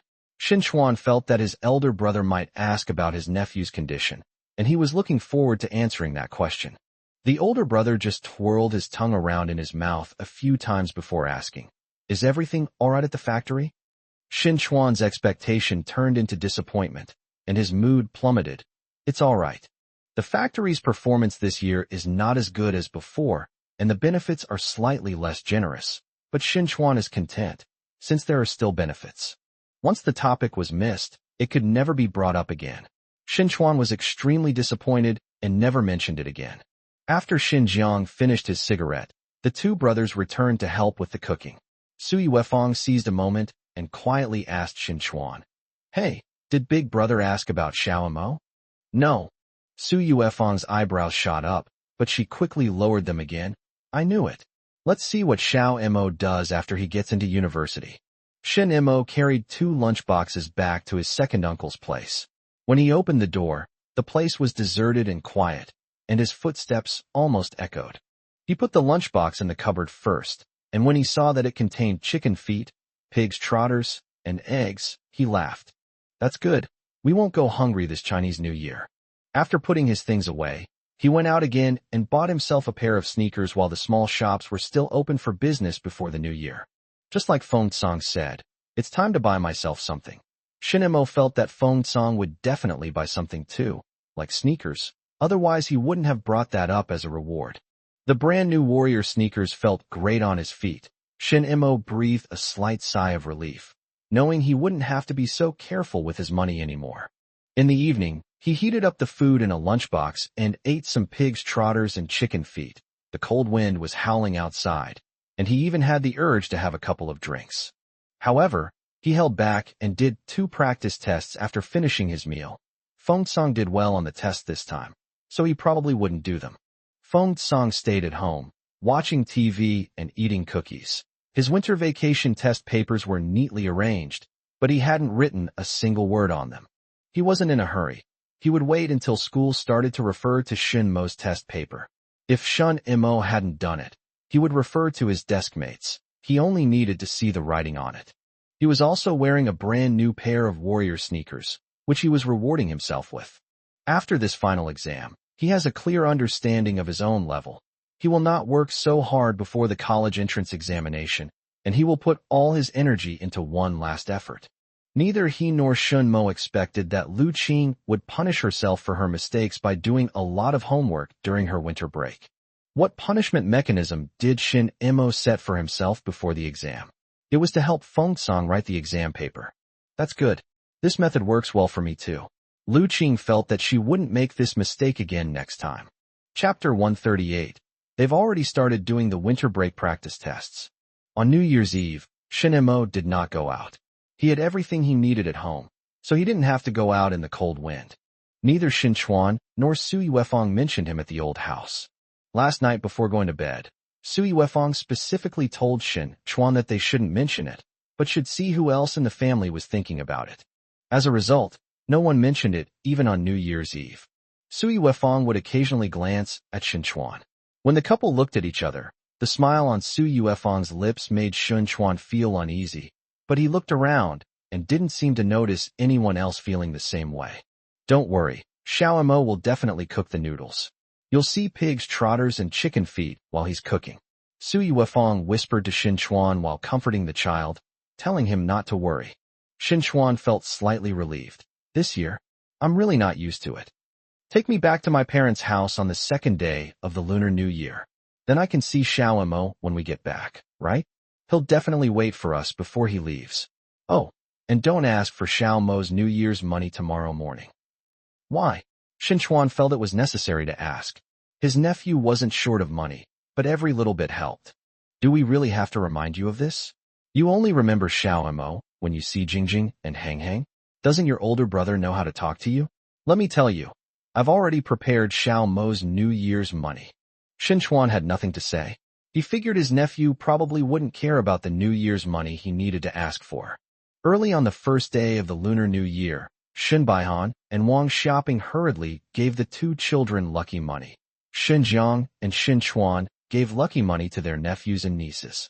Little Shin Jing began to understand what money was for, and this time she held on tightly, refusing to let go. Little Shun Heng only knew how to laugh, and Sui Wefang casually grabbed a piece of paper and replaced it. As soon as he got the paper in his hand, little Shin Heng tore it in 2 pieces with both hands. He grinned happily, dancing around excitedly, as if he had accomplished something great. Who do you think the child takes after? Wang Xiaoping successfully shifted the topic of New Year's money by using the incident of Xiao Shinheng tearing up paper. Xinjiang said, he takes after his father. He's obviously restless. Sui Wefang thought to herself, kid, you'd better be able to sit still in the future, especially at your desk. If you can't, I'll make you regret it. With no one to disturb him on the 1st day of the Lunar New Year, Shin Mo could sleep in again. After getting up and eating breakfast, he rushed through the test paper again. Although he got 1st place, he still didn't dare not do the winter vacation test paper. He left a lunchbox with the dishes from the family photo, waiting for his 2nd uncle and aunt to come back so they could eat together. On the evening of the 2nd day of the Lunar New Year, Shin Chuan and Sui Wefang brought the child back. Have you eaten yet? Shin Mo and Sui Wefang asked at the same time, and even Shin Chuan laughed. You two thought of the same thing. I brought 2 family photos from the restaurant, and there's still one left untouched. We'll eat it tonight. Shin Mo took his little cousin and lifted him up with all his might. The little guy squealed with joy, his voice so penetrating it could be heard through the windows and walls. Sui Wefang didn't rush to put the food into the pot. She took out a 10 yuan note from her wallet and gave it to Shin Mo. Here, this is your New Year's money. Thank you, Auntie. Shin Mo accepted the gift without hesitation, nuzzling her little cousin with her nose. The little guy had long forgotten what New Year's money was. He pointed at the door, made an ah sound, and looked at Shun Mo with longing, wanting to go out and play. Shun Mo laughed. I'll take him for a walk in the hallway. 10 minutes is about right. If it goes on for too long, he'll get used to it. For Shin Mo, holding a baby is quite enjoyable, perhaps because he only holds the baby when the baby is clean and doesn't care about changing diapers. Little Shun Hang sucked his fingers and happily followed Shun Mo out the door, looking out through the small window in the stairwell. Fallen leaves danced outside the window, occasionally accompanied by newspapers. The little boy's eyes followed these things, watching with great interest. Shin Mo was somewhat puzzled. What was the difference between this and being at home? Why did the child prefer to look outside? Dinner's ready. Sui Wefong came out and called Shun Mo back. Little Shun Hang didn't want to go back and protested, but Sui Wefong told him to shut up. Surprisingly, Xiao Shunhang behaved himself, leaning against Sui Wefong's shoulder with a pitiful expression as he reluctantly entered the house. Going back to Red Maple Leaf tomorrow? Yes. I haven't been idle these past 2 days. I've almost finished my homework. Second uncle, I won't be coming back in the middle of next semester. I'll come back during summer vacation. Shin Mo wasn't sure whether Wang Xiaoping or Wu Yufan would be there when he returned, so since he wasn't sure, he decided not to gamble. Shin Mo didn't ask about the situation at the old house, and neither did Shin Chuan and Sui Wefong. After finishing the meal, Shin Mo rested for one night, and then returned to Red Maple Leaf. Before returning to school, Shin Mo took on more than a dozen translation jobs, and his savings at Red Maple Leaf returned to the 6,000 level. After putting away the exam papers, Shin Mo said goodbye to everyone. Sister, there might be extra classes during the summer vacation, so you'll probably have to go back to school early. Don't let it be until the end of August. Manager Zhou was even more regretful. Tutoring. What a pity. Back at school, upon entering the classroom, I found some classmates already studying. Feng Song returned early and greeted Shun Mo warmly. Hey, Mr. Shun, this backpack is too heavy. Let me carry it. Oh, new shoes. New. Feng Song, beaming with pride, lifted his foot and declared loudly, I have one too. Lu Qing came in from outside and saw his smug look. He stretched out a foot, but Feng Songling nimbly dodged it.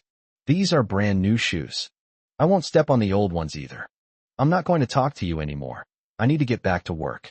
Lu Qing had a restrained smile on his face, but he couldn't hold back any longer. Come, let me show you a treasure. What treasure? Tada! Lu Qing took the test paper out of her school bag. It was covered with writing, and she looked even more smug. Feng Song felt as if he had been struck by lightning, his head buzzing wildly. What is he saying? He's muttering to himself. Shin Mo couldn't hear him very clearly. Lu Qing couldn't hear clearly, but she could guess. It probably means that the two of us colluded and tricked him again. Wait a minute. Why did he say again?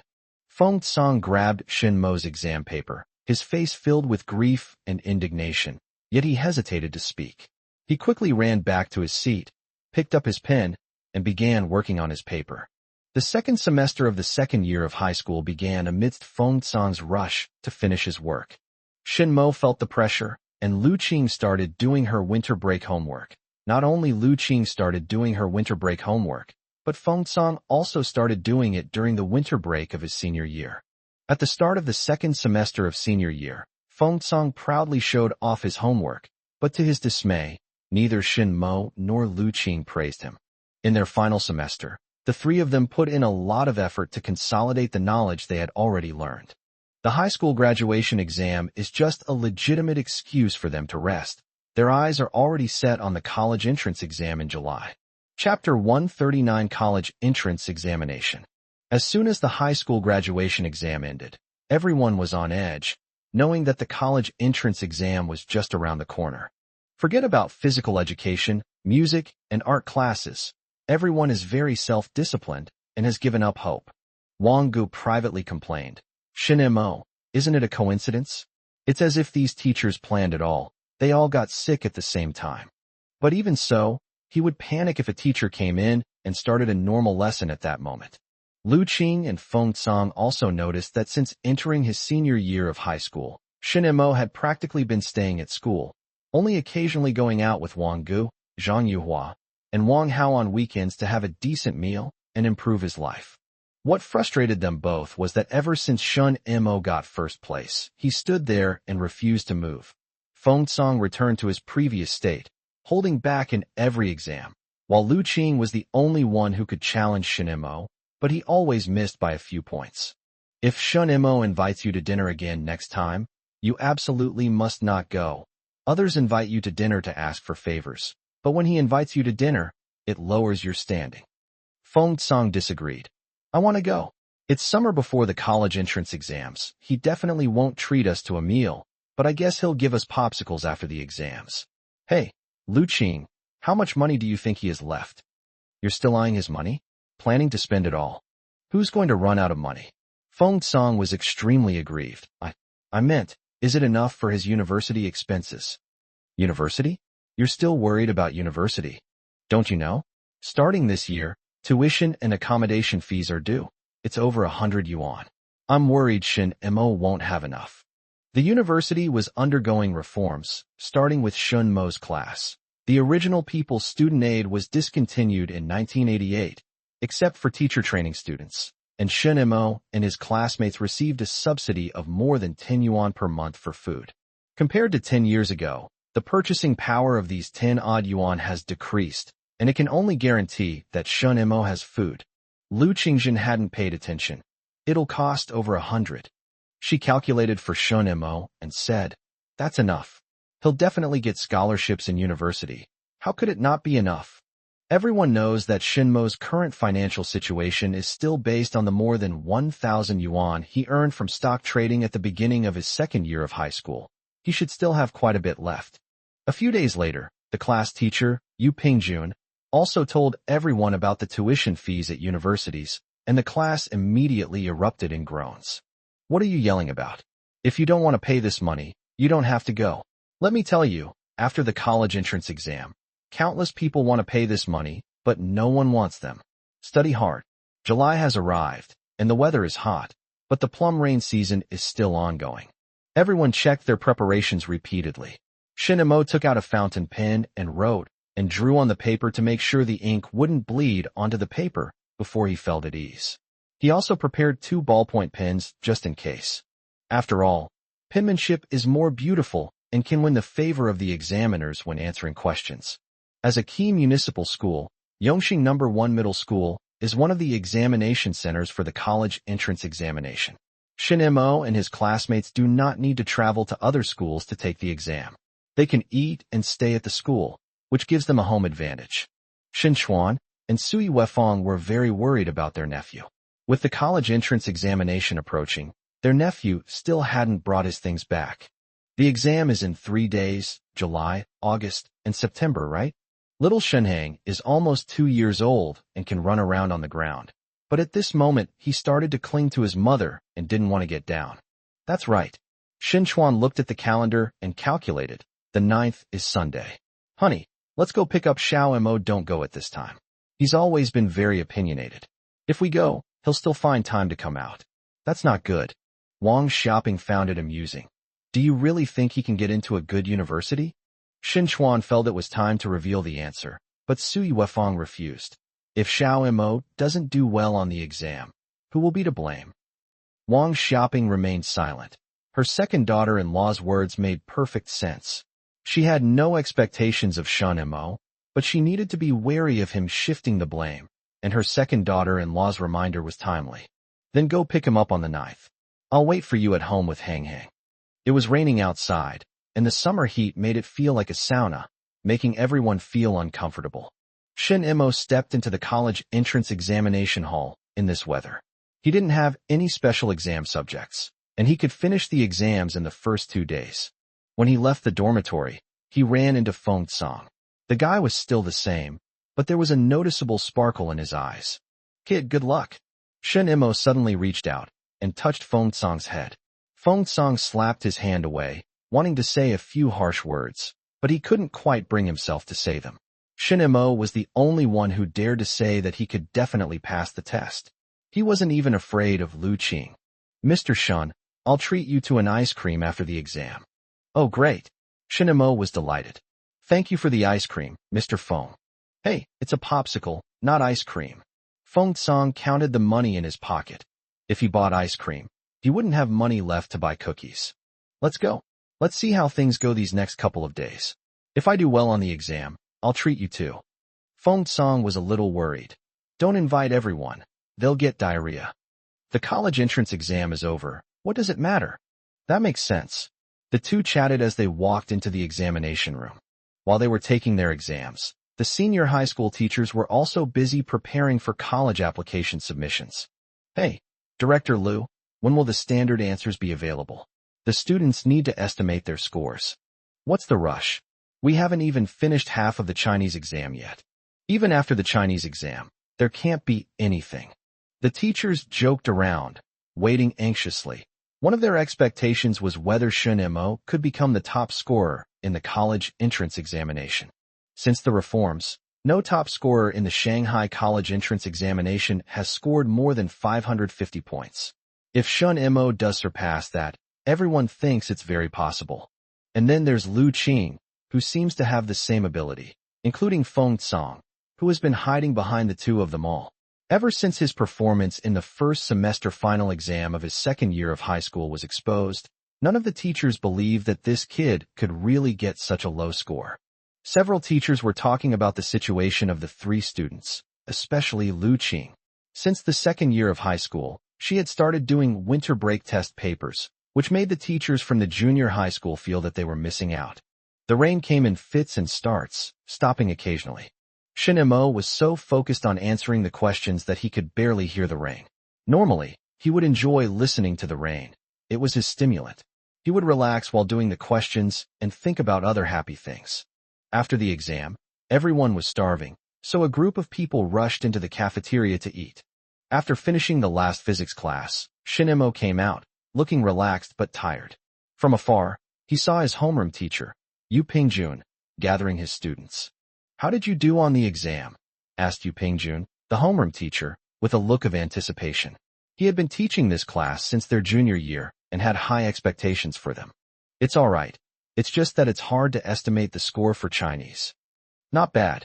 Yu Pingjun automatically filled in the blanks in his mind. Not bad meant not bad. Seeing that more and more students were gathering around him, he first counted the number of people. After confirming that everyone had arrived, he said, "We'll go back to school next Wednesday. It will still be our class. The teacher will give everyone the standard answers. Everyone can check their answers, estimate their scores, and prepare to fill out their college applications." Chapter 140 Spirited Young Men. Let's go buy some popsicles?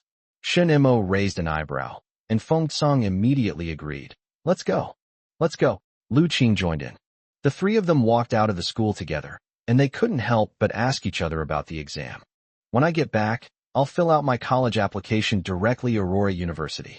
What about you guys? Since you're going to Aurora University, I'll go too. Lu Qing thought Aurora University. Well, it's not bad. You've all gone, should I go too? I'll go too. Feng Song was very confident in his score. I'm going to the physics department. What about you guys? Lu Qing asked in surprise. You're not choosing math? Shun Mo replied. There are always some people who get a perfect score in the college entrance exam in mathematics, who are so arrogant that they want to go to the mathematics department. I estimate my math score to be 149 this time, so I'm not going to study mathematics. Lu Qing found Shun Mo's words awkward. You've got perfect scores, and you keep getting perfect scores. What's wrong with studying math? 149? Are you kidding me? It's definitely a perfect score. But more than a decade later, she realized the true value of Shun Mo's words. While a perfect score on the college entrance exam in mathematics is impressive, there are still gold medalists in various competitions ahead of you. If you go to the physics department, then I? Feng Song asked curiously, are you going too? Shin Mo isn't going to the math department, so how could I? I'll pick something related to physics later, though it doesn't have to be physics. I want to choose some too. The three of them went and bought a lot of popsicles, put them in a bag, and ran back happily. Hurry, hurry, it'll melt if we don't take it now. Yu Pingjun sighed. You haven't even eaten yet, and you're already eating popsicles. He thought to himself, won't some of the students get constipated? These young people didn't care about anything else. Relying on their good physique, they crunched and cracked their popsicles. Either leave school tonight, or finish your last exam tomorrow before leaving. There are fewer people taking the exam, but you still can't just wander around the school. If you delay someone else's college entrance exam, and you get reported, no matter how high your score is, it won't matter. Got it. I've got it. Meet in the classroom next Wednesday. Okay, dismissed. Wang Hao and Zhou Jia were fanning themselves with their books, completely relaxed. Their task would end after the college entrance exam, and they knew they wouldn't get into university. Right now, they were discussing what to eat tomorrow. Shinemo, are you still going to serve the dishes? Wang Hao asked from afar. Go for it. We're just killing time anyway. Shun Imo glanced at Zhou Jia and asked, do you want to come to Red Maple Leaf for your birthday in the summer? 20 off. Zhou Jia blushed, and Wang Hao casually put his arm around her shoulder, not caring at all. Go ahead. Zhou Jia quickly broke free and scolded. You're going to kill me. Wang Hao laughed loudly, and Shun Imo was somewhat envious. This kid really didn't waste any time. Let's go to the cafeteria for food. We're not going, we're leaving. Shun Imo, I'll stay in Shanghai. Don't ignore us when you go to Zhandan to find you. Don't worry, come find me. I'll not only talk to you, but I'll also make you treat me to a meal. Wang Hao smiled happily. My dad has found me a job, so I'm sure I'll have plenty of money then. Being good at math, physics, and chemistry is not as good as having a good father, but if Shin Imo does well in math, physics, and chemistry, he can become that good father in the future. Sunday the 9th. Shin Imo and his friends had breakfast early in the morning and then sat in the corridor of the teaching building chatting, waiting to leave the school after the last exam. Teachers would occasionally come over to ask them what score they could get and which university they wanted to apply to. It's no secret that Shun Imo wants to go to Aurora University. Everyone knows that. Class monitor Lu Jianan wants to go to Shanghai Jiaotong University. Wang Ge wants to go to Shanghai Public Security Bureau. Zhang Yuhua wants to go to the Customs College. And Tang Wuzi wants to go to the University of Finance and Economics. Listening to the diverse range of schools everyone mentioned, several teachers laughed. This is the spirit of youth, fearless and bold, with strong expectations for the future and the confidence to make it a reality. Keep your graduation photos safe and don't lose them. You can check your names when you meet in the future. Teacher, we will come back for the reunion. Several teachers are afraid of this. Every winter vacation, students come back for a gathering and invite the teachers out for dinner. Every time, they drink too much and get scolded by their wives when they get home. But can't we just not go? Of course not. Just listen to the schools these students applied to, and imagine their future jobs. How can you not go? After the final exam, the students left the school with their luggage. Outside the school gate, Shun Imo suddenly saw his second uncle and aunt. We knew you'd come out at this time, so your second aunt and I came to help you with your luggage. It was really difficult for Shun Imo to carry all of them by himself. He even considered selling the old books, as there were people buying them at the school gate. Sui Wefang refused. Keep it. Let Hang Hang see how his brother studies in the future. How can this kind of thing be sold? Once it's sold, the luck will be gone. Shin Chuan packed up the books, the last practice test, and the homework. They were indeed very heavy. Shin Imo was thinking about another question. He turned to Lu Qing and asked, Lu Qing, which has a higher density, paper or wood? You'll know once you throw it in the water. Lu Qing gave him a practical method, and he left with his belongings and family. Sui Wefang looked at Lu Qing and sized him up from head to toe in just one glance. Little girl, how are your grades? Sometimes they get more points than me on tests. Wow, this little girl is quite impressive. Feng Song came over to say goodbye to Shun Imo. He didn't care anymore and sold all the old books, test papers, and exercise books in his hands, using the change to buy cookies. Shun Imo said, this guy is pretty good too. Sui Wefang ignored Feng Song. He's not important. Shin Imo understood her subtext. Auntie, she just graduated. What does it matter? You'll see him again in college, right? How many more years can the teacher supervise you? Shin Chuan, look at your nephew. He's good-looking, academically gifted, and has plenty of money. Where else can you find such a good young man? Shin Chuan laughed and said, your aunt was right. Let's go, let's head back now. How's Hang Hang? He's waiting for you at home. Your grandma is with him. The three of them got on the bus. With Sui Wefang there, the ticket seller automatically ignored them and even asked Shun Imo how he did on the exam. Sui Wefong said smugly. I'm sure I'll get into a good university. Just wait and see. Once home, Sui Wefong directed Shen Chuan to move the things to Shun Mo's small room. Put the books away properly. Hang Hang will need them in the future. Xiao Hang Hang stood on the ground, holding onto the table, looking at Shun Mo. Shen Mo stepped forward, picked him up, and lifted him up with all her might. You've grown so much. Xiao Hang Hang loves being lifted up high, and he laughs happily. Wang Xiaoping didn't like this kind of scene, and she made the atmosphere awkward. Okay, put it down. The college entrance exam is over. What are your plans? Want to stay with your second uncle for a few days? Sui Wefong was unhappy. Mom, what are you saying? Xiao Mo just came back and you want to kick him out? He hasn't even eaten a bite of food. Wang Xiaoping felt quite wronged.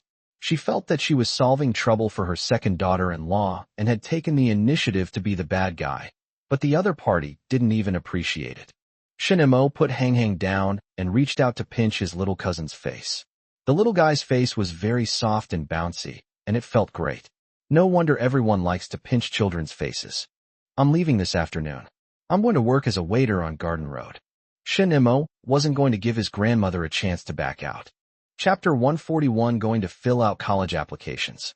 Shen Mo originally didn't even want to eat lunch, but considering the feelings of his second uncle and aunt, he stayed. Wang Xiaoping went to prepare lunch feeling depressed, while Shen Mo chatted with his second uncle and aunt in the small living room. Second uncle, don't waste your energy. They don't believe I can get into university at all. Here's what we'll do. After my results come out, don't say you knew everything beforehand. Just say you believe everything I say. Sui Wefong quickly replied. How can we not believe what our own nephew says, right, Shin Chuan? This was Shun Mo's way of avoiding potential problems for the couple in the future, and Sui Wefong understood immediately. Shun Mo held little Shun Hang on his lap and said, I'll pick him up when he goes to school and has a holiday. He calculated the time and figured that by the time he was a senior in college, Xiao Hang Hang should be able to start first grade. Okay, Sui Wefong was very happy. She planned to tell her son about Shun Mo's good academic performance very often in the future. Shun Mo's example was exactly what she needed to show her son, so that he would have a concrete role model. The little guy sat on Shun Mo's lap, happily biting his fingers and swinging his short legs, occasionally grinning at everyone. By the way, I need to transfer my household registration before the start of the school term. Don't worry. With me here, no one will dare not give you your household registration book. Sui Wefong gave Shun Mo this assurance. After September, the sky's the limit for birds to fly freely. You're really applying to Aurora University, right? Shin Chuan was more concerned about this. Really, the scores haven't come out yet, but I estimate they're even higher than the top scores in the college entrance exams of previous years. Shin Chuan was even happier. Oh my nephew is going to be the top scorer in Shanghai. He reached out and pinched his son's cheek, saying, Did you hear that? Your older brother is going to be the top scorer in the college entrance examination. As for you, your dad doesn't expect you to be like your older brother. I just hope you can get into university. Seeing everyone laughing, Xiao Shunhang also chuckled foolishly. Wang Xiaoping brought out the cooked dishes and greeted everyone, saying, Dinner's ready. Shen Mo sat at the table and grabbed the chopsticks with an air of authority, which displeased Wang Xiaoping. Grandma, I just told my second uncle and aunt that I want to move my household registration out in early September. I understand. The household registration booklet will be prepared for you. After finishing his meal, Shen Mo carried his younger cousin downstairs for a walk to digest, and there he saw Lu Yulin. How was it? Lu Yulin was very interested in Shen Mo's grades. Pretty much. What about you? Shen Mo knew Lu Yulin was asking him if he could get into a good university. My dad wants me to work in a textile factory, but it doesn't seem to be going so smoothly. The factory leaders say the business isn't doing well, and there are too many people who want to come in, so they can't accommodate everyone. Lu Yulin was very worried. Have your dad pull some strings and see if he can get a job as a support staff member in a primary or secondary school. As we approach the 1990s, a large number of workers may be laid off, and it is highly likely that my second uncle and Lu Kaiyang will be among them. With him around, second uncle won't have any problems. As for Lu Kaiyang, before the wave of layoffs arrives, it would be good if we could get Lu Yulin a job at the school, At least he could work steadily until retirement. Then it will be our children's primary school. Shin-emo quickly said, No, not that kind. It's a proper public elementary school in the district. It's too difficult. Then go to the affiliated primary school first, and then transfer to a public primary school later. Hey, you should take this seriously and go for a college diploma. The pay at a public primary school is much better than at an affiliated primary school. Understood. Liu Yulin didn't actually have a good plan for the future. In his plan, he would start dating in the next few years, then get married and have children. He had never thought about being laid off. However, he was very interested in what Shin-emo said. It would be great if he could get into a public elementary school. As lunch was almost over, Shin-emo carried his cousin back home and said goodbye to his second uncle. Second uncle, I'm going to Garden Road now. Remember to come back and visit often, Su Yuefang said to Shin-emo as she took her son from him. Okay. As soon as Shin-emo left, Wang Xiaoping started talking about Su Yuefang. If he's leaving, fine. Why bring him back? Don't you two have a happy life together? That's Shun Chuan's nephew. What's wrong with letting him come back and visit more often? Is the family short of a meal? Shin-emo had left, but Su Yuefang's attitude hadn't changed, which made Wang Xiaoping even more puzzled. She had originally thought that her second daughter-in-law was concerned about saving face and wouldn't be willing to agree in front of her nephew. In the end, it turns out she was the only villain. She thought to herself, you two will definitely regret this in the future. Shin-emo received a great welcome when he arrived at Red Maple Leaf. While instructing Xiaomei to get Shin-emo a waiter's uniform, Manager Zhou asked, Everyone wanted to know yesterday how your exam went. I'll get into university, but I haven't filled out the application yet. Which school should I apply to? Aurora, perhaps. A good school indeed. Manager Zhou laughed. You're the first Aurora University student I've ever met. Isn't it Prince Mingyang? Him? He's from Jiaodong University. Manager Zhou covered his mouth and laughed. Oh my, maybe in a few years, I'll see college students from many universities in Shanghai here. By the way, when are you going to fill out your college applications? Wednesday. Sister, take a look. Manager Zhou immediately took out a small notebook with the customer's needs written on it. Wednesday. Did they say morning or afternoon? There's already work on Wednesday. Shin-mo quickly went over to take a look, and sure enough, there was work. Manager Zhou's efficiency was really high. Will it be enough time to go this afternoon? There's still time. How could you possibly submit your college application in just one day? You still need to check the answers and estimate your scores. It takes at least half a day to complete all of that. All right. Manager Zhou closed the notebook, relieved. My sister didn't take the college entrance exam, so she wouldn't know about these things. The college entrance exam is not the only way out. But if you can pass the exam, there will always be more options, right? Manager Zhou felt that Shin-emo had many paths at his feet, and he could choose any one of them. On Wednesday morning, Shin-emo did a simultaneous interpretation session. After leaving at noon, he bought a rice ball and rushed to number 1 middle school. Surprisingly, the ticket seller on the bus remembered him and didn't charge him for his ticket. Hey, today is the day to fill out college applications, right? Yuefang said you did really well on the exam, Aurora University, right? Yes, elder sister. The ticket seller laughed heartily. Oh my, sister, look at you. You're making me sound like I'm a generation younger than Yuefang. She touched her face and looked at her reflection in the car window. She really did look younger than Su Yuefang. When they arrived at the number 1 middle school stop, she told Shin-emo to get off the bus. After you receive the acceptance letter, remember to ask Yuefang to bring us some candy. Okay, sister. Shin-emo replied loudly. The ticket seller smiled even more broadly. Chapter 142. If heaven grants something and you don't take it, you will suffer the consequences. The school gate was incredibly lively.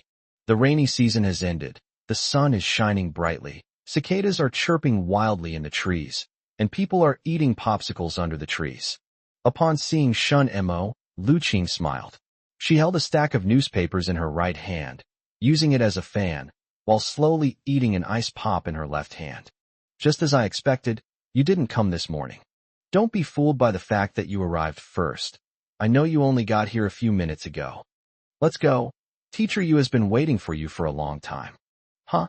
Have you been waiting for me for a long time? Shin-emo emphasized the I in his mouth. Lu Qing stopped moving. Then let's wait a little longer. Feng Song hasn't arrived yet. She cut the newspaper in her hand in half and gave one half to Shen Mo, who grabbed it and fanned himself while waiting. The next bus brought Feng Song, who was covered in sweat. Upon seeing Shen Mo and Lu Qing, he said anxiously, "Let's go. Let's go. Hurry up and finish filling out the forms so we can go back. You must have something to say. I still have TV dramas to watch today, so I can't afford to be late. Let's go." The three of them walked inside together, and the office entrance was already crowded with people. Class teacher Yu Pingjun was still advising everyone on schools and majors. With your score, applying to a teacher's college is a safer bet. Shin Mo and the others waited patiently for Yu Pingjun to finish speaking before asking, "Teacher, can we fill out the forms now?" "Oh, you're all here together? Perfect. Saves me the trouble of looking for them one by one. Have you made up your mind yet?" Shin Mo was the first to reply, "Physics Department, Aurora University." Lu Qing smiled and said, "I thought you were just saying it, but I didn't expect you to actually study physics." "Teacher, me too." Yu Pingjun looked at Feng Song. "You too?" "I'm different," Feng Song shouted. "Teacher, I want to study nuclear physics." "You've gone into nuclear physics." "Feng Song, you can't hide your talents like you did in high school anymore. You have to go all out." "Teacher, I know. I'm making the most of this free summer vacation." "Teacher, fill out mine first, and then I'll go back to watch TV." Yu Pingjun smiled. This kid was no ordinary person. He didn't ask about the scores of these three people, and there was no need to. He just filled in the answers as they suggested. Yu Pingjun felt a little regretful, since some subjects in university require crossing over from physics to chemistry, but his students had not completely given up chemistry and could make up for it. After symbolically filling in a few other schools, Shun Mo asked, "Teacher, the admission notice is sent to the school, right?" "That's right. There will be red congratulatory notices at the school gate. Remember to come and see them. You applied to universities in Shanghai, and the grading will take 2 or 3 weeks. Come and come often in early August. Everyone please tell each other, and I'll say it again, no one is allowed to collect them on your behalf." "Thank you, teacher." Shinmo was relieved. Lu Qing asked, "Shinmo, which restaurant do you work as a waiter?" "Red Maple Leaves." "Understood. Hey, if you see it first, let me know this afternoon." "You really think I'd go out this morning?" After filling out his college application, Shinmo returned to Red Maple Leaf to continue working. The employees at Red Maple Leaf were all counting down the days for Shun Mo, eagerly anticipating seeing his university admission notice. The wait was long and anxious, but Shinmo suppressed his anxiety by working. He knew he would pass the exam, but he was eager to know the definite result. He wondered how Lu Qing and Feng Song were feeling. He thought Lu Qing would be calm enough, but Feng Song. He always felt that Feng Song would sneak over to take a look. Zhao Mingyang officially reported to work at the Statistics Bureau and could no longer come to help. Shinmo was busy enough this summer. Sometimes, after finishing his work, Shinmo would feel that Zhao Mingyang was living a normal life. He had tens of thousands of yuan in his pocket, a good job, and in the future, he would have children, experience the everyday life of a family, and have a full life of warmth and joy.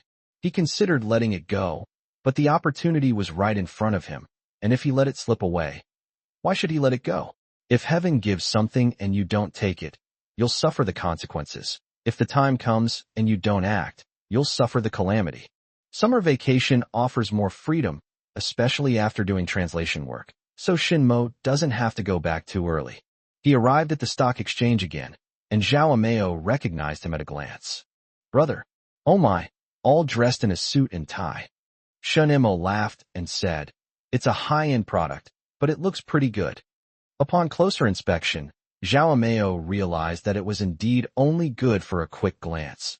The materials were quite ordinary and could only be used for a superficial look, not for a detailed examination. "Brother, that's quite a bluff. Did you come over today to check out the market? Look, how's Vacuum Electric doing?" Shin Mo remembered that it was the first stock to reach 1,000 yuan, and it had a very promising future. "Oh dear, don't even mention it. Last time you made your money and left, the stock price started to fall. Maybe Pengcheng has already bought enough? Now, the stock price has been fluctuating around 90 yuan for a long time." Shinemo went inside, glanced at it, and saw that it cost a little over 88 yuan, which was not bad. Sure. Brother, shall we buy at rock-bottom prices? Zhao Meo appeared beside him, looking at Shun Mo's handbag with anticipation. Shun Mo smiled at him, opened his briefcase, and Zhao Meo immediately leaned closer. He was disappointed to see that it was full of paper and no banknotes. Are you looking to buy at the bottom, or are you still holding vacuum steel? How much do you have? Brother, I have as many as you want. Zhao Meo immediately perked up. I bought a lot. I know, brother, you're generous, but the vacuum plate is huge. Shun Mo calculated his money. His savings plus interest, plus the money he earned from translation, totaled 150,000 yuan. I'll set the price at 89 yuan, and we'll trade in a week. Is that okay? Sure, brother. How about the same as last time? If it's under 89 yuan, I'll sell it to you for 89 yuan. If it's over 89 yuan, we'll go with the price for today. How about that? Okay. Shin Mo went to the bank next door and made an appointment to withdraw money. Take it all out. It was supposed to be a year and a half, and it's expired, right? Yes. Young man, would you like to continue depositing? The employee behind the counter asked habitually. Why would you withdraw the money when you can earn so much interest just by depositing it? I'm not depositing anymore. Interest rates have dropped. The government wants to boost consumption and stimulate the economy. Money shouldn't be kept in the bank. It needs to be put to use.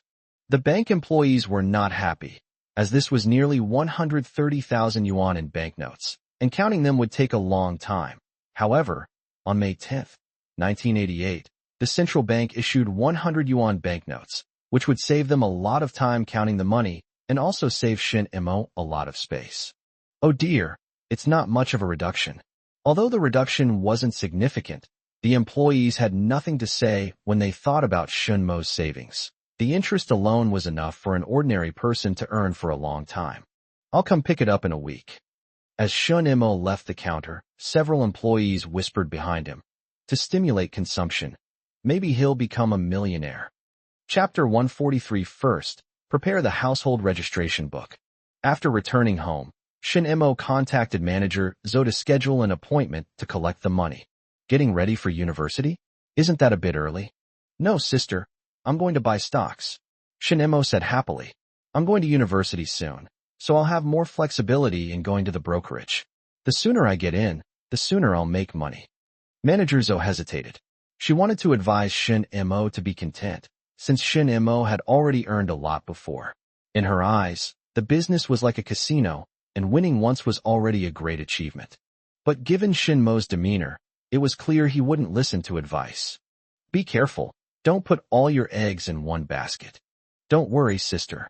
I know what I'm doing. I've bought shares in leading state-owned enterprises.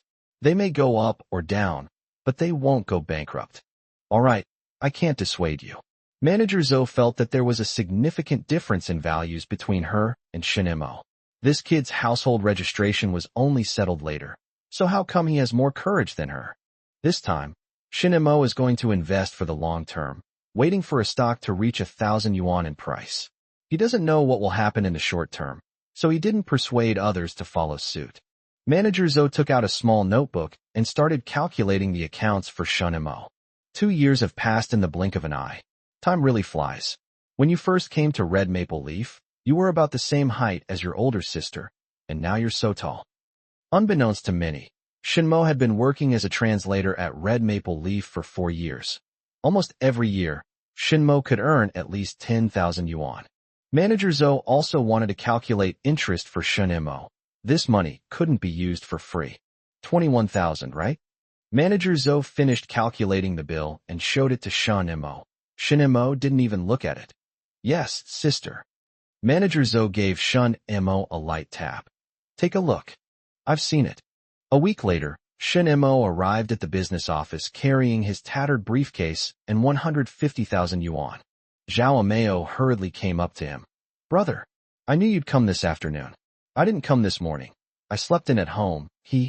Actually, he didn't sleep well last night.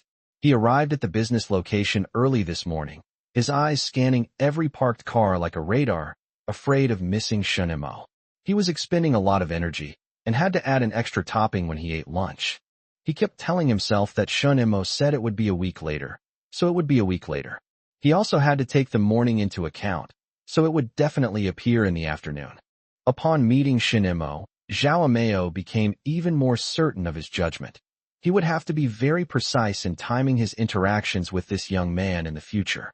Brother, what's the stock price? 89.4 yuan. Go in and take a look. I didn't spread rumors to drive up the price. I only have so much money. Can I even afford to pull it up? Hey, brother, even a penny or two is a price increase, isn't it? I'm too lazy to do the math. It's 90 yuan a share, and I have 150,000 yuan here.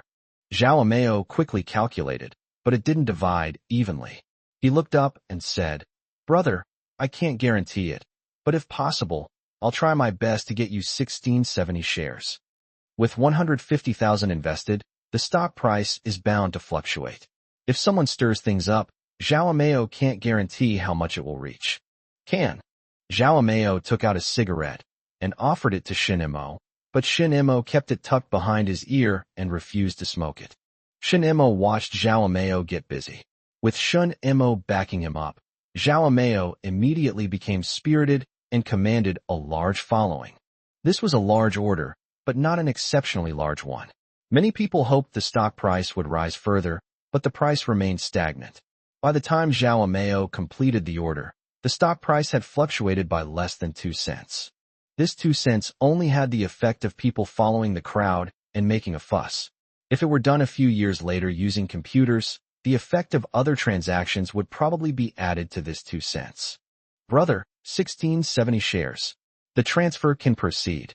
Shun Imo used to fill out forms and go through procedures, carefully keeping his stock holdings. From now on, he's going to start building his position.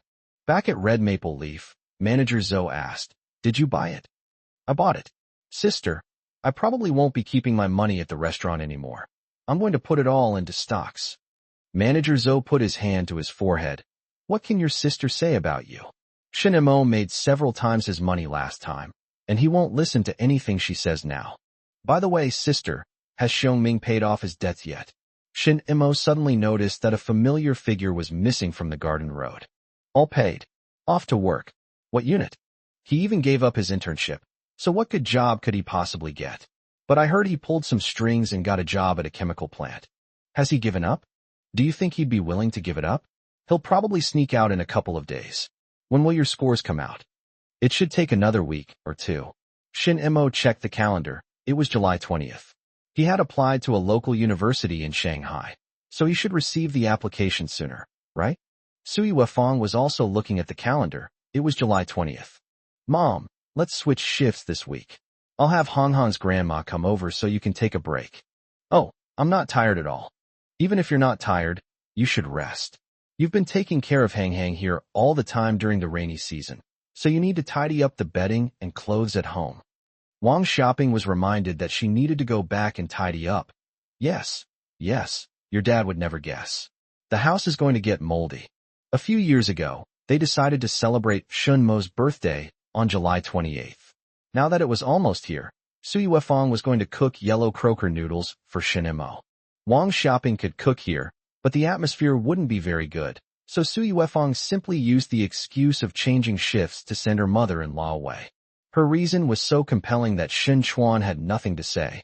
Shin Chuan took Wang Shopping back home over the weekend. Before he left, Sui Wefang reminded him, Bring the household registration book back.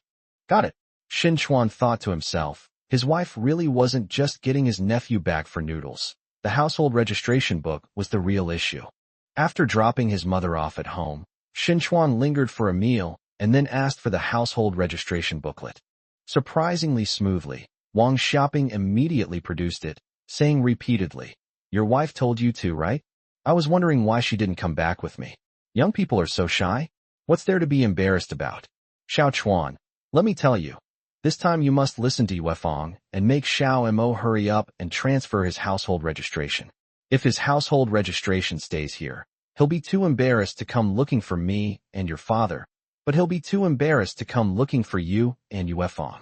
Shin Chuan felt even more disappointed. His wife was right after all. In such a big family, Only the two of them cared about their nephew, and maybe Hang Hang in the future too. Shin Baihan said, all right, take it or leave it. Let's take advantage of these few days to air out the bedding and clothes at home. The sheets are so wet they could be wrung out. Chapter 144 Good News. Shin Chuan came out of the old house with his household registration book and breathed a long sigh of relief. What else did my wife tell me? Right, to go to Garden Road to find my nephew. When he arrived at Garden Road, it wasn't lunchtime yet. Through the floor-to-ceiling windows, he saw his nephew happily eating popsicles and chatting with several waiters. Hey, your second uncle. Sister Xiaomei, you have such good eyesight. Shin Chuan came in, smiling and greeting everyone. Wu Yuan quickly went out, bought another popsicle, and handed it to Shin Chuan.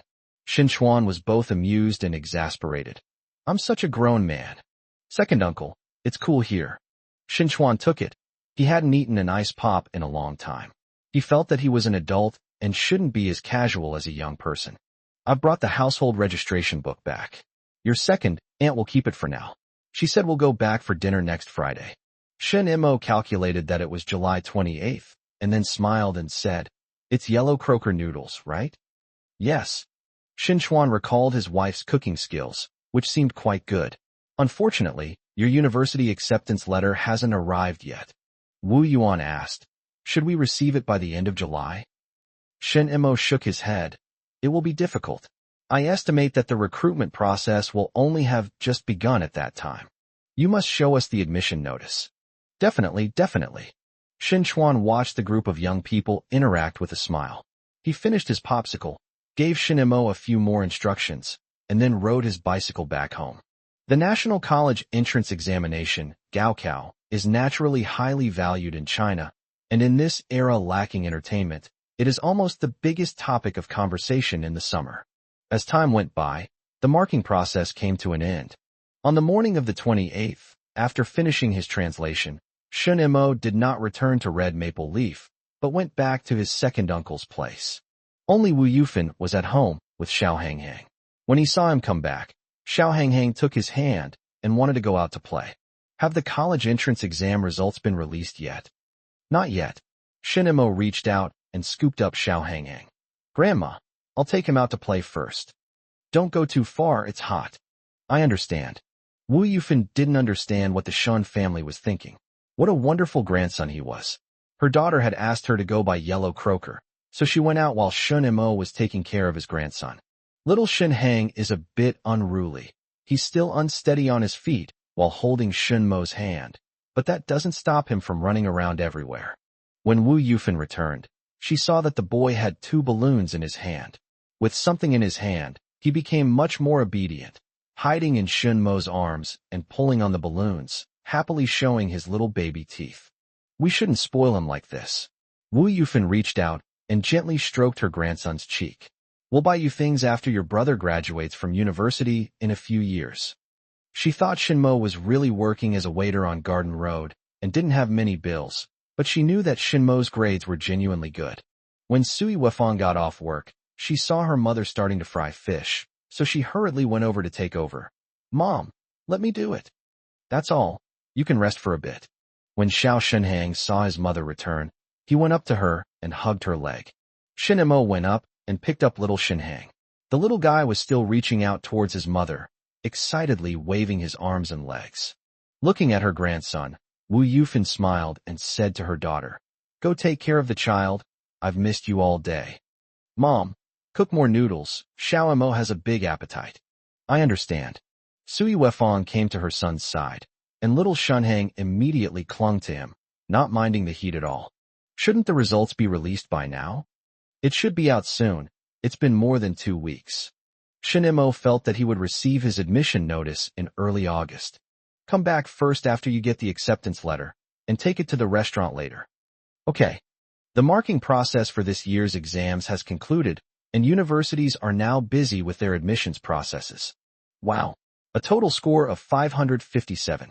You applied to Aurora University. Look, which school is it?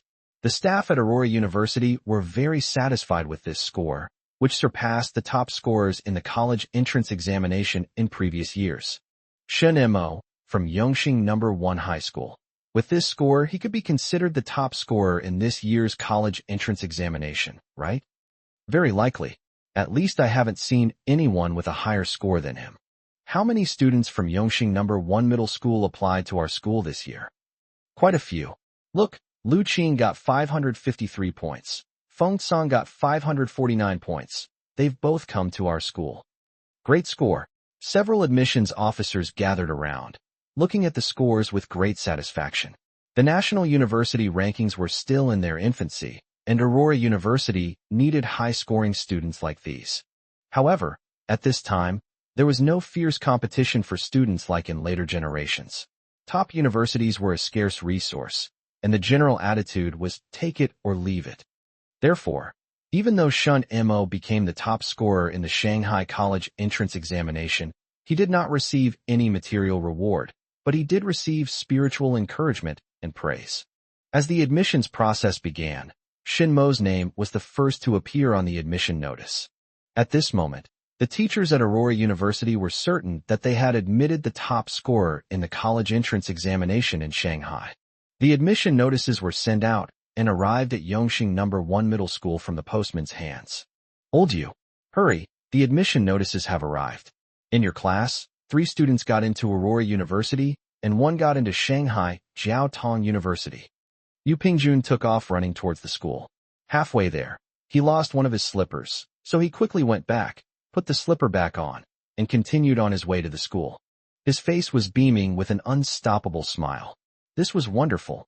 And this was just the universities in Shanghai. Those in Jiangsu and Zhejiang should arrive in the next few days. The capital region might be further away, but it shouldn't be too much later. When we arrived at the gatehouse, the old man inside was smiling and smoking. Teacher Yu, let's have a meal together. Please, please. Yu Pingjun looked at the several admission notices and couldn't stop smiling.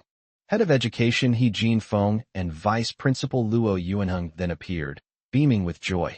It's time to write the good news report. I'll write for the students in my class. Luo Yuanheng disagreed. You can't say that. Shin Mo got his tuition and fees waived through my connections at ZTE. It should be my job to write it. He Jinfeng stepped in to smooth things over. What's there to argue about between a homeroom teacher and a vice principal? Forget it. I'll write it. Why should we? Yu Pingjun and Luo Yuanheng were both unconvinced. Why? Just because I received a call from Zhan Dan a couple of days ago saying that Shun Mo is this year's top science student in the city. Is that enough? Soon, a large red banner announcing the good news appeared at the main gate of Yongxing No. 1 Middle School. The first name on it was Shun Mo's, followed by the words, City Top Scholar. Several teachers stood in front of the large congratulatory notice, smoking and chuckling. Who do you think will arrive first? Let's just talk about these 4 people and leave the others for now. I bet a pack of peonies. Then I'll say. Yu Pingjun thought for a moment about his 3 students, his brows furrowing tightly. All 3 of them seemed a bit lazy. Luo Yuanheng said, I'm betting on Shun Mo. No, I need to call Zhang Junhai of ZTE and tell him to prepare to treat me to some drinks. I'm betting. Hey, who are you, student? Hello, principal. Hello, director. Teacher Yu, I'm here. Hey, it's Feng Song. You've got fast news. Chapter 145, Receiving the Acceptance Letter. Feng Song was the first to receive an acceptance letter, and the gamble ended before it even began. Several teachers laughed as they handed him the admission notice, and Feng Song happily went home. I thought Lu Qing would be the second one, but I didn't expect the second one to be Shin Mo. He would glance at the newspaper in the hotel. It would contain news about the start of the recruitment process. Now, he takes a bus to and from Yongxing No. 1 Middle School every afternoon, looks at the gate, and buys an ice pop to cool himself off. In the afternoon, Shin Mo came over again. Through the car window, he immediately saw the big red paper outside the school gate with words written on it. He knew all too well what could be written on such a thing, so he jumped out of the car and ran towards the school gate. I scanned it and wow, I won.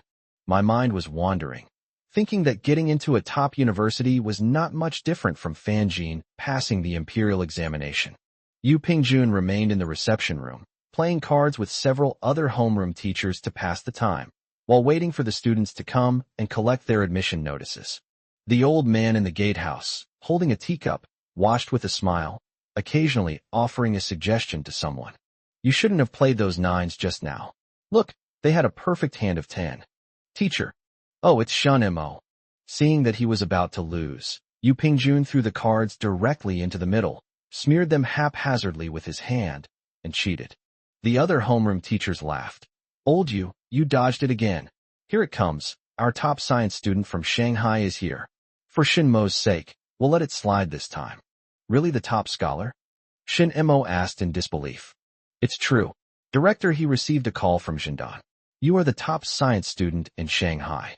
Shin Mo felt a surge of excitement. He had done it. Yes, why couldn't he do it?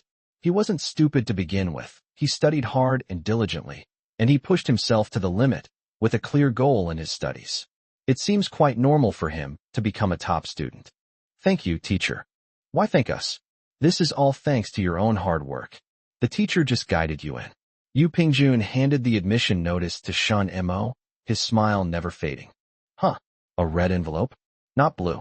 Shin Mo racked his brains for a long time before finally remembering that Aurora's blue color was changed later. Take this and go apply for the household registration transfer permit. You can do it now, don't delay. Also apply for the grain and oil ration permit at the same time. Okay, teacher. Shin Mo's smile never stopped. He took a deep sniff of the envelope. It smelled of freedom. Go back. Keep it safe so you don't lose it. Hey, sign here. Yu Pingjun still wanted to complete the process.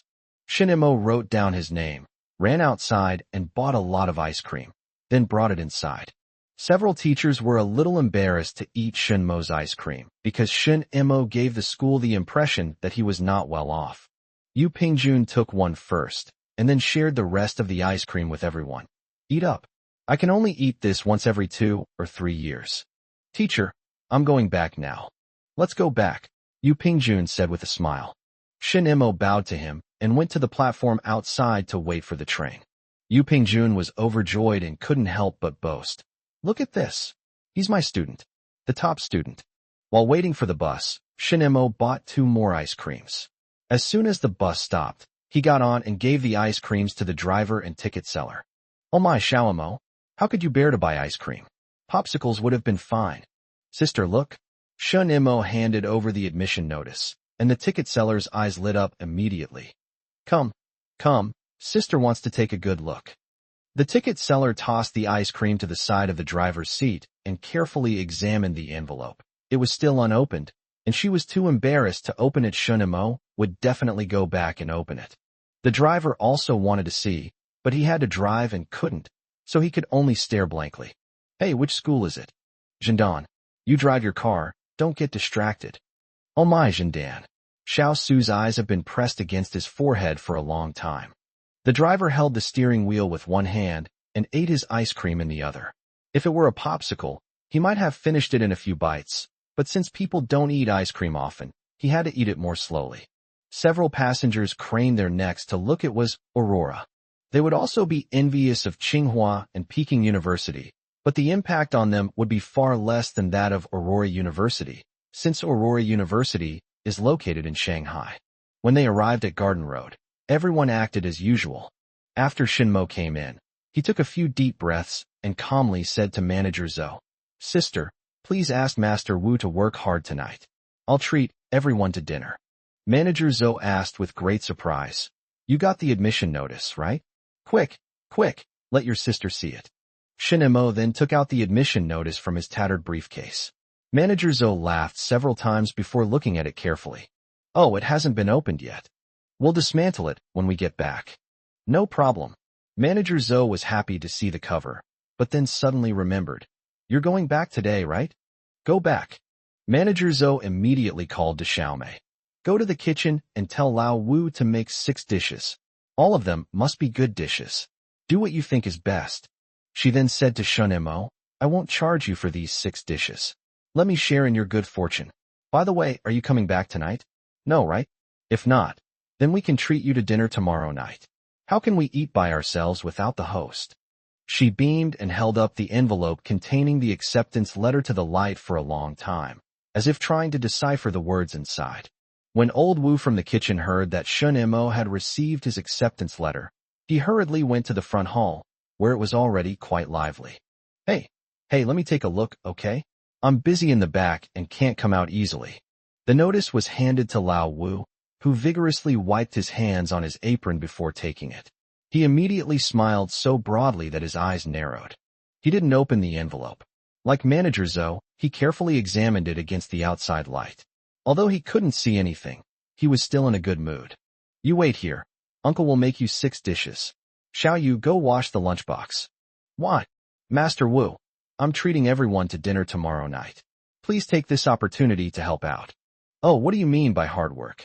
We're just cooking for ourselves. Is that hard work? Yes, elder sister. Can you inform Prince Mingyang? Sure, Manager Zhou said with a smile.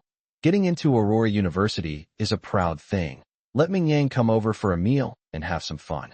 Old Wu returned to the kitchen, turned on the large stove with a roaring fire, and cooked 6 dishes, filling the lunchbox to the brim. Xiaoshen, here you go. Manager Zhou poured Shen Mo another bottle of Wulianya and said with a smile, drinking this today isn't too much to ask, is it? Not at all. Shen Mo happily returned home with the wine and food. Uncle and aunt hadn't come home from get off work yet, and only Wu Yufan was at home with little Shen Hang. The two of them were enjoying the cool shade downstairs, chatting with their neighbors. Grandma, she's here. When Xiao Shunhang saw Shen Mo, he ran towards him, stumbling and falling but never falling down, calling out, Brother, brother. His voice was broken by his footsteps. His childish words were very cute. Shen Mo stepped forward and hugged him. The little guy didn't mind the heat and was extremely happy in Shen Mo's arms. The children on the ground looked up at him and went back to their families to be hugged by their parents. Why did you bring back food again? Didn't your second aunt tell you not to spend money recklessly? And this wine is very expensive. Grandma, I passed the exam. Let's go home now. Chapter 146 in the newspaper. Shen Mo's name spread among the neighbors downstairs. When Sui Wefang and Shen Chuan returned from get off work, they saw the neighbors smiling at them. Xiao Shun, Xiao Su, your nephew is back. Oh my, incredible. From Aurora University. Shen Chuan said happily. Congratulations. Honey, let's go. Let's go upstairs. Once inside the building, Sui Wefang glanced outside. Her nephew's conversation was still going strong. Some children are going to suffer. The power of role models is amplified at this moment, and then placed on the bottoms of some children, so that they can feel it most deeply. Sure enough, before they even reached their doorstep, the two heard someone shouting, Li Jigang, come here for me. Shen Chuan laughed as well. I bet the clothes rack is already in hand. When they arrived home, they saw Shen Mo carrying little Shun hang around. Wu Yufan had already laid out the dishes. There were 6 dishes, and Wu Yufan wanted to add a few more vegetarian dishes, but she was afraid that they would not be able to finish them and would go to waste. The food today is excellent. Shen Chuan sniffed it and noticed his saliva production. Including Hang Hang, there are 5 people now. Oh my, he's so small. 2 bites are enough to fill him up. Little Hang Hang was already impatient. He was past the age of drinking formula and was now eagerly waiting for the food to be served. Second uncle, I'm going to visit the 9th grader's homeroom teacher tomorrow. Go ahead, you should go and see. Shen Chuan felt it was only natural. When students achieve something, their teachers should know. I'll be coming back often these next few days. My homeroom teacher said I can apply for a household registration transfer permit now. Sui Wefang was very happy. Auntie is leaving the bicycle for you to use, so please get it done as soon as possible.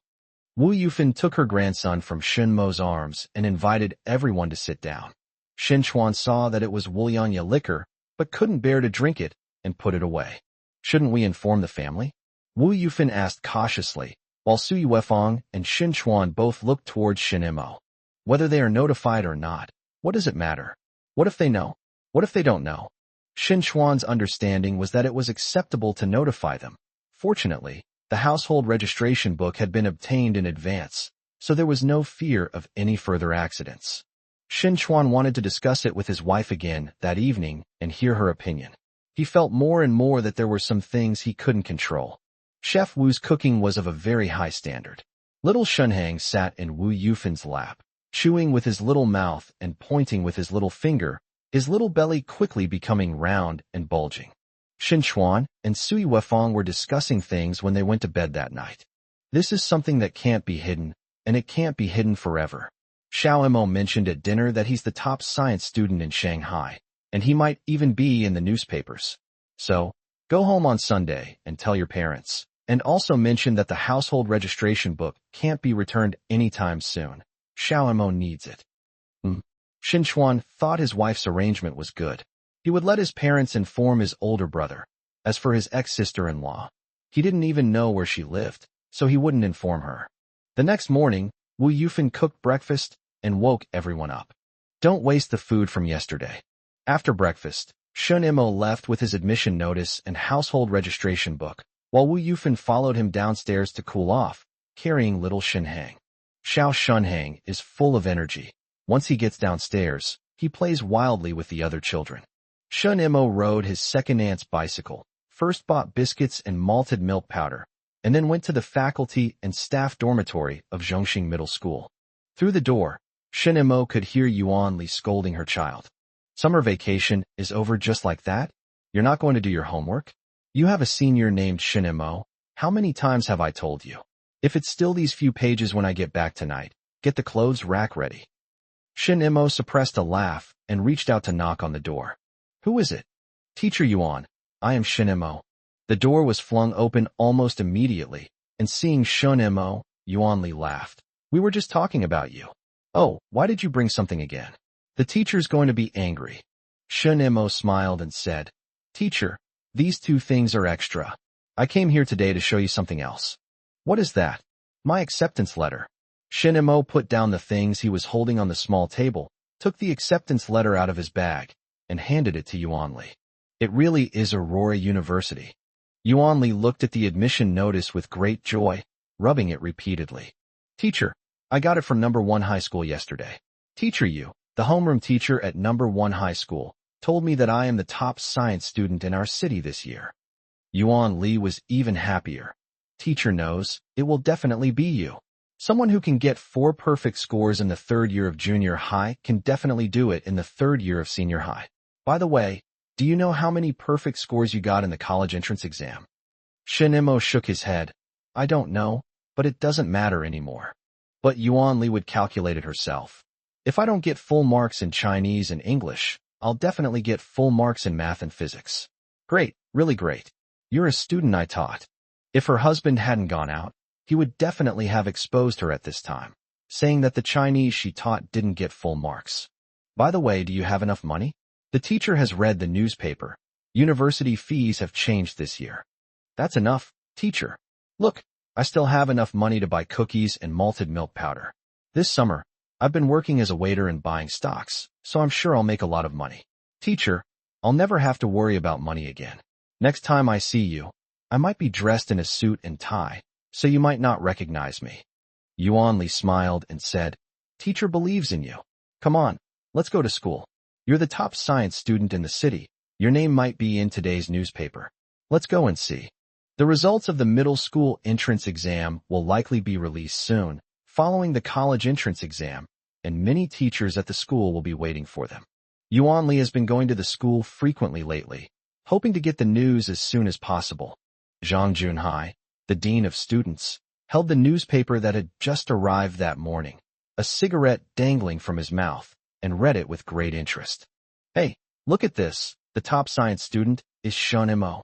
Back then, old Yuan even asked me to go to the number 1 high school to ask for preferential treatment. Oh dear, I drank so much that I threw up that day, and when I got home, my wife gave me a good scolding. Hey, Director Zhang, Sister Yuan is here. Just as Zhang Junhai was about to shut up, he noticed that the young man behind Yuan Li looked somewhat familiar. He squinted, trying to focus the light, and said with a hint of uncertainty, Hey, look, isn't that Shun Imo in the back? Yes. Feng Xiaofeng recognized Shun Imo at a glance. Isn't this my nephew? I need to ask him if he got a perfect score on his physics test. He clearly remembered that he also had the nickname Uncle, which was given to him by this year's students. Uncle? To this day, Feng Xiaofeng still doesn't know how he became an uncle. Gokun laughed and said, Then I, as his uncle, also need to ask him if he got a perfect score in math. He's just an uncle, But this uncle of his even has a ranking system, like second uncle. Interesting, interesting. The newspaper didn't have Shinmo's photo, but it did have his total score in school, as well as his legendary status of consistently getting perfect scores, making the information relatively detailed. Old He, is that your son? Hime calculated the time and realized that this year was her son's college entrance examination. But her son's grades, she couldn't remember her son ever getting a perfect score. Chapter 147 Seeking Verification from Shin Chuan, Bonus Chapter. Shinemo. Shinemo. As Hime kept repeating the name, she became increasingly convinced that it might be her son. She thought her former father-in-law was quite skilled at naming things. How many people in the entire Shanghai area had names like that? There aren't many people with this name, and they're all so close in age. The people at this newspaper are really something, refusing to publish a single photo. Is that something to be ashamed of? Hime instinctively felt that she needed to verify this with the Shin family. She couldn't ask Xinjiang. That person was unreliable. She should ask Xinchuan instead.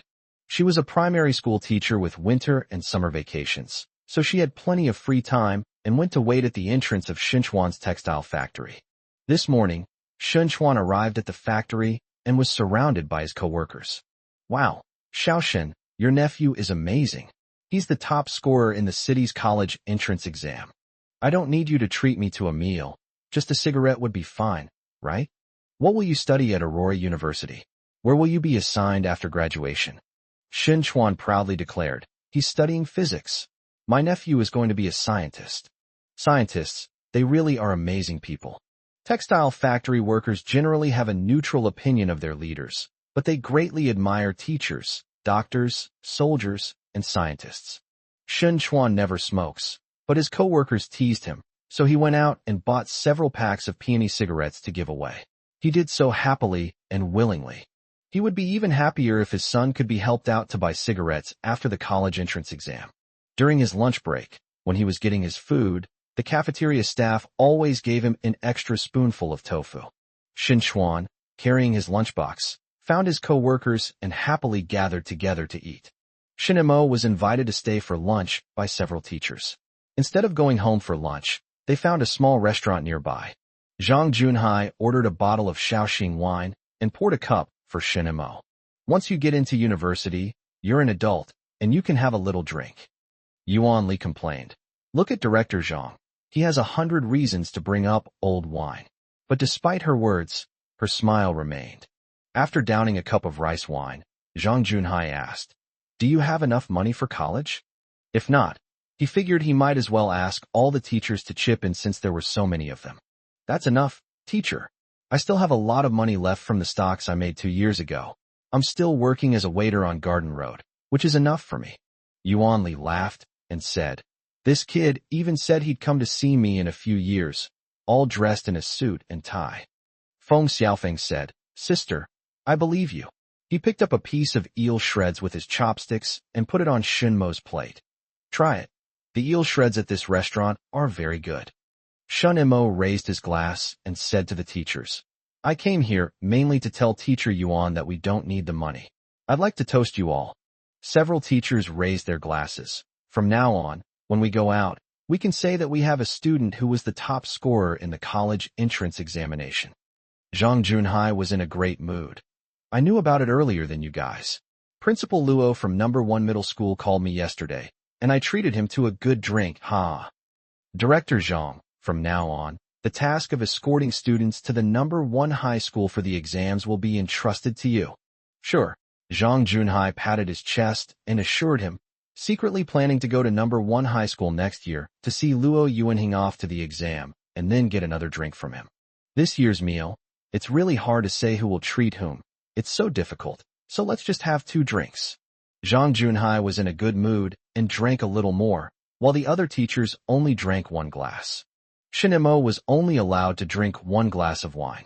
He excused himself to go to the restroom and secretly paid for the meal. After the meal, Zhang Junhai casually got up to pay the bill. The restaurant owner smiled and pointed at Shinemo, saying, young man, you've already paid. Director Zhang, you can pay again if you wish, but I won't charge you next time we eat out. Shinemo smiled and said, Teacher Zhang, I really don't need any more money. Zhang Junhai was very worried. How much more do you have? Teacher, I told Teacher Yuan that I would definitely wear a suit and tie next time I come to see everyone. Please believe me. Zhang Junhai sighed. The teacher doesn't need you to be dressed in a suit and tie. He just wants you to tell him what research results you have achieved and set a good example for your juniors.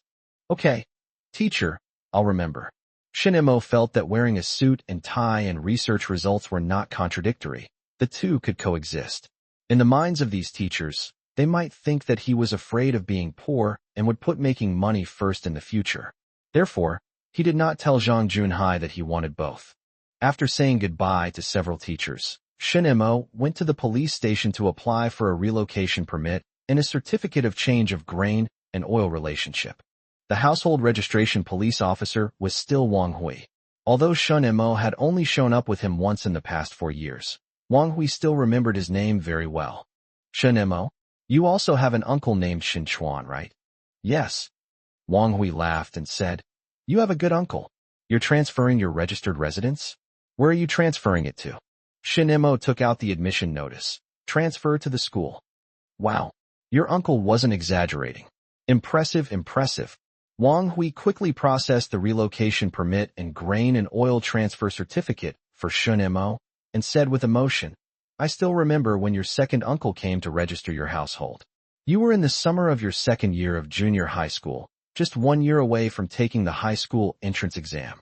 Luckily, it was done, otherwise you wouldn't be here in Shanghai. Shin Mo took the relocation permit and transfer certificate and carefully put them away. Thank you. With these two things in hand, I can now relax and wait for school to start. Shin Mo returned to his second uncle's place, while Wu Yufan played with little Shun hang downstairs. You're back. Grandma's back. The relocation permit is all ready. I'll put it up first. Go upstairs. Wu Yufan refused to go up. She stood downstairs with her grandson, proudly showing off to the neighbors. The government has regulations that household registration must follow the school. Little Shin Hang and a group of kids were playing with their bottoms sticking out when they saw Shin Mo. He stood up and grinned foolishly. Brother. Shin Mo pinched his little face. Play slowly. Your brother will bring you toys next time he comes back. After putting away his household registration book and relocation permit upstairs, Shin Mo rushed back to Red Maple Leaf. Around 4 p.m., Hime arrived at Shun Chuan's textile factory.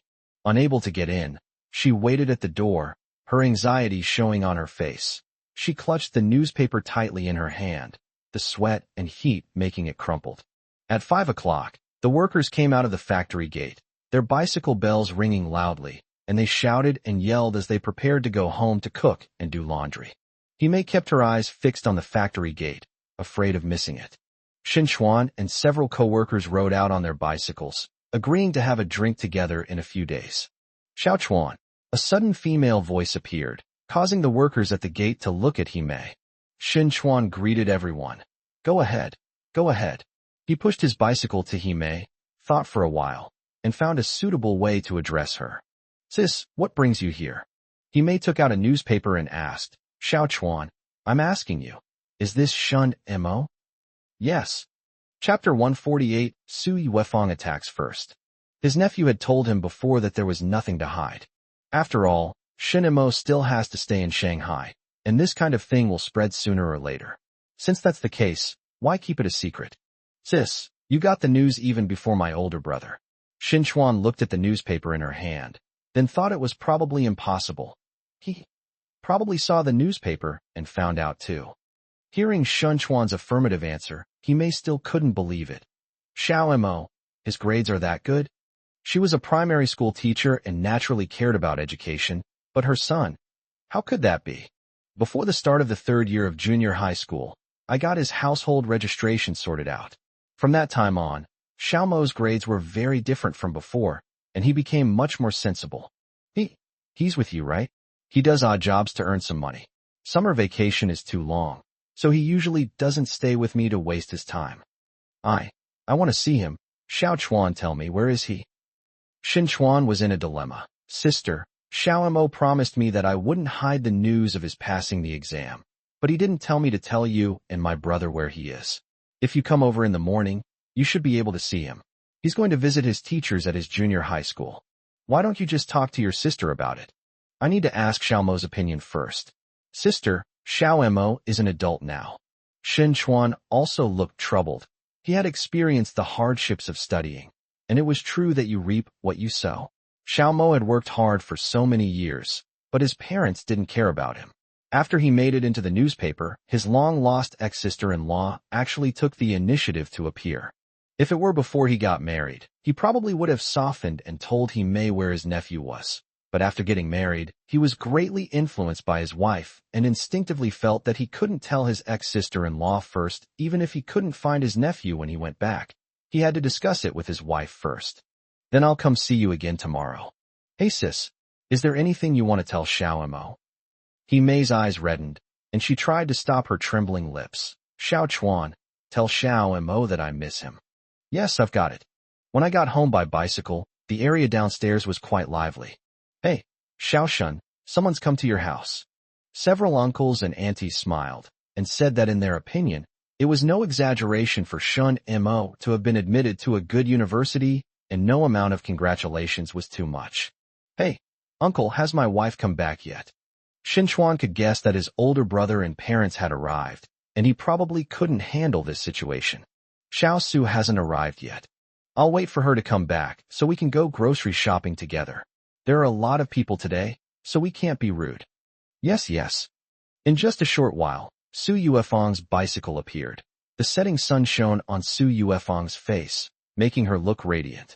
Oh my, I almost didn't make it back. These guys not only made me buy popsicles, but they also wanted cigarettes and candy. It's really too much. Su Yuefeng said with a smile, her words sounding like a complaint, but Shin Chuan heard it as pure boasting. My parents and older brother might be here. Su Yuefeng looked Shin Chuan up and down. No wonder he was waiting for me downstairs. Come on, let's go up together. I don't believe he can cause trouble on my turf. With his wife by his side, Shin Chuan seemed to have gained some confidence and went upstairs with her. The old man and woman downstairs laughed for a while. Then someone suddenly came to their senses. Little Shun, did you forget to buy groceries? When Shin Chuan and Su Yuefeng arrived upstairs, they saw Shun Baihan holding his son as soon as they opened the door. The son was restless and struggled to come down to play. He hadn't had enough fun with his friends that afternoon and wanted to go down again after lunch. My sister-in-law Chun Yi wasn't there, nor was my niece Shin Jing, but my eldest brother was. Shin Baihan and Shin Jiang both smoke, and the house smelled of smoke. Su Yuefeng frowned. She didn't like the smell in the house.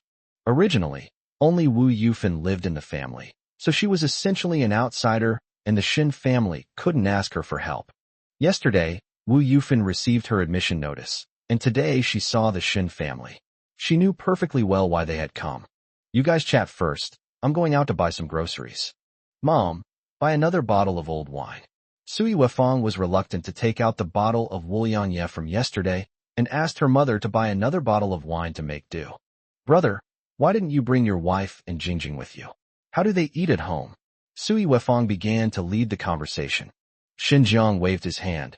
They won't go hungry. Let them come and take a look around. Su Yuefeng still refused to change the subject.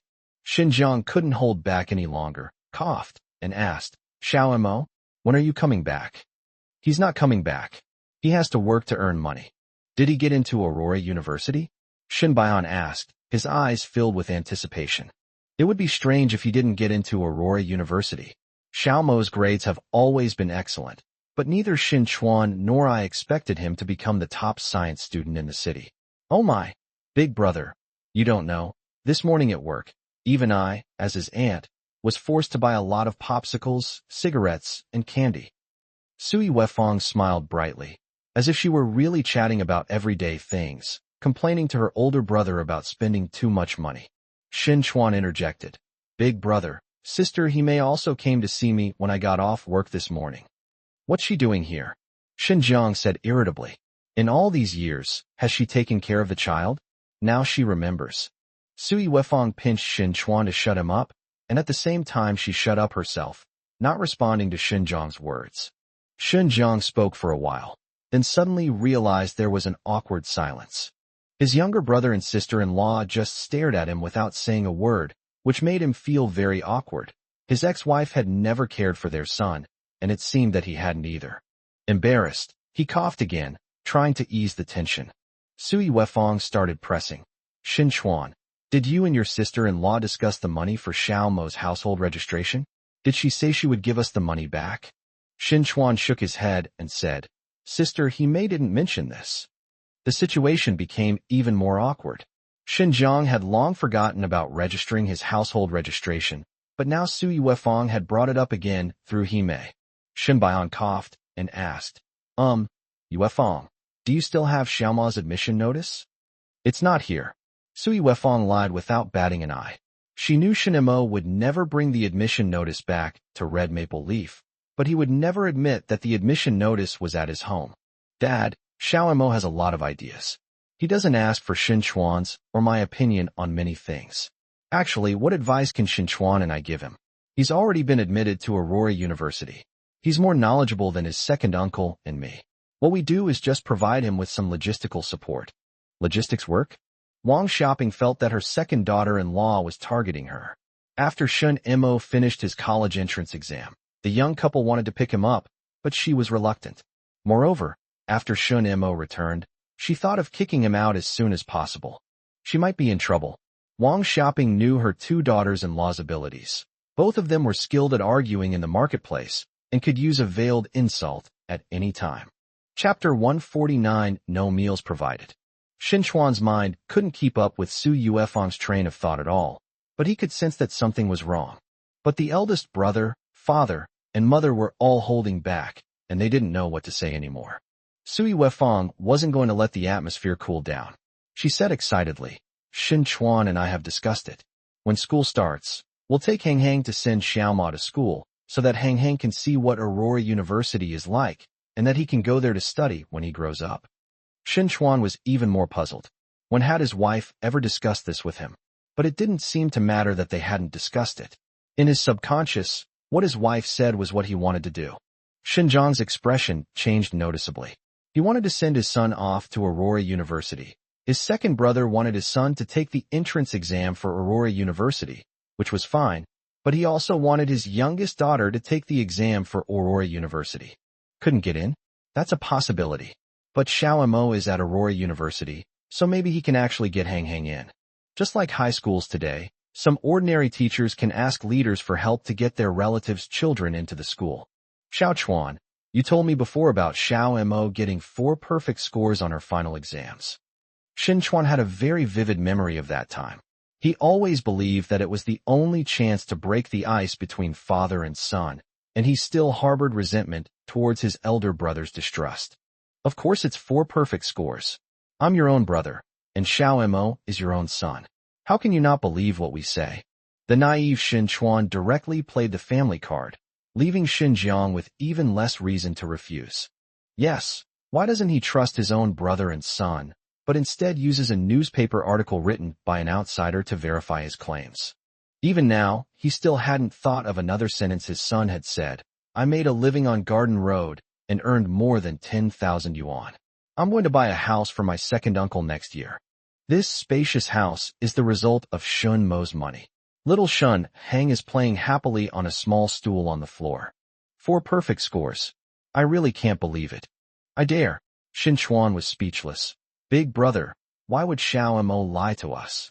Sui Wefang felt that her husband was too honest. If it were her, she wouldn't have believed him either. But luckily, her husband did. Xin Chuan silenced Xinjiang with a single sentence. Not to mention Xin Baihan and Wang Xiaoping. Xin Chuan's emotions began to rise. Xiao Mo is so sensible. Why do you all dislike him? It's bad enough that he has nowhere to stay when he goes home for the new year. He can't even have New Year's Eve dinner. He wiped his eyes, feeling very sorry for his nephew. Brother, this is your family matter. I can't interfere.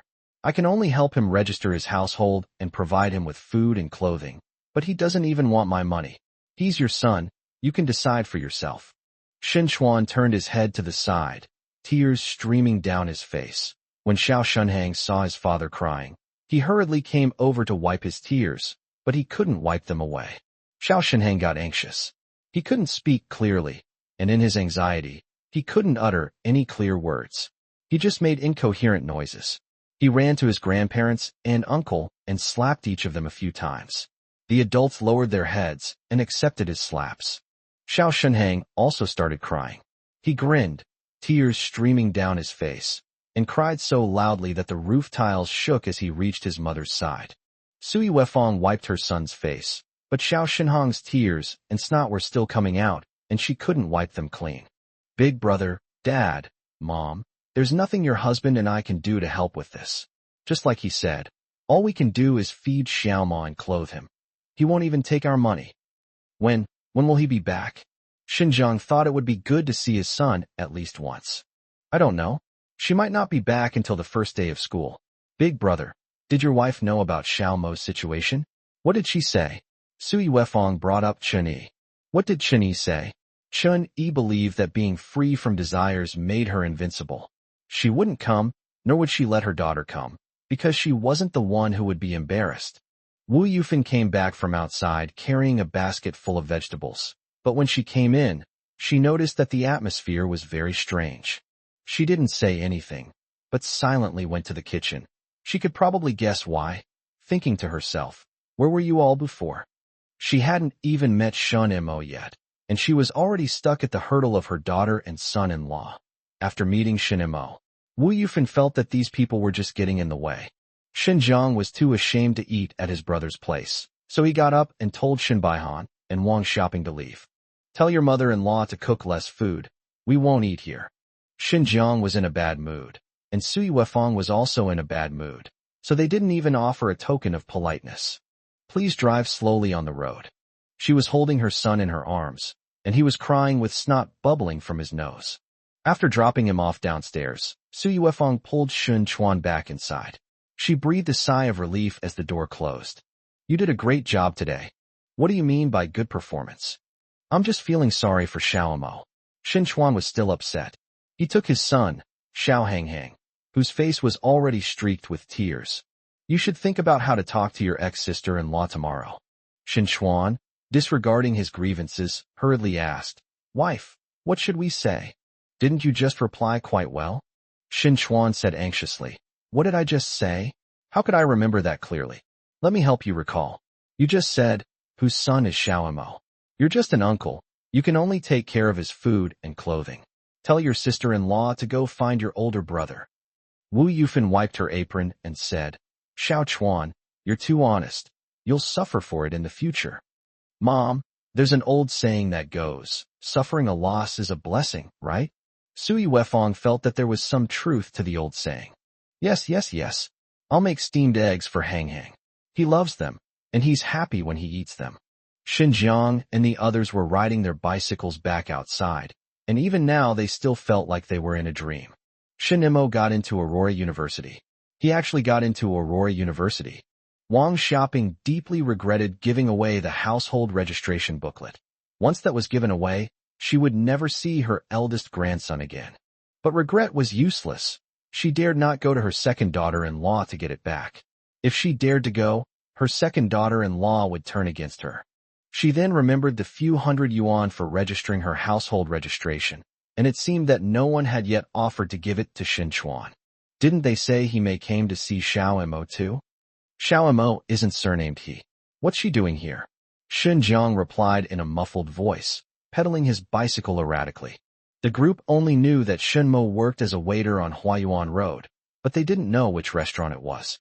Xinjiang wondered if he should try his luck, but he wasn't very confident going to Huayuan Road would be like airing his dirty laundry in public, and he couldn't bear the shame. We walked in silence, only the sweltering summer wind blowing. The wind blew hot and dry, offering no relief, only leaving us covered in sticky sweat. Chapter 150, I don't want 60 points forever. What's wrong with you? The man asked Hime, noticing that his wife was behaving very strangely today. Xiao Mo got into university. Oh, so you got in, do you still want to acknowledge it? The man didn't take it seriously, assuming that Shun Mo had only been admitted to an ordinary university. Zhendong. What? Aurora University? That's a good school, but what does it have to do with you? The man began to mentally prepare to mock her. Hime said with dissatisfaction. That's Aurora University, okay? Do you know what Xiao Mo will be like in the future? Maybe he can help Mingming. The man replied, I don't expect it. You should give up on that idea too. As a person, he might have some hopes, but as a man, he knew that such hopes only existed in his imagination. What would he do in that situation? He wouldn't care about so many things. He may, however, had a thought. Xiao Mo will definitely be successful in the future. I am his biological mother, okay? Shouldn't he be filial to me? The man didn't understand her thought process. Then go and give it a try. Xinjiang had more on his mind. He also wanted Shen Mo to take a look at his daughter. He wasn't worried about his nephew Hang Hang, as his son would definitely take care of him. But Hang Hang was his cousin, while Jingjing was his sister, his biological sister. After returning, he told Chun Yi about his idea. Chun Yi hesitated for a long time before saying, I've already explained this to Xiao Mo quite clearly. If you want to go, then go by yourself. Chun Yi knew that Shun Mo wouldn't give her a kind look after what she had said before. She also harbored a sliver of hope that if Shun Jiang could really persuade Xiao Mo to come back, it would be a great help to her daughter. But she can't show up. It would have the opposite effect. Xiao Chuan, did you say when Xiao Mo went back? Not yet. I will definitely go back before school starts. Chen Yi didn't offer any advice. If she were Xinjiang, she would definitely buy the child some clothes. It would be autumn soon after school starts, and the weather would get cooler. Besides, the child is a college student now. How can he continue to wear the clothes from high school? But clothes cost money, and she didn't want to waste her time, so she suppressed her thoughts and didn't mention it. If Xinjiang remembered, she wouldn't stop him. Tonight will be quite lively.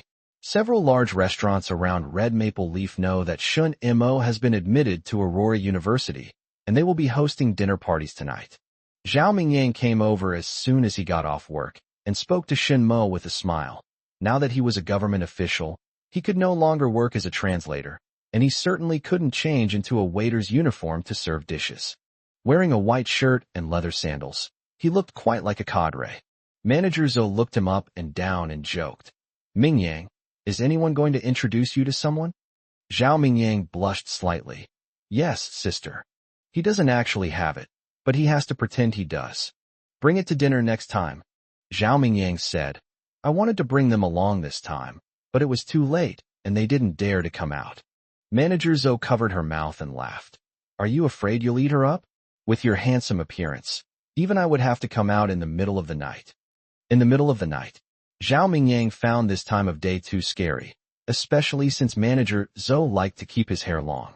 Because there was a proper banquet tonight, the staff at Red Maple Leaf restaurant were in high spirits, their faces beaming with smiles, which in turn improved the mood of the guests. Manager Zhou also refused to let Shun Mo serve dishes anymore. Instead, she asked Shun Mo to talk to Zhao Mingyang. I saw the newspaper, you're actually the top science student in our city. Zhao Mingyang admired Shin Mo a lot.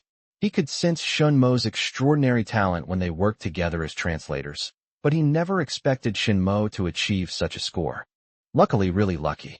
Shin Mo thought of Lu Qing and Feng Tsang. One of them was a bit lazy, and the other was a bit of a glutton, but they had one thing in common. They would always take a good rest during their holidays. Brother, what is university like? Shin Mo was very curious about university students in this era. What kind of person are they? Zhao Mingyang recalled his classmates. There are some people you should never emulate. How so? Have you ever heard the saying, 60 points is everything? I've heard of it. Why? Why? Let me tell you. Like me, I was assigned to the Statistics Bureau. I studied quite hard in school, but there was this guy who was just happy with getting 60 points, and he ended up like me, also assigned to the Statistics Bureau. Zhao Mingyang felt resentful, but there was nothing he could do about it. So that's how it is. Shun Mo said, Brother, I won't just get 60 points on the test. I want to take the postgraduate entrance exam. You can also go abroad on government funding. Zhao Mingyang enthusiastically made plans for Shun Mo. You are the top science student in our city, so the government-funded overseas study spot is almost certainly yours. Going abroad seems like a good option, but Shin Mo also thought about his stocks. He wouldn't be able to trade them after going abroad. You can't have your cake and eat it too. The ancients were right. Let's see how things go after we enroll. It's not even 1990 yet, and there's gold everywhere. Even if we go abroad and come back, the Chinese people couldn't possibly pick up all that gold, no matter how hard they tried. As the last table of guests' meal drew to a close, Manager Zhou instructed the kitchen to prepare the dishes for Shun Mo's dinner party that evening. Old Wu wielded his large ladle with great enthusiasm. Zhao Mingyang was quite kind-hearted. He thought to himself that since the boy had already graduated and made so much money taking orders at Red Maple Leaf, shouldn't he also treat everyone to a meal? Manager Zhou directed everyone to place the dishes on the tables in the lobby, which were spacious and convenient for waiters from other restaurants to peek. Sister, let's have some good wine today, Wulianya, please. Sure. Manager Zhou agreed with a smile. Thank you for letting us try some good wine. Previously, the waiters had the opportunity to taste good wine, but it was always leftovers from the customers, and the wine had lost its flavor. This is Manager Zhou's way of attracting talent. There are top talents among the waiters, but her standards aren't that high yet. She only sets her sights on talents like Shun Mo and Zhao Mingyang. Sister, when I get to university, I'll see if any of my classmates are good at English. If so, I'll introduce them to you. Manager Zhou was even happier. Great. Students from Aurora University who can emerge from the fierce competition will have excellent English skills. The people Shin Mo directly recruits from the school are far better than those she waits for at Red Maple Leaf. After seeing off the last table of guests, the Red Maple Leaf dinner party began. Old Wu in the kitchen, who likes to have a drink or two, was pleasantly surprised to see Wuliangya liquor on the table today. Xiao Shun not satisfied? Yellow wine would be much better. Old Wu, Xiaoshan specifically instructed him to do this. He knew you'd ask for yellow wine instead. Look, the wine's already opened. Manager Zhou smiled and gestured for everyone to sit down. Come on, pour the wine. Let's all congratulate Xiaoshan. The commotion attracted nearby waiters, but they only watched from a distance and didn't learn the more accurate information until the next day. Huh? Shin Mo is willing to serve you Wuliangya. It's a discount, right? Sister Zhou only charges Xiaoshan the cost price. Why would she charge him the full price? I really envy you guys. If you're envious, come over here. Prince Mingyang said he'll bring his girlfriend over to treat us to a meal soon. Chapter 151 Appearing Together. The employees of Red Maple Leaf chattered excitedly, their words brimming with pride. Hey, where's Shin Mo? So you've gone to work as a translator. It really is good to be cultured. Even if someone puts that money in front of me, I wouldn't be able to earn it. Shin Mo was focused on building up his stockpile and making money as quickly as possible, so he tried his best to do every translation job well. Zhao Mingyang stopped coming out, which, to some extent, allowed him to monopolize the Red Maple Leaf business. He came back at noon in a good mood, eating popsicles and chatting happily with everyone. Hey, Xiaoshan, someone got into university tonight, and we're having a party at our restaurant. Xiaomei said with a grin. Everyone knew what she was up to. She wanted to have some fun. With Shun Mo, the top scorer in the college entrance exam, in the restaurant, no one could surpass him. Shun Mo ate his popsicle and just smiled. He had this kind of scene in his mind, but it was based on the other party being very smug. If the other party was just celebrating and not putting down others, then there was no need to go out of his way to show off in front of them. Around 3 p.m., Lu Qing suddenly appeared. Shin Mo was surprised. He had already received his acceptance letter and didn't need to come back. Classmate. Manager Zhou immediately appeared beside Shin Mo, his face full of gossip. Yes. Manager Zhou immediately turned around and shooed the others away. What are you looking at? Who doesn't have a few classmates? I think you're all really bored. Xiao Mei, Xiao Wan, mop the floor. How come you're so relaxed? Lu Qing looked at the other waiters who were busy, while Shun Mo was idle. My work is in the morning. Otherwise, how could I dare to tell you to come in the afternoon? Have you received your notification letter? I got it. If I hadn't read the newspaper, I wouldn't have known you were the top science student. In the end, I still lost to you. To comfort your wounded heart, please have an ice cream. Lu Qing was very curious. Can you earn a lot of money as a waiter? No, but stocks are an option. Shun Mo bought Lu Qing an ice cream. Less than a month until the start of the semester. What are your thoughts? Lu Qing didn't understand. What are my thoughts? Do I have to write an essay? Come for a stroll on Garden Road, and then stay home and read Story Club. Feng Song is probably watching TV series. He'll have plenty of time to play all summer. I'm very upset. What's bothering you? You two went to pick up your admission notices a day early, and neither of you notified me. Lu Qing said indignantly. I was still thinking of notifying you, but when I arrived, you had already signed them. Shen Imo smiled and said, I didn't expect to find out so quickly. Didn't you do anything to prepare for the start of school? Like buying some clothes or something?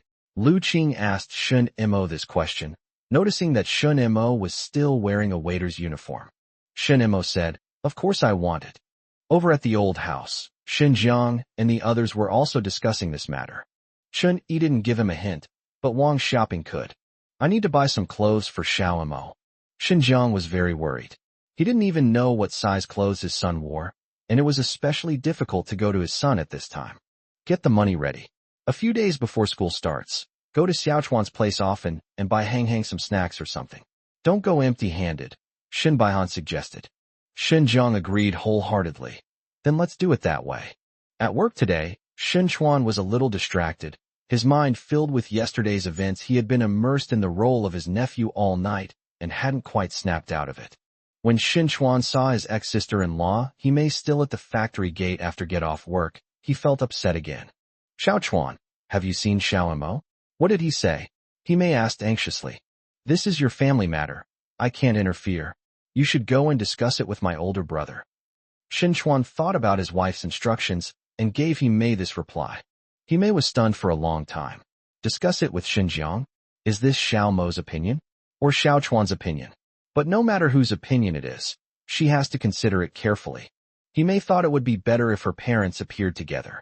She didn't want to see Xinjiang, but it seemed like she couldn't avoid it.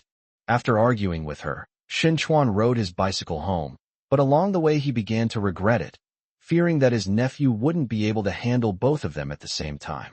Seeing his absent-minded look, Su Yuefang asked him a question. Xinchuan told her what had happened, but he still looked worried. Unexpectedly, Su Yuefang laughed. You're still worried about Xiao Imo?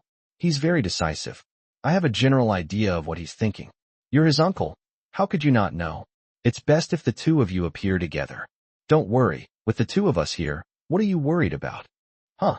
Xinchuan felt that the we his wife was referring to might only refer to herself, and he didn't think he could be of any use. What do you mean? We're going to buy some clothes for Xiao Imo on Sunday, and we also need some bedding. I think my older brother. Never mind, Xiao Imo won't want it. Let's go buy it instead. Xinchuan could already imagine his nephew's reaction. You must remember this well. Do not hand over anything to your older brother or your former sister-in-law. Su Yuefang reminded Xinchuan again, still worried. Xinjiang never expected to see his ex-wife again. He was stunned for a long time when Himei appeared at the entrance of his workplace. Why are you here? Why am I here? I'm here to ask you for your son. Xinjiang retorted angrily. How dare you? After returning to Shanghai, did you even visit your son? Did you take any responsibility for him? Now you're asking me for your son. You managed it? Tell me how you managed it. When you went shopping for clothes, Xiaochuan was always with you, but I never saw you there. Xinjiang didn't expect his wife to know so much about their son's situation, but he didn't know that Himei had only seen their son once.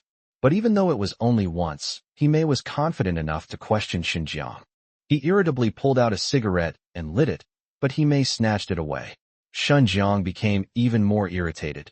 Did you come here specifically to interrogate me? That's right. Then you can forget about ever seeing your son again. You dare. I can't even see him. How can you?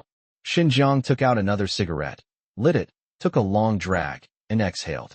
My son works as a waiter at Red Maple Leaf Restaurant. If you dare to go, go ahead. I guarantee you'll get the mother of the top scorer in the college entrance exam in the newspaper. Old Shun, don't tell me you haven't thought about bringing Xiao Imo back. I plan to visit my younger brother often before school starts. My son. He will definitely visit his second uncle. What are you going to do? Will you also visit your younger brother? I don't know if your son will visit his uncle. Himei was furious and wanted to hit Xinjiang, but the man in front of her was her ex-husband, so she couldn't bring herself to do it. I've prepared some cash. What are you looking at? Do you think I'd let you pass it on? You'd better call me along. The two of us together are more effective than one person alone. Xinjiang pondered for a few seconds and thought the suggestion was reasonable. Just you wait. Chapter 152, A Plan in My Imagination. August has 31 days. But from the moment Shin Mo received his admission notice, time flew by. On Sunday, Shin Chuan and Su Yuefeng went out and bought some new clothes for Shin Mo. Let's not buy bedding yet. I heard the school will provide it.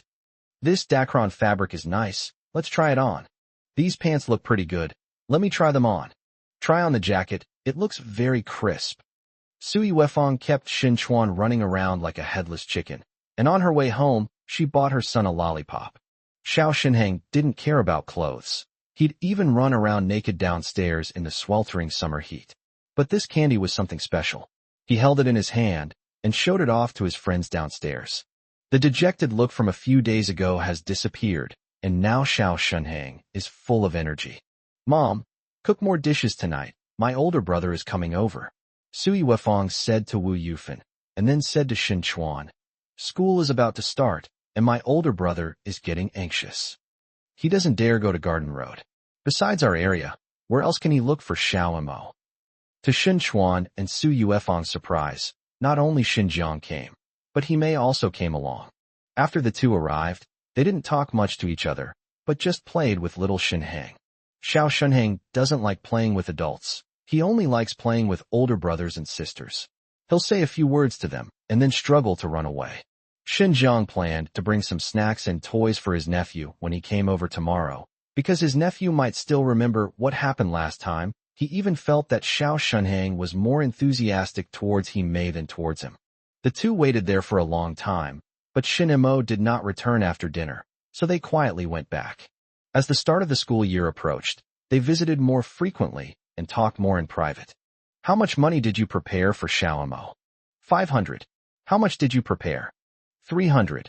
He Mei felt that 300 was not a small amount. Combined with Shin Jiang's, it was close to 1,000 yuan. Upon returning home, Wang Xiaoping, as usual, asked about it. Hasn't he returned yet? Not yet, Shin Jiang said dejectedly. He felt that his son had already been admitted to Aurora University, so why was that waiter's job so appealing? A college student, why would he want to be a waiter? He didn't understand. What did Ogawa say? He said that in previous years, Xiao Mo would only come back to stay one night before the start of the semester, and then go back to school. This year, Shin Mo is going to university to register, which is different from junior high and high school in the past. It might be a few days earlier, and Shin Jiang doesn't want to miss it. By the way, He Mei has also been going with us to wait for people these past few days. She prepared 300 yuan for Xiao Mo. Wang Xiaoping's eyebrows furrowed. Why is she here? He Mei made a very good point. The two of us appearing together is more effective than one of us alone. Should we take Jingjing with us? Shin Jiang hesitated. He wanted to bring his daughter with him. The two siblings hadn't seen each other for a long time, and Xiao Mo was starting to forget that he had a younger sister. Take her with you. Let's go together. Shin Jiang even wanted to take Chen Yi with him, but he felt that Chen Yi would not go. Wang Xiaoping nudged Shin Baihan. Let's go together. Let's see how much money we have at home and take it out. Her thinking was simple. More money looked better. Now that there's a new version of the 100 yuan bill, who wouldn't have some thoughts about putting a stack of these bills together? Shin Baihan smoked a cigarette, but didn't move. There's not much left at home. I'll go get some tomorrow. 500, is that okay? That's fine. The university tuition fees have been reformed, which will allow Xiao Mo to pay her tuition. Several people thought this was a good idea. How much money could you make as a waiter? You could earn 60 yuan a month at most, which wouldn't be enough to cover your college expenses. This is money that can solve an immediate problem and bridge the gap between father and son. If it were someone else, they might have just accepted it without hesitation, but they didn't know that Shin Mo had more money in his pocket than they could even imagine. Even if Shin Chuan and Su Yuefeng knew that Shin Mo was rich, they couldn't fathom how rich he could be. Wang Xiaoping suddenly remembered. Oh right, be sure to tell Xiao Chuan and the others not to let them give Xiao Mo any money. The second son is kind-hearted and soft-hearted. If he pays for Xiao Mo's college tuition first, then the money they've raised here won't have the desired effect. On August 31st, Shin Mo left from Red Maple Leaf. He earned more than 10,000 yuan this summer. He kept 500 yuan in his hand and went to Zhao Meo to ask him to help him exchange the rest of the money for shares of electric vacuum. Brother, it's still fluctuating around 89 yuan. Recently, there haven't been any good news, But that's how leading stocks are. They're hard to push up, but they're stable. Shin Mo bought another 120 shares. He will continue to do translation work and continue to buy more vacuum-generated shares during the winter break. As Shun Mo stepped out of the branch, he looked around.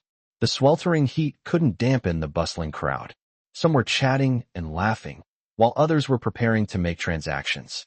Their faces radiated confidence, as if the stock market were a gold mine and they were already standing atop it. Shin Chuan and Sui Wefang were practically counting down the days, knowing their nephew would definitely be back today. Having received instructions from her daughter, Wu Yufan went to buy a lot of vegetables. She had no choice but to buy them, as there would definitely be many people coming today.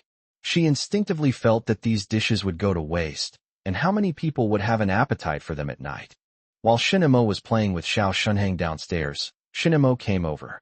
He held a string of balloons in his hand and handed them out to every child he saw. Little Shun Hang held onto the remaining balloons, his face full of pride. Afraid that the balloon would fly away if he let go, Shun Mo tied it to his waist. As he ran forward, the balloon followed him. It's not good to spoil him like this. Wu Yufan felt that Shun Mo bought too many balloons, but Shin Mo didn't think, so there were only a few behind little Shin Hang. He imagined there should be a long string of them, the kind that would make the little guy fly with a gentle lift. Your parents have been coming over every day lately, and they'll definitely be coming over today too, Wu Yufan reminded Shin Mo. My dad, Mom. Shin Mo wanted to confirm whether she was his biological mother or his stepmother. His surname is He. I understand, Grandma. Shin Mo thought to herself, it's good that they've all come, saving us the trouble of having to come one by one and doing it twice. Keep an eye on Hang Hang. I'm going to buy groceries. Why? Shin Mo watched the children playing happily, but he couldn't understand the rules of their game. Even though they couldn't speak fluently, they knew exactly what to do and what not to do. Today is the last day of summer vacation. Hime came over first and saw Shun Mo downstairs from afar, along with little Shun Hang with balloons tied around his waist. Fortunately, Shin Chuan and Sui Wefang didn't come back first, so she could keep an eye on them and prevent them from paying any money. Having not seen him for so long, she was almost afraid to recognize Shun Mo. If she hadn't met him once a few years ago, she would definitely have mistaken him for someone else. He may watch from a distance without going forward until Shun Jiang arrived. Chapter 153, Taking the Initiative. When the two meet, they inevitably have a quarrel. Why aren't you going over? Wait for me. What are you waiting for me for?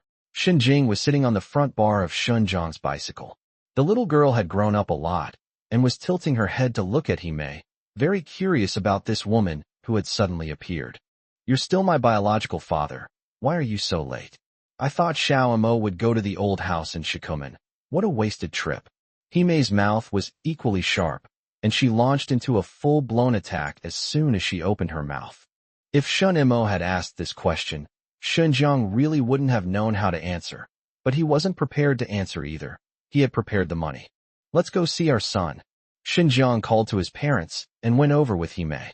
As if having many people around emboldens them, Shun Jiang and Hime, who had just been arguing, have become close partners.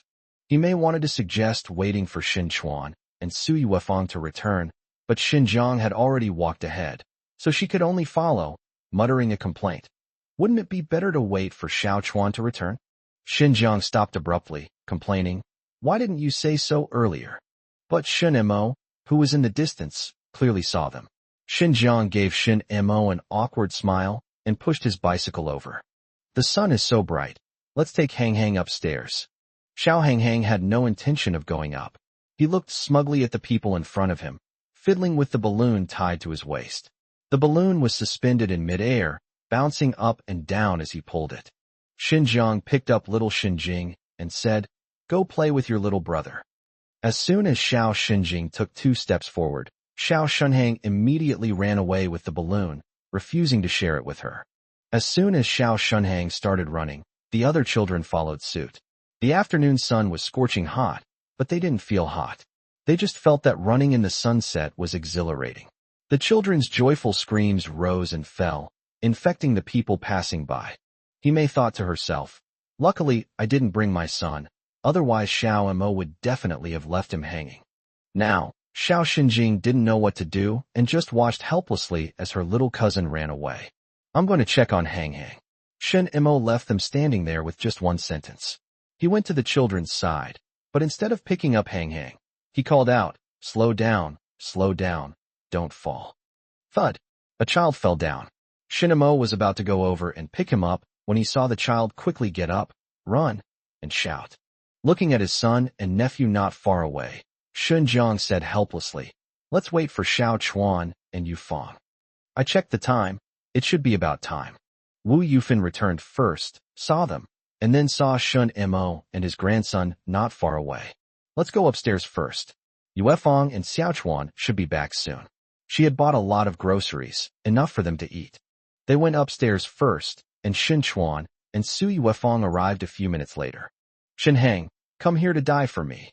Su Yuefang thought of disciplining her son when she saw him playing so wildly. The little one glanced at Shun Mo secretly, then slowly moved towards his mother. When he was almost there, he suddenly hugged Shin Mo's leg and hid behind her. Shin Chuan stepped forward, picked up his son, and said to Su Yuefang with a smile, this kid is very shrewd. He knows whose side he should hide with. Hey, are your parents here yet? I'm here. I went upstairs with my grandma. Shin Mo said in a relaxed tone. Su Yuefang asked, have you thought about what to say? Second aunt. I had already thought about it before I got into university. Shin Chuan asked in surprise. You can think about this so early? To be precise, I probably had this thought by the time my parents got divorced. At that time, this Shin Mo was not the same Shun Mo as before, but his ideas were more radical when faced with divorced parents. Su Yuefang didn't have time to discipline her son.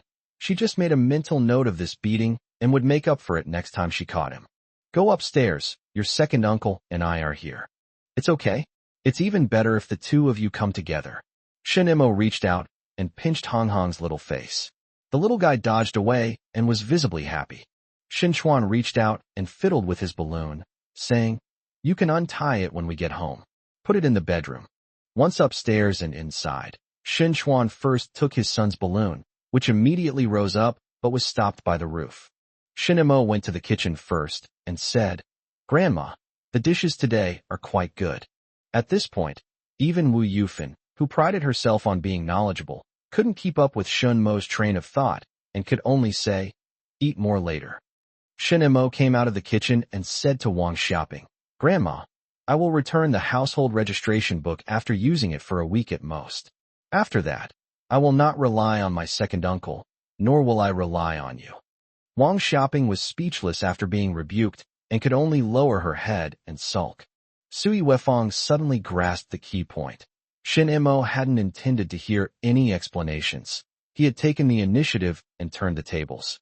Shun Jiangxi knew in his heart that something was wrong. This rhythm was not right. Xiao Mo, you've been admitted to university. You must be short of money, so your mother and I brought you some. Shin Mo took out 500 yuan bills from his pocket and placed them on the small table. First, I don't lack money. Second, I will accept what you give me. Why should I? I will accept it not only now, but also in the future. Legally, I have an obligation to support you, but I also have the right to inherit your property. Moreover, I must receive at least a quarter of your property. Wait, the rhythm is completely off. Hime was surprised by this reaction. She glanced at Shin Chuan and Su Yuefang, whose mouths were also agape. Shin Mo's reaction exceeded everyone's expectations. You think I try to refuse? No, I have to ask for more to ensure my own safety. Shin Mo's aloofness made everyone feel like strangers. Wu Yufan, who was picking vegetables in the kitchen, perked up her ears. Shin Mo had taken a path she had never imagined. People who get into university are impressive, but those who become top scorers in the college entrance exam are even more impressive. The law. What could be greater than the law? Xinjiang was equally surprised. In his and Hime's subconscious, giving their eldest son some compensation would be enough, a quarter. Although they didn't know how much it was, this proportion would cause their family to fall apart again. I'll speak for you. I'm already losing money if each of you wants a quarter.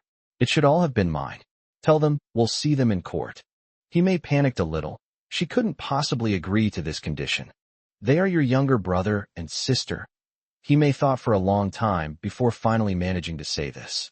Shun Imo glanced at little Shin Hang, who was holding the balloon string, and said, I only have one younger brother, Shin Hang. The rest of you are all people who are fighting with me for the family fortune.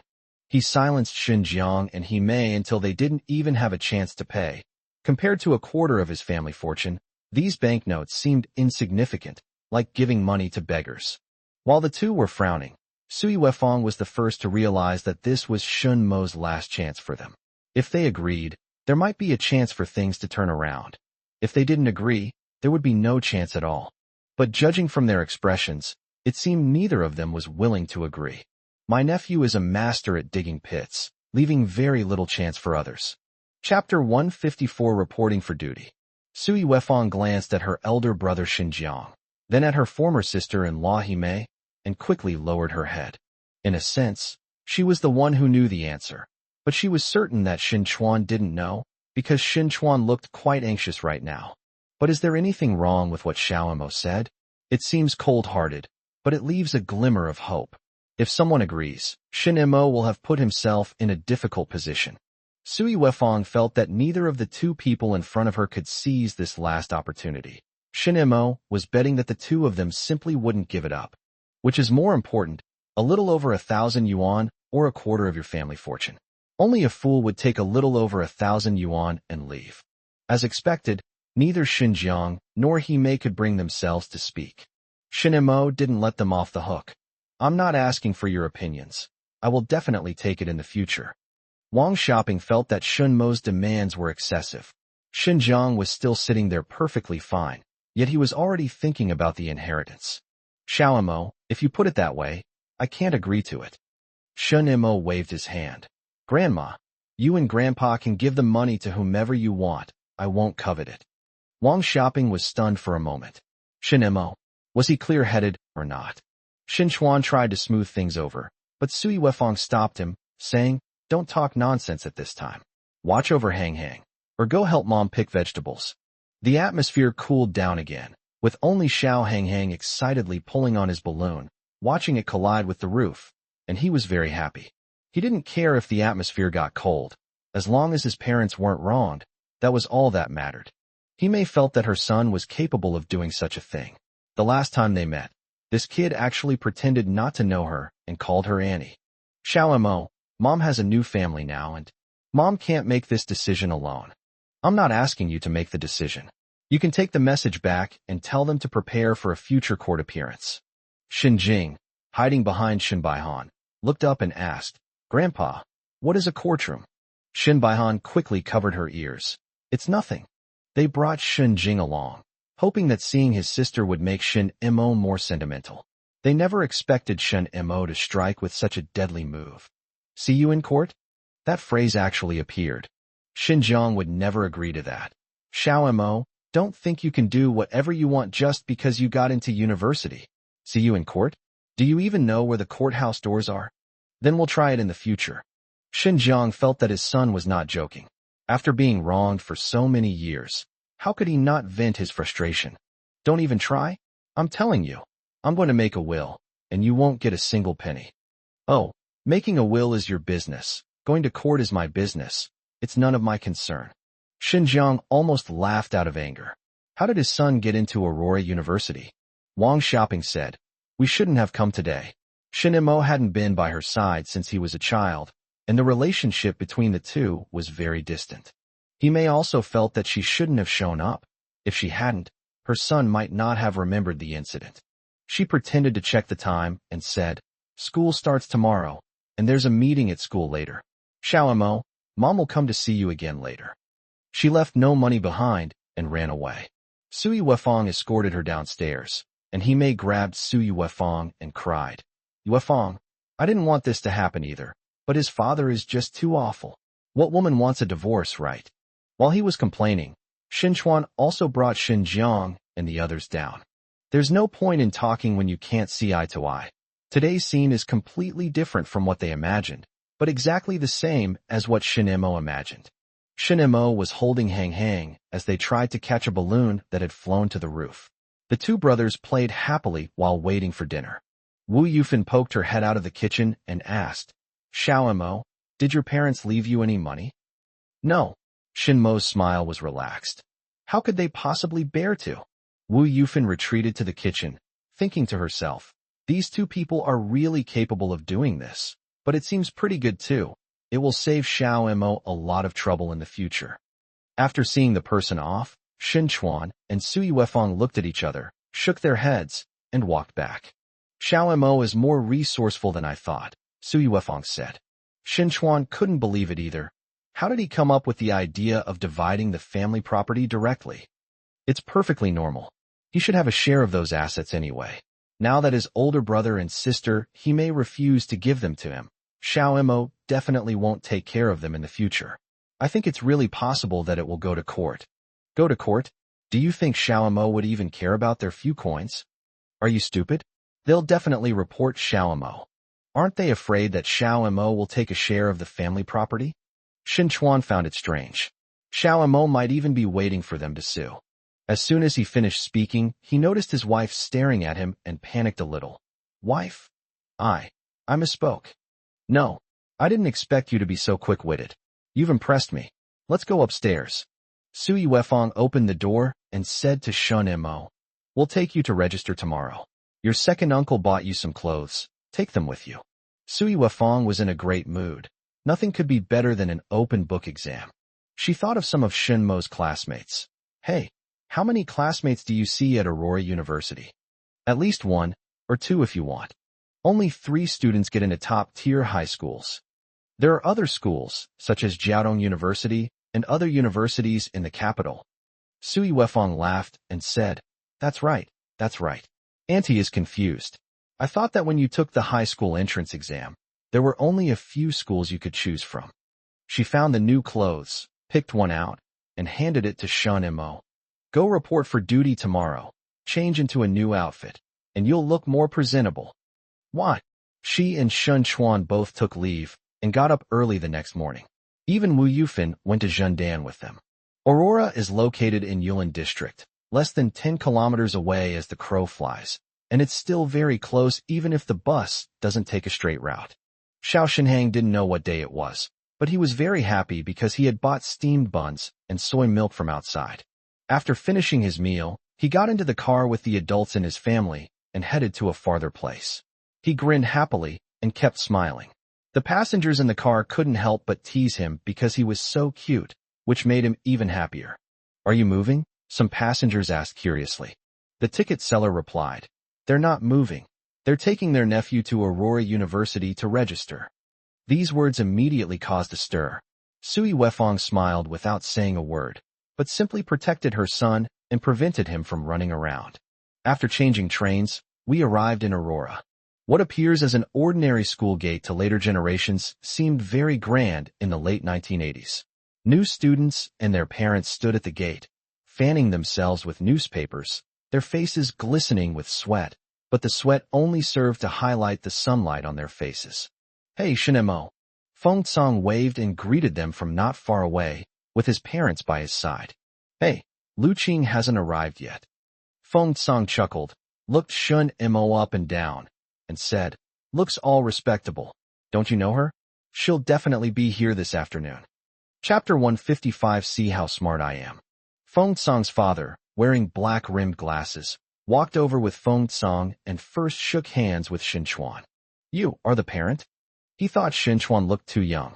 I am Shun Mo's second uncle. My name is Shin Chuan. Oh, my name is Feng Han.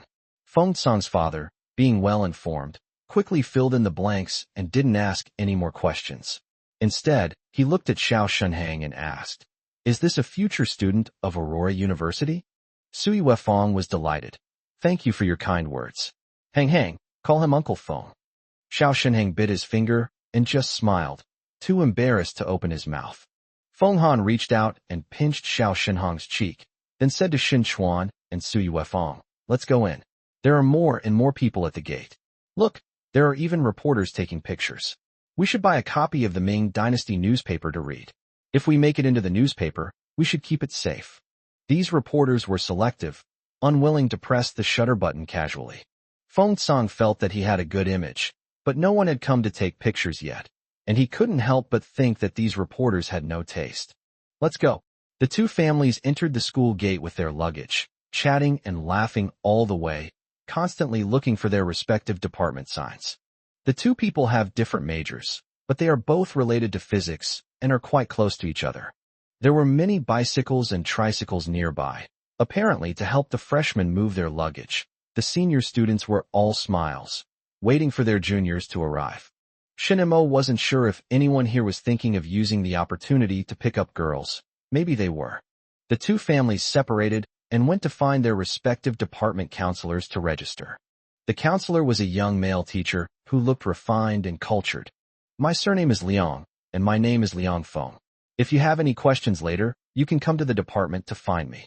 Liang Feng registered Shun Mo's information and told him to go and collect the bed sheets, blankets, and military training uniform.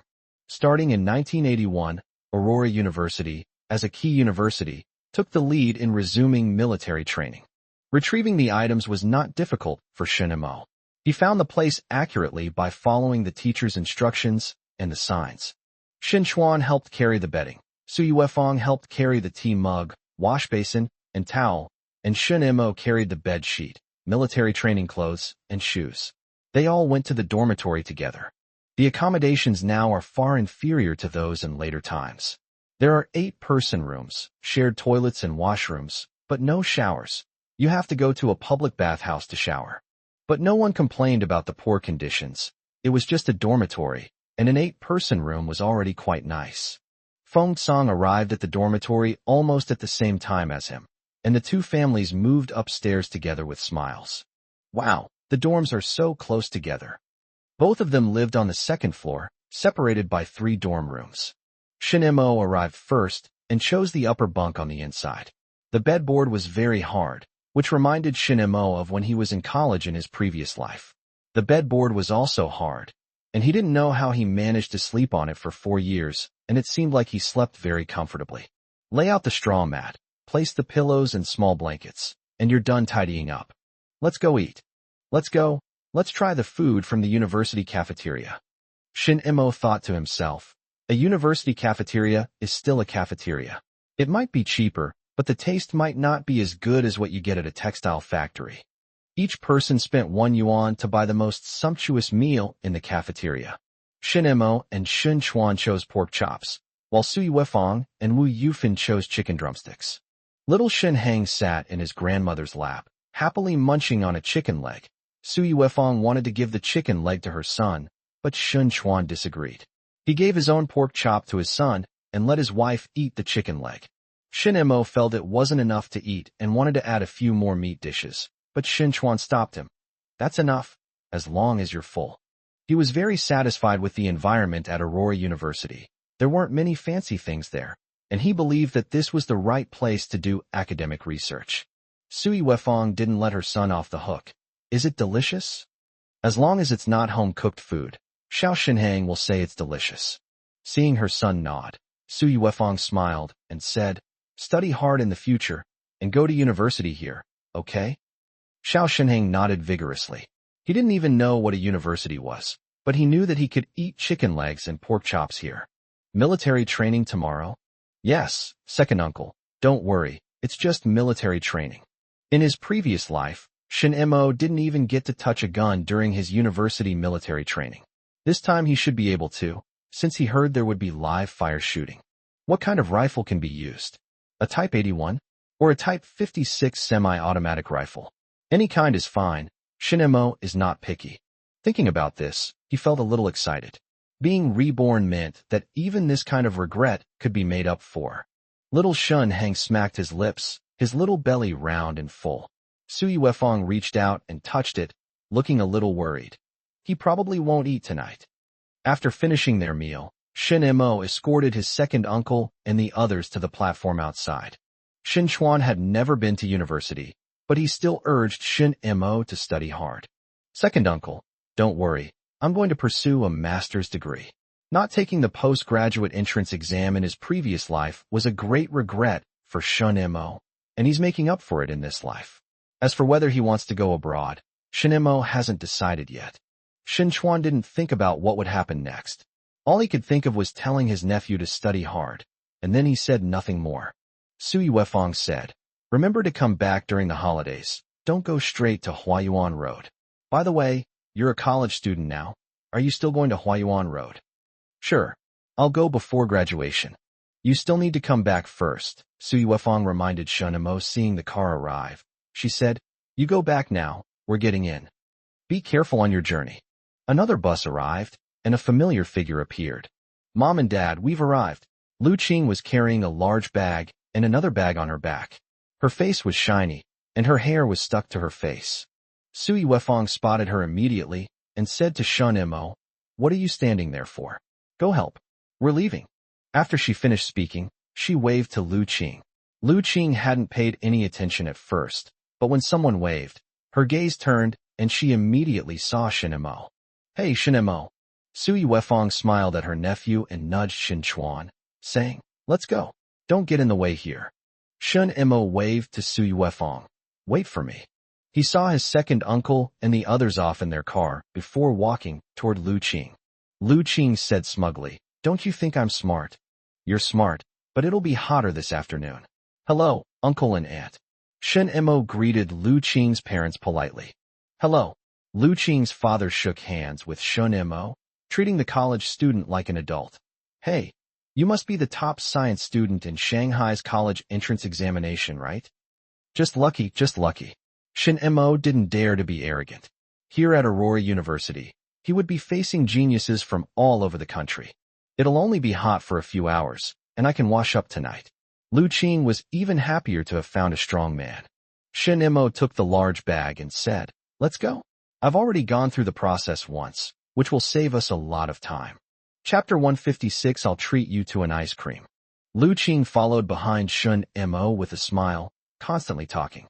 Let me tell you, I've been to Aurora several times during the summer vacation, so I know the way well. So you know what you're doing? Of course, Lu Qing said smugly. I'll treat you to an ice cream later. Military training starts tomorrow. Shunemo wanted to tease her, but Lu Qing didn't care at all. Do you know how many people are in our major? 80 people, 2 classes. Before the expansion of university enrollment, the entire Aurora University had only a little over 2,000 new students, far fewer than it would be 20 years later. 80 people, Lu Qing muttered the number, his mind filled with thoughts of his ranking in the midterm and final exams, and whether he could get a scholarship. Hey, are you still trying to get a scholarship? She asked Shunemo first. Shunemo was taken aback. A scholarship? He hadn't thought of that yet. I must get it. I absolutely have to get it. He was the top science student in Shanghai's college entrance examination, and failing to get the scholarship would make the news. This pressure was also a driving force. Taking Lu Qing to register and collect her things, Lu Qing noticed that Shunemo kept looking around. Looking for Feng Song? You're really good at it. Lu Qing shook his head and sighed. See, you're not working anymore. You've been classmates with Feng Song for 2 years, and you really expect to see him outside at this hour. That's true. Shunemo gave up his illusions. A second conscript wouldn't appear. Lu Qing's parents helped carry the things, whispering to each other behind them. A decent-looking young man. The top science student. It's a pity that he didn't score as high as Nan Nan in the middle school entrance exam, but he surpassed Nan Nan in the college entrance exam. Lu Qing's mother rolled her eyes inwardly. Men are always a step behind them. Although Shunemo in front of her wasn't particularly outstanding in appearance, he was still handsome with regular features. Do you think Nanan has a chance of getting a government-funded opportunity to study abroad? Of course, Lu Qing's father had great confidence in his daughter. After helping Lu Qing collect her things, Shunemo did not enter the girls' dormitory again. Why don't you go to the cafeteria with your uncle and aunt? You can treat them to popsicles in a few days. The 4 seasons in Jiangnan are still quite distinct. Spring, summer, autumn, and winter have not yet turned into spring, summer, and winter in a flash. The lingering heat of late summer will stay for a while longer.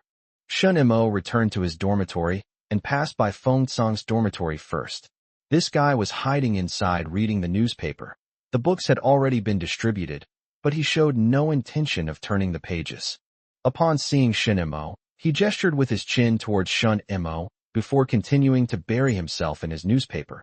Shunemo felt that popsicles might not be enough to entice him, and insisted on having cookies instead.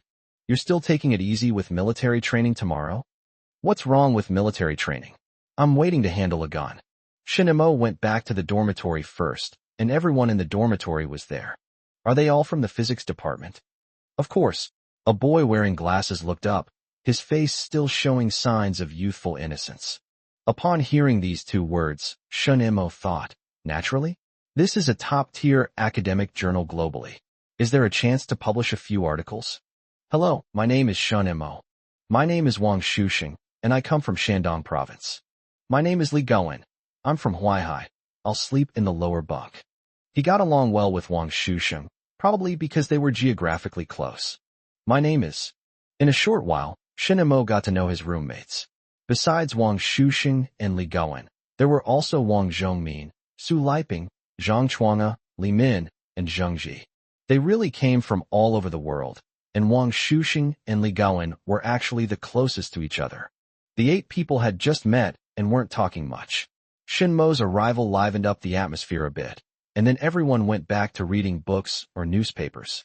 Occasionally, someone would look up to try and find a topic, but then wouldn't know what to say. After glancing at the others, they would lower their heads again. Around 5 o'clock, there was some noise coming from the dormitory next door, and more people were filling up the corridor. Li Min looked up and said, "Let's go eat." Several people came out together, trying to find topics to talk about. Our cafeteria. It's all right. Shinemo said, I had lunch with my family once, and the price was acceptable. Oh.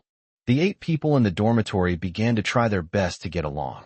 Today, not only universities are starting school, but primary schools are too. Hime was in a bad mood all day, her mind filled with thoughts of a quarter of the class. The students she was in charge of cleaning weren't doing a good job, and she scolded several of them until they cried. No, we need to find a way. After returning home yesterday, Xinjiang was also very worried. Chun-Yi immediately got angry after hearing a quarter of what was said. If you dare to give him a quarter of it, I'll divorce you. Old Shun, let me tell you, you can forget about giving him a single penny from now on. Chun-Yi, no longer willing to acquiesce, directly expressed her refusal. Maybe it can help Jingjing later. I don't care about any amount of help, and I won't give you a single penny more. Xinjiang was very worried. Xiao Mo said that we'll have to go to court in the future. He wouldn't dare. If he files a lawsuit, I'll divorce him. Chun-Yi and Xinjiang had a big argument, and finally realized that Shin-Mo had given an answer that had no solution. By the time Shin-Mo comes to claim her share of the property, Xinjiang will definitely be gone. Who will she divorce then? So this was what was waiting for me. Chun-Yi had to admit defeat. After all, he got into university and his wings had hardened. Don't mess with him anymore. If you still want to acknowledge this, son, I'll divorce you. Chun-Yi knew Xinjiang wouldn't dare. Who would dare to divorce twice? Xinjiang still had some lingering thoughts, thinking he would discuss it with Hime again in a while. However, it seemed that the money could be saved because he really couldn't afford to give it away. What worries him even more is that Shun-Mo really won't be spending the new year with them anymore, and whether they'll ever see each other again. Xinjiang thinks it might be difficult, but he still doesn't want to give up. Chun-Yi cooked a meal, but it didn't taste very good, and Xiao Xinjing was not satisfied with it. In the cafeteria of Aurora University, Shin-Mo and his roommates got their food and gathered at a table to eat. They chatted about their hometown dishes, enjoying food far from home, which brought them closer together. Feng Tsang and his roommates, carrying their meals, passed by this area, winked at Shin-Mo, and went to another table. Classmate. Yes. Several people were envious. The chances of meeting classmates at Aurora University were slim, and meeting someone from one's hometown was already a great opportunity.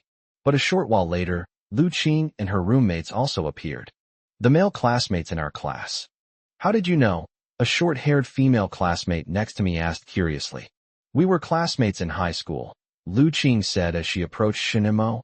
I'll treat you to an ice cream later. The boys around Shin-Mo glanced at Lu Qing, then at Shin-Mo. Since it wasn't appropriate to make a fuss with people they didn't know well, they could only lower their heads and eat their rice. Lu Qing was very efficient. He returned with popsicles before Shin-Mo left. The two smiled at each other. Before the wrapper on the popsicles was even torn off, Feng Song appeared. Hey, is this really okay? You're not including me again, are you? Chapter 157 The Target Ahead. The sun in Shanghai in September is very strong. You'll be soaked in sweat after just standing there for a short while. Military green uniforms could be seen everywhere on campus as these young people followed their instructors' commands and performed various formation changes. The instructors are veterans with excellent military skills. During breaks in military training, Shin Mo and the others would ask him when they would be doing live fire exercises. Yes, you will be given a chance in the middle, and each person can fire 10 bullets. Wang Shusheng, standing next to Shun Mo, immediately entered calculation mode. The target is 100 meters away. The bullet's initial velocity is 700 meters per second. The muzzle needs to be raised slightly. No, you're wearing glasses. How can you see the target clearly? Wang Shusheng didn't care about any of that. You think I'm aiming for a perfect score? I'm just trying not to miss. Hey, if you find shooting difficult, I can do it for you. No need. I can do it. Wang Shusheng pushed up his glasses, determined not to let Shun Mo succeed. Instructor, let us treat you to popsicles. Can we start shooting practice sooner? The veteran smiled at everyone and said, this will allow you to handle a gun sooner. A cheer erupted, and several male classmates went to buy popsicles. Wang Shusheng took one and handed it to Shun Mo. Let's treat each other in our dorm next time. Sure, Shin Mo readily agreed. Popsicles can't be eaten for free forever. They have to be given in rotation. I found the gun, but there were no bullets. The instructor kept his word, but holding the gun in that position for a long time was more painful than simply standing at attention. The students at Aurora University were very enthusiastic, but they didn't waste any time during military training. They all gritted their teeth and persevered. After a day of military training, everyone finally relaxed a bit. I want to take a picture, preferably with a gun in hand. Wang Shusheng, who comes from Shandong, has a strong affection for soldiers, and even during military training, he wants to leave a lasting impression. With the increase in self-employed individuals opening photo studios have also begun to emerge. Every year when new students enroll, people take photos, not just casual snapshots, but also 1-inch and 2-inch photos are in high demand. Compared to regular state-owned photo studios, their advantages are service and price. People carrying cameras started appearing on campus. They sat under the trees, smiling and fanning themselves, and would come over to call out a few words when everyone was taking a break. Hey kid, want to take a picture? It's cheap. Shin Mo and his group endured for a few days before starting to take photos after the guns were handed out. Wang Shusheng struck a perfect pose, holding the gun close to his chest, and even taking off his glasses. Anyone who didn't know better would have thought he had enlisted in the army. Lu Qing, let's take a picture together? Shin Mo called out to Lu Qing, and the female classmates next to them immediately cheered. Oh. Lu Qing said generously, sure. She tidied her hair, put on her hat, and stood next to Shun Mo. Shun Mo shouted to the photographer, I want color photos. Okay. He was pleased that color photographs were more expensive. Lu Qing shouted, we locals know the prices, so don't say we didn't give you a discount. I know. Stand still, closer, okay, don't blink. That's enough. Wash 2 sheets, right? Yes. Turn left at the southeast gate. There's a Hongmei photo studio. You can pick up your photo after military training. Thanks. After taking the photos, Lu Qing said, you treat me to a meal at the cafeteria, I'll go get the photos, but I won't give you the negatives. Sure. Please go ahead. On the way to the cafeteria, Lu Qing said, I glanced at the book, and the difficulty level is manageable. I can keep up. Wait until the book on quantum mechanics is published before you say that. Sigh, go to the library and borrow some books to read first. Lu Qing looked at both sides of the road. I wonder when the clubs will start recruiting new members. Which club or organization do you want to join? Look, there might be a lot of interesting clubs. I can't stay in the ocean of knowledge forever, can I? I have to come ashore and take a look. I plan to join the English club first. Lu Qing gave Shun Mo a look, as if to say, I understand. Why don't you join too? What if you need to go abroad? Lu Qing was still somewhat reluctant. Going abroad meant she had to work hard. But since she had studied physics, it seemed she couldn't just lie around doing nothing. Military training isn't over yet. Can we not talk about this for now? I suggest you think about it. Shun Mo hasn't decided whether to go abroad yet, since staying in China is also a good option, but he hasn't been idle these past 2 days, chatting with his classmates about the professors in the department. There was a general consensus that pursuing a master's or doctoral degree at Aurora University is sufficient for those who want to work at other universities.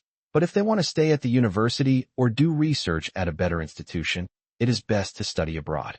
He remembered Qin Shuesan saying that a person can't be 14 years old and still not be able to learn calculus, right? He also remembered a problem that Qin Shuesan once set out. A rocket is launched from Earth, goes around the sun, and then returns to Earth. Please list the equations and find the solution. Calculus is easy to solve. You can learn it with hard work. As for the later problem, Shin just smiled when he saw it. He didn't try to solve it when his knowledge was at its peak. In this life, he wants to challenge himself during his university years and try to do so as early as possible. He still remembers the conversations between Sheldon and the other three in The Big Bang Theory. Apart from the joke about vacuum chickens, he didn't seem to understand much else. In this life, he chose physics again. He knew where his path would lead, and he wouldn't be satisfied with telling jokes about vacuum chickens at some scientific conference. Lu Qing noticed that Shun Mo seemed more energetic, his eyebrows furrowed slightly, and a look of confusion appeared on his face. Did the military training make you stupid? No, I'm excited because I'm going to be shooting in a few days. With a target in front of him, Shin Mo only needed to focus on hitting the target. The objective was clear and unambiguous. Are you that excited? Lu Qing's anticipation for target practice wasn't as strong as Shin Mo's. Hey, would you like some snacks or cookies? My treat. Shin Mo's eyes suddenly lit up, and he became much more generous. I don't want to now, but I will after the target practice.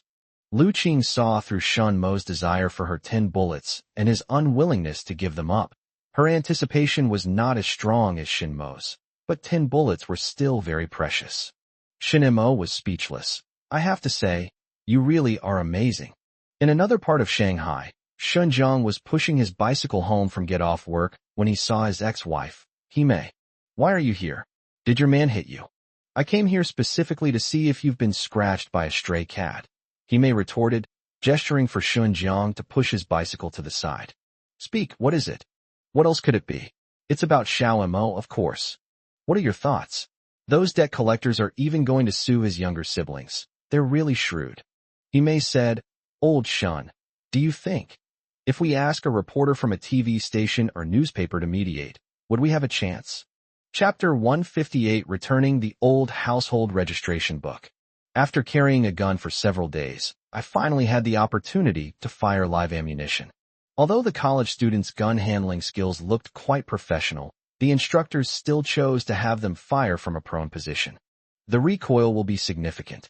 Your shoulder must be firmly and completely braced against the buttstock, and the muzzle must be pointed in a safe direction. If I find anyone pointing their gun at someone else, even if there are no bullets, your military training will be immediately terminated, and you will have to report to the school for a written explanation.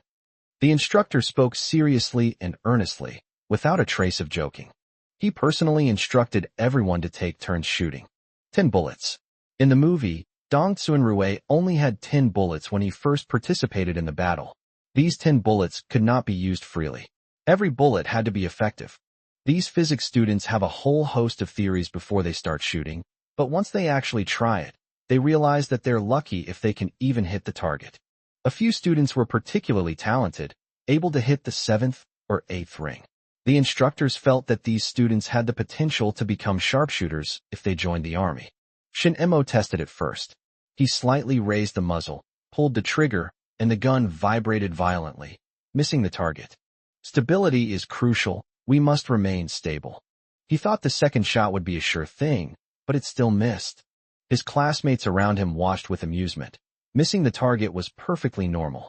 Shin Mo gripped the gun, braced his shoulder against the butt, aimed at the target, and fired without thinking about initial velocity or free fall. He hit the target. I was very excited and thrilled. The remaining bullets all hit the target. Shin Mo felt that if he practiced more, he could also become a sharpshooter. Many people shared this idea, but the instructor just smiled and remained silent. After the main event ended, Shin Mo still felt unsatisfied and wanted to complete the task for someone else. Lu Qing fired 10 shots, 9 of which missed the target. She refused to admit defeat, only saying that Shin Mo watching from the side made her feel uneasy. If you hadn't mentioned popsicles and cookies, I definitely wouldn't have missed the target. After the target practice, the military training was over. After the summary and review, the military training ended, and the military green uniforms on campus suddenly decreased significantly. Military training is over, and classes are starting. Shin Mo entered the familiar, yet painful university mode. The reason for the pain was that there was always a little voice in his heart telling him, 60 points is enough? Why bother with so many? But a small voice warned him, Shin Mo, you're from Aurora University. How will you face yourself decades from now? Are you going to have people say, look, this is someone who graduated from Aurora University. Look at him. What's the use of studying? Deep down, there's a voice saying, keep trying. God has given you a second chance, not to let you waste it. Familiar knowledge flows through your fingertips, but it can slip away if you're not careful. Should I bend down to pick up my pen? Don't use that excuse anymore. If you know it, just say so. Don't use picking up a pen as a pretext. Shin Mo perked up and refused to be distracted in any class, determined to study like he did in high school. The ascetic lifestyle was monotonous, but Shin Mo was happy every time he gained a new piece of knowledge. This was his positive feedback, not the amplified negative feedback of before. He was determined to get the government-funded overseas student spot and become someone else's child again. While they were undergoing military training, the school staff were equally busy. There were various things to do for the new students. Shin Mo's household registration and grain and oil supply were settled, and everyone was filled with a sense of novelty as they held their collective household registration. On Sunday, Shin Mo went back to his second uncle's place and brought the old household registration book with him. The early autumn sunshine was lovely. After military training, this kind of sunshine was truly enjoyable. Wu Yufan was playing downstairs with Xiao Shenhang.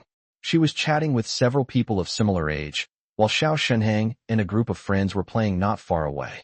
The little guy has excellent eyesight and spotted Shin Mo from afar. Brother. He abandoned his friends and ran towards Shin Mo, hugging Shin Mo's leg and letting Shin Mo carry him forward. Do you still want the balloon? Yes. Shin Hang was too young, and Shin Chuan and Sui Wefang wouldn't buy him any decent toys, so balloons were very appealing to him. Wu Yufan quickly said, don't ask your brother for anything. Shin Hang clung to Shin Mo's lap, making faces at his grandmother, refusing to get down. Grandma, it's okay. I'll take Hang to buy 2 balloons, not many. Little Shin Hang was overjoyed. He grabbed Shin Mo's hand and walked with an air of nonchalance. When he returned, he had several balloons tied around his waist and a piece of chicken cake in his hand, which he ate with great relish. When Sui Wefang and Shin Chuan heard that Shin Mo had returned, they both came downstairs. Looking at their son, Sui Wefang said to Shin Chuan, he's not going to eat properly again tonight. Where's Grandma? I went to buy groceries. We'll need to prepare a few dishes when you get back today. Are you tired from studying? It's all right. It's easier than in high school. Shin Mo picked up Shin Hang, and little Shin Hang looked at his playmates with pride as Shin Mo carried him upstairs.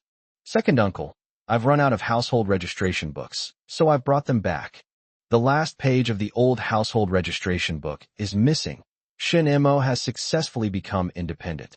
What about yours? Let me see. Shin Chuan put away the old household registration book and wanted to see Shin Mo's new household registration book. Shin Mo handed it to him. Aside from having your household registration linked to the school, there's nothing special about it. How can you say that? Sui Wefang leaned over to take a look. I'd like to hang it up too. Second uncle, I have a goal. I want to study abroad on a government scholarship in 4 years. Shin Chuan was overjoyed. Oh my, this is incredible. My nephew is going abroad too. Wu Yufan bought some spare ribs to cook, but Xiao Shunhang had no idea that he had also eaten a piece of steamed egg custard, and his belly was bulging again. Shin Mo left after lunch, as he had class tomorrow and couldn't be late. After seeing him off to the car, Shin Chuan said to Sui Wefang, Big brother is going to regret this so much. It's too late to regret it now. Your household registration is already at the school. Here's what you'll do. Go back to your parents' place this afternoon and take the household registration book there. Little Shun Heng watched Shun Mo leave with longing eyes, then looked up and asked, "When will you be back next time, brother?" In his eyes, Shin Mo's return would bring him delicious food and fun activities, so he was looking forward to Shun Mo's arrival. "You'll be back soon. Once you start school, your brother will bring you even more fun things." Shin Chuan took the old household registration booklet with him, got on his bicycle, and went back, his mood fluctuating between high and low. When he arrived at his doorstep, Shin Chuan heard voices coming from inside. It sounded like his older brother. Wait, why is Sister Hime here too? Are these two going to remarry? Driven by a gossipy impulse, Shin Chuan pressed his ear against the door, listening to the conversation inside. "Mom, I've contacted the TV station with Xiao Mo's mom. A reporter will help mediate." Mediation? What else can be mediated? Shin Chuan withdrew his hand that was about to knock on the door and quietly went downstairs. Chapter 159, Knowing in Advance. Jia Chong, a host at Shanghai TV, has mediated many family conflicts and has gradually earned the reputation of being a caring older sister. Yang Xing, a writer, is currently working on a novel about educated youth sent to the countryside in southern Yunnan. The novel mainly reflects the family changes these educated youth faced after returning to Shanghai, and aims to call on them to treat their families and children well. The two are good friends, and their families often get together for meals and chats. Xinjiang and Hime found Jia Chong. Judging from Jia Chang's past record, she has never failed. Finding her will greatly increase the chances of getting their son back. The money doesn't need to be spent, but you do need to show your face on camera. This is a topic that the public is naturally interested in, and it will have high viewership. The two men told Jia Chong the general situation, concealing some details. But as soon as Jia Chong heard that the two men were divorced and had each started their own families and had new children, she knew what kind of difficult years the boy who was admitted to Aurora University had gone through. Still the top science student in Shanghai's college entrance examination, Jia Chong keenly grasped the key words. "Yes, sister," Xinjiang quickly replied. Jia Chang's expression shifted between light and dark. This kind of science-oriented young man might be hard to impress. There are no formulas, no standard answers, and he might even deeply resent his previous reading comprehension exercises in Chinese class. But it seemed quite challenging, so Jia Chong decided to give it a try, especially since her friend Yang Xing was preparing a novel about the return of educated youth from southern Yunnan to the city. This was a very rare source of material, and if she missed it, she would never have another chance. "I'll give it a try. I need to prepare first, and then I'll come find you and arrange a time for us to go to Aurora together." "Thank you so much." Xinjiang and Hime were extremely grateful, thinking that they would wait and see how Jia Chong would make her efforts to change their son's attitude towards them. As soon as the two people left, several people surrounded her. "Sister, what's the request this time?" "The couple is divorcing and wants to reclaim their son." Jia Chong left the key phrase, "top scorer in the science section of the college entrance examination," to avoid leaking the news. Revealing the top scorer's name after the program is produced would have a better effect and higher ratings. But she immediately informed Yang Xing and asked him to come along. "What? The children of educated youth from southern Yunnan got into Aurora University? And even with their parents divorced? Great, great, great. I'm definitely going." In Yang Xing's book, he wrote about several children of educated youth. Their growth was not so smooth. It was a luxury to be able to stay in Shanghai and have a decent job. Unexpectedly, someone actually emerged out of nowhere. Yang Xing hoped that others could have the same fate as Shen Mo. "It doesn't matter if you don't get into Aurora University, as long as you have a job to make a living." A natural topic, Jia Chong said with a smile. It said that he was the top science student in Shanghai's college entrance examination. Top scorer in the college entrance examination. Yang Xing muttered this catchy title and hurriedly started flipping through the newspaper. He found the summer newspaper and muttered, "His name is Shun Mo, right? Oh my, Lao Yang. You can even look up information on the spot." Jia Chong teased him. Yang Xing wiped his forehead. As he got older, his hair became thinner and his forehead became increasingly shiny. With the sweat on it, it seemed even shinier. But this didn't dampen his spirits. On the contrary, he became even more excited. "Sister, I subscribe to the newspaper for this very reason. Who knows when we'll have to trace back to the past? We need some factual basis, after all. Extremely intelligent. Yang Xing didn't take it seriously. Sister, it's autumn now. How about I treat you to some hairy crabs? Sure. It'll be lively with both families together. Jia Chong loves eating hairy crabs, which is her go-to delicacy every autumn. When Shen Chuan returned home, he told Su Yuefang about it in a mysterious way. Su Yuefang immediately told him to go find Shen Mo, go to Zhendan quickly, and tell Xiao Mo that this is a TV station.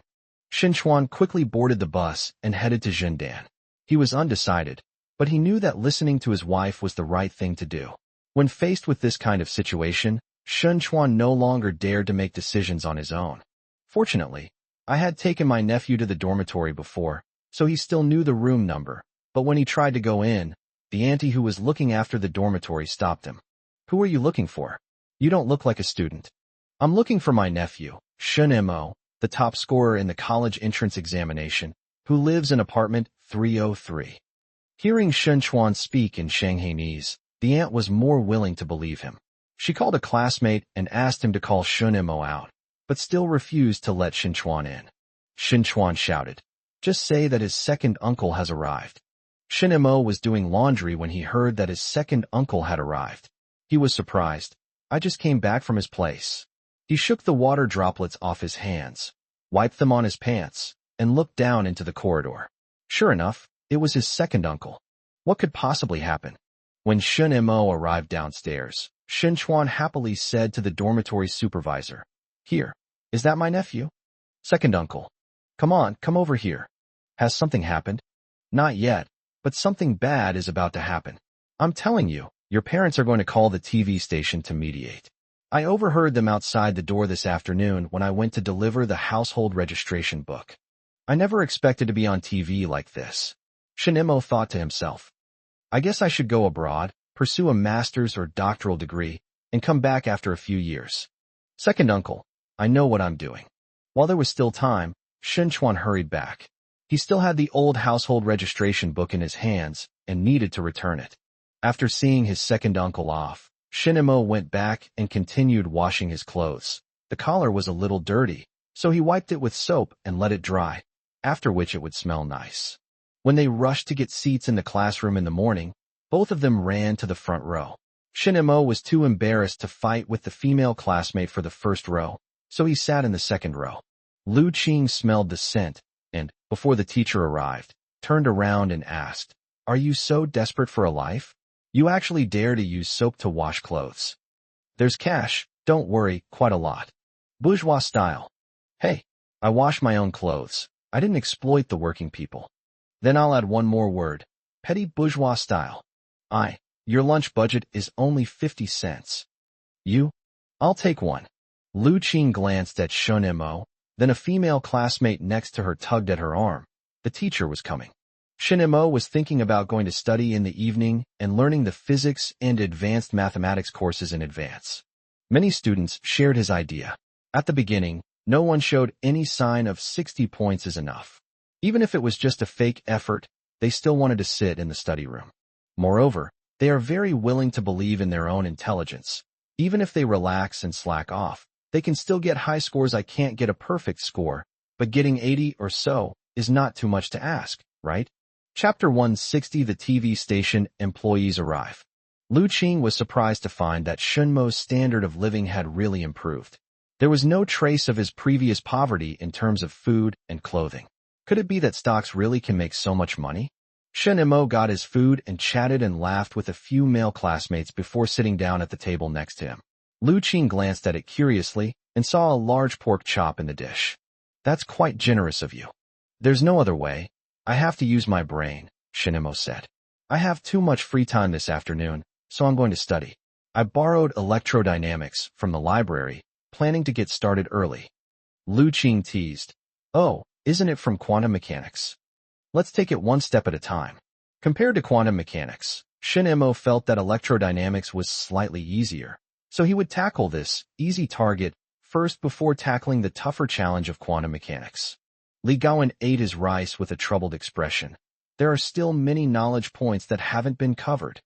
Just watch for now. I'll be much more attentive when I'm in class.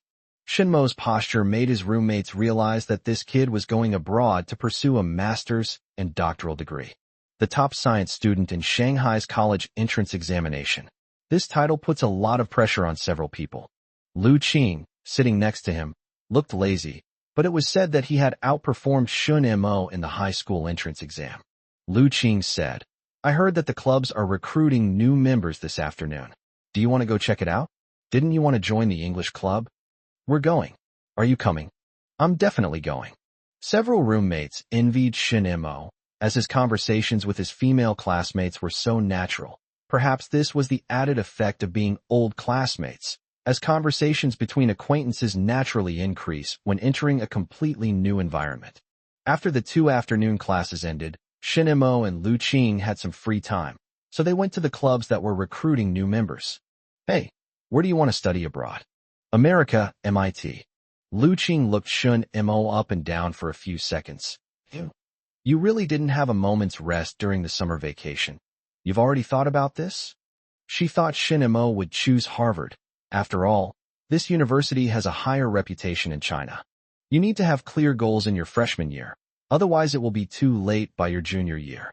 You might be able to pursue a master's degree in China by your junior year, but if you're competing for a government-funded overseas study opportunity, you definitely won't have enough time by your junior year. The two walked slowly along the path on campus. The trees on both sides of the road changed from camphor trees to ginkgo trees, and the leaves changed from green to golden yellow. There were many recruitment booths, and various clubs emerged after the freshmen's military training ended. The most eye-catching thing was the student council, but Shin Mo didn't want to participate. He went directly to the recruitment office of the English club. There were 2 girls sitting behind the small table. One was wearing a red top, had fair skin, and her hair was loose and looked like it had been slightly permed. She looked around and sized up the new students. The other was wearing an ordinary blue top, had her hair tied in a ponytail, and wore glasses. She seemed to be memorizing vocabulary words. As soon as Shun Mo and Lu Qing appeared, the girl in the red dress stared at them. Hey, Shally, I think these 2 people are coming over here. How can you be so sure? Feel. Sure enough, Shin Mo and Lu Qing stopped in front of them. Want to join our English club? We don't discriminate. Anyone who loves English is welcome. We also have an English corner on Sunday evenings, and international students participate too. I joined, Lu Qing said. The girl in the red dress's eyes lit up. Oh, you're from Shanghai? Lu Qing asked curiously. Is my accent that obvious? Shin Mo said, It's very obvious. Look at me, my accent isn't obvious at all, is it? The girl in red narrowed her eyes and hesitated before saying, You have a certain charm, but something's missing. Shin Mo smiled. Your hearing is excellent. You've signed up. After registering their names, the 2 decided to attend the English corner on Sunday evening. Hey, your title of top scholar isn't working. People don't react at all when they see your name. Then let me ask you, do you remember the name of last year's top scorer in the college entrance examination? Lu Qing was speechless. You know what, it really is. I'm off to study. Shin Mo went to the study room again. Inside the department, Jia Chong was communicating with the department head, Wu Gang. Professor Wu, the child's parents have contacted the TV station, wanting us to mediate. Would it be convenient for you to speak with Shin Mo first, and have him meet with us? Wu Gang disliked this kind of ridiculous nonsense, and was even more disgusted by this kind of family reunion drama. The young man has just entered the school, and his studies haven't even started yet. Aren't you afraid of hindering his progress? Delay? That was not within Jia Chang's considerations. Yang Xing, who had come with her, hurriedly said, Professor Wu, I'm Yang Xing, and I'd say I'm a writer. I'm currently working on a novel about the experiences of educated youth from southern Yunnan after they return to the city, with the children's plight being a key focus. I've visited over a dozen families, and there are countless cases like Shin Mo's, but to be honest, only Shun Mo has managed to get into university. I want to talk to Shun Mo more, to use his story to make more families realize the preciousness of children and prevent such tragedies from happening. Yang Xing's attitude was very good. His words were tactful and had a clear objective, which made Wu Gang's sense of rejection less intense. I can talk to Shin Mo first, But if the student doesn't agree, you can't force the interview. Thank you so much, Yang Xing said, extremely grateful. Then, shall we wait for your notification? Okay. Wu Gang waved his hand, letting them go first. Jia Chong was very frustrated. She worked for a TV station, so why was it so difficult to interview someone? Sister, what the teacher said is right. Let's wait a bit. Let's wait a bit. Even if he disagrees, I can still find Shin Mo for an interview. Sister, you're here to mediate. What's with this forced interview? Yang Xing wiped the sweat from her bald head again. I hope Shin Mo will agree to the interview. He sensed that Shin Mo would agree to an interview. He couldn't find a reason for Shin Mo to agree to the interview, but he could feel it. The next morning, after finishing class, Shin Mo ran into Wu Gang. The rest of you can go first. I need to talk to Shin Mo about something. Su Liping patted Shin Mo on the shoulder and asked in a low voice, You didn't make any mistakes, did you? It's only the beginning of the semester. What mistakes could I possibly make? All I did was sign up for the English club. Sima Zhao's intentions are obvious. Su Liping teased Shin Mo before rushing towards the cafeteria with his roommate. Wu Gang nodded to the other classmates, and after they had all left, he said, Shin Mo, some TV station staff came yesterday. They said they were entrusted by your parents to mediate your relationship and interview you. I'd like to hear your opinion first. They don't seem to care about being embarrassed. Shin Mo muttered, What's wrong with TV stations? I don't care about being on TV. Chapter 161 Interview. Shin Mo's reaction was within Wu Gang's expectations. As the top science student in Shanghai's college entrance examination, Shin Mo should have a clear ability to distinguish right from wrong. But he couldn't just say half the story, so he brought up Yang Xing. A writer named Yang Xing came with me. He is preparing a novel about the lives of the children of Shanghai educated youth who returned to the city. He wanted to talk to you about it, and also hoped to use this work to awaken these educated youth. Shin Mo's mind raced, and he finally grasped the information he wanted. Professor Wu. In that case, I'll meet with them. Wu Gang nodded. Before we meet, I want to ask you how you plan to spend your 4 years at Aurora University. After this interview, you might become a celebrity, so you should think about that carefully.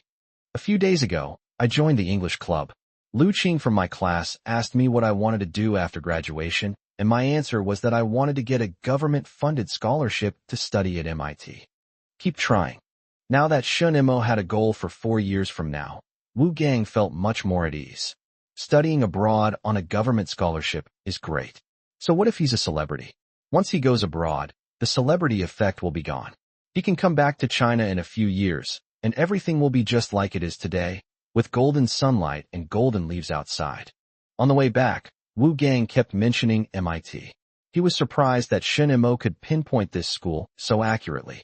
In this day and age, Harvard, Yale, Oxford, and Cambridge are much more well-known. It seems that Shin Mo has been eyeing MIT for quite some time now. After returning home, Wu Gang called the TV station and found Jia Chong. Shin Mo has agreed. You can come over when you have time. The interview must not interfere with the school's normal teaching. Jia Chong was very excited and immediately began preparations.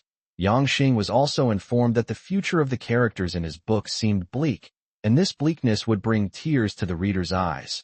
But he also needed to inject a little light into the book. Sister, things have escalated to the point of mediation. It's not going to look good. Old Yang, believe me, I can do it. Jia Chong could sense the difficulty, but she had mediated many cases and had a wealth of experience. In this day and age, it's easy to intimidate people with power, but it's even easier to intimidate them with grand principles, especially when it comes to moral blackmail. Jia Chong is very good at this kind of routine. She even prepared how to start the conversation in an emotional way. Logic? You can't talk about logic. If logic were useful, what would be the point of having her? She's just there to stir up emotions, ideally to make the whole family cry their eyes out. That would make the show more entertaining. On Sunday, let's take Xinjiang and he Mei with us to Aurora. I'll go assign tasks first, and I also need to finish writing my manuscript. Yang Xing was really looking forward to this trip to Aurora. After interviewing Shin Mo, no matter what the outcome, his novel would be more complete. Lu Qing sneaked into the study room at Aurora University. Hey, what does the professor want with you? I might be on TV. Huh. My parents asked someone from the TV station to mediate. Lu Qing felt a little embarrassed, as if she shouldn't be so curious. She should have let Feng Song ask, but Feng Song didn't seem to care about anything other than snacks. Don't go too far then, just watch my eyes. Your eyes? If I want to leave, I'll give you a look. Just tell me the teacher needs to talk to me. Sure, Lu Qing agreed. On Sunday morning, Shun Jiang and He Mei both went to the TV station. Jia Chong was displeased as soon as she saw them. What are we here for? We're here to ease the tension between parents and children. You're all dressed so smartly. How am I supposed to mediate? Tell you you're living a good life? Change your clothes. This is too late. I have some. Jia Chong found two very ordinary outer garments and gave them to the two of them to change into. However, there were no pants or shoes, although their shoes were still very clean. Mr. Shun, Ms. He, I'm sorry. Jia Chong stretched out her foot and dirted Xinjiang's leather shoes, and then dirted He Mei's shoes. Yang Xing stood aside, waiting quietly. He had no opinion on Jia Chang's actions. As the saying goes, a trade is like a mountain, and it's best to keep quiet about things that aren't your expertise. All right, let's go. Xinjiang and He Mei's images were tidied up, and Jia Chong was very satisfied with her work. Let me look in the mirror first. Xinjiang found a small mirror from the TV station. He wasn't very satisfied with his appearance, but so be it. Just as Jia Chong said, he needed to vent his frustrations now, not show off. He Mei looked in the mirror, tidied her hair a little, and then got on the bus to Aurora. Jia Chong signaled to the cameraman to start filming, and she began recording the program in the car. The warmth and coldness of human relationships, the myriad aspects of life, all have their reasons. Today, we're mediating a remarkable case, Shanghai's top science student in the college entrance examination. What caused such a rift between him and his parents? Please follow our camera and step into the inner world of this top-scoring student. After she finished speaking, Jia Chong said to the cameraman, "Let's take a break." Upon arriving in Zhendan, Jia Chong registered at the entrance and led her people inside. The camera's appearance on campus attracted a lot of attention. Jia Chong first went to see Professor Wu, who said, "There is a stone table in a corner of the garden, quiet and deserted." Quiet and deserted? That's nice. But Professor Wu's subtext was that you should stay quietly in the corner and not wander around the school. The one next to him, Jia Chong thought it must be Shin Mo. That's right, this is Shun Mo, the one you're interviewing. Looking at these two, they must be your parents, right? Why didn't you come on the first day of school? Professor Wu spoke first for Shun Mo. He didn't want answers, he just wanted to ask questions. He believed the TV station would record his questions. Xinjiang and He Mei were not prepared, and when they heard Professor Wu's question, their answers were not perfect. This way, everyone, Shun Mo said politely, leading the way like a staff member. This made Jia Chong uneasy, because Shun Mo's behavior made him seem like an outsider, as if what had happened had nothing to do with him. It's autumn, and the garden is still quite green, but there are no flowers. Shall we begin? Yang Xing watched everything with great interest, taking notes in his notebook. Jia Chang's feeling increasingly uneasy, but she still had to make an effort. Turn on the machine. The cameraman pointed the lens at these people and began filming. Xiaomo, you've suffered these past few years. Your father and I have neglected you and haven't shown you enough care. He Mei's tears came easily, which pleased Jia Chong. Xinjiang stood to the side, pinched his thigh hard, went over all the sad things that had happened recently, thought about the touching stories he had seen, and squeezed out a few tears. It's because your mother and I didn't do enough. We apologize for that. Chapter 162 Yang Xing is the key point. The camera was on, and Shun Mo appeared in the frame, but he didn't say anything. He just watched quietly. Jia Chong felt even worse. This young man was too composed. After He Mei and Shun Jiang finished speaking, Shun Mo glanced at Jia Chong again. Is there anything you need to add? Jia Chong felt that she didn't have the upper hand, but she still added as usual. As the saying goes, there are no bad parents in the world. You can still learn about how difficult those days were from newspapers, magazines, and television. Shun Mo, can we let go of our obsessions and reconcile with our parents? After listening quietly, Shun Mo said, before you came here, I thought of a few questions and would like to ask them now. First of all, I don't need to give you the answers now, nor do I have to accept the answers you give me.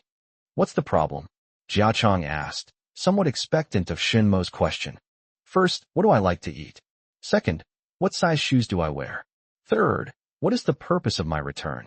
Okay, that's it for these three. I'll think about them slowly. The first two questions seem simple, but they are questions that Shun Jiang and Hime cannot answer because they really don't know. Shin Chuan may know the second one, but when he thinks about how his son has to do odd jobs on Huayuan Road during winter and summer vacations to earn money, Shin Chuan may not know the first one. The third question was even more provocative. It was a question that viewers in front of the television were thinking and asking, but Shin Mo directly threw the question in front of the camera. The cameraman should take a break. Jiachong quickly stopped recording. This wasn't the kind of program she wanted. This kind of program, it would be over in less than 5 minutes. What would the audience watch? Listen to the narration? Classmate, we know you've had a tough time these past few years, but isn't it better to be able to reunite with your family? Shinmo's eyes widened. Huh? My parents are getting remarried? If that's true, that would be wonderful. Jiachong was speechless again by Shinmo. She was a little angry. Why are you so stubborn? They are your parents. Would they harm you? As children, you should first and foremost be filial to your parents and be able to let go of the past. If you keep acting like this, how will you set a good example in the future? Shinmo had no intention of arguing with her. There was no point in talking to people like that. They had their own logic and would try to make others follow it. Otherwise, it would be considered a great act of rebellion. Yes, you're right. Let them answer my 3 questions first, and then we'll talk. How can there be a standard answer? They say Zilong Bao, you say Yang Chunmian, it can be changed. Shinmo laughed. Do you think I'm like you? Speaking against my conscience. Come to me when you have the answer, and I'll write it down first. Who's speaking against their conscience? Explain yourself. Jia Chang's temper flared up instantly. Traditional values told her that there was nothing wrong with what she was doing. One man's meat is another man's poison. You don't even understand this, yet you're here to mediate? Do you think that just because I'm willing to be interviewed, your mediation will be successful? I'm telling you, I've never failed before. You're getting emotional. Shinmo chuckled. Then let's start with me. Your show can falter now. Jia Chang's anger flared even more, but she saw Shinmo calm and smiling at her. Then he suddenly said to the people around him, the host is half responsible for the failure of this mediation. Yang Xing quickly stepped in to save the day. Sister, you rest for a while. Let me handle this. The two of them are about to start arguing. What good will arguing do?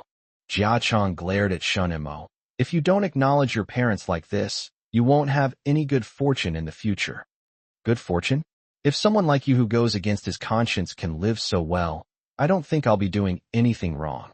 You're only here for the show, not to mediate sincerely. Shinmo went straight to Jia Chang's heart, leaving her speechless. She just stood aside, her face flushed, panting heavily, glaring fiercely at Shinmo. It would be even better if this were recorded on camera. Shinmo didn't feel ashamed at all. A national audience loves to watch a host arguing with the person being mediated. Yang Xing dared not wait any longer. He called someone over and pulled Jia Chang to the back so he could save the day. Hello, classmate. I am Yang Xing, and I have written a few articles. Oh, Professor Wu mentioned you to me. I wouldn't have come if you hadn't been here. Looks like you know what I'm going to write. Yes. Shinmo's conversation with Yang Xing was very calm. There are many people like me who came back from Yunnan with their parents. They may not even have their household registration settled yet, and it is very difficult for them to have a normal job. There are also some younger ones who may still be in junior high or high school. Shinmo, you know what I mean, right? I want you to be their role model, so that they know there are many possibilities in the world and that they should not give up on themselves when facing difficulties. Jia Chang was pulled behind and listened to the conversation between Yang Xing and Shinmo. Her starting point was wrong from the beginning. On the contrary, it was Yang Xing, a pure writer, who wanted to speak out for the little potatoes who had returned from Yunnan, to let their families treat them well, value them, and want them to be independent and self-reliant. This view resonated with Shinmo. Shinmo has money in his pocket, but he can't directly give money to these people. They will each have their own lives in the future, and he can't guarantee their future. Everything will depend on them. but he can be a role model. Starting from the summer vacation after my second year of junior high, I worked as a waiter in a restaurant, trying to earn as much money as possible. I used to live with my second uncle, but I started boarding school in my third year of junior high. I stayed in the restaurant's dormitory during winter and summer vacations, and I couldn't go home for the Chinese New Year. As for clothes, I only had 6 sets of clothes for all 4 seasons, and I wore the same pair of shoes for 4 years.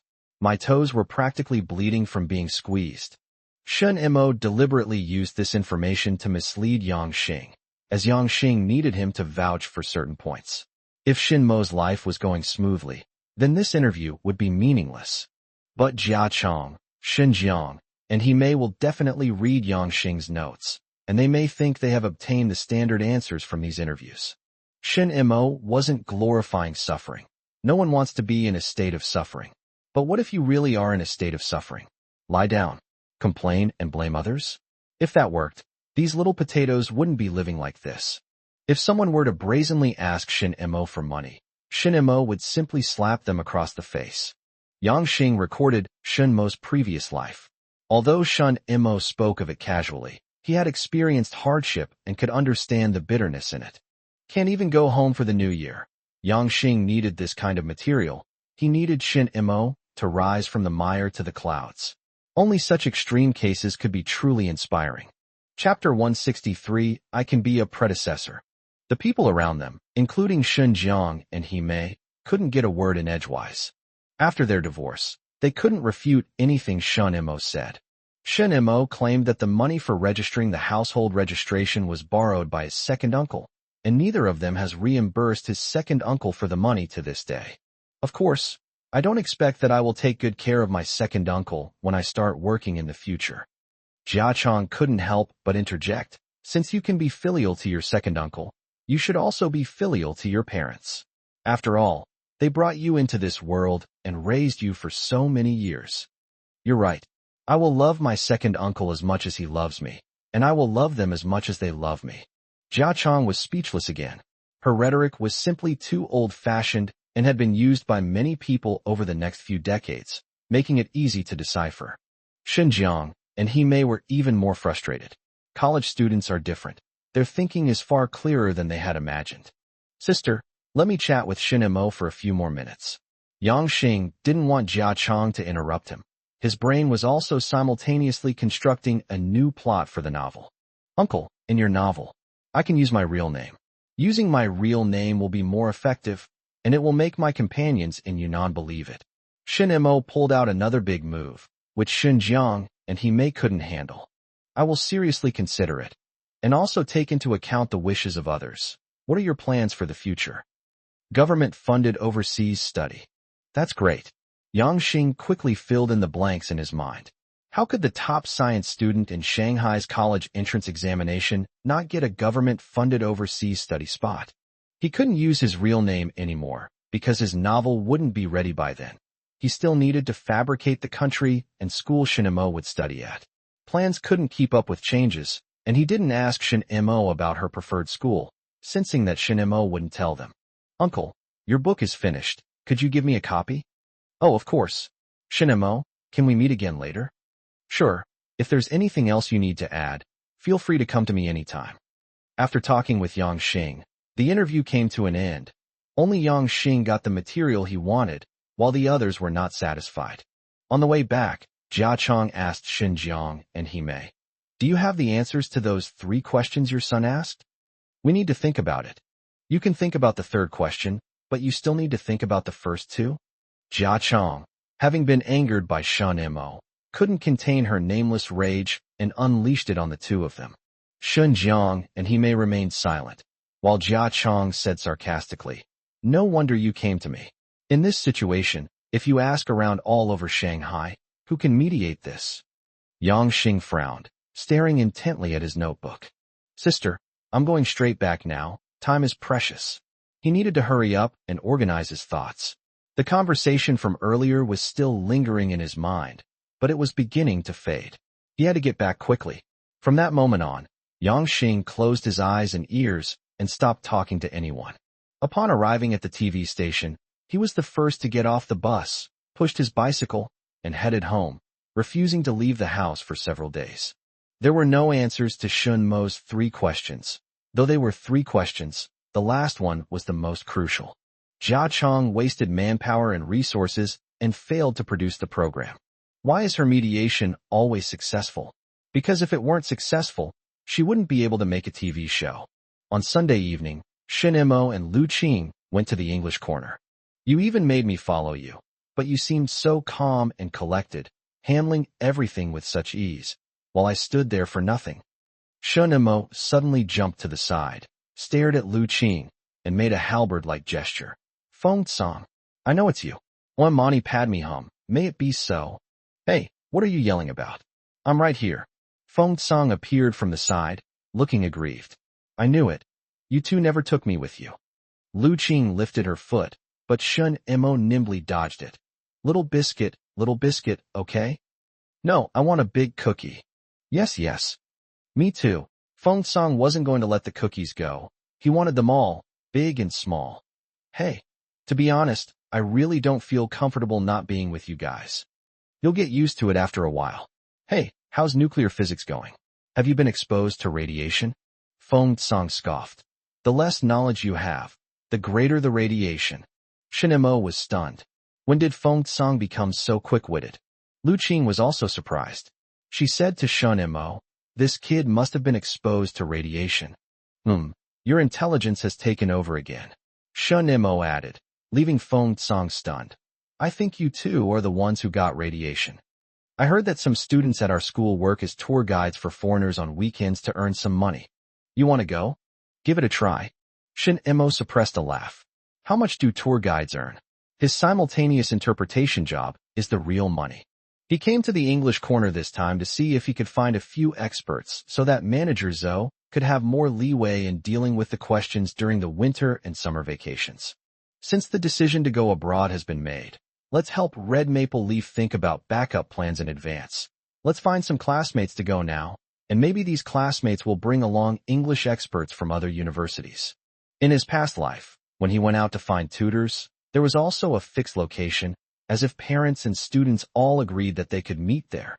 This is because the predecessors paved the way, and those who follow can simply follow.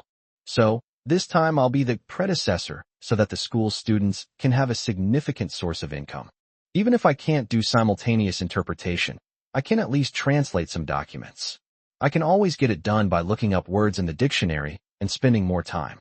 The girl in the red dress was very eye-catching. She stood out from the crowd. Feng Song whispered, I've inquired. The most beautiful girl in the foreign languages department is named Gu Ji, and she's a local from Shanghai. You're really well informed. Lu Qing teased him. Want your older sister to tutor you in writing love letters? Feng Song adjusted his glasses. You received it, right? Lu Qing said naturally. I received it. I asked him to wait for me at Aurora, but he didn't show up. I'm very sorry. Just as I expected. Feng Song sighed. We male students might never receive one in our entire lives. Shin Mo smiled without saying a word. Lu Qing thought Shin Mo's smile was annoying. She said to Feng Song, don't you think it's just that you haven't received it? Feng Song was saddened and indignant, muttering under his breath. Shin Mo has already received it. Humph. The 3 of them went over together, and Gu Ji stepped forward. You've arrived? I thought we were about to switch to English. You're all freshmen, and I'm worried you might not be used to it yet. You can start by communicating in Chinese and take it one step at a time. We have quite a few English majors here, so you can start by talking to them. As for international students, you can talk to them a little later. Chapter 164 First, get familiar with it. Since it was their first time here, Lu Qing and Feng Song were still a little reserved and wondering how to start the conversation, while Shin Mo was already talking to people like a seasoned pro. He speaks with an American accent straight out of a Hollywood movie, and his speaking speed is not much different from when he speaks Chinese. This guy, he's really got some skills. For the first time, Feng Song admired Shin Mo. Even when Shun Mo scored higher than him, he still had some expectations, believing that as long as he studied hard, he could surpass Shin Mo. I knew this guy could get a perfect score in English back then, but I didn't expect it to be this kind of perfect score. Lu Qing was also a little stunned. Her spoken English was also good, but it was far from Shun Mo's level. While some classmates were chatting about the weather and sports, Shin Mo could seamlessly switch to other topics, which surprised several foreign students. Hello, my name is Nolan. Nice to meet you. You are? A new Chinese international student at the school? A brown-haired male international student came over curiously to greet him. He was good at socializing and knew almost all the international students at Aurora University. Even if the guy in front of him was Chinese, he shouldn't miss him. My name is Shin Mo. I am a freshman who has just enrolled in college, but in the future I may be a student studying in the United States. In the United States, you can call me an international student. Oh, what will you study in America? Physics. What are you studying in China? Philosophy. The two chatted smoothly, with Lu Qing and Feng Song glancing over from time to time. Lu Qing, we didn't lose unjustly. I'm innocent. Lu Qing bit her lip. I just read too many storybooks and didn't make good use of my summer and winter vacations. Feng Song immediately chimed in. Yes. I didn't make good use of my winter and summer vacations either. Guji approached the two of them and asked curiously, Your classmate is quite clever. What does his family do? My parents divorced, and I worked as a waiter in a restaurant to make a living. I ended up in Aurora. Lu Qing didn't cover for Shin Mo. What's wrong with serving dishes? She felt that self-reliant people could do anything without shame. Guji's eyes showed obvious disappointment. She had thought that Shin Mo came from a wealthy family, and that his parents would be well-educated or at least be large self-employed individuals. This one's English is also excellent. Lu Qing pushed Feng Song forward. His parents are both highly educated intellectuals. Feng Song's face turned bright red. He didn't know whether to dodge or not, and he was completely at a loss. Guji had seen many young men like this before, so she just smiled politely and said, Go out more and communicate with everyone. Hey, will these foreigners come to the next English corner? The first day of the new school year is always the busiest. We'll see how they spend their time afterwards.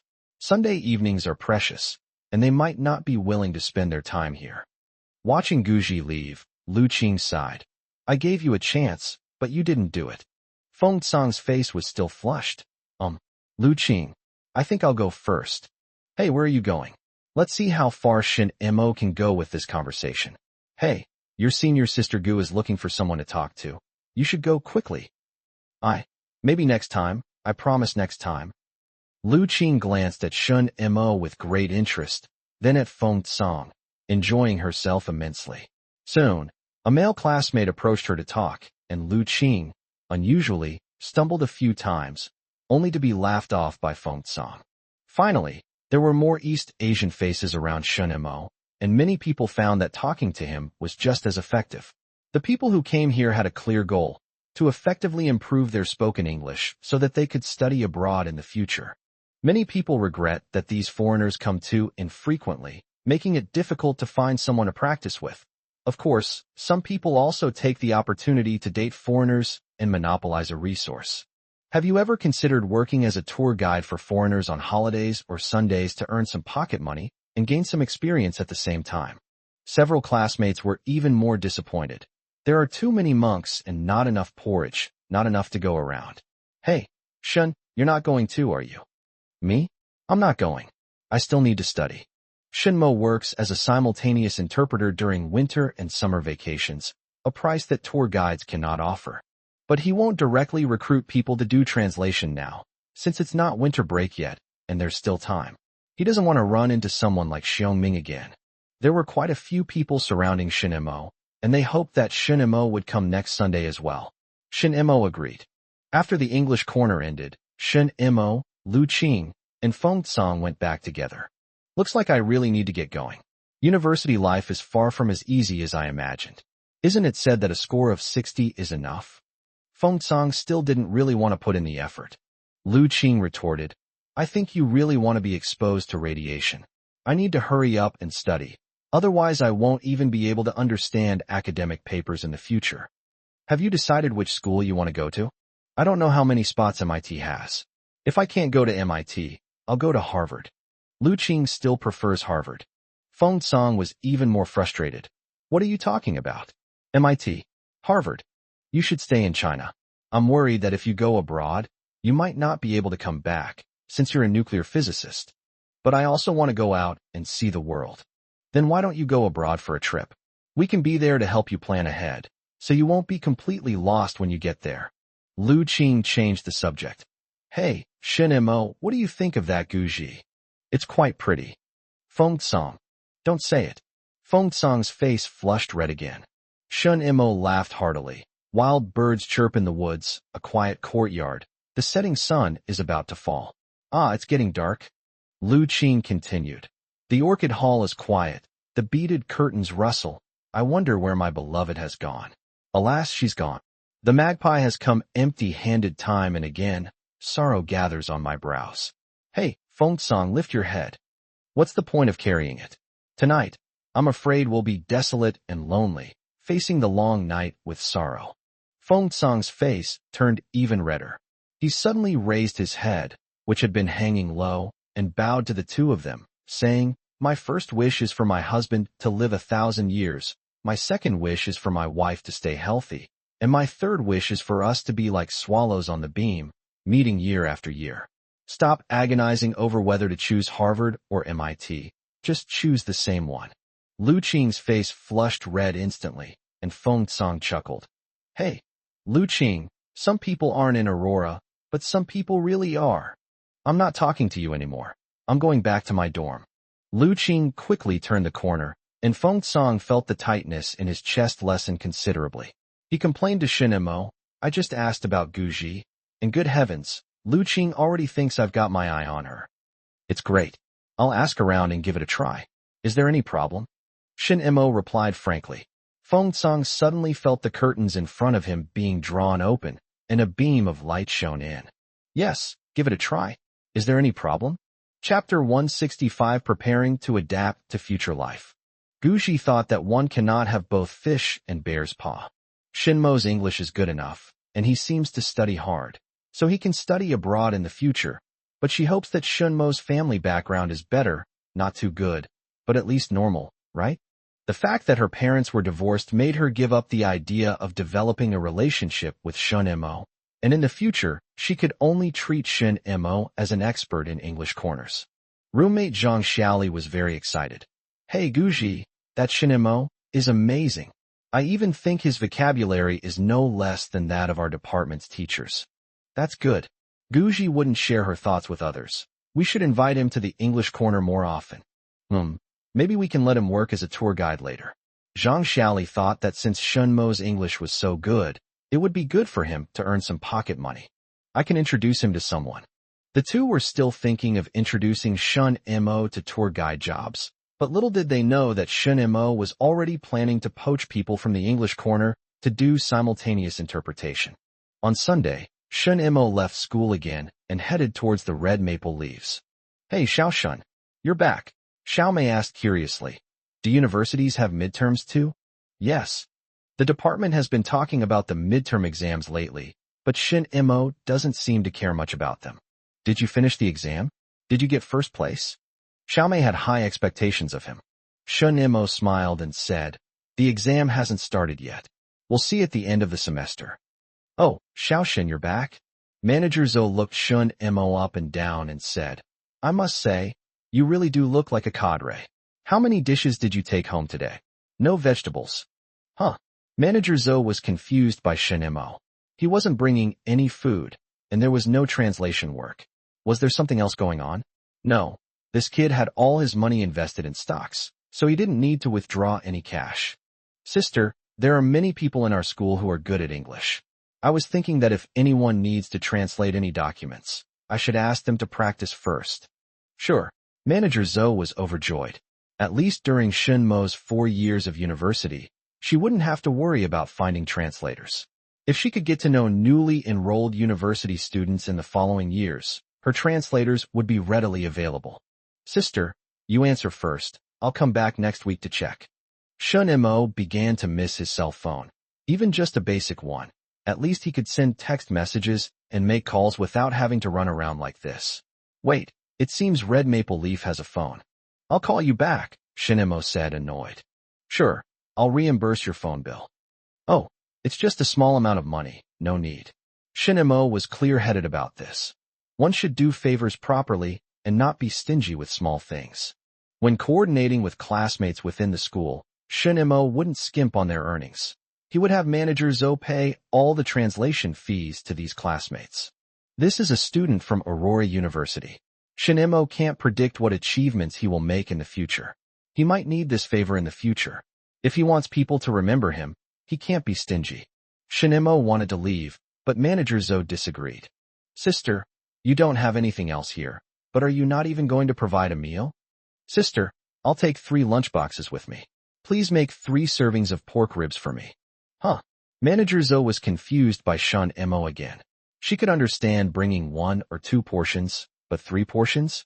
But she didn't ask any more questions and asked the kitchen to prepare 3 portions for Shin Mo. Shin Mo happily returned to school carrying 3 lunchboxes. Feng Song was easy to find. He was hiding in the dormitory. Oh, Mr. Shun, how are you? Don't let Feng Song's slightly chubby appearance fool you. Can a fat carp do a somersault? Feng Song's somersault is quite standard. He took his own portion first. Then, seeing that Shin Mo had 2 more lunchboxes, chuckled and said, Oh, if you're not going to eat it, give it to me. No, Mr. Shun, I didn't say anything. You seem to have said nothing, but you've said everything. Heaven and earth bear witness. Feng Song cried out, I really didn't say anything. You should leave now, I don't want to take up your time. Shin Mo then asked Wu Yan, a female classmate, to take the lunchbox to Lu Qing. Wu Yan's expression was similar to Feng Song's. Lu Qing, Shin Mo asked me to bring this to you. Lu Qing opened it out of curiosity and found it full of pork ribs. This guy won't even add some rice cakes. I think he's living too well. Come on, let's eat together. I can't finish it all by myself. The female students in the dormitory laughed and joked, each taking 1 piece and then stopping. This lunchbox of ribs looked like a lot, but it couldn't feed 8 people. In the evening, Shin Mo went to the English corner again. Lu Qing and Feng Song were both there. This time, they were much more relaxed than last time, each finding someone to talk and chat with. Sister, there are so few foreign students here tonight. Feng Song moved closer to Gu Ji and started a conversation. They went to the dance. Huh? Feng Song asked curiously. A dance party? Which one do you know? Blues, waltz, foxtrot, tango, or rumba? Feng Song didn't know any of them, but he started to get interested. Then I'll have to go and see. Sister, how about we stagger the English corner and the dance party? I want both. Why should we schedule them differently? People who are good at English can also go dancing. There's no conflict. Sister, could you teach me? Feng Song tentatively took the first step, but was ruthlessly rejected by Gu Ji. I'm sorry, I won't be going to the ball recently. You'll have to find someone else. Lu Qing was not far from Feng Song, listening intently. As soon as Gu Ji spoke, she quickly moved away, afraid that she would laugh and make Feng Song laugh so hard he would get angry. Huh. There were several girls next to Shin Mo, one of whom seemed to be a female student recruiting new students. Curious, she leaned closer and heard the female classmate say, Shun, your English is very good. How about you consider working as a tour guide on Sundays? You can earn some pocket money to supplement your daily life. Lu Qing thought this was a good idea. If she really went abroad in the future, all she could think about was serving dishes. Maybe she and Shin Mo would actually work part-time in restaurants to supplement their income. Being a tour guide would be good. She thought Shin Mo would agree. Thank you, but no need. Huh?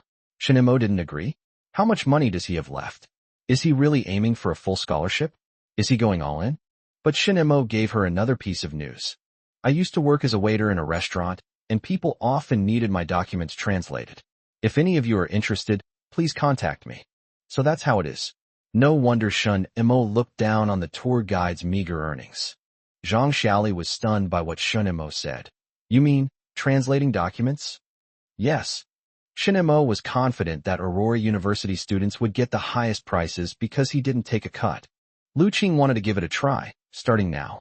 She would need to read various English books and documents in the future, so she would start getting used to it from her freshman year, and it would be easier later. Chapter 166 Target Scholarship.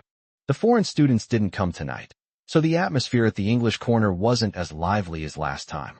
However, many people became interested when they heard that Shin Mo had documents that could be translated without taking up Sunday's time. Okay, I'll give it a try. Lu Qing wanted to try it out and experience reading English documents in advance. The price is 40 yuan per 1,000 words, and any word less than 1,000 words will be charged as 1,000 words.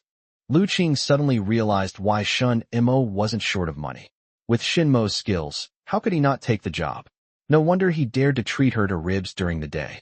40 for 1,000 words. Feng Tsang was also stunned. This price was very high. The average worker in Shanghai now earns about 200 yuan a month. That means if they take on a written translation job once a week, they can live a comfortable and luxurious life at school. Want to give it a try? Shen Imo asked. I must try it. Feng Tsang had eaten the spare ribs that Shen Imo brought at noon. Well, let's call them spare ribs for now. He was still thinking about returning the favor by treating Shen Imo to one more meal. Shen Imo was accompanied only by Zhang Xiaoli, Lu Qing, Feng Tsang, and another girl. The news had not yet spread, but Shen Imo believed it would eventually. I'll give you all the definite news next Sunday. Lu Qing will be the first, and Feng Tsang will be the second. Senior sisters, do you want to give it a try? Zhang Xiaoli hesitated because being a tour guide could earn her a considerable amount of money. More importantly, she had the opportunity to receive US dollars or foreign exchange certificates and could also improve her spoken English. Senior sister, please think about it again. If anyone can't get tour guide jobs, they can contact me. After leaving the English corner, Lu Qing and Feng Tsang had the same thing to say. Hey, didn't you? That's right. I really didn't have a moment's rest during my winter and summer vacations. No wonder. Lu Qing's question was answered. No wonder Shinmo's spending was so normal back in high school. He wasn't extravagant, but he wasn't stingy either. Next Sunday, I'll see if I can bring some documents so you can practice. But let me tell you first, you need to distinguish between primary and secondary matters. You see, I'm still thinking about studying abroad. Oh, I got it. Lu Qing just wanted to try it out and get some real-world practice. She thought it was great to be exposed to this at the very beginning of her freshman year. Did she really want to seamlessly transition to America after graduation? The three of them strolled back, and seeing some lights still outside the school, Feng Tsang couldn't help but ask, I'm going to find something to eat at the South Gate. Do you guys want to come? There are many street vendors outside the South Gate, where you can try all kinds of local snacks. Feng Tsang doesn't plan to eat any staple food, and he will avoid fried rice and other dishes that can quickly fill his stomach. He wants to buy some melon seeds and peanuts to take back. Buy less. Buying too little won't be enough. Feng Tsang bought more than a pound of melon seeds and divided them among Shen Imo and Lu Qing. Drink more water when you get back. Zhang Xiaoli returned to her dormitory and told Guji about Shen Imo. Huh? He has this kind of connection. Guji was very surprised. She originally thought that being a tour guide was good enough. The world is really big, and someone who is insignificant. Well, not insignificant, after all. He was the top scorer in the college entrance examination in Shanghai. But she couldn't imagine how Shen Imo could have this connection. He told me that if anyone hasn't gotten any tour guide jobs, they can try contacting him. Guji was more astute. Did he mention there would be a charge? What fee? Zhang Xiaoli didn't understand. Agent fee. It seems like they didn't say. Shen Imo took the sunflower seeds back to his dormitory and shared them with his roommates. Sunflower seeds aren't very expensive, so everyone could eat them without any financial burden. Shen Imo, did you buy this? My high school classmate treated me to it. Lu Qing. Zhang Chuanga immediately thought of Lu Qing. In his mind, it was perfectly normal for high school classmates to be together, go to the same university, and even study the same major. It was so normal that no one else would even think of poaching him. Feng Tsang. Oh, the chubby little nuclear physicist. Feng Tsang's reputation for being a foodie hasn't spread yet. It may take a few more years for people to remember him. Shen Imo was thinking about what would happen after he went abroad. If Feng Tsang stayed at the university to pursue a master's degree, would that allow him to earn money for a few more years? At the Red Maple Leaf location, Manager Zhou almost immediately began soliciting business. There was no on-site interpreter, but I had written translations, and with Aurora University's backing, the quality was guaranteed. Oh, Mr. Liu, welcome, welcome. Please come in. Are you in a good mood today? We'll bring you a few side dishes. It's a pity your Shen Imo isn't here. I still have to queue up at the Foreign Languages Bureau. Ever since Shen Imo became the top science student in Shanghai, These shell companies that need translations have trusted Shun Imo more and more.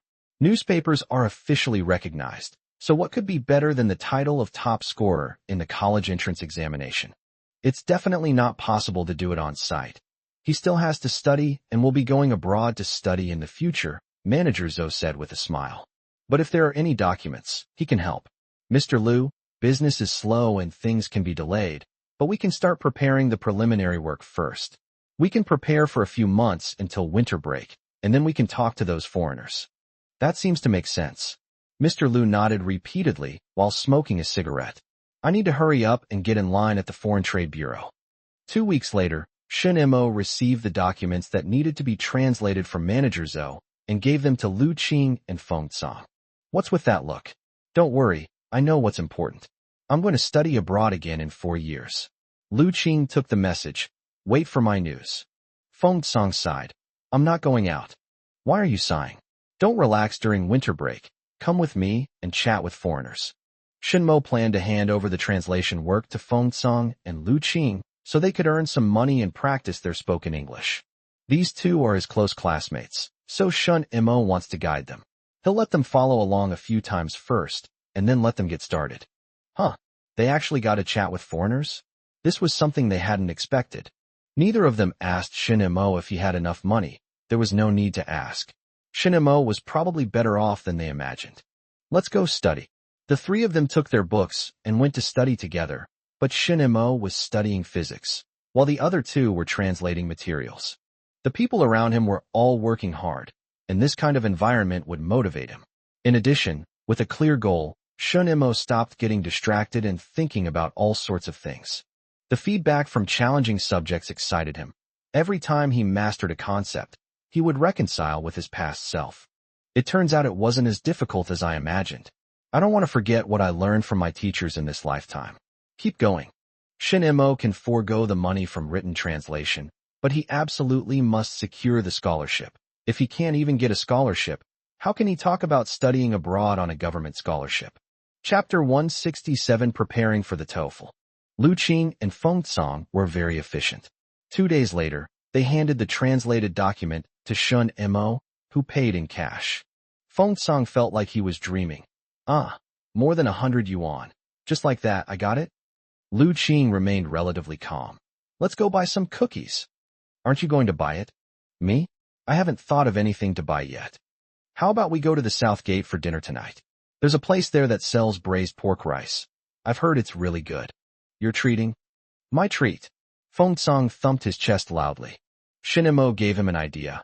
Why don't you buy some cookies and send some to senior sister Gu? He and Lu Qing saw Feng Cong begin to take deep breaths, as if encouraging himself, but he quickly deflated, saying, This. Feng Cong, thank you. You've shown us what it means for a rich kid to turn into a nobody. Lu Qing's words only made Feng Cong more frustrated. But Shun Imo didn't seem to have a good method either. He knew the methods of pursuing love in later generations, but in the late 1980s, this approach might not work and could have the opposite effect of overdoing it. Besides, how could Guji be without suitors? Feng Cong decided to give it a try. How could he not? With money in his pocket, his courage grew again. Shinmo, remember to call me next time you need translation work. Shin Macho said, I'm really afraid that you'll be lucky to get 60 points, and I don't want you to be exposed to radiation in the future. No way. Absolutely not. Well then, what if you don't get the scholarship? You really are my classmate. I won't come looking for you if I don't get it. Wait a minute. Why aren't you mentioning Lu Qing? I want to go abroad, okay? How can I go if I don't get a scholarship? Lu Qing said confidently. By the way, Shun Imo, I heard that there are TOEFL test materials sold in bookstores outside the school. Shall we go check it out? Yes. Shun Imo had only set a goal of studying abroad, but the preliminary preparations were not yet specific, so let's start with the TOEFL. Can we take the exam earlier? Feng Cong asked a very good question. The validity period is 2 years. I plan to start taking the test in my junior year and senior year. If I can't pass the TOEFL, I'll just have to stay in China. No, get out. Feng Cong shouted. You stay in China. Go to Jiaodong University, go to the capital, don't stay at Aurora University. Why? Shun Imo asked, puzzled. Feng Song honestly replied, because I want to stay at Aurora University for graduate studies. I'm afraid you'll take my spot. He was confident he could compete with the others, but these two, he wasn't so confident. Shin Mo and Lu Qing exchanged a smile. Feng Song was indeed very honest. Let's go to the south gate. We'll go to the bookstore after we finish eating. The three of them strolled to the south gate, where various small tricycles were crammed together, beckoning the students coming out to come over. Roasted sweet potatoes, sweet and delicious roasted sweet potatoes. Peanuts and melon seeds, freshly roasted, smells amazing. Feng Song chuckled and said, the working people are very enthusiastic, but my stomach has limited capacity, so I have to take turns looking after their business. He led the two people to a small stall and sat them down casually at a simple table. 3 servings of braised pork with rice. Please wait a moment. The shopkeeper had a distinct Hunan accent. Feng Song said nostalgically. Hearing the boss's accent reminded me of my teacher. He loves spicy food. Mr. Feng, would you like some chili? Shin Mo suddenly switched to a French accent, which startled Feng Song. You. Shin Mo said proudly. That's called a talent for languages. The owner, who was serving rice to several people, smiled. Shin Mo's imitation was mediocre, but it was indeed quite friendly. Try it.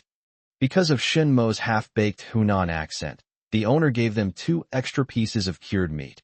Would you like some chili? No need. Feng Song quickly waved his hand in surrender, making the boss smile even more happily. Just a little, a tiny bit. Shin Mo didn't dare ask the shopkeeper to add too much. He might not be able to handle the chili peppers from Hunan. Feng Song, with amusement at the spectacle, teased, it's all right, eat more chili peppers. If you can't handle it, I'll treat you to a soda. Garlic bird. Shin Mo felt like he was on the wrong channel. Fortunately, it's autumn, and the weather is much cooler, so eating some chili peppers won't make you sweat all over. Hey, do they have chili peppers in America? Shin Mo thought for a moment and said, it depends on how much Lao Mo has. If you accidentally walk into a restaurant owned by Lao Mo, it might be a bit spicy. Lu Qing was very impressed. Shin Mo, is there anything you don't know? I don't know how difficult the TOEFL is. Let's go to the bookstore after we finish eating. Shin Mo felt that the difficulty wouldn't be too great. He could already have normal conversations with foreigners, so how difficult could the TOEFL be? If you want to study abroad, you need at least a TOEFL score of 600, anything less might not be safe. Lu Qing even felt that 600 wasn't very safe, since she was applying to top American universities like Harvard and MIT. Did anyone get a perfect score? Feng Song asked a good question, then glanced at Shin Mo. I've heard about it. Lu Qing also glanced at Shin Mo, making Shin Mo feel uncomfortable all over, as an invisible pressure enveloped him. When someone begins to present themselves as excellent to the world will take them as a benchmark and make high demands on them. Many tasks that cannot be solved will be seen as the bottom line for solving them, and people will naturally assume that the problems will be solved in their hands. Shin Mo felt as if he had joined the ranks of these people, although he didn't yet know what he could do to help. After finishing their braised pork rice, Feng Song followed Shin Mo and Lu Qing to the bookstore. Although he didn't eat chili peppers, he still bought 3 bottles of soda, explaining that Shin Mo ate chili peppers. Many people come here to buy English reference books. They can't afford the genuine books, which would cost several hundred yuan for a set. Pirated books are the first choice, but they are also several tens of yuan. Add the tapes, and it's not an exaggeration to spend over 100 yuan. Lu Qing sighed. I'm going to exchange the money I just got from you for these books. Let's buy a genuine copy and use them in rotation. Lu Qing asked in surprise. You really made money? You'll find out during winter break. I'll cover the cost now, but you'll probably buy one yourself after winter break. Feng Song said, Sister, you don't need to buy it even if you earn money during winter break. You can use Shin Mo's. Can he read so many books and listen to so many tapes at the same time? By the way, did you buy Shin Mo's Walkman? Not yet. Shin Mo thought that he might spend a lot of money during the winter vacation. Walkman. He had never bought one in either of his lives. Although he had bought an MP3 player, but mainly used it to listen to music. His listening skills were entirely due to the teacher's big tape recorder, and he still learned English very well. Chapter 168 Profitability begins to decline. Feng Song looked around and chatted with the people around him from time to time. Most of them were upperclassmen, and they all had the same purpose in buying textbooks: to study abroad. I've made up my mind. Even if I don't get a government-funded spot, I'll go abroad at my own expense, a boy with a buzz cut said earnestly. Shen Mo and Lu Qing exchanged a glance after hearing this and said, "The pressure is considerable. I heard that our department only has 3 spots this year. I wonder how many of us will be able to go out this year." Feng Song returned. "Hey, sis, have some confidence, okay? You've always been one of the best. How can you not have confidence? Right, Shen Mo? No, President Shun. You're the kind of person who can outsmart your sis. You're asking for it."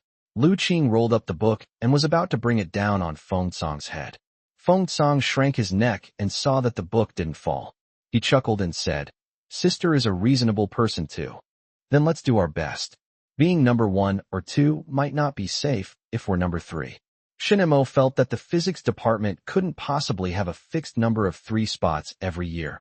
It might become 2 or even 1 next year. The boy with the buzz cut next to me reminded me. You need to write a plan explaining your purpose for studying abroad. You guys are still freshmen, right? You can start preparing now. Otherwise, it'll be too late if you only think about it in your junior year. And just so you know, your grades from regular exams will be taken into account. Thank you, senior brother." Shen Mo thanked the boy, took out the banknotes from his pocket, and looked at Lu Qing. "How much money do you have left?" "It seems like none of this money has gone into my pocket." "Feel it. It's not warm yet." Lu Qing took out the 100+ yuan she had just received and picked out books with Shen Mo. They decided to buy them separately and take turns reading them to save a lot of money. "Let's buy the Walkman after the new year. I'll take you guys to do simultaneous interpreting during winter break." "Sure." Lu Qing admired Shen Mo even more. Feng Song was also eager to try. He decided not to go out and planned to stay at school. Wouldn't it be good to have more money in hand? After leaving the bookstore, Shen Mo went into the study room again. Preparing for studying abroad is a long process, and the results of each exam can be decisive, and a single mistake can lead to withdrawal. Fortunately, he didn't neglect his studies during his university years this time. Although the midterm exams didn't account for a large portion of the final score, and many classmates didn't take them seriously, Shen Mo still performed steadily and came in 3rd place. Lu Qing came in 2nd, and the 1st place went to Yu Hong from Jinghai City, which was in the same province as his previous life. When the results came out, Lu Qing felt they were okay, but she wasn't very satisfied with Shen Mo. "What's wrong with you?" Shen Mo breathed a sigh of relief. 3rd place was actually quite good for him. He didn't study hard in college in his previous life, and thought he would be far behind the geniuses of his time. But his 3rd place ranking told him that he might really be one of the geniuses, maybe not as talented as Lu Qinggao, but not by much. Great. See you in the final exams, Lu Qing." Shen Mo was in a good mood. The burden in his heart was lifted, and he felt relaxed all over. "I've heard Feng Song mention the roasted sweet potatoes outside the south gate several times. Shall we go and try them?" From now on, he must get used to being excellent. You really don't want to lose your tongue, so you let Feng Song lead you astray, huh? Let's go. The roasted sweet potatoes in late autumn were warm and sweet, and Shen Mo felt that perhaps all that was missing was a cup of milk tea. Such a sweet drink might not appear for many years to come. Lu Qing had a feeling that Feng Song would jump out, but she looked around and didn't see Feng Song at all. He wouldn't really go to see senior sister Gu, would he? He has over 100 yuan in his pocket. Hard to say. Shen Mo thought the kid might treat himself after the midterm exams, maybe by buying some snacks that keep well. At Xinchuan's house, little Shun Hang began to miss Shen Mo. "When will my brother come back?" He still remembered the balloon and the sponge cake. The sponge cake was easy to get. His maternal grandmother and paternal grandmother would buy it for him, but only Shen Mo could give him the balloon. More than half a semester has passed, and Xinchuan has also started to talk about his nephew. University isn't that stressful, is it? You can come back and visit. What are you muttering about? Is college the same as high school? You're an adult now. Can't you have your own things to do? Sui Wefang grabbed her son, held up the half-knitted sweater to him to see how big it was, and then let him go out to play. Right now, he's probably taking a walk with some female classmate. What are you muttering about? Bring him back to meet the parents. Shinchuan put on a show of being a big shot. Meeting the parents? Oh ha. Sui Wefang also started thinking about how to act as an elder. Oh dear, I need to prepare a gift for them. Let me think. You really want to go for it? Xiao Mo is going abroad. What are you thinking? You can think about it after he comes back from America. Don't interrupt. You're so annoying. Sui Wefang wouldn't allow Shinchuan to shatter her fantasy. Sometimes men just spoil the mood. So what if she goes abroad? Isn't she going back anyway?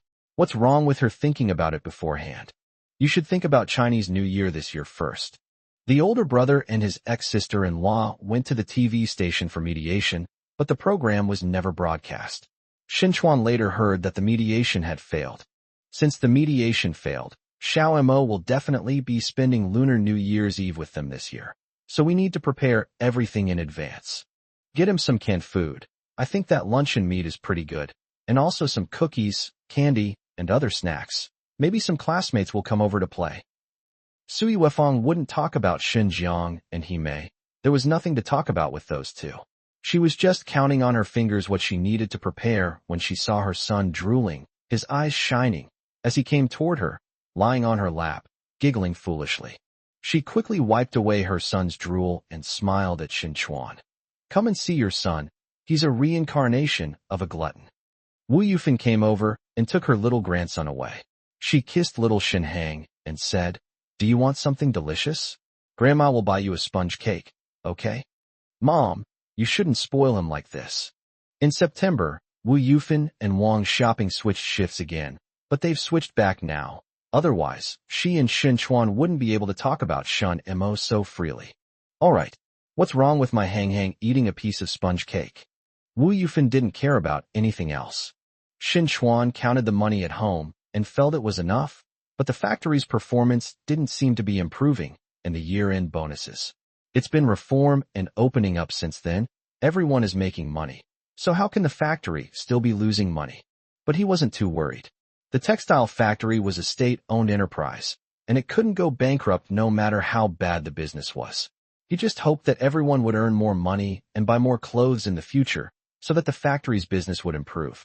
Chapter 169 Scholarships increase significantly. As the weather gets colder, Shinemo hopes there will be milk tea shops outside the school, so he can buy a cup and hold it warmly in his hands. When you're young, you can indulge in sugar without restraint, but when you get older, you'll control yourself without anyone telling you to. Unfortunately, while street vendors are still focused on selling snacks, no one has started making milk tea yet. Shinemo needed to focus his energy on studying, not on milk tea. He bought a small thermos to use while studying.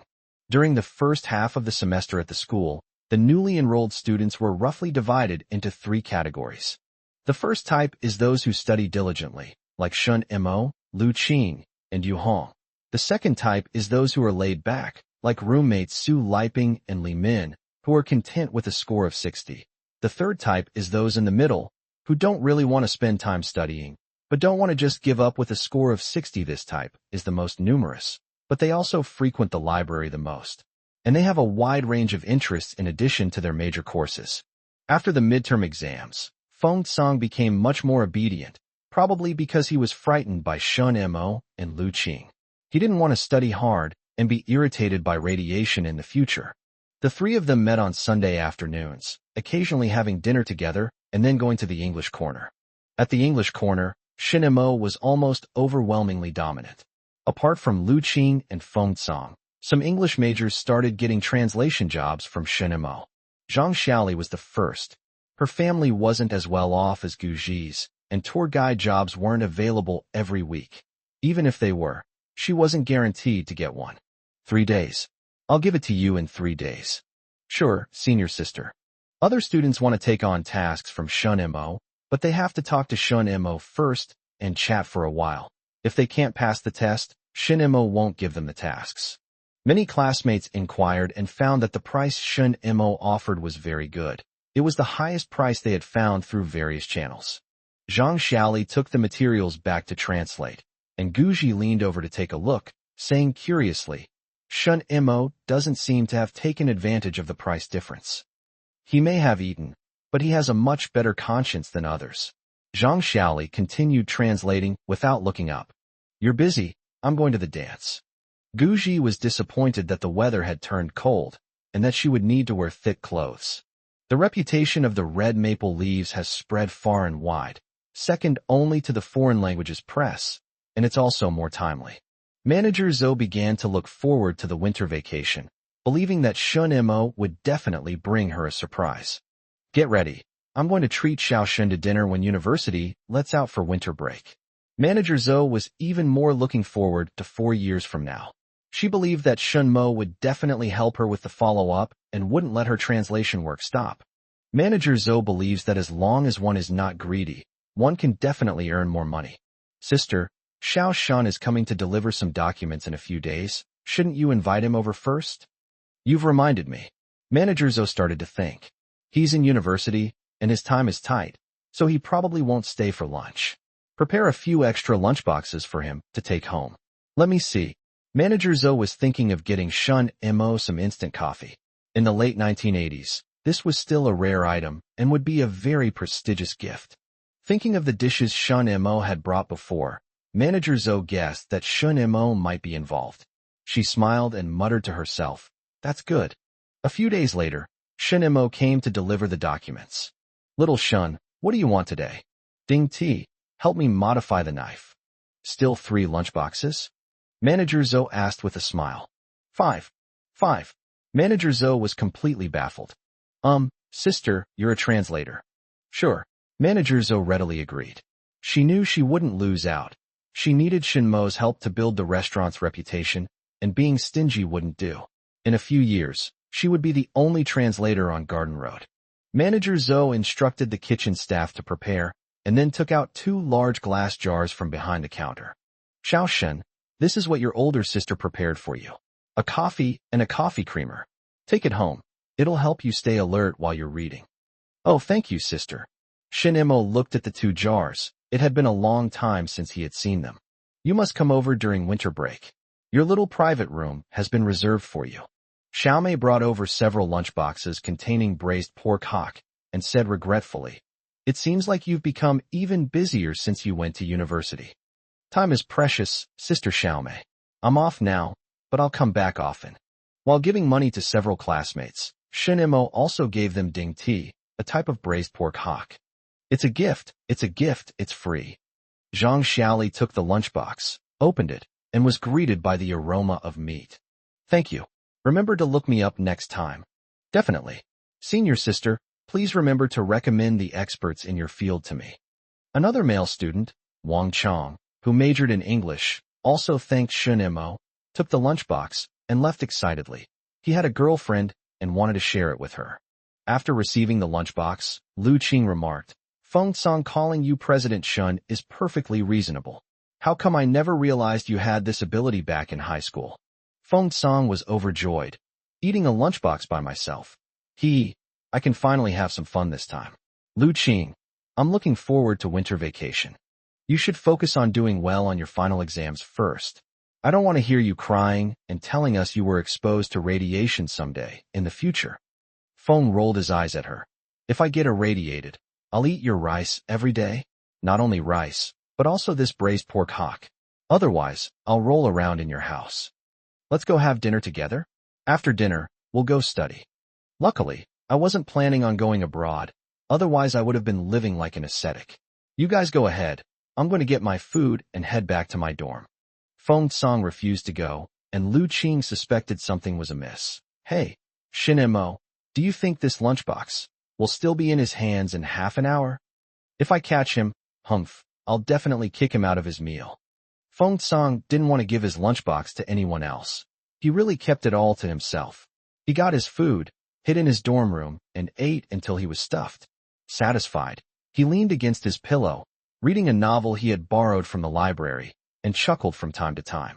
Shin Mo and Lu Qing ate their meal, but didn't finish the food in their lunchboxes. Since it was getting cold, they could save it for tomorrow. When Wang Zhongmin returned to his dormitory to get his books, he was excitedly talking about the news he had just heard. Hey, Shinmo's back. Did you hear? What did you hear? Shin Mo had no idea what kind of news he was going to talk about. The scholarship has been increased. How much can it increase? How much? 2,000 yuan will be given out in one lump sum. How much? Shinemo couldn't believe it. 2,000 yuan? Zheng Ji asked curiously. Where did you hear that from? Is it reliable? That's reliable. It's set up by the steel mill, starting next year. I can't take it anymore. I need to go study too. Chapter 170, Some Things I Can't Make It Into. The scholarship from the steel mill gave everyone a lot of motivation, and there seemed to be many more people in the study room. Shinemo even had to walk through several classrooms to find a seat. When Shinemo was studying, Fengsong or Lu Qing would often appear next to him, because Shinemo had coffee, and these two would come over from time to get some. When the three of them gathered together, Lu Qing would first tease Fengsong about reading, which made Fengsong very depressed. Hey, the Berlin upheaval. Have you read the newspapers? I feel the Berlin Wall was practically useless, and people from both Germany will be able to move freely between the two countries afterward. During breaks, they would chat about various topics, including the news from Europe that Lu Qing had brought today. Shinemo immediately stared at the ceiling, contemplating the timeline. He regretted that he couldn't have profited from the collapse of the Soviet Union. What are you thinking about? Lu Qing was very curious. What was on the roof? Could it be the questions and answers for the final exam? Fengsong said, perhaps you're thinking about studying in East or West Germany. Mr. Shun, Germany, is quite nice, but you'll have to learn the language from scratch. No, I'm wondering when the Soviet Union will disintegrate. Huh? Fengsong looked confused, his mouth open, the shape of which was just big enough to fit a halved egg. Lu Qing didn't believe it either. The collapse of the Soviet Union? You might as well say that Fengsong got senior sister Gu out, right, Fengsong? There's no necessary causal relationship between these two things, is there? Fengsong argued. Whether I ask her out or not. Good heavens, my love life can actually affect the largest country in the world. Hey, have you made plans yet? Fengsong calmly replied. What are you talking about? You seem unapproachable. I've changed my target. Oh, Lu Qing's eyes widened considerably. Then I must congratulate you. Gu Ji was quite famous at school. It wouldn't be an exaggeration to say she was the most beautiful girl at Aurora University. Lu Qing firmly believed that Fengsong had no chance, but he didn't expect the kid to realize it so quickly. Keep out of reach of strangers? How could that be? It said that the number of people who asked Gu Ji to dance at the ball. Well, the number of people who have danced with her exceeds a reinforced platoon. Fengsong took out some cookies from his bag and shared them with Shinemo and Lu Qing. He then took Shinmo's small thermos and poured himself a cup of coffee. You need to change this habit of not adding sugar. Lu Qing took the opportunity to give Fengsong another disdainful look. Are you a kid? You're even putting candy in there. If you're so capable, try not eating cookies while drinking coffee. I'll eat it. It's related, right? Shinemo poured Lu Qing a glass as well, his tone filled with even more regret. It's a pity we didn't have enough time for reform and opening up. The Soviet Union had so many good universities, so many scientists. No, why do you think the Soviet Union is doomed? Lu Qing asked, puzzled. The Berlin Wall, a glimpse into the whole picture. It's a pity there's no prize for guessing correctly. Shinemo felt more and more regretful. When the Soviet Union collapsed, he estimated he had a few $100,000. That amount was only enough to be a middleman in the Far East. Trying to break into the financial market was just a pipe dream. Fengsong didn't understand, nor did he want to. In his eyes, Germany was too far away from him, beyond his reach. Reading, that's a 2,000 yuan scholarship. Hey, Mr. Shun, will you be able to beat Yu Hong from your class in the final exam? They're working hard too, aren't they? Fengsong was a little worried. What if Yu Hong took one of the study abroad spots? Would one of Shinemo and Lu Qing have to stay? It seems there are similar concerns in the girls' dormitory area. Lu Qing's bedside table is covered with many photos, one of which is a picture of her and Shinemo during military training. The two of them are wearing green military uniforms, standing straight under the shade of a tree, smiling beautifully. This is a color photograph, which stands out starkly among a sea of black and white photos. The roommates thought it would be great if the two of them went to the US together. They would all feel regret if one of them ended up staying in China. But could they really stop Yu Hong from going out? They couldn't bring themselves to say it. so they decided to wait and see the results of the final exams. While attending classes and reading books, Shin Imo quietly stepped into 1990. Once New Year's Day was over, he suddenly felt relaxed all over, as if he had arrived in the 1990s, a time when he could search for his memories. But the most urgent task is to pass the final exams first, after which we can have a slightly more relaxed winter break. At school, a tense yet relaxed atmosphere coexists among my roommates. The one who studies diligently but has no plans to go abroad is the most relaxed, and can even find time to go to the library to read or play basketball. The meddlesome Zheng Ji even arranged a match with other departments, encouraging everyone to go to the sidelines to cheer for their department. Don't worry, it won't interfere with everyone's studies. The competition is scheduled after the exams, and I'll go home after the competition. Zheng Ji studies quite diligently, and getting a score of 70 or 80 shouldn't be a problem. Wang Zhongmin suddenly asked, "Have you talked about it?" Zheng Ji said dejectedly, "Don't bring up things you don't want to talk about." "Oh, then let me ask you something else. Did any female classmates bring you water?" "I'm going to read." "Shin Imo, let's go." Zheng Ji greeted Shun Imo warmly, and the dormitory was filled with a happy atmosphere. "Don't you dare delay, Shin Imo." Wang Zhongmin wouldn't let Zheng Ji off the hook. Zheng Ji didn't turn around and ran away in a flash. The final exam wasn't too difficult. At least the teacher didn't give any particularly difficult questions. There were some challenging questions, but I was still able to solve them. After all the exams were over, Shin Imo helped Zheng Ji get a water bottle to cheer him on, while Lu Qing shouted encouragement from the side. Feng Song strolled over. "President Shun, why aren't you going up?" "Me? I'm good at being a behind-the-scenes hero." Shin Imo gave himself this title and asked in return. "President Feng, what projects are you good at?" "Me? I'm good at the rhythm of the tongue." "Oh right, Lu Qing, Lu Qing." Lu Qing squeezed through. "Oh, Mr. Feng, are you here to cheer on our department? I came to see you all. The vendors at the gate are all going home for the new year. Shall we go out for a meal tonight?" "Go back tomorrow. Come find me on Garden Road in a few days. It'll still be red maple leaves." "I haven't eaten at Red Maple Leaf yet." Feng Song clicked his tongue. The prices there were too high, and he couldn't afford it. "There will be an opportunity." Shun Imo handed the water bottle to Feng Song. "Keep an eye on it for me. I'm going out for a bit." "Hey, where are you going?" "There is a telephone outside the school, a real public telephone. Many people in the neighborhood will keep this number, and when a call comes in, the uncles or aunties in the alley will come and call someone to answer it." Coin-operated telephones began to appear, but they were not yet widespread. I dialed Red Maple Leaf's number, and a familiar voice came from the other end. "Hello. Sister, it's me, Shin Imo. I have a day off tomorrow, so I'm going back home." "Okay. Is the schedule set? I'll take 2 classmates with me." "It's arranged." Manager Zoe's voice was full of joy. Her most hoped-for thing had happened. She had also benefited from Shun Mo's university admission. Chapter 171, Doing Favors. The basketball court was bustling with activity, and the office was just as lively. The teachers are grading the exam papers and exchanging opinions. You can tell how these students will spend their 4 years just from one semester. Professor Wu Gang sighed as he looked at the grades. In the professional courses he taught, Yu Hong, Shin Imo, and Lu Qing were still ranked in the top 3, but Yu Hong's lead had been narrowed. The hottest topic among these students is still studying abroad. Even dating takes a back seat to this topic. After a semester of study, Professor Wu clearly saw the leading advantage of the top 3 students. These 3 students were the most likely to get government-funded study abroad opportunities. If they could maintain this momentum, he would work hard to secure a spot for the department 3 years later. The basketball game was still intense. Zheng Ji was attacking with the ball, shouting and directing his teammates to come forward and receive the pass. When Shun Imo returned from outside, he said to Lu Qing and Feng Song, "Come find me at Red Maple Leaf the day after tomorrow. Go there first thing in the morning, and I'll introduce you to them.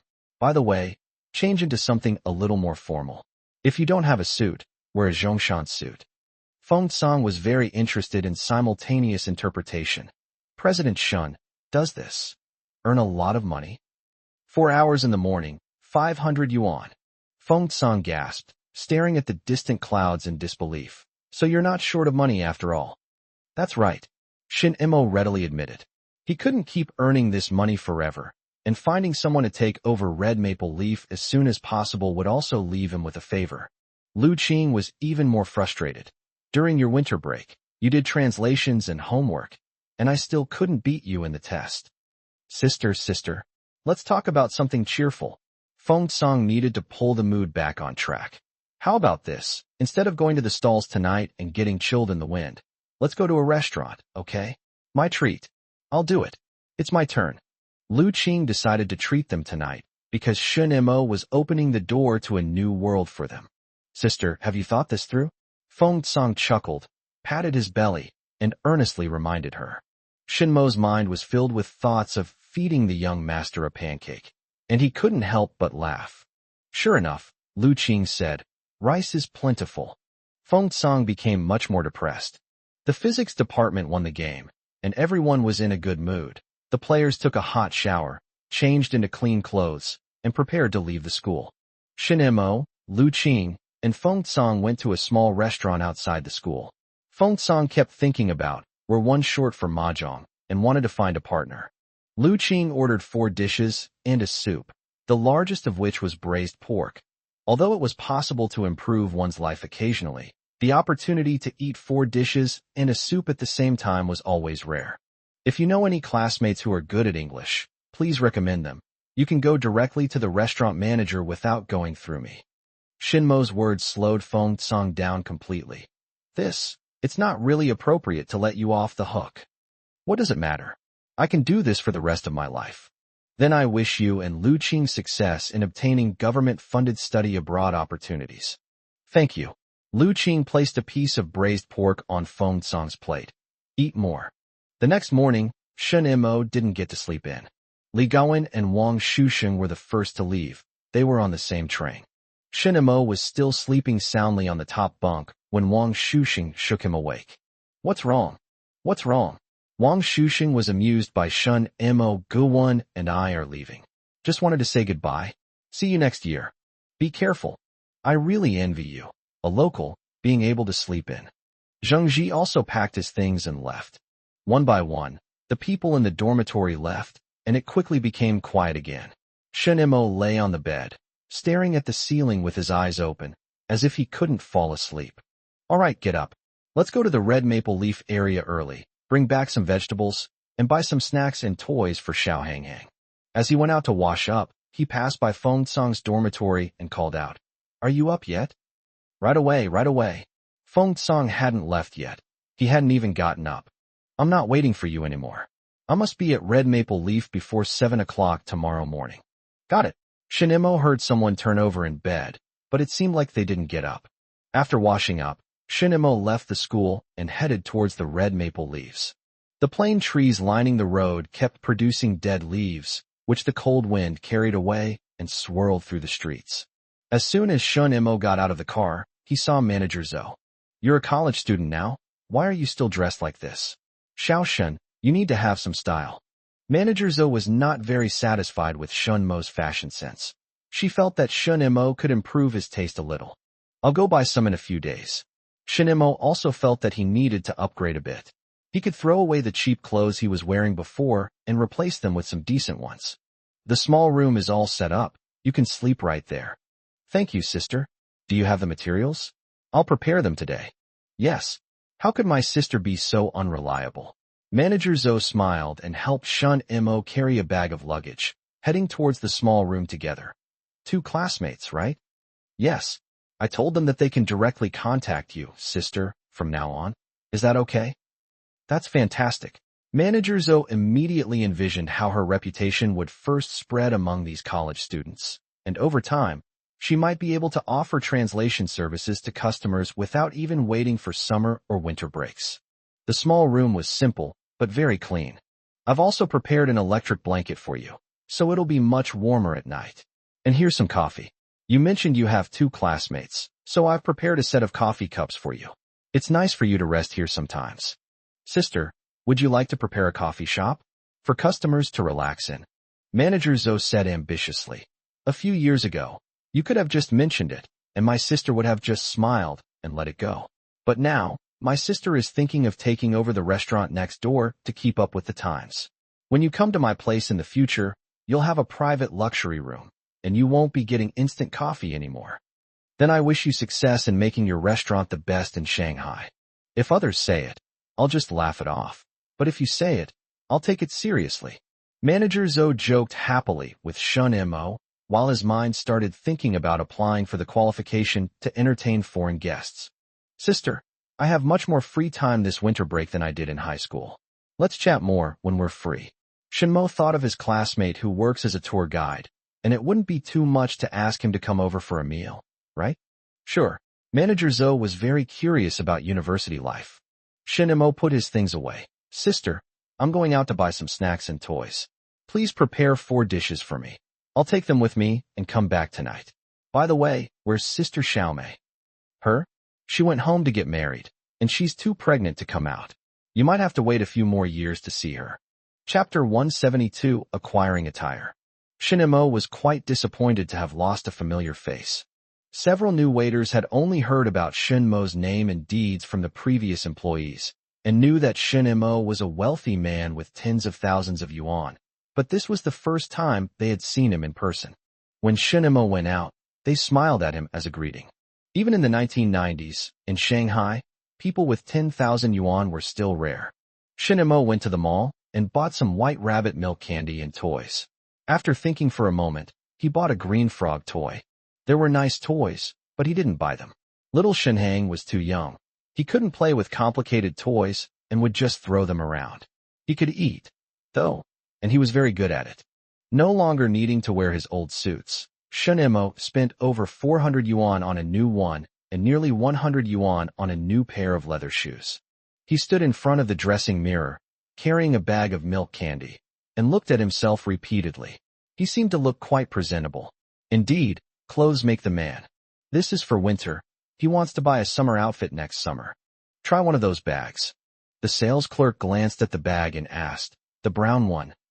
Yes. Shinmo held it in his hand, looked at himself in the mirror, and was quite satisfied. Back at the hotel, Manager Zhou immediately came out to greet us. Oh my, the sun is so bright today, it's dazzling. Sister, you're laughing at me. What's wrong, Xiao Xiao? Manager Zhou patted Shinmo's shoulder, looked him over carefully, and suddenly asked, a female classmate is coming over tomorrow, right? There were also male students. Male classmates don't matter, Manager Zhou said with a smile. This is fine. Oh, tell your classmate to prepare a set too. I've told them that I'll at least wear a Zhongshan suit when I come tomorrow. Want a watch? You can exchange this toy watch for a new one. Manager Zhou was satisfied with Shinmo in every way, except that Shinmo's toy watch had been used for many years and its mission could be over. Let's take this one, Shinmo said with a smile. Sister, after all, I'm only doing translation work temporarily. I'm not going out to do business, right? Let's see in the future. If your classmate's watch is better than yours, then you can think about it again. No need to think about it. This toy watch can remind Shinmo not to forget the difficult path he took to get here. The new waiter brought the food over in a net bag. When he saw Shinmo, he hesitated, unsure of how to address him. Just call him brother, Manager Zhou said, helping her out of the awkward situation. He then turned to Shinmo and said, the new guy's name is Jueying. She took the old clothes from Shinmo and said, you go back first, you don't need to rush back tonight. That won't do. We need to prepare in advance. Sister, I'll go back first. Shinmo carried his things and climbed onto the bus. Jueying asked curiously, Sister Zhou, everyone says Shinmo is a big-time 10,000 yuan household. How big is his 10,000 yuan household? Who knows? They've made a lot of money on stocks. After glancing at Huayuan Hotel, Xiongming realized he could now enjoy a peaceful winter and summer vacation. Lu Qing and Feng Cong left the school one after the other, remembering Shinmo's words that they should prepare a decent set of clothes. Feng Cong didn't care, as long as it was a little more formal. He went to the mall and bought a decent Zhongshan suit and a pair of leather shoes. Just that simple. Lu Qing put in a lot of effort. The clothes had to be both good-looking and suitable for slightly important occasions, but also something that could be worn casually. With the final exams over, Lu Qing felt relaxed. There really was no winter break homework this year. and she no longer had to worry about being asked questions by the teacher when school started. When Lu Qing saw the advertisements for English training courses on the street, he chuckled to himself. No matter how good the training was, it couldn't compare to hands-on practice. Trams and buses come and go, taking people to their respective destinations. When Shun Mo arrived at his second uncle's place, Wu Yufan downstairs only glanced at him and didn't pay any attention.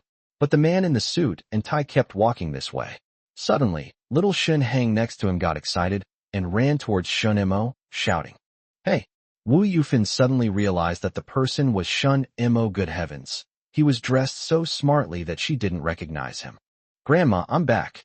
Shun Mo picked up little Shin Hang, and Wu Yufan quickly said, "Put him down quickly, or his clothes will get wrinkled." I didn't expect that after half a year, he still hasn't forgotten me. Shun Mo handed one of the bags in his hand to Xiao Shinhang. "Go back with the prince."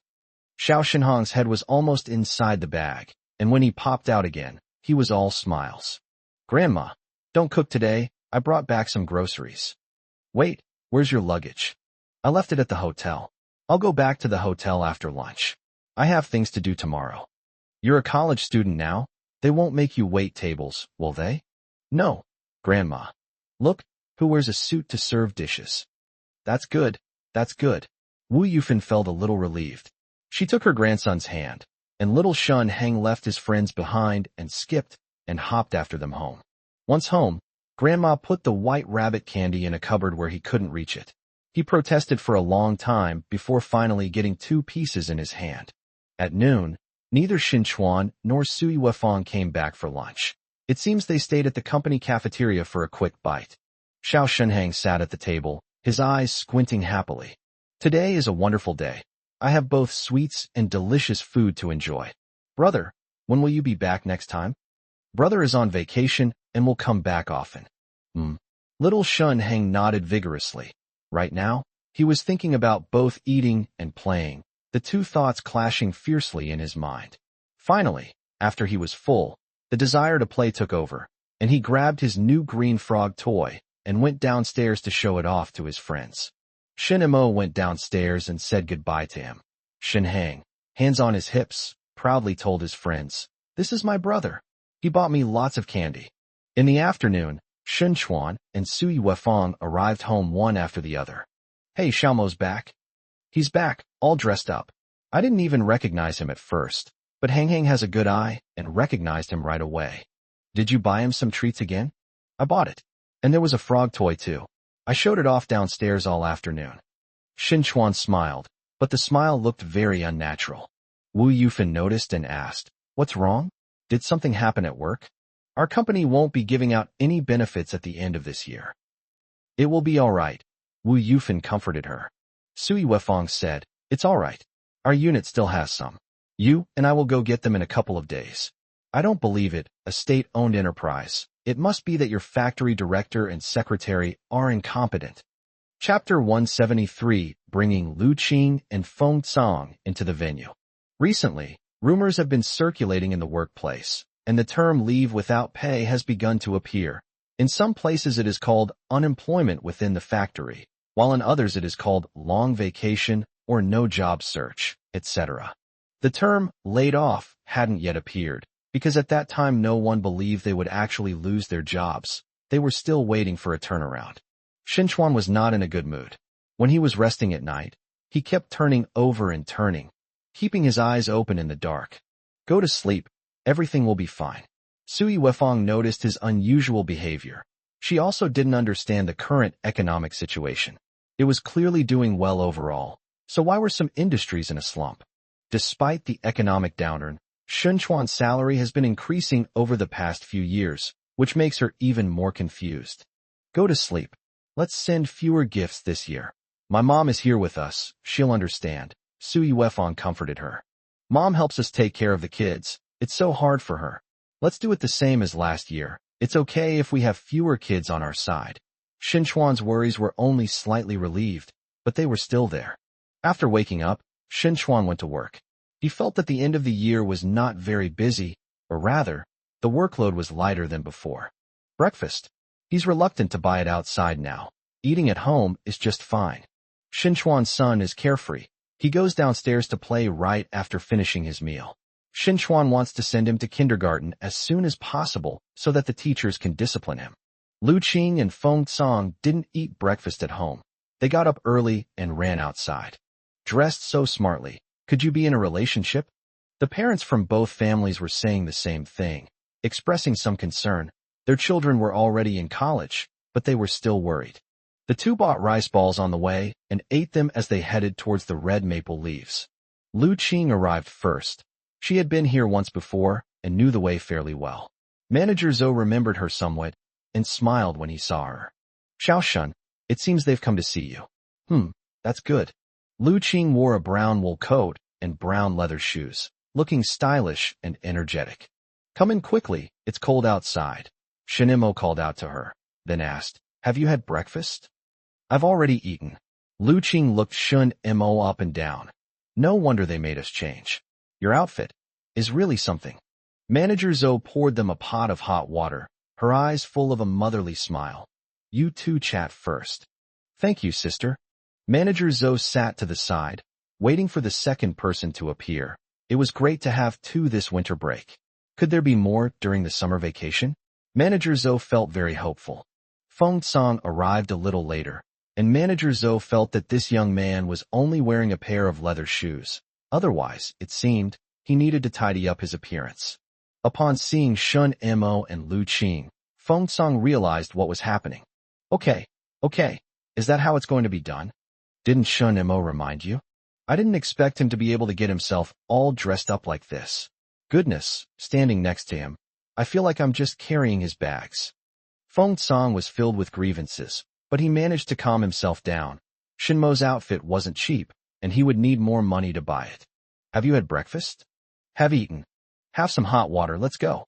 Lu Qing and Feng Song, full of anticipation, followed Shinmo to another large hotel, where they encountered the client at the hotel's entrance.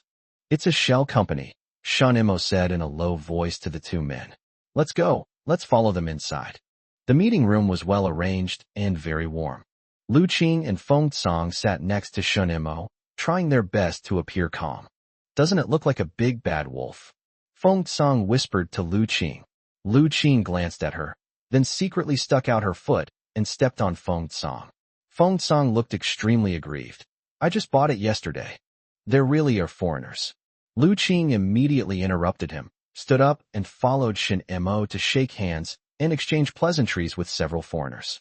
If I get stuck, help me fill in the gaps, Shin Mo instructed Lu Qing and Feng Song. However, neither of them believed that Shun Mo could get stuck. If Shun Mo got stuck, the two of them wouldn't be able to save the day. Let's begin. Mr. Wang, the owner of the shell company, smiled and began the meeting. Shinmo took out his notebook and materials, carefully recorded keywords, and began the translation work. Lu Qing and Feng Song listened attentively and noticed that sometimes Shun Mo wouldn't stick to the translation of a single word. He would use a phrase instead. Oh, as long as foreigners can understand it. Lu Qing and Feng Song struggled with a single word for a moment, and then they fell behind, needing to immediately break their train of thought and catch up. The 4-hour meeting was very intense. Even just listening in made Lu Qing and Feng Song realize that this task required a lot of energy. The meeting ended before noon. Shinmo said goodbye to Boss Wang and the others, and then came out with Lu Qing and Feng Song. Hey, no meals included? Feng Song thought the self-employed person was a bit stingy. Shinmo explained, no meals included? Let me tell you, some meals aren't very good. You can't always find a generous boss. Some people will include the meal cost in the translation fee. Then, it's better not to eat. Feng Song and Lu Qing immediately understood that the cost of the meal was a murky issue, and the other party would only overcharge them. Let's go. I'll treat you to pan-fried dumplings.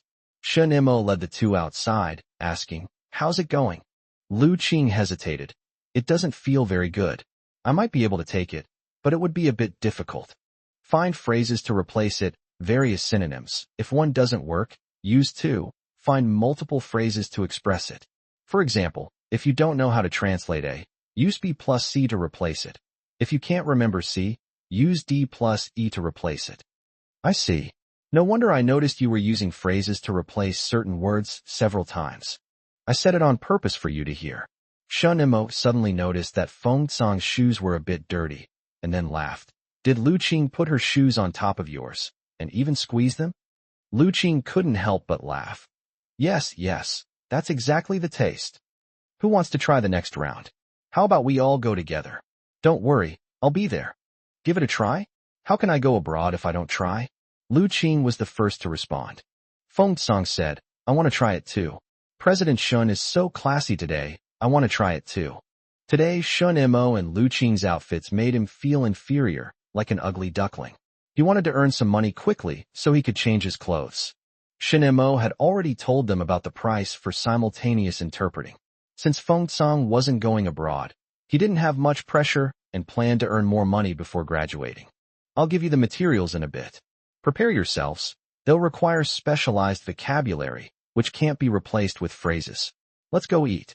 Feng Tsang and Lu Qing whispered and discussed for a long time behind Shin Imo. Let's not accept the money for our first translation job. Let Shin Imo keep it. Sure, 250 per person, but that number doesn't sound good. Chapter 174 Class Reunion. The pan-fried dumplings are juicy and may burst with filling at any moment. The three of them ate very carefully, afraid that the juice would spill onto their clothes. Have you ever eaten at KFC? Feng Tsang carefully picked up a pan-fried dumpling and asked Shin Imo and Lu Qing this question. Before New Year's Day, KFC opened a branch in Shanghai, becoming a new fashion icon. Many young people, especially young couples, will spend a lot of money to try it out. Have you eaten there? Lu Qing didn't answer directly, but asked in return.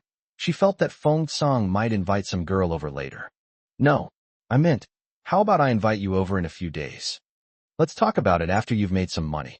Let's eat first, and then we'll go back and prepare. Shin Imo was very curious about the first KFC. What was the difference between the taste in 1990 and in later years? Back at Red Maple Leaf, Shin Imo brewed a pot of coffee. Lu Qing looked around the small single room. There was a single bed, a small table, and a lamp.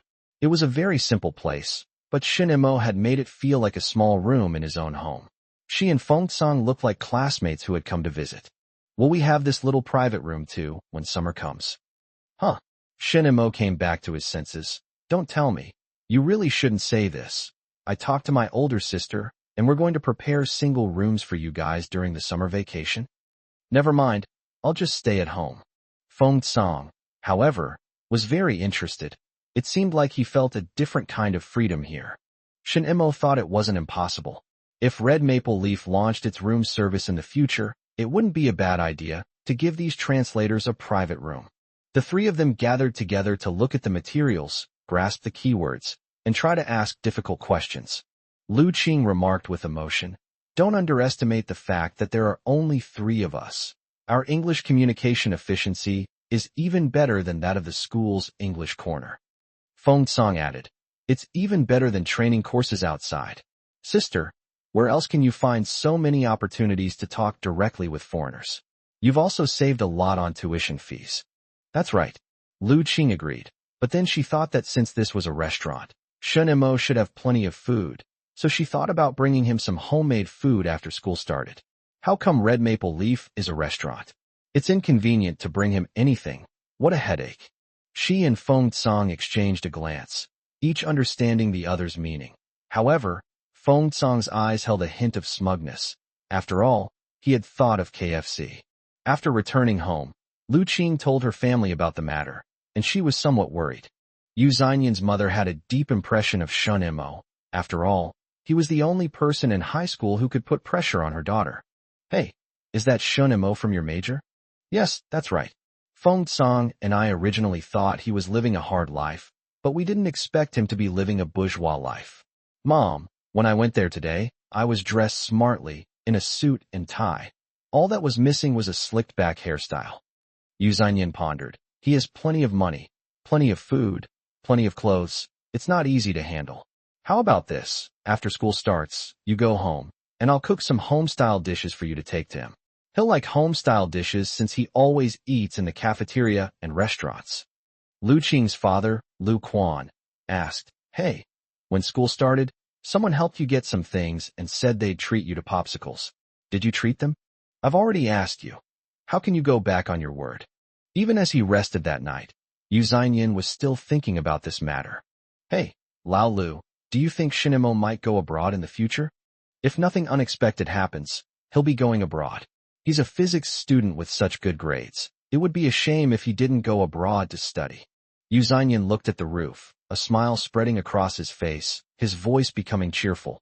I also think he should go out. Lu Qing and Feng Cong arrived early the next morning. Manager Zhou advised, this is your first time, so be careful. Xiao Shen said he'll be with you, so don't be nervous. Don't worry, sister. Lu Qing said confidently. After all, she was able to outperform Shun Mo in college. Manager Zhou started thinking about the future, but the restaurant was still too small, and it would be difficult to even set up a meeting room for them. Today, Shun Mo took the initiative to sit to the side, letting Lu Qing and Feng Cong take the lead. Don't be nervous. I'm here. If you pause for more than 5 seconds, I'll speak. No need. I can do it. As a top student, Lu Qing didn't allow herself to be nervous during the second translation session, and she immediately kept up with the pace from the very beginning. 5 seconds. How could she possibly free herself up for 5 seconds? She and Feng Cong took turns, or rather, served as backups for each other. In this round, Shun Mo absolutely could not be allowed to save the day. If Shun Mo spoke up, the two of them would be considered unqualified. Shun Mo didn't speak, but he was also making tense preparations, afraid that something might go wrong.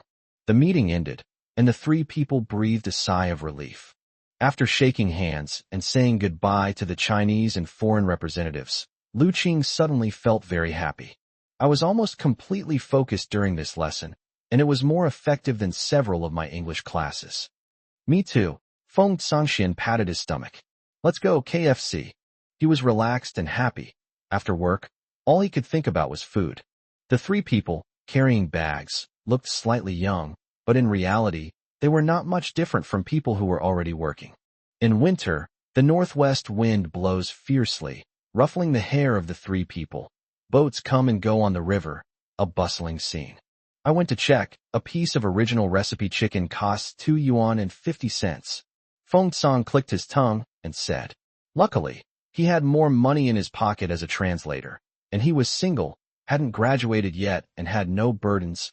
Otherwise, he wouldn't have been willing to spend the money. But there were quite a few people queuing outside the store. People in Shanghai never lack money when it comes to keeping up with the latest trends. The three people lined up in the cold wind, chatting about the details of the translation they had done that morning. I never expected this. I thought I was well prepared, but I still ended up using the you put your foot on my foot and squeeze it method. At least it's expressed clearly, right? Shinimo felt that this was a kind of heretical translation technique, which was okay to use occasionally, but not frequently. That's right. Lu Qing replied happily, smoothing her hair with her hand. Suddenly, she spotted a familiar face. Hey, look, isn't that Wang Hao and Zhou Jie? What a coincidence! Shin Mo shouted, and the two looked over. Their 3 old classmates were smiling at them. Let's move to the back of the line. Wang Hao pulled Zhou Jie over. Oh my, Aurora University issues these kinds of clothes? Wait, Feng Cong, this outfit doesn't really suit you. Feng Cong's mind worked quickly. I'll stand to the side, and that'll make it work.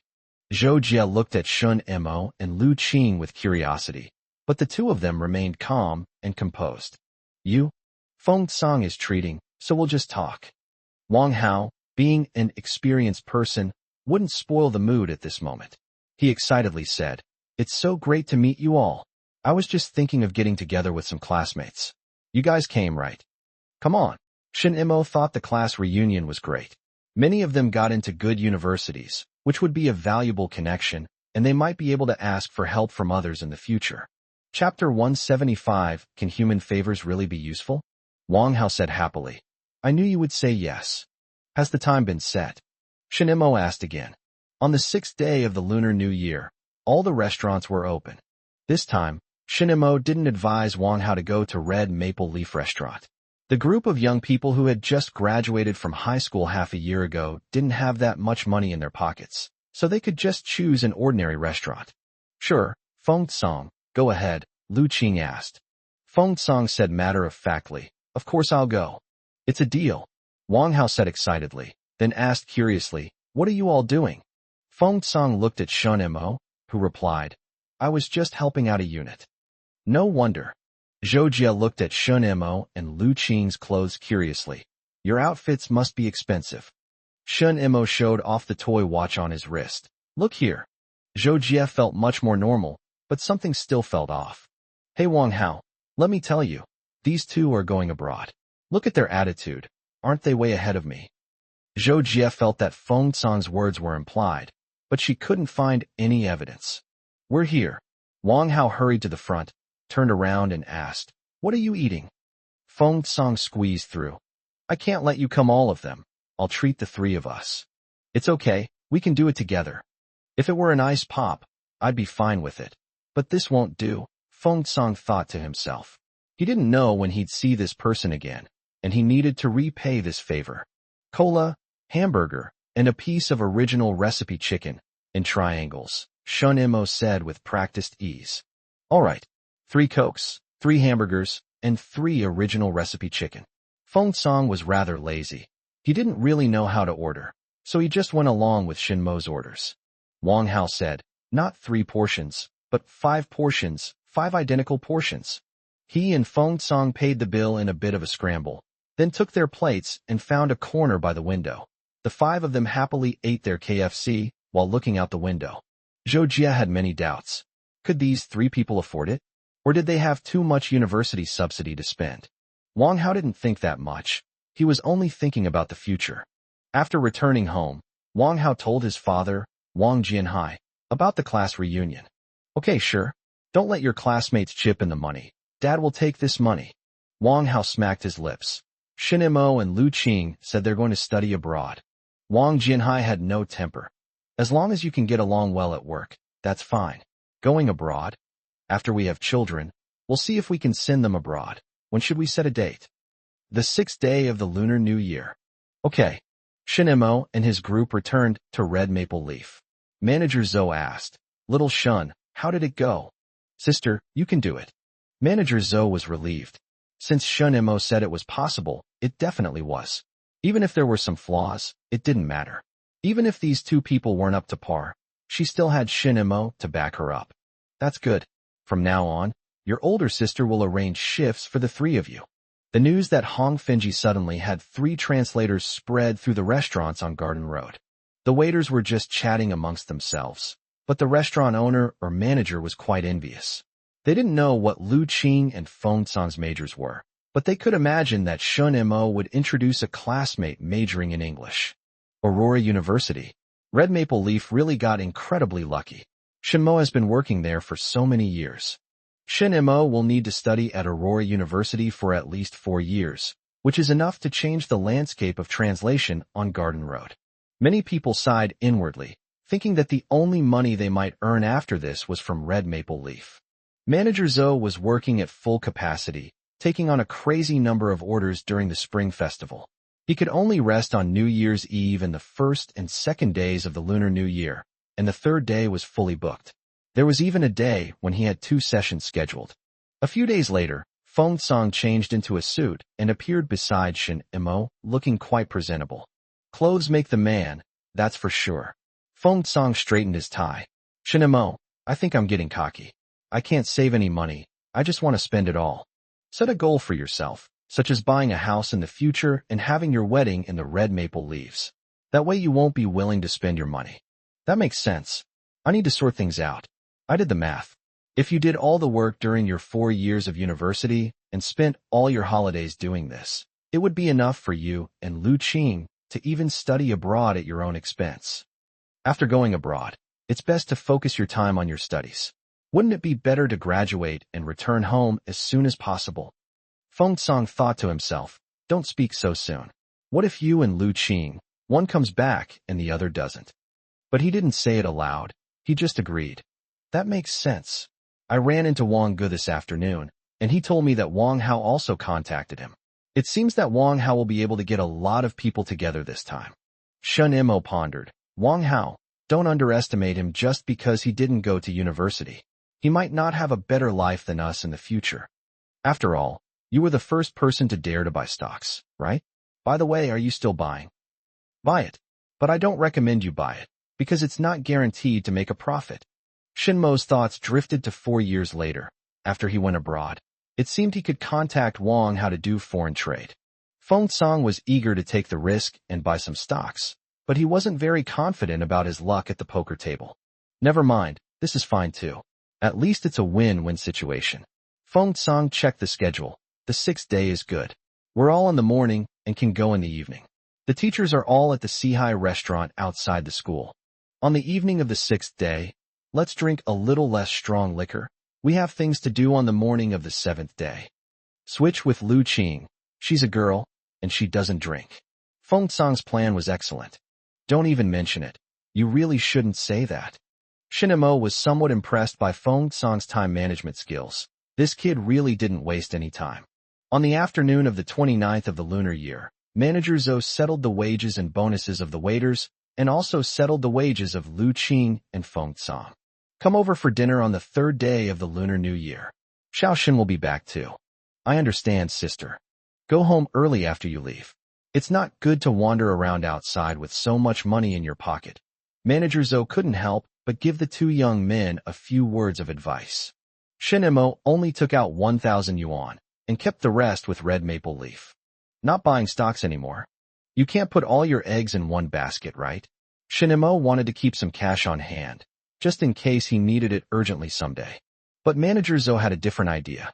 She believed that Shinmo was doing this to show Lu Qing and Feng Song that they should have more trust in red maple leaf, that money could be left at the restaurant. The 3 said goodbye to Manager Zhou and left the restaurant. The cold air invigorated them considerably. Let's go. See you after the new year.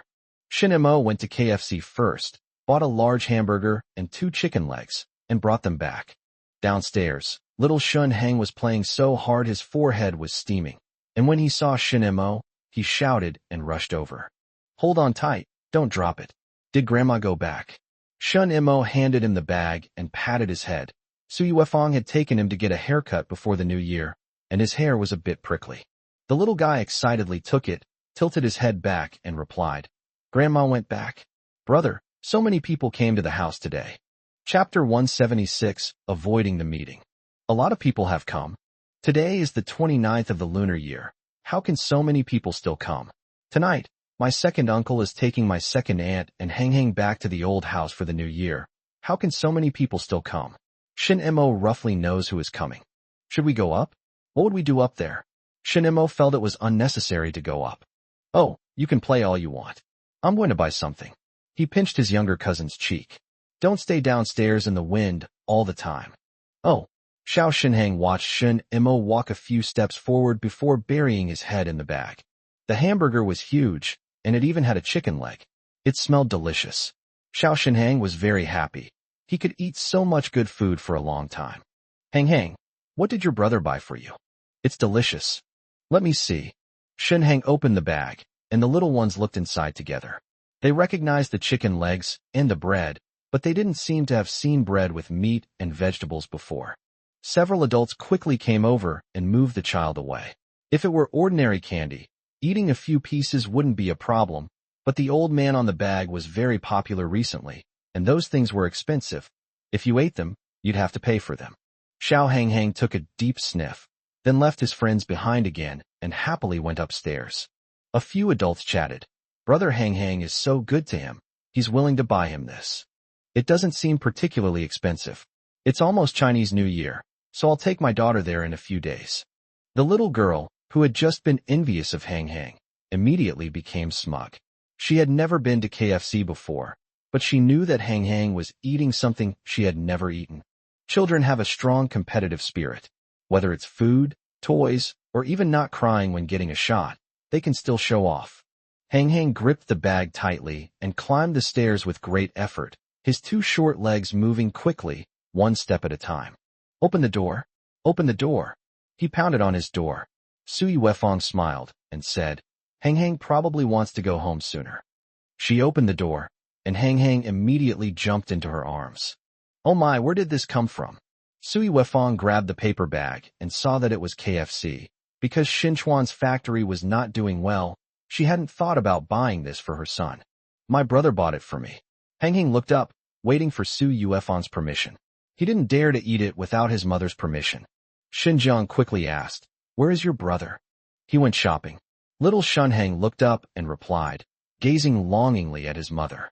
Su Yuefang patted his little head and said, "Eat." "What is this?" Shen Baihan had never seen this new thing before. He only recognized chicken legs. "It's a Western fast food restaurant called a hamburger." Su Yuefang knew it.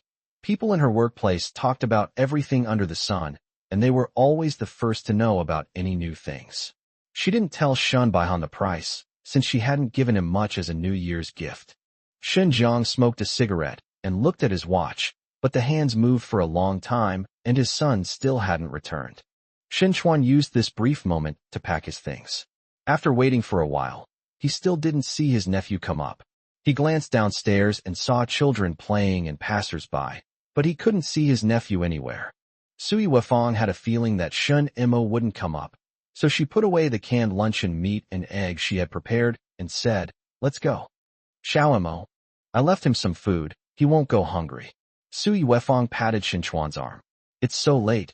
Will Xiao Imo still be coming back?"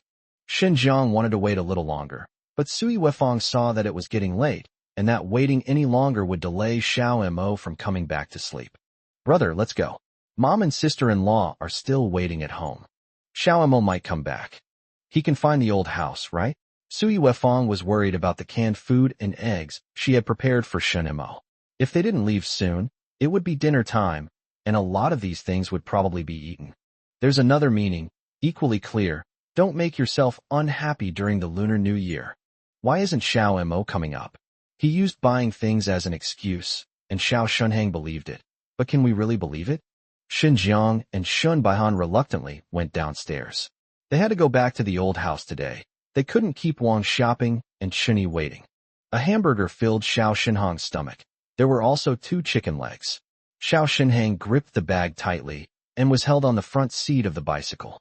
He happily swung his legs as he was led back to the old house. As soon as he went in, one of his chicken legs was taken away, which made him very unhappy. He held onto the remaining chicken leg tightly and refused to hand over the bag. Little Xinjing munched on a chicken leg, looking at her little cousin. She was in elementary school and knew more than Xinhang. As she lay in bed that night, she quietly asked, "Mom, is Uncle's family very rich? They even get to eat chicken legs." Xinjiang found it amusing. How could his second brother's life possibly be any better than theirs? "The chicken leg was bought by your older brother, not your second uncle." Xinjiang felt it was necessary to let his daughter know about his older brother's existence. But his son had started avoiding him, as Xinjiang had a feeling that his son might have wanted to avoid him for a long time. "My brother?" Xinjing had no recollection of this older brother. Shen Imo had not appeared here for several consecutive New Years, and his presence was no stronger than that of a passerby. Chun Yi did not stop Xinjiang from talking about Shen Imo. He simply read a book to pass the time. "Your older brother is studying at Aurora University. You must study hard so that you can go there in the future. Do you understand?" Xinjiang didn't want to become a laughingstock among his colleagues and friends. His eldest son refused to come back, so he needed his youngest daughter to prove herself. But Xinjing didn't ask why Shun Imo hadn't appeared. She hadn't yet realized that this prince was related to her by blood. In another room, Xiao Shenheng clung to Su Yuefang, whimpering in distress. He had hidden the bag under the bed and wouldn't let anyone touch it. Su Yuefang said to Xin Chuan, "Look at your son, he's still angry. It's still too small. It will be better when it's bigger." Xiao Shenheng didn't understand, but his niece was so young, and Sui Wefang felt embarrassed to let her son eat alone. Xiao Imo should have gone back by now, right? Xin Chuan was thinking about his nephew, wondering what he had eaten for dinner. He wondered if his nephew had been too lazy to cook noodles again. When evening came, Shun Imo returned to his second uncle's place. There was no light coming from the window, so he felt at ease going upstairs. There were scallions, greens, eggs, and some canned goods in the kitchen, but Shun Imo still took a break and cooked noodles instead. "I looked around the house and saw that I had a few novels for entertainment, so I'll read those tonight." After dinner, I poured myself a glass of hot water, lay down comfortably on the bed, picked up the small radio, turned it on, and the music coming from it was pleasant. After flipping through a few pages of the novel, Shin Imo thought his second uncle could buy a television. However, because the factory was not doing well, my second uncle's sense of saving was awakened again, and he was reluctant to spend money on non-essential things. Chapter 177, I Won't Let You Play. On New Year's Eve, after getting up and washing up, Xinjiang took Xinchuan outside. Shall we go back today, Xiao Imo? He hasn't come here for many years. Xinchuan felt that his older brother's obsession was a bit too deep. Wouldn't it have been better if he had come a few years earlier? He felt he had to remind his older brother that he, Yuefeng, and Hang Hang would all welcome Xiao Mo if he came. But could he not enjoy his own peaceful life? Hey, brother, what happened after the mediation last time? Xinchuan asked curiously. Sister, he hasn't come to see me since. Xinjiang took out a cigarette, lit it, and slowly smoked it. The smoke created a sorrowful expression on Xinjiang's face. Has Xiao Mo talked to you about her future plans? Yes, he said he wanted to go abroad on public funds. During the mediation, Xinjiang heard his son say these words in person. Since his son was admitted to university and his household registration was moved out, the thing he had been looking forward to had happened, but it made him feel very heavy-hearted. The outline of the smoke began to take on color, making the sorrow on Xinjiang's face even deeper. The sound of a child crying came from nearby. Hang Hang ran to Su Yuefeng to complain. Sister stole my frog. Frustrated and irritable, Xinjiang threw down his cigarette, stomped it out, took the frog from his daughter's hand, and scolded. How could you take your brother's toy? Xiao Shunhang took the toy and ran away quickly, shouting as he ran. My brother bought it for me. I'm not letting you play with it. Chun Yi walked over and pinched Xiao Xinjing's ear. Be smart. That's your little brother, okay? You think your toys are easy to snatch. Chun Yi was smart. The youngest child in the family always received all kinds of care. Just like when she went back to her parents' home, her daughter would slump on a small chair at home and have her cousins serve her, just like a little emperor. Moreover, after hearing that the toy was bought by Shan Mo, she didn't want her daughter to touch it. Little Xinjing felt very wronged. Her little mouth was pouting, and tears were welling up in her eyes, ready to fall at any moment. She used to get whatever she wanted. Why can't she now? I wouldn't even take a broken frog if it were given to me. Sui Wefang stepped in to smooth things over. All right, brother, it's just a toy. I'll bring it for Jingjing next time. After comforting Xiao Xinjing, Sui Wefang went to Xin Chuan's side and quietly asked, Big brother, are you thinking about Xiao Mo? Have you withdrawn the money for registering your household registration? No. Sui Wefang laughed immediately. If I were Xiao Mo, I would come back to see him. I wouldn't leave today and would see how the family arranges things for him. The old house clearly didn't have this spot, and Sui Wefang felt that her older brother was putting on an act. Wang Xiaoping prepared a large quantity of rice cakes, intending to take some back for Sui Wefang. Sui Wefang paused for a few seconds, realizing that her mother-in-law wanted her to bring it to her eldest grandson. Rice cakes always go well with spare ribs, right? Could you please give me some spare ribs too? It seems there really aren't any rice cakes prepared at home, so Sui Wefang decided to prepare some before she leaves next year. Shin Imo walked down the street. On New Year's Eve, the individual business owners were still trying to attract customers. They had a clear division of labor. The men earned money in the stores, while the women prepared the New Year's Eve dinner at home. Even Sui Wefang didn't expect that Shin Imo would make dumplings tonight. He was really bored, with no TV to watch and no phone to play with, and he didn't want to lie around all day, so he made some dumplings with a simple filling of vegetables and eggs. The dumplings were bubbling and rolling in the small pot. Shun Imo stroked his chin, deep in thought. Eating dumplings on New Year's Eve, this is probably unique to Shanghai. On the first day of junior high school, Shin Imo spent over 200 yuan to buy a portable music player, planning to listen to TOEFL tapes after school started. This time he didn't buy any cassette tapes of pop songs. He only used the Walkman to listen to English, or more precisely, to practice his English listening skills. Before you know it, another 200 yuan has been spent. The cost of English training alone before going abroad is enough to make an ordinary family give up. On the evening of the second day of the Lunar New Year, my second uncle and the others returned. Luckily, they haven't left yet. Sui Wefong happily lifted the things in her hands. I brought braised duck and smoked fish from your grandma's place. Shen Hang hugged Shen Mo's leg and chuckled foolishly. Wait a minute, I'll have your aunt show off her skills tonight. Cook some egg dumplings. Sui Wefong went to the kitchen and said in surprise, These are dumplings? Yes, I rapped it. You're amazing. Sui Wefong was still a bit confused. Dumplings? How could something like that appear during the Lunar New Year? Her shock was no less than that of a northerner hearing a CCTV host say, Let's make rice cakes together on the Spring Festival Gala. I heard it on the radio, so I bought a little bit. That's good. We have dumplings and egg dumplings tonight. Xiao Mo, you won't be spending Chinese New Year in Chinatown after you go abroad, will you?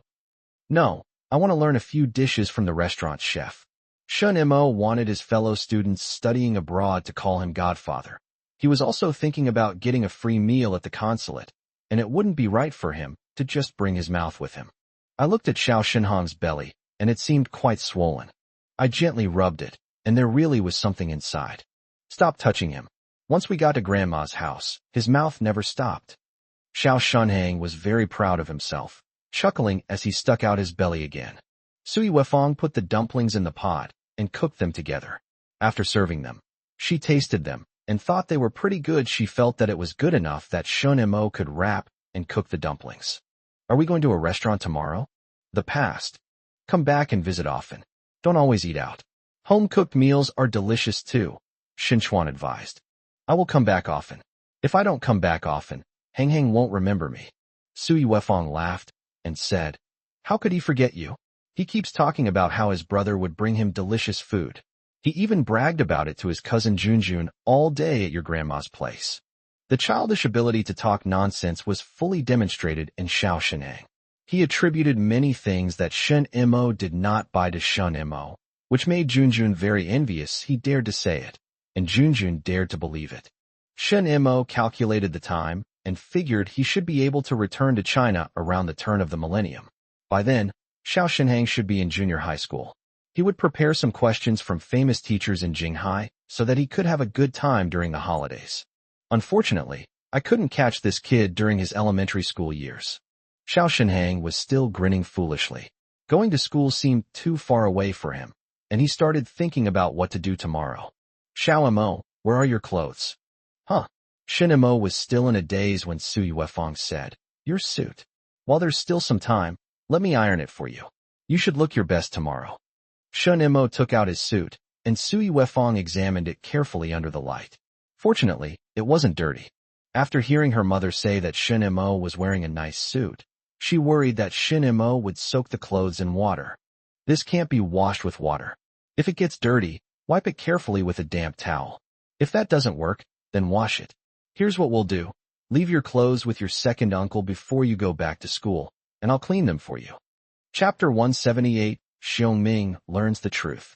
On the morning of the third day of the Lunar New Year, Shen Mo got up and saw that his suit had been ironed and was even much cleaner. It has to be my second aunt. She's a master at everything, inside and out. Xiao Shenhang sat at the table, waiting for dinner to be served. His two little legs swung back and forth, a fawning smile on his face, his eyes narrowed to slits, and his voice was soft and sweet. Brother, when are you coming back next time? Hee hee. I'll be back in a few days. I'll bring you chicken legs, okay? All right, stop spoiling him like that. Look at the other kids. He's the one living the most comfortable life. Shin Chuan was concerned about the factory's profits and didn't want his son to go from frugality to extravagance, and then back to frugality again. It's all right, uncle. It's not like we eat this every day, right? Little Shin Hang ignored his father and simply nodded to Shen Mo. That's right, brother. Shin Chuan sighed inwardly. His son. Thankfully, Yu Feng's job was relatively stable. Breakfast was simple, consisting of porridge and leftovers from last night. After eating, Xiao Shenhang ran downstairs to call his friends, while Shen Mo carried his suit and headed towards the red maple leaves. Second uncle, I'll be coming back one more time before school starts. Even though he was a second-time incarnation, Shen Mo couldn't detect the unease in his second uncle's heart. When Xiao Shenhang saw him come out, he greeted him and then played with his friends. Several figures appeared among the red maple leaves. Manager Zhou was always among the first to arrive. They're here, They're here. Shin Mo put his suit in the small room and came out to mop the floor with Manager Zo. Manager Zo stood beside him, bent over with his head down, his voice mysterious. Something's happened. What happened? Before the new year, when you were doing translation work, Xiongming also came out. I heard from Su Fun on the other side that Xiongming heard that Su Xiangyang set him up and made him lose money. Huh? Shin Mo asked. How do you make this? You know, it was his first time doing foreign trade. Xiongming explained it to him in great detail, but in reality, there wasn't enough time. Guess who ended up taking over his batch of shirts? The one surnamed Su. You guessed right. That Su guy made a killing, profiting from both sides. Will Xiongming let him go?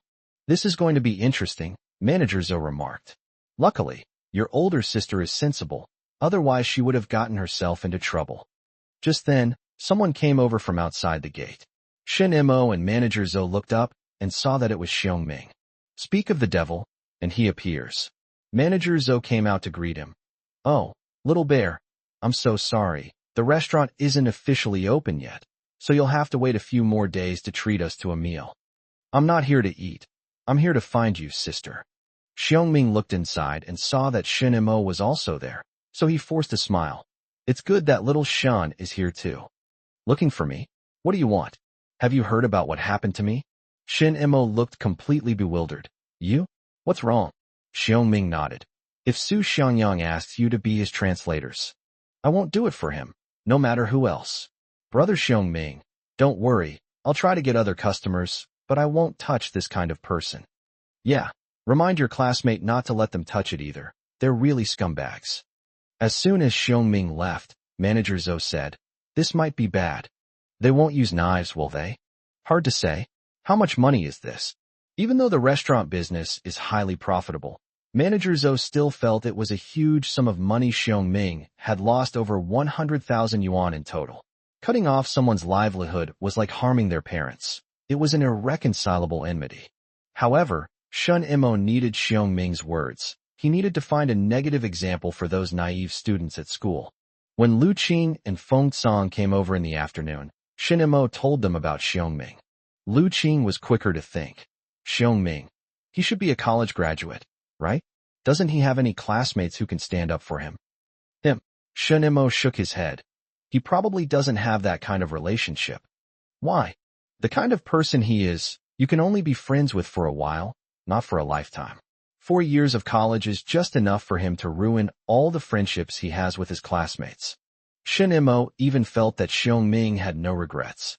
Such a person probably doesn't even think about regrets. If his classmates hadn't helped him mess with Su Xiangyang, he might have thought that it was someone else who disregarded friendship. But Su Xiangyang really couldn't find a translator on Garden Road. Although Xiongming's reputation wasn't good either, wasn't it good to have the opportunity to avoid both of them at the same time? Don't forget the evening of the 6th day of the Lunar New Year. Feng Tsang remembered the gathering very well. I won't forget. Shin Mo thought about his classmates. For years later, these classmates would all be working. When he went into foreign trade, he wouldn't be as clueless as Xiongming. Old Wu cooked 7 or 8 dishes tonight, practicing his skills and treating those who came back early to a treat. As Feng Tsang ate his food, he asked Shin Mo and Lu Qing, how many of these do you know how to do? I can fry eggs. Lu Qing's ability to do this drew disdain from Feng Tsang. Can you make one more? I know a lot more. I can even cook noodles. Shin Mo decided to quit translating for the last summer vacation and learn to cook from Lao Wu. Lu Qing clearly hasn't realized the importance of being able to cook. She's eaten KFC and thinks foreign food is pretty good. The price is a bit high, but it's not a big problem. After the meal, the three of them got busy again. After finishing their work in the morning, Shin Mo would buy some good food to take back to Xiao Shenhang, until he saw Wang shopping. After noon, Xiao Shenhang began to look forward to Shin Mo's arrival. Yesterday, he had eaten chicken wings and fries, and he kept talking about them, showing them off to his friends. My brother is here. Shenhang suddenly shook off his companions and ran outside. He immediately recognized the figure in the distance as Shin Mo.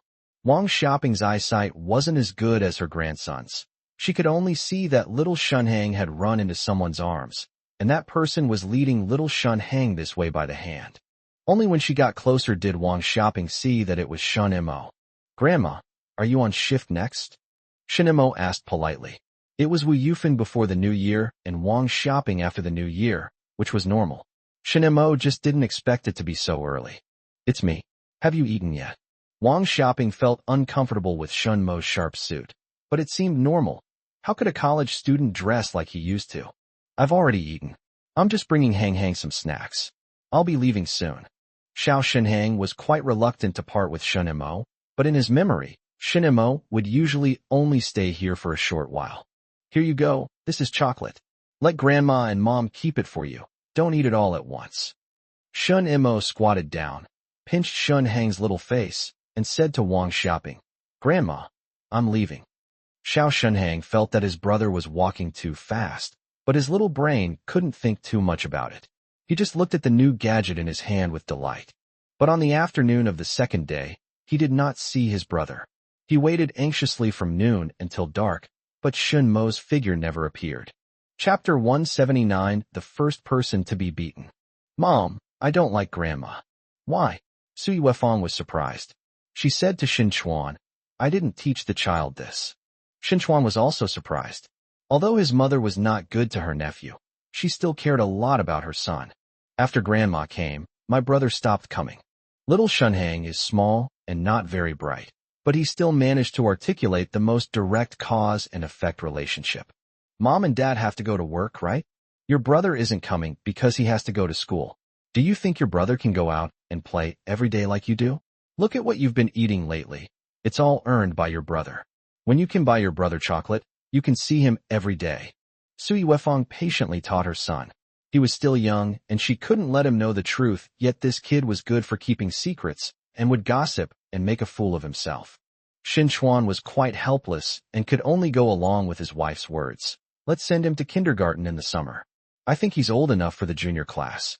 "What is a kindergarten?" "There are many places where children can play together." Xiao Shenhang believed it, and began to look forward to going to kindergarten. Sui Wefang hoped that her son could follow in his nephew's footsteps. First get into the number 1 middle school, and then get into a good university. Her hope is also the hope of millions of parents. Seeing other people's children go to college, there is always an unfillable void in their hearts. Wang Jianhai gave Wang Hao 200 yuan and instructed him, "That should be enough. I know you still have some in your wallet. We should organize these class reunions more often in the future. You should pay for it and not let others chip in." "I know." Wang Jianhai often told Wang how that classmate relationships are very important and must be maintained before graduation, so that there will be a reason to continue the relationship after the other person is assigned a job. No parent wants their child to be so materialistic, but they can't protect their child for life. They need to let them know how society works as early as possible. The sky was overcast on the 6th day of the Lunar New Year, and a fierce northwest wind blew Wang Hao's hair around. Since graduating from high school, he has been able to have his own hairstyle, and he refused to cut it short before the Chinese New Year. After picking up Zhou Jia, they went to the Sihai Hotel outside number 1 middle school. Wang Hao paid for the gathering out of his own pocket and organized a large number of classmates, who sat at 4 tables, making it a fairly large gathering. The visitors greeted each other and joked with one another. "Oh, Wang Hao, your hairstyle. It has a very Hong Kong and Taiwan style. Pantene, isn't it great?" Wang Hao said proudly, combing his hair with his hand, and then greeted the other classmates. Shen Mo, Lu Qing, and Feng Cong changed back into their usual clothes. The clothes they wore as translators were too conspicuous and not suitable for wearing back home. Zhou Jia was dressed very fashionably, which made Lu Qing regret not dressing more nicely. But once some of the male classmates lit up their cigarettes, Lu Qing no longer regretted it. "Let's go invite the teacher." Wang Hao pulled Shin Mo, Feng Cong, and several other male classmates to invite the teacher. Yu Pingjun and several other teachers returned quite early after the new year, because several groups of students were going to host banquets, and these students from different grades were vying for the dates. Wang Hao acted early and managed to snag a date on the 6th day of the Lunar New Year. With Shen Mo by his side, Wang Hao felt more confident. After all, Shen Mo was the top scorer in their year's college entrance examination, and any teacher would have come over. With 7 or 8 teachers invited over, The restaurant immediately became much livelier. The female students didn't drink alcohol, but instead used orange juice. Wang Hao tried to liven up the atmosphere by telling everyone some interesting stories from society. Zhang Yuhua quietly asked Shin Imo, "Are we going to see Aunt Yuan?" Shin Imo replied, "I went there in the summer. I told Aunt Yuan that I would visit her again after I graduate from university."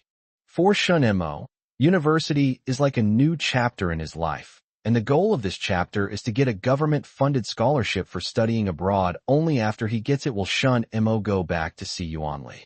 "I didn't go in the summer, but I'll go see her in a couple of days." He missed Yuan Li's strictness and care.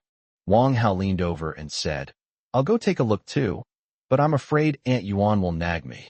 Why didn't he study more back then? Shin Imo was able to turn the tables and become the top scorer in the city's college entrance examination. He felt that he wasn't stupid either. It didn't matter if he couldn't be the top scorer, but he could always get a few more points and pass the admission line, right? "What are you afraid of? Let's go together." Wang Hao smoothed his hair again. "Let's go in a few days." "Do you smoke?" "I don't smoke." "Shin Imo, do you smoke?" "I don't smoke either." Wang Hao sighed. He really is a good student. Several boys came up and punched him after he said that. Wang Hao laughed and took it, saying, "Luckily I graduated, otherwise I would definitely have told the teacher." Zhou Jie suddenly felt very sad. Wang Hao had only graduated from high school for half a year, and he was about to be beaten down by society. She hadn't realized it when they were in school, but at this moment, she suddenly understood that her parents' life was not as easy as they had imagined. Especially a few male classmates, who were still clamoring for more wine and food, eating so comfortably without having to pay. These male students didn't realize that the other students were also watching them. Sometimes, a meal can reveal a person's character and also mark the end of a friendship. They chatted, exchanged addresses, made plans to write letters, and talked about getting together again next time. In the end, it was Wang Hao who paid the bill. Shin Imo and Feng Song wanted to share some of the cost, but Wang Hao disagreed. "You're still in school, and I'm a bit better off than you. Why don't we wait until you graduate to ask you for a job?" Shin Imo said, "Mr. Wang, I made some money from buying stocks. We'll talk about that after you finish your 4 years of study." In Wang Hao's mind, Shin Imo only earned enough money to eat. He had drunk quite a bit of alcohol and couldn't remember Shin Mo's suit anymore. "Come visit our school sometime. Our pork chops are pretty good." Shin Imo extended an olive branch to Wang Hao first. So what if he didn't get into university? Someone like Wang Hao won't have a bad future. Sure enough, Wang Hao's eyes lit up considerably. "Then it's settled. I'm going. You can also bring your family members." Wang Hao laughed and casually put his arm around Zhou Jie's shoulder. One by one, the teachers and students said their goodbyes, and Zhou Jie accompanied Wang Hao back home. With fewer people around, Zhou Jie couldn't hold back anymore. "What? So what if you get into university? Does that make you superior?" "Wang Hao, let me tell you, there are some people you shouldn't bother with anymore. Sitting with them will shorten my life by 10 years. "I know." Wang Hao rubbed his face, blew on the northwest wind to clear his mind.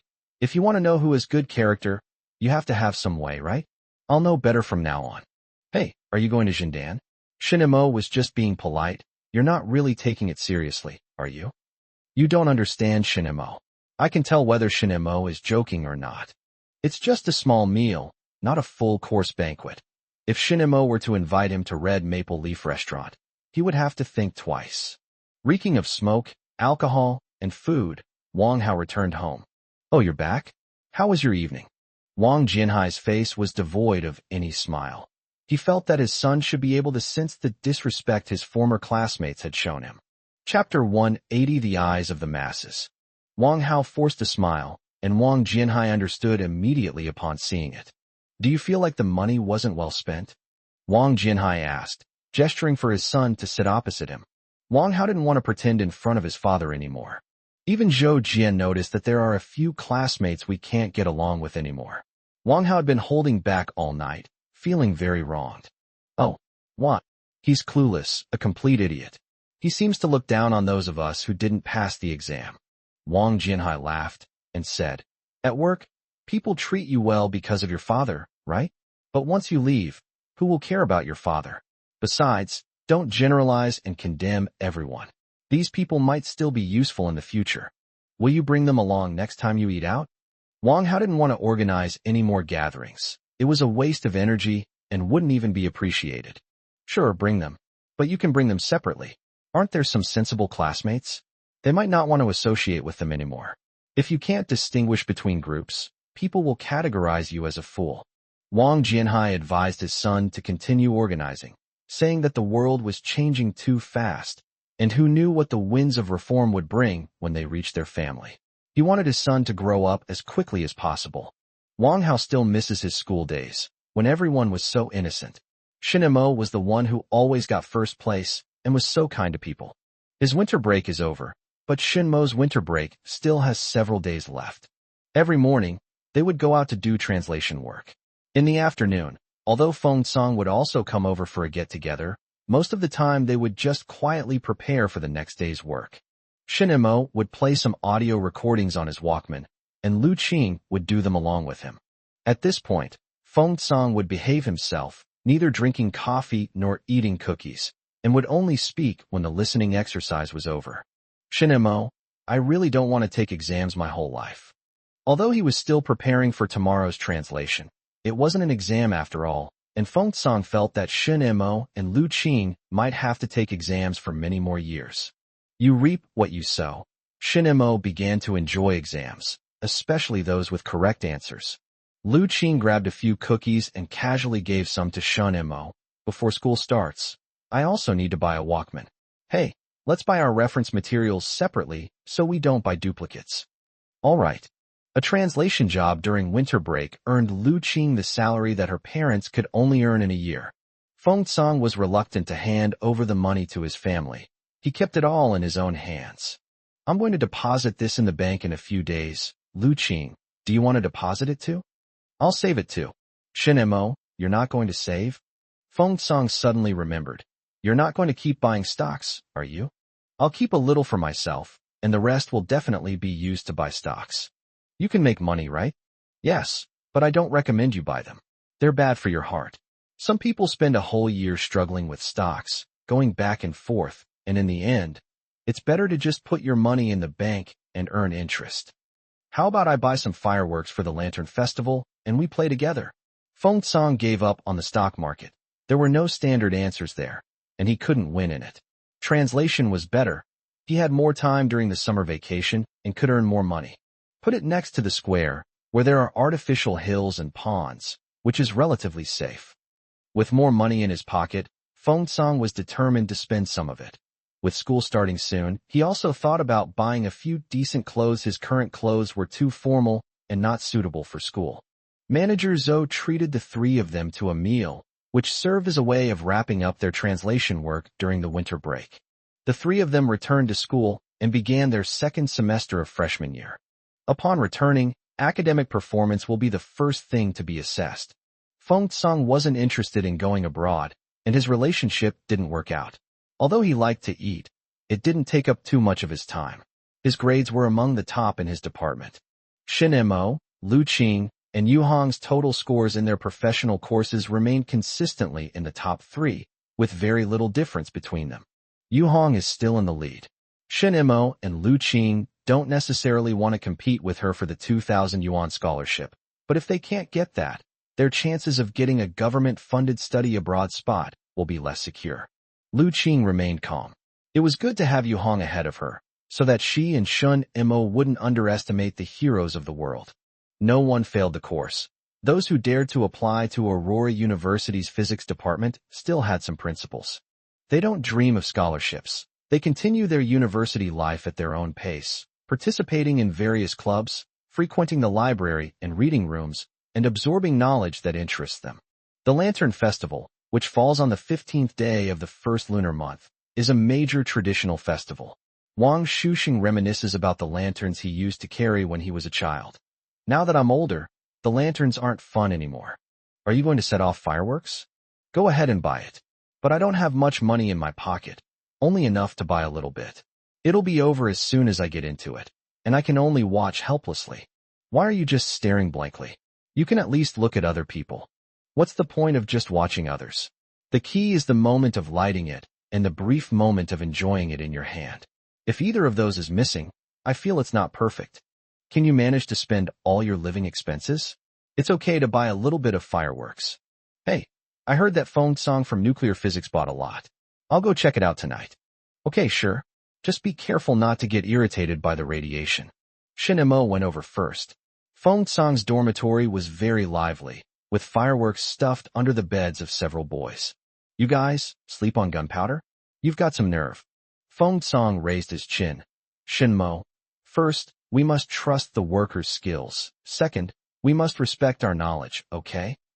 The people in the dormitory laughed and joked. They were willing to believe it, but they didn't dare to actually sleep on top of the fireworks. They had only been there for less than 2 hours. Let's go to the small square. It's getting dark. Go and call Lu Qing, Feng Song said naturally. The male students in the nuclear physics class exchanged knowing glances, their unspoken understanding unspoken. Shen Mo and Lu Qing are the parties involved, so these classmates won't say it to their faces, but behind their backs, many people have already tacitly accepted their relationship, not to mention Feng Song's unintentional assistance. Shin Mo went to call for help, and several male students from the physics department came over to help move the fireworks to the square. Do you think Shin Mo and Lu Qing will be able to go abroad after graduation? Feng Song was certain. Absolutely. What I mean is it possible to study abroad somewhere? Feng Song hesitated slightly. It's very likely, Zhang Ji said. I want them both to go to the same school. Why? The other male students asked curiously. Our department could produce a perfect couple, so we can talk about it with our family and friends in the future. There is a trend, and if Yu Hong hadn't held on to the top spot, these two would have been even more conspicuous. At the graduation party, I'll definitely make them perform the same act. Chapter 181 Reunion with Yang Xing. As night fell, there were quite a few people around the small square. School has just started, and it's also the Lantern Festival, so everyone doesn't want to rush things. Shin Mo and Lu Qing noticed that several female students from other departments had arrived. To be precise, they seemed to be familiar faces from the English corner. Feng Song seems to be starting to use his brain. Lu Qing stomped his feet hard and breathed on his hands to warm them. You can't put all your eggs in one basket. You have to try a few different things. Shin Mo felt that Feng Song's group chat approach might not be very effective. Feng Song handed over 2 fireworks with the words Fire Dragon Spitting Pearls written on them. Come on, don't be shy. Speak towards the pond, but don't set the trees on fire. I don't want to drop out of school. Lu Qing said. You can do it. Go and greet the others. Shin Mo and I will handle it ourselves. Look at you guys, I knew you'd get the wrong idea. Feng Song said enthusiastically. These few have good English, Mr. Shun. Let them try the written translation later. If they can do it, I'll get a few more people to help with on-site translation during the summer vacation. You can do it. Shin Mo knew Feng Song was looking for an excuse, but this one seemed pretty good. They chatted and laughed with Feng Song as they lit the fireworks, pointing them diagonally towards the sky. 2 fire dragons shot fireballs into the sky, which exploded in midair. These fireworks were not as magnificent as those of later generations, but they were a great pastime for college students. We've all studied physics and chemistry. Can't we make a few ourselves? A voice rang out, echoing the sentiments of the crowd. That's right. Nobel started out making explosives, so why can't we follow his example? Shin Mo and Lu Qing exchanged a glance, both with smiles on their faces. Making fireworks, that idea probably only lasts until tonight, since no one is willing to fund it.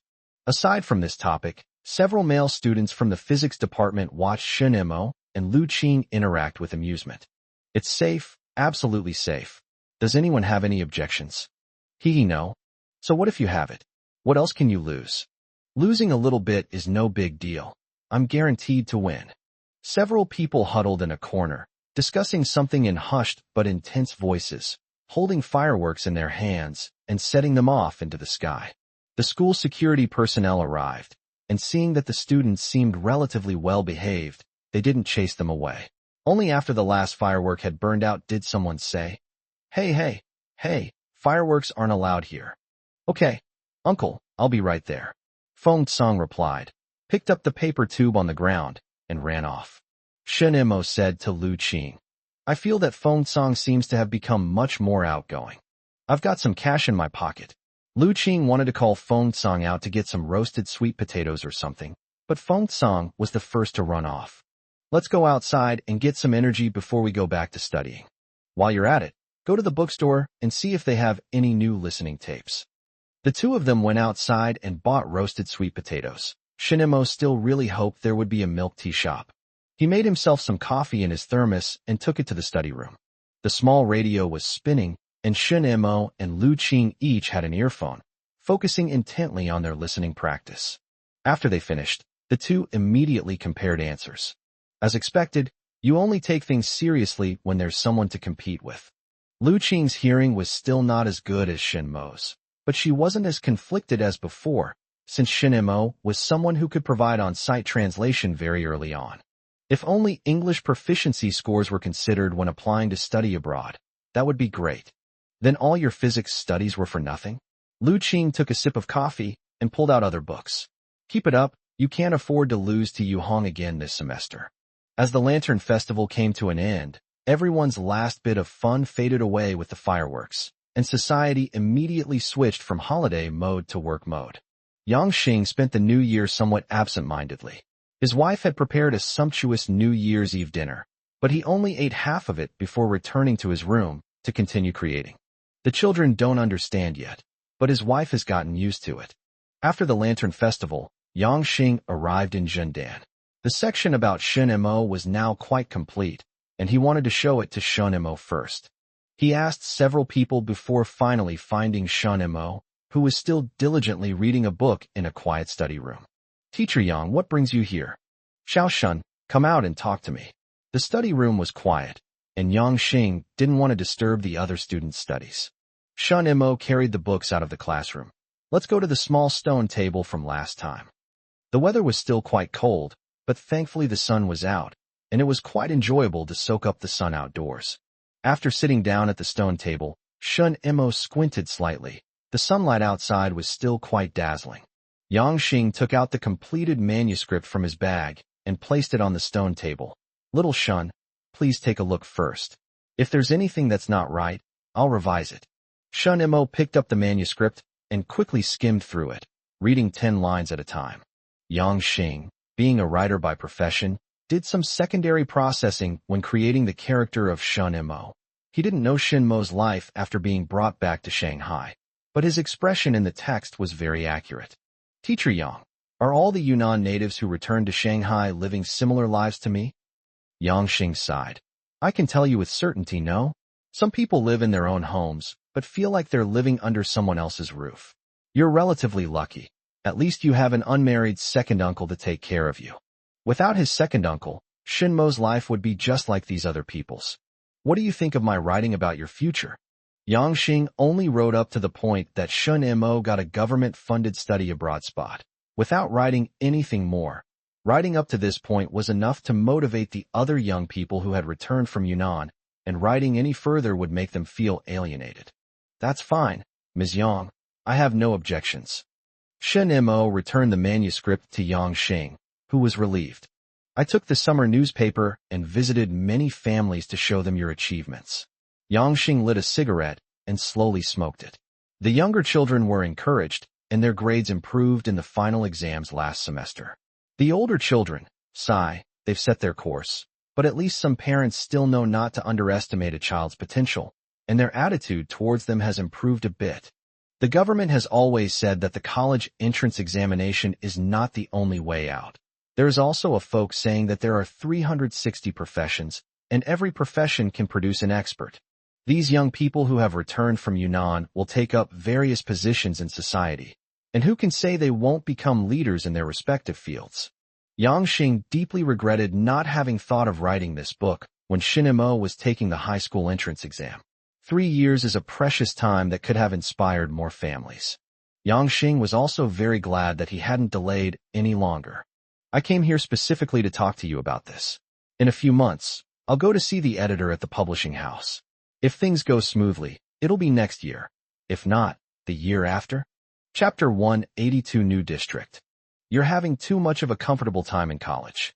Then I'll come back less often in the future? You made a teasing remark to his daughter, but he was determined not to let her not come back. You can leave your winter clothes at home. You're busy with your studies, so don't waste your time cleaning out your winter clothes. Yu Zhanyan looked at his daughter's winter clothes, which seemed quite expensive. How much money did you earn during winter break? Lu Qing smiled and said, guess. You and Dad can guess all you want, but you won't be able to guess. She went back to her room, took out a savings book, and gave it to Yu Zhanyan. I'm depositing my living expenses for studying abroad.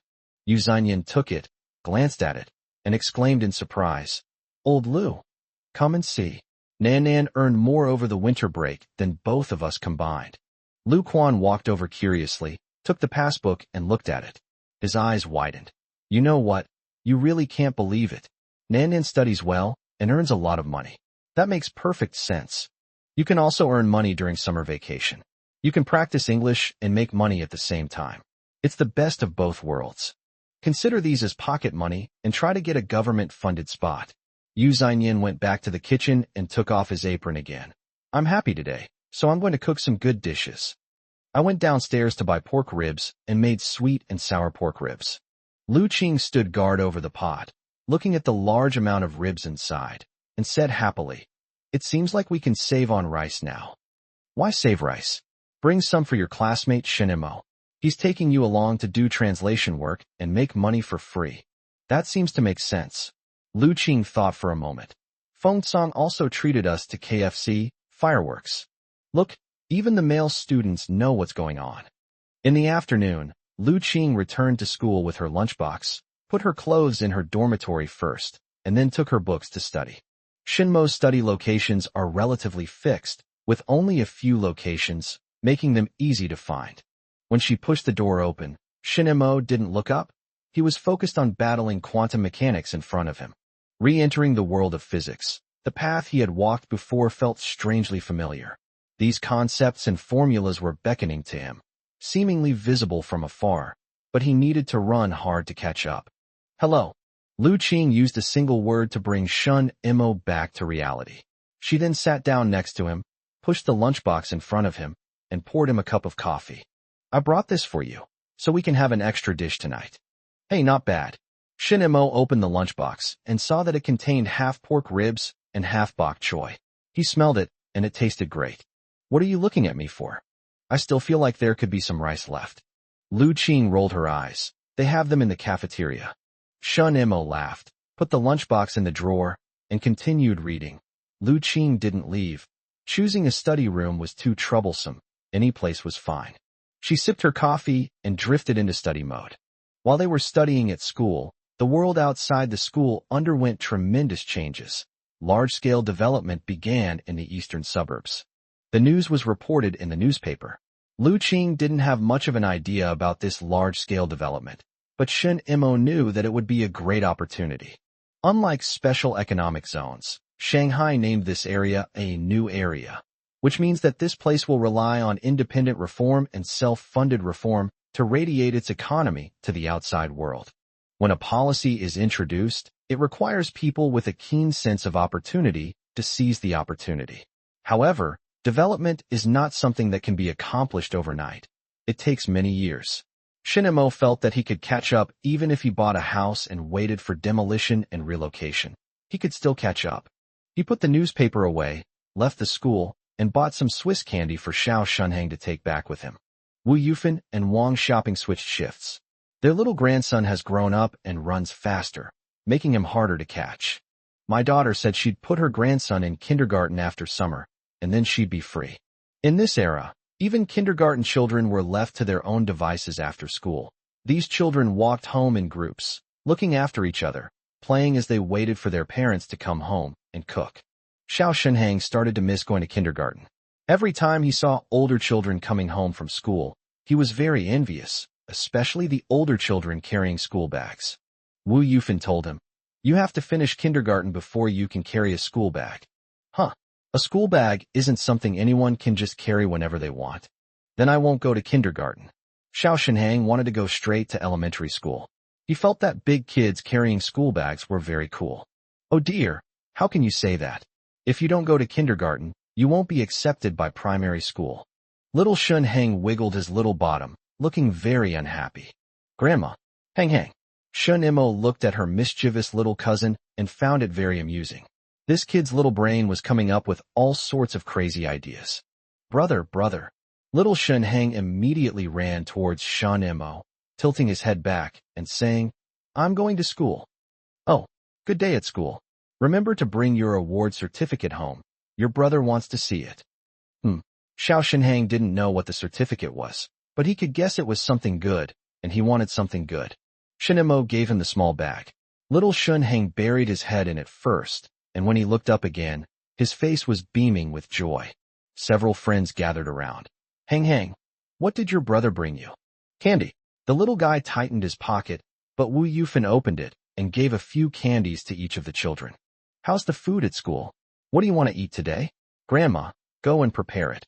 No need to prepare anything. Just eat whatever you have at home. After eating the pork ribs and vegetables that Lu Qing brought, Shen Imo suddenly missed home-cooked meals. How can that be? You play with Hang Hang. I'll go buy groceries. Without waiting for a reply, Wu Yufan went to the market first. Xiao Hang Hang grabbed a few candies and put them in his pocket, then begged Shen Imo to take him upstairs to put the bag away. Shen Chuan and Sui Wefang were both at home. Sunday was the time for laundry, and with Wu Yufan helping to take care of the children, they took advantage of the time to do housework. This month's salary might be paid a little later. Shen Chuan's brows furrowed into a deep frown. So what if it's a little late? Just consider it deposited in the factory. Sui Wefang comforted her, adding that there was no interest if it was deposited in the factory. The family still has a lot of savings. There's still a lot of money left over from the money their nephew gave them to buy a house. Sui Wefang has saved all of this money. The several thousand yuan in savings made Sui Wefang feel at ease. These banknotes could help her family cope with any major changes. There was a noise outside the door, and Xiao Shenhong's voice came. Mom, brother is here. Sui Wefang quickly shook the water droplets off her hands. Seeing her son holding Shen Mo's hand and carrying a bag in his other hand, she knew that the boy had gotten some treats again. Don't spoil him like that. He'll get used to it. A few pieces of candy, it's all right. Shun Imo asked Hang Hang to give the candy to Sui Wefang, but Hang Hang refused and insisted that he do it himself. Sui Wefang chuckled. Little coffin, you think I won't feed him? She took the bag and placed it on top of the cupboard. Little Shun Hang stared intently at it, not even blinking. Second aunt, the East Suburb New District has been established. You can go there on Sunday to look for opportunities. Chapter 183 A Little Drink. I know, but what can we do there? Sui Wefang felt that she was the only one in her family who had the opportunity to go there, because many buses and trams would be opened after the large-scale development, and she might be assigned there. Even the teachers at our school know that those who work on missiles are not as well off as those who sell tea eggs. Second aunt, you can go there and sell tea eggs on Sundays. Shin Imo offered an idea, which Shun Chuan took to heart. The factory wasn't doing well, and he didn't want to stay at home doing nothing. Grandma just said downstairs that Hang Hang is going to kindergarten. Shun Hang went to kindergarten, and he didn't need anyone to look after him during the day, which made Shun Chuan even more excited. Yes, even just selling tea eggs on a Sunday is better than staying at home sighing and complaining. Honey, I think it's a good idea. Shin Chuan was increasingly tempted, mainly because the factory wasn't doing well. I'd like to go to the eastern suburbs and take a look. We don't necessarily have to sell tea eggs. We can do something else too. Second uncle, how's your factory doing? As the 1990s approached, Shin Mo was very worried about the textile factory. Good things were hard to come by, but bad things were easy to happen, and his second uncle might be among the first to be laid off. Shin Chuan feigned nonchalance. The profits are very stable. What's wrong? Shin Mo smiled bitterly to himself. His second uncle was still the same second uncle, not even good at lying. He didn't expose his second uncle's lie, but pretended to be very interested. Second uncle, if you don't want to go to the eastern suburbs, that's fine too. There are many people outside our school who make a living by pushing tricycles. They come from all over the country. I took a look, and they're still short of people selling drinks. Sui Wefang asked curiously, selling drinks? That's right. We can only find snacks when we go out, but no drinks. A little drink. Sui Wefang was amused by the word Shun Mo coined. What else do you want as a little drink? Soy milk isn't enough. Not really. Shun Mo started to recall milk tea. I want the kind that's sweet, with some glutinous rice balls in it, and preferably with a variety of flavors. Sui Wefong, quick-witted, replied, I get it. It has to taste good and fill you up. When I was working on Garden Road, the manager there gave me coffee and a beverage, which was what I was looking for. The taste of the beverage was similar to that of the beverage. Sui Wefong wouldn't say that Shinmo's idea was absurd. This is Shanghai, and we must stay at the forefront of the times. It would be abnormal if we didn't have something new. Coffee. That's even better. Simple and convenient. She thought selling instant coffee outside the university was a good idea. These university students would definitely buy it since they needed to study at night. It's been more than 10 years since the reform and opening up. Sui Wefong muttered to herself. The national economy was generally doing well, and many former poor people had become rich, but why were textile factories struggling? She couldn't understand it, but she didn't want to understand it anymore. Wu Yufin made stuffed gluten balls, which tasted very good. Grandma, make some more, I want to take some with me. Sure you can. Sui Wefong nudged Shin Chuan with her elbow, leaving Shin Chuan bewildered. Why did you push me? Oh my, how did I ever fall for you? Xiao Mo has never brought any food home before. Sui Wefong said to Shin Mo, next time you come, have your grandma cook some other dishes for you to take back and try with your classmates. Hey, my classmate brought me some spare ribs last time. That's not right to just eat other people's food. Sui Wefong immediately followed suit. She didn't even ask if it was a male or female classmate. There was no need to ask. Male classmates wouldn't need to bring food from home. They could just eat out. Shin Chuan couldn't quite grasp this. He thought Shin Mo wanted to share it with his roommate. How about we go take a look outside Aurora Island in a few nights? Let's go take a look. The delayed salary payment made Shin Chuan anxious, and he wanted to make use of the evening. The East Suburb New District was too far away, requiring crossing the river, and the journey was not very convenient. But he could go and take a look at Aurora first. Shin Chuan was somewhat relieved that he had married Sui Wefong, because it would save him on transportation costs. Sui Wefong had no idea what her husband was thinking, otherwise she would definitely have called him a pig brain. Shin Mo brought the stuffed fried gluten back to school and found Lu Qing studying there. He didn't give the lunchbox directly to Lu Qing, but instead poured coffee into Lu Qing's cup first. Lu Qing naturally picked up the cup, took a small sip, and continued reading. Shin Mo complained, the way you are. If someone else drugged you, you wouldn't even know it. Hey, how dare you say that to me? Aren't you the same? Lu Qing didn't look up, but he refused to admit defeat. Shin Mo lifted the lid of the lunchbox, and a fragrant aroma wafted out. Lu Qing twitched her nose a few times, smelling a different scent. Hey, this stuff is delicious. Where did you get it? I brought this from my second uncle's place. I'll add an extra dish for you tonight. Lu Qing remembered what her mother had said. Shin Mo rarely gets to eat home-cooked meals. Let's get some food at the cafeteria for dinner, and eat this together. Shin Mo agreed. Then I'll order some more. He wasn't stupid enough to say no, nor would he say he was afraid of being seen. There were quite a few boys who wanted to have dinner with Lu Qing. Neither of them mentioned inviting Feng Tsang, since that guy would eat at least half of it if he came. At dinner time, students going to the cafeteria saw Shin Mo and Lu Qing sitting face-to-face eating.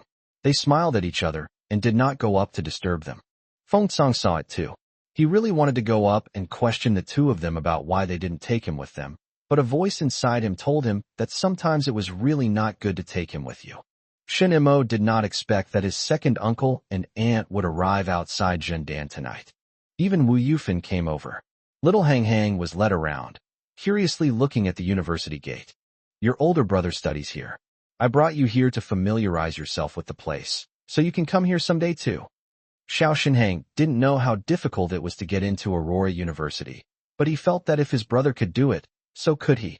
Honey, there are so many snack vendors here. I need a tricycle.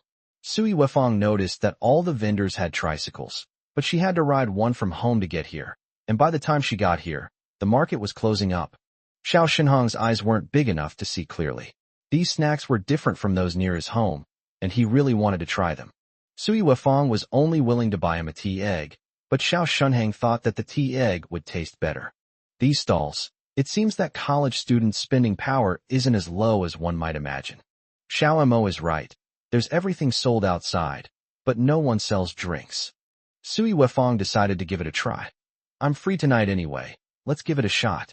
Should we discuss this with Xiao Mo? Xinchuan's first thought was to ask his nephew. No need. It's not like buying a house or land, or something as big as Hang Hang going to college or getting married. Why would you need to ask Xiao Mo about something so trivial? Sui Wefong decided to buy a few thermos flasks and try selling coffee first. Chapter 184 Coffee Stand. After a week of preparation, Sui Wefong managed to obtain coffee, creamer, sugar, and a cup to serve as a standard unit of measurement. Xiao Xinhang was extremely excited, running around the house and almost knocking over the thermos.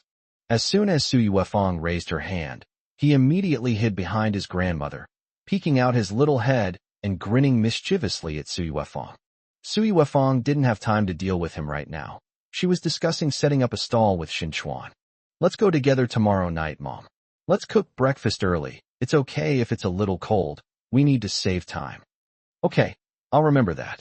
Wu Yufan has high hopes for her daughter and son-in-law stall. If possible, she'll go home and talk to her son and daughter-in-law about it, and they can give it a try too. Shouldn't we talk to Xiao Mo about this? Don't tell him. Just try it out. What's the point of telling him? Are you going to bring your classmates to support you? You'll still end up having to pay for it anyway. Sui Wefong refused to go to Shun Mo, preferring to let her nephew discover it gradually, which could be considered a pleasant surprise. The next day, Sui Wefong and Shun Chuan rushed home after work. After dinner, the whole family set off together for Zhendan. Luckily, it was just drinks. If it were food, we would have been late. Little Xinhang was held in his grandmother's arms, looking around with a wide smile on his face. He was happy to be able to go out and play, and even happier to be able to go on a long trip. The ticket seller on the bus asked curiously, Yuefong, what are you going to do? Try setting up a stall. Oh, the ticket seller still didn't like individual business owners. Since the company was doing quite well, she guessed that Shun Chuan's company might be failing. Well, he could set up a stall. He couldn't just stay at home and do nothing. The family of four was quite lively, but little Shun Heng wouldn't stay still. He pressed his face against the car window and kept looking out. Upon arrival, there were already many stalls outside the gates of Aurora University. Most of these people had a tricycle, while others had bicycles and flatbed carts. They greeted each other and chatted, waiting for business to come in. Seeing Shun Chuan and Sui Wefong carrying several thermos flasks, the stall owners asked curiously, "What are you selling?" "Boiled water." "Selling coffee." Sui Wefong replied with a smile. She suddenly felt that she should have Shun Chuan bring a pack of cigarettes to build good relationships with these people, not to mention anything else. Even if he had to go to the toilet, someone could help look after him. She was busy here and asked Shin Chuan to buy cigarettes. This matter couldn't be put off until tomorrow. Shin Chuan quickly bought cigarettes and distributed a few to the surrounding vendors, which brought them much closer. Sui Wefong enthusiastically poured several cups of coffee for the people around her to try. They drank it curiously, and the expressions on their faces were quite interesting. It seems like it can make money. How much does one cup cost? 80 cents. Sui Wefong calculated for a long time before giving this price. It was about the same price as a meal, falling into the category of slightly luxurious but still affordable for the students. Several stall owners nearby gasped in astonishment. 80 cents? For just one cup? People from Shanghai really know how to make money. The cost is high. Coffee is a rare commodity, and Sui Wefong wholesales it herself and retails it to these college students. So of course, she has to sell it at a higher price. Wu Yufan placed a piece of cardboard in front of the thermos, and the four members of her family stood there, waiting for customers to come in. A female college student came over curiously and asked, 80 cents a cup? Yes, classmate, would you like to try it? I'll give you a 50% discount today. The female student hesitated for a moment, then said, I'll have a drink to try. The students had their own water bottles, so Sui Wefong poured her a cup and carefully put it in her water bottle, earning her 4 cents. The female student smelled it and found the taste was indeed different. She was very satisfied with putting it in her water bottle, and she would add some hot water when she got back, so she could drink more. Once the transaction was completed, business picked up, and people started coming over to watch the excitement and buy a drink to take home and try. They poured the water out of the kettle and asked Shin Chuan and Sui Wefong to fill it with coffee for them. Soon, The area in front of the stall was soaking wet. After just one semester, Feng Song stopped liking the cafeteria food and preferred the various snacks outside the school. Even if they were more expensive, he had the money in his pocket. Hey, why are there so many people? Feng Song squeezed through to see what was going on and immediately recognized Shin Mo's second uncle and aunt. The two of them were busy serving coffee to some classmates. Feng Song was too embarrassed to come over. If he had, he would have gotten a free coffee. On his way back, he realized that Shun Mo hadn't come over. This kid doesn't know yet, does he? Feng Song jogged all the way to Shun Mo's study room. In the study room, Lu Qing sat in front and Shun Mo sat behind, quietly reading their books. Feng Song chuckled inwardly. You two are quite the actors. You might as well sit together. He tiptoed over to Shun Mo and nudged Shin Mo's arm. Hey, bro, you're here? Shun Mo quickly moved over to make room for Feng Song. Feng Song sat down and said in a low voice, Hey, do you know what your second uncle and aunt are doing? What are you doing? Feng Song pointed to Shun Mo's small thermos. They sell coffee and drinks outside the south gate. 8 cents a cup. Oh, it's really going to work. Shin Mo lost interest in studying. I'm going out to take a look. Just as he was about to leave, he turned back and said to Feng Song, Remember to come and support us. Oh, I understand. Feng Song had already planned it out when he came. Weren't there many people at the English corner who wanted to take on written translation jobs? He'd bring them along to support them. When Shun Mo arrived at the south gate, he immediately spotted his second uncle and aunt among the crowd. Boss, one drink, please. Okay. Shin Chuan had just picked up the thermos when he saw his nephew. He laughed and scolded. Still teasing your second uncle? Why aren't you studying properly? My classmate told me, so I came out right away. Little Shun Heng immediately rushed over, hugged Shin Mo's leg, and looked up, calling out, Brother. Hong Hong's here too. Have you eaten yet? Have eaten. Shin Mo patted his little head and asked his second uncle, How's business? That's great. We can take the empty thermos back home soon. Shin Chuan smiled happily. He was a little embarrassed at first, but once there were more people and things got busy, he couldn't be embarrassed anymore. Of the 6 large thermos flasks, 3 are already empty, and the 4th is half sold. Tonight's income is conservatively estimated to be over 40 yuan. Of course, this is just the gross profit, but it is still quite considerable. Sui Wefong is determined to come and set up her stall every night from now on. Shun Mo took Xiao Shun Heng to buy a string of candied hawthorns, and the little guy excitedly called out, Brother, all the way. In just a short while, the 4th thermos flask was sold out. Sui Wefong said happily, I'll definitely be able to finish work and go home before 8 o'clock. Shin Mo said, Second aunt, I still have coffee over there. As for hot water, just go to the boiler to get some. Tonight is just a trial run. You can't expect to get fat overnight, right? This is fine. Sui Wefong didn't want to give herself the wrong impression. What if everyone was just having a taste tonight, and there weren't as many people tomorrow? Chapter 185 Renting a House. After selling out the 6 thermos flasks of coffee, Shin Chuan felt much more at ease. It wasn't until tonight that he understood what reform and opening up meant, and what it meant to be a self-employed individual.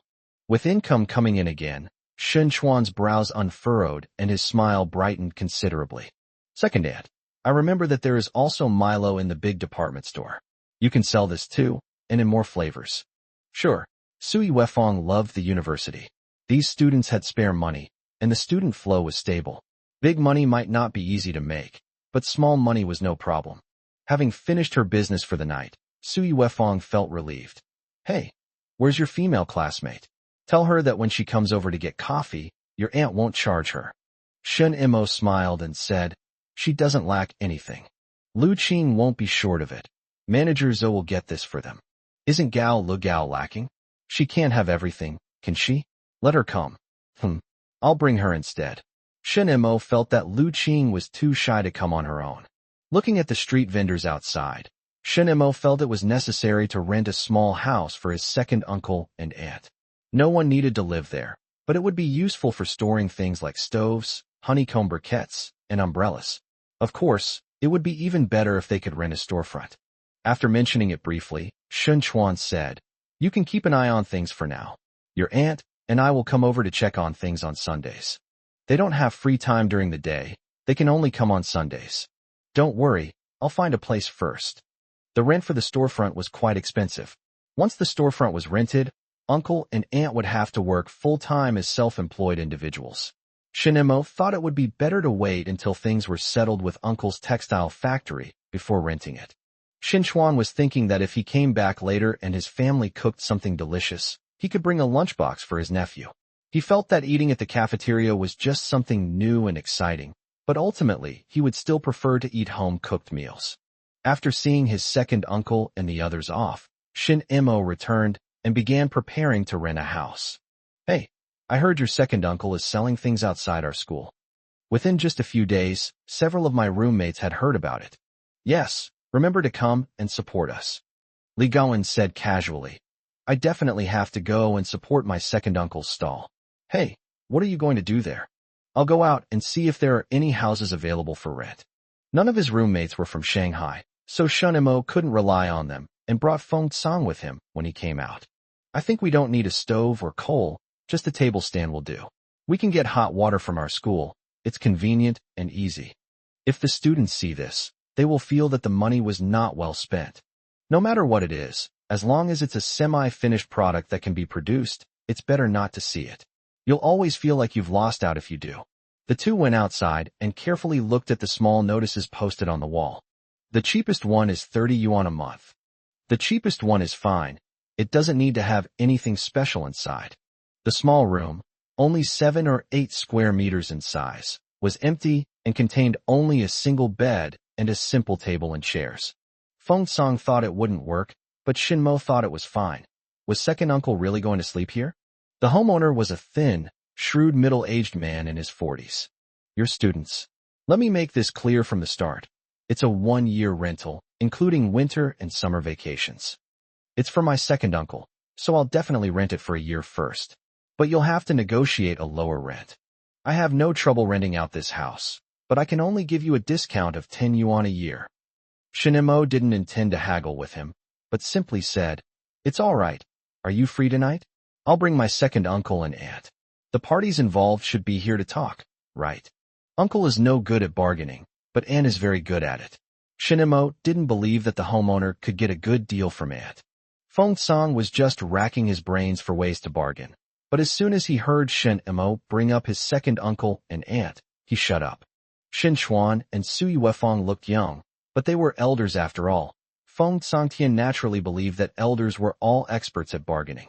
Around 6 o'clock, Shin Chuan and Sui Wefang arrived. The pavilion room is quite nice. We can put a thermos or something there. Sui Wefang shared the same idea as Shun Mo, since they didn't need to live there. She didn't even want to put a stove there. There were public stoves in the alley, and it was more cost-effective to buy a kettle of boiling water for a few cents than to boil it herself. Sui Wefang was quick-witted, and the middle-aged man who looked shrewd in the morning was no match for her. Sui Wefang managed to cut the rent down to 2 months' worth. However, Sui Wefang was not satisfied with her grades because the combined winter and summer vacations exceeded 3 months, which ultimately benefited the landlord. Shinchuan began to imagine their future life. After the summer vacation, when Hang Hang started kindergarten, his family would come here to live in the evenings. A few days later, they figured out how many thermos bottles they could sell in a day, with their highest achievement being 10. This is a good result, and it even shows a slight upward trend. There are many other universities near Aurora University, and students from these universities occasionally come to visit their classmates and buy a drink to try. Shinemo would also bring his classmates over. At first, Shinemo would treat them, or Sui Wefang would charge less. After a few times, the classmates would feel embarrassed to take the money for free. At first, Xiao Shanhang would be brought along, but later Sui Wefang complained that he would only cause trouble and that she and Shin Chuan would have to take time off to look after him. In addition, Wu Yufan and Wang Xiaoping would be changing shifts after a while, so Sui Wefang refused to bring him anymore. Occasionally, one can take advantage of the perks of not paying for transportation, but if one has to take the bus every day, it's not so easy to get away with that. Sui Wefang got Shun Chuan a monthly pass to avoid gossip from his colleagues. With this little stall, Shinemo felt much more at ease about his second uncle's life. He enjoys going out in the evenings to chat with his second uncle and aunt, and when they're not busy, they'll eat sweet potatoes together. With his deep-seated worries gone, Shin Mo began to work much harder in his studies. Shin Mo will continue to participate in the English Corner activities, as he is searching for more professional talents. Xiaoli, could you send me your class schedule when the next semester starts? Zhang Xiaoli was persuaded by Shun Mo to participate in on-site translation work during the summer vacation, along with 2 other male classmates. Their translation work was excellent, and their conversations with Shun Mo at the English Corner went smoothly. Shin Mo was thinking of expanding the team. Sure, these college students aren't in class all the time. They always have some free time in the morning or afternoon, and Shun Mo wanted to make use of that time. But now, he needs to prepare for the final exams. When you're in college, you always feel like you have a lot of time, but once you get serious, time isn't as plentiful as you imagine. The ocean of knowledge is so vast that you need to expend a lot of energy to swim in it. Second uncle, final exams are coming up soon, so we might need to prepare more coffee. It shouldn't be too hot. A cooler temperature would be better. Shen Mo drinks a little every day while studying, and he gives his second uncle advice based on his own, Lu Qing's, and Feng Sang's preferences. The holiday is almost here. Shin Chuan was a little reluctant to leave. It's good that he has a holiday, so he can spend more time with his wife and children. Chapter 186. Someone is envious. As the weather gets warmer, fewer students are willing to drink coffee. The stalls outside the door weren't suitable for displaying ice, so Shin Chuan's business wasn't as good as it was when it was cold. He was thinking of discussing it with his wife and nephew during the summer vacation. With final exams approaching, coffee sales are picking up again. Some students buy coffee and an ice pop, combining them in their water bottles. Shin Mo would do the same, because there were no people selling ice at this time. How's your final exam preparation going? I think it's pretty good, but I don't know how others are preparing. Shin Mo glanced at Yu Hong's first position. He had more trivial matters than Yu Hong, and he also had to coordinate the written translation with Hong Fengya, which would distract him. Starting this summer, Feng Sang will gradually take over, and he will focus all his efforts on fighting against the geniuses of Aurora University. Do your best on the exam. Come back for dinner after you're done, Shin Chuan said with a smile, fanning himself with a palm leaf fan. After your final exams, help me bring the thermos back. I'm worried about leaving it outside for the whole summer. Shin Mo packed some coffee and bought 3 small popsicles. He gave one to his second uncle and took the remaining 2 back with him. The Shangxi man selling Rujiamo, meat sandwiches, and Kjiamo, vegetable sandwiches, next to Shun Mo kept smiling. Only after Shun Mo left did he ask, "Hey, is your nephew dating someone?" Shin Chuan also felt that his nephew was in a relationship, but since his nephew hadn't said anything explicitly, he could only guess. He's very tight-lipped and doesn't like to say much. As for me, I can only ask him about his studies. I can't do anything else. Actually, you can't control your studies. The only thing you can control is your love life. Shin Chuan chuckled. You know what? It seems to be true. No vendor at the entrance likes summer because it means students will be on holiday and away from school, making it harder for them to earn money. Another reason is that food is hard to preserve, so they have to carefully plan their cooking every day. Shen Mo brought the popsicle to Lu Qing, who held it in her left hand and fanned herself with her right hand from time to time. Take a break, eat, and then continue studying. There were a few classmates in front of him. He turned his head and smiled at the 2 of them, then continued reading his book. Lu Qing tried to glare at them, but ended up glaring at the back of their heads. Shun Mo chuckled. Read books, come back when school starts to collect your scholarship. The study room window opened, and the wind and insects came in together. The wind wandered aimlessly, just circling the classroom before finding a crack to slip away, while the insects went straight for the fluorescent lights overhead, dancing happily around the light tubes. A few days later, the exams ended, and the students felt relieved, packing their things to go home. The top English speakers didn't leave. Shin Mo led them in a small gathering in the cafeteria. I told Sister Zoe that she will be waiting for us at Red Maple Leaf in a couple of days. Everyone should rest first and go home to check in during these 2 days so that their families won't worry. Are you going to stay over there? Zhang Xiaoli asked when she heard that Shin Mo would be staying there. Lu Qing said, No need. Feng Sang and I both live in our own homes. Feng Sang, craving something sweet but unable to bear the heat, went and bought some chilled soda to share with everyone. The other two male students were relieved, but they were still a little conflicted. They thought staying in a hotel would be convenient, but they were also worried about the safety of staying in a hotel. Shun Imo quickly dispelled their concerns. There aren't enough rooms in the hotel, so everyone should stay at home. When are you going there the day after tomorrow? Zhang Xiaoli asked. Let's arrive at 3 p.m. Everyone, get a good night's sleep first. After drinking their soda, the group went their separate ways. Shin Imo didn't leave first. He wanted to wait for his second uncle. Shin Chuan and Sui Wefang came over after work, bringing Hang Hang and Wu Yufan with them. A semester is long enough that Wu Yufan and Wang Xiaoping switch classes again. They will switch classes again in a few days. Sui Wefang calculated the time. Mom, I'll send Hang Hang to kindergarten after summer. Then you won't need to come anymore. I'll bring Hang Hang back to visit you often. Wu Yufan smiled again, her crow's feet at the corners of her eyes. It's good that they're in school. I'm looking forward to visiting Aurora University more often in the future, sending Junjun here, and then sending Hang Hang here, and picking them up during the winter and summer vacations. Let's see if these two rascals can live up to our expectations. Sui Wefang gently twisted her son's little ear. Xiao Hang Hang turned his head and grinned before looking at the scenery outside the car window. When they arrived at the station, they saw Shun Imo standing under the station sign. You're still waiting for us. Sui Wefang was very happy to see Shin Imo, and Xiao Hang Hang said with a big mouth, Brother, I'm going to school now. When are you going to school? Shin Imo teased him. Tomorrow, I'm going to school tomorrow. Xiao Hang Hang tilted his head back and said this nonsense in a serious tone. All right, stop talking nonsense. Have you eaten yet? No, we just came here for a snack. We'll go back together after we finish eating. There are still many stalls outside the school, and many people don't want to go back so early. They want to earn as much as possible while the students are still here.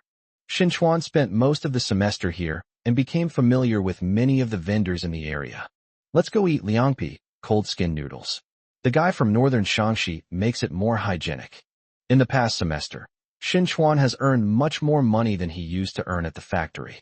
He speaks with his back straight and full of confidence. Shin Imo asked, Second uncle, how's the factory? Half dead.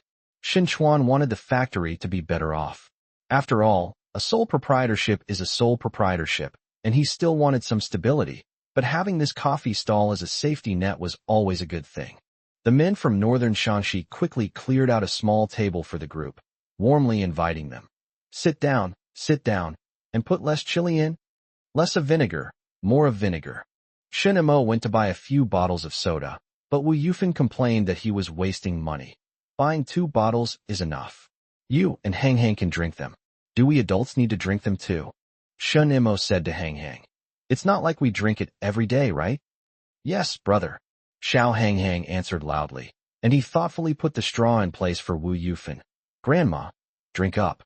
The man from northern Shaanxi thought he was cute and gave him a fried egg. Sui Wefang asked him, Your uncle gave you eggs, what do you want to say? Thank you, uncle. The man grinned from ear to ear. My child was like that when he was little too.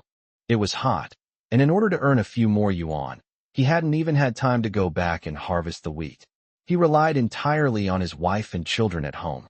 This time, he wanted to bring them some good things from Shanghai.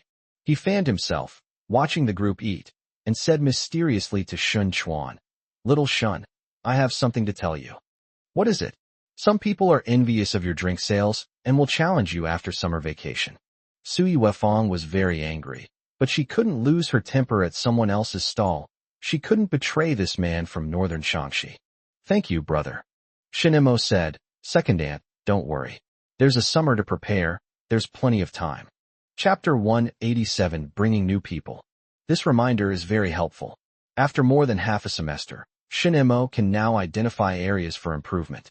No matter where you are, people will have a great deal of recognition for the first person to do something, and those who come later will have to pay a high price to compete. Shin Imo went back to the dormitory and brought back a few clothes. When he returned, Shin Chuan and Sui Wefang had already packed up the thermos, umbrella, and other items, and the group took them back together. Little Shun Hang knows no sorrow. He ate dinner outside and drank soda today, and his heart is filled with joy. Shin Chuan began to worry. His coffee and Milo sold very well in the cool weather, almost like a monopoly, and he earned the money easily and happily. But if someone really gets involved, they'll have to sell from morning till night, and their competitive advantage will be very small. Second uncle, is it possible to take a long leave? Shun Imo asked, feeling that there was a good chance. Shin Chuan was a little unsure. I'll give it a try. If possible. Second uncle, how about renting a shop outside the school? Sui Wefong frowned. She had been thinking about it ever since the man from northern Shanxi started talking, and she hadn't stopped thinking about it on the way back. I must rent a shop.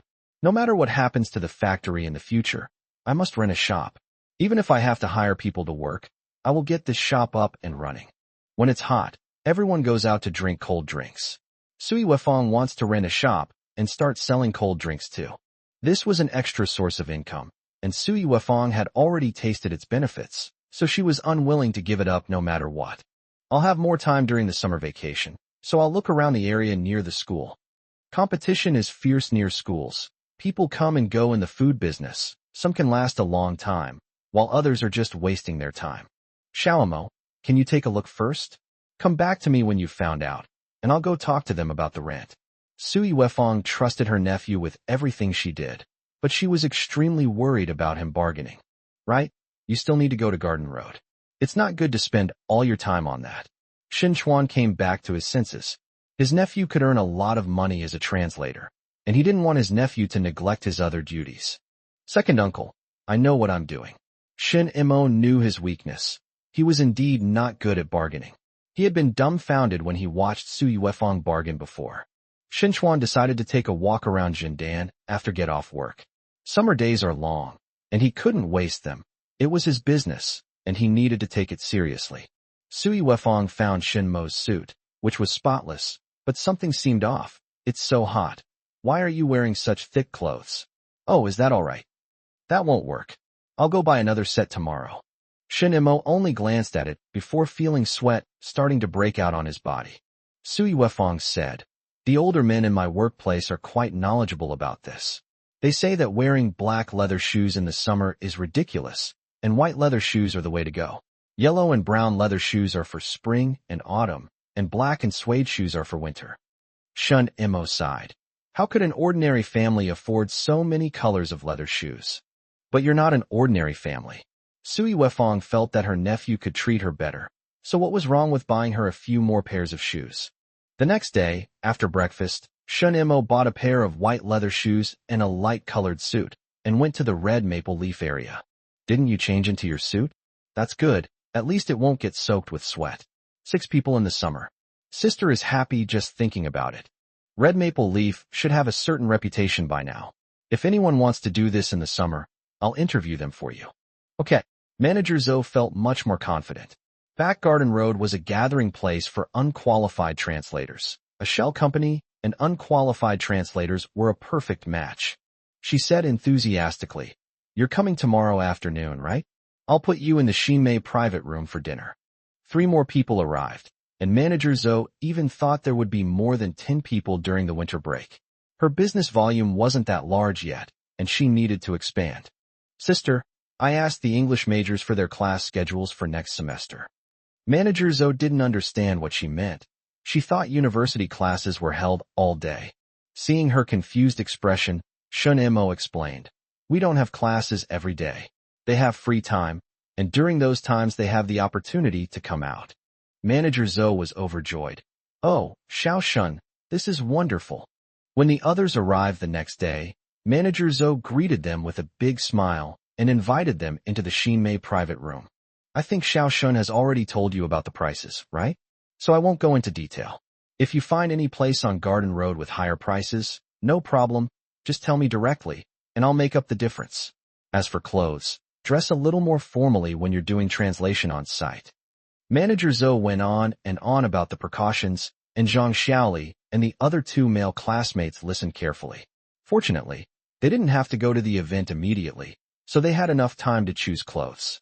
The first meal of the afternoon was served at Shinmei, and Manager Zhou warmly invited everyone to eat.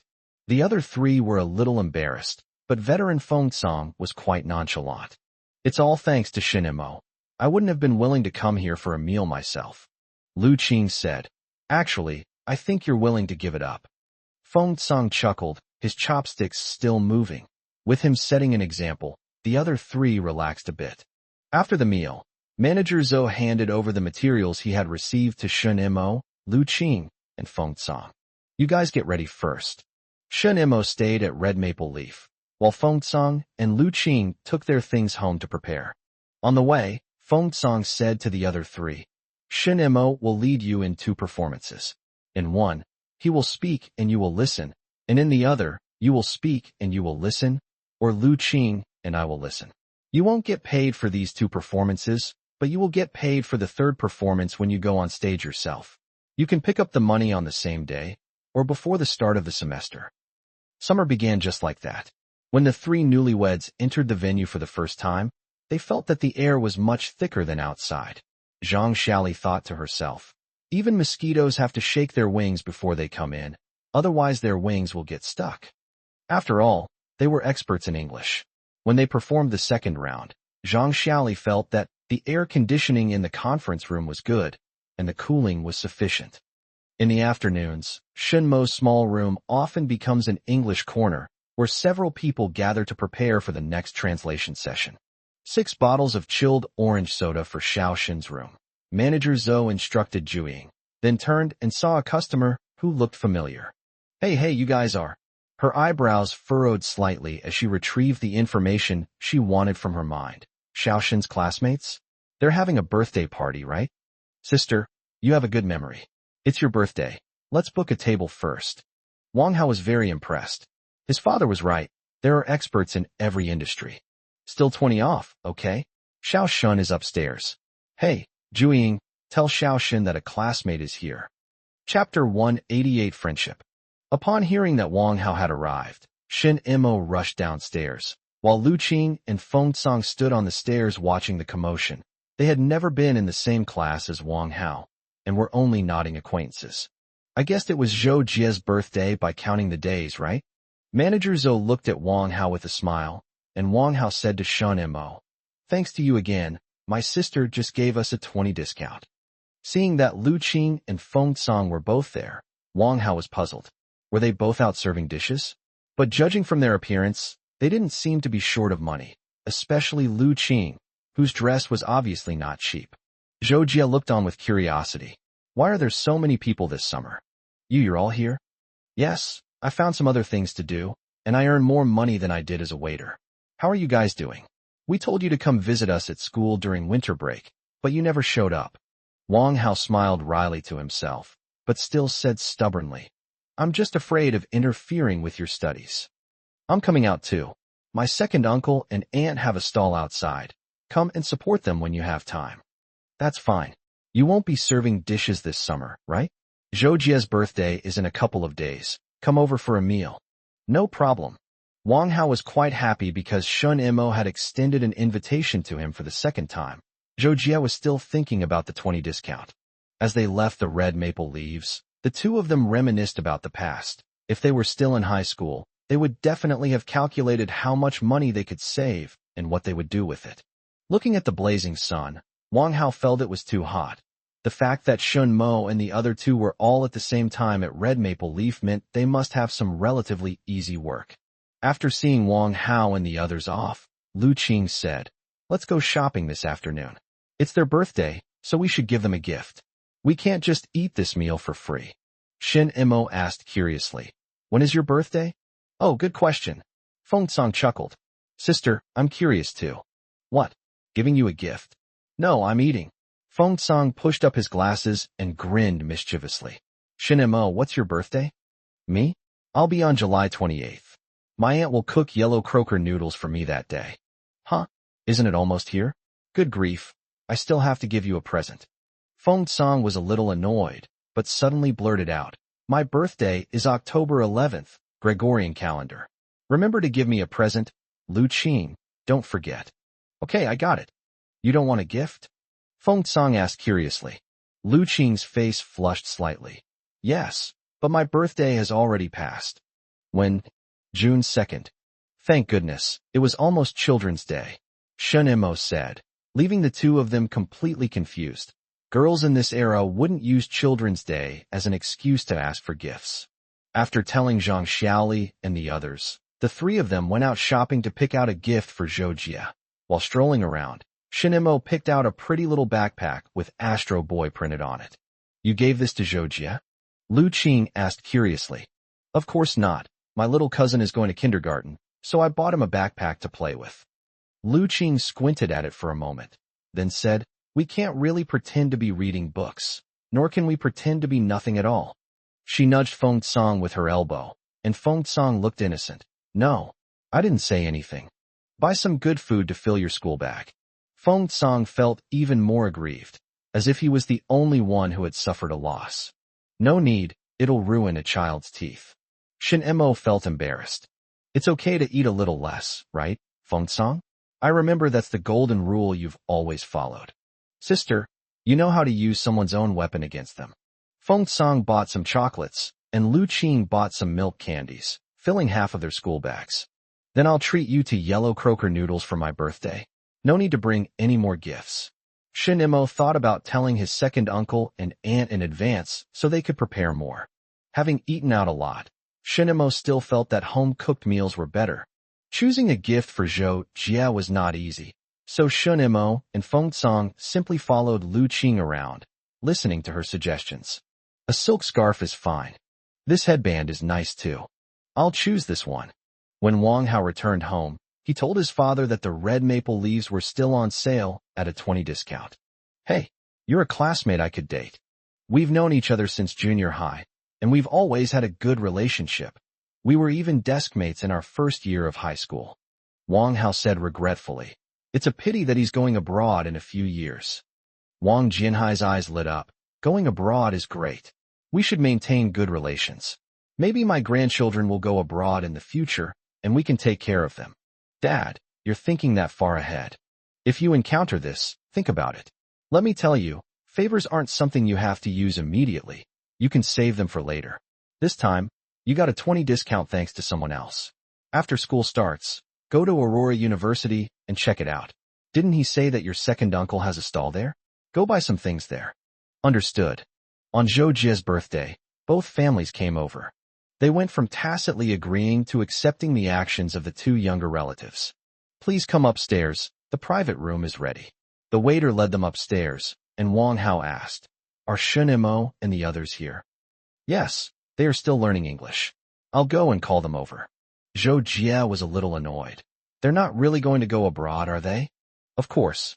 Wang Hao lowered his voice. My dad's thinking about decades from now, imagining his grandchildren going abroad too. Hey, take it easy.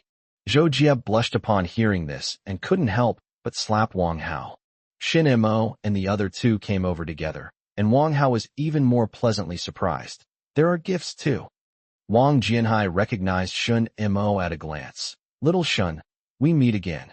The last time he saw Shen Imo was when he started high school. He warmly shook hands with Shen Imo. Sit down, sit down. It's better to have classmates over for your birthday. It's hot. How about some ice-cold beer? The female classmates shouldn't drink alcohol. Have some soda instead. Zhou Jie's parents were also very happy that their daughter and her boyfriend had classmates from Aurora University come to celebrate their birthday.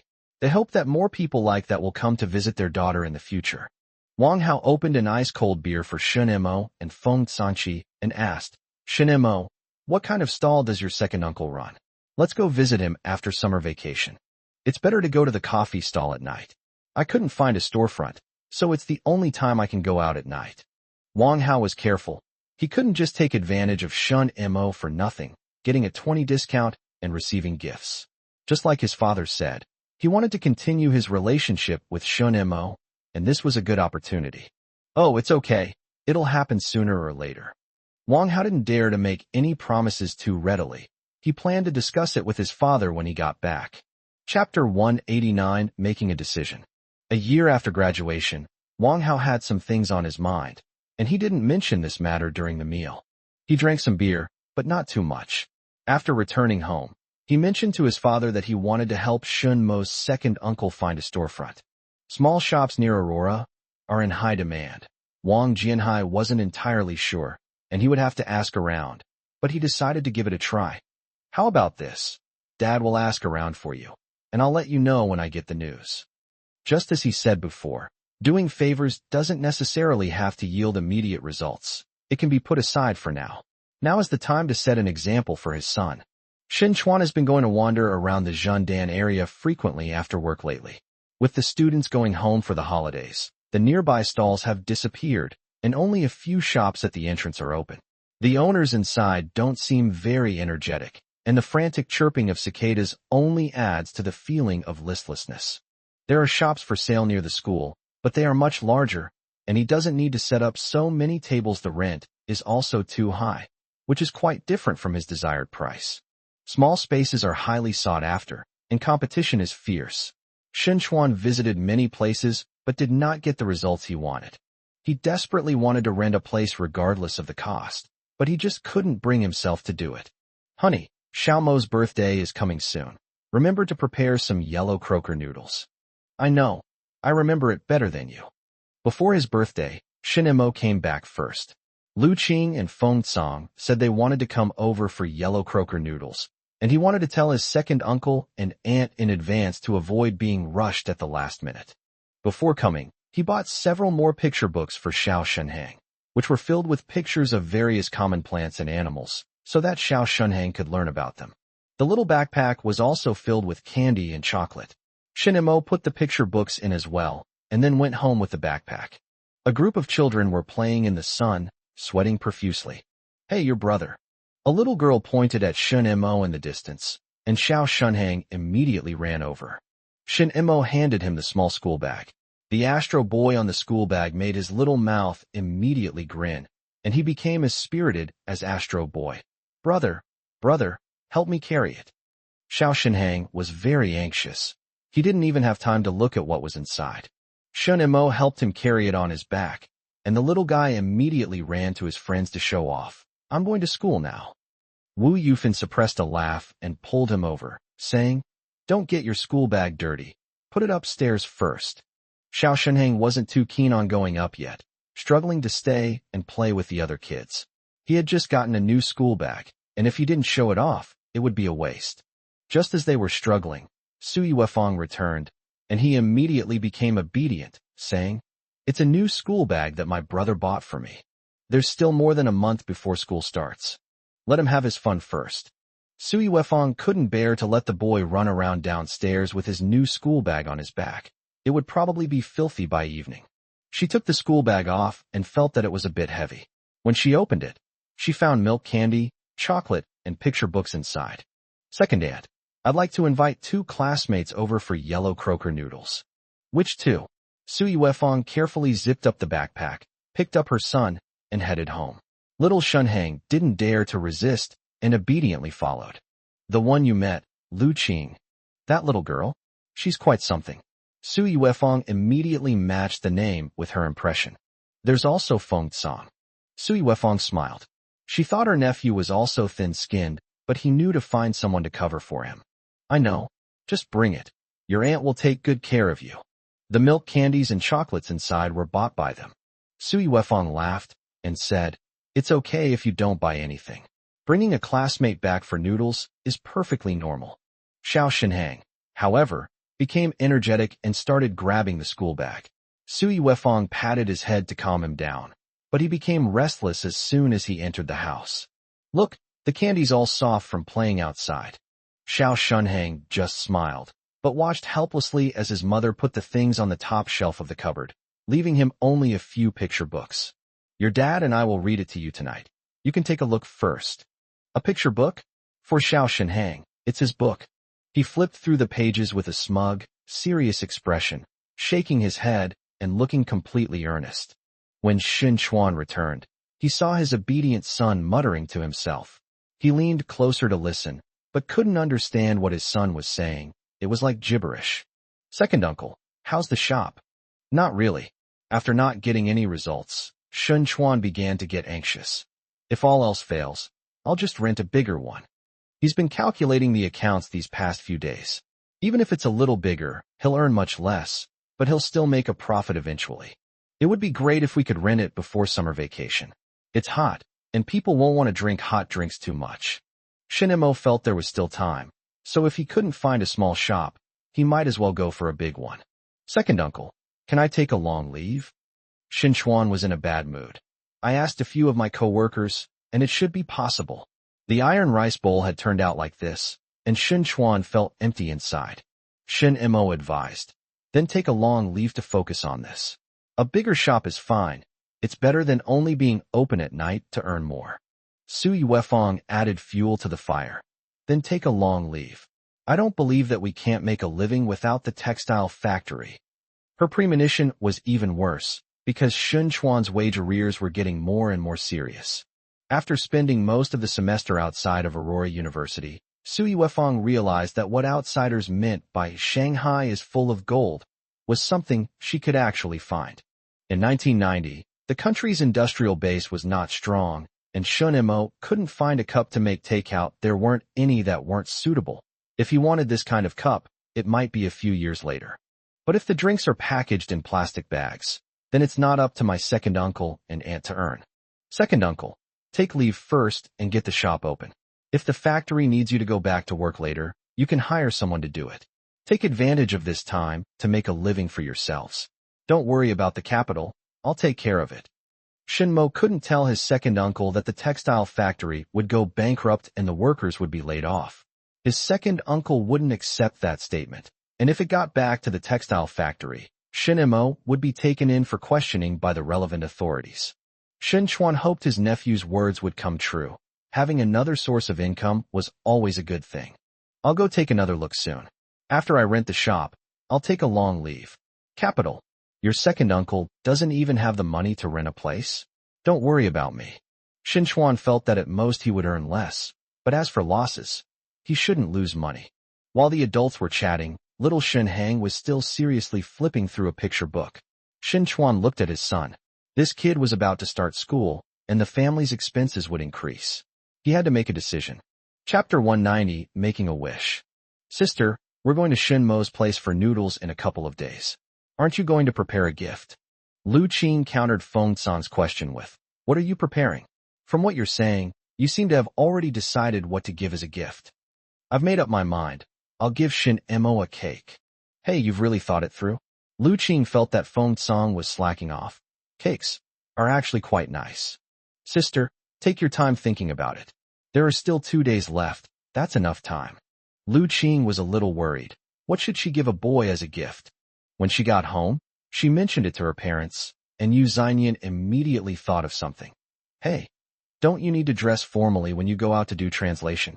How about giving him a tie? See what color he likes and pick one out. Lu Quan said, tie, that's fine too. Look at you young people. You don't even know how to dress. Go find some tailors to make clothes after summer. The suits in the mall look okay, but you can only look at them. Should I still send the tie? Wouldn't it be nice to give her a fountain pen? As soon as Lu Quan finished speaking, Yu Xianyan glared at him. Lu Quan was puzzled. Clothes need to be made by a tailor. A fountain pen is indeed a nice gift. Lu Qing said, then I'll give you a fountain pen. As soon as her daughter left, Yu Xianyan said to Lu Quan, why are you meddling so much in your daughter's affairs? The fountain pen is quite good. You can use it for a long time. 2 days later at noon, the three of them finished their translation work and gathered together. Feng Song was carrying a cake in his hand and had a smug smile on his face. Shall we go? Oh my, there's a cake too? I never expected that my first cake would be bought by President Feng. Shinmo was really surprised that Feng Song would prepare a cake for him. Lu Qing took a small box out of his pocket and handed it to Shinmo. This is for you. Thank you. Shinmo took it and put it in the inside pocket of his jacket. Feng Song asked curiously, Sister, what did you give me? Guess, and if you guess right, I'll give you one too. How? How am I supposed to guess? See, I can guess what you sent. It's not hard. Even a child knows what I'm giving away, Feng Song said dejectedly, following Shun Mo onto the tram. He carefully protected the cake, afraid it would get jostled. Shinmo took off his suit jacket and put it on his lap. Feng Song did the same, but he had a cake on his lap and was sweating more than Shinmo, so he kept fanning himself. Mr. Shun, I want to eat ice cream after I get out of the car. You can't just give me popsicles. Lu Qing, I always feel that Feng Song is still too honest. What do you mean? Lu Qing fanned himself gently, not understanding Shen Mo's meaning. Why can't he have both? They don't seem to conflict. Lu Qing laughed and said, You know what? It seems like it really is possible. Let's have another bottle of soda. Feng Song said, I'm not that greedy. I'll have a soft drink, chilled. Can. After getting off the car, Feng Song drank 2 bottles of iced soda to recover. He then happily carried the cake and followed Shinemo. Several children hid in the shade, drawing various patterns with chalk in their hands, patterns that only they could understand. Hang Hang, your brother is here. Xiao Hang Hang immediately dropped the chalk in his hand and ran over. He took Shinmo's hand and looked at the other 2 people with curiosity. Seeing how cute he was, Lu Qing couldn't resist pinching his little face. Little Shen Hang made a face at her, his eyes immediately glued to the cake in Feng Song's hand, and he kept jumping around while holding Shinmo's hand. Wu Yufan, fanning herself with a palm leaf fan, smiled as she watched them approach. Xiao Mo, why don't you take your classmate upstairs for a while? Why? Once upstairs, Xiao Shunhang skillfully stacked the chairs and stools together, climbed onto the cabinet, and got candy for Lu Qing and Feng Song. The 2 looked at the familiar milk candy and chocolate, and smiles appeared on their faces. Xiao Shunhang didn't know what the 2 were laughing about, so he just chuckled in response and hid behind Shinemo again. He couldn't stay at home for long. He got bored and ran downstairs to play with his friends. Shinmo's small room was very clean, and Lu Qing and Feng Song could still see Shinmo's previous homework and test papers inside. So many books and paper, that's enough to make a lot of money, enough to eat pan-fried dumplings several times over. Feng Song estimated the value and immediately converted it into food. Lu Qing casually picked up a test paper and said, I remember it. This is a math quiz for second-year high school students. Shinmo's paper is very neat and looks very pleasing, like a reference answer key. My second uncle collected them all, for Hang Hang to use as a reference in the future. Feng Song wiped the sweat from his forehead. Luckily, I'm not your brother.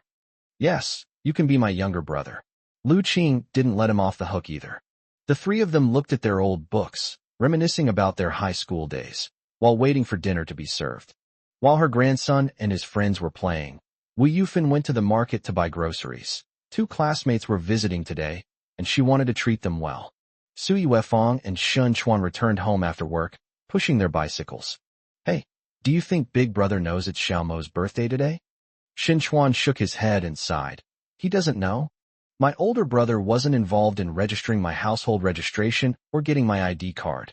Sui Wefang said nothing more, thinking that she should cook more dishes tonight so that her nephew wouldn't lose face in front of his classmates. Hang Hang, your parents are back. Upon hearing that his mother was back, Xiao Shunhang unconsciously became much more obedient. Has your brother arrived yet? We're here. Grandma went to buy groceries. Little Shinhong's eyes darted around. Brother also has a big cake. Sui Wefang laughed and said, Go have fun. Go back early. When she got home, she saw that it was indeed Lu Qing and Feng Song, and her mood improved a lot. You're here. You guys chat first, then we'll have dinner in a bit. Wu Yufan bought yellow croaker, pork ribs, chicken, and some other dishes. Sui Wefang and Shin Chuan helped out and quickly filled the small table for dinner. Xiao Mo, bring your classmates out for dinner. Sui Wefang called out, then leaned out the window. Hang Hang, come back. Feng Song placed the cake on the table, and Lu Qing helped to put the candles on. Shin Mo felt a little embarrassed and awkward, but also a little happy inside. Let's not sing the birthday song.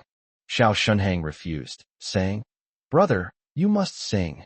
Shin Chuan took a match from the kitchen, lit the candle, and Xiao Shunhang began to sing.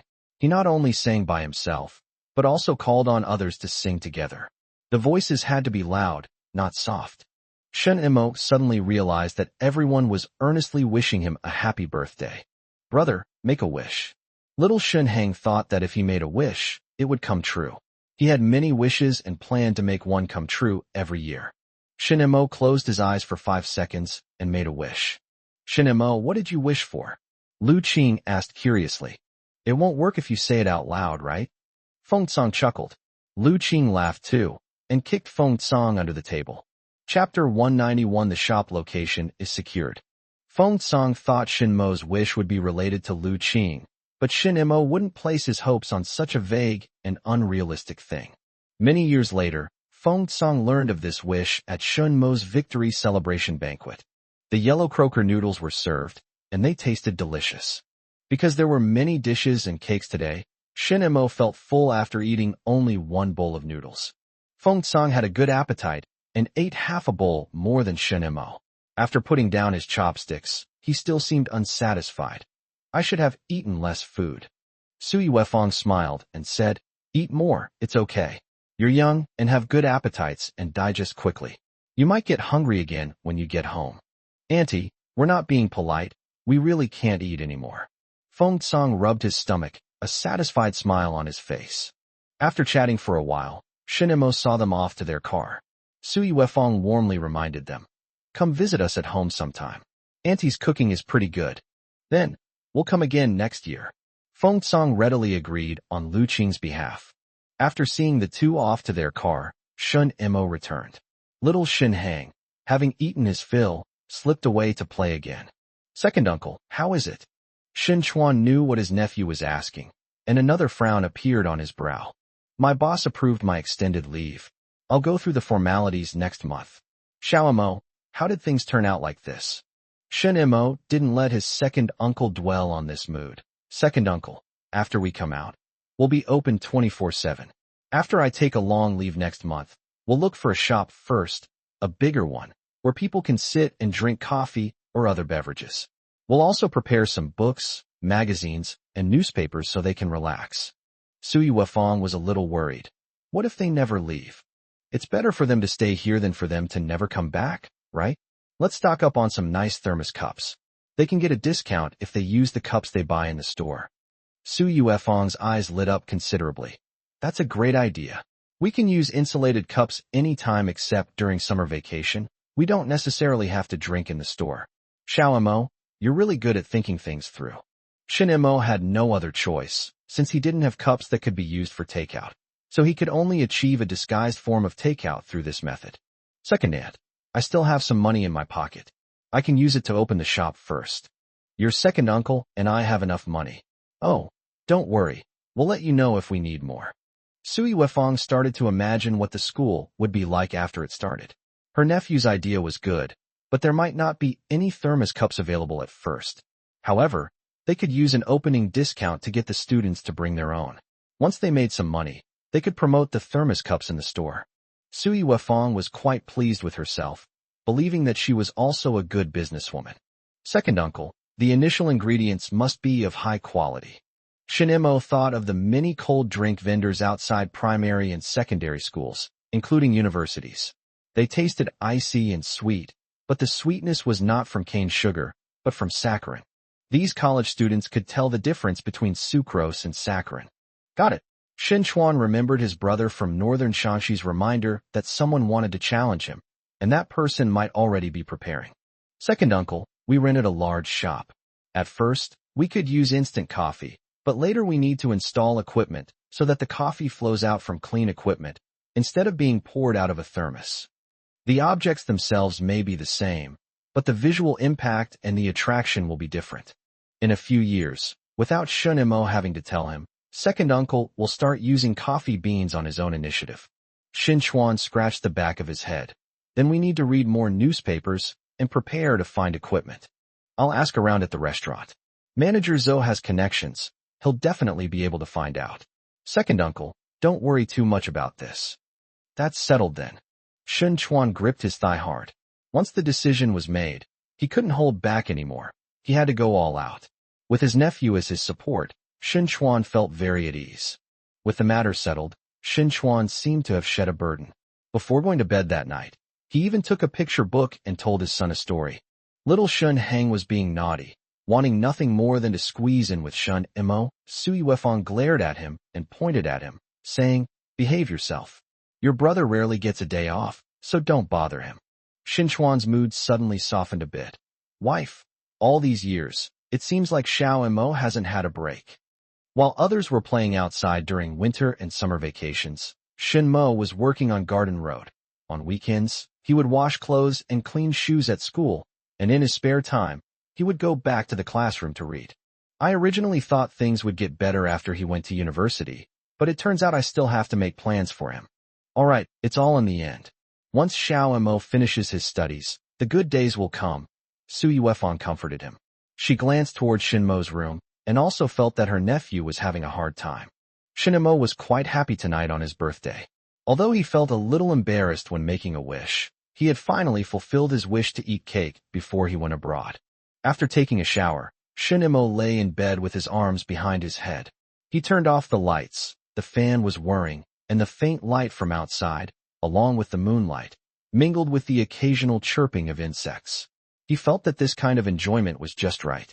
In another house, Wang Hao was still awake, lying on the bed, chuckling to himself. This afternoon, after my dad came home, I talked to him about the shop.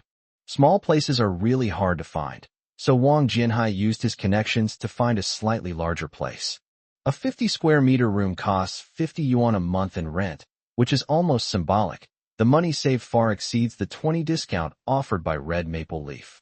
Wang Hao was worried that his father would have to give too many favors, but Wang Jianhai told him not to worry. You have to give favors, but life is about owing each other money. There's never an equal exchange. You don't understand now, but you will in 10 years. Wang Hao didn't understand, but he knew his dad could handle everything. Tomorrow is Sunday. I need to go see Shun Mo and tell him quickly, so he doesn't run around everywhere again. If there's a time difference between the two places, Dad's favor will be lost. When Wang Hao woke up and saw his father's nonchalant expression, he forcefully suppressed the urge to go out and waited until after lunch before leaving the house. Shin Mo arrived at Red Maple Leaf after lunch, chatted with the waiter for a few minutes, and then saw Wang Hao. Hey, you didn't get a day off on Sunday? No, I'm just destined to be a workaholic. Wang Hao rushed in, wiping his sweat. Let me tell you, you'd be doing me a disservice if you didn't buy me 2 bottles of soda. That's a must. Even though Wang Hao was just coming to visit, Shun Mo couldn't be stingy. Wang Hao said with a smile, it's chilled. When Shun Mo brought over the soda, he took a few sips and said contentedly, your second uncle's shop is starting to take shape. Call this number later and contact a man named Wang Shoujin.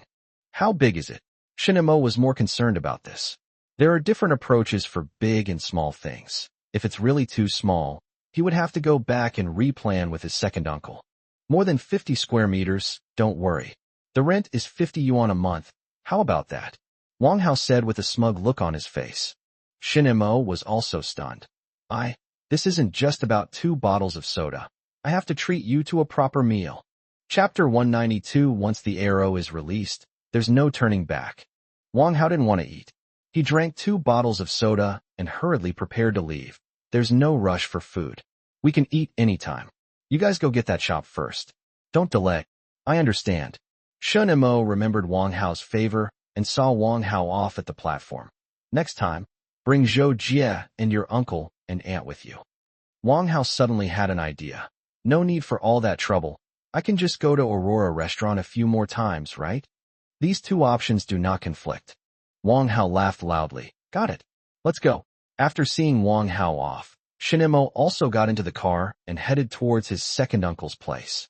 On Sunday afternoon, Shen Chuan and Sui Wefang were finally able to rest a little. They washed all the clothes that had accumulated over the week, and their son had kept pestering them to tell him stories. Finally, someone came to play with their son, and Shen Chuan and Sui Wefang were able to have some peace and quiet. Since we're just killing time anyway, why don't we go take a look around the area near Aurora? Let's go take a look. Sui Wefang looked downstairs and saw her son running far away with a group of children, probably playing some new game. The boys suddenly ran off in one direction, and Sui Wefang saw Shin Mo in the direction her son was running. Hey, Xiao Mo's back. Sui Wefang sensed that something was wrong. Seeing that Xiao Hanghang was covered in sweat, Shun Mo asked, aren't you hot? It's not hot. You play first. Your brother will buy you a soda tonight. Are mom and dad home? Here I am. Relieved, Shin Mo greeted Wu Yufan and quickly went upstairs. Second uncle, the shop has been found. You found one.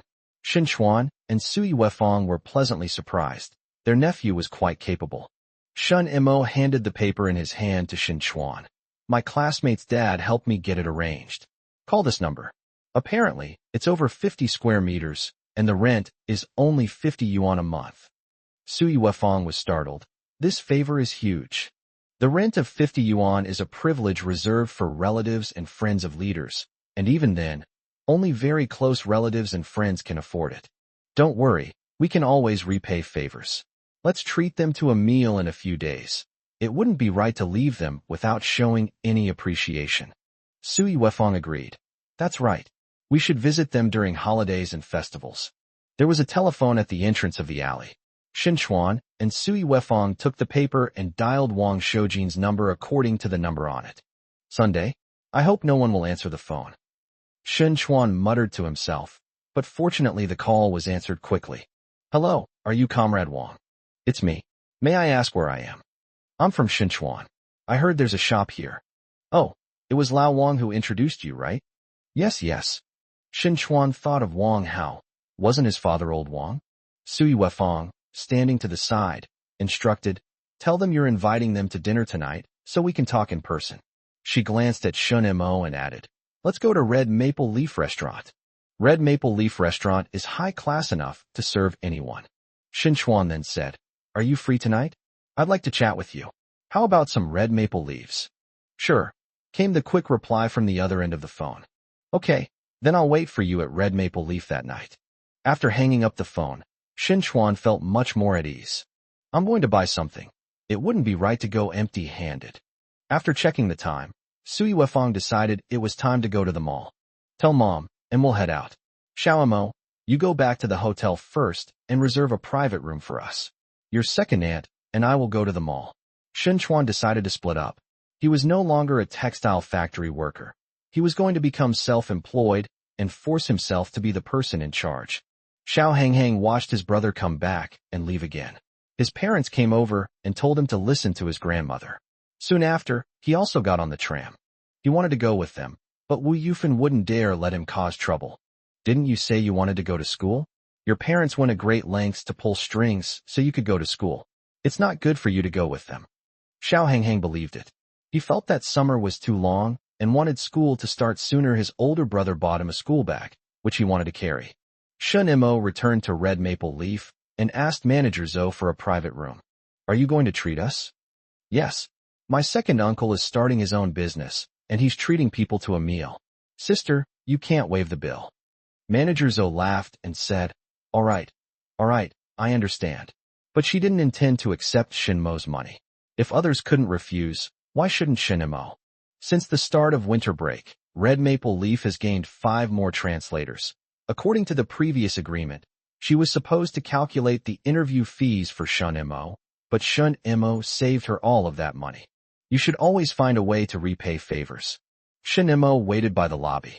Before his second uncle and aunt arrived, he would keep an eye on things so that if Wang Shoujin arrived first, he could keep him company and chat with him as the host. At 5 o'clock, Shin Chuan and Sui Wefang arrived first. Buy 2 boxes of American ginseng tea. It's quite good. A box of American ginseng tea costs about several tens of yuan, which is a very reasonable price. The 3 people sat in the lobby chatting and waiting for someone. Around 6 o'clock, it seemed like a family of 4 arrived, adults and children walking happily this way. The 3 people just looked at them curiously. A middle-aged man wearing a gray polyester shirt and glasses arrived at the door and asked the greeter, Juing, has a comrade surnamed Shun made a reservation? Shin Chuan and Sui Wefang hurriedly went to greet him. You must be Comrade Wang? Yes. The middle-aged man shook hands with Shin Chuan and laughed. So we've successfully reunited, right? Yes, please come upstairs. Shin Chuan felt much more at ease and invited Wang Shoujin and his family to the private room upstairs. Shun Mo accompanied them. After all, it was because of Wang Hao's relationship he couldn't avoid it. Wang Shoujin's 2 children are a few years younger than Shun Mo, one in high school and the other in junior high school. Hearing from Wang Jianhai that Shin Mo had been admitted to Aurora University, he specially brought his 2 children over to chat with Shun Mo for a while. When ordering, Shin Chuan ordered several signature dishes and a bottle of Wulianya liquor. The others drank beverages. The atmosphere of the conversation was very pleasant. Before leaving, Sui Wefang stuffed the American ginseng into the woman's hand. The The woman repeatedly said not to be polite, but in the end, she accepted it with a smile. I'll be waiting for you at the south gate of Jindan at 9 o'clock tomorrow morning, and I'll take you to the store. Thank you, thank you. Shin Chuan thanked them repeatedly, and together with Su Yuefang and Shin Mo, they helped the family of 3 into the car. Wang Shoujing got into the car, leaned halfway out of the window, and waved goodbye to Shin Chuan. See you tomorrow, don't forget. Shin Chuan let out a long sigh. There's no turning back now. Xiao Mo, in a few days, help your second uncle figure out how to lay out the shop. Okay. Su Yuefang returned to the restaurant to pay for her meal. Manager Zhou refused to accept the money. Xiao Shun has helped the store a lot. It's not appropriate to accept this money again. Chapter 193 The stock exchange is to be established. On the way back, Su Yuefang, enjoying the summer breeze outside the car window, said to Shin Chuan, I never imagined that Xiao Mo could have such a large network of connections. Not only did they get help finding a place, but they also benefited from the evening's hospitality. Su Yuefang originally thought that getting a discount would be great, but she didn't expect that she would even save money on her meal. Slightly drunk, Shin Chuan said with a hint of pride, My nephew is very promising, isn't he? He's my nephew too, okay? Okay. I'll go back and see how my son is doing. He'll be starting kindergarten after summer. I'll be perfectly content if he can get into the top high school, like his older brother. The next day, Shin Chuan went to the south gate of Zhendan and successfully got the key from Wang Shoujin. The rent was 50 yuan a month, and Wang Shoujin was very generous, telling him to settle it all at the end of the year. After finishing his translation work in the morning, Shinmo would come over to take a look, and the uncle and nephew would discuss the layout together. When Lu Qing, Feng Song, and Zhang Xiaoli heard about this, they helped Shin Mo come up with ideas. As potential consumers, their opinions are very valuable. For example, books need to be placed, but Shin Chuan needs to listen to their opinions on which ones to put. With about a month left before school starts, Shin Chuan is quite busy, having to oversee the shop's renovations every day. The walls, floors, tables, chairs, and most importantly, the counter were gradually arranged. Shin Chuan had spent almost all his savings, but the store now had a noticeably high-end feel. As the end of the month approached, Shin Mo, Lu Qing, and Feng Song came to take a look. Their second uncle had cleaned the place very well, and there was even a freezer in the corner. Shin Chuan wanted to make the most of the beginning and end of summer so that the students could have cold drinks. Second uncle, why hasn't the sign been put up yet? I discussed it with your second aunt for a long time. She wants to be fashionable. What's fashionable? Lu Qing asked curiously. How do you say Southgate in English? Southgate, Lu Qing replied quickly. Then let's call it Southgate. Shin Mo thought to himself, referring to the Southgate. Shin Mo, you're amazing. Lu Qing was impressed. The transliteration of Shin Mo was quick and easy, and the name sounded stylish and easy to remember. Southgate. Shin Chuan murmured the name, thinking it was a good one. I'll tell your second aunt when we get back, and that'll be your name. Hey, there are quite a few people watching the show. Feng Song noticed that many people were passing by and peeking into the shop. Shin Mo remembered what he had said earlier. Second uncle, do you know who wants to challenge you to a duel? No matter who it is, I'm not afraid. My products are better than theirs. That's all that matters. Shin Chuan eagerly awaited the start of the semester to compete. Zhang Xiaoli and the others came to watch the fun. When they heard this, they said, Second uncle, don't worry. All the students from our English corner will come here. Thank you, students. I'm offering discounts for the grand opening of my new store. If any of you are returning to school early, please tell them to come in and have a tasting session. Really, second uncle? Several classmates, quick to flatter, immediately followed Shun Mo's form of address. Really, Shin Chuan dared to say this because few people returned to school early, and he could afford to hire them. Moreover, he would be competing with them when school started, so he needed to build a solid foundation of support before the start of the semester. Has Hang Hang enrolled in kindergarten yet? I've already asked. He can just go there to register and pay on September 1st. Don't worry, he's wanted to go to kindergarten for a long time. I'll go back to see him in a while and test him on what he's learned. Okay. Shin Chuan was very happy, thinking that his son might be more convinced of his nephew's worth in the future. At the end of August, Aurora University students returned one after another and saw a shop near the South Gate with a new sign, Southgate Coffee Shop. The background is coffee-colored, the lettering is black, and there are colorful neon lights at night. Hey, did you hear? You can try our drinks before school starts. They're free. Is the boss generous enough to cover the losses? For a new store opening, there should be some discounts, right? Who opened it? The coffee vendors who used to sell coffee outside have started opening a shop this semester. If you ask me, it seems like setting up a stall can actually be profitable. A group of students whispered among themselves as they came over to try it out. Xinchuan treated them very warmly and even gave them free drinks. Coffee, Milo, orange juice, whatever you want. The group was too embarrassed to order anything expensive, so they chose the cheapest orange juice. Xinchuan poured it for them and added ice. Sit wherever you like. There are books, newspapers, and magazines to read. Xinchuan had set up this place quite nicely, and the group thought it was a great place for a romantic date. In the days leading up to the start of the school term, Xinchuan didn't give out many free drinks, but his reputation quickly spread. Shin Mo and his colleagues' work was coming to an end, but they asked Zhang Xiaoli for the class schedule for the new semester. Senior sister, if you have extra time, could you please help me take some time out of your schedule? Sure. Zhang Xiaoli and her friends had tasted success and didn't want to give up easily. Now that Uncle's shop is open, let's get our classmates to go and support it. Thank you so much, senior sister. Shin Mo didn't rush back to school. Instead, he went to the securities brokerage to continue building his position in electro-vacuum. Zhao Meo diligently helped Shun Mo with his tasks, his mouth never stopping. Brother, have you heard? What did you hear? There's a rumor going around that a stock exchange will be established by the end of the year. There are two in Shanghai and Shenzhen, but I don't know which one will be listed first. Zhao Meo offered Shun Mo a cigarette, but Shun Mo still didn't smoke it. If it's established, will it still need your approval? Shun Mo asked the most practical question, and Zhao Meo was also quite worried. Who knows? Let's take it one step at a time. However, he was also quite optimistic.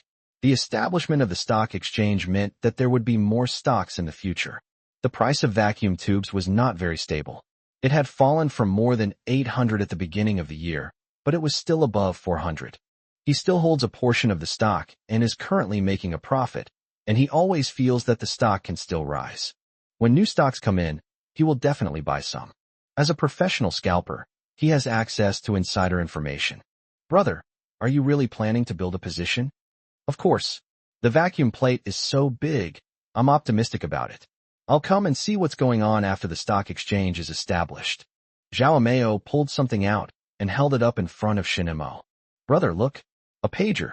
Shin Mo quickly took it, examined it carefully, and exclaimed happily, "This is great. Great.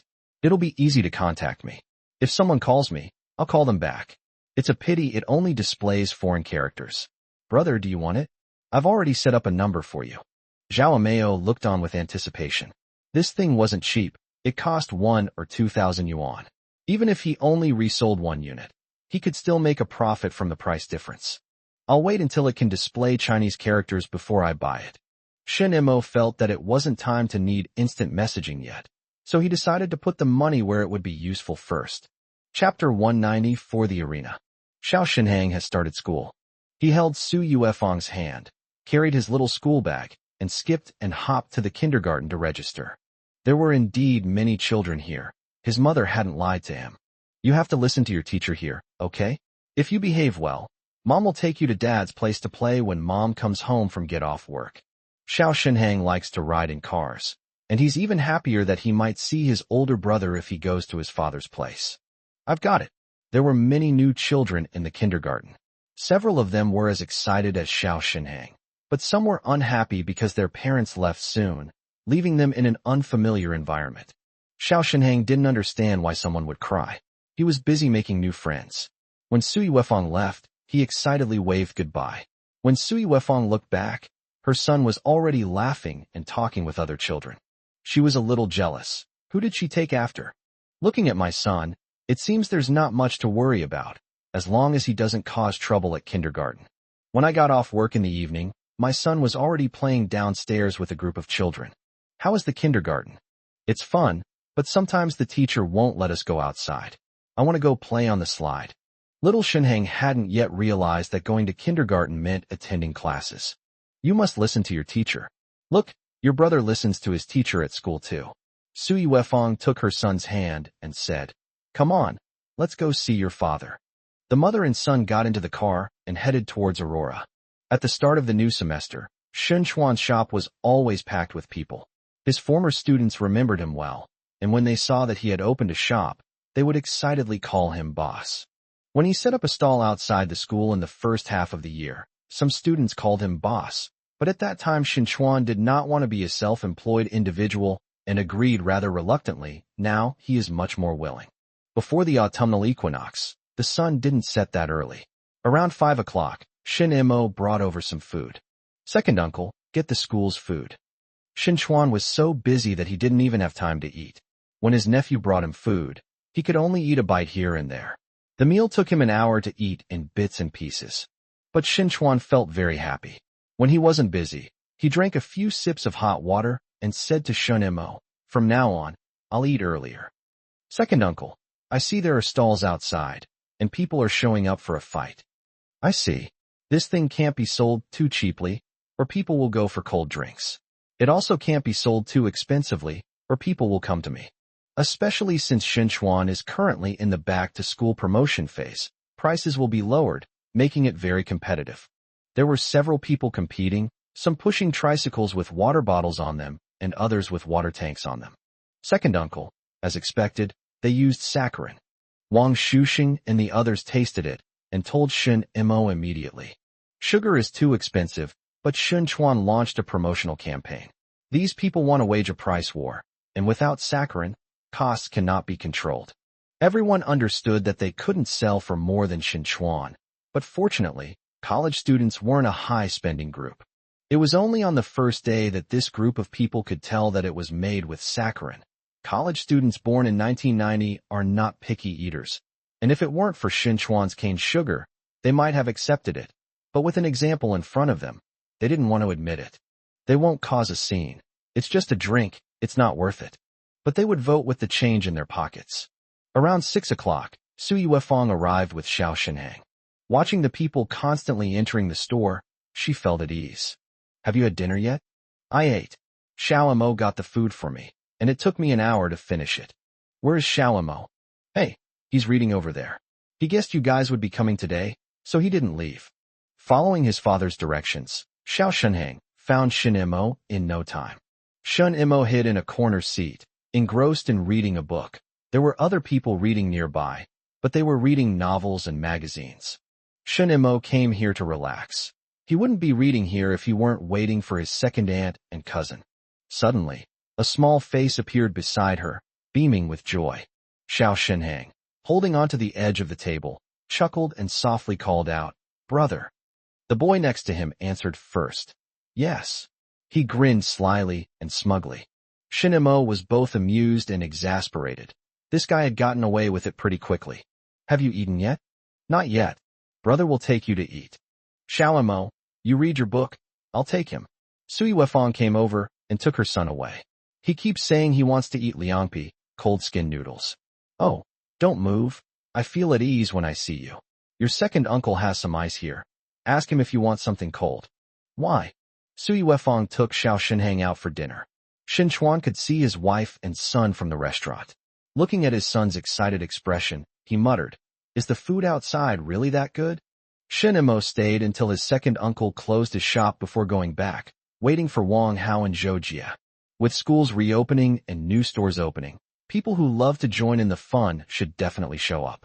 Shin Chuan was also waiting for Wang Hao to appear. He was still thinking about inviting him to dinner. But Wang Hao never showed up. He was waiting for the year-end gathering. After waiting for Wang Hao for several days without success, Shin Mo returned to school to study. He studied at a fixed location, so Shin Chuan could easily find him. He could just ask a classmate to pass on a message. Shin Jiang didn't approve of his taking a long leave to start his own business, but he still wanted to come and see him. He chose a Sunday and came over with his wife and children. Even Shin Baihan and Wang Shopping came. Aurora. He was conflicted. Chun Yi is very calm, while Xiao Xinjing is very lively. Dad, did Uncle open a shop? Does Uncle have everything there? There's only drinking. My second uncle sells coffee, which is very bitter, so children can't drink it. When you're at my second uncle's shop, you have to be good and not be naughty. Xinjiang gave his daughter some instructions, looked out the window, and thought that he should be able to see his son soon. Xiao Shenhang was a little unhappy that he didn't have to go to school on Sunday. He insisted that Sui Wefang take him to the kindergarten for a walk, and only after confirming that no one was around did he agree to get on the tram with Sui Wefang and go to the Zhendan gate. When he arrived, he saw many familiar faces in the store.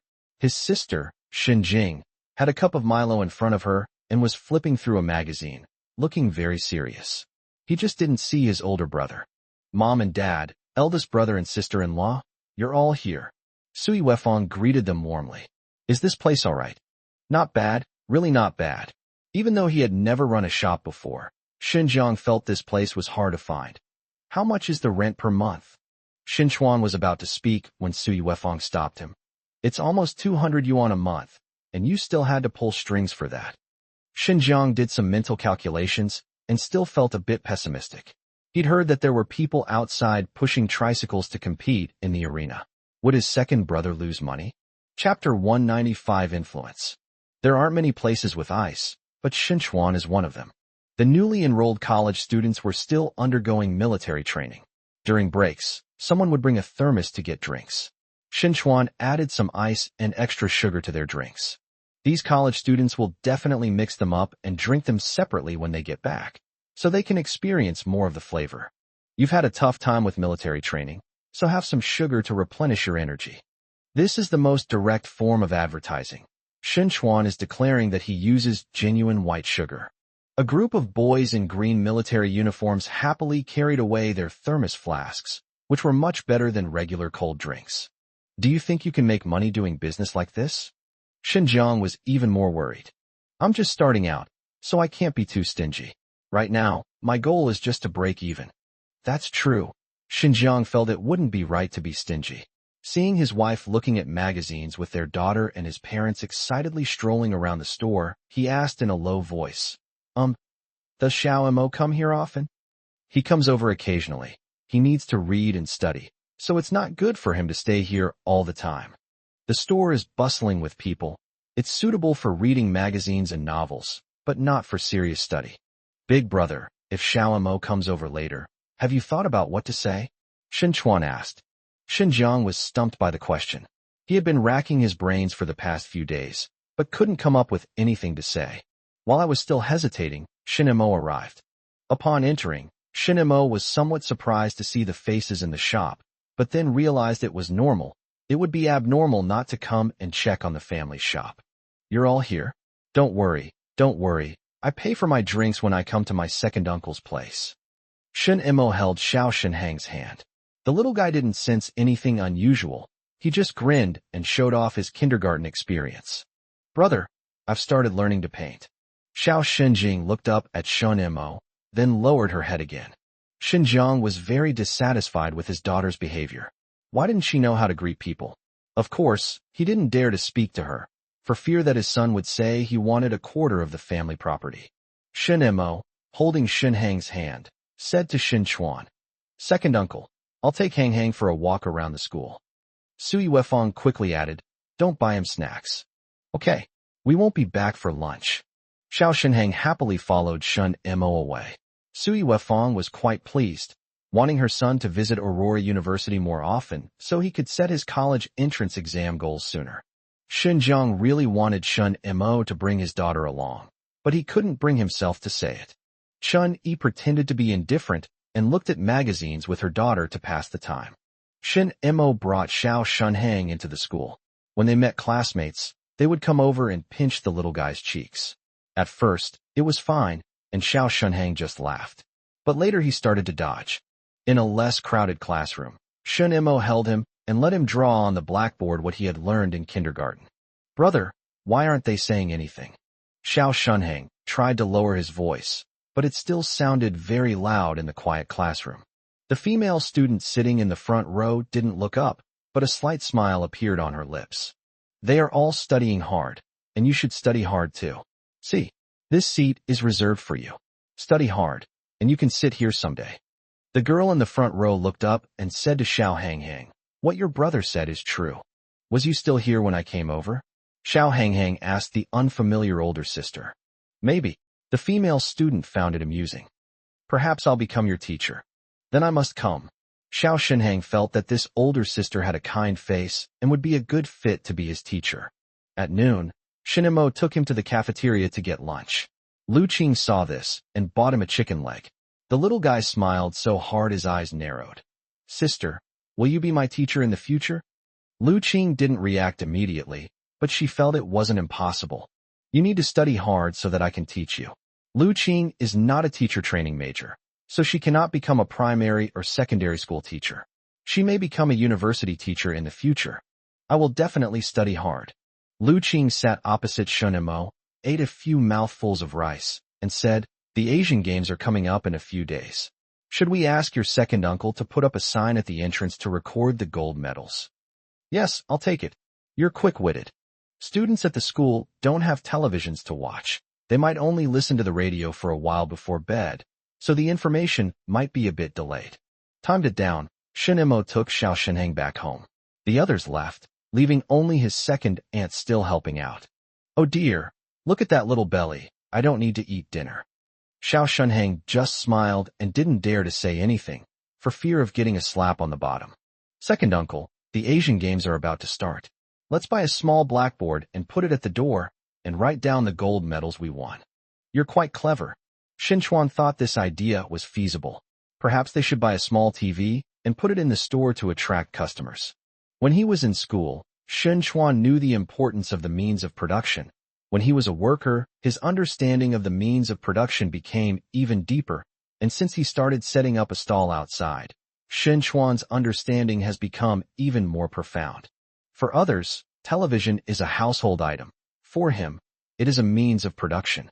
There's still some time before the Asian Games open, so let's get started preparing.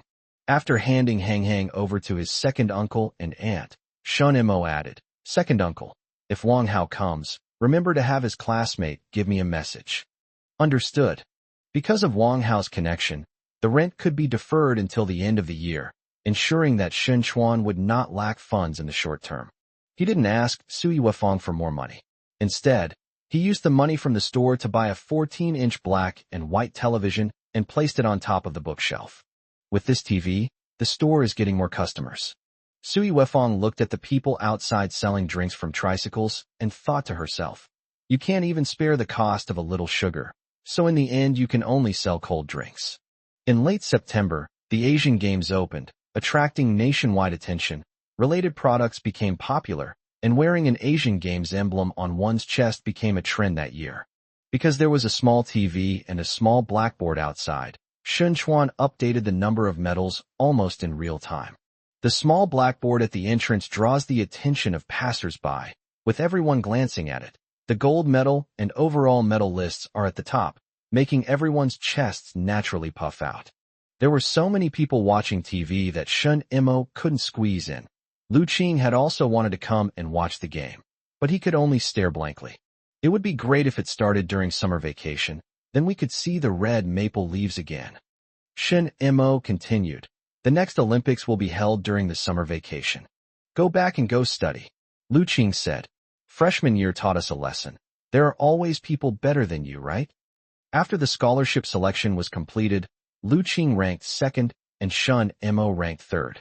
Although Shun Mo and Lu Qing worked hard to catch up in the second semester, Yu Hong also refused to slack off and still ranked first, winning the first-class scholarship plus a scholarship of 2,000 yuan from the steel factory. That's right. Shun Imo switched to his northeastern accent again. "Keep learning. There's no end to learning. It's too profound." Chapter 196 Wang Hao is here. Hearing Shun Mo's northeastern accent, Lu Qing couldn't help but laugh. Who did they learn from? It's quite interesting to think about. That's why they say there's no end to learning, right? Shin Imo said confidently as he went to the study room with Lu Qing. Yu Hong put pressure on them, but not very much, because Yu Hong's English wasn't as good as theirs. Yu Hong has started to improve her English, getting up early every day to memorize vocabulary and doing practice questions while studying. During dinner, Yu Hong ran into Shun Mo and Lu Qing. After hesitating for a moment, she went up to greet them. Could I borrow your English questions to take a look? She felt embarrassed, because these things cost money, and they were her most direct competitors, but they were her classmates after all. Lu Qing glanced at Shun Mo. The answer in her eyes was obvious. Sure, I'll give it to you in class tomorrow. Thank you. I'll treat you to coffee sometime. Lu Qing couldn't help but laugh. You don't know, the Southgate coffee shop at the Southgate is owned by Shun Mo's second uncle. Yu Hongjin had no idea. She had never drunk that stuff before, nor had she ever thought of following the trend. She only knew that it was more expensive than ordinary drinks, and that it was presentable. She blushed deeply, thanked him, and walked away quickly with her head down.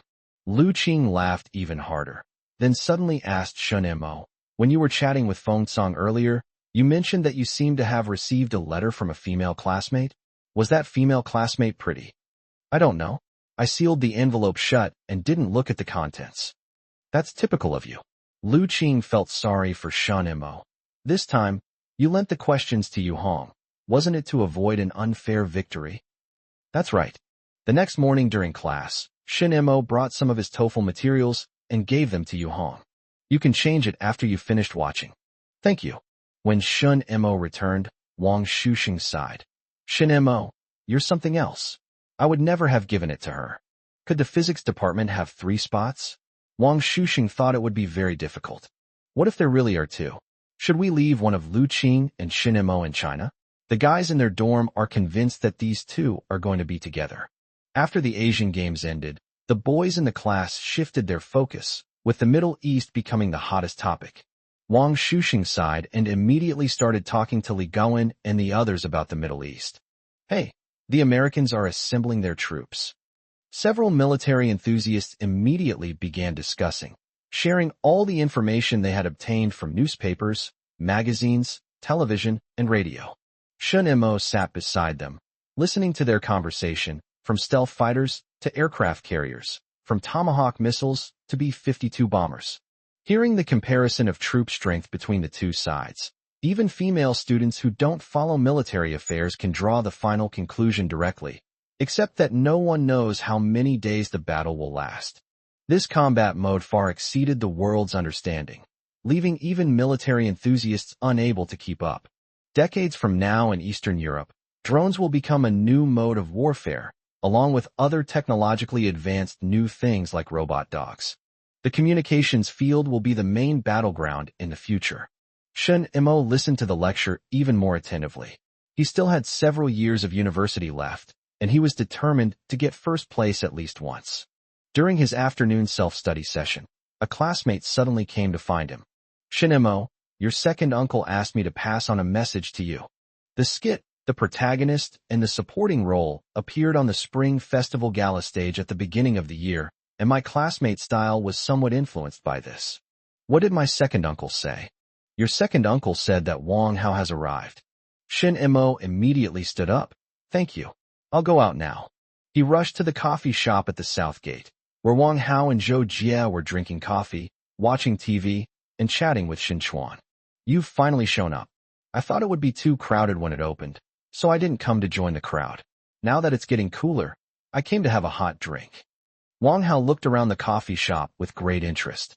Shun Mo, originally I didn't have any ideas, but now I'm increasingly thinking that starting my own business would be a good idea. Are you looking down on those jobs with fixed salaries? Who can argue with that? At least my second uncle set a good example for me. It would be nice if Zhou Jie and I opened a shop near another school. Should we still buy stocks?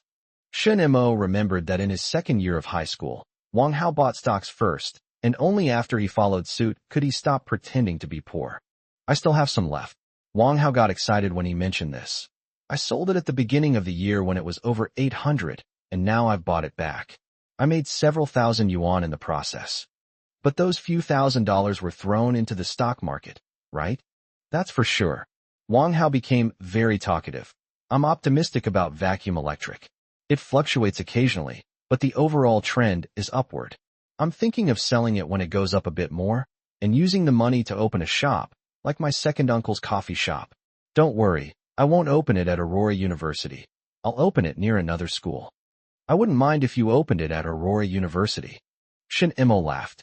Hey, I also went to eat at the Vacuum Electric Center before the start of the semester. You have a good eye? We're destined to make a fortune this time. No, Shinimo said. I bought a pager for the stockbroker who was doing the stock trading. He looks really cool hanging it on his waist. They need it, so they can be notified immediately if there are any market changes. Wang Hao's mind was still full of stocks. You still don't understand what I mean, Shinimo said.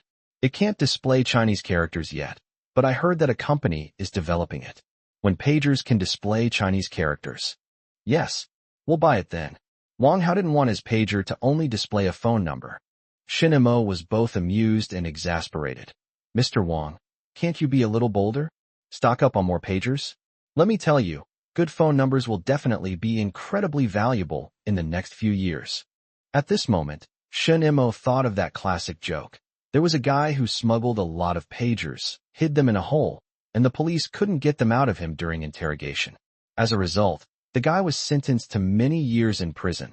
After he was released, pagers were outdated and could only be used as toys for children. You're the best. This requires upfront investment. My few $1,000s probably won't be enough. Wait and see. I'm here for you, right? If we work together, we can stock up on more, right? Stocking up on some in the beginning is definitely not a problem. Wang Hao thought it over and over, and it seemed like a sure thing. What Shinimo said was something he could do. There weren't any pagers that could display Chinese characters yet, so he could save up some money first. Zhou Jie was also tempted. There may be many people who see this business opportunity, but not many who are willing to invest the capital.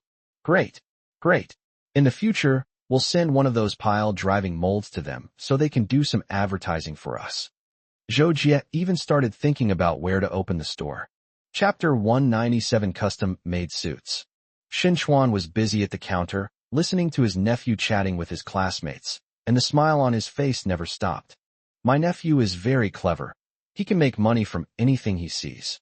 He looked around the shop, and it seemed to be true. Anything a customer carried could be taken out and used to make money. Don't go. I'll take you out to eat later. I'll go call Feng Song and Lu Qing. Of course. How could I come here without getting 2 chicken legs from you? I'd roll on the ground if I missed one. Wang Hao said with a grin, and Zhou Jie punched him. Shinimo went back to call for help, and Zhou Jie gossiped. Hey, I think Shinimo and Lu Qing have a chance. Oh dear, don't say things that everyone can see through. Wang Hao began to consider leaving his company to start his own business, as his personality was not suited to being confined to one place all day. Putting everything else aside, it's inconvenient even to go out and have a small get-together with classmates. Lu Qing was easy to find. Shinimo went to find Feng Song first, and then took him to the study room to find Lu Qing. Feng Song objected. Wouldn't it be better if I just went to the Southgate coffee shop to find Wang Hao? Why do I have to walk so much further? Don't you care about me at all? Then please take Wang Hao and Zhou Jie to Shuio restaurant for me. They can order whatever they want. You don't need to explain this. I will definitely be a good host, and make sure you don't lose face. Feng Song ran to the Southgate first. He felt that it would be inconvenient for the 3 of them to walk together. Even if there were 3 male classmates, someone would be idle while they were chatting, let alone with a female classmate present. Moreover, time is precious, so if he orders the food first, he can save Shun Imo 20 minutes. 20 minutes is precious, and the college entrance examination is the most direct example of this. Shun Imo found Lu Qing in the study room. The girl was still engrossed in her studies. Your Majesty, the head chef of the Imperial Kitchen has arrived. Lu Qing looked up and chuckled. What's going on today? Let's go, Wang Hao is here. I asked Feng Song to go to Shuio restaurant to order food first. We should be able to eat soon when we get there. After we eat, we can come back to study. It won't take up too much time. Little Mosey, prepare the carriage. Yes, sir. Shin Imo and Lu Qing both liked autumn because the weather was crisp and dry, much better than the plum rain season. How about we find a tailor to make clothes for us in a few days? Do you know the tailor? My parents found this job because they said I should dress nicely since I'm going out to do translation during winter break.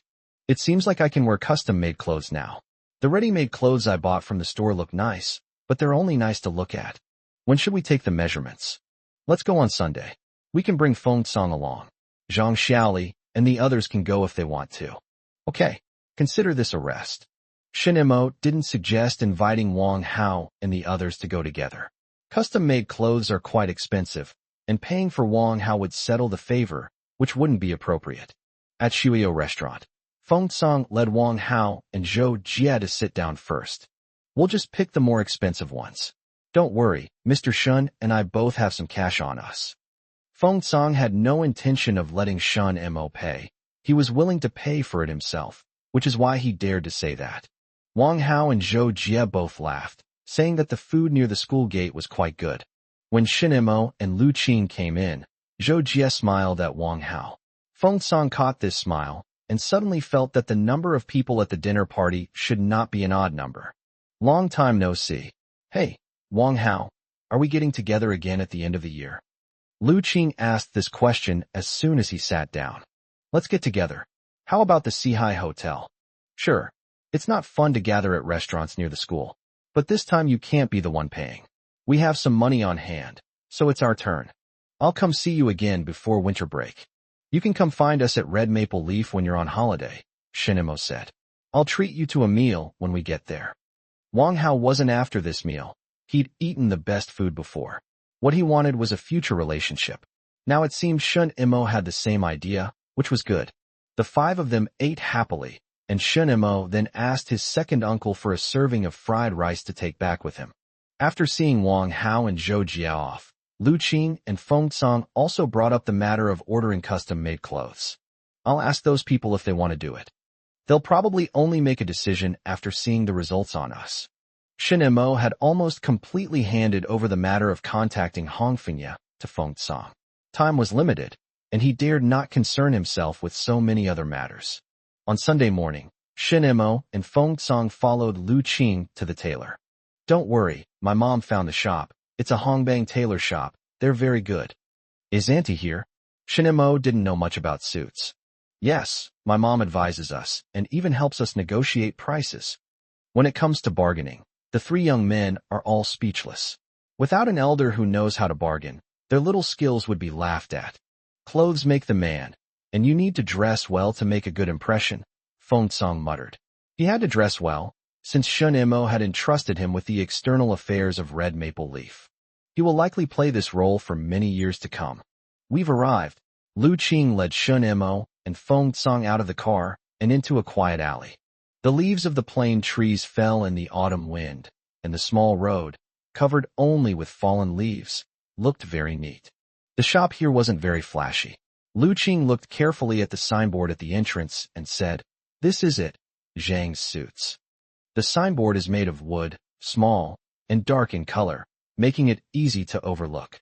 After climbing a few steps and pushing open the slightly heavy wooden door, the light inside was dim, requiring a warm yellow wall lamp to supplement the brightness. The house has the warm scent of wool fabrics, the faint smell of steam from ironing, and a subtle aroma of camphor wood and tobacco. The walls are adorned with the shop's artwork and a few black and white photographs. Yu Xianyan had a cup of tea in front of him and was passing the time by reading the newspaper. As soon as the wooden door opened, she turned around and saw her daughter and the others. Old Zhang, the person has arrived. Could you do me another favor? The old tailor, wearing reading glasses, stood up to greet them. Of the three, Feng Song was the most nervous. He didn't have as much money as Shin Imo, and his parents weren't there either. He first went to greet Yu Xianyan, then quietly asked, "Andy, is it expensive?" The old tailor heard this and laughed. "We have all kinds of fabrics. It's up to you to choose. Let's get this done first, and I'll come back if it looks good." Feng Song didn't dare to gamble. Sure, even a shirt will do. The old tailor had great patience with this young man. He wouldn't have been so patient with a middle-aged man. It's winter, so we need thicker fabric. Uncle, do you have any recommendations? Shin Imo, with plenty of money in his pocket, appeared much more natural. My older sister told me that since you're still students and have some money in your wallets, you shouldn't be too extravagant. What do you think of medium to high count British wool fabric? Chapter 198. The Transition to Electronic Systems. The young people didn't know much about fabric, but they thought it looked good after seeing it. High count fabrics are delicate, wrinkle easily, and are not durable, making them unsuitable for everyday outings. Two-piece set or three-piece set? Three pieces, I guess. Shun Imo added another layer to his outfit, and Feng Song immediately followed suit. Uncle, me too. Add another trench coat. Oh my, young man, you have high standards. The old tailor led them to choose fabrics. Take a look at the fabrics first. When choosing fabrics, you should look at them, touch them, listen to them, and feel them. He called a few young people forward and explained, looking means checking if the luster is soft and understated, and if the color is full and even. Touching means using the back of your hand to feel the smoothness, delicacy, and firmness of the fabric. It should feel like cream, but with a firm structure underneath. What about listening and pinching? Shinimo asked curiously. The first two methods can ensure that the fabric is basically up to standard. By listening to the sound, you can judge the tightness and quality of the fabric. By pinching it and then releasing it, you can judge its wrinkle resistance and elasticity by observing how quickly the fabric returns to its original shape and the degree of wrinkling. You can try it out yourself. The three young people, like curious children, reached out to pinch it. Just as the old tailor had said, the fabric was very elastic, and when they released it after pinching, there were no wrinkles. You can experience the high-count fabric firsthand. When you've made your fortune, come back to me for more services. Sure, uncle. Let's take the measurements first. Who wants to go first? Ladies first. Feng Song, and I will take another look. Yu Xianyan came over and lent a hand.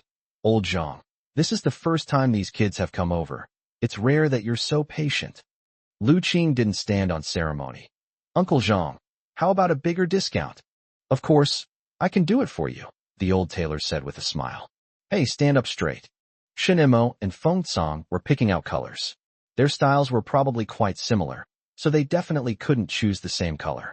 You know, if we went to learn tailoring, Feng Song felt that he was quite capable with his hands, and if he really went into handicrafts, he would do very well. I should be able to do it well. After all, they are both serious people, and Shun Imo felt that he could do it well too. But he would not learn tailoring. He would learn to cook.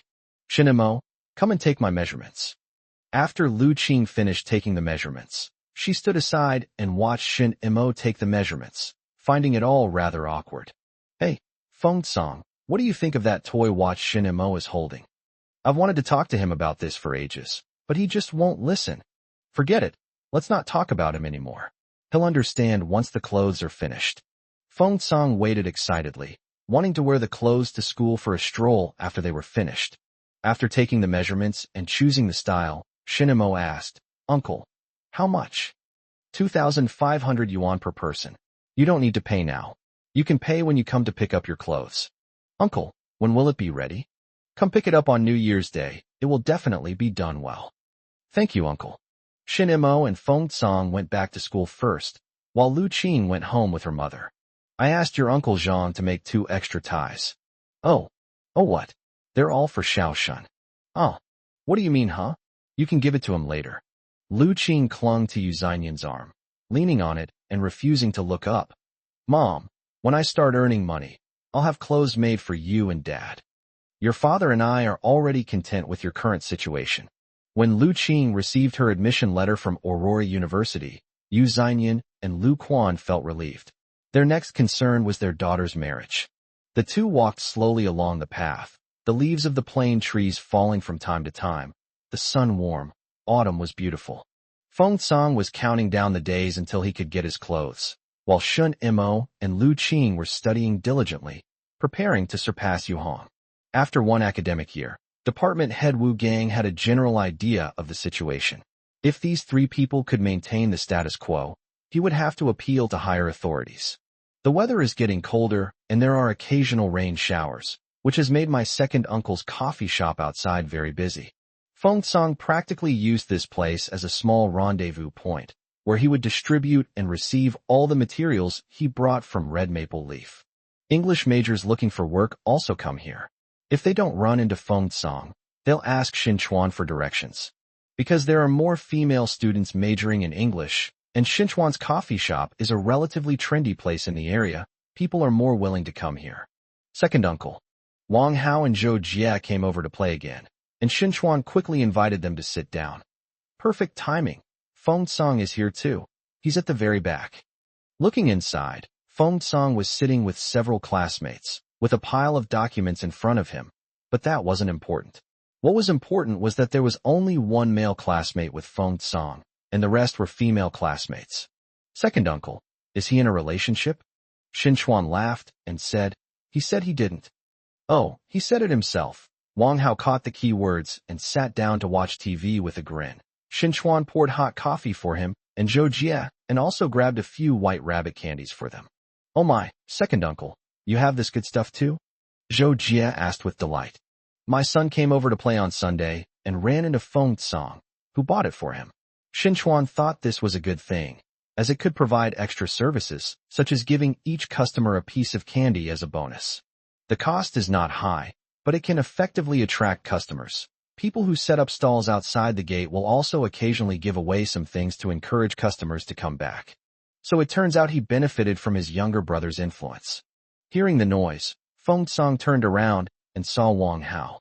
He quickly handed over what he was holding and sat down next to Wang Hao. Hey, which one is your girlfriend? Although she heard that Feng Song didn't have one, Zhou Jie still felt that Feng Song might be interested. Feng Song chuckled and said, No, don't talk nonsense. Why did you come here today? I'll go and call Shun Mo and Lu Qing later. The stock exchange will be opening in a few days. I've come to ask Shun Mo if he wants to go and see what's going on. When was that? Officially open for business on December 19th. There are only a few days left. Feng Song glanced at the roof and recalled Shun Mo's class schedule. He probably can't make it in the morning. He'll have to go in the afternoon. The afternoon is fine too. There will definitely be more people in the morning.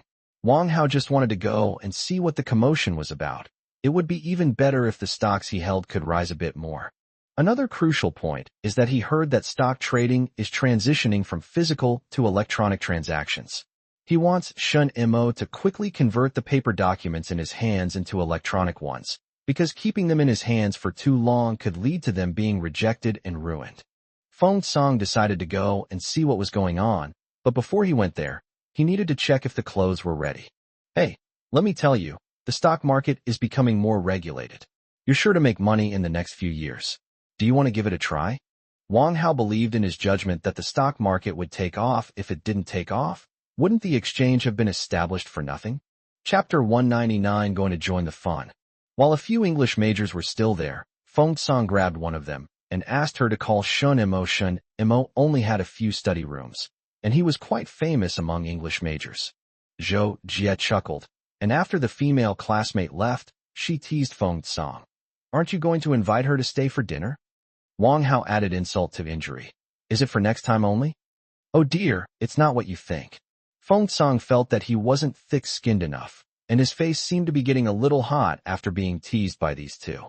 Shun Mo and Lu Qing arrived quickly.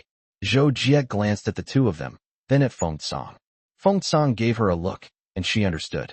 Feng Song thought to himself, what kind of wireless communication is Shun Mo trying to develop? What kind of wireless communication can achieve this level of efficiency? But tonight, it's an odd number again. Feng Song felt really awkward. December 19th. Go this afternoon. Shun Mo wanted to witness history, and also wanted to find out the process of converting paper documents into electronic documents. He was even more curious about what happened to those pile drivers afterward. Zhao Meo has been in low spirits lately, and stock trading is one of his important sources of income. If he encounters a good client, such as Shun Mo, he can earn thousands of yuan at a time. But the technological revolution is irreversible, and paperless transactions are just around the corner. After that, they will no longer be able to earn intermediary fees, and will only be able to become stock market investors, relying on their own intuition to make a living. He shared Wang Hao's assessment that the stock market would experience a significant surge after the exchange was established. Before that, he needed to find out how to convert the paper version to an electronic version and make the last bit of money. He had a feeling that Shun Mo might not want to go through too much trouble, so he could help with the process and earn a little bit in return. Before the business opened, he and other scalpers often gathered to discuss this matter. Malush gathered information from all parties, giving them a clear understanding of the situation. No matter what, we'll know once we open for business, won't we? That's right. We'll be going in to start operations on opening day. Let's do it together. If we all go and do it a few times, we'll all understand. On December 19th, the Shanghai Stock Exchange was officially opened for business. The trading point is now a securities business department. It no longer has the over-the-counter trading scene of blackboard quotes and manual matching, but it will still provide investors with services such as account opening, order placement, and information inquiry. Investors place orders here, and the transactions are ultimately completed within the Shanghai Stock Exchange's system. Zhao Meo did not attend the opening ceremony at the restaurant, but instead inquired about the procedures at the sales department. There were many stock investors here, gathered together, discussing this milestone moment. Everyone was quite in agreement that they should hold on to their stocks, as they were sure to rise. In the afternoon, Shin Mo and his group of 5 arrived here. It seems like there's been a change, but it also seems like nothing has changed. Wang Hao looked at the gate. Only the signboard had changed. Then he looked at the crowd, who seemed much more excited than before. Zhao Meo had sharp eyes. He recognized Shin Mo the moment he got out of the car. Brother, over here. He waved vigorously, dodging pedestrians, and came this way. Brother, you've come to watch the fun? This is just the sales office, not the place for the opening ceremony. It's good that you're here. Look, there are changes inside. I heard they're going to switch to electronic accounts. Brother, you're so well informed. Look, there are huge crowds. Everyone's waiting to get around.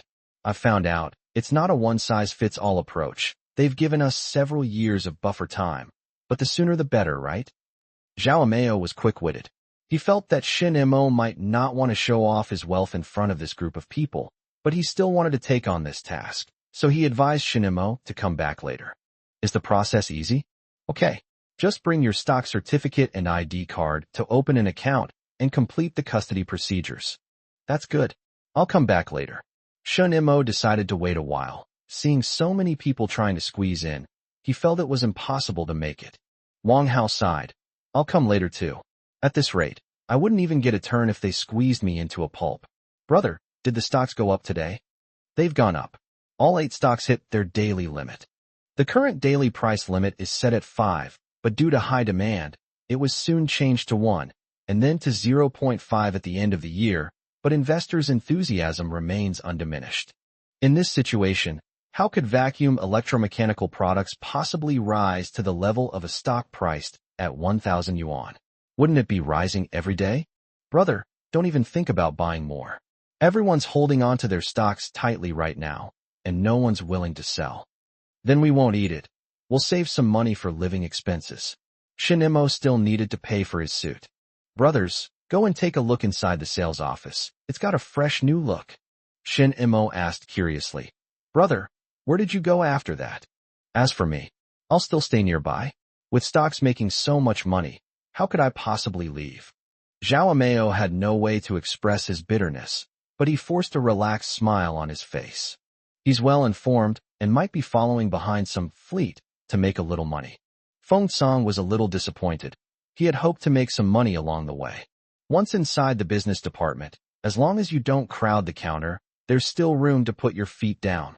The blackboard is gone, replaced by a large electro-vacuum sign, which consists of many small flip panels that are controlled by circuitry to display numbers and text. After coming in, the temperature rose a lot. Lu Qing thought the heating had been turned on, but found out it was because there were too many people. Feng Song was itching to buy. I really want stocks right now. Next year, I guess. Judging from the current trend, it won't be easy for us to get in. Wang Hao was somewhat relieved, as he still had several thousand yuan worth of stocks in his hands. Great, I made a profit again. While the others were looking at the screen, Zhao Meo leaned close to Shin Mo and whispered, Brother, remember to look for me when you come back. It's finite. Zhao Meo smiled at Shin Mo and went out first. There were too many people inside, and it wasn't easy to breathe. Looking at the 8 stocks that had hit their daily limit, Lu Qing asked, Is it really impossible to buy them all? You can't buy it anymore. Wang Hao answered for Shin Mo. You can only buy if someone is selling. If no one is selling, the price will keep rising to the daily limit. What if no one buys it? Then let it hit the daily limit down until someone is willing to buy it. Feng Song asked, Mr. Wang, Are there still gatherings this winter break? Let's get together. Hey, how about bringing someone along? Wang Hao gestured with his chin toward Shen Imo and Lu Qing, which made Feng Cong hesitate. Let's see how things go at the end of the year. New Year's Day is coming soon, so he's going to pick up his clothes and wear them over the weekend to hopefully boost his attractiveness. Chapter 200. The trend is unstoppable. During the New Year's Day holiday, the three of them went to pick up their clothes together. What are your plans for the new year? Feng Cong was very excited. He wasn't going home today. He was going back to school to make a fool of himself. Study hard and make progress every day. Shen Imo answered matter-of-factly, and Lu Qing agreed wholeheartedly. I thought you two might have other ideas. Aren't you tired? I'm tired, Shen Imo said cheerfully. If I'm not tired now, I won't be able to get tired even if I want to later. He does feel this way. He misses school after graduation. Or maybe he doesn't miss school life, but simply dislikes the adult world and misses out on winter and summer vacations. When we arrived at Zhang's suits, the old tailor had already prepared the clothes. Don't fold it, keep it flat. We know what we're doing, uncle. Shen Imo and Lu Qing carefully carried the clothes, but Feng Cong was thinking of changing them directly. It was only then that Shen Imo and Lu Qing noticed the leather shoes on Feng Cong's feet. This guy had planned this all along. You can change. I want to put my clothes in the red maple leaf shop. Feng Cong said excitedly. Didn't Uncle tell us that the clothes are hard to fold? I'll wear one set first, and it'll be easier to carry the other set. You're quite the clever little devil. Shen Imo teased him, not in a hurry to leave, waiting for Feng Cong to change his clothes and see how it looked. The old tailor sat to the side, a smug look on his face. Go inside and change. Lu Qing wasn't in a hurry to leave. She sat down with Shen Imo and waited to see how it looked. It cost 2,500 yuan. If the outfit didn't look good, she didn't know how she would explain it to Shen Imo and Feng Cong. The old tailor poured tea for them. Don't worry, the money won't be wasted. I'd like to make you repeat customers. Feng Cong grumbled inside for a while before coming out with a smug look on his face. How about it? That's good. Lu Qing was relieved. Shen Mo's voice was slightly louder. Good, very energetic. Feng Cong couldn't hold back any longer. President Shen, why don't you give it a try? We'll be more energetic together.